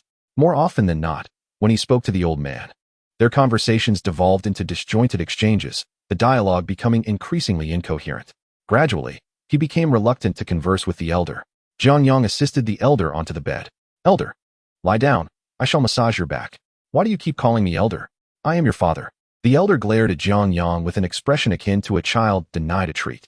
Jiang Yang, compelled to soften his tone, replied, Father, my dear father, please lie down. Allow me to massage you, shall I? Now that's more like it. The elder obediently reclined on the bed, and Jiang Yang unfastened his clothing, gently kneading the elder's back. Is it here? No, a bit higher. Yes, right there. Ouch. Can you be a little gentler? All right, I will be more gentle. Jiang Yang smiled and moved aside, beckoning to Liu Xiangxi. Liu Xiangxi approached, bewildered, and Jiang Yang nudged him into his place. He mimicked the kneading motion with his hands. Just as Liu Xiangxi reached out, Jiang Yang restrained his hand while rubbing his own together. In an instant, Liu Xiangxi comprehended the gesture, feeling a warmth spread within him. He realized that he was outdone by an outsider. Others knew to warm their hands to prevent the elder from feeling cold. Such thoughtfulness was something he could not match. Chapter 138. The subtlety of gentle care. Liu Xiangxi warmed his hands and placed them on the elder's back, applying gentle pressure as per the elder's earlier request. The elder, lying there with his back turned, remarked, Your strength is a bit too light. Have you not eaten? Liu Xiangxi hastily increased his pressure. Father, how is this strength? Is it sufficient? The elder, advanced in years and hard of hearing, evidently did not notice the change in tone. It is adequate. This strength is just right. The elder closed his eyes in enjoyment. Jiang Yang, standing nearby with a smile, inquired, Elder, having not eaten all day, what would you like? I want noodles. You haven't eaten all day. Perhaps you should start with some porridge. No, I want noodles. I am starving. If you don't let me eat noodles soon, I might faint. Make that noodle dish you mentioned last time. You said it was particularly delicious. Jiang Yang nodded with a smile. Very well, father. I shall prepare that noodle dish for you shortly. He then gestured to the door, leading Zhang Haiyang outside. Gu Xiangnan and Gu Xiangdong also retreated, leaving the space for the third brother and the elder. Upon exiting the room, the 2 brothers expressed their gratitude, grasping Jiang Yang's hand. Thank you, they said. Comrade Gu, there is no need for such formality. The elder fought valiantly for our country in his youth, and now yearns for the warmth of his descendants surrounding him. Even as his memory fades, he still longs for companionship. I believe this is what he desires most deeply. It is not merely me, the third son, that he wants, but rather the presence of care and attentiveness. After sharing these thoughts, Jiang Yang descended the stairs with Zhang Haiyang. He realized that he could not manage all matters concerning the Liu family. Ultimately, The elder required the nurturing of the three Liu brothers. In the kitchen, Jiang Yang busied himself with preparations. The steaming bowl of noodles has just been served, and the elderly gentleman has emerged from the upstairs room. At this moment, he is joyfully conversing with Gu Xiangxi. Finally, the old man has recognized his third son. Gu Xiangnan and Gu Xiangdong watch with a hint of envy as they approach, only to find that the old man speaks to them as if they were strangers. After their brief exchange, he promptly inquires, "Who are you? Why have you been in my home for so long without attending to your own affairs?" Hearing this, both brothers feel a pang of sadness. The old man does not even recognize his own sons. As Jiang Yang prepares the noodles, he gestures towards Minister Liu. The old man's memories are fragmented, and he cannot take advantage of the situation. Such an approach would be detrimental to the elderly man's future. It is imperative for him to foster recognition of his sons within the old man's mind, particularly in relation to the kindness he has shown. Gu Xiangnan gazes at the aromatic bowl of noodles before him, filled with gratitude towards Jiang Yang. This young man's selfless actions are gradually allowing them to infiltrate their father's life, creating opportunities for connection. As he approaches with the bowl of noodles, the old man is drawn by the enticing aroma and turns his head. Upon seeing Gu Xiangnan, he seems to regain a moment of clarity. "Eldest, what delicious food is this? I feel as if I've been hungry for ages." "Father, it's your favorite, the noodles. Ah, I truly love these noodles. Your mother often made them for me." The old man begins to reminisce as he eats, and remarkably, all three sons engage in his conversation. Jiang Yang and Jiang Yang observe this scene from afar, finally feeling a sense of relief. As they prepare to depart, Liu Xiangnan personally escorts them to the door. "Jiang Yang, I am immensely grateful for everything you have done for my father. My appreciation comes from the depths of my heart. From now on, you shall be regarded as the fourth son of the Liu family." Liu Xiangnan's words signify the highest form of recognition. "Minister Liu, please do not address me so formally. Call me Brother Liu." Jiang Yang feels a surge of joy within but maintains a calm exterior, replying, "Then I shall not be modest, Brother Liu. The old man's condition fluctuates, and you must devote extra attention to him. He requires companionship, and trusting him to outsiders could be worrisome, given his current state. Should anything happen at the hands of an outsider, he might struggle to communicate it to you." Jiang Yang does not explicitly mention the possibility of elder abuse, yet he hints at the risk. He suspects that the old man's previous disappearance may be closely tied to Aunt Li in the household. Just observing Aunt Li's demeanor towards them reveals that if the three of them were not present at home, she could potentially engage in dubious actions with old General Liu. Liu Xiangnan nods in understanding. "I comprehend your concerns, Xiaojiang. Here is our phone number. Should anything arise, do not hesitate to call us. Come by to visit the old man often, for we regard you as a true brother." This is a private number, directly connecting to the three of them.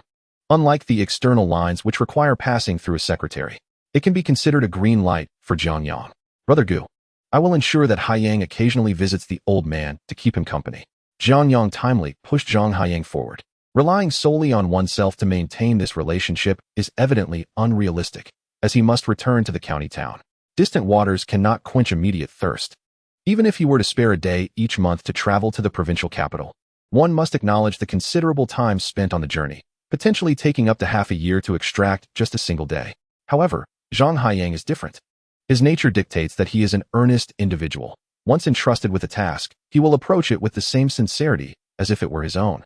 Moreover, anyone who comes close to Jiang Yang will understand the essence of his character, ensuring that there is no misunderstanding regarding any ulterior motives. Indeed, upon hearing this, Liu Xiangnan shifted his gaze to the side, where Jiang Yang stood, and patted him on the shoulder. "Xiaozhang, my brother here has immense trust in you. Do visit the old man from time to time. Do not feel constrained or burdened." Jiang Yang, feeling nervous, fumbled with his hands and feet, his face flushed, stammering, "Minister Liu, I will come to look after the old man on behalf of the master." This earnestness from Jiang Yang elicited a hearty laugh from Liu Xiangnan. Liu Xiangnan's opinion of Jiang Yang elevated further. He had initially presumed Jiang Yang might harbor some self-serving intentions. Yet, the fact that Jiang Yang boldly pushed Jiang Yang forward demonstrated his complete lack of selfish motives regarding the old man. He was not concerned about anyone exploiting their relationship.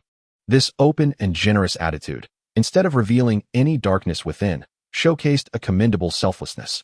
Encountering such a person indeed left Liu Xiangnan somewhat perplexed.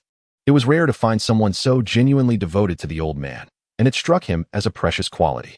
Chapter 139. The entanglement of Li Mei. The two were driven back to the Foreign Affairs Bureau by Liu Xiangnan's chauffeur. Upon arrival, as they alighted from the vehicle, Li Mei happened to catch a clear glimpse of Jiang Yang stepping out of the jeep. She recognized that license plate distinctly. It was the same vehicle that Minister Liu had arrived in that day. With a cheerful demeanor, she approached. Xiaojiang, where are you off to? Originally, he intended to visit Jiang Yang's home to inspect a property, but it was now growing quite late. Unexpectedly encountering Li Mei, Jiang Yang greeted her politely with a smile. Secretary Li, I was attending to a personal matter and have just returned. I'm heading back to the dormitory now. Secretary Li, it's getting dark. You should head home early. At this hour, the weather was indeed late, and Li Mei, as a female secretary, still had not finished her work. It appeared that there was a significant event occurring at the Foreign Affairs Bureau. Xiaojiang, I can't go home just yet.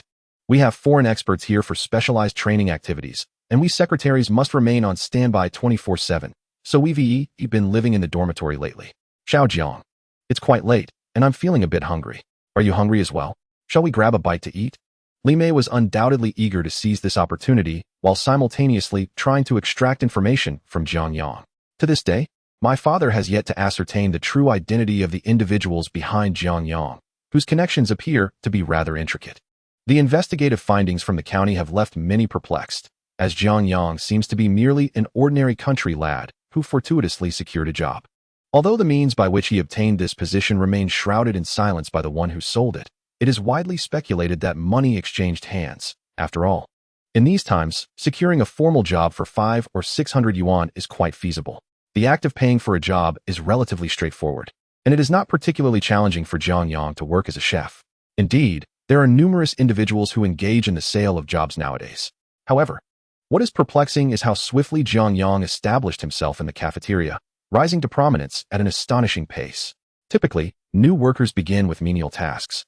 Yet Jiang Yang defies this norm, seemingly ascending to the position of head chef within mere days. Within a month, his brother-in-law and sister, accompanied by relatives from home, became the cafeteria's other head chef, displacing an experienced culinary professional. From an outsider's perspective, it is evident that the former chef's own shortcomings contributed to this downfall. Yet, from their viewpoint, how could an ordinary country boy, devoid of connections, stabilize himself so quickly and successfully arrange for his relatives? Such feats seem beyond the reach of an average individual. Moreover, it is said that he has become acquainted with Director Chung at the factory and has cultivated excellent relationships with various leaders there, including the secretary of the county head and others, with whom he maintains private interactions. To date, no one has thoroughly investigated the nature of these relationships, yet it is clear that they exist. All signs suggest that Jiang Yang is not merely an ordinary person. Rather, he is backed by someone who remains discreet and elusive. Those subtle clues indicate that he is anything but ordinary. Li Mei's father, Deputy Director Li, has taken a keen interest in Jiang Yang and has advised his daughter accordingly. Such a person possesses great potential, and she must seize the opportunity to connect with him. Li Mei, struggling to find a chance, unexpectedly encounters Jiang Yang. He casually remarks, Secretary Li, eating late is not good for your health, and besides, the cafeteria is closed. It would be wise to wash up and rest early. It is beneficial for one's well-being.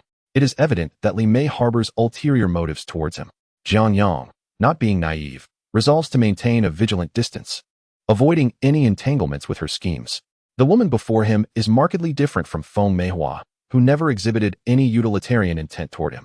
In fact, when they first met, it was Jiang Yang who had ulterior motives regarding Feng Meihua, who remained an impartial observer, scrutinizing and assessing him.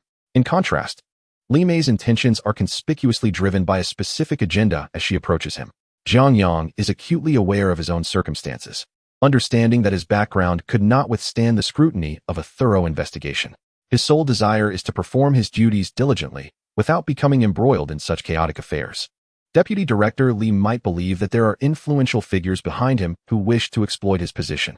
However, if he becomes entangled in Deputy Director Li's predicament, he will inevitably have to confront Director Chung, a scenario even a fool could anticipate. Director Chung has indeed been a benefactor to him.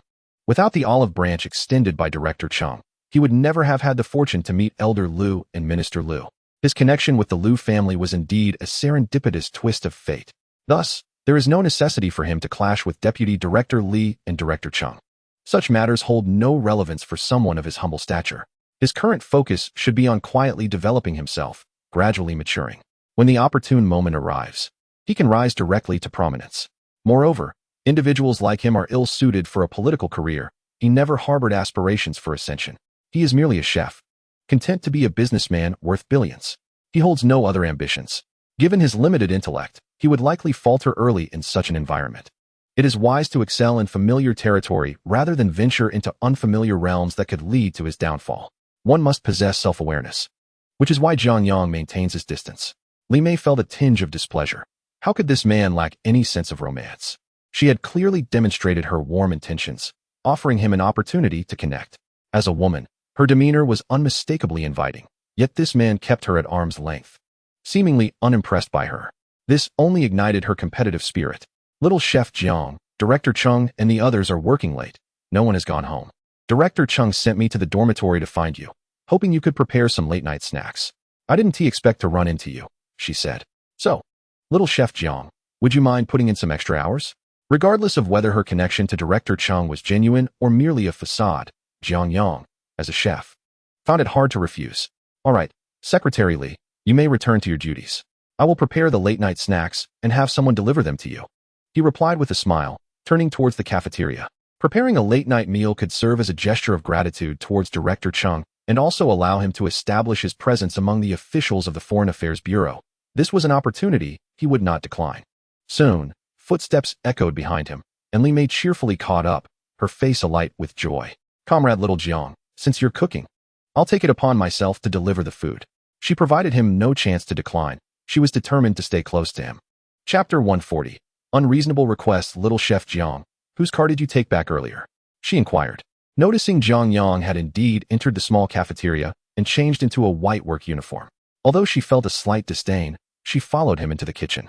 This was a natural opportunity for casual conversation, allowing them to draw closer together. To her surprise, Jiang Yang suddenly halted, turning to face her with a bemused smile. Li Mei felt her cheeks flush slightly under Jiang Yang's captivating smile, for indeed, his visage could induce a flutter in one's heart, particularly when gazed upon by Jiang Yang. His eyes seemed to focus solely on her, brimming with unspoken admiration. With such enchanting eyes, it was only natural for Li Mei to feel a tinge of shyness. Comrade Li Mei, please wait outside. This is a small kitchen, and entry is restricted to unauthorized personnel for the sake of food safety, Jiang Yang asserted with utmost seriousness. Dismissing her from the doorway, it was apparent that she had come to extract information from him. Jiang Yang was not one to speak carelessly. Certain matters, shrouded in ambiguity, would only invite speculation if left unsaid. To articulate them would be tantamount to boasting or, worse, inviting trouble. Although Minister Liu had mentioned treating him as the fourth son of the Liu family, it was merely a benevolent expression, a gesture of emotional closeness, and a testament to his genuine care for the elder gentleman. To consider himself truly as the fourth son would be somewhat presumptuous. By uttering the names of Minister Liu and others, he would inadvertently reveal a deeper connection with them, akin to parading under a false flag. He was neither intent on establishing his foothold nor on seeking advancement within the provincial ranks, let alone pursuing grand ambitions within the Foreign Affairs Bureau. Such behavior was uncalled for. The outcome of such actions would likely lead Minister Liu to perceive him as nothing more than a self-serving individual. There was no benefit, either emotionally or logically, in undertaking such actions. Li Mei found herself unceremoniously thrust outside the small kitchen, the door firmly shut behind her. Frustrated, she stomped her foot in anger, yet she refrained from revealing her true feelings, feeling that Jiang Yang was somewhat ungrateful. She had already humbled herself considerably, only for him to respond with such disregard. Young Chef Jiang, do you harbor any grievances against me? How could that be, Secretary Li? This is merely our third encounter. How could I possibly have any issues with you? Then why do you always seem indifferent when I speak to you? Secretary Li, you see, Director Chung and the others are preparing for a late-night snack, and I must focus on my work. Engaging in conversation while cooking could lead to mistakes. And I do this for the benefit of everyone. Young Chef Jiang, don't jest. I have yet to hear of a chef who fails to prepare delicious dishes due to conversation. I assure you, I am not joking. Every task deserves earnest attention. And that applies to us chefs as well. Young Chef Jiang, are you married? Li Mei was perceptive enough to discern that Jiang Yang was intentionally evading her questions. She promptly shifted the topic. I have been married before. Upon hearing this, Li Mei raised her eyebrows in surprise. She was well aware of Jiang Yang's background and recognized that he had indeed been married and divorced. In a typical introduction to a woman, Jiang Yang would normally state that he was divorced. This statement carried significant weight, implying that while he had once been married, he was currently single, thus leaving room for potential romantic interest with the woman before him. There also exists a hint of affection towards the opposite sex. Yet Jiang Yang's words completely cast her aside. This demeanor conveys a clear message. I am married, and I wish to be left undisturbed. Suddenly, Li Mei found herself harboring more peculiar thoughts about Jiang Yang. The more he rejected her, the more intrigued she became. I heard them mention that your profile states you are divorced. Why did you part ways with your wife? Li Mei provocatively inquired. Isn't that your intention to refuse? I shall make it impossible for you to decline. It seems you could no longer endure it. The nonchalant nature of this response was even more infuriating. However, Li Mei regarded Jiang Yang with newfound respect. A man who divorced his ex-wife, yet refrained from speaking ill of her, merely stating that they could no longer continue, is at least indicative of good character. He does not resort to disparaging others behind their backs to prove his own worth. How could they not continue? Was it that he looked down upon her? Each individual has different aspirations. Evidently, our goals diverge. Since our paths do not align, it is best that we do not impede one another. Jiang Yang sighed. It was clear that Li Mei was relentless in her pursuit. Despite his clear expression of his thoughts and stance, she was still inclined to engage in conversation. He understood her intentions. In his past, he was not devoid of female attention, and Li Mei was clearly a blossoming flower before him. However, he had no desire to pick this flower. It was evident that he and Li Mei were not of the same ilk. Master Xiaojiang, what type of woman do you prefer? Li Mei's question was rather direct. A man and a woman meeting for the third time, and being strangers, discussing such a topic evidently exceeded their usual boundaries. Secretary Li, please take a seat at the table for a moment. The meal will be ready shortly. Jiang Yang turned to focus on preparing the dishes. Late-night snacks are typically simple. After a bustling day at the cafeteria, there were few remaining ingredients, so he prepared simple chive dumplings along with a tomato and egg soup. While there may not be a full spread, the chive dumplings provided both vegetables and a staple.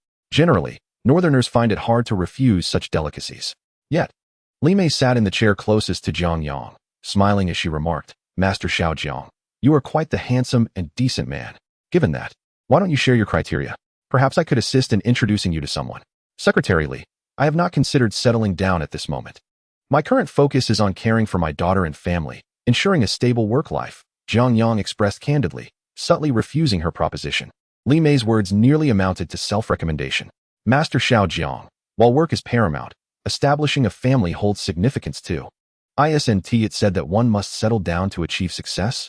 Oh, so you have a child? Is it a boy or a girl? Li Mei inquired with a smile. Although I do not have children, I do have a fondness for them, she added. Secretary Li, I am currently not considering finding a stepmother for my child. I wish for my daughter to live joyfully, without the need to contend with a stepmother's disposition every day. Jiang Yang furrowed his brow as the chive dumplings finished cooking. I hope Li Mei can withdraw gracefully, as no young girl wishes to assume the role of a stepmother. There are indeed many commendable stepmothers in the world. Why must one forfeit the opportunity due to a singular fear? If I were to seek a stepmother for my daughter, I would insist that my wife refrain from having any more children, leaving my daughter as the sole child. I dare say that any woman would find such a stringent and unreasonable demand intolerable. I wonder if Li Mei will still hesitate. Chapter 141. Viewing properties. Upon hearing this, Li Mei fell into deep contemplation. Her father had set his sights on Jiang Yang as a potential son-in-law. Yet, Li Mei herself could not fathom the conditions Jiang Yang had proposed. They seemed utterly self-destructive, indicating he had no genuine intention of marrying. Subsequently, Li Mei ceased to speak, granting Jiang Yang a welcome reprieve. As the meal was prepared, Jiang Yang and Li Mei carried the freshly cooked dishes to the office. Director Cheng and the staff working late indulged in the steaming food, particularly relishing the chive pockets. During the day at the cafeteria, one might hesitate to indulge in such fare, wary of lingering odors while entertaining guests. However, come evening, one could afford to indulge in the whims of the palate. The chive pockets, crisp and fragrant on the outside with a delectable filling, clearly satisfied the majority's cravings. Especially the tomato and egg dumpling soup, refreshing and warming, was a comfort to the stomach. Everyone extolled Jiang Yang's culinary skills, declaring that the simplest ingredients reveal the true artistry of a chef. As Director Cheng savored his meal, he regarded Li Mei and Jiang Yang with a knowing gaze. Once Jiang Yang had completed his tasks, he retired for a well-deserved rest. Meanwhile, Li Mei quietly returned to her father's office, where Deputy Director Li was enjoying a late-night snack brought by his daughter. Indeed, young Chef Zhang's skills were commendable. Deputy Director Li gave a thumbs up. Dad, Jiang Yang got out of Minister Liu's Jeep today. When I inquired about whose car he had taken home, he was evasive.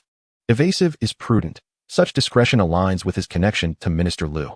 Have you ever encountered a relative from a government compound who openly boasts about their family ties? As Deputy Director Li sipped his dumpling soup, he analyzed his daughter's observations. Dad, Jiang Yang's composure at his age is somewhat excessive. Although I can be willful, my intentions are unmistakable. Today, I broached the subject of his marital prospects multiple times, even jesting about introducing him to a potential partner. It was clearly a suggestion of myself, yet he rejected the notion outright. Li Mei felt somewhat disheartened, facing such an unyielding challenge. Jiang Yang was evidently resistant. Given his association with Minister Liu, his future trajectory would surely elevate him beyond his current standing. If I were to consider my future, I would undoubtedly seek a partner who could enhance my own prospects. Deputy Director Li, conversely, felt increasingly convinced that Jiang Yang was far from an ordinary individual. Only those who possess a clear vision for their future and aspirations can steadfastly uphold their choices, remaining impervious to the distractions that may arise along the way. It is precisely for this reason that Deputy Director Li is resolute in securing this son-in-law. If what you say is true, then how could Jiang Yang possibly look down upon me? On what grounds does he deem himself superior? My educational background surpasses his, and my lineage is undoubtedly more prestigious. After all, I am the daughter of Deputy Director Li. What could he possibly find unappealing? Even if he has connections, he is merely a cook from a small county, destined to return there in 10 days. Which woman from his humble town could possibly compare to me? How dare a mere cook be so picky? Even if he has Minister Liu backing him, that does not equate to him finding a suitable wife. I wouldn't even consider him. Li Mei was in a fit of rage, her anger stemming from Jiang Yang's perceived disdain for her, leading her to feel humiliated. You need to temper your temper. Have you not realized that Jiang Yang is someone who responds better to softness than to hardness? The more you confront him directly, the more he will likely stubbornly stand his ground like a mule. My dear daughter, while Minister Liu may not directly introduce a partner for Jiang Yang, his future undoubtedly holds more promise than that of others due to his association with Minister Liu. You should refrain from intervening in this matter for now. Do not let your temperament turn Jiang Yang's feelings for you into aversion. Upon hearing her father's words, Li Mei sulkily lowered her head. In this day and age, while it is said that finding a partner is a matter of free love, the reality is far less romantic.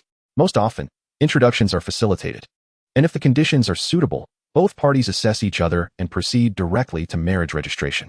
This is the fundamental norm. The presence of more intermediaries can indeed alter the dynamics.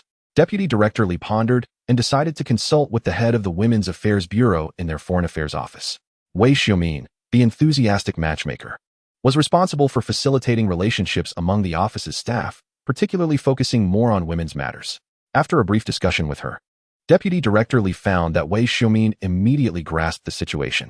She confidently assured him, Deputy Director Li, rest assured, this matter will be handled by me. I have heard of Comrade Zhang's commendable qualities. He is indeed a remarkable individual. Moreover, your daughter's willingness to marry down is a significant opportunity. In the eyes of everyone, Li Mei marrying Jiang Yang is considered a downward marriage. Unbeknownst to Jiang Yang, after work, he continued his journey home with Jiang Yang. Having neglected the matter of renting an apartment the previous day, he was still confronted with Jiang Yang's debts, which needed urgent attention, especially with Jiang Yang planning to donate blood soon. His foolish apprentice truly found himself in a difficult position. Upon arriving at Jiang Yang's home, Zhang's mother, typically frail, perked up at the news of Jiang Yang's visit, displaying unprecedented energy. Not only had she taken her medication in advance, but she had also tidied herself up, anxious to ensure that today Jiang Yang would not lead her son astray. As the two individuals entered the courtyard, Zhang's mother was anxiously peering out of the window. Upon seeing her son accompanied by Jiang Yang, she instantly beamed and rushed out to greet them. Zhang's mother was not one to fawn or flatter. Rather, she intended to disarm Jiang Yang with her amiable demeanor. Oh, Master Jiang has arrived. Please, come in, she exclaimed, while instructing her son. Go fetch a glass of sweetened water from Master Jiang. Jiang Yang hurriedly interjected, Auntie, there's no need for such formality. Let us focus on the matter at hand. Jiang Yang, with his straightforward nature, quickly added, Mother, there's no need to be so polite with my master. He is here specifically to discuss the house, and we should finalize this matter today. He pointed towards the adjacent houses, saying, Master Jiang, we have a total of 6 rooms, 3 main rooms and 3 side rooms. Over there are 2 rooms, and there is one more on that side, which happens to be our kitchen. You may choose any of the 3 rooms aside from the main ones. Please take a look and see which one you find suitable. He gestured for Jiang Yang to follow him towards the nearby houses, while Zhang's mother stood by, nearly stamping her foot in frustration. Her foolish son seemed oblivious to the importance of courtesy. Had they shown enough respect, Jiang Yang would likely refrain from being overly harsh with them. Just then, a sudden knock echoed from the courtyard gate. "Young lady, dear nephew." Upon hearing that voice, Jiang Yang frowned, recognizing it as Uncle Li, the very individual who had previously intended to purchase their home. It had been several days since he last appeared. Why was he resurfacing now? It was not even a month since their last encounter. However, as he was a creditor, it would be rude to deny him entry. With some reluctance, Jiang Yang said, "Master, I'm afraid we must pause our discussion. I need to attend to my creditor." Jiang Yang smiled calmly. "No problem. Why should you be so formal with your master? Since you call me master, there is no need for excessive words." He followed Jiang Yang as they approached the courtyard door, which they opened to reveal Uncle Li standing there, albeit alone this time, accompanied by his two sons. The smile on Uncle Li's face was insincere, and his gaze lingered on Jiang Yang momentarily. "Oh, dear nephew, it seems you have a guest at home. This is my master from the canteen. If your matters are not urgent, we can discuss them another day." Jiang Yang harbored no fondness for Uncle Li, as among all his creditors, Li had been the most unscrupulous and relentless. Had it not been for Li's machinations, he would not have been compelled to sell his home. Furthermore, his father had warned him about Li's questionable character, advising him to remain vigilant. It seemed his father's words were indeed prophetic. "Ah, dear nephew, this matter is quite urgent. I have come to you today with pressing news," Uncle Li insisted. In truth, he was anxious, as someone was eager to acquire the house, offering a price of 5,000 yuan. The property, originally valued at just over 1,000, was now being offered at a staggering 5 times its worth. From his own perspective, acquiring this house for merely 300 yuan seemed like an outrageous bargain. He could not fathom why the other party had approached him instead of Jiang Yang. Yet regardless of the reasoning behind their choice, he was resolute in his determination to secure the property. Initially, he had intended to wait for a month, but the urgency from the other side compelled him to make a hasty journey overnight. Such a sum of money was not to be squandered. Where else could one procure such a substantial amount? After conferring with his father and brother, they decided to pay a visit. Jiang Yang's expression darkened. This trio resembled stubborn gum that refused to be dislodged. Clearly, they could not be denied entry. Thus, he reluctantly invited them into his home. Li Jinhu, accompanied by his two sons, strode confidently into the main room, hands clasped behind his back, exuding an air akin to a high-ranking official conducting an inspection. Upon entering, he immediately greeted Jiang's mother with a smile. "Sister, how is your health? I felt quite remorseful when I learned of your recent illness. It was all my fault for coming along that day with everyone else. I never intended for emotions to run high." In the days of old Jiang, he had treated Li Jinhu well, and their friendship should have warranted more respect than this. Jiang Yang observed Li Jinhu's approach. He was clearly attempting to leverage emotional ties. Although he was unfamiliar with Jiang's mother, he understood Jiang Yang's character, single-minded and not prone to deep contemplation. If Jiang Yang harbored disdain for someone from the outset, that impression would remain unaltered. Conversely, if he formed a favorable view, it would likely be unwavering. The nature of Li Jinhu's role in Jiang Yang's past remained a mystery, as Jiang had never spoken of it. Jiang Yang's life had certainly been fraught with strange adversities, as if fate had meticulously crafted a path of tribulation for him, one he could not evade. Jiang Yang suspected that Li Jinhu might be one of the hurdles in Jiang Yang's tumultuous journey. With his presence, he was determined to safeguard Jiang Yang from any undue influence. Jiang's mother, however, did not alter her cheerful demeanor upon hearing Li Jinhu's words. Clearly well acquainted with his character and dismissive of his empty pleasantries, she responded with a smile. "Brotherly, old Jiang often mentioned that you shared a close bond. Yet I never anticipated that after his passing, you would come here alongside others to press for debts. I had not expected such behavior from you. After all, old Jiang did save your son's life. It seems you have forgotten the past." Her words dripped with resentment, devoid of any pretense of civility that once characterized their relationship. Li Jinhu's face flushed with embarrassment, especially with outsiders present. His eyes hinted at resentment, as if he were grappling with the audacity of a widow and her son daring to challenge him. The smile on his face gradually faded. "Yang, it seems your mentor is an outsider. Perhaps it would be better if he were to step away for a moment, as our matters are not suited for public discussion." Li Jinhu still cared about his reputation to some extent. "Ah, Master Li, there is truly no need for you to be so formal. I am not a stranger here. Once a student, forever a son. After all, I am also a master of the ocean and capable of providing guidance in this matter. Master Li, if you have anything to say, please do so. I can certainly offer some advice to Yang." Jiang Yang sat comfortably in his chair, not budging an inch, and he responded with a smile. To think one could drive him away was simply a dream. What was he here for? To dare bully his disciple? Such audacity. In his previous life, Jiang Yang had faced adversity late, and no one dared to bully his apprentice, let alone in this life. Oh, I did not perceive that a master of merely 2 or 3 days could be so sincere. Yang, you must be cautious not to be deceived. In this day and age, no one rises early without a motive. Do not let yourself be swindled to the point of losing your trousers. This insidious insinuation clearly aimed to sow discord between the master and disciple. Jiang Yang, in a deep voice, remarked, "Even if you are my master for just a day, you are still my master. Please do not worry about me. What brings you here today? Speak plainly, for my master and I have matters to attend to." Li Jinhui was momentarily taken aback by these words. This child exhibited a complete lack of decorum. However, recalling the purpose of his visit, he could only force a smile and say, Yang, I have come to you today with good news. Didn't I mention last time that I wanted to buy your house? What have you decided?" Jiang Yang lifted his gaze to Li Jinhui's face, wishing he could strike him in frustration. Couldn't he see the attitude he had expressed that day, being pressed at his own doorstep? It was evident that he intended to coerce him into selling his home. How could one be so shameless? "Uncle, this house was built with my father's hard work. I cannot sell it." Jiang Yang suppressed his anger and flatly refused. Upon hearing this, Li Jinhui's expression shifted to one of urgency. "Yang, we are family. To speak candidly, considering your family's situation, how will you manage if you do not sell the house? I genuinely wish to help you. I understand that 300 yuan is indeed a low offer for your home, and after reflecting on it, I am willing to increase it by 100 yuan. That is a considerable sum.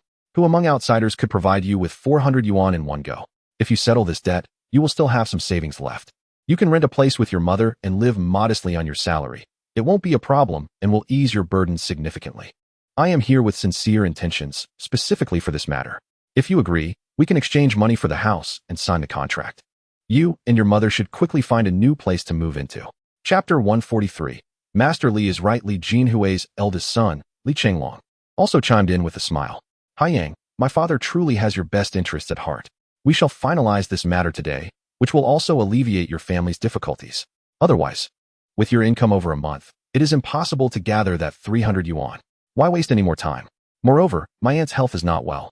Arguing over a debt of 300 yuan could potentially exacerbate her condition, which would be counterproductive. Hospitalization incurs expenses, and one must consider what is truly advantageous." The father and son duo have firmly decided that Jiang Yang has no right to refuse. The contract has already been prepared. Take a look, and if you agree, we shall sign it immediately.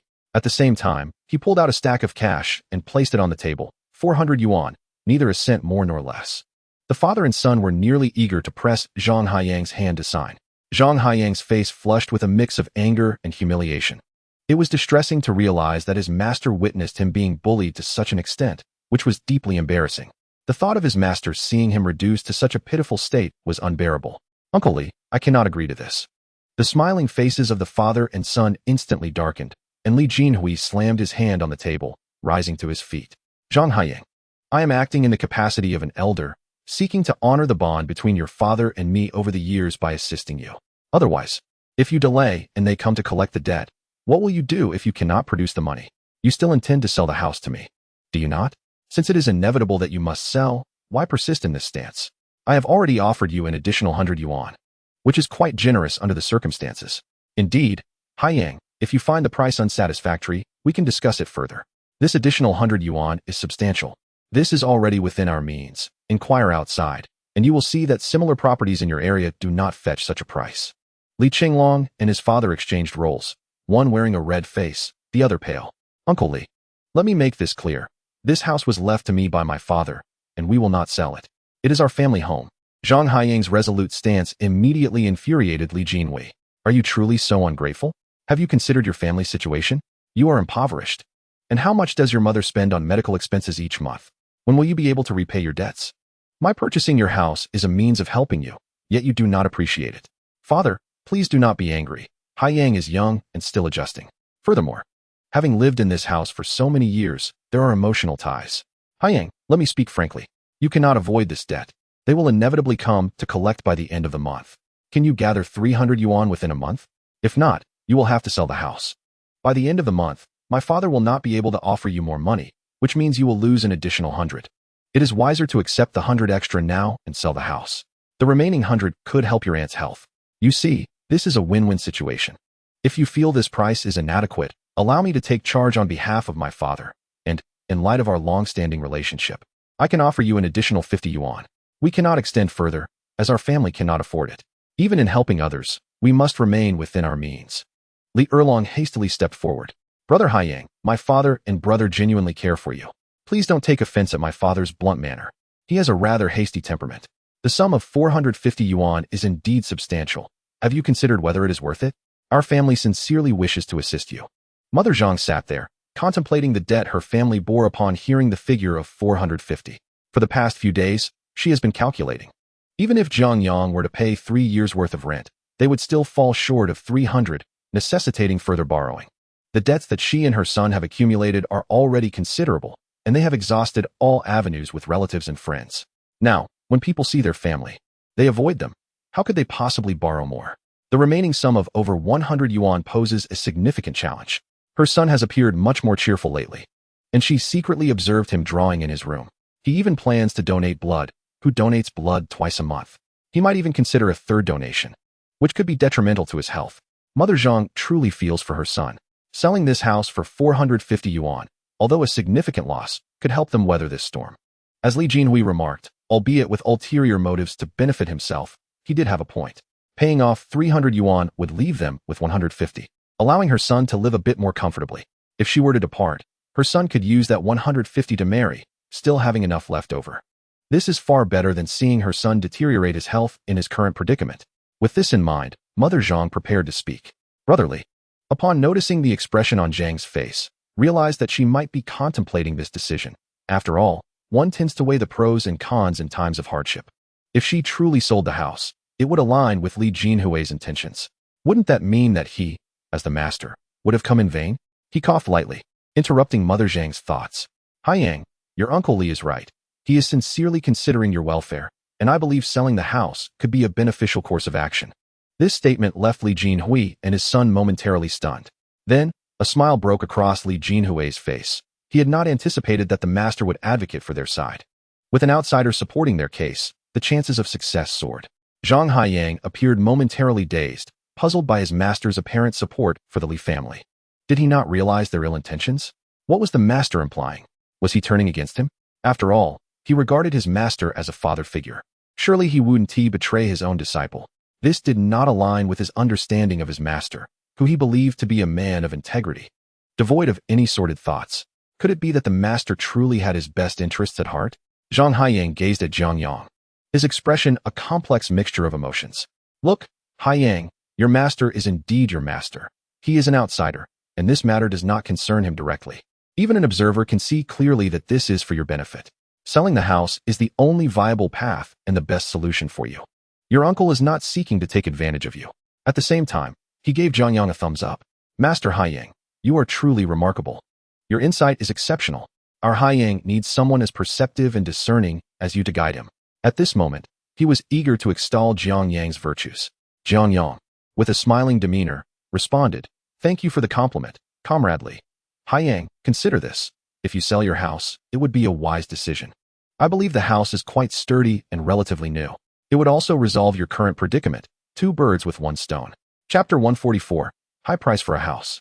Yang, your master believes this is the right course of action. If you don't trust my words, surely you trust your master's? Li Jinhui confidently pushed the money and contract forward on the table. We all want what's best for you, so quickly sign the contract and take the money. Uncle won't harm you. Brothers Li Chenglong and Li Erlong hurriedly chimed in. Yes, Yang, your master thinks this is appropriate. You should sign without delay. Your master would never do you wrong. Jiang Yang glanced at Jiang Yang and then at the contract and money on the table, feeling somewhat perplexed. Did his master truly believe selling the house was a good deal? Did that mean his master was not intending to rent? It seemed his master might have looked down on his house and decided against renting, hence the advice given. Jiang Yang turned to look at his mother, who nodded helplessly, agreeing that this was the only course of action. Just as Jiang Yang was about to pick up the pen, Jiang Yang leisurely spoke again. However, selling your house for 450 is indeed too low. The location is excellent, and the house is quite new. There are plenty of people eager to seize such a property. After all, I am your master, and we should keep our resources within the family. How about you sell it to me? As your master, I wouldn't let you suffer a loss. I would certainly offer a better price, at least higher than what your uncle proposes. As soon as he finished speaking, Li Jinhui's expression darkened. What do you mean by that? Jiang Yang remained composed, responding calmly. You should understand the meaning behind my words. Master Li, I speak plainly, and we should comprehend one another. I simply believe this price is inappropriate. If it's at this price, my apprentice should sell it to me. At this moment, Jiang Yang felt rejuvenated. His master's words were clearly in his defense. He understood his master meant well, but he couldn't allow his master to spend unnecessary money. After all, it's not easy for anyone to part with a few hundred yuan. Moreover, his master would only be in the provincial capital for 10 days before returning to their county, which was a significant distance away. What did it mean to buy a house in the city? With a grateful heart, he said, Master, I know you have good intentions, but let us leave it at that. Jiang Yang, clarify your position. Who are you selling the house to? Is it to me? Or to this master you have only known for 2 days? Li Jinhui never anticipated that Jiang Yang's earlier remark was a direct challenge to claim the business for himself. Jiang Yang, my master, once a teacher, will always be like a father. I have truly taken a liking to this house. I assure you, I am not jesting. The house aligns perfectly with my desires, both inside and out. I am not one to quibble over 450. To me, that would be a slap in the face. Even if this house were to be built from the ground up, it would cost at least 1,500 or 1,600. I have never been one to take advantage of others. I offer you 1,500 for the house, disregarding depreciation, and in light of our master-apprentice bond. Once the purchase is complete, I would appreciate your vigilance over the property. This way, I will have a place to stay upon my next visit to the provincial capital. Jiang Yang initially intended to assist Jiang Yang through renting, but as Li Jinhua pressed on, he resorted to a bold strategy, outright purchasing the house. With his apprentice watching over the property, they would not have to relocate. Li Jinhua's urgency clearly suggested ulterior motives. Although Jiang Yang was unaware of the tribulations his apprentice had faced in a past life, he was determined to protect him. Jiang Yang was certainly not lacking in the 1,500. As soon as these words were spoken, the room fell into a profound silence. So quiet that one could hear a pin drop. Jiang Yang's eyes glistened with unshed tears. He was acutely aware that their family home was being sold for 1,500, a price that was indeed somewhat implausible. Even his father's newly built house could not command such a price. However, it could certainly fetch around 800 or 900. He also understood that Li Jinhua was attempting to exploit the situation, seeking to acquire the house at a bargain. Yet, the protective declaration from his master resonated with him, and he grasped the underlying intention. Otherwise, why would Jiang Yang purchase a house in the provincial capital? It defied all logic. Jiang Yang worked in the county and resided there. Buying a house in the provincial capital simply did not make sense. Li Jinhua's anger twisted his expression. He now comprehended that Jiang Yang had come to oppose him. How foolish he had been to believe Jiang Yang was on his side, when in fact, he had been waiting to confront him. Xiao Jiang, what do you mean by that? I offer 450, and you immediately counter with 1,500. Is this sincerity? Jiang Yang rose, smiling as he replied, Li, the essence of a transaction lies in mutual consent. As you can see, I am more than willing to pay 1,500. I believe this house is worth that much. To me, it represents my apprentice's worth, and therein lies its value. What can be done? Li Jinhua, grinding his teeth, turned to Jiang Yang and said, Yang, your father and I have been old friends for many years. I am far more reliable than this stranger you are considering. Do you trust him or me? With a sneer, Jiang Yang retorted, Uncle Li, I trust my master without a doubt. Once a teacher, always like a father. With my father gone, my master is now as a father to me. I believe in whatever my master says. Li Jinhua clenched his jaw. The situation had irrevocably transformed. The other party was now offering 5,000 for the house. Now, Jiang Yang has directly raised the price to 1,500. Even if one spends 1,500 to purchase this house, there remains a margin of at least 3,500. Yet, he is discontent. For a property that could have been acquired for 400 or 500 is now costing so much more. Turning to his companion, he remarked, Master Xiao Jiang, private transactions for properties are currently prohibited. Engaging in private dealings is against the law. When bribery fails, threats ensue. Master Li, is private trading illegal? Yet, are you not here to engage in a private transaction with Jiang Yang? You may conduct a private transaction, but I cannot. I am his master. This does not constitute a private deal. Do you believe I could procure this house without spending a single penny? Surely, that can't be deemed a private transaction, can it? Indeed, at this moment, private property sales do not exist in the conventional sense. Even if such transactions occur, they typically culminate in a written contract or agreement. If one were to seek substantial evidence, they would find it elusive. All right, you are quite eloquent. Li Jinhui turned to Jiang Yang and proposed. Yang, he offers you 1,500. I will also offer you 1,500, and Uncle Li will give you 1,500 as well. How about we purchase this house? Chapter 145. Threats. The master genuinely desires this house. How about 2,000? Jiang Yang spoke again. Li Jinhui, now trembling with rage, slammed the table. I will also offer 2,000. Oh, then I shall raise it to 2,500. Naturally, my position as the master warrants a higher bid.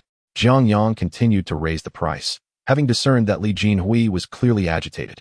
The other party was intent on this property, suggesting it harbored hidden value that they had not perceived.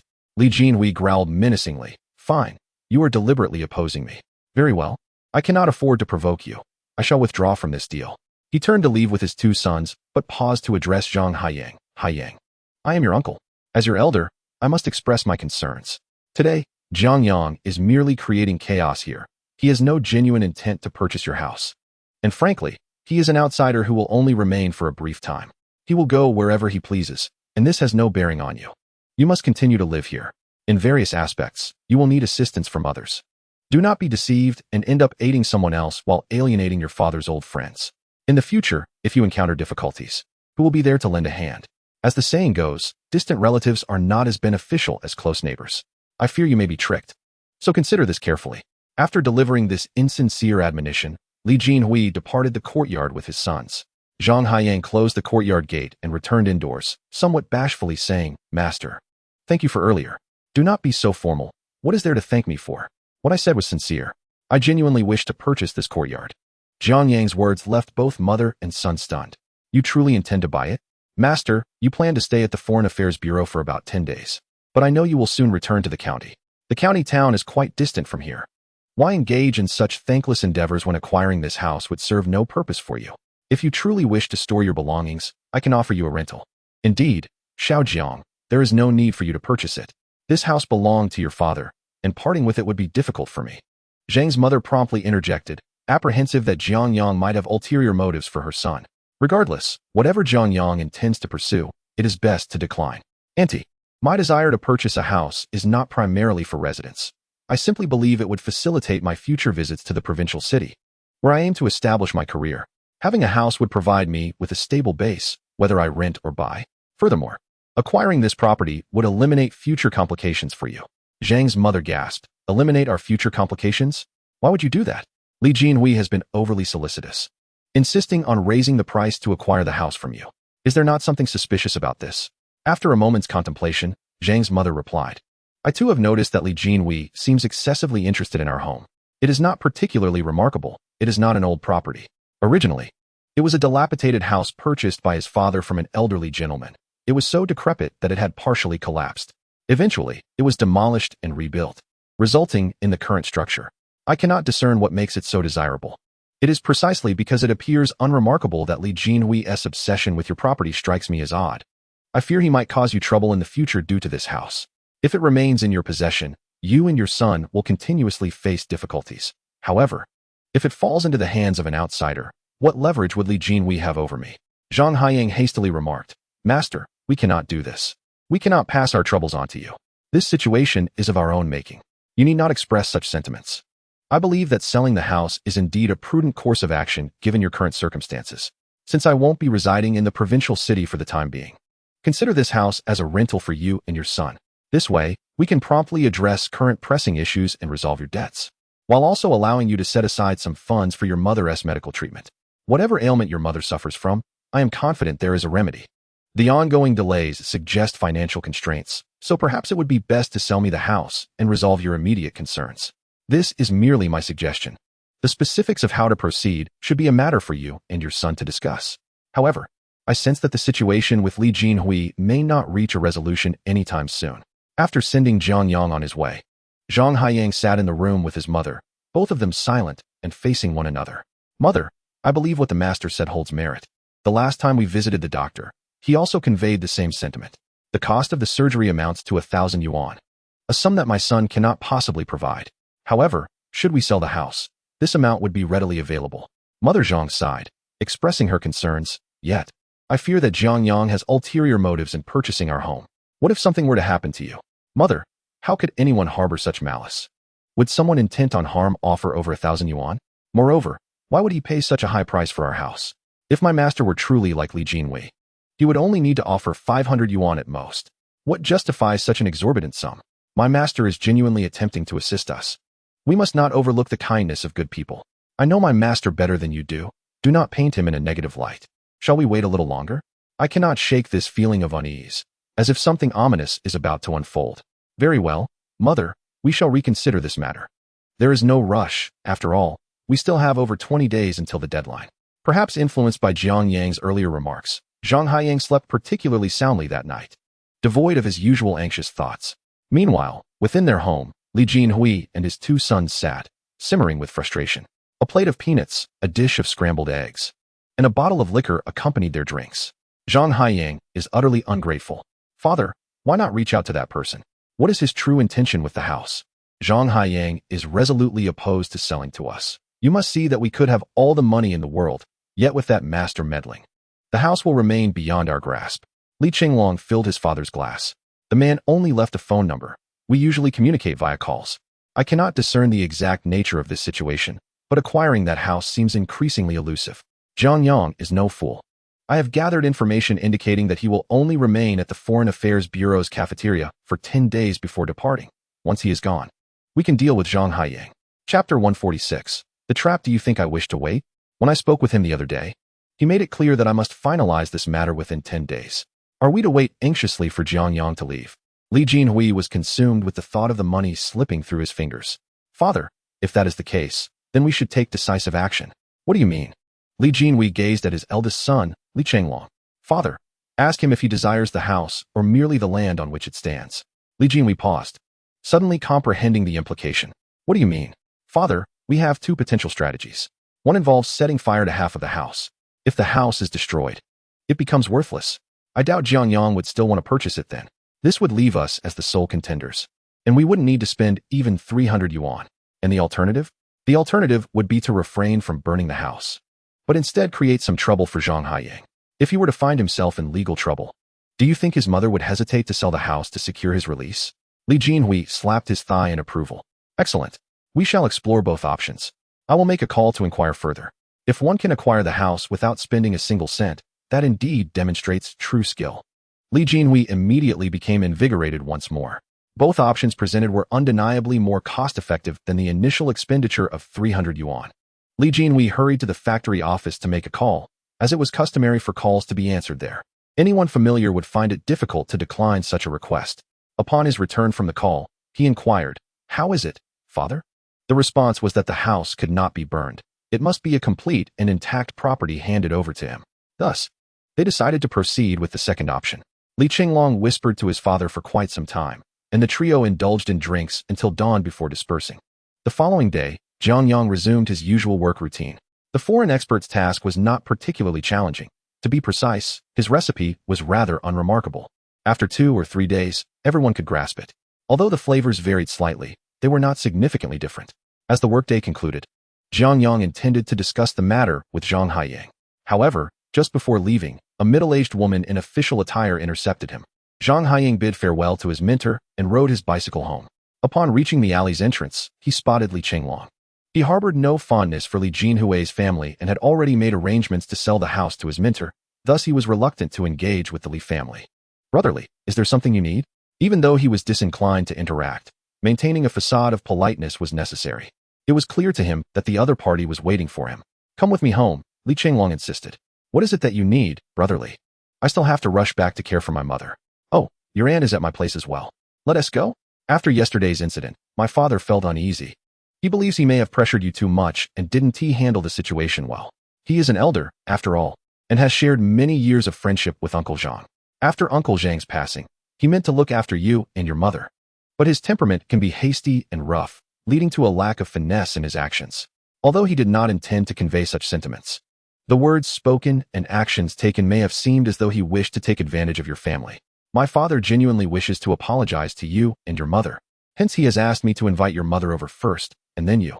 Jiang Yang had no choice but to accompany Li Qinglong to the Li residence, which was quite a distance from his own home, approximately a 40-minute bicycle ride. The Li family resided in a standalone courtyard, a testament to Li Jinhui's capability in these times. Ordinary workers rarely had such exclusive accommodations. Most lived in shared courtyards, typically housing many families, while the Li family managed to maintain their own independent yard, reflecting Li Jinhui's prowess. Upon entering the house, Li Chenglong was immediately struck by the sight of a lavish banquet set before them. The dishes were abundant, and his mother was engaged in conversation with Li Jinlong at that moment. In contrast to yesterday, the tone in which mother spoke to Li Jinlong was markedly gentler, and it appeared that the relationship between the two had significantly improved. Upon seeing Zhang Haiyang enter, Zhang's mother immediately called out, "Oh, Haiyang, you've arrived. Come here. Come here.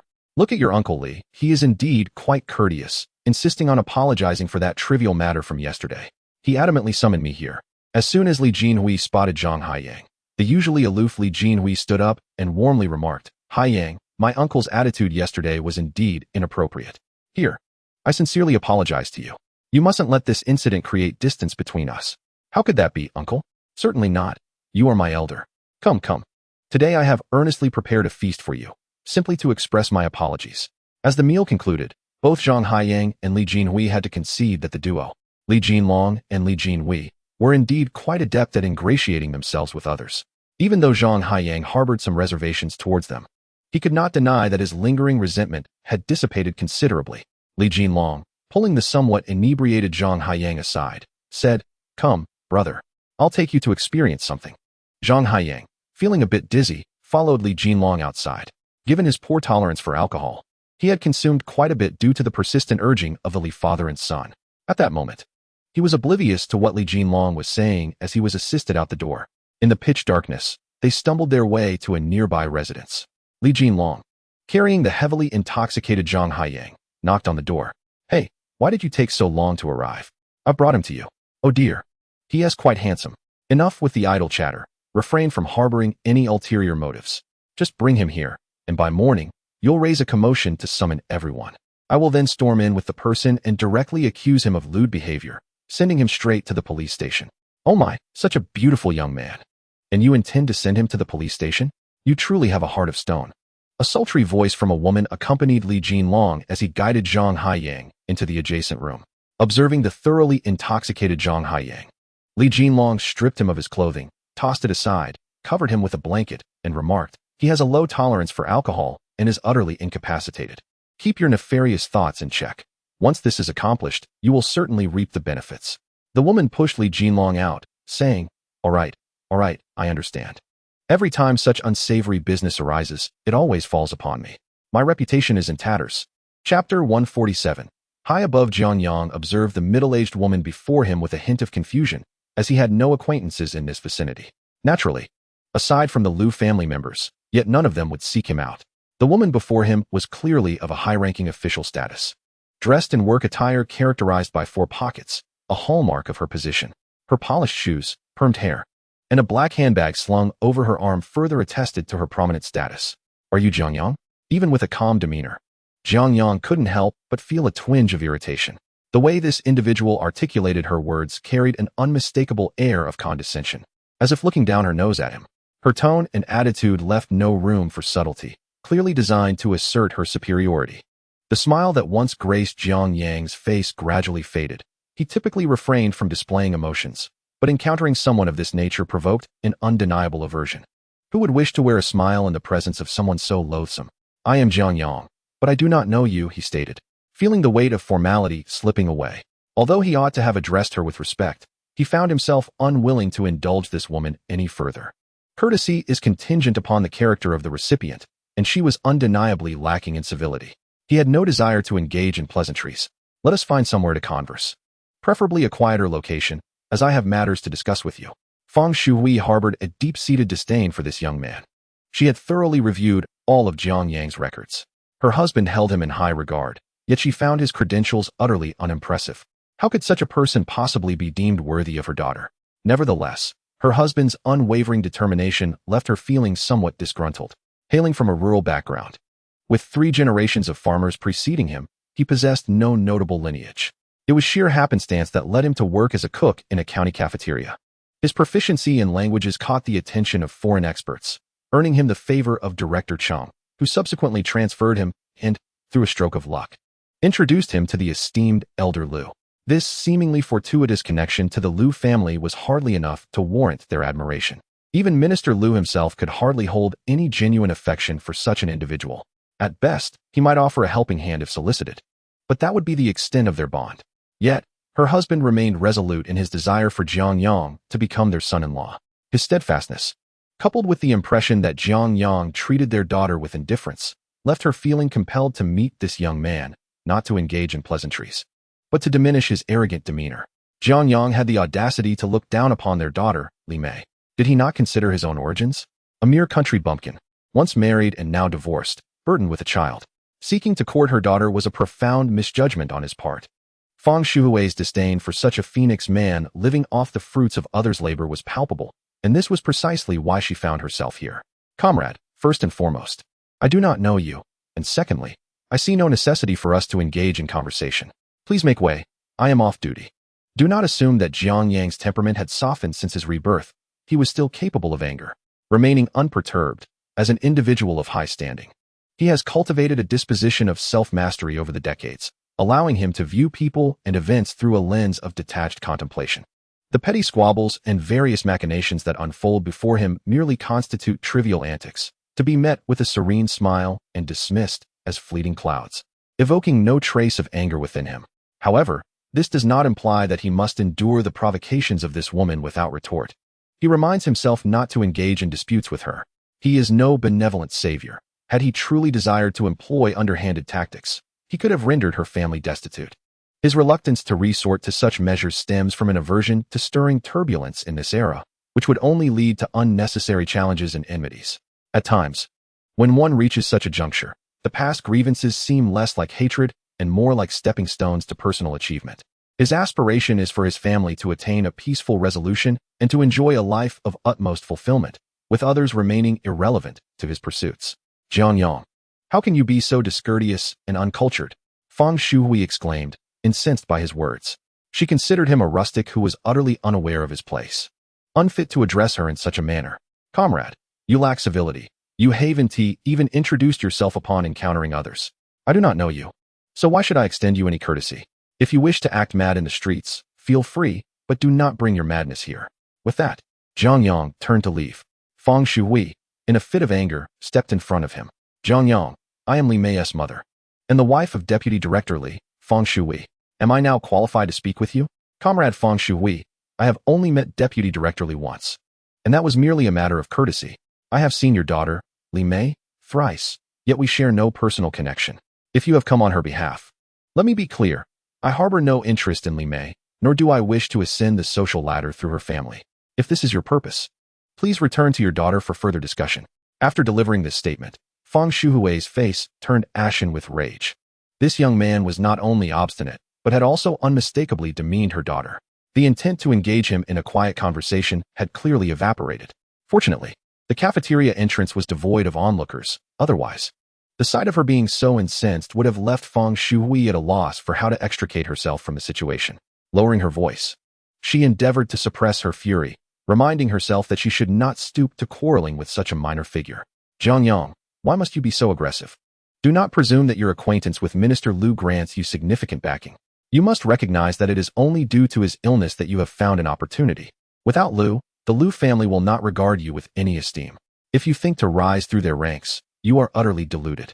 It would serve you well to understand your position. They will not view you as anything of consequence. Were it not for Liu Mei's lingering affection for you, I would not have sought you out today. You must contemplate this carefully.